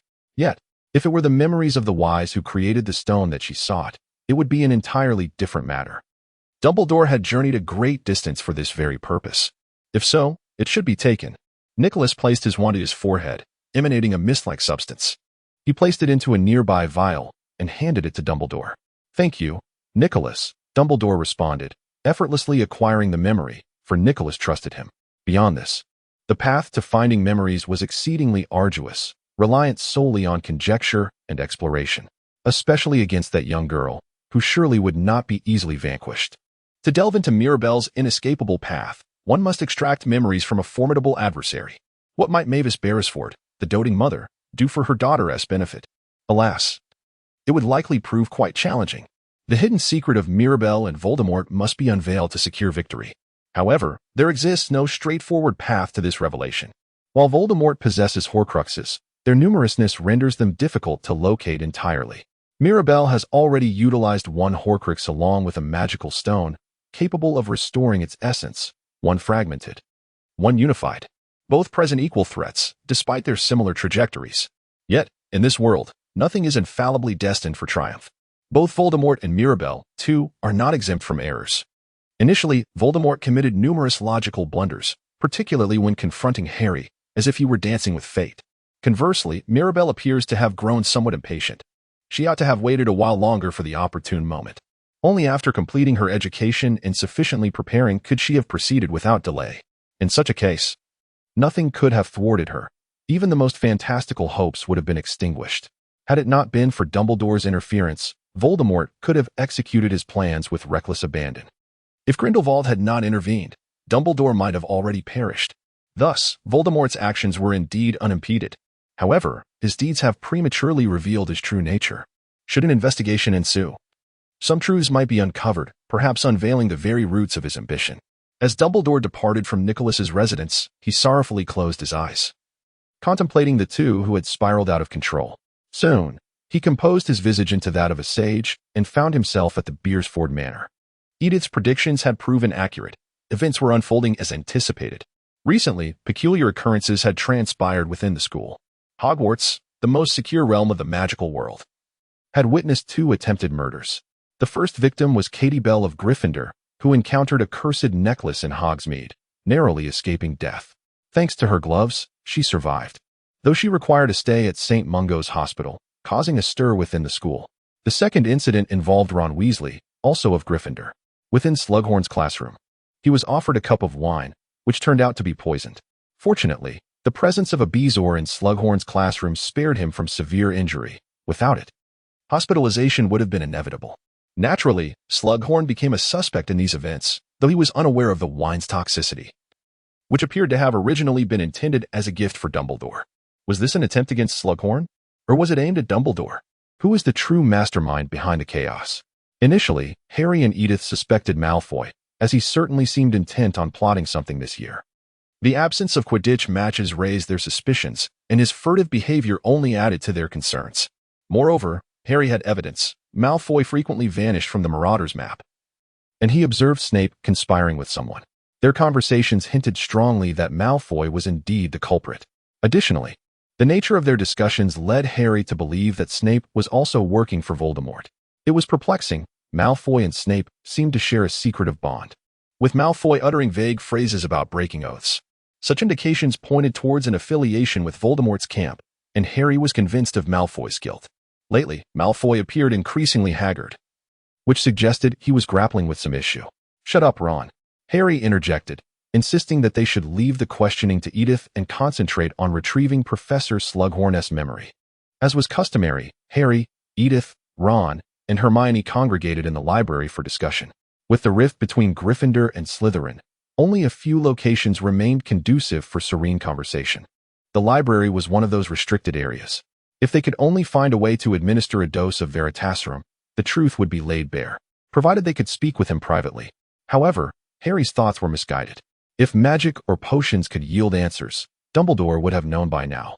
Feeling disheartened by Hermione's incessant chatter, Harry sought Edith's assistance, but she merely shrugged, seemingly powerless to help. Yet Hermione was fundamentally correct. Throughout the year, under the guise of Dumbledore's special lessons, Harry had been delving into Voldemort's past, with Slughorn's memory being the most crucial piece. If they could unravel it, they might unearth Voldemort's darkest secrets. Given the urgency of the situation, acquiring that memory was paramount. Harry decided to investigate Malfoy while recognizing that he needed to focus on Professor Slughorn. Edith reminded him to concentrate on what needed to be done, and indeed, as a Slytherin, she was arguably better suited than Harry, a Gryffindor, to investigate Malfoy. Harry nodded in agreement and said to Edith, "All right then. Let us deal with Malfoy and see what we can do to persuade Professor Slughorn." In a manner to confront Malfoy, Edith stood before a wall on the 8th floor. Harry had informed her of the room of requirement. Although Edith had never utilized it herself, Harry assured her that with determination, the necessary chamber would manifest. He had already discerned that Malfoy was employing the room, so the remaining task was to locate it and ascertain its purpose. Edith contemplated that even if she merely wished for the room used by Draco Malfoy, the room of requirement would reveal itself. Hermione insisted that one must carefully consider the nature of the room. In other words, understanding Malfoy's intentions and the type of room he required was imperative. What kind of room was needed, after all? Harry's deductions were the foundation of this inquiry. Malfoy had visited Borgin and Burke's, coercing the proprietor into certain actions. Moreover, he had nearly caused Katie Bell's demise with a cursed necklace, seemingly a product of that very establishment. But what was the significance of these actions? What could he possibly be plotting? If Harry's suspicions were correct, then Malfoy was orchestrating 2 attempted murders, which implied a desire to kill. But whom? Katie Bell? There seemed to be no justification for such an act. Ron Weasley? Their families were at odds. Yet there was no necessity to resort to murder within the confines of the school. Thus, Horace Slughorn and Albus Dumbledore remained as the only potential targets. Thankfully, Edith did not possess a particularly astute mind to decipher which of the two was the true objective. Nevertheless, it was evident that Malfoy could execute a murder in a direct manner, relying on no one else. This explained the rationale behind the cursed necklace and the poisoned drink. It was assassination. Yet, one must ponder the immaturity of such means. So what was to be done? To fulfill the assassination mission, a stronger magical tool was necessary. But such an instrument would have been discovered long ago. Even if hidden, if concealed in the wrong place within the school, it would be unearthed by a teacher in no time. A place to conceal it was required, one that would not be discovered. If it were so simple, Harry would have unearthed it already. Ah. Edith chuckled wryly as she paced before the wall 3 times. According to Harry's instructions, she needed to wander 3 times while contemplating the room she required. She mused that while it was easy to guess, arriving at the correct answer was another matter entirely. Nevertheless, it would not hurt to at least take a look. With a sudden thought, Edith envisioned a hiding place and successfully summoned the room. It truly manifested. Well then, regardless, I might as well take a peek. She muttered to herself as she turned the doorknob and opened the door. Inside was a vast chamber reminiscent of a cathedral, with towering stone walls resembling a city. Over centuries, numerous tools and piles of books had been hidden within. And, of course, there stood Draco Malfoy, pale-faced and glaring. Draco Malfoy, no matter how one perceives it. He is indeed the true Draco Malfoy. Oh, is that all right? Malfoy. His originally pale visage now appeared even more ashen, his eyes wide with alarm. He was evidently distressed at the prospect of being observed. In a swift motion, he brandished his wand toward Edith. Simultaneously, Edith deftly evaded, distancing herself from the wand's threatening reach. A spell was cast in an instant, striking the wall and leaving a slight scorch mark. What are you doing? Be quiet. You've been seen. Malfoy unleashed a barrage of spells, yet for Edith, who had undergone a year of training under Mary, Malfoy's magic proved trivial. Silently, she cast a protective charm, deflecting each of his attacks. In her mind, Edith conjured a spell and launched a bolt of electricity from her wand. It was an unavoidable strike, but if it failed to hit its intended target, it would be utterly futile. The inexperienced Edith's lightning bolt missed its aim, instead striking a distant cabinet, igniting it in flames. What have you done? Malfoy exclaimed, his face turning pale as he rushed toward the cabinet. Momentarily forgetting his duel with Edith, he attempted to extinguish the flames with water magic, yet the fire remained unabated. Edith observed his frantic silhouette. What a splendid opportunity, she thought. Petrificus totalis. Quietly, she cast the petrification spell, rendering Malfoy immobile. Seizing his wand, she lifted the spell. In a flurry, she attempted to quell the flames. But it was too late. The cabinet had been utterly consumed, transformed into a recognizable heap of charcoal. Malfoy's gaze fell upon the charred remains, his complexion drained, his eyes vacant. Clearly, the cabinet held significant value to him. Like a marionette with severed strings, he collapsed, succumbing to tears. Edith was taken aback by his reaction. It was all over now. Witnessing such a pitiful sight, she broke into a cold sweat, contemplating. It was just a cabinet. I must have erred. Ha ha ha. Will you truly give me 2,000 galleons? Sister, fear not. I shall honor my promise. In Nocturne Alley, a gathering place for dark wizards, a man and a woman concealed themselves in a shadowy back alley, evading the gaze of passers-by. One was Mundungus Fletcher of the Order of the Phoenix, and the other, Mirabelle Beresford, a strikingly beautiful girl who seemed to belong in the alley. Mundungus was notorious for his nefarious deeds, having once betrayed friends for money and pilfered their belongings for cash.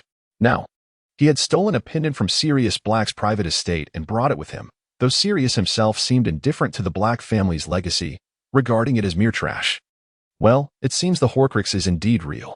Gazing upon the S-shaped gold pendant adorned with emeralds, Mirabelle was convinced it was indeed a genuine Horcrux. Upon acquiring the counterfeit pendant, her first course of action was to return to England and ensnare a suitable Death Eater, one that roamed the vicinity and preyed upon children. If memory served her right, there was a particularly foolish Death Eater named Fenrir Greyback.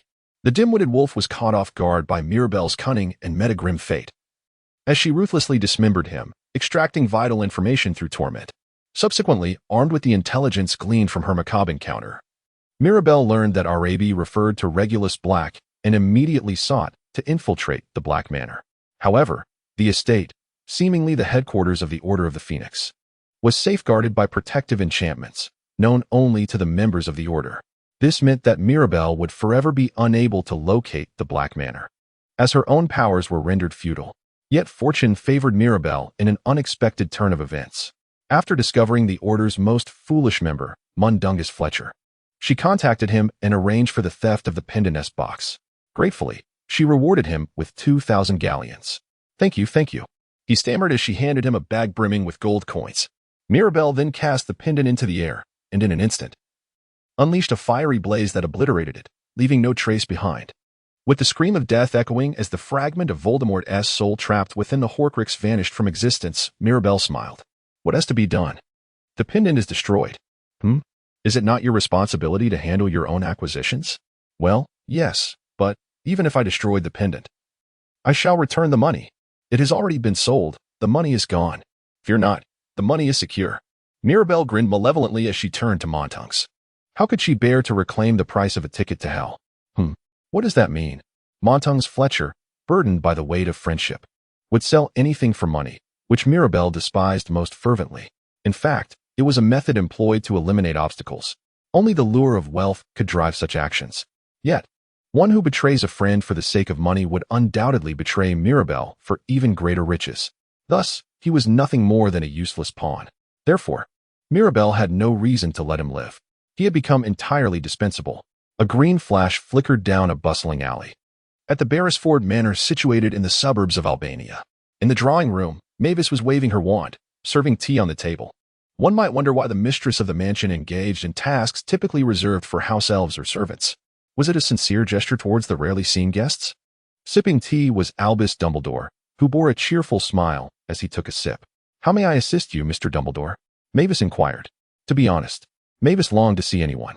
Her eldest son had perished, and her daughter's son was also missing. It was challenging to remain composed under such circumstances. Dumbledore, with his calm demeanor, was aware of the situation, yet spoke with his characteristic tranquility. Well, the fact is, I am currently investigating the disappearance of your daughter. Mirabelle, why? She asked, a touch of apprehension in her voice. To prevent her from engaging in something truly frightening, he replied, the words veiled in delicacy. The implication was clear. Her daughter had already ventured into deeply troubling territory. At this, Mavis raised an eyebrow, her demeanor shifting to one of concern. Do you truly believe that? Indeed, he affirmed. Mavis adored her daughter, and thus, even in the face of undeniable evidence, she wished to believe otherwise. However, Dumbledore had already discerned Mavis's response.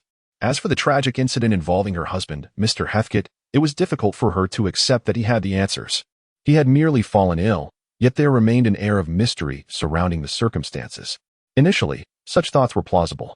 Nevertheless, with her daughter's sudden disappearance, along with the vanishing of the house elves, it was evident that clarity was needed regarding the unfolding events. As Dumbledore spoke, Mavis's shoulders trembled slightly. It was an undeniable reality. She was engaged in tasks typically assigned to house elves, yet she found herself compelled to undertake them alone. Out of respect for Dumbledore's sincerity and with no other option available, she had to take matters into her own hands. Indeed, there were no house elves in the estate at present. The disappearance of her daughter, Mirabelle, coincided with the vanishing of Mary's servant, as if it had all been orchestrated. The death of Heathcote Simon felt like a closure to a role that had long since concluded. Notably, even Mavis could not help but notice the connections among these events. After all, she was acutely aware of Mirabelle Beresford's capabilities. She understood better than anyone the implications of being a daughter of the Beresford lineage, which was undeniably perilous. Thus, she arrived at a rather grim conclusion, a woman forsaken by her daughter, stripped of all identity. Did she truly believe she had killed her husband, Simon? Regrettably, it seemed so. Dumbledore, with good intentions, shared his speculation with Mavis and took a sip of tea. Mavis yearned to delve deeper into the truth. She wished to accept the reality and shift the conversation. That girl had slain numerous Death Eater Aurors within the Ministry of Magic, even taking the life of Fudge himself, especially when she had leaped forward, fueled by a seething hatred, as if she had finally discovered the prey she had been seeking. Cornelius Fudge, the Minister of Magic, was a blight upon the magical world.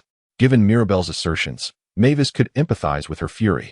In discussions surrounding the elimination of an ineffectual girl, Fudge indeed represented the kind of figure that deserved to be dismantled.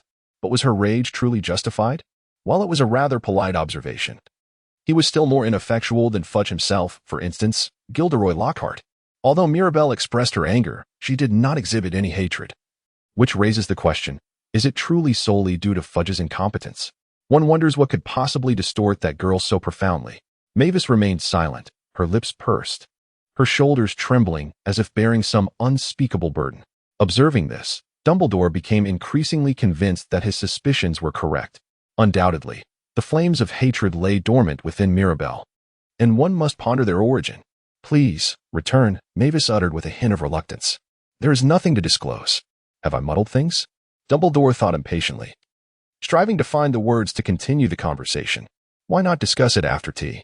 Sir, there is nothing to discuss, Mavis replied, and Dumbledore furrowed his brow, chiding himself for his carelessness. Clearly, his intervention had been somewhat hasty. He had misjudged Mavis's composure, perhaps due to a stubbornness that rendered any persuasion futile. It was evident that it would be wiser to cease the conversation at this point. Apologies for the intrusion, he said, departing the room before finishing his tea. Mavis brewed a delightful tea. Perhaps next time he should bring honey liqueur. In any case, the remaining time had grown excessive. At one point, or perhaps at another, Dumbledore wished to extract some memory, yet it proved to be anything but simple. Everything had come to an end. What, exactly, had Edith done? Hermione remarked with disdain, having witnessed Malfoy in the library, muttering to himself, seemingly shaken. She had seen Malfoy appear dejected or subdued by Mirabelle on several occasions, but never had he seemed so gravely distressed. So desperate was he that it appeared Hermione and Harry's plans had been fundamentally disrupted. Was it still a good plan? Why was Edith involved? Edith seemed quite uncomfortable, and Harry asserted vehemently that he believed Edith should be concerned about the matter. Malfoy's schemes had never been commendable, and this time, he surely harbored ill intentions. Harry's assertion was biased, but it was also a lamentable truth. Perhaps after countless failed plans. Malfoy was now overwhelmed by despair, exclaiming, "Oh, Potter, you will eternally know what you have endured. You cannot comprehend the pain I have suffered, the need to eliminate Dumbledore." What? You wish to kill Dumbledore? Indeed. It is a command. It must be done. But now there is a traitor among us. Edith had never aligned herself with Malfoy from the very beginning. However, attempting to explain anything to the desperate, dazed Malfoy was futile. He roared like a lunatic, trying to seize his wand, which, unfortunately, had already been taken away by Edith. He then attempted to throw a punch. But Harry's magic sent him sprawling to the ground. Did you hear that, Hermione? I was right. Well, wait a moment. Did Malfoy also do something regarding Katie and Ron? Hermione inquired, her gaze shifting from Harry. Malfoy, having already sunk to the depths of despair, began to ramble incoherently. He had cast the Cruciatus curse on Rosmerta to compel her to hand over the cursed necklace, and had even forced her to brew poisoned mead. How did he communicate? All means of communication into the school are monitored. How could he possibly connect with the outside world? In response to Hermione's question, Malfoy let out a derisive snort. Humph. How do you think I got those methods, you filthy mudblood? A spell on a coin, to issue commands as needed. Just like how you lot communicate for Dumbledore's army. Hermione looked visibly hurt, as if she had never imagined that such notions could be employed for nefarious purposes, while Malfoy laughed mockingly. See, mudblood, Hogwarts doesn't have anything that Filch can find, including poisons. Almost killed Weasley and Bellatrix, you two damned fools. Oh, are you crying? You should be the one crying. You mudblood. Malfoy's tirade came to an abrupt halt. Hermione's heart was pierced by his filthy insults, and Harry had reached his limit. With clenched fists, Harry struck Malfoy squarely in the face, knocking him to the ground, breaking his nose and a front tooth. Shut up, Malfoy. Harry mounted him, raining down blows. Malfoy attempted to fight back, but Harry did not relent. The two were truly mismatched in terms of physicality. Harry, having faced life-threatening dangers since his first year, even enduring the Cruciatus curse, while Malfoy had been coddled and protected throughout his life.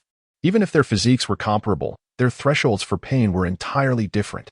Moreover, Harry and Hermione shared an exceptionally close bond, intimate enough to be interpreted as something more. Fueled by the anger of the insult, Harry transformed into a truly furious beast. Do you understand? Because they nearly died. Katie and Ron were fortunate. Do you know? And yet you laugh like a fool, without a shred of remorse. Is life so cheap in your eyes? Strike, strike, strike. Harry's front tooth was knocked out, and blood spurted from his nose. Even when Malfoy's resistance ceased, Harry did not relent. His face was smeared with blood, and he was acutely aware of the pain in the arm he had struck himself. Regardless, once he reached Pomfrey, the wound would heal entirely, as if nothing had transpired. However, once life is lost, it can never be reclaimed. The home that has been lost is eternally beyond recovery. Malfoy sought to impose upon Katie's family, the Weasleys, the agony of losing a home. Forgiveness. Surely there can be forgiveness. Surely they can evade justice, utilizing Hermione's thoughts about her friends to engage in vile acts. Those who are decent will forever bear the weight of sorrow. Today, I shall kick that malevolence to the ground. Silence, silence, silence, silence. I wish to do the same. Tears brimmed in Malfoy's eyes as he struck Harry's face with his fist. Even if Harry was mistaken in his words, what was Malfoy to do? His parents were held hostage. What else could he do? In a fit of frustration, he struck Harry fiercely, and the more he hit, the harder Harry retaliated. They rolled on the ground, furiously pounding each other. Stop. Stop. Potter, what are you doing? Fighting in the library will draw attention just like a duel on stage. Professor McGonagall's voice echoed, yet Harry continued to throw punches. What significance did all this suffering hold? The pain should be etched into his very being. Compared to the agony of never seeing home and friends again, a bit of physical pain was as insignificant as a mere mosquito bite. Stop. I command you to stop. Potter. Accompanied by Professor McGonagall's furious roar, Harry felt the surge of magic. As he rose from the pain, he saw McGonagall glaring at him with ire. He noticed a timid Hermione, Edith crouching on the ground, and an inconsolable Malfoy, tears streaming down his face. What on earth transpired, Potter? Why did you strike Malfoy? Look at the state he is in. You are far from finished, Professor McGonagall. I nearly killed Katie and Ron. What? McGonagall's face flushed with rage. Yet Harry's uncontrollable words startled her. It was as though he had dealt her a slap. Malfoy had just confessed to placing a curse on Rosmerta, giving Katie a cursed necklace, and delivering poisoned mead to Professor Slughorn. A serious accusation, Potter. Do you have evidence? Upon hearing the word evidence, Harry immediately recalled Malfoy's earlier words. He swiftly seized Malfoy, thrusting his hand into his pocket to search. His fingertips brushed against a coin within Malfoy's pocket. Harry promptly retrieved the coin, casting a quick glance before showing it to McGonagall. Examine this coin. It has been enchanted to connect to Rosmerta. And in the room of requirement on the 8th floor, that fiend used the remnants of the cabinet that killed Dumbledore. Let us observe as McGonagall, with trembling hands, grasps Harry's coin. After scrutinizing it for a moment, she rapped it gently with the tip of her wand. Then, from the other side of the coin, the voice of Rosmerta emerged, inquiring, Mr. Malfoy, how may I assist you? McGonagall's expression turned stern as she looked down at Malfoy. This is outrageous, Malfoy. Do you comprehend the implications of using the Cruciatus curse? Her previous display of anger transformed into a more profound indignation. In essence, her fury resembled that of a mother chastising her wayward child, exhibiting a flicker of benevolence despite her apparent fury. However, the genuine wrath now etched on McGonagall's face was unmistakable. Yet, Malfoy could only respond with pitiful whimpers. In any case, the curse on Rosmerta must be lifted immediately, and Professor Dumbledore must be informed. Harry, Hermione, Edith. To the headmaster's office at once. The atmosphere in the headmaster's office was steeped in gravitas. McGonagall, Harry, Hermione, and Edith stood before Dumbledore, who leaned on the desk, his expression grave. Tension filled the room, particularly for Malfoy, who appeared pale and on the verge of collapse, as if he were about to shatter. The spell on Madame Rosmerta had been lifted. Based on the testimonies, it seemed that Draco Malfoy had indeed wielded the Cruciatus curse. It was also confirmed that the cabinet in the room of requirement had been incinerated, just as Harry had described. Dumbledore listened in silence as McGonagall explained in an unusually heavy tone. His face bore a curious expression, as though he were processing some perplexing information. Despite the threat to his life. Ah, I see. The cabinet on the third floor from that year. Quite clever. Attempting to create a pair, are we, Mr. Malfoy? The investigation was ongoing, but Potter claimed it was linked to Borgin and Burke's. Oh, I checked, Minerva. It is indeed clear. Undoubtedly, it corresponds to Borgin and Burke's. Dumbledore nodded thoughtfully, as if verifying the student's responses. He spoke to Harry with a blend of curiosity and irritation. Why was Dumbledore not angry? On the contrary, he praised Malfoy. The vanishing cabinet had also been examined with revealing magic, and Malfoy's fingerprints were discovered. It seemed he had been laboring all year to repair the cabinet. Which indeed was a remarkable scheme, Death Eaters aiding Malfoy from Borgin and Burke's. A clever plan, a very astute plan, and how audacious beneath the surface. Dumbledore smiled warmly, commending Malfoy's ingenuity. However, he believed he could not repair the vanishing cabinet. Thus, he resorted to a crude and reckless maneuver, sending a cursed necklace that would ultimately fall into other hands. Or perhaps offering mead laced with poison under certain circumstances. Asclepius, it is self-evident, but a grave matter has arisen. A student from Hogwarts has been implicated with the Death Eaters and nearly caused the demise of 2 individuals. I truly regret to inform you. But we have no alternative but to hand this over to the Ministry of Magic. Malfoy trembled at McGonagall's merciless pronouncement. The use of the Cruciatus Curse will result in a life sentence in Azkaban. Malfoy comprehended the reason for his trepidation. However, Dumbledore sought to reassure McGonagall. Wait, Minerva. The boy has indeed committed a crime, but so has another. What do you mean, Asclepius? In reality, there are 2 attempts at murder to consider. And something is currently being done. Dumbledore's revelation startled everyone present. Their expressions varied, yet all regarded Dumbledore with skepticism, particularly McGonagall, whose voice trembled with indignation. As if to question Dumbledore's judgment. Then why not intervene? Potter once expressed doubts regarding Malfoy. Yet, in a foolish manner, those words were dismissed. There were no excuses. Only ignorance that was ill-considered. But just now, you mentioned knowledge. How did you come by this knowledge? Then why stand idly by and witness the crime? Oh, Minerva. Please quell your fury. Anger is justified, but first, I wish to be heard. Dumbledore found himself flustered by Minerva's outburst, which was quite distressing. McGonagall huffed, arms crossed. Ready to listen? Thank you, Minerva. Now, let us discuss why intervention did not occur. The answer to that question is elusive, yet it must be addressed. What do you imply? Acting under Voldemort's orders? Then, if the Death Eaters uncover your plan, what do you suppose they would do? At this, McGonagall was taken aback. If one acts according to Voldemort's secretive commands, failure equates to death.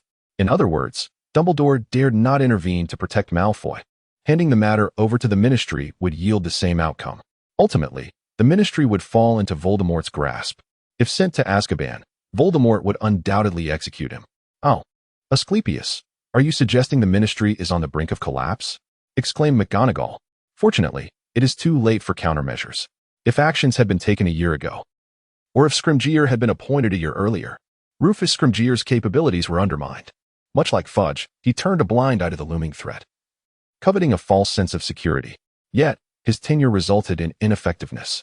The repercussions of that entire wasted year have already manifested, and despite his potential, he is bound by limitations. Fortunately, Dumbledore believes the Ministry's decline is merely a matter of time. Now, Draco, let us deliberate on our options. There are no options. We must act. Otherwise, the mystery would claim the lives of the Malfoys. Draco screamed in response to Dumbledore's calm words, a sound akin to a desperate wail. A boy's cry for mercy echoed, as the family's very existence hung by a thread, with no choice but to comply. Hearing this, Dumbledore nodded, fully aware of the dire circumstance. As he had stated, there was no reason to oppose it. He understood that if Voldemort detected any suspicion, he would certainly resort to murder. Dumbledore's words silenced Draco. To be frank, the situation had deteriorated to a critical point, and Dumbledore endeavored to reassure him. In other words, if Draco did not act swiftly, it would soon be too late. Regardless, the time had already elapsed. Even if the pretense of the mission did not fail, the use of the legilimency would ultimately expose him. Voldemort was a master of legilimency. To thwart such an invasion of the mind required extraordinary magical skill or the formidable strength of one's soul to block out any intrusion. Alas, Draco possessed neither. In essence, a single encounter could spell the end of his life. He needed assistance. Anyone could undertake the task, but if he were to comply with such orders, he would be killed. There was no alternative. Draco, come here, he said, with a protective tone more perfect than he could have imagined. Most crucially, that night, a member of the Order of the Phoenix would ensure his mother's safety. His father was secure in Azkaban, but in times of crisis, he would be protected. The plan had the potential to fail. It was imperative to conceal Draco's mother from discovery. At this juncture, Draco had only two options: seek Dumbledore's aid or face death. To a certain extent, this was his best chance. Dumbledore spoke in a grave tone and unfurled the Daily Prophet. A headline proclaimed that Gringotts had been attacked. Eyewitnesses reported that the culprit, Mirabelle Beresford, was presumed missing, while the media accused the goblins, questioning how a girl could orchestrate such a heist and escape unscathed. The goblins, under blame, refused to accept the narrative. Yet, everyone within, including Dumbledore, knew the truth. Without a doubt, Mirabelle had committed the crime. Aside from her, who would undertake such a foolish act? In a series of bank robberies, it seemed the Malfoy family vault had been targeted. Their vault. Indeed. This audacious speculation suggested that something of great significance to Voldemort lay hidden within. Mirabelle must have sensed something amiss and launched an assault on the vault. Furthermore, the loss of weight would inevitably direct Voldemort's wrath towards his mother. Malfoy appeared to have lost his voice. The Malfoy family had repeatedly caused Voldemort to experience a loss of weight.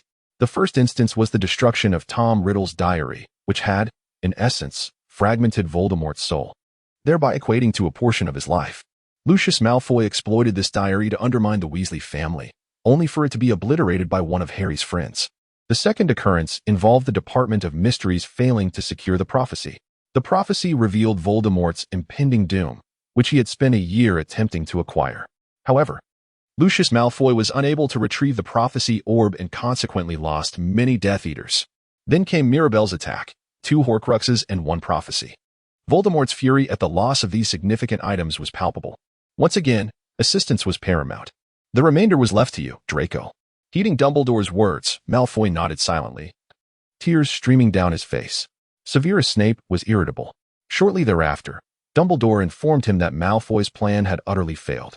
To save Malfoy's life, Dumbledore had concealed him within the headquarters of the Order of the Phoenix, while his mother remained at Malfoy Manor. Thus, it fell upon Snape to persuade Narcissa Malfoy, a task deemed a reasonable choice. As a double agent for the Death Eaters, he was regarded by Voldemort as an ally. In other words, he was the only member of the Order suspected of approaching Narcissa. Yet, in Snape's eyes, it was already too late. Narcissa Malfoy had been informed, entrusted with the weighty burden of knowledge. Forgive, my lord. The expectations betrayed by her husband were grievous, and the Department of Mysteries had left her utterly despondent. Once again, as a wife, she had also failed to meet expectations. The acknowledgement of such disappointment was profound. Please, my lord. With seething anger, Voldemort paced before Narcissa, who continued to rub her head against the floor in apology. The brutality of his voice was so evident that even those Death Eaters not directly involved were struck with fear. It was no wonder. How could one remain calm when 2 Horcruxes had been destroyed? How could peace be attained when the vessels of his soul had been annihilated? Punishment was imperative. 3. Parents and children must lead by example. I implore you. Silence. Narcissa. The Cruciatus curse pierced through Narcissa, tears welling in her eyes as she pleaded. A harrowing scream echoed in the air, and Snape instinctively turned his head away. Dumbledore had instructed Snape to save her. But in such a circumstance, what was Snape to do? Even though Snape suggested otherwise, the irate Voldemort would not heed him. Yet, if Snape were to falter even slightly, his espionage would be exposed, rendering him susceptible to death. Fearful of demise, yet unwilling to depart this world before accomplishing his intended deeds, it could be said that Voldemort's mood was rather buoyant. Following 2 distinct battles, one in a graveyard and the other at the Ministry of Magic, the Death Eaters suffered grievous losses, with dozens of their finest pieces removed from the board. Although they still constituted only 10% of the total Death Eater count, Bellatrix Lestrange communicated a significant blow to Voldemort, who had previously held a particular interest in her and imparted dark magic teachings. They had also ambushed Muggleborns in their homes to undermine the British Ministry of Magic. Yet some Death Eaters never returned. Some were slain by Aurors, while others fell victim to Mirabelle's attacks. In any case, the toll was sufficient to incite the Dark Lord's fury. Naturally, the Death Eaters endeavored to mend the situation in any conceivable manner. After all, they felt their lives were precariously balanced on the Dark Lord's wrath, fully aware that at any moment they could be struck by the killing curse. This is precisely why Electo Caro controlled the Department of Magical Law Enforcement under the auspices of Pierce Shinkneys and infiltrated the ministry with a considerable number of agents. Walton McNeil also successfully introduced a significant force, while Finra Greyback adeptly assumed a role following his demise and allied himself with the werewolf clan. The ranks of dark creatures continued to swell, preparing to overthrow the Ministry of Magic. The werewolf clan seemed to have its sights set on their dominance, particularly on Mirabelle.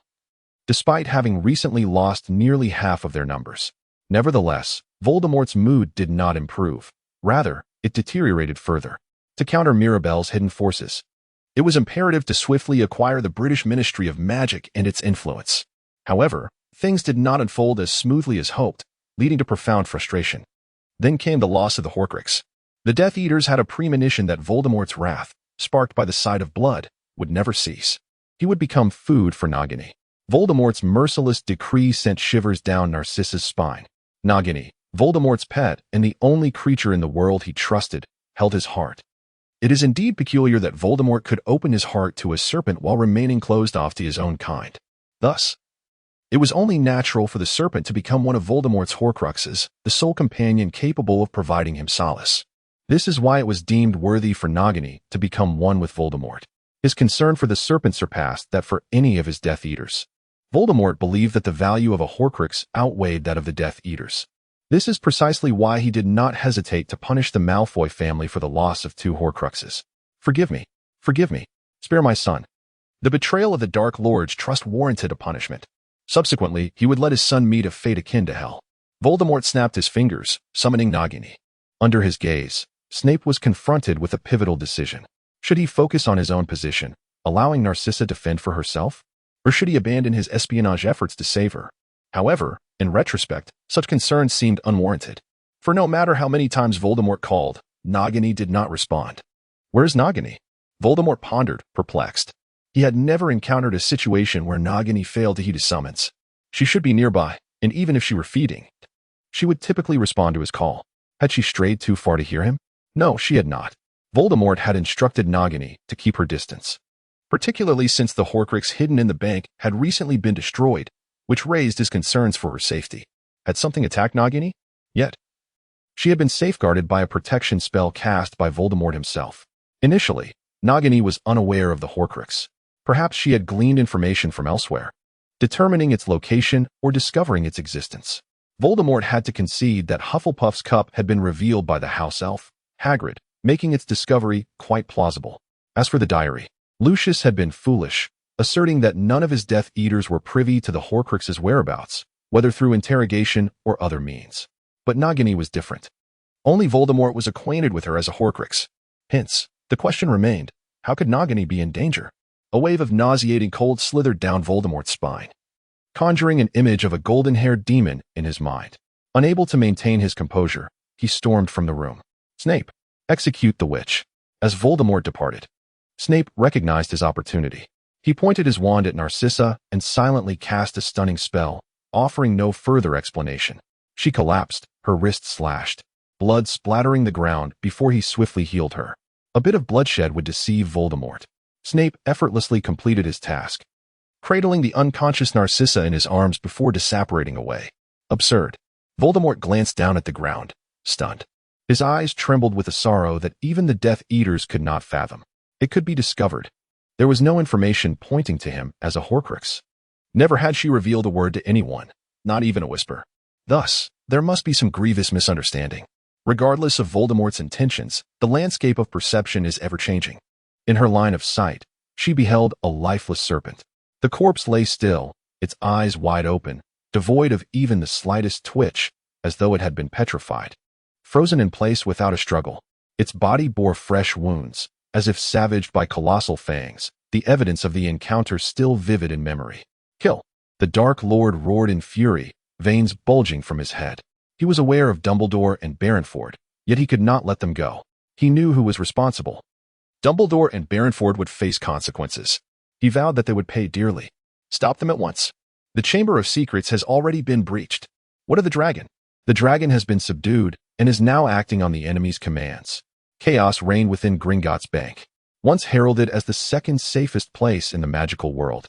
It had been robbed multiple times. An undeniable fact, a number of criminals had successfully executed thefts, although the glory of their exploits was fleeting. Yet, none had been foolish enough to attempt a straightforward assault until now. Where are the trolls? They have been eliminated. Eliminated? 38 trolls. A spectacle of unprecedented scale. A calamity of monstrous proportions. Suddenly, a girl named Mirabelle Barrenford burst into the bank, kicking aside the goblin who stood in her way, vanquishing the trolls. Smashing through stubborn doors, taming the dragon, and forcefully breaching the inner sanctum, delving deeper and deeper. No trap, defense, or curse could hinder her progress. Walking the cursed path was akin to embracing the curse itself. She shattered protective walls and was scorched by traps, yet remained unfazed. Fortunately, the bank was powerless against the monstrous invader. Of course, the situation was being handled with utmost discretion, driven by the Cruciatus curse. The trolls were compelled to create disturbances while she pilfered the treasures within the bank, remaining undetected until she reached her goal. However, Mirabelle possessed unwavering confidence in her abilities, believing herself more than a match for Gringotts. With a penchant for stealth akin to a cunning sprite, she chose the most audacious course of action in history, a frontal assault on Gringotts' bank. Such a blatant provocation seemed to declare, if you can stop me, then do so. Quickly stop her. The honor and reputation of Gringotts will be reduced to ashes. Under the command of the goblin, a multitude of magically animated colossal puppets surged towards Mirabelle. Yet, her composure remained unshaken. With a devilish grin, she crushed and cleaved through the mechanical behemoths, reducing them to mere rubble in the blink of an eye. As her final punch struck the ground, an all-encompassing explosion obliterated the remaining puppets into fragments. The bank ignited, debris scattering amidst the chaos. The fairies, stunned by the vivid scene before them, bore witness to a demon emerging from the flames, seemingly untouched by the tumult. The demon's beauty remained unscathed by the fire, yet her expression twisted with delight at her own power, casting a cold sneer upon all that transpired. Choose, she taunted. To perish or to yield. Mirabelle presented two choices, and the fairy surrendered without hesitation. An instinct whispered to the fairy of an insurmountable beast, a creature that could never be conquered alone. Grasping the fairy by its neck, Mirabelle pressed onward. Upon finally arriving at the destination, the Malfoy family's vault, she unleashed her formidable magic, shattering the enchanted door that was safeguarded by powerful spells. Stepping over the remnants of the once imposing door, the demon finally breached the vault. Indeed, what a troublesome affair this has become. Mirabelle hesitated as she grasped a cup from the treasury, a goblet belonging to Helga Hufflepuff, a Horcrux of Voldemort, entrusted to him by his own hand. It was originally intended for the vault of the Lestrange family, but after Mirabelle had slain members of that family, it was hastily relocated to the Malfoy estate. Ironically, this action piqued Mirabelle's curiosity, the movement of treasures between the Lestrange family and the top-tier Death Eaters of the Malfoys. Mirabelle, aware of the situation, apprehended several Death Eaters and subjected them to torment and execution in her quest to uncover the hidden relics of Voldemort.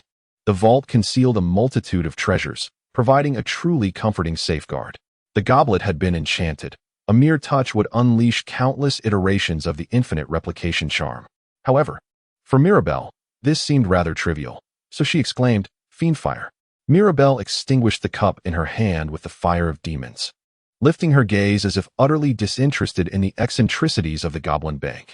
She then conjured a spell to shatter the wooden ceiling, summoning a dragon to draw near, a dragon that had been bound by the family bank for many years. Mirabelle, a solitary being of a higher species, found it challenging to empathize with the dragon that was granted freedom. She tended to its wounds, and the dragon, feeling her gentle touch, willingly accepted the role of her steed. Mirabelle clutched the fairy tightly, signaling atop the dragon's head, before soaring into the sky without glancing back at the ruined bank. After safeguarding Malfoy and his mother, Harry ultimately succeeded in obtaining Slughorn's memory. By utilizing the pensieve, he glimpsed the regretful recollection that revealed Tom Riddle's knowledge of Horcruxes. However, Slughorn faced no censure. During his time, Tom Riddle appeared to be merely an exemplary student, seemingly not having misused magic. Slughorn was deceived. The crucial memory led Dumbledore to assist Harry in uncovering Voldemort's dark secret, Horcruxes. By destroying these Horcruxes, one could ultimately vanquish Voldemort. Furthermore, the memory disclosed the number of Horcruxes. The youthful Tom Riddle had asserted that 7 was the most potent number in magic, indicating there would be 6 Horcruxes. with the main fragment of his soul residing in 7. Thus far, 3 Horcruxes are known to have been destroyed. Initially, the diary was destroyed in Harry's second year. Dumbledore also obliterated the ring belonging to the Gaunt family. Additionally, it appears that Mirabel may have destroyed the Horcrux hidden within Gringotts' vault. However, aside from the ring destroyed by Dumbledore, several questions remain unanswered. Regarding the diary, Harry indeed severed Tom Riddle's illusion with the sword. Nonetheless, the essence of the diary as a Horcrux was not damaged, suggesting it had not been entirely obliterated. In other words, the diary managed to evade Harry while remaining intact. But if it was safe, why did it release Ginny Weasley's soul? Is it plausible that Mirabel destroyed Tom Riddle's diary? Furthermore, the Malfoy family vault was reportedly attacked. But the existence of a Horcrux there remains speculative, as it has not been observed firsthand.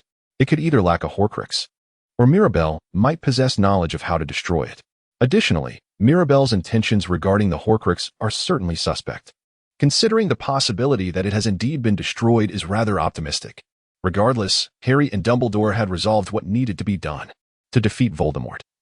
They must locate and annihilate the Horcruxes.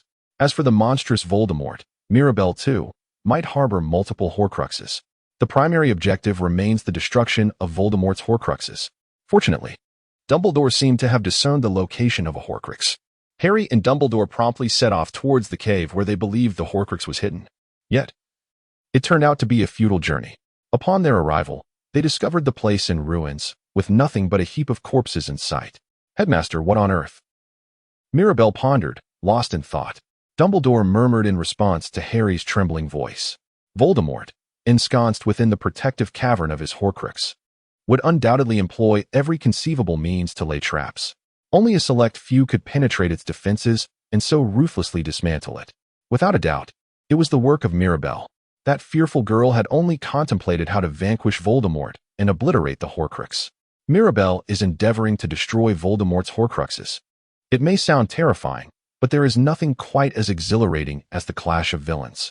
However, both Mirabel and Voldemort are acutely aware of the significance of the 7 Horcruxes, the most potent magical number. Hence, it is widely believed that Voldemort created 6 Horcruxes, a notion he himself subscribes to. Yet, when the ignorant Dark Lord attempted to slay the infant Harry, he was vanquished by Lily Potter through an ancient spell of love. In that fateful moment, Voldemort inadvertently transferred a fragment of his soul into Harry, making the latter the final Horcrux that Voldemort had unknowingly created. This explains why Harry possesses the ability to converse in Parseltongue and shares a connection with Voldemort's consciousness. Should Mirabel grasp this crucial insight, she would undoubtedly eliminate Harry without a trace of remorse. Voldemort would remain oblivious, perhaps due to the protective ancient magic surrounding Harry or the fact that their connection had become a commonplace occurrence. Nonetheless, Mirabel might eventually come to realize that she has not fully eradicated all the Horcruxes, leading her to attempt to kill Voldemort while still unaware of the existence of the last Horcrux. Should such an event transpire, the Dark Lord would undoubtedly trace it back to Harry. Albus Dumbledore let out a melancholic sigh, stroking his long beard. The end of the year had arrived once more. The year-end ceremony was set to proceed as usual, with Dumbledore delivering his third warning, one in the first year, another in the second. The equilibrium of the magical world was gradually being disrupted by Death Eaters, who had begun to mobilize. Several individuals had already fallen victim, including the relatives of students. Currently, the Ministry of Magic, under the command of Scrimgeour, is striving to combat the situation, yet the outlook remains bleak. At this rate, the collapse of the Ministry is merely a matter of time. Dumbledore believes that the magical world is at a critical juncture. Grindelwald, Voldemort, and Mirabel, each the most formidable of adversaries, are individually shaking the foundations of the magical realm. For reasons unknown, they all seem to be converging in the same time frame.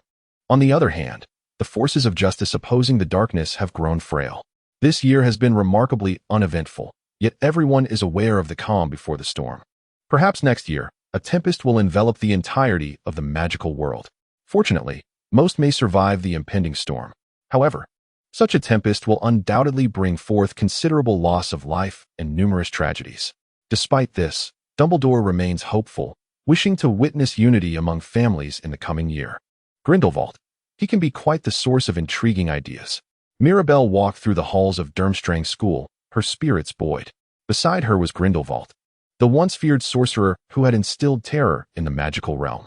Many students at Durmstrang had relatives who had fallen victim to his wrath. For instance, Victor Krum had lost his grandfather due to Grindelwald's malevolence. Nevertheless, the school bore no animosity towards him, nor did it entertain the futile notion of transforming the very castle of Durmstrang into a mobile fortress. What had Grindelwald accomplished in his climactic battle? A significant renovation of the Durmstrang castle itself. What kind of thought process led to such a drastic action? Grindelwald had transmuted the castle into a floating, mobile stronghold. Beauxbatons Academy had previously participated in the Triwizard Tournament, arriving in grand carriages akin to mansions, yet now Durmstrang had recreated this spectacle on an even grander scale. Of course, no matter how wondrous the creatures, none could haul a colossal castle. Hence, the castle itself was transformed into a magical artifact that possessed the same effect as the levitation charm. An arduous task, yet not insurmountable. For instance, the Weasley twins had crafted hats that produced effects similar to the shield charm, with the only distinction being their scale. Grindelwald, the wizard, seemed to aspire to establish a moving base, akin to a ghost ship, rather than a flying fortress of Beauxbatons magnitude. Still, he opted for a castle, reminiscent of Dumbledore's choices, as if he were selecting a school. As Mirabel remarked, repurposing the castle was a waste of time. It would be more prudent to prepare as many mobile bases as possible in accordance with needs, rather than preparing a slowly flying moving castle. Nevertheless, his insistence on transforming the castle seemed to reflect a desire to stand in parity with Dumbledore, to occupy the same lofty position. Like Dumbledore, he held the title of headmaster. Likewise, he commanded a castle, referred to as a school. Grindelwald appeared eager to engage in a comparison with Dumbledore on equal footing, outside of the battleground. But had he not already accomplished half of this endeavor? He had deliberately expelled students and teachers alike, filling the void with brainwashed Auror zombies. Children who had not even completed their studies were rendered useless in combat. It felt, quite frankly, rather foolish. Mirabel let out a sarcastic cold laugh, but Grindelwald merely chuckled. How were the preparations progressing? According to estimates, Voldemort would soon take control of the Ministry of Magic. No problem, the war could commence at any moment. The total number of Aurors from France, Germany, and Ireland amounted to 500, alongside 600 vampires and approximately 1,000 zombies raised from the grave. In addition, there were hundreds of puppets crafted from the power of magical stones, as well as around 1,000 borrowed Muggle soldiers. Furthermore, there were 60 dragons, 10 mass-produced basilisks, and 300 giants that fellow, Chilo, had brought from somewhere. An abundance of magical creatures and various other entities filled the ranks, far too many to bother counting. A colossal force that was truly astonishing. The magical world was of considerable scale, yet in comparison to the Muggle wars, several tens of thousands was merely the norm. The scale of conflict between nations could mobilize only a fraction of that. Undoubtedly, the number of wizards paled in comparison to that of Muggles. While the total was discernible, even if all the wizards in the world were combined, they would barely reach 100 million. Perhaps at most 10 million, considering the total population of the Earth. The ratio stood at about 1 in 1,000. The nation also possessed several hundred Dementors. Were they to utilize some of the Dementors? Eliminate them all. I wish those wretches would build their own nations. In terms of combat effectiveness, some of those wretches still had a modicum of utility. Let me reiterate, those wretches are utterly useless. Grindelwald silently twisted his mouth, clearly indicating Mirabel's disdain for the Dementors. It seemed she loathed their very existence, rather than merely their potential as combat assets. If that were the case, further probing to provoke her would be wise. Suddenly, a vampire rushed towards Mirabel, seemingly in a state of panic. Mirabel, what happened? It's quite the commotion. At 2 a.m. this morning, Voldemort attacked the Beresford Manor in England. The Beresford Manor has been destroyed. Fortunately, Mavis was under Dumbledore's protection and appears to be unharmed. Upon hearing the report, Grindelwald's expression turned grave. This was an event that one could have anticipated. Following such a spectacular act of destruction against a Horcrux, Voldemort would inevitably seek retribution. Moreover, it was foreseen that the family would be chosen as a target for vengeance. However, Mirabel had sent her loyal Holger Sidney away from England, leaving her mother Mavis behind at home. Mirabel's mother remained at the estate, intending to divert Dumbledore's focus from Voldemort. Regardless of how long the decoy lingered in England, the absence of her parents would inevitably feel both natural and jarring. However, the decoy was no longer present, leaving her exposed, and her home, which should have been evacuated immediately, lay vulnerable. Accepting Grindelwald's reproachful gaze, Mirabelle did not alter her expression. She merely murmured, "Understood." Was that all? Just what was asked. As if feigning interest. Mirabelle listened with a chilling indifference, akin to hearing gossip about a stranger's murder. It was a deliberate facade, masking a deeper turmoil. Deep down, she believed her true home was under assault. Was that truly all? Regarding the destruction of her childhood abode, there was no love, no anger, no lamentation, only a stark, cruel apathy. That is all the content. Very well, then. Continue to focus on gathering information. As the messenger withdrew, Mirabelle gazed at Grindelwald, observing a complex expression that suggested he was in good spirits. What's wrong? You seem quite cheerful. Not at all. Well, since you've said nothing, I shall not pry further. Grindelwald watched the girl retreat, unnerved by her merciless demeanor. The girl possessed no warmth. Even Voldemort felt affection for his mother. Yet Mirabelle exhibited no semblance of such love. She felt nothing for anyone. Could one truly create an ideal magical realm in such a state? Grindelwald dismissed the notion with a shake of his head. In the chair of the headmaster's office, Mavis Beresford Durmstrang appeared weary. It was no wonder, just days ago, she had been attacked by Death Eaters and lost her home. Even more shocking was the fact that her beloved daughter had become a target, and there was no one to save her. In other words, she had been left to fend for herself in the eyes of her daughter. Drink this. It will warm you. A gentle voice offered as a mug of butterbeer was placed before her. If Dumbledore had visited, Mavis would likely be in a different state of mind. She recalled that Dumbledore had saved her life, but her daughter remained in peril. As for her home, she was preparing to make it a sanctuary fortified with protective magic, becoming its secret guardian. Mavis struggled to respond to Dumbledore's words. She knew she should say something. Yet at that moment, she was at a loss for words. Dumbledore spoke, seemingly intent on instilling a sense of calm. Very well. Beresford has now entrusted the memories of his suffering a desire to share in the pain. Mavis's memories tormented him. Dumbledore understood the nature of those memories, yet, having engaged with many, he could empathize with the anguish they contained, anguish shackled by the weight of sin. The burden of denial lingered, a meticulously orchestrated facade. Nonetheless, Dumbledore genuinely wished to offer salvation. He desired to act, to do something that love could not touch. Dumbledore, please observe, he would certainly respect it. If he could reveal the memories, it would be an act of extraordinary courage. Dumbledore spoke with warmth and persuasive eloquence, the greatest comfort for Mavis's fragile spirit. With a trembling hand, he placed his wand to his forehead, conjuring a misty veil.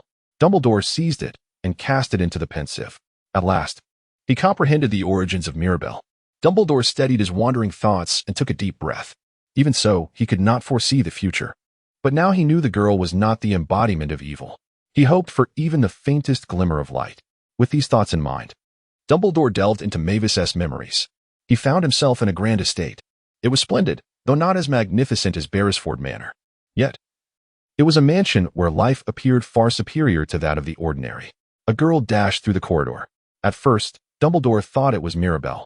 However, upon closer inspection, it was not Mirabelle.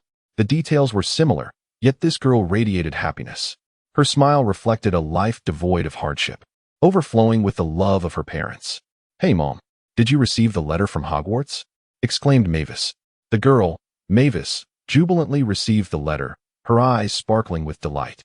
Externally resembling Mirabelle, her expression, however, evoked no such associations. Delicately holding the letter, she joyfully proclaimed, "Mom, I got into Ravenclaw, the very academy for exceptionally intelligent children." "Indeed," came the reply. "I believe you shall be accepted. And then, you will find a love as beautiful as in storybooks, grow up to have children, and become a wonderful mother just like the one you have. It will be a life filled with love, creating a blissful family." Oh, how swiftly time passed. In the blink of an eye, Mavis had transformed into an elder. The floor vanished, and the scene surrounding Dumbledore transformed. He found himself standing in the Great Hall of Hogwarts, where numerous students had gathered to witness the sorting of the first-year students. Mavis's heart raced with anticipation as she awaited her turn. Dumbledore called out the names of graduates now seated in their respective house chairs. Among the crowd, Mavis spotted a boy making his way toward Slytherin, his sharp gaze and beautiful silver hair captivating her. For reasons unknown, she was entranced by the confident, aloof demeanor of the boy. "Mackenzie Mavis, As her name was called, Mavis approached the stool and donned the hat. After a few moments, the hat roared as if deep in thought. Eventually, it reached a conclusion and proclaimed loudly to which house she belonged. Ravenclaw. Mavis sprinted towards the Ravenclaw table, greeted by applause and cheers from the upperclassmen. Her face radiated with excitement for the wonderful school life that lay ahead. Dumbledore's gaze shifted, recalling a time when he had visited the more pristine living room of the Beresford family. He stood, surveying the surroundings, and beheld a younger Mavis Beresford seated at the table with another girl across from her. The slender girl wore a dress adorned with sequins, her wrists and fingers bedecked with bracelets and rings, and her glasses made her resemble a dazzling dragonfly. Sybil Trelawney, the divination professor at Hogwarts, was, in a sense, the harbinger of many events. The entire saga between Harry and Voldemort had its origins in a prophecy, followed by the tragic demise of James and Lily. Dumbledore knew. As anticipated, had it resurfaced? A premonition stirred within him, suggesting that if he returned to his memories, he would unearth something significant. It was no exaggeration to say that the prophecy, which determined Harry's fate with Voldemort, was intricately linked to a figure who would later shake the magical world, Mirabelle. Perhaps she was unaware, as if guided by destiny, that the location where the prophecy was made would lead to the true revelation when she encountered the one destined to deliver it. Well, that certainly shaped Dumbledore's decision to seek a position at Hogwarts. Had he heard the voices from Durmstrang? Their conversation flowed like that of relatives, as they spoke with the ease of friends, united by their shared experiences at Hogwarts and similar aspirations to become educators. Consequently, both secured teaching positions and celebrated their informal job opportunities in a manner befitting their camaraderie. Additionally, it was whispered that one of them was expecting a child, evoking feelings of envy at such happiness. Trelawney typically speaks in a mystical tone, as if her voice emerges from the mists, yet it now sounds quite natural. It appears unnecessary for her to maintain the facade of an enigmatic old friend whose true identity is known. Dumbledore believes that if she were to adopt this manner often, she would be more beloved by the students, creating an aura of mystery that suits her. However, at a moment of calm, something unusual transpires. Trelawney suddenly spreads her hands, rises, her eyes turning milky white. Trelawney? A demon born under the balance of the moon, guarded by Venus. The demon wields the power to sway towards salvation or destruction. In conjunction with this, Trelawney's voice takes on a weighty, masculine timbre. Again, Dumbledore thinks, his nerves taut. From this moment on, not a single word must be missed. Perhaps an exchange of dialogue that could impact the magical realm is unfolding. Fortunately, Mavis is the only one to hear these words. Thus, nothing is recorded within the Department of Mysteries. The demon shall receive a half-wit, and balance shall be restored. To deprive the demon of its power, if such an act is committed, balance shall tilt towards destruction, and the fixed future shall be upended. Even if the hands of the clock are turned back, once balance tilts, it shall forever revert. Half-wit. Dumbledore's mind first conjures the image of Edith, the student who has always been with Mirabelle. Yet, the prophecy does not mention her. Edith never departed from Mirabelle, while Mirabelle chose the path of destruction. So who then? Who can halt Mirabelle? Who? If so, who can direct her abilities towards salvation? The scene shifts once more. We find ourselves in Heathcote's study, where Mavis's husband, Heathcote, sits across from her. Mavis occupies a chair, seemingly lost in thought, while Heathcote wears a look of bewilderment. They are presently discussing their beloved daughter. Has Mirabelle been smiling lately? He inquires. She appears quite joyful of late. The child laughs merrily. Usually, this is a good sign, a normal family. Yet, the Beresfords, a cursed lineage, wield power over all. Common sense does not apply. She was seduced by a muggle girl, a truly detestable creature. However, it is also the parents' duty to correct their daughter's missteps. The obstacles must be removed swiftly. After finishing his statement, Heathcote takes a drink. Yet, Mavis seems disinterested. Are you certain this is the course of action? She questions. I've already informed Umbridge and Fudge. Do you think they will mourn this? Mavis, even during her daughter's absence, has been dreaming of a future. Mavis dreams of a future where she can love her child as her mother loved her, envisioning a blissful family. Yet, the dream has become a distant vision. Perhaps the moment I chose to walk alongside a man named Heathcote marked the onset of my madness. I have become a parent. Yet I have failed to bring joy to my child, instead becoming a purveyor of sorrow. Mavis faces her own dilemmas, unable to articulate her strong opinions to her husband. Such matters weigh heavily upon her. The foremost task now is to rid ourselves of the pests that follow Mirabelle. The talents of the Child King, a ruler for a lifetime, even surpassing Dumbledore, require a power that is favored by parents. But do we not realize that all is decaying? Ah, Letus Valentine. Indeed. A wretched girl of bloodline deceit, ensnaring Mirabelle. She is on the verge of destroying a masterpiece, a creation forged with love. Heathscott unhesitatingly refers to the child as such. The utmost praise, a form of love often misunderstood. Yet this love has never brought happiness to the child. A family steeped in madness, much like the heads of generations past, has descended into a certain degree of insanity. This case will be treated as an unauthorized act of the Dementor. Nevertheless, Dementors are loathsome creatures. To eliminate a Muggle now would raise suspicions. At such times, the creature would come in handy. Letus Valentine, a childhood companion, requires such a thing. Even as a ghost, she is allowed to reveal herself to Mirabelle, a soul that shall be buried. Dumbledore completed the journey of memories, quietly observing Mavis. Mavis was frightened by his gaze, her beauty twisted. The prophecy has been accepted. If only her husband could have intervened, perhaps Mirabelle's fate would have been altered. One can feel regret for this, her face contorted in fear as if sentenced for a crime. But Dumbledore gently reassures her. Well done, you have confided. Dumbledore, the wise, has been bewildered. It has already been distorted. It has already been twisted. I ponder why that child attempted to bring about death as once before. Enough. She has endured sufficient suffering. To love in such a manner signifies an eternal bond. If that love is distorted, then it is even more so. Dumbledore, as a lover of love, has been deeply wounded by the misunderstandings between parents and children. Is Heathscott truly foolish? That is the root of the distortion. Letus, the childhood companion. Evidently, names hold significant importance. Thus, it appears necessary to comprehend a particular situation. After resolving his determination, Dumbledore quietly exited the room. Number 4, Privet Drive, the Dursley residence, was a place that evoked fond memories for Harry. Nonetheless, it remained Harry's home, a sanctuary meant to protect him, regardless of personal sentiments. The protective enchantments left by Dumbledore shielded Harry from the Death Eaters. However, all of this would cease upon his 17th birthday. Such protection persisted until adulthood, allowing Harry to return annually to a place he considered home, fortified by its protective capabilities.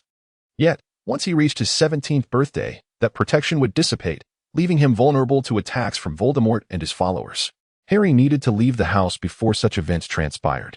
Harry, are you ready? The Dursleys had already vacated the premises. Following Voldemort's assault, they had been relocated to a secure location by wizards. In their stead were those trustworthy friends united in protecting Harry. Ron was robust in stature, while Hermione had her thick hair tied back in a braid. The Weasley twins, Fred and George, along with Bill Weasley, remained as handsome as ever. Uncle Vernon sported a gleaming bald head, and Fleur stood closely by Bill's side. Next to Mad-Eye Moody stood his apprentice, Tonks, a seasoned orar. Harry's godfather, Sirius Black, shared a confident smile with Remus Lupin, while Hagrid, with his enormous head nearly touching the ceiling, appeared anxious. Kingsley, a dark-skinned wizard, and Snape, the irritable bat-like wizard, were also present. Dumbledore, the eminent wizard, inquired whether Harry was prepared. Harry felt a sense of joy at seeing his friends gathered. Even at the peril of their own lives, plans were about to change. Dumbledore spoke, his ancient blue eyes sparkling. Pius Thickness had aligned himself with Voldemort. Thickness had prohibited the house from being connected to the Floo network and barred the placement of port keys within the domicile, even forbidding apparition into the house. The authority wielded by Pius Thickness, the head of the Department of Magical Law Enforcement, was indeed threatening. If any of these regulations were violated, individuals would bear the mark of a criminal and be sent to prison. Officially, it was stated that these measures were to protect Harry by preventing the Death Eaters from directly entering his home. However, the true intention was to hinder Harry's safe departure from that abode. Furthermore, there was a trace. A trace? There was no trace at all. The Ministry employed a detection spell to monitor underage magical activity. Dumbledore responded to Harry's inquiry with a cheerful laugh. One of the most vexing aspects of the trace was its very existence. If Harry were to be taken away, for instance, the Death Eaters would be informed of his whereabouts through Thickness. Therefore, it was imperative to depart the house in a manner that could not be tracked by the trace. The broomstick and the motorcycle of Knight Steed Hagrid, some things inevitably require the touch of magic, in comparison to the instantaneous movement akin to apparition. These methods entail a greater risk of being attacked. This underscores the myriad reasons for protecting Harry. Once more, Harry was reminded of the gravity of the situation and the significance of his whereabouts. It was suggested that Voldemort was aware of Harry's departure that very night. Rumors circulated that Voldemort intended to leave on the 30th. If Snape were still acting as a spy, it was essential to convey the correct information to earn Voldemort's trust. However, the moment Narcissa was taken, everything unraveled. Snape had done some work on his side. Yet, regrettably, the identity of the spy had been compromised. Once Harry departed, he would head to Tonks' residence, where protective enchantments would be discovered. Yet, was it not conspicuous to gather at the Tonks home? Oh, fret not. All 16 will be at the Tonks house, and Harry Potter shall fly to the same location tonight. Dumbledore stated, pulling from his pocket a vial filled with a murky substance. Harry recognized it as a potion, the Polyjuice potion. A concoction designed to allow one to mimic another through the infusion of their essence. It's futile. Harry grasped the entirety of the plan in an instant. Regardless, it was an exceedingly perilous scheme, involving 7 decoys to lead Harry away from danger. He feared not for his own safety, but for the potential harm to others. However, Dumbledore resolutely shook his head, dismissing Harry's concerns. It is imperative, Harry. Voldemort can wait, and half of the Ministry is already in opposition. The location of the house has been compromised, and soon the protective magic will dissipate. Worst of all, it's not just Voldemort, but also Bellatrix. But you must understand. Harry, gazing into Dumbledore's clear blue eyes, Harry found himself at a loss for words. He thought it preferable for himself to perish than to allow harm to befall others. Yet, simultaneously, he remained oblivious to the severity of his own existence, akin to a child. With a pained expression, Harry pulled a few strands of hair and cast them into the murky liquid. Soon, the Polyjuice potion transformed into a transparent golden liquid. Golden, yet exuding a confidence reminiscent of Bellatrix, a violent type of gold. It was a transparent hue with a hint of warmth. Wow, Harry, it looks better than Beresford's. Upon hearing Hermione's praise, Harry blushed modestly. Fred and George began to whistle, teasing him. Now, those who could transform into Harry were lining up. Dumbledore stated that 7 members had departed, and the bottles were lined up. Ron, Hermione, Fred, George, Fleur, Tonks, and Sirius had all consumed the Polyjuice potion, transforming into Harry. They then donned clothing and glasses, forming a queue of 8 Harrys. It became exceedingly difficult to discern the true Harry. Now, the decision was made regarding the combinations. George Weasley would join in the departure. Dumbledore's words startled Harry. He had assumed Dumbledore would accompany him. The headmaster, he thought, would surely want to be together. Well, yes, Voldemort would undoubtedly think the same. He mused, pondering why they had decided not to travel together. Dumbledore's side was deemed the safest place in the world. Thus there was no other location suitable for the genuine Harry. This is what everyone believed. It was precisely this conviction that empowered Dumbledore to confront Voldemort with what everyone took for granted. The expectation that the true Harry would be beside Dumbledore kept Voldemort at bay from the real Harry. Kingsley, Hermione Granger, Moody, Sirius, Arthur, Fred, and Hagrid followed Ron Weasley. The pairing was announced, with everyone moving to their respective partners. Fleur stood beside Bill Weasley, while Tonks would likely prefer to be with Remus. As the pairing list was disclosed, and each partner took their place, Harry internally cried out, "This must be a joke." How could he feel so despondent? He had expected Dumbledore to stand by him. If only he could, he wished for Sirius or Remus. But he had entrusted Snape with his fate. If the headmaster had not spoken, it would have been a different matter. The gravest concern was Snape. The worst part was that Harry could still articulate it. The designated partner, in other words, was one to share the burden of fate. They were trusted, to whom he could relinquish his back. But, to be honest, Harry questioned whether Snape was truly worthy of such trust. Of course, he still had his reservations, but everything weighed heavily. Snape had experienced the Death Eater's world and had conveyed the prophecy of Sybil Trelawney to Voldemort. Because he had informed Voldemort of the prophecy, Voldemort had acted, resulting in the deaths of those who sought to eliminate him, leading to the demise of Harry's parents. The indirect murder of his parents was a hatred he could hardly fathom. The idea of entrusting his back to Snape was simply unimaginable. Harry believed that Severus concealed the best way to hide the truth. He trusted that the enemy would think that, even as a spy, he would deliver the genuine Harry into Voldemort's hands. The decision was, of course, sound. At least it posed significantly less danger than allowing Dumbledore and Sirius to accompany him. Yet, even with this understanding, Harry still felt an overwhelming resistance. He could not bear to be apart from them, regardless of the logic behind it. Well then, Harry, shall you make use of the borrowed firebolt? He pondered. This would render the situation more authentic. The Death Eaters were aware of Harry's exceptional talent for riding a broom, particularly his fondness for the firebolt. Severus Snape, who had been surveilling him to gain Voldemort's trust, naturally possessed this information. Harry glared at Snape with accusation. Yet Snape turned away, seemingly indifferent. Ride the Thestral, Headmaster, Harry insisted, eager to fly. Dumbledore encouraged Harry to mount the Thestral, but Harry declined, uncertain of how to trust Snape. He feared that riding a broom could jeopardize his plans, a notion that troubled him deeply. Snape, whom Harry viewed as an adversary, the very enemy responsible for the deaths of his parents, was now positioned as his protector. In such dire circumstances, Harry felt compelled to rely solely on his own abilities. Even without the firebolt, he still had his beloved Nimbus 2000. He wished to shield himself with his own strength, which essentially amounted to a declaration of his profound distrust in Snape's capacity to safeguard him.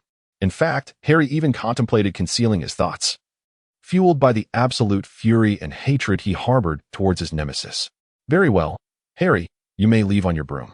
But please understand that Severus is also here to protect you. Harry remained silent, respecting Dumbledore and his belief in the inherent goodness of others.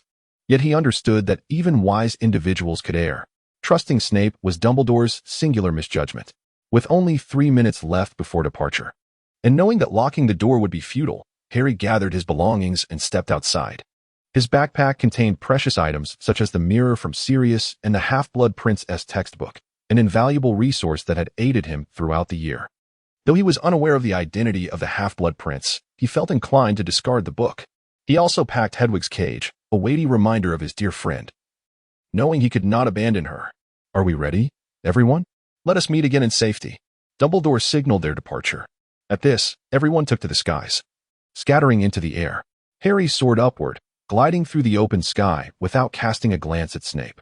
It had been years since he last rode the Nimbus 2000. It was as cherished as the firebolt, being his first broom, and it remained a treasured companion that he cared for deeply. As he flew, the scenery whizzed by at a marvelous pace. What are you doing, Potter? Get back here. Snape shouted angrily, pursuing Harry. Leaving the protection of his guardian was not a wise decision, but Harry was resolute, quickening his pace in an attempt to shake Snape off his tail. Snape, clearly exasperated, raised his voice in an even more intense tone. Enough of this childish game. You must allow me to come closer and take action to protect you. Harry scoffed at Snape's words, internally dismissing the notion of protection. How could someone who despised his father and scorned his mother truly embody such sentiments? Even in the present, one must always contemplate the possibility of an attack from behind.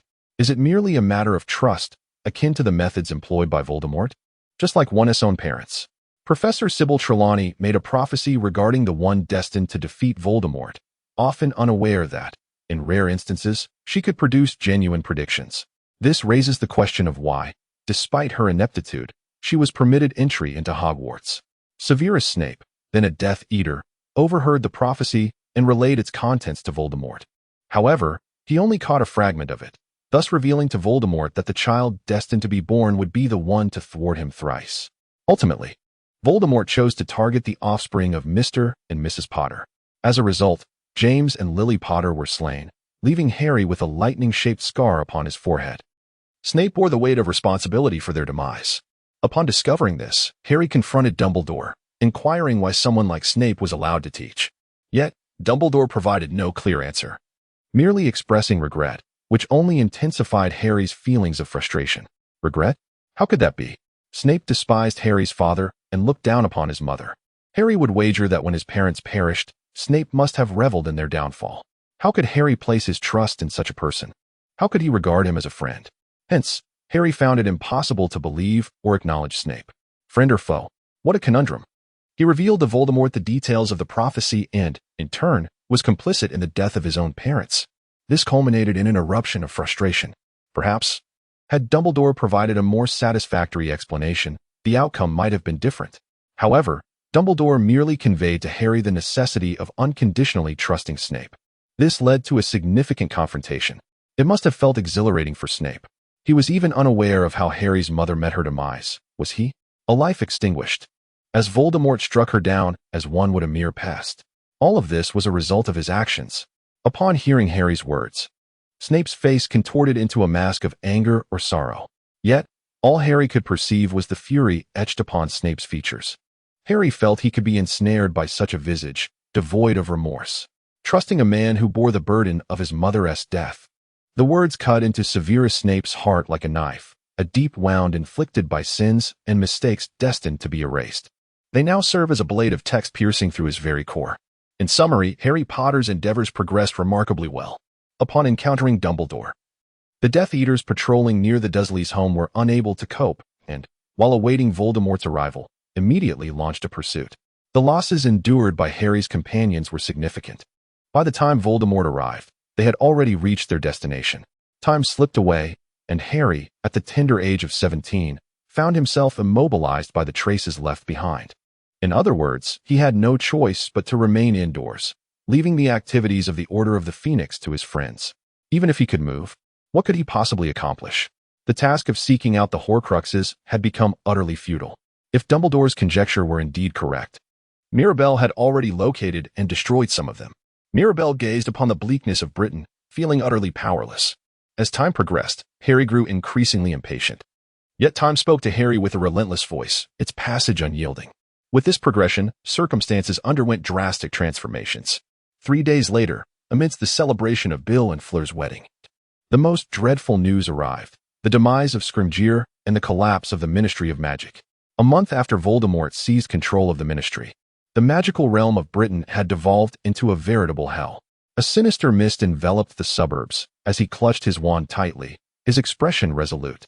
Just a month prior, the town had seemed normal, but now, danger lurked at every corner. Kidnappers had become a frequent presence, even at the very doorstep. These corrupt wizards allied with the Dark Lord captured Muggle-born wizards, delivering them to the Ministry for rewards. Naturally, those handed over to the Ministry faced a grim fate. Subjected to a so-called fair trial, only to be devoured by Dementors. Among them was a young wizard named Alan Morm, a 22-year-old graduate from Hufflepuff, who had completed his studies at Hogwarts 4 years prior. Though a half-blood, his beloved wife was Muggle-born, making them prime targets. He concealed her in the depths of their home. Recently, a spate of kidnappings had cast a shadow of suspicion over the area, prompting thoughts of relocation. However, being a half-blood did not guarantee safety. Aligning with Dumbledore could lead to death at the hands of Death Eaters. Yet, Alan was not afraid of his own demise. His greatest fear was that his cherished wife would fall into the clutches of the enemy. Since the first moment their eyes met, he had been captivated. With a steadfast mind and an innate desire to help, she was kinder than anyone he had ever known. She treated him as a sister, a mother, and a confidant. Strong-willed and resilient, she had always been there to support and assist him, especially when he faced bullying from neighborhood children. He would go to any lengths to protect her smile, willing to do whatever it took, no matter the cost. As Alan walked home, he felt a sense of relief. Though the risk of being followed compelled him to take a longer route, utilizing disillusionment charms. The scenery blurred past him, and he arrived at his familiar abode. A dilapidated house. Chairs and tables lay strewn across the floor, furniture was ravaged, and the marks of intrusion were evident. Yet, his wife would never have acted in such a manner. There had been no earthquake. What had transpired? A chilling premonition gripped Alan as his complexion drained of color, and he fled in alarm, as if struck. It must be safe. Never let her know about the hiding place. With this fervent wish, he raced toward the entrance of the hidden chamber, only to confront a catastrophic scene that shattered his hopes. The door to the chamber stood ajar. It had been breached. Damn it! This cannot be true. Please, let her be unharmed. Desiring wealth to acquire anything one wishes. Thus, with fervent longing, he opened the door to the chamber, revealing the figure of his beloved, bound by a stranger. Hurry up, no time for games. Escape is impossible, the man whispered. Relishing his power, he cared not for the feelings of others, driven solely by selfish desires. Intent on abducting loved ones merely to line his own pockets with a paltry sum. Alan seethed with fury. His wife, a victim of this brigand's filthy hands, was to be sacrificed for a handful of galleons. Remove your hands from her, Alan shouted, unleashing a stunning spell towards the assailant. Yet, outnumbered, his magic was rendered ineffective, and another binding curse immobilized him. The kidnapper, with a vile smirk, addressed Alan. Oh, sir, is this your wife? How unfortunate. Mudbloods must be delivered to the Ministry. It is indeed a heartbreaking matter. The brigand appeared utterly unfazed by Alan's despair. With his mouth agape, Alan seemed to plead for his wife's assistance. To acquire anything one wishes thus, the ministry executed a grave task, cleansing the magical world of mudbloods. The man wore a smug smile, reveling in the suffering he inflicted. In this current magical realm, it was all too easy to perpetrate such acts. Any actions against mudbloods, regardless of their brutality, would go unpunished. The ministry itself condoned such behavior, allowing the very laws meant to uphold order to fall into disarray. Fear not, we shall safely escort your wife to the ministry. Why do this? Alan inquired. Death Eaters? Indeed, a mere brigand, purely for amusement, the man replied with a loathsome laugh. Alan felt utterly helpless, unable to protect his beloved. As the Dark Lord permitted such scoundrels to proliferate, the ministry, too, had succumbed to this dark power. Hatred consumed him, and he contemplated the notion that if only he could hate enough, he could kill. Ah, a reminder, the last time I sought a witch of non-muggle descent. Damn it, none are more suitable. Now, away with you. The kidnapper's boot struck Alan's face, shattering his teeth. Then, the man seized Alan's wife's hair with his filthy hand, lifting her up. Turning back, he saw the heartbroken boy, the one who had chosen a muggle-born. Quickly, take her away, time is of the essence. Do not rush. Do not rush, perpetually in heat, merely a monkey.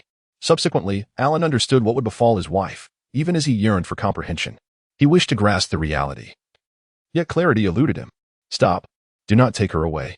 Alan's desires remained unfulfilled, as those brazen men vanished from the scene, leaving nothing to obstruct their departure. The laws that should have presided over justice instead stood idly by, a mere spectator to the injustices of the magical realm. Damn it! Curse Dark Lord! Alan screamed, tears streaming down his face, cursing his own immobile body. Biting his lip, his vision blurred by tears, he was engulfed by a profound sense of despair and helplessness. Where was the law? Where was justice? How could such atrocities be permitted? Kill, kill, kill them all. The cries of hatred dissipated into silence, unheard. Inside the Ministry of Magic's court, a terrifying scene unfolded. The corridors outside were teeming with dementors cloaked in black hoods, flitting about as if organizing their prey. Meanwhile, the Muggleborns huddled together, trembling, most shielding their faces with their arms, desperately attempting to protect themselves from the soul-sucking influence. Beyond this, in the dungeon, a place scarcely deserving of the title court, the numbers swelled further. A location where light barely penetrated, and Umbridge sat upon the judge's seat, her face adorned with a radiant smile. At her feet, a silver cat paced back and forth, guarding the judge against the despair inflicted by the dementors. It was evidently Umbridge's Patronus, exuding a twisted joy in its participation in the perversion of justice. Mary Elizabeth Cattermole, Umbridge's voice echoed like a quacking duck. The individual in question, Mrs. Cattermole, sat bound in a chair at the center of the room, shackled by an iron chain extending from the armrests. Wife of Reginald Cattermole, head of the Department of Magical Buildings? Yes, his wife. A voice from the audience rose. Yet Umbridge merely cast a glance and continued her questioning without pause. Mezzy, mother of Elphias? The children were terrified to return home. Oh, speaking such things, how can a mother be so weak? You must work harder, do you not think? Umbridge attempted to bolster the feeble Mrs. Cattermole, yet the pressure was mounting, and Umbridge, in her authoritative stance, possessed no power of persuasion. Mrs. Cattermole, upon entering the ministry, had relinquished her wand, 22 centimeters, cherry wood, with a core of unicorn hair. Do you recognize what this describes? Mrs. Cattermole nodded in response to Umbridge's inquiry. How could she possibly know? After all, the wand was purchased at Ollivander's shop when I was merely 11 years old, and it has accompanied me ever since. Yet, Umbridge, lacking any evidence, spun an elaborate tale as though it were an undisputed fact. Can you reveal from whom this wand was obtained? A witch or a wizard? From whom? I did not acquire it from anyone. I bought it. At the age of 11, the wand chose me, as every wand chooses its wizard. This is a truth known to every wizard. When Umbridge accused me of theft and concocted a ludicrous story, Cattermole let out a shriek, prompting Umbridge to laugh like a giddy girl, genuinely delighted. In contrast, Umbridge's expression twisted in gleeful anticipation of witnessing my further torment. Do not be misled, Cattermole. Wands only choose witches and wizards. Remember? The answers to the questionnaire. Umbridge, in a peculiar, high-pitched voice, inquired about my parents' professions, to which the response was that of fruit and vegetable merchants. Umbridge chuckled at the mere mention, as if aware of the absurdity. In the magical world, there are no vegetable vendors, thus labeling them as muggles. Ah, Cattermole, surely your parents are wizards. But what? Would they lie and claim to be muggles when they are truly wizards? Lying is indeed a grievous offense. When muggle parents can become wizards, Umbridge is well aware of the existence of wizards born to muggles, yet she chooses to entirely disregard this truth. The truth is paramount. The heavier the burden of truth, the more it ensnares its prey, revealing the agony on their faces. Observing the audience roar with laughter felt equally misplaced. Umbridge's delight grew with each passing moment, her malevolent glee becoming more pronounced. Come now, Catamore, if you persist in your deceit, your guilt will only compound. Speak the truth. Oh, dear, will you continue to lie? Such a deceiver surely cannot be beneficial to a child's education. Why not ask the child directly? Is your mother a muggle? Umbridge hissed in a repugnant tone, her face contorted with an increasingly grotesque joy.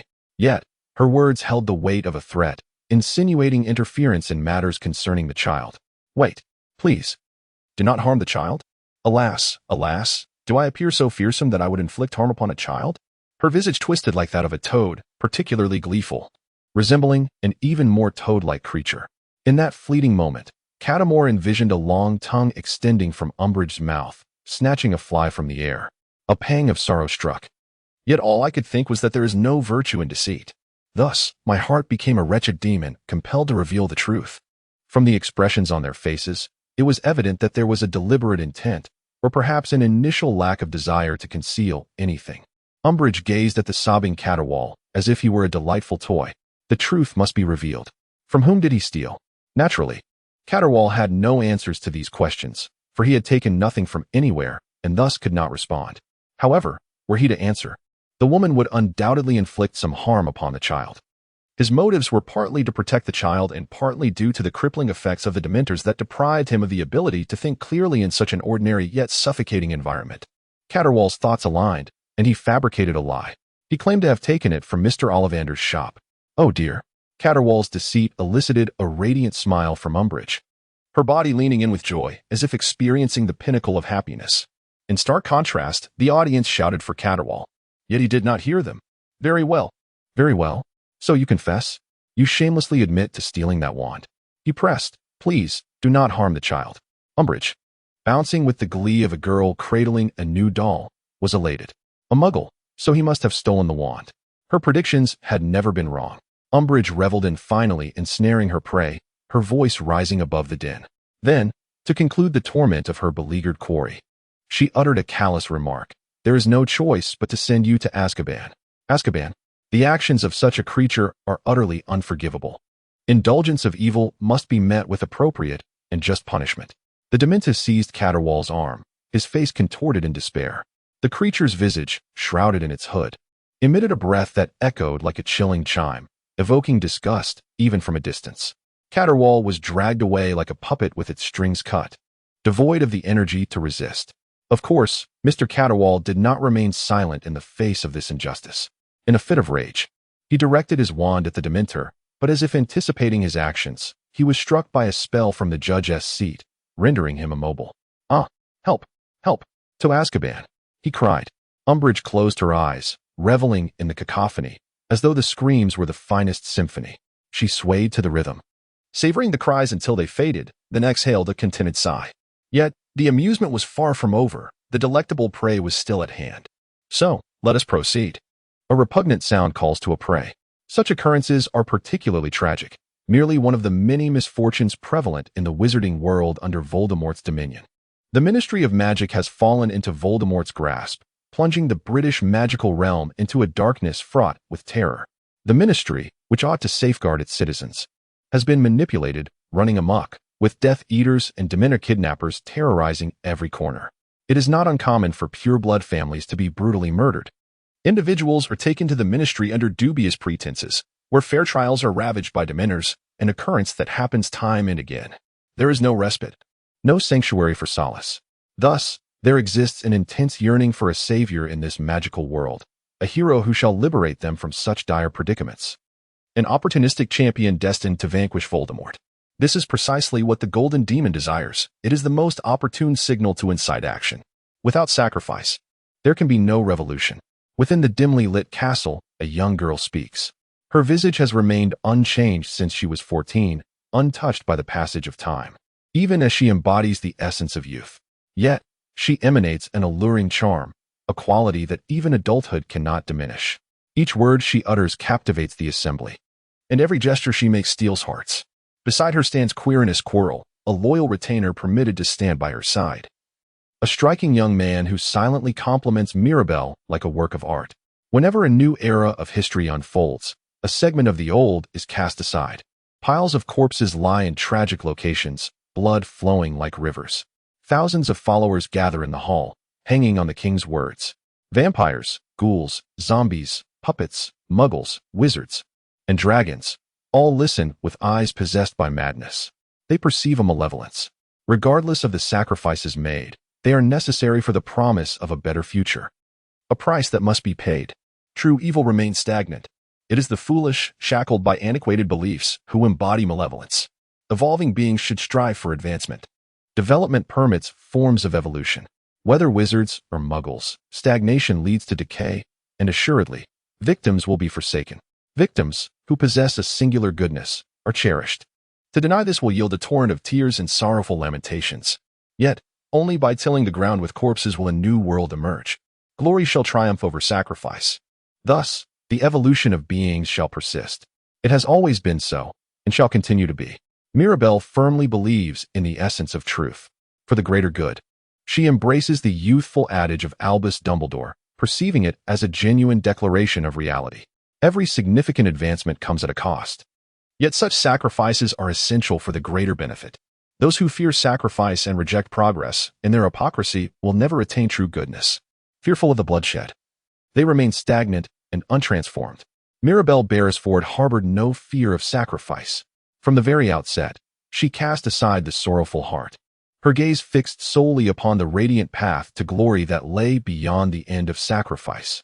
She had resolved to trample upon the lamentations of the weak, those who weep beneath the weight of their burdens. Thus, she emerged as one more malevolent than any other, believing fervently in her own righteousness. Hence, she yearned and commanded, allowing her hands to be stained with blood, giving rise to countless tragedies. Let death multiply, paving the way for her ambitions. The throne of Mirabelle speaks with a malevolence unmatched, instilling fear greater than any other entity, yet it radiates a brilliance surpassing all life. The myth of the fallen suggests a certain existence. Even with a heart steeped in wickedness, the girl possesses a beauty that eclipses any other living being in the realm. Once captivated, there exists no means of escape.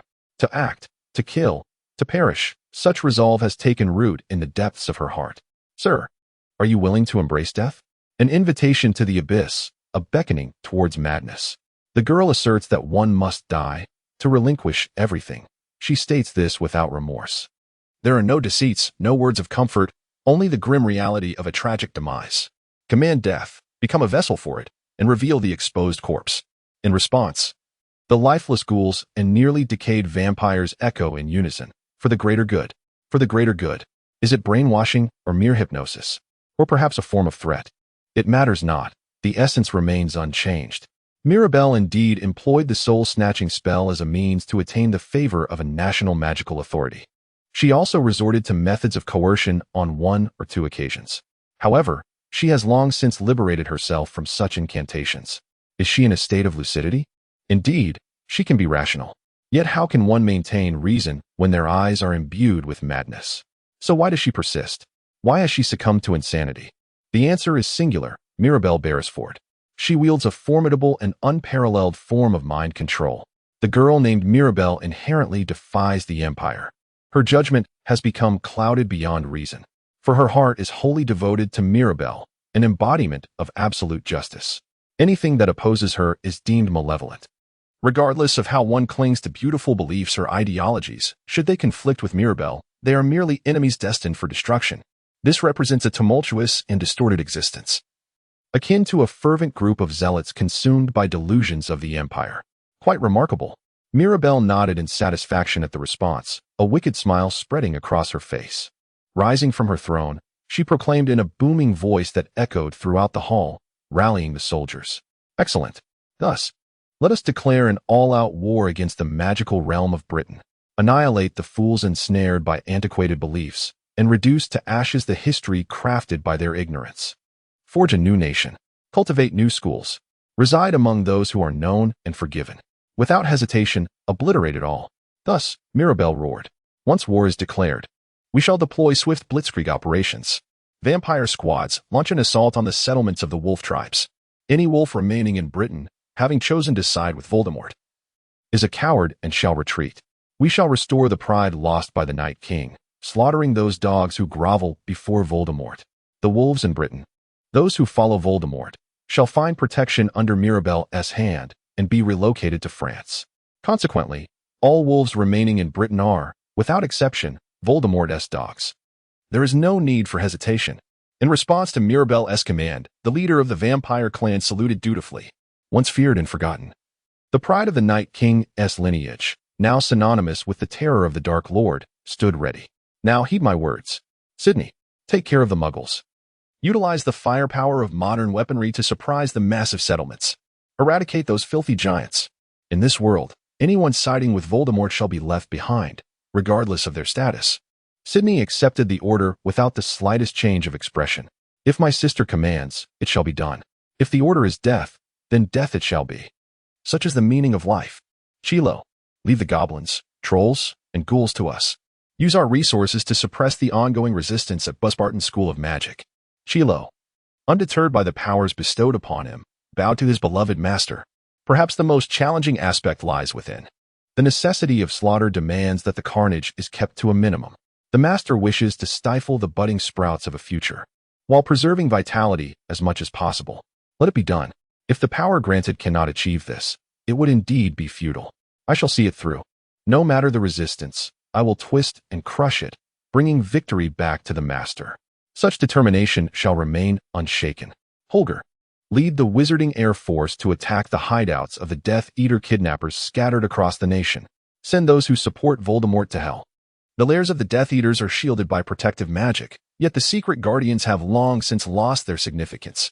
The Mirabelle faction undertakes a mission, launching a stealthy ambush against the Death Eaters. Mirabelle's faction cast the soul-stealing curse and uncovered secrets. Any protective enchantments were effortlessly vanquished by the knowledge of the Ministry of Magic. In such circumstances, protection ceased to exist. If the stronghold were to be obliterated by overwhelming firepower, it would mark the end of everything. The remaining forces should launch a coordinated assault on the Ministry of Magic. Let every corrupt official be held accountable, until the foolish bleed, and every piece of rotten flesh is burned. The remaining Aurors, dragons, magical creatures, and even Muggle serpents are dedicated to driving the Ministry of Magic from existence. Naturally, the employees working there are not exempt. Now that Voldemort has conquered the Ministry, the rest are merely the pests of his faction. Mirabelle would not hesitate to eliminate them. Let us proceed, my dear sir. Mirabelle gazed at the obedient soldiers, her golden eyes narrowing. Within them, the glory of annihilating their foes shimmered, a vision yet to be fully realized. Let us bring an end to the magical realm of Britain. The illustrious history of Britain's magical world, which has persisted from ancient times to the present, reflects the very essence of its heritage. Every corner of this realm believes that the moment of its demise has arrived. France, Germany, and Ireland have declared war, sending shockwaves throughout the entirety of the British magical community. By land, sea, and air, various assaults have been launched against the British magical realm. The foundation of warfare in this magical world lies not in the elements, but in the duels with adversaries. Consequently, the coalition led by Mirabelle found it effortless to invade the British magical realm, initiating simultaneous attacks across various regions. Mirabelle, hand in hand with the sorcerers, moved in unison, while the steel birds crafted by Muggles glided silently through the air. Heavy tanks, robust and enduring, traversed the rugged terrain, as hordes of grotesque vampires roamed the night sky with reckless abandon. A contingent of ghouls, stricken by the fear of death, trampled the earth, while an inexhaustible legion of zombies advanced, serving as shields for their allies. It was a vivid tableau of hell, marking the most extensive invasion in the annals of the magical world. In the depths of the mountains lay a village, a refuge for giants. Steel wings circled ominously above. The giants lifted their heads, attempting to comprehend the unfolding chaos, yet all they could discern were fragments falling from the aircraft. Bewildered, they gazed in astonishment, until the debris struck the ground and erupted in a cataclysmic explosion. It was a machine of death, engineered by Muggles, a concept entirely foreign to the giants. The overwhelming firepower shattered the very fabric of magical understanding, merciless in its execution. Regardless of the giants' formidable strength and resilience against magic, they could not evade death.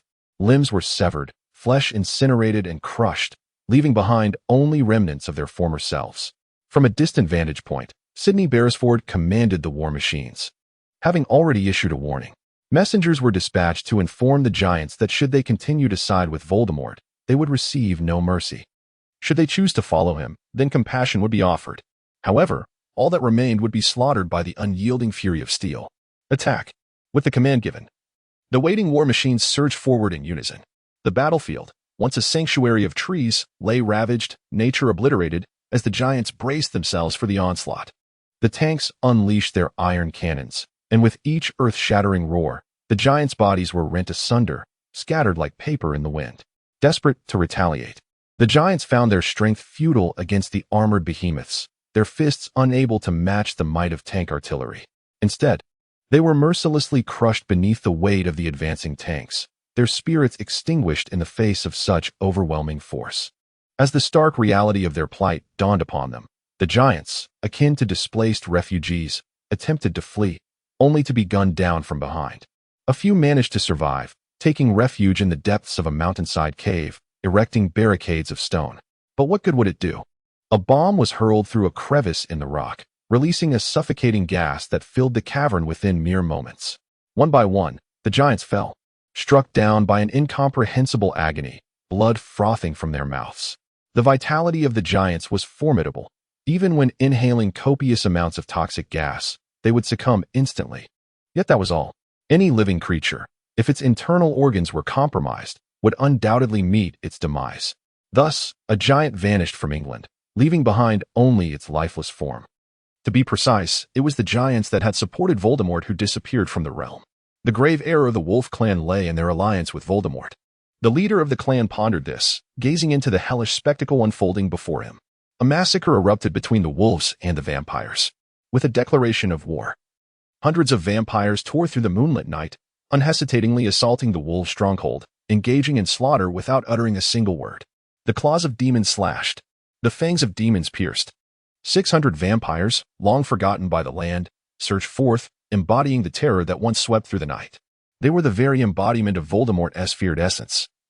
Yet a long-lost pride returned to the eyes of the vampires, filled with the arrogance of kings, instilling dread in all living beings. This was the reason for the wolf leader's regret as he beheld the claws that would take his life. His consciousness was severed, akin to the disconnection of a power source. A vampire raised the lifeless head of the wolf leader, letting out a roar. The ancient history of the English wolf tribe was on the brink of an end. The Busbarton School of Magic was engulfed in a nightmare. For the students of Busbarton, it was akin to watching a poorly crafted third-rate horror film. Thousands of zombie trolls besieged the historic Busbarton School of Magic, reminiscent of a scene from a screen. Yet, the zombies themselves feared death, thus they struggled. Even with their legs shattered by magic, they would crawl forth. Ironically, the trolls trampled over the corpses of their erstwhile allies, rushing into the school like naive students. Of course, Busbarton would not capitulate without a fight. Under Maximov's leadership, they valiantly defended their alma mater. Countless spells soared through the air, as magical creatures guarding the school kicked the zombies away. However, the disparity in numbers was insurmountable. There were too many non-combatants that needed protection. Otherwise, the children would perish. The foreboding Maximov resolved to allow the students to escape, retaining only a few teachers. The educators serve as guardians to the students. Even with his body shattered, Maximov vowed to protect his beloved pupils. He permitted the lawless to act at will. With a noble determination, the teacher Maximov plunged into a horde of zombies. He unleashed spells from his wand and trampled the undead, utilizing his colossal strength to topple trolls like a cascade of dominoes. It was a solitary battle, a true testament to the wizardry of Maximov. He cleaved through 100 zombies and sent 100 trolls crashing to the ground, advancing with a demonic ferocity. He intercepted a frontal assault from a troll, ensnaring it in his embrace. Subsequently, the troll's arm dislodged from its shoulder as Maximov's fist connected with its face. Waves of zombies clung tightly, yet Maximov dragged them forward. Despite broken arms and legs, and his body marred with wounds, he pressed on undeterred. Ultimately, he beheld the general leading the enemy forces, Chilo, and leapt towards him with his battered body. The Death Eaters, still fixated on their disdainful beliefs, scoffed at what they perceived as mere tools of muggles. They regarded these lowly objects, incapable of wielding magic, with contempt. Yet, this perspective had now irrevocably shifted. Ruthless bombardments rained down, a deluge of shrapnel. Suddenly, missiles appeared, remarkably concealed from afar, piercing the Death Eater's stronghold and igniting a colossal explosion. The so-called protective magic rendered against such scientific weaponry became utterly meaningless, as comprehensive firepower obliterated all semblance of safety. If they fled in terror to their hiding places, the wizard's spells would meet the throng of Death Eaters, while the infantry's gunfire would consign them to hell. Pleas for life held no significance. The command was simply to kill. Kill, kill. All the Death Eaters fell, all for a greater cause. Not a trace of hesitation lingered in their hearts. Mirabelle, are you certain of this course of action? Of course. Everything is prepared for today. The Ministry of Magic lay empty. Grindelwald, alongside Mirabelle, surveyed the ministry, yet there were no brooms in sight. Instead, there were two creatures conforming to the bounds of common sense. Now, brooms were needed. Voldemort had executed his plan excellently, perhaps even better than scripted. The entire magical world stirred with fear, inciting a fierce rebellion and recruiting purebloods into his ranks, becoming adversaries of the entire magical realm. Mirabelle harbored hopes for Voldemort's role, particularly as the latter's fulfillment of her desires would inevitably lead to the purging of purebloods. Certain individuals are utterly devoid of intelligence and ought to vanish from the world. However, should their demise be merely a matter of execution, the populace would not rejoice in such an act. Yet, should they align with the faction of Voldemort? The situation becomes markedly different. The purebloods seize the opportunity to promote their own agenda, positioning themselves as allies of Voldemort, while simultaneously playing the role of adversaries. They embrace Voldemort's ideology, convinced of their shared aspirations. It is indeed a grievous submission to fear, bowing and scraping before him. They join Voldemort's ranks, providing Mirabelle with a compelling justification for murder. Dolores Umbridge exemplifies this perfectly. Her agreeable collaboration with dark forces and her biased judgment against those of non-pure blood render her the quintessential villain, so perfect that one might be tempted to kill her. Mirabelle was playfully handling a small box, which, to the untrained eye, appeared to be merely an exquisite container. However, within it lay a camera, capturing the infamous deeds of Umbridge in their entirety. The girl was inciting ire among others, simply by existing in that filthy space. Innocents were being unjustly judged. Their faces adorned with smiles, yet their voices betrayed unrestrained glee. Fabricated accusations arose solely due to blood purity, claiming that ones were pilfered, and transforming the innocent into prey for dementors. Witnessing actions conducted with sincere smiles, as if manipulated, could easily evoke expressions potent enough to undermine faith in the Ministry of Magic. This loathing had already spread throughout the magical realm, ignited by Rita Skeeter. Rita, in tears, lamented that her nails were nearing a deep crimson hue. Yet, at the current pace, she would barely endure until the culmination of events. The public's dissent against the Ministry of Magic had reached a crescendo. The declaration of war had already commenced. The deeds of Umbridge were destined to be exposed to the harsh light of day, leaving the Ministry in utter despair. As the media exclusively favored the dark forces, Rita's reportage seemed to represent the sole truth.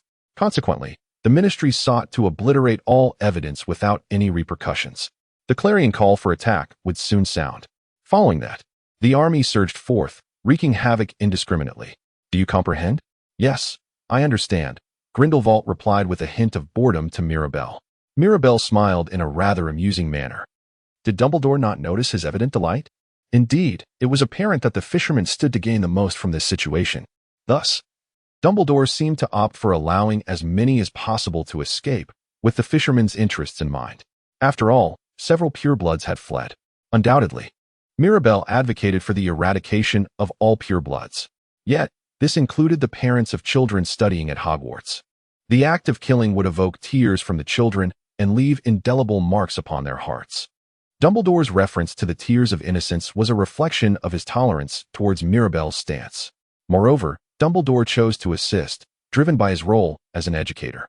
He prioritized his beliefs, sacrificing a golden opportunity for the fisherman. Such was a noble act, one deserving to be reflected upon as emblematic of an educator's conduct. However, it was foolish, as Grindelwald would quip. Mirabelle regarded Fong with a mixture of agreement and dissent. Ultimately, Dumbledore chose to embrace the role of an educator rather than a leader until the very end. In that fleeting moment, a look of sorrow crossed Mirabelle's face. If one were to choose between being a leader and an educator, what would Mirabelle decide? It mattered not. Let us proceed. At that instant, memories of joyful moments spent with friends flooded her mind. Though the fangs of time had fallen away, those blissful days remained etched in her memory, vivid scenes of what might have been. Yet, those days were now but echoes of the past. The frail self she once was had been entirely cast aside, along with the semblance of a life she had known. What remained was a singular, merciless demon. Thus, let us commence. Let us annihilate. Let us obliterate the very symbol of the ministry of magic, and there plant our own banner.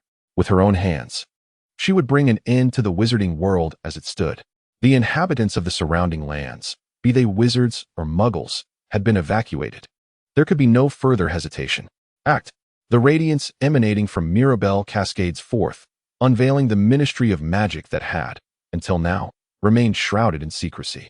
The protective enchantments safeguarding the ministry have dissipated, leaving it utterly exposed and defenseless. Mirabelle unleashed a spell that heralded the onset of war. Bolts of lightning cascaded down, shattering and incinerating the traditional ministry of magic. Justice was served, striking fear into the hearts of the soldiers, reminiscent of divine judgment. After a preemptive attack carried out without regard for reason, the demons commanded their troops. Charge! Hundreds of proud aurors, 60 dragons, over 500 enchanted creatures, and 10 basilisks, along with a myriad of magical beings, surged forth. Muggle infantry, armed with firearms, followed closely behind, accompanied by tanks. The wand-wielding aurors stood resolute against Voldemort's forces. All rushed into the ministry of magic, turning the floors into a gruesome scene of bloodshed among the staff. The relentless lightning of Mirabelle strikes down, while Grindelwald's deathly magic mercilessly reaps lives. Dragon flames engulf buildings, and the thunder of tank artillery resounds. The eyes of the basilisk encircle the scene, as magical creatures devour flesh. Muggle machine guns shatter wizards into fragments, denying them the chance to cast spells, while house elves tend to the fallen. A wife, taken by kidnappers, releases a curse fueled by vengeance, while a family, offered to the Dementors, stains the ground with their blood. Tremble in fear. Today, all shall come to an end. Is Voldemort's influence pervasive? Within these walls, every soul is an enemy. Half of the building lies in ruins, and Mirabelle charges forward. Soaring low as if gliding above the ground, she slices through the bodies of her foes, as wizards attempt to flee, launching an attack on their exposed backs. She treads upon the cries of a woman, seizing the neck of a hidden official, extracting his very spine.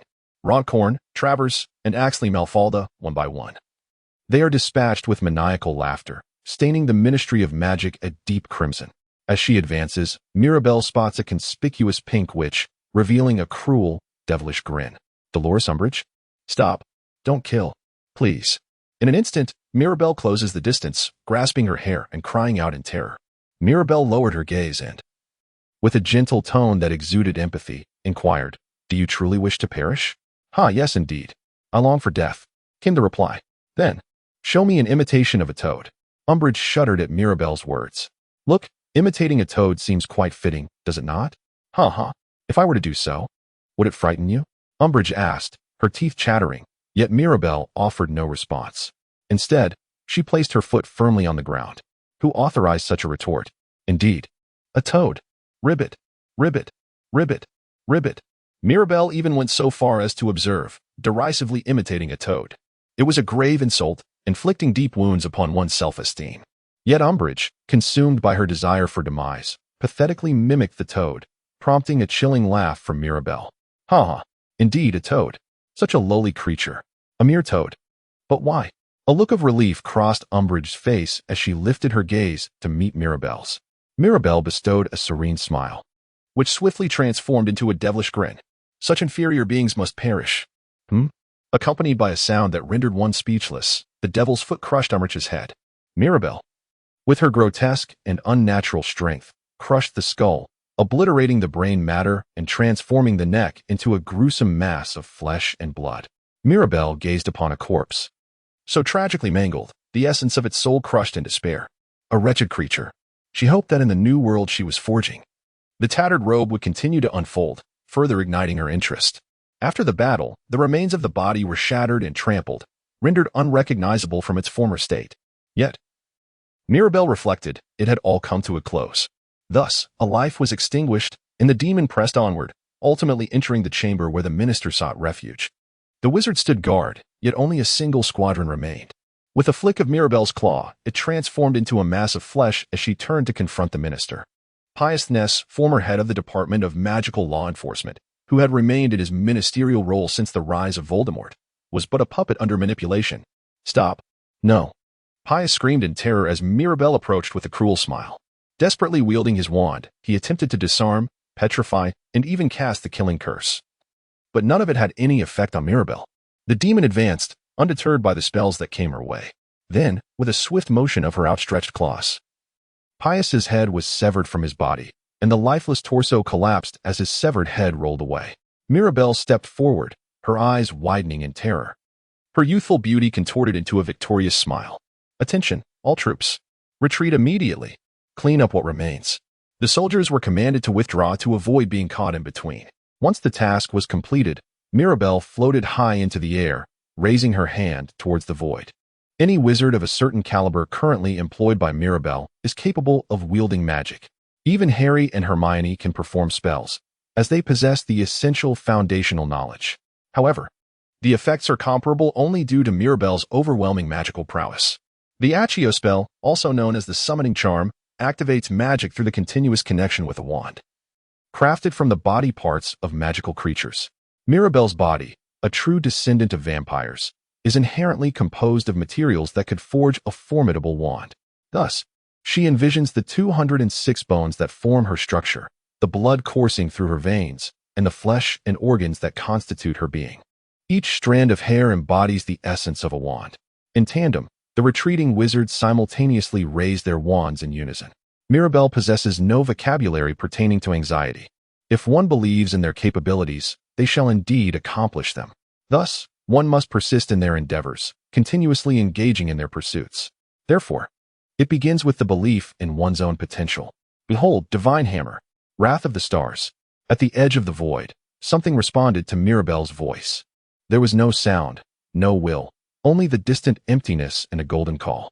The meteor would depart from its trajectory, descending through the Earth's atmosphere. As it burned away its very essence, it transformed into a blazing light, plunging down to obliterate the foolishness of the Earth. Witnessing such a phenomenon, one entrusts their desires, grapples with fear, and beholds the empire. The name of this phenomenon is meteor. Mirabelle sensed the presence of the falling meteor shower and the unleashed magic that caused the meteors to descend. She positioned herself as a landmark, guiding the meteors towards their destination. The trajectory had already been set. To avert collateral damage, Mirabelle soared to greater heights, with Grindelwald closely following. The wrath of the divine shattered everything, overwhelming it all. The fury resulted in a colossal crater, with devastation spreading across several kilometers. A wave of exhilaration coursed through Mirabelle's entire being, as she had long awaited this moment. She yearned to create a scene, to present a spectacle. "Look, Letus, I can finally rectify the disappointment. Ha ha. Ha ha ha ha ha. Hey, look, Grindelwald." The Ministry of Magic crumbled like refuse. It collapsed in the blink of an eye. Ha ha ha ha. Chuckling, Mirabelle laughed with the satisfaction of a child playing with toys. Observing her, Grindelwald broke into a cold sweat. The summoning spell was indeed a form of magic that called forth material. The theory was sound. But to summon meteors from outer space with a summoning spell? Absurd. Utterly ludicrous. Yet, the outrageous had become reality, embodied in the figure of Mirabelle Beresford. She was a creature without limits, a demon of infinite growth. The more space she was granted, the more control she exerted. Walking a path of ordinary struggle, she remained oblivious to the road ahead. Perhaps, throughout history, the greatest and most recurrent talent was that of an exceptionally gifted monster. And a heretical beast could wield it in the right direction, as if her existence were solely to bring about the world's destruction. With such absurd thoughts imposed upon him, Grindelwald wore a self-deprecating smile. Subsequently, he planned an assault on Azkaban, rescuing the wrongfully accused, as public opinion had completely shifted. The conspiracy that Dumbledore feared most had now come to fruition. The second morning following the blitzkrieg of Mirabelle, Harry's friends gathered in the halls of Hogwarts. Only Harry's companions. Alongside the surviving Aurors from Beauxbatons who had managed to escape, the remnants of the anti-Mirabelle forces still existing within contemporary British wizardry, comprised of wizards who could resonate with Mirabelle's ideology, convened there. Naturally, those remnants did not include Voldemort's faction, as the majority had perished. The number of wizards present had dwindled, for the prevailing sentiment within the British magical community was largely in favor of Mirabelle. The intervention had safeguarded the rights of Muggle-borns and vanquished the greatest adversary of the magical realm, Voldemort, a leader who would purify the decaying Ministry of Magic and invigorate it with new life. A savior of dubious integrity, an insurmountable predicament, intertwined like threads, an absolute existence, prepared by the divine, suddenly emerged there to resolve everything with unyielding power. A savior who conveniently overlooked the causal processes. Viewed as a narrative, it would undoubtedly appear trite. A resolution worthy of commendation. A problem to be lamented, as perceived by a reader or an audience of the tale. Complaints issued from the perspective of an empire. For those living within that world, the manner in which the story unfolds from the outside holds little significance. Should it aid in extricating one from a quandary? Even a script of mediocre ingenuity cannot deny the presence of a savior. Thus, they supported Mirabelle. For those who embraced the absolute, dismissing causality, a deep-seated skepticism exists. A fallacy. Support for those who naturally embody truth. If indeed there exists a savior, Mirabelle Beresford, the savior, is, in her true essence, further removed from goodness than anything else, and closer to malevolence than any other. A mad tyrant, even more catastrophic than Voldemort. She would undoubtedly deliver the magical realm into the hands of that abomination. This very resolve compelled Dumbledore to make his final declaration. He was pleased to see all respond to the Elder's call, and Dumbledore expressed his heartfelt gratitude. Awaiting them was a battle with exceedingly slim odds. One that would clash with the terrifying might capable of utterly dismantling Voldemort's faction, an almost decayed clan of vampires and the undead rising from their graves. A Muggle army wreaking havoc. Wizards' wondrous beasts, including dragons, once instilled dread in the world, alongside the formidable dark wizards and tyrants who wielded control. Though it may seem humorous, it remains a grim reality. To face such forces is akin to inviting death. Nevertheless, Dumbledore was still delighted to partake in such a gathering. It was already known that the Ministry of Magic had been obliterated by Mirabelle Beresford. The monstrous Dementors had been eradicated, vanishing entirely from Britain. It was reported that many of the Death Eaters who once served Voldemort had been executed. An explanation for the devil's fearsome actions. The history of the magical world has never witnessed such vile conduct. It was that malevolent devil, Mirabelle, who had perpetrated these deeds. Moreover, she sent a letter to Hogwarts urging surrender, threatening harm should they resist compliance. Mirabelle's ambition is to establish a new wizarding society composed of the most exceptional individuals. She contemplates why the illustrious Hogwarts has yet to fall under attack. Even if Hogwarts were to be destroyed, Mirabelle is determined to preserve the lives of its wizards as much as possible. Her prideful concession stands as her final act of mercy. Her ultimate desire is to entrust the magical realm to a certain individual. She resolves to mount a final resistance against the impending darkness. This particular individual possesses a unique gift, one that mocks the path ahead, tramples upon it, and yields only results. A mysterious force of destiny guides all toward success, arousing envy among rulers throughout the ages. Yet, it remains indifferent to the very path it traverses. The lamentations for those sacrificed along the way fall upon deaf ears. After handing over the magical world to this individual, a multitude of tragedies will serve as the foundation for the new era, all in the name of greater interests. Dumbledore's youthful ideals, once discussed with Grindelwald, reflect a naive and immature understanding of the complexities at play. In pursuit of a perceived greater good, anything is permissible, even at the cost of sacrifices. This dream, spoken of in such a manner, failed to consider the innocent and powerless victims it would engender. Such foolish aspirations culminated in the tragic demise of Dumbledore's sister. This stands as the gravest error committed by Dumbledore. There was no justification for Ariana to become a casualty. There was no reason for that kind-hearted sister to meet her end. All of this resulted in an irrevocable tragedy, born of foolish arrogance. A battle won, yet marked by hostility. That girl would have shown mercy had circumstances been different. Now, the specter of that nightmare has resurfaced across generations. Mirabelle Beresford stood before a younger version of Dumbledore, reflecting upon the dreams shared with friends and the pressing need to intervene. As one who once harbored the same aspirations, and in the capacity of an educator, particularly as Albus Dumbledore, he had long sought to evade the inevitable. The question loomed, were they prepared to sacrifice themselves for the wizarding world? Dumbledore's inquiry was met with a collective gaze, and the answer was already apparent. Those unprepared would retreat, having long since fled from the looming dangers. Indeed, as Mirabelle had articulated, the world was fraught with myriad challenges.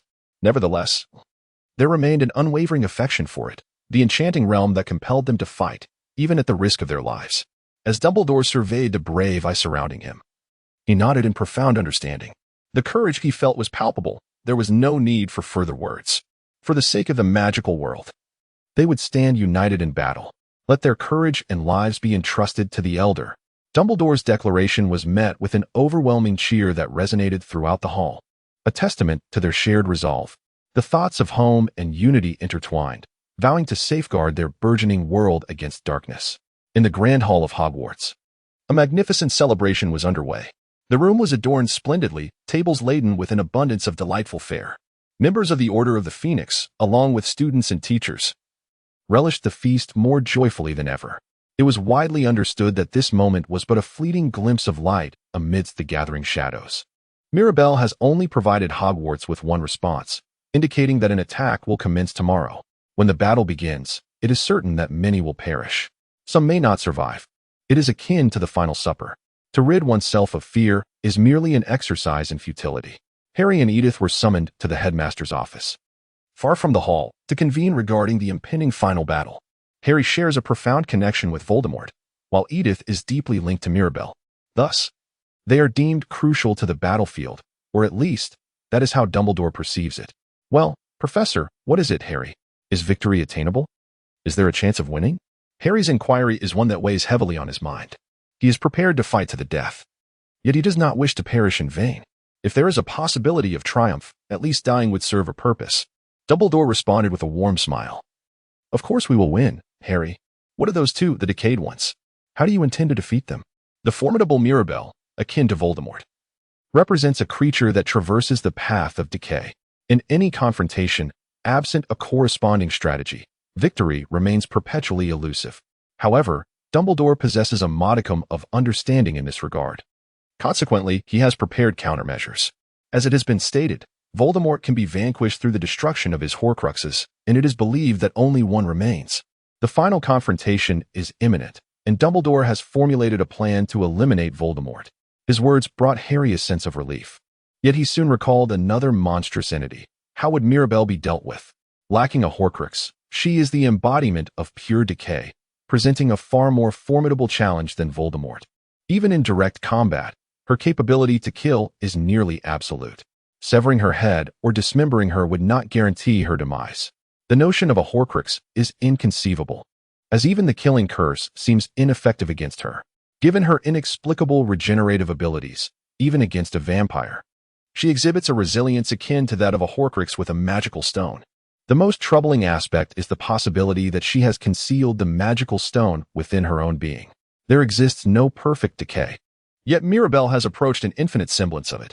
Furthermore, even without a mortal form, defeating her proves exceedingly arduous. The inevitability of death looms large. Dumbledore approached the back of the room, placing his hand upon an object concealed beneath a cloth. The mere sight of it provoked a sheen of sweat upon his brow. This object was far more fearsome than Mirabelle. It seemed to validate Harry's worst fears about the most enigmatic and terrifying entity he had ever encountered, the archway of the Department of Mysteries. The archway, a corporeal manifestation of death itself. If the words of the decoy detonator hold any truth, the archway would deliver one directly into the realm of death, from which there would be no return. It is the singular instrument capable of utterly annihilating Mirabelle. The question looms large. How does one defeat a girl who fears even the killing curse? The answer is clear. No matter how formidable Mirabelle may be, once she steps through the archway, decay shall save her. Harry swallowed hard. In that realm, even a mortal body becomes meaningless. Once cast within, anything, without exception, will vanish eternally from existence. Her most effective weapon for slaughter. The use of such an object underscores Dumbledore's gravity of purpose. Yet, the mysteries of the Department of Mysteries. How to acquire it? In truth, it could only be retrieved with great difficulty. The struggle against Mirabelle necessitates it. Kingsley Moody performed remarkably well. Dumbledore responded to Harry's inquiry with a mischievous smile. Clearly, he had brought the archway to the Ministry of Magic without authorization. Thus, it may not only serve to defeat Mirabelle but could also be pivotal in vanquishing Voldemort. The singular error of Mirabelle lay in sealing the Horcrux within herself. This implies that should she be cast into the archway, the Horcrux would perish alongside her. However, Voldemort's Horcrux is situated externally. Thus, even if Voldemort's corporeal form were to be transported to another realm, the Horcrux would remain in this world, inevitably returning. To obliterate Voldemort, the Horcrux must be utterly destroyed. At this juncture, Dumbledore paused. Professor? Indeed, Harry. The final Horcrux resides within the room. What? More precisely, it exists in plain sight. Harry comprehended what Dumbledore was insinuating. The Horcrux is visible, yet there is nothing present, save for Harry himself. What does existence mean? It is as if the Horcrux possesses a life of its own. Harry was acutely aware of Dumbledore's intended meaning, yet his mind resisted grasping such a notion. Dumbledore addressed Harry, explaining how Voldemort had once attempted to slay Harry's mother, who served as a shield, and how the killing curse rebounded upon Voldemort himself, resulting in the destruction of a fragment of his soul, which precariously lingered within the only remaining living entity. This fragment was ensnared within the last vestige of life. A part of Voldemort resided within Harry, the very essence that bestowed upon him the ability to converse with serpents and forged a mental connection with Voldemort. As long as the fragment of Voldemort's soul within Harry remained alive, so too would he. Do you comprehend the implication, Harry? The final Horcrux. Perhaps even Mirabelle was unaware. The ultimate truth has now been revealed to Harry. Edith understood, yet she remained cognizant of the emotions leading her toward uncertainty. The ominous clouds enveloping the magical realm were on the verge of dissipating. The dark forces led by Voldemort had been vanquished by the army commanded by Mirabelle, and the oppressed populace opened their arms in celebration of their savior's arrival. The images of those events, seen one by one, captivated and enchanted them, as though they had been spellbound. The heart, shaken by the present, felt an affinity, whether it liked it or not, akin to that of a mother, a daughter, a sister, or a sibling. The idealized image firmly established in their minds burned like a curse, consuming their rationality. There existed a charm in grasping the essence of their initial attachments. Even now, through the photographs, that image continued to allure. It had reached a point where its existence itself became a kind of curse. Nevertheless, Edith still sought a place for herself somewhere.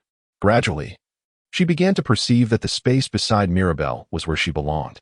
There, she found a semblance of inner peace. Although she understood Mirabelle's heinous actions, her heart could not cease its yearning. She was uncertain of her next steps. On the balcony, Edith murmured, recalling the moment she had released Mirabelle's hand. Since departing, she had found herself drawn back. Perhaps it was the desire to witness the scenery that had captivated Mirabelle. The thought of betraying Harry lingered. The urge to trample upon justice. Yet, despite it all, she longed to be beside Mirabelle. Even a misguided path can lead to numerous tragedies. Is it contingent upon that? Edith? A voice emerged. Edith regained her composure, gazing upward to behold an ethereal girl suspended in the air, akin to a fourth grader, a friend's apparition, shimmering with golden light. Mirabelle, shall we share a drink in this midnight realm? I trust Felch will uncover the truth, will she not? Mirabelle spoke without hesitation, as if conversing with a long-lost friend, maintaining the same casual demeanor as before. After a prolonged separation, Edith struggled to remain composed. Well, fortunately, they had avoided the trouble of invading the school. Mirabelle jestingly uttered a remark before perching herself upon the balcony railing. Nothing had altered. Yet, change was inevitable. The unchanging reality posed a challenge for Edith, as it made her acutely aware that transformation surpassed all else. But why? To unravel the answer, Edith knew that she would eventually arrive at this understanding. She realized that she must make a choice. Presently, she feared the decision that awaited her. Mirabelle inquired of Edith, her tone surprisingly gentle, almost endearing. The impending assault on Hogwarts, the last bastion of the British magical world, left them with no alternative but to obliterate it. Should they remain, they too would perish alongside Hogwarts. Thus, this truly was the final moment of inquiry. Let us depart, Edith Rainagel. With that, the golden-haired maiden extended her hand. Mirabelle extended her hand for the last time. If she were to travel, it would be with the final ticket. Edith's trembling eyes were fixed on the girl's hand, aware of the pivotal moment at hand. The choice she made would dictate everything about her future. Edith closed her eyes. Inhaling deeply, she had found her answer. Whether it was right or wrong was uncertain. Perhaps there had never been a correct answer to begin with. No matter which path she chose, it would inevitably betray the option left unchosen. As Edith opened her eyes, she embraced her decision. She believed it to be the right one.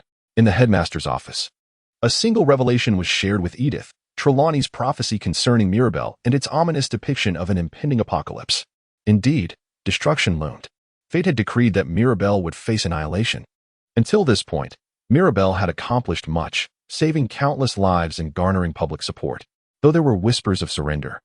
The truth was that the magical realm was being stolen in an almost flawless manner. She had resolved matters that seemed insurmountable, but they had been settled through force. She had indeed rescued Britain from Voldemort's grasp. As a commander, her role implied that she could articulate her thoughts. Yet a frail part of Dumbledore's mind suggested that perhaps it would be prudent to leave the magical world in Mirabelle's hands, once and for all. However, the prophecy thwarted Dumbledore's intentions. It alluded to Mirabelle's sister, Letitia Valentine, implying that Mirabelle was already on a path towards destruction. Dumbledore pondered how this calamity might unfold.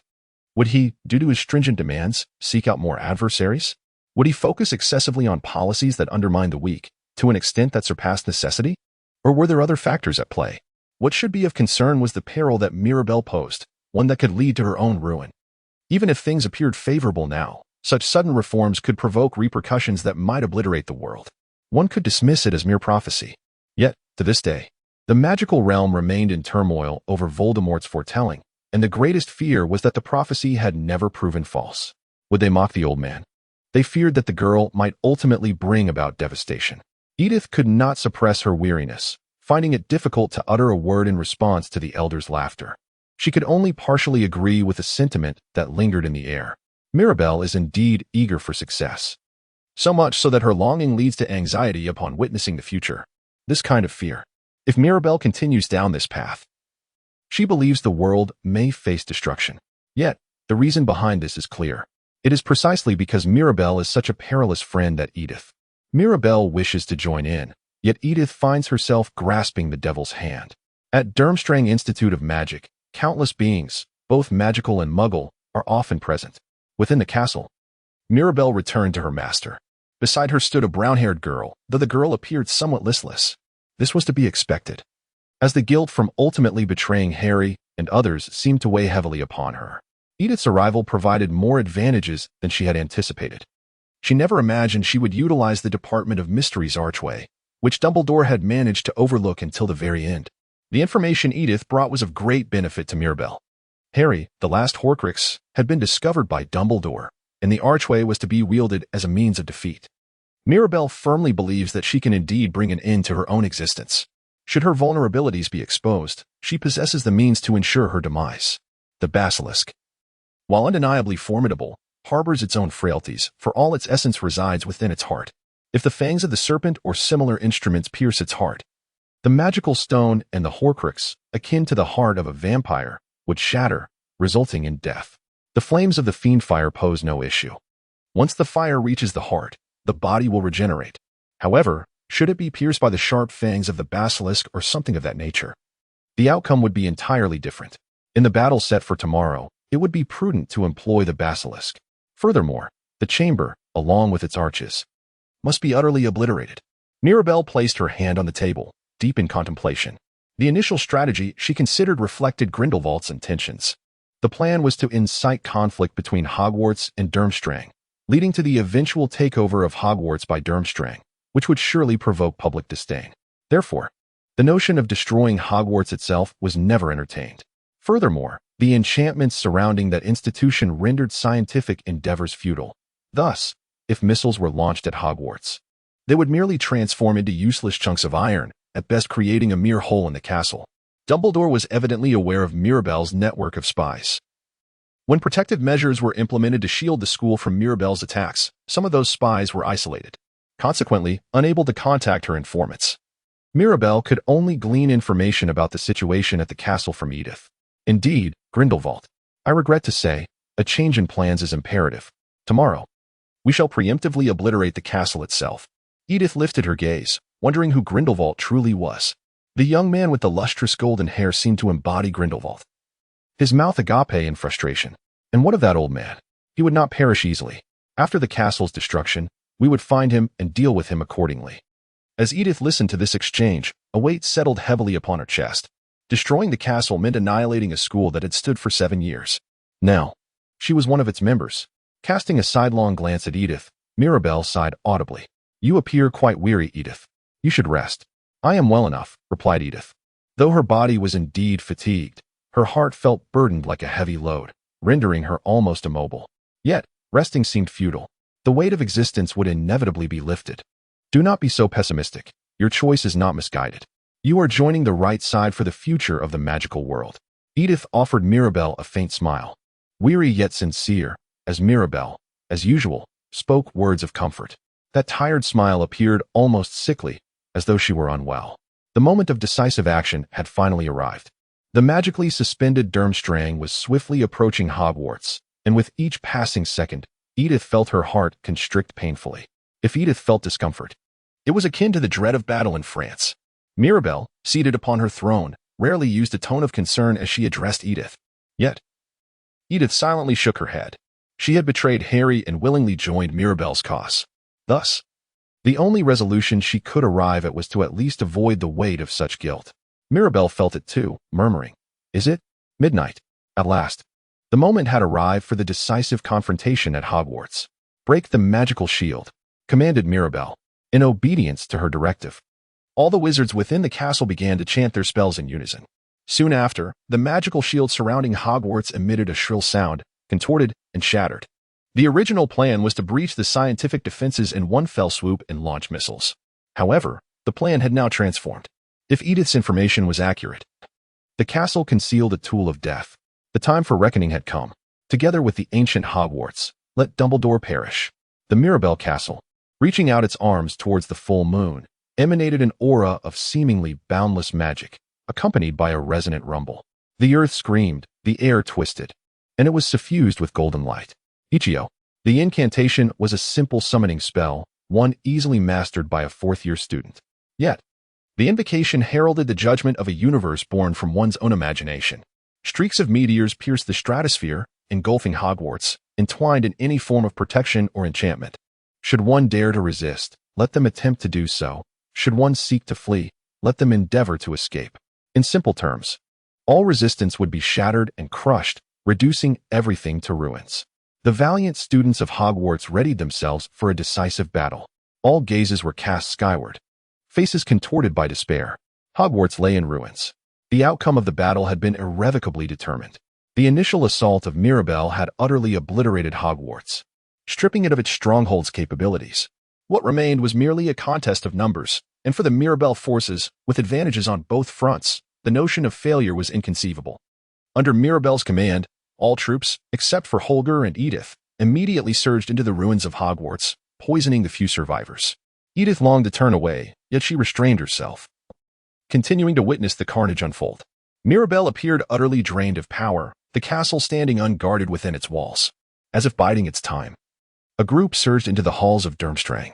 Amicus Carrow, Electo Carrow, and Dalahav Rorgibin, the last of the Death Eaters, beheld Mirabelle, who offered a twisted, mocking smile of delight. Ah, is this the final stand? How pathetic. Silence, Beresford. Devil. Electo shouted in fury at Mirabelle's taunts, gripping his wand so tightly that blood began to flow, his eyes bloodshot with rage.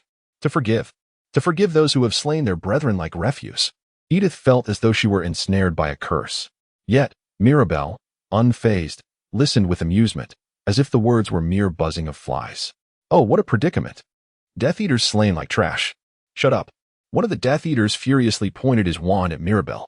In the instant he attempted to cast the killing curse, his elbow was severed, a result of a slicing spell unleashed with terrifying speed. Ah! A deafening scream erupted as blood gushed from his elbow. Upon witnessing this, Mirabelle cast a reproachful glare at Holger. Holger, too, directed his gaze at Edith. What if a stray bullet were to pierce one's heart? It transpires in but an instant.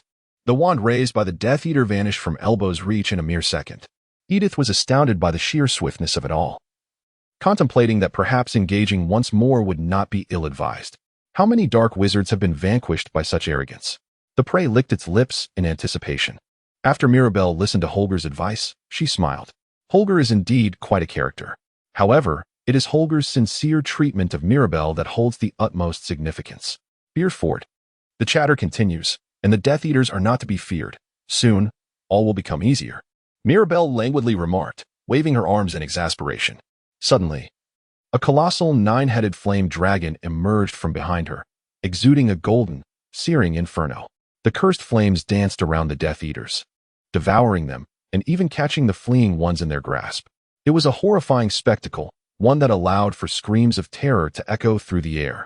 When the fire finally subsided, only blackened char remained. It was utterly mundane, devoid of any reaction. Yet it mattered not, such was the essence of the championship battle. Mirabelle has a penchant for reveling in combat. It is due to her innate powers that she seeks to exert even the slightest influence in a given situation. However, her singular weakness lies in her pride, a fact that Holger has cautioned her against, advising her to shun such vices. In the saga of Harry Potter, the final Horcrux was vanquished, leading to the demise of Voldemort and the conclusion of the tumultuous saga. Dumbledore, fortunate yet defeated by Grindelwald, witnessed the descent of meteors, revealing an exceptionally potent magical barrier enveloping the school. Only Dumbledore possessed the capability to conjure such a formidable shield. This signified the forefront of the battle, compelling a retreat. In such circumstances, sustaining injuries from the meteors could render the defeat of Grindelwald nearly impossible. Master, Quirrell emerged, bowing respectfully. In this line of battle, he led the trolls and similar creatures, yet upon witnessing the return, he was compelled to report the unfolding events. Mirabelle silently observed the situation before quietly speaking. The sword of Gryffindor had been successfully destroyed and now was entrusted to the basilisk. Well done. The last Horcrux had also been obliterated. Struck down by the fiend fire aimed at Harry Potter, Quirrell proclaimed with pride, yet Mirabelle let out a faint sigh. Quirrell felt a sense of unease, clearly sensing the rising tide of panic. Was it a provocation of wrath? Yes, Mirabelle responded coldly. So, has Harry Potter's demise been confirmed? What? Was Potter's death already verified? Quirrell was drenched in cold sweat at the sight of Mirabelle's furious expression. Death has yet to be substantiated. After all, Harry was struck by fiend fire. Thus verification seemed unnecessary. A spell capable of shattering even Horcruxes had indeed landed, and Quirrell, with his vampire's innate sensitivity to life and death, sensed the fading of life. Hence, he deemed confirmation unnecessary. The fool had killed the fragment of Voldemort within Potter. Now, he had escaped alongside Granger. Mirabelle sighed, resting her forehead upon her hand. Edith revealed that within Harry resided the soul of Voldemort. Under such circumstances, Voldemort's soul ought to have perished first. Harry should have suffered severe burns. Yet he undoubtedly remained alive. Quirrell had failed in his efforts to destroy the Horcrux, but the pivotal issue was that Quirrell was perpetually so negligent. Mirabelle resolved to postpone the punishment. Indeed, with the disappearance of Dumbledore and Hogwarts, there was little to be done. Furthermore, leaving a hint of excitement was rather intriguing. The sweet treatment of Mirabelle. After speaking, she turned to Edith. What do you think, Edith? After all, living means occasionally rebelling, providing a bit of excitement, which is quite meaningful. Moreover, she is a remarkably talented sorceress, deserving of life in the new world that Mirabelle is creating. The conclusion of Mirabelle. The current endeavor aims to eliminate the remaining obstacles, yet it appears that new challenges have emerged. Mirabelle laughed joyfully as she gazed at the castle entrance. Simultaneously, the doors burst open, and the Dark Lord strode in, his face contorted with rage. How shameful, how disheartening. Just resurrected. Yet all the darkness he had wrought was swept away by Mirabelle's golden light. If only Mirabelle had not been there. If only Harry had not existed. If only Dumbledore had not intervened. The ambition to transform the world into his dominion had been thwarted. Now, stripped of everything, he stood as a bare, defeated king. With nothing to his name, a mere failure. Welcome, Voldemort. But was this not reckless? To venture forth alone, believing he could triumph? The words of Mirabelle are provocative, yet they are merely the unadulterated truth. Within the castle, beside Holger Chilo, there lies the option to summon back all that belongs to them, should they desire it. This implies that Voldemort stands little chance. The best course of action would be to flee. However, Voldemort brandishes his wand, roaring with the unyielding authority of the Dark Lord. Even in solitude, do not be deceived, who could possibly stand against him? Voldemort, the Dark Lord. Even when everything has been taken away, he remains the Dark Lord. Do not underestimate the girl who has lived a mere 17 years. Such a commanding roar, imbued with the pride of being the sole contender for the throne, coupled with the undiminished menace of the Dark Lord. It is not an exaggeration to declare that he was once regarded as the most formidable demon in the magical realm. While Mirabelle concedes to this notion, for the first time since Voldemort's return, she finds herself feeling a semblance of respect for him. Well roared, Voldemort. For the first time, she has developed a sense of reverence. Acknowledging the worth of his thoughts, she concedes that his presence is indeed that of an emperor. Mirabelle rose from her throne. Floating in the air, Halter attempted to raise his wand, but was halted by a gesture of his hand. A battle between kings was about to unfold, devoid of any interference. The gravest desire was to defy the pride of the Dark Lord. What an honor it was to face such an adversary. To slay such a Dark Lord was indeed worthy of respect. They stood in the hall, glaring at one another, and then, without any signal, bowed in acknowledgement. The Dark Lord was a tyrant, a conflict of emperors across generations. They recognized each other and displayed a modicum of respect, despite their inherent incompatibility. Thus commenced the final confrontation, a battle where the victor was apparent from the outset. On May 2, 1998, the British magical world fell. A shockwave swiftly spread throughout the wizarding community, met with both dread and anticipation. In the ultimate clash, the one truly deserving of the title of Dark Lord, Voldemort, stood before Mirabelle. His arms were torn away, his legs shattered, his body pierced, and organs spilled forth. Yet he fought on for the sake of the Dark Lord's dignity. However, facing a decaying monstrosity, hope for victory was lost. The Dark Lord, battling until the end, ultimately perished, his head displayed as a symbol of evil. In the end, Mirabelle paid tribute to Voldemort, yet her actions remained unchanged. She continued to embody the malevolence of the magical realm, compelled to embrace the name of evil before departing, leaving her home knowing it had been vanquished. Nevertheless, Mirabelle cast a protective incantation to prevent stones from being hurled, swiftly burying her exposure to the public eye. Dumbledore also departed. Everything seemed to echo the presence of Gellert Grindelwald, evoking a sense of final resentment towards a wizard. The demise of the righteous was deeply lamented. And as a final homage, Mirabelle orchestrated a grand funeral. Even now, Mirabelle suppressed her thoughts, reflecting on the failure of the ruling powers of the magical world to comprehend the consequences of their actions. Mirabelle and Edith laughed together. The magical realm of Britain has turned to ashes, yet life there has not vanished. One may rebuild as much as desired. Ultimately, after establishing control over the British wizarding community, Mirabelle did not cease her pursuit of hegemony, aiming for the complete unification of the magical world and the conquest of the entire planet, including the Muggle realm. Hence, the tyranny of the Empire shall be halted. Despite numerous tragic sacrifices, the magical alliance led by Mirabelle continued to target their ambitions. On July 6, 1999, control of the American magical world was achieved. On September 1, 2000, the magical realm of Italy fell under their dominion. On April 4, 2001, the Japanese magical community faced total annihilation. It seemed that the populace could not accept this reality, and the remaining survivors resorted to seppuku. On November 21, 2002, control of the magical worlds outside Japan and Asia was secured. The following day, the magical realm of China joined the Magical Nations Alliance, becoming its foremost nation. On October 23, 2010, the magical realm of the world was seized, and they joined the Federation. Removing all obstacles, Mirabelle faced no adversaries, her overwhelming force staining the world crimson. She eradicated dissenters and garnered support, unwavering in her pursuit. Time passed, centuries elapsed. All hail Emperor Mirabelle. Today's agenda includes a meeting with the Muggle President of the United States. Mirabelle rose from her bed to greet a dignified maid. For a fleeting moment, she recalled her former attendant, Mary, but swiftly remembered another. Which maid was it?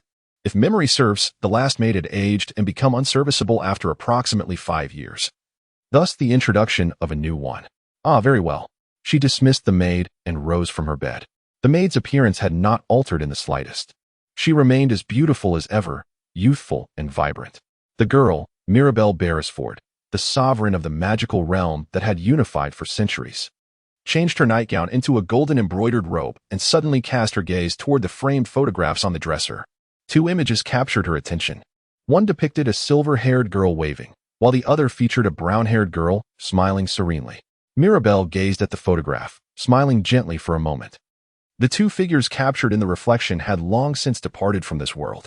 Letitia had passed away long ago, and Edith had also succumbed to the passage of time. Edith Rainhagel had yearned for immortality until her final breath. Perhaps she could not bear the thought of betraying her friends. Or perhaps it was a fate destined from the very beginning.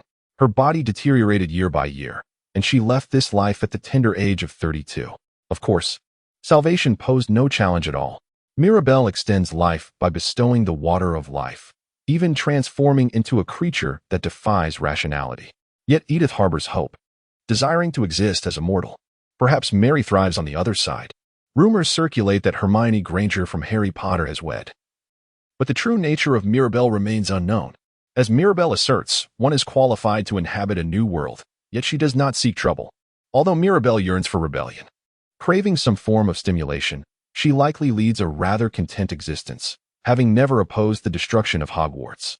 Letitia Edith strikes a pose, her robe elegantly unfurling.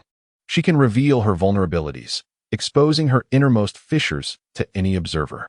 Loyal retainers and brothers alike may unveil their own hidden cracks. Mirabelle's countenance radiated, as always, an air of unwavering confidence.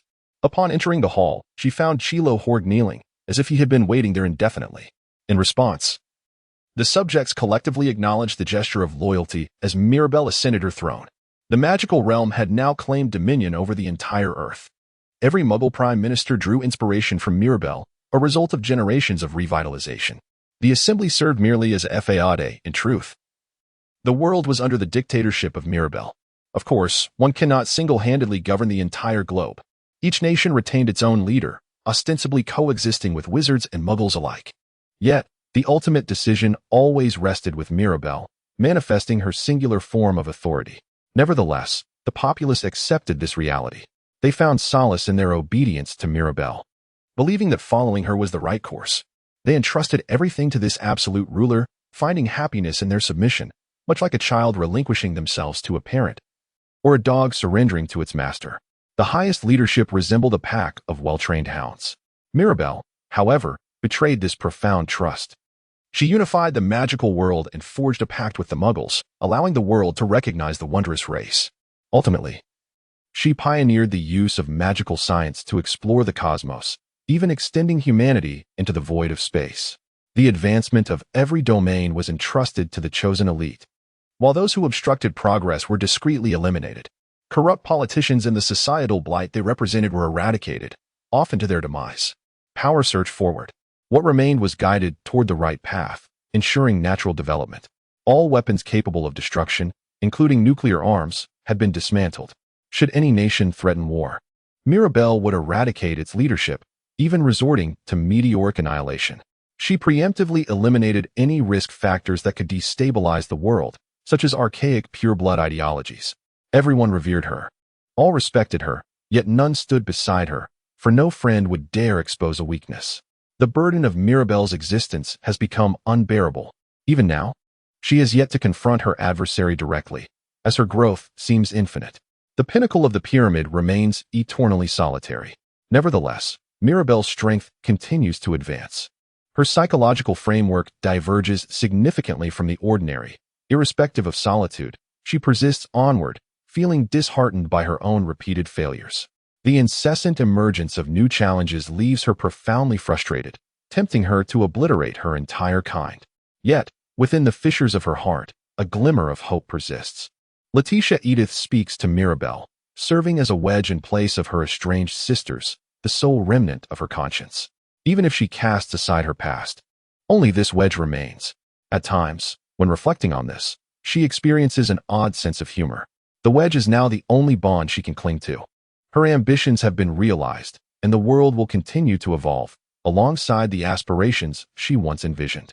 Yet, the girl of the heart, even now, does not smile. Edith, you must, never mind. In the moments leading up to the final confrontation, Dumbledore attempted to convey something to Edith within the confines of his office. However, he hesitated, shaking his head in concern and swallowing the words that lingered on his lips. He had intended to speak of Edith's sister, but refrained, knowing it would only inflict further pain upon her. Some truths in this world are better left obscured, and Dumbledore believed this to be one of them. Professor, must we truly fight Mirabelle? Can we not forge ahead together? Though the notion of surrender and collaboration is enticing, in this instance, I must safeguard the families of many of my students. The elder spoke wearily, his demeanor markedly different from his usual self, appearing rather unreliable. This sentiment likely resonated with Harry and the others as well, who had already lost their purpose and found justice shifting to the opposing side, leaving them adrift. This is why Edith could not abandon her friends. Mirabelle, I'm sorry. I cannot betray everyone. On that day, Edith Reagan cast aside her friend's hand. I understand. Thus concludes Edith's reflection. Mirabelle quietly lowered her eyelids. There was neither anger nor lamentation upon her face, only a stillness akin to the surface of water. An emotion inscrutable and profound.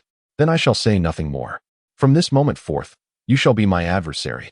I will vanquish my enemies, and you, Reinhard, shall be no exception. Mirabelle is resolute. The next time they confront each other as foes, she will undoubtedly unleash a lethal curse upon Edith without a moment's hesitation. Such is her determination. This is why she is Mirabelle Beresford. Do not show your face to me again. Wherever you may be, death shall greet you, she uttered coldly. Devoid of mercy, there is no longer a path for them to traverse together.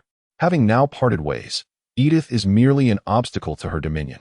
Mirabelle turned on the spot and departed without uttering a single word, vanishing into thin air.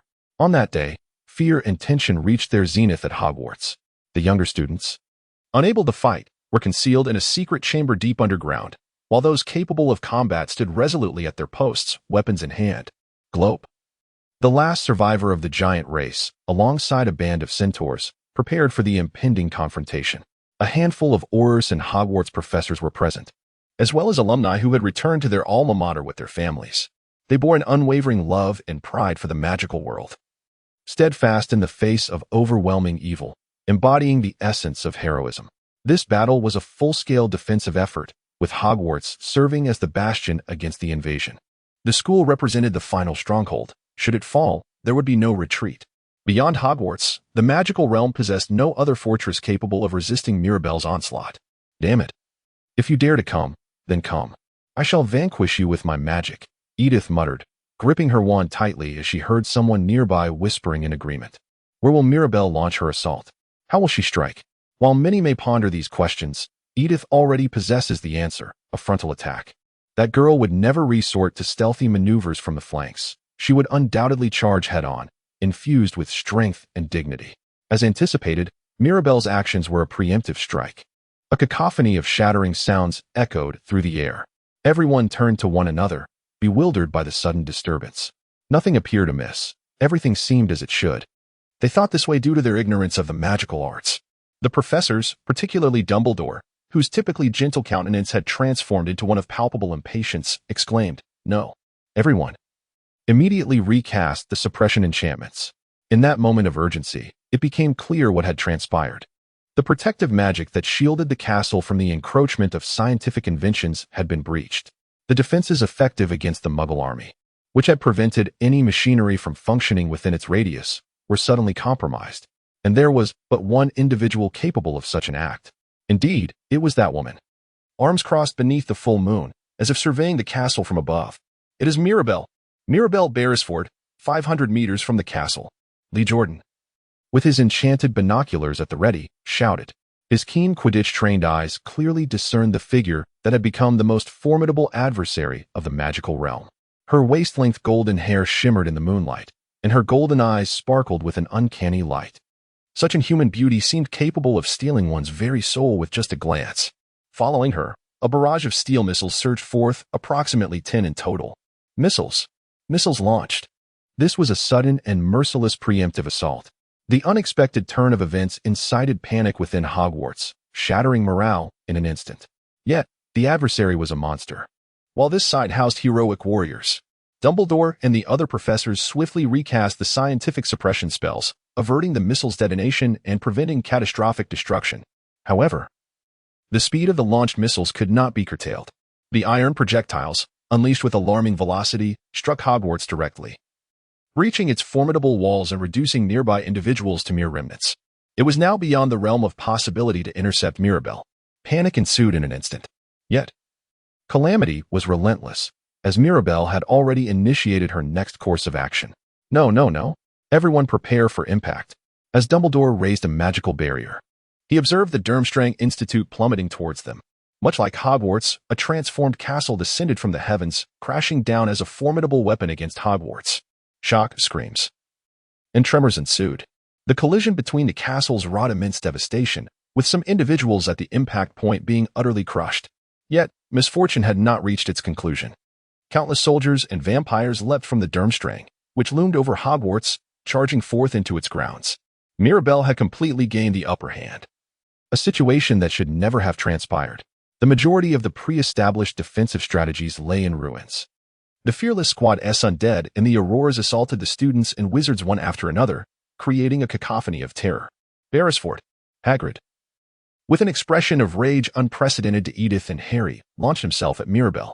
He leaped into the air, propelling himself toward her side, swinging his fist with the girth of her waist. A sound akin to a shattering echoed, and blood danced through the air. Yes, Harry and the others, witnessing this scene, instinctively clenched their fists. What is this? A welcoming handshake. It did not connect.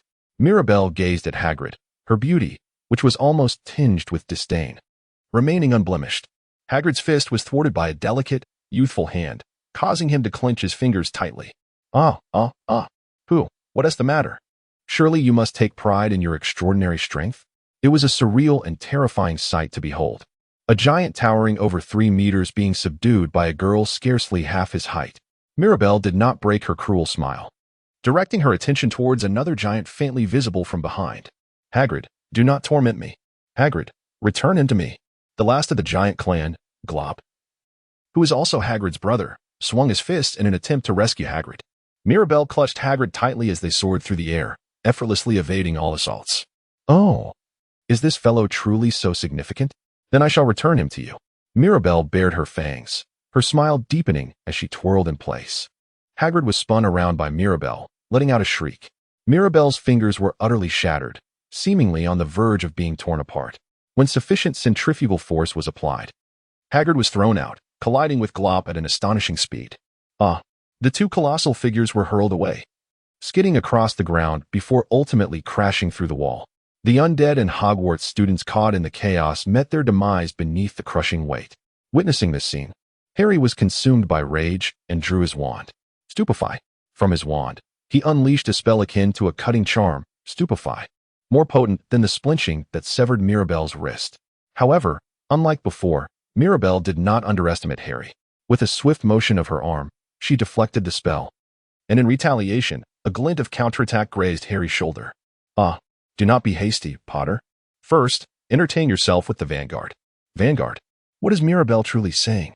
A man appeared beside Mirabelle, and Harry revealed his anger. Harry was certain it was Gellert Grindelwald, a dark wizard who had once swept through the magical world before Voldemort. Go find Dumbledore, Mirabelle proclaimed, leaping high and leaving Grindelwald alone. She exhibited a blatant disregard for Harry and the others, not merely overlooking them, but perceiving them as bothersome insects flitting about. Once I've dealt with the trash, if you are still alive, I shall personally terminate you. To Mirabelle, Harry and Dumbledore were akin to the final dessert, yet the presence of those loathsome insects had soured her appetite for such delights. Hence, she resolved to eliminate the nuisances first. If her intuition was correct, the insects would soon converge upon this banquet table. Farewell, Potter. Do not disappoint me. With her last words uttered, Mirabelle vanished. For the moment, the greatest threat had temporarily departed, yet this did not signify the end of the crisis. Even now, within Hogwarts, Mirabelle's vanguard and the last remnants of the magical world's resistance continued their fierce struggle. Harry, Hermione rushed to his side. Upon seeing he was unharmed, she exhaled in relief, yet quickly steeled herself. This was a battlefield. One's guard could not falter, lest death strike at any moment. Hermione, where is everyone? I don't know. We got separated. Prior to the onset of this battle, Dumbledore's army had remained united. However, Mirabelle's preemptive strike had scattered them, and their current whereabouts were unknown. They could be fighting somewhere in this hall, but were they safe? Harry, behind you. Now was not the time for contemplation. Unbeknownst to him, zombies crept up behind Harry, their arms raised high. He was caught off guard, perilously close to death. Harry shut his eyes. Yet a bolt of blue lightning pierced through the zombies with swiftness surpassing their advancing limbs. Harry, are you all right? Edith, you saved me. Just in the nick of time, Edith struck another nearby zombie with a flash of lightning, obliterating those surrounding them. The situation had scarcely improved. Edith had merely dispatched a few more zombies than the rest. The only way to conclude this battle was to vanquish the commander. There was no other recourse but to defeat Mirabelle. You both must listen to me. If we persist in this manner, we shall be annihilated. Harry's words hold a grain of truth. The only advantage they possessed was their geographical position, which has now been lost. The current battle is merely a contest of numbers and quality. Yet, the adversaries are of a superior caliber, teeming with immortal creatures. The odds of victory appear bleak. Therefore, we must find a way to vanquish Beresford. I implore you both to assist us. We must defeat her, but what is your plan? She is not someone who can be thwarted through conventional means. Even alone, Mirabelle possesses an overwhelming combat prowess. If one were to summon her back after she has finally departed, it would be inevitable that a sea of blood and mountains of corpses would follow. In response to Edith's concerns regarding this matter, Harry acknowledged his awareness. We must go to the chamber. The chamber? The chamber, the place where that object is kept. Edith comprehended Harry's intention and pressed her lips together. The archway leading to the afterlife.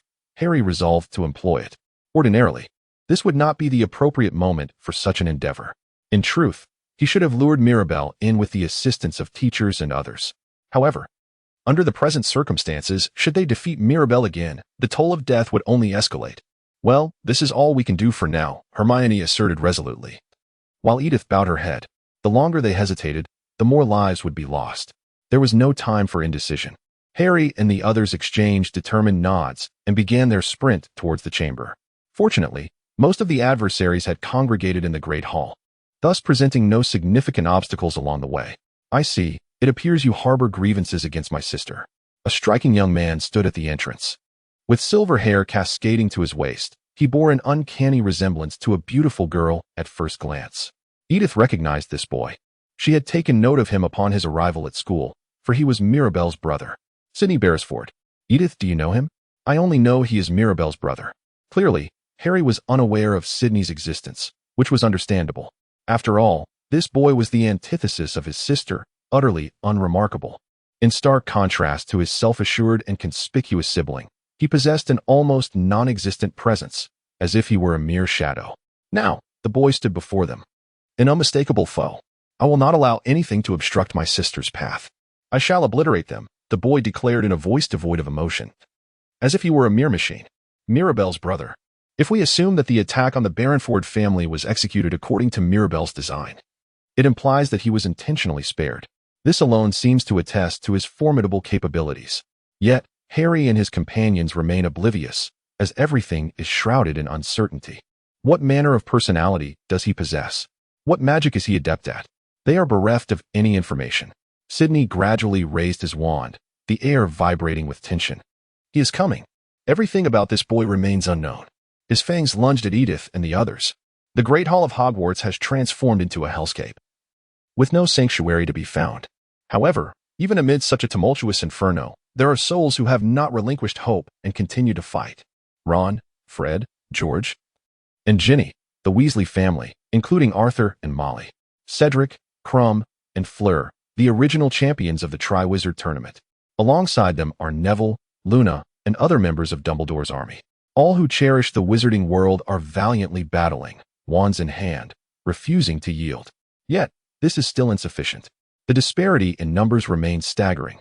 Zombies and trolls emerge in relentless waves. Numerous Aurors, vampires, and a host of other dark creatures join the fray. A legion of muggles armed with unknown weapons advances. Currently, Mirabelle's faction comprises 3 distinct forces, including even muggles, all targeting a single institution, Hogwarts. Moreover, the majority of British wizards stand in solidarity with Mirabelle. From the outset, Harry's side has lacked favorable conditions for victory. Fred, George, are you not weary? Your magic has slowed. Isn't Percy being deceived by the Ministry of Magic? The Weasley brothers encourage one another, safeguarding each other's rear. In truth, there is little room for jest. However, if they do not engage in this camaraderie, they are likely to be heartbroken by the overwhelming disparity in numbers. The sole consolation is that they are not the only ones battling against Mirabelle. Following the commencement of the conflict, several allies have surged onto the scene. Dozens of acromantulas, along with approximately 100 remaining Dementors, have joined the fray. Moreover, the last cohort of Death Eaters, having evaded Mirabelle's grasp due to their close ties with Voldemort, have also emerged. The total strength of Voldemort's army has dwindled to fewer than 10, yet they have managed to assault Mirabelle's legion, overwhelming them in the process.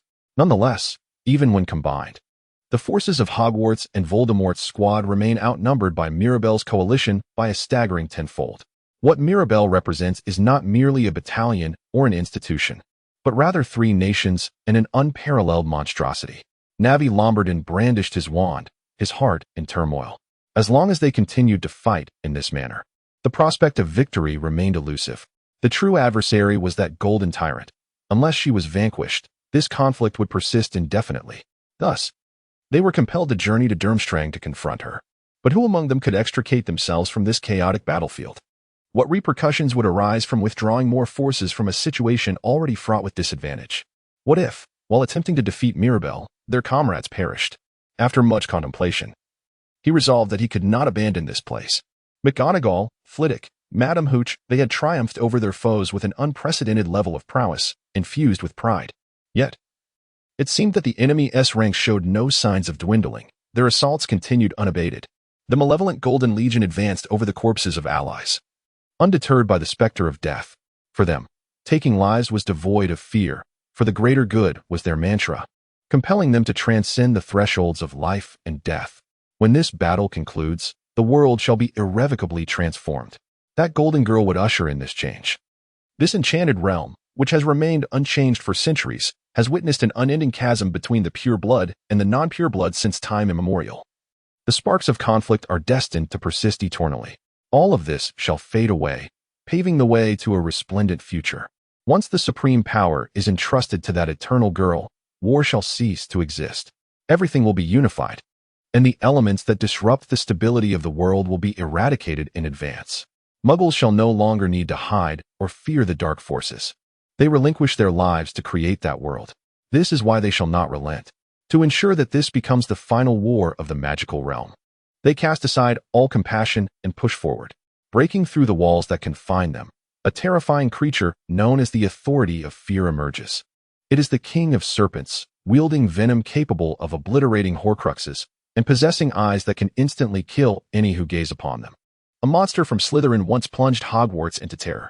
The loathsome creature, the basilisk, unexpectedly appeared in droves. One by one, the unfortunate souls who met its gaze perished.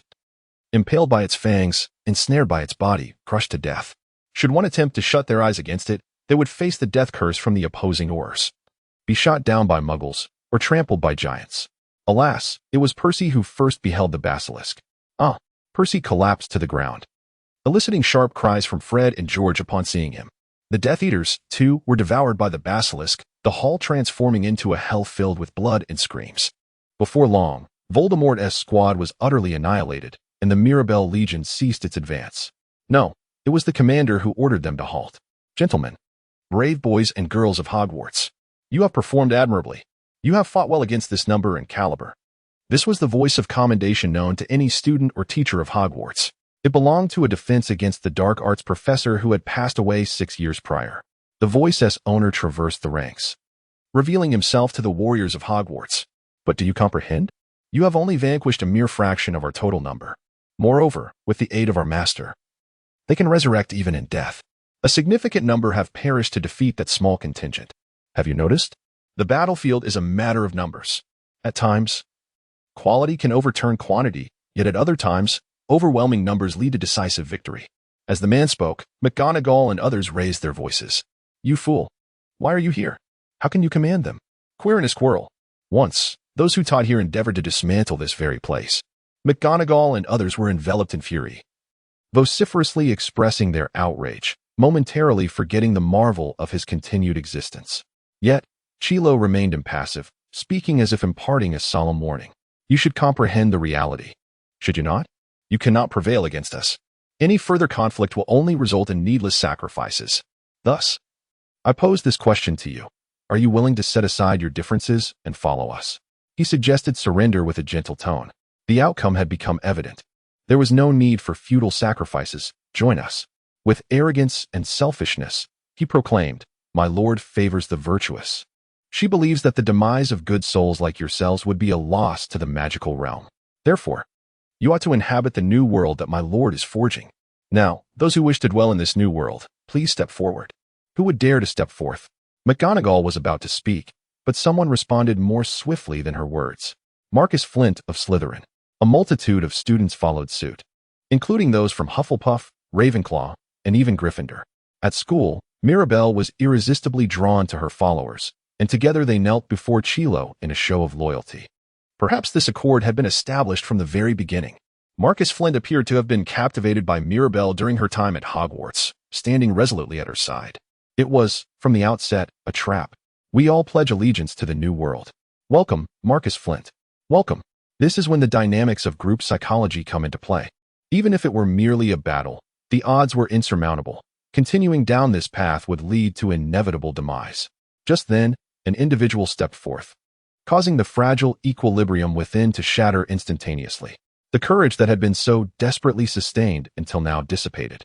One by one, they advanced as if drawn in, kneeling to pledge their allegiance, regardless of house or stance. Wait, you lot. Have you forgotten the pride of Hogwarts? Come back, return. McGonagall desperately attempted to intervene. Yet none heeded her call. With despair etched upon her face, she watched helplessly.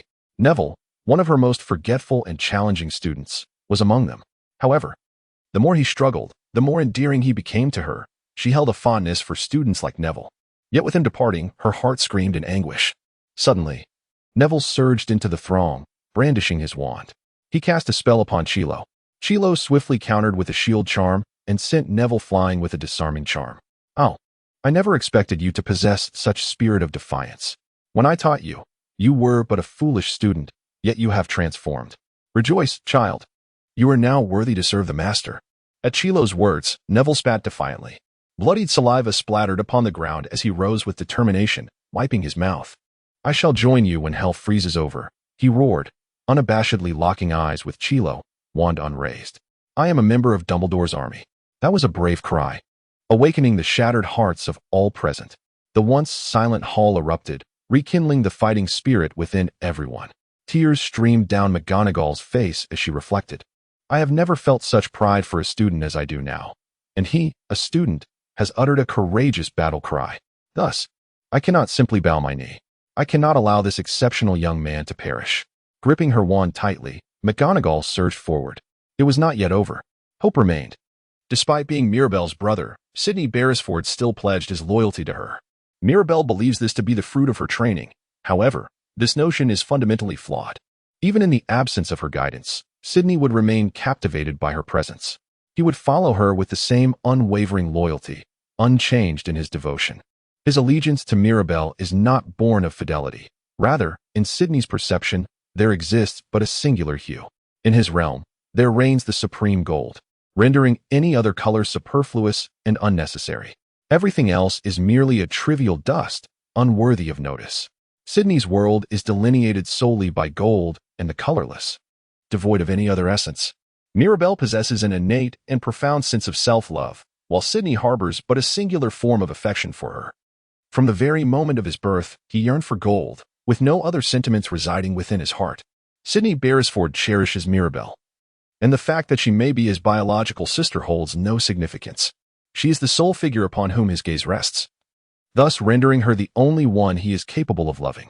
To Sidney, everything else pales in comparison to Mirabelle. He is even estranged from his own identity. Consequently, he lacks a heart, devoid of a self, with all his thoughts perpetually consumed by Mirabelle. Sidney possesses nothing. Mirabelle represents everything in the world. Sidney is oblivious to the reason behind his profound fascination with her. He has never pondered it. Perhaps Mirabelle has stolen the emotions and spirit that rightfully belong to Sidney. Regardless, this matter holds no significance. This intensely twisted love is something Mirabelle, who fails to comprehend the essence of love, will never grasp. It is of no concern. Sidney mused. I refuse to tarnish that golden essence with an impurity named Sidney. As long as she remains true to herself, that suffices. Should anyone defile this brilliance, regardless of their identity, I shall condemn them to a hell far worse than death. I will extract their soul and instill in them a deep regret, even if that person is their own father. Mirabelle remains unaware of her father's existence, even in death, as he lingers in this world. His soul, Heathcote, is not one that can transcend to the other realm. He is an unfinished specter, striving to witness his daughter's departure, yet he is ensnared by Sidney. His essence is forcibly extracted and extinguished, enduring a torment so profound that it surpasses corporeal comprehension. Should anyone obstruct her path, let them vanish without exception, regardless of their identity. This embodies the very purpose of Sidney Beresford's existence, and indeed, everything. On the 8th floor of Hogwarts, within the Room of Requirement, a fierce confrontation unfolds between two boys and two girls. The odds stand at 3-1, with three among them being some of the most formidable students at Hogwarts. Harry Potter, the hero of the wizarding world, who has triumphed over Voldemort twice, ranks second only to Mirabelle in defense against the dark arts, despite her Muggle origins. Hermione Granger's academic prowess places her just behind Mirabelle, with a commendable third place in defense against the dark arts. Then there is Edith Rainagel, mentored by Mirabelle's double, excelling in magical combat beyond the capabilities of the preceding two.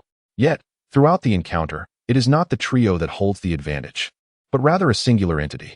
Sydney Beresford, Mirabelle's brother, single-handedly overwhelmed three adversaries. Invoke the Guardian Spirit. Edith summoned the Pegasus Guardian and charged towards Sydney. Yet, at the moment of impact, Sydney's form became distorted. What? Before Edith's very eyes, the boy's arm transformed into an enormous canine visage, bearing its fangs. The sheer chaos of the assault left Edith in a state of panic as she recoiled, creating distance from the boy. This was merely a transfiguration spell, a type of magic that Harry, Hermione, and Edith could wield, but executed with astonishing swiftness. No other magic could be as unruly as transfiguration, defying the laws of physics. The disparity in size was inconsequential. It could even convert inanimate objects into living beings.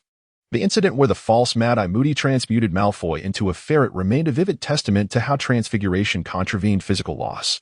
Now, Sydney had transformed his arm into a living entity. Come forth. Sydney waved his wand, and a diminutive creature materialized. Edith was the sole individual to recognize this little being. It was Mouse, a black rat named Peter, raised by Mirabelle. Hundreds of them. They multiplied rapidly, each rat a soldier in Mirabelle's army. If the transfiguration spell could transform humans into rats, it could just as easily reverse the process, meaning all these rats could become soldiers. No, on the contrary, they could be morphed into a far greater menace. Only their heads retained their original forms, while their torsos transformed into gun barrels akin to those used by Muggles. They were even granted wings, turning them into truly self-sustaining ranged weaponry. Edith and Hermione immediately raised their wands to cast their spells. Armor protection. A volley of attacks surged from all directions. Harry, utilizing his shield charm, barely deflected the rat assault and seized the opportunity to counterattack. Stupefy. The curse, belonging to the dark arts, struck Sydney. His arm was severed, blood gushing from the severed elbow. Yet, Sydney's expression remained unchanged. For reasons unknown, he transfigured a nearby piece of rubble into an iron rod and inserted it into the stump of his severed arm. Without a flicker of emotion, he thrust it directly into the wound and cast the transfiguration spell. Thereafter, the spell, capable of converting inanimate objects into living beings, materialized a new arm. As Sydney seemed to carry on as if nothing had transpired, conjuring his next magic, cannons emerged from both sides, roaring to unleash their assault upon Harry and the others. This is utterly absurd. Hermione shrieked as she fled, followed closely by the others. Then came a resounding explosion. They did not lose consciousness, thanks to the shield charm just employed, but the damage was inevitable.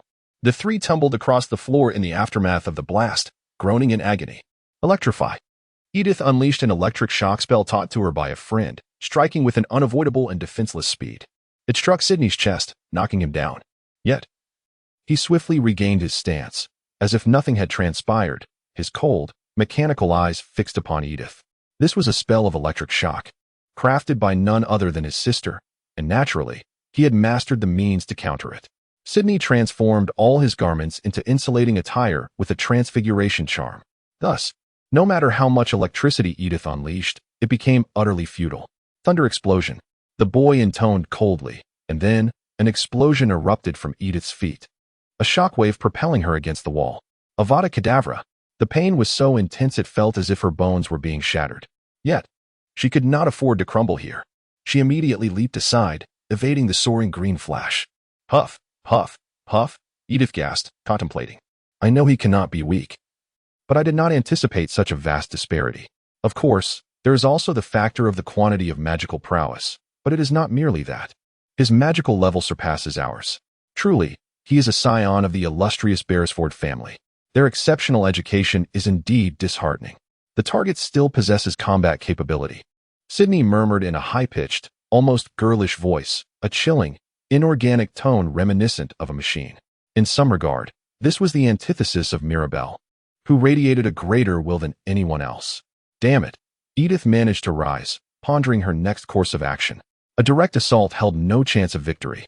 Thus, the only option was to devise a flanking maneuver to achieve triumph. Thunder explosion. The explosive incantation shattered the floor, releasing wisps of smoke. Shielded from view, Edith dashed towards Harry and Hermione. Harry, Hermione, find a way to open the room of requirement. In this situation, we have no choice but to outsmart him and reclaim the archway. This is our only path. No, let us utilize that thing. We will push Sydney into the archway. Hermione nodded in agreement with Edith's suggestion, while Harry adjusted the plan.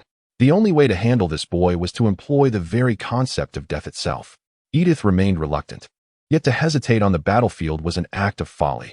The three exchanged glances, and Harry resolved to assume the role of the door opener. Edith and Hermione would buy him time. Let us go, Edith. Very well, I have no other choice. Two girls dashed outside, while at the same time, Harry stood before the room of requirement. The door had yet to materialize. To summon the door, one must traverse the wall 3 times, fervently reminding oneself of their purpose. Do not run. One must not let their thoughts wander. A simple request, yet it seemed remarkably challenging amidst the chaos of battle. Edith and Hermione unleashed spell after spell to subdue Sydney. However, Sydney's counterspells quickly forced them into a defensive position. Meanwhile, Harry approached the wall, pacing back and forth. The act of moving in battle felt utterly wasteful and unnatural. Sydney's gaze shifted to Harry, tinged with caution. He aimed his wand, attempting to cast the killing curse.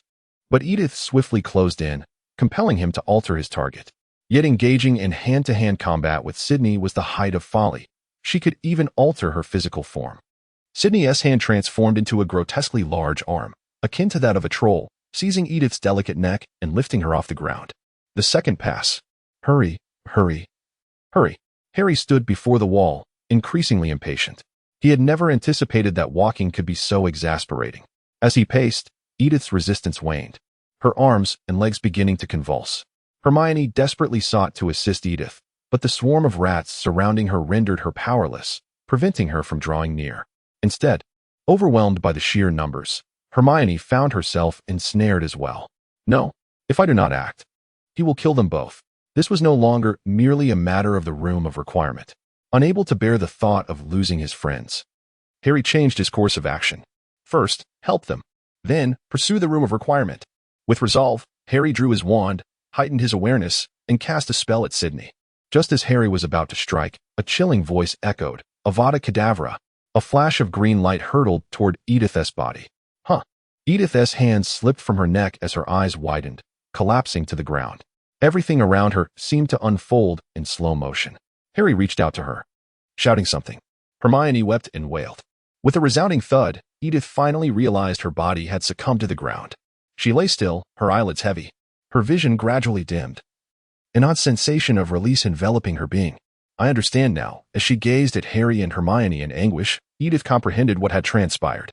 What had happened to her? What would come next? I will die. Gradually, her eyes closed, and she could no longer hear any sounds. All the sensations of her body faded away, and Edith ceased all movement. It was eerily tranquil. Everything was merely calm and silent. Edith lay upon the ground, enveloped in comfort. Is this what death feels like? Is this a gentle sleep of eternal slumber? Such were her thoughts, and she felt an undeniable truth, that death indeed exists. Startled, Edith opened her eyes and slowly rose. The first thing she noticed upon awakening was her complete nudity. She hastily shielded herself with her hands, blushing, yet fortunately, there was no one around. However, despite the absence of onlookers, being unclothed was quite uncomfortable, and she yearned for at least some attire, almost as if to answer her unspoken wish. A neatly folded uniform materialized before her. A wish-granting room? It appeared to resemble such a place, yet Edith possessed an odd certainty that this was not a wish-granting room. As she donned the clothing, she surveyed her surroundings and realized she was in a world shrouded in white. Everything was enveloped in a thick fog, rendering the entirety of the space obscured. Where on earth am I? With this thought, Edith stood and began to move forward, only to realize another figure stood before her. It was a girl clad in a maid's outfit, her face sharply defined. Her flaxen hair was tied back, and upon noticing Edith's gaze, she offered a warm smile. Edith had never encountered this face before. No, wait, Could it truly be so? The sight of her stirred a sense of nostalgia within Edith. She felt as though she had seen her somewhere. That was before she and Mirabelle attended the Quidditch match. A maid who worked in her home. The girl in the maid's attire approached Edith, extending her hand with a smile. We meet again. Though Edith had never seen her before, an inexplicable certainty washed over her. Was it due to the uniqueness of this space? Without any clarification, Edith felt she knew who she was. Could it be that you are? My name is Mary Orwell. The maid chuckled lightly at Edith's unvoiced question. She politely lifted her skirt and curtsied, perhaps delighting in her own playful humor. Tears welled in Edith's eyes, and before she knew it, she had embraced her tightly. Is this not a dream? Is it truly you? I long to see you. I have always wished to see you, to apologize. You fool, there is no need for apologies. Mary gently patted Edith's head, soothing her. After releasing Edith, she extended her hand. Come, let us walk together. Edith wiped away her tears and placed her hand in Mary's. The two girls began to traverse the white expanse at a leisurely pace. Unlike Edith, who walked timidly, Mary moved with unwavering confidence, as though she possessed an innate awareness of her surroundings.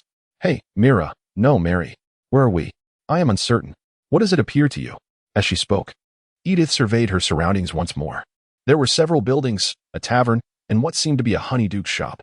In the distance loomed the Shrieking Shack. Is this Hogsmeade? Indeed, it appears so to you. Though devoid of any signs of life, Edith instinctively recognized this as Hogsmeade Village. The mist began to lift, granting her a clearer view of the area. Yet, a shroud of fog still mysteriously enveloped certain indistinct locations, eluding her gaze.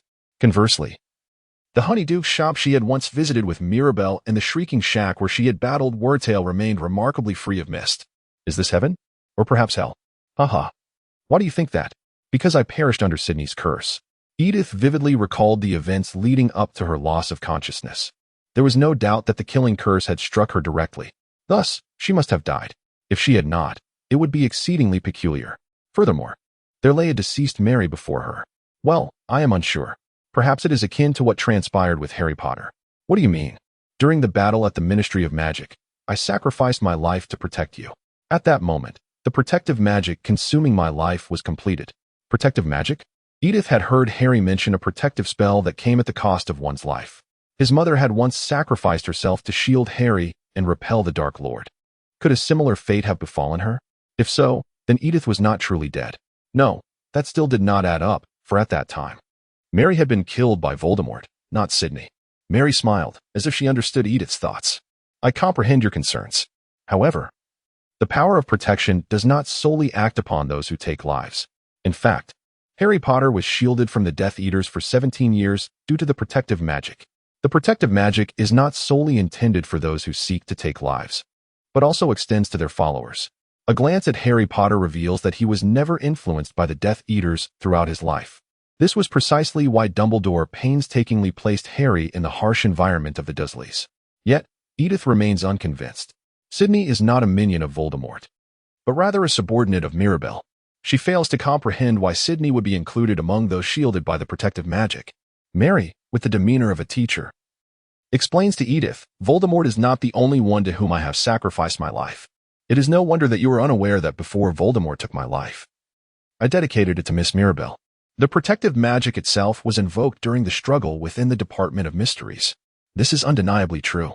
However, Mary states that some occurrences unfolded that should not have transpired.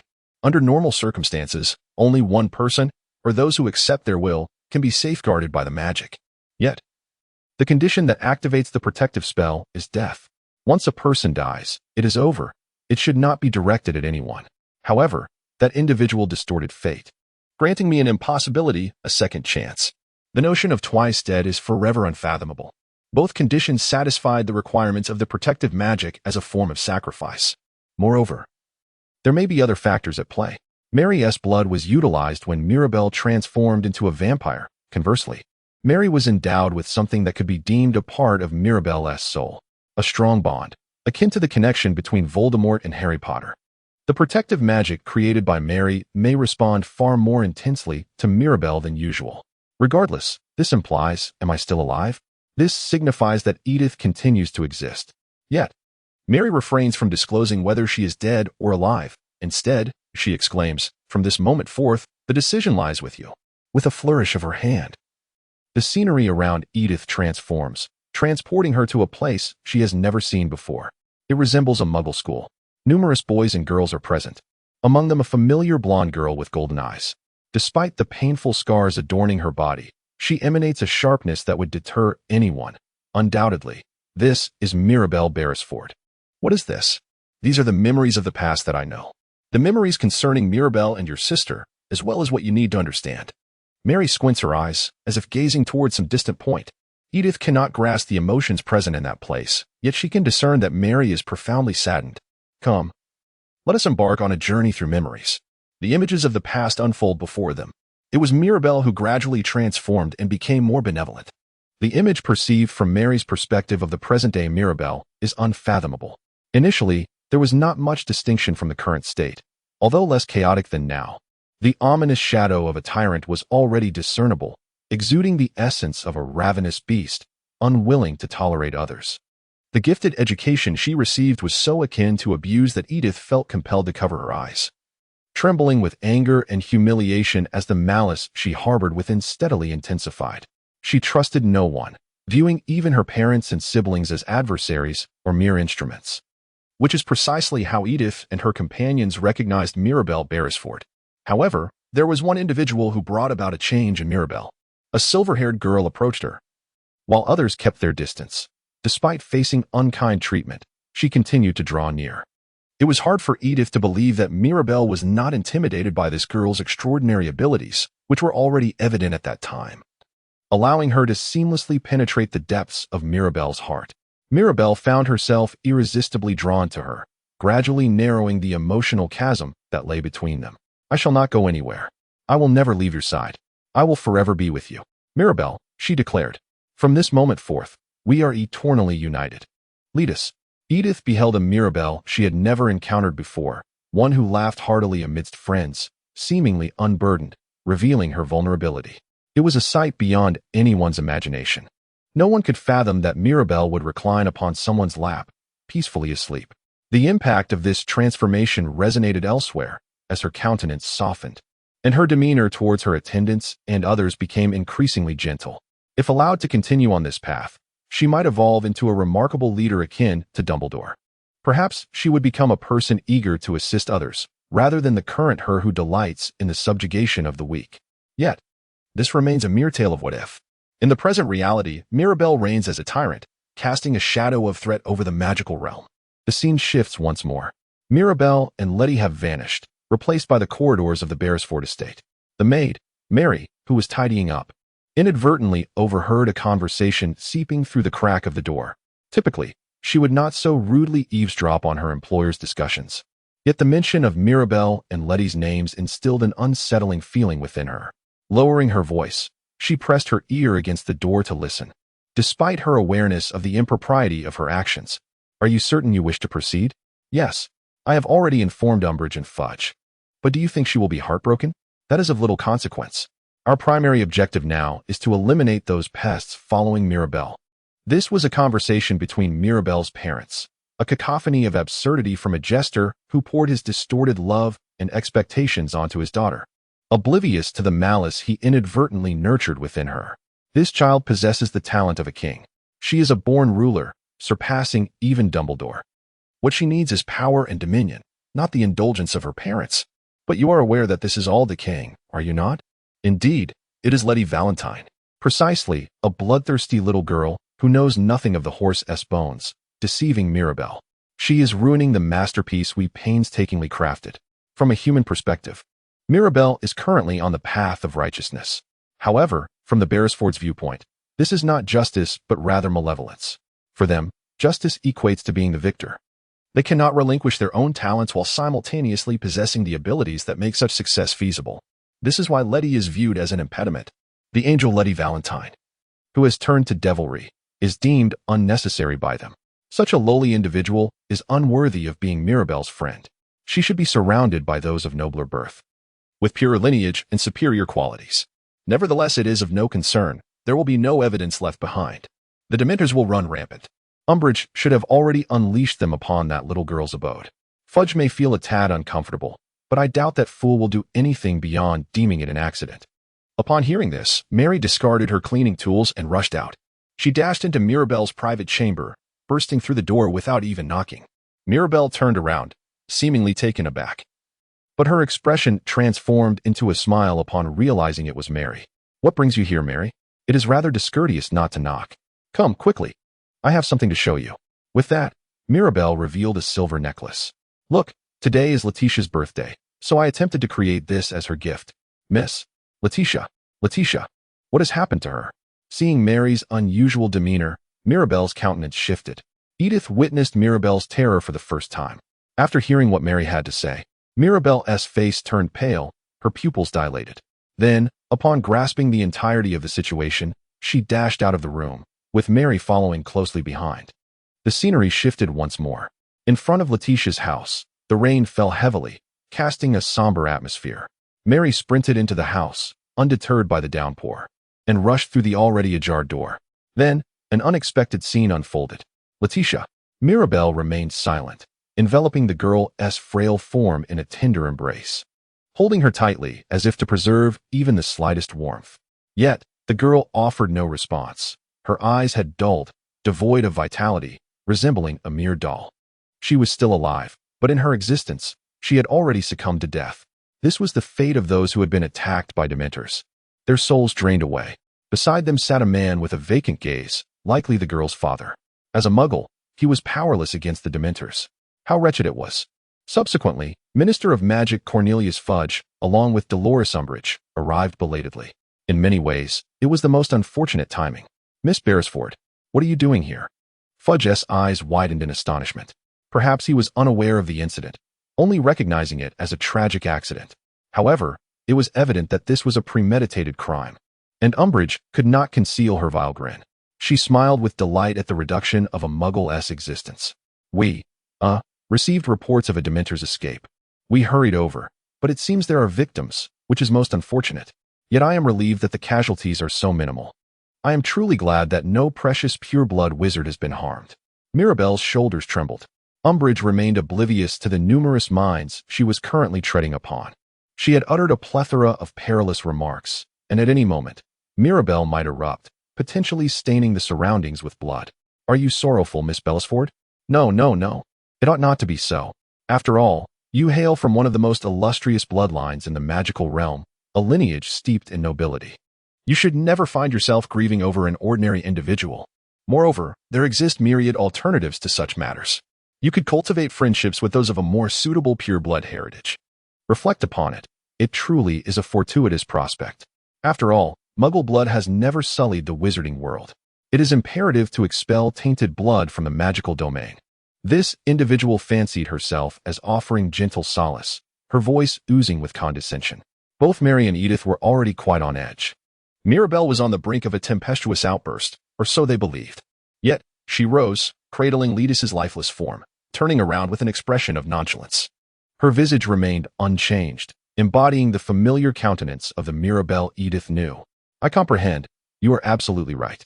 Refuse is refuse, regardless of their actions. If we aspire to secure the future of the magical realm, we must rid ourselves of them by any means necessary." Indeed. You speak the truth. I am elated that you grasp this. Indeed, I fully understand." Umbridge and Fudge remained oblivious. Mirabelle's words were directed precisely at them. They were the very detritus she spoke of, needing to be eradicated. "Miss Beresford, leave that girl to us. Step back." "What? Step back?" In that instant, an unprecedented pressure enveloped the space. Mary, Fudge, Umbridge, and even the mere observer, Edith, were all overwhelmed by the oppressive force. They were submerged in the immense psychic pressure emanating from Mirabelle, rendering them breathless. Fudge and Umbridge, who dared to confront Mirabelle, even collapsed under its weight. Without casting a glance at the debris sprawled on the ground, she exited the house, walking into the rain. Mary hurriedly followed her, and soon they stepped into the woods. "Letis, I will not allow you to become a Dementor. I would rather kill you myself. Those whose souls are consumed by Dementors become new ones themselves. The only method to prevent such a fate is singular." As Mirabelle cradled Letis in her arms, she drew forth her wand and placed it gently upon Letis's back. Before Mary could utter a gasp of astonishment, the incantation was cast. Avada Kedavra! A beam of emerald light surged towards Letis, abruptly halting the feeble continuation of her life. This marked the first murder committed by Mirabelle Beresford. Why did Mirabelle exhibit no hesitation in taking a life? Edith comprehended this deeply, for she had slain her first victim, the one who held the most significant place in her heart. No, she occupied her entire being. After extinguishing the life of her sole confidant, everything else appeared to Mirabelle as mere dust. There could be no room for indecision in extinguishing other lives. Do not worry, Letus. I shall not leave you alone. She gently laid down the silent form, closing her eyelids. Then, with a flick of her wand, a small beam of light erupted from the corpse's chest. It was the remnant of a soul, a glimmering silver light. This was a fragment of the soul that the Dementor had left uneaten, merely the leftover sustenance of a consumed essence. Mirabelle manifested her own guardian spirit, infusing it with her essence. Subsequently, the guardian underwent a transformation, taking on the visage of Letus. We shall be united eternally. Together, we will reshape this decaying world of magic. Mary could not discern Mirabelle's expression, yet she could perceive the conflicting emotions of joy and lamentation woven within her voice. Isn't it splendid? I shall obliterate everything and then recreate anew. I will eradicate all those who cling to their bloodlines and relationships, and I shall establish an ideal realm of magic, a place where talented individuals like you can thrive. Mirabelle smiled, her lips curving into a crescent shape, and the scale, once tilted favorably, swiftly regained its equilibrium. No one could thwart her malevolence any longer. She would no longer rely on anyone. Thus, the prospect of relinquishing her intent to annihilate everything had vanished. What remained was an unstoppable, shattered demon. Yes, this is splendid. Let us proceed. No filthy soul-sucking creatures, no ministry of magic, no pure bloodlines. I reject your magical realm, this world that has driven you to despair. I shall deny everything. I shall obliterate it. I refuse to accept such a world. If the world turns against you, I shall personally bring about its demise. On this day, the magical world made a grievous error. On this day, it faltered in its choices, providing the most disastrous of answers. Consequently, there was no room for cessation. The only possibility of halting this demon had been lost. They had destroyed the singularity. After that, there was no recourse but to march toward annihilation. Ha! Mirabelle laughed, her laughter a wild cacophony that seemed to pierce the heavens. Even amidst the torrential downpour, she continued to cackle, tears of blood streaming down her cheeks. Ha ha ha ha. On this fateful day, the most powerful and malevolent demon in the annals of magical history was born. Synopsis: a demon, bearing the memories of a past life, descends upon the mortal realm. Driven by an unwavering obsession, she seeks to annihilate the entire magical world to recreate the utopia that resides within her heart.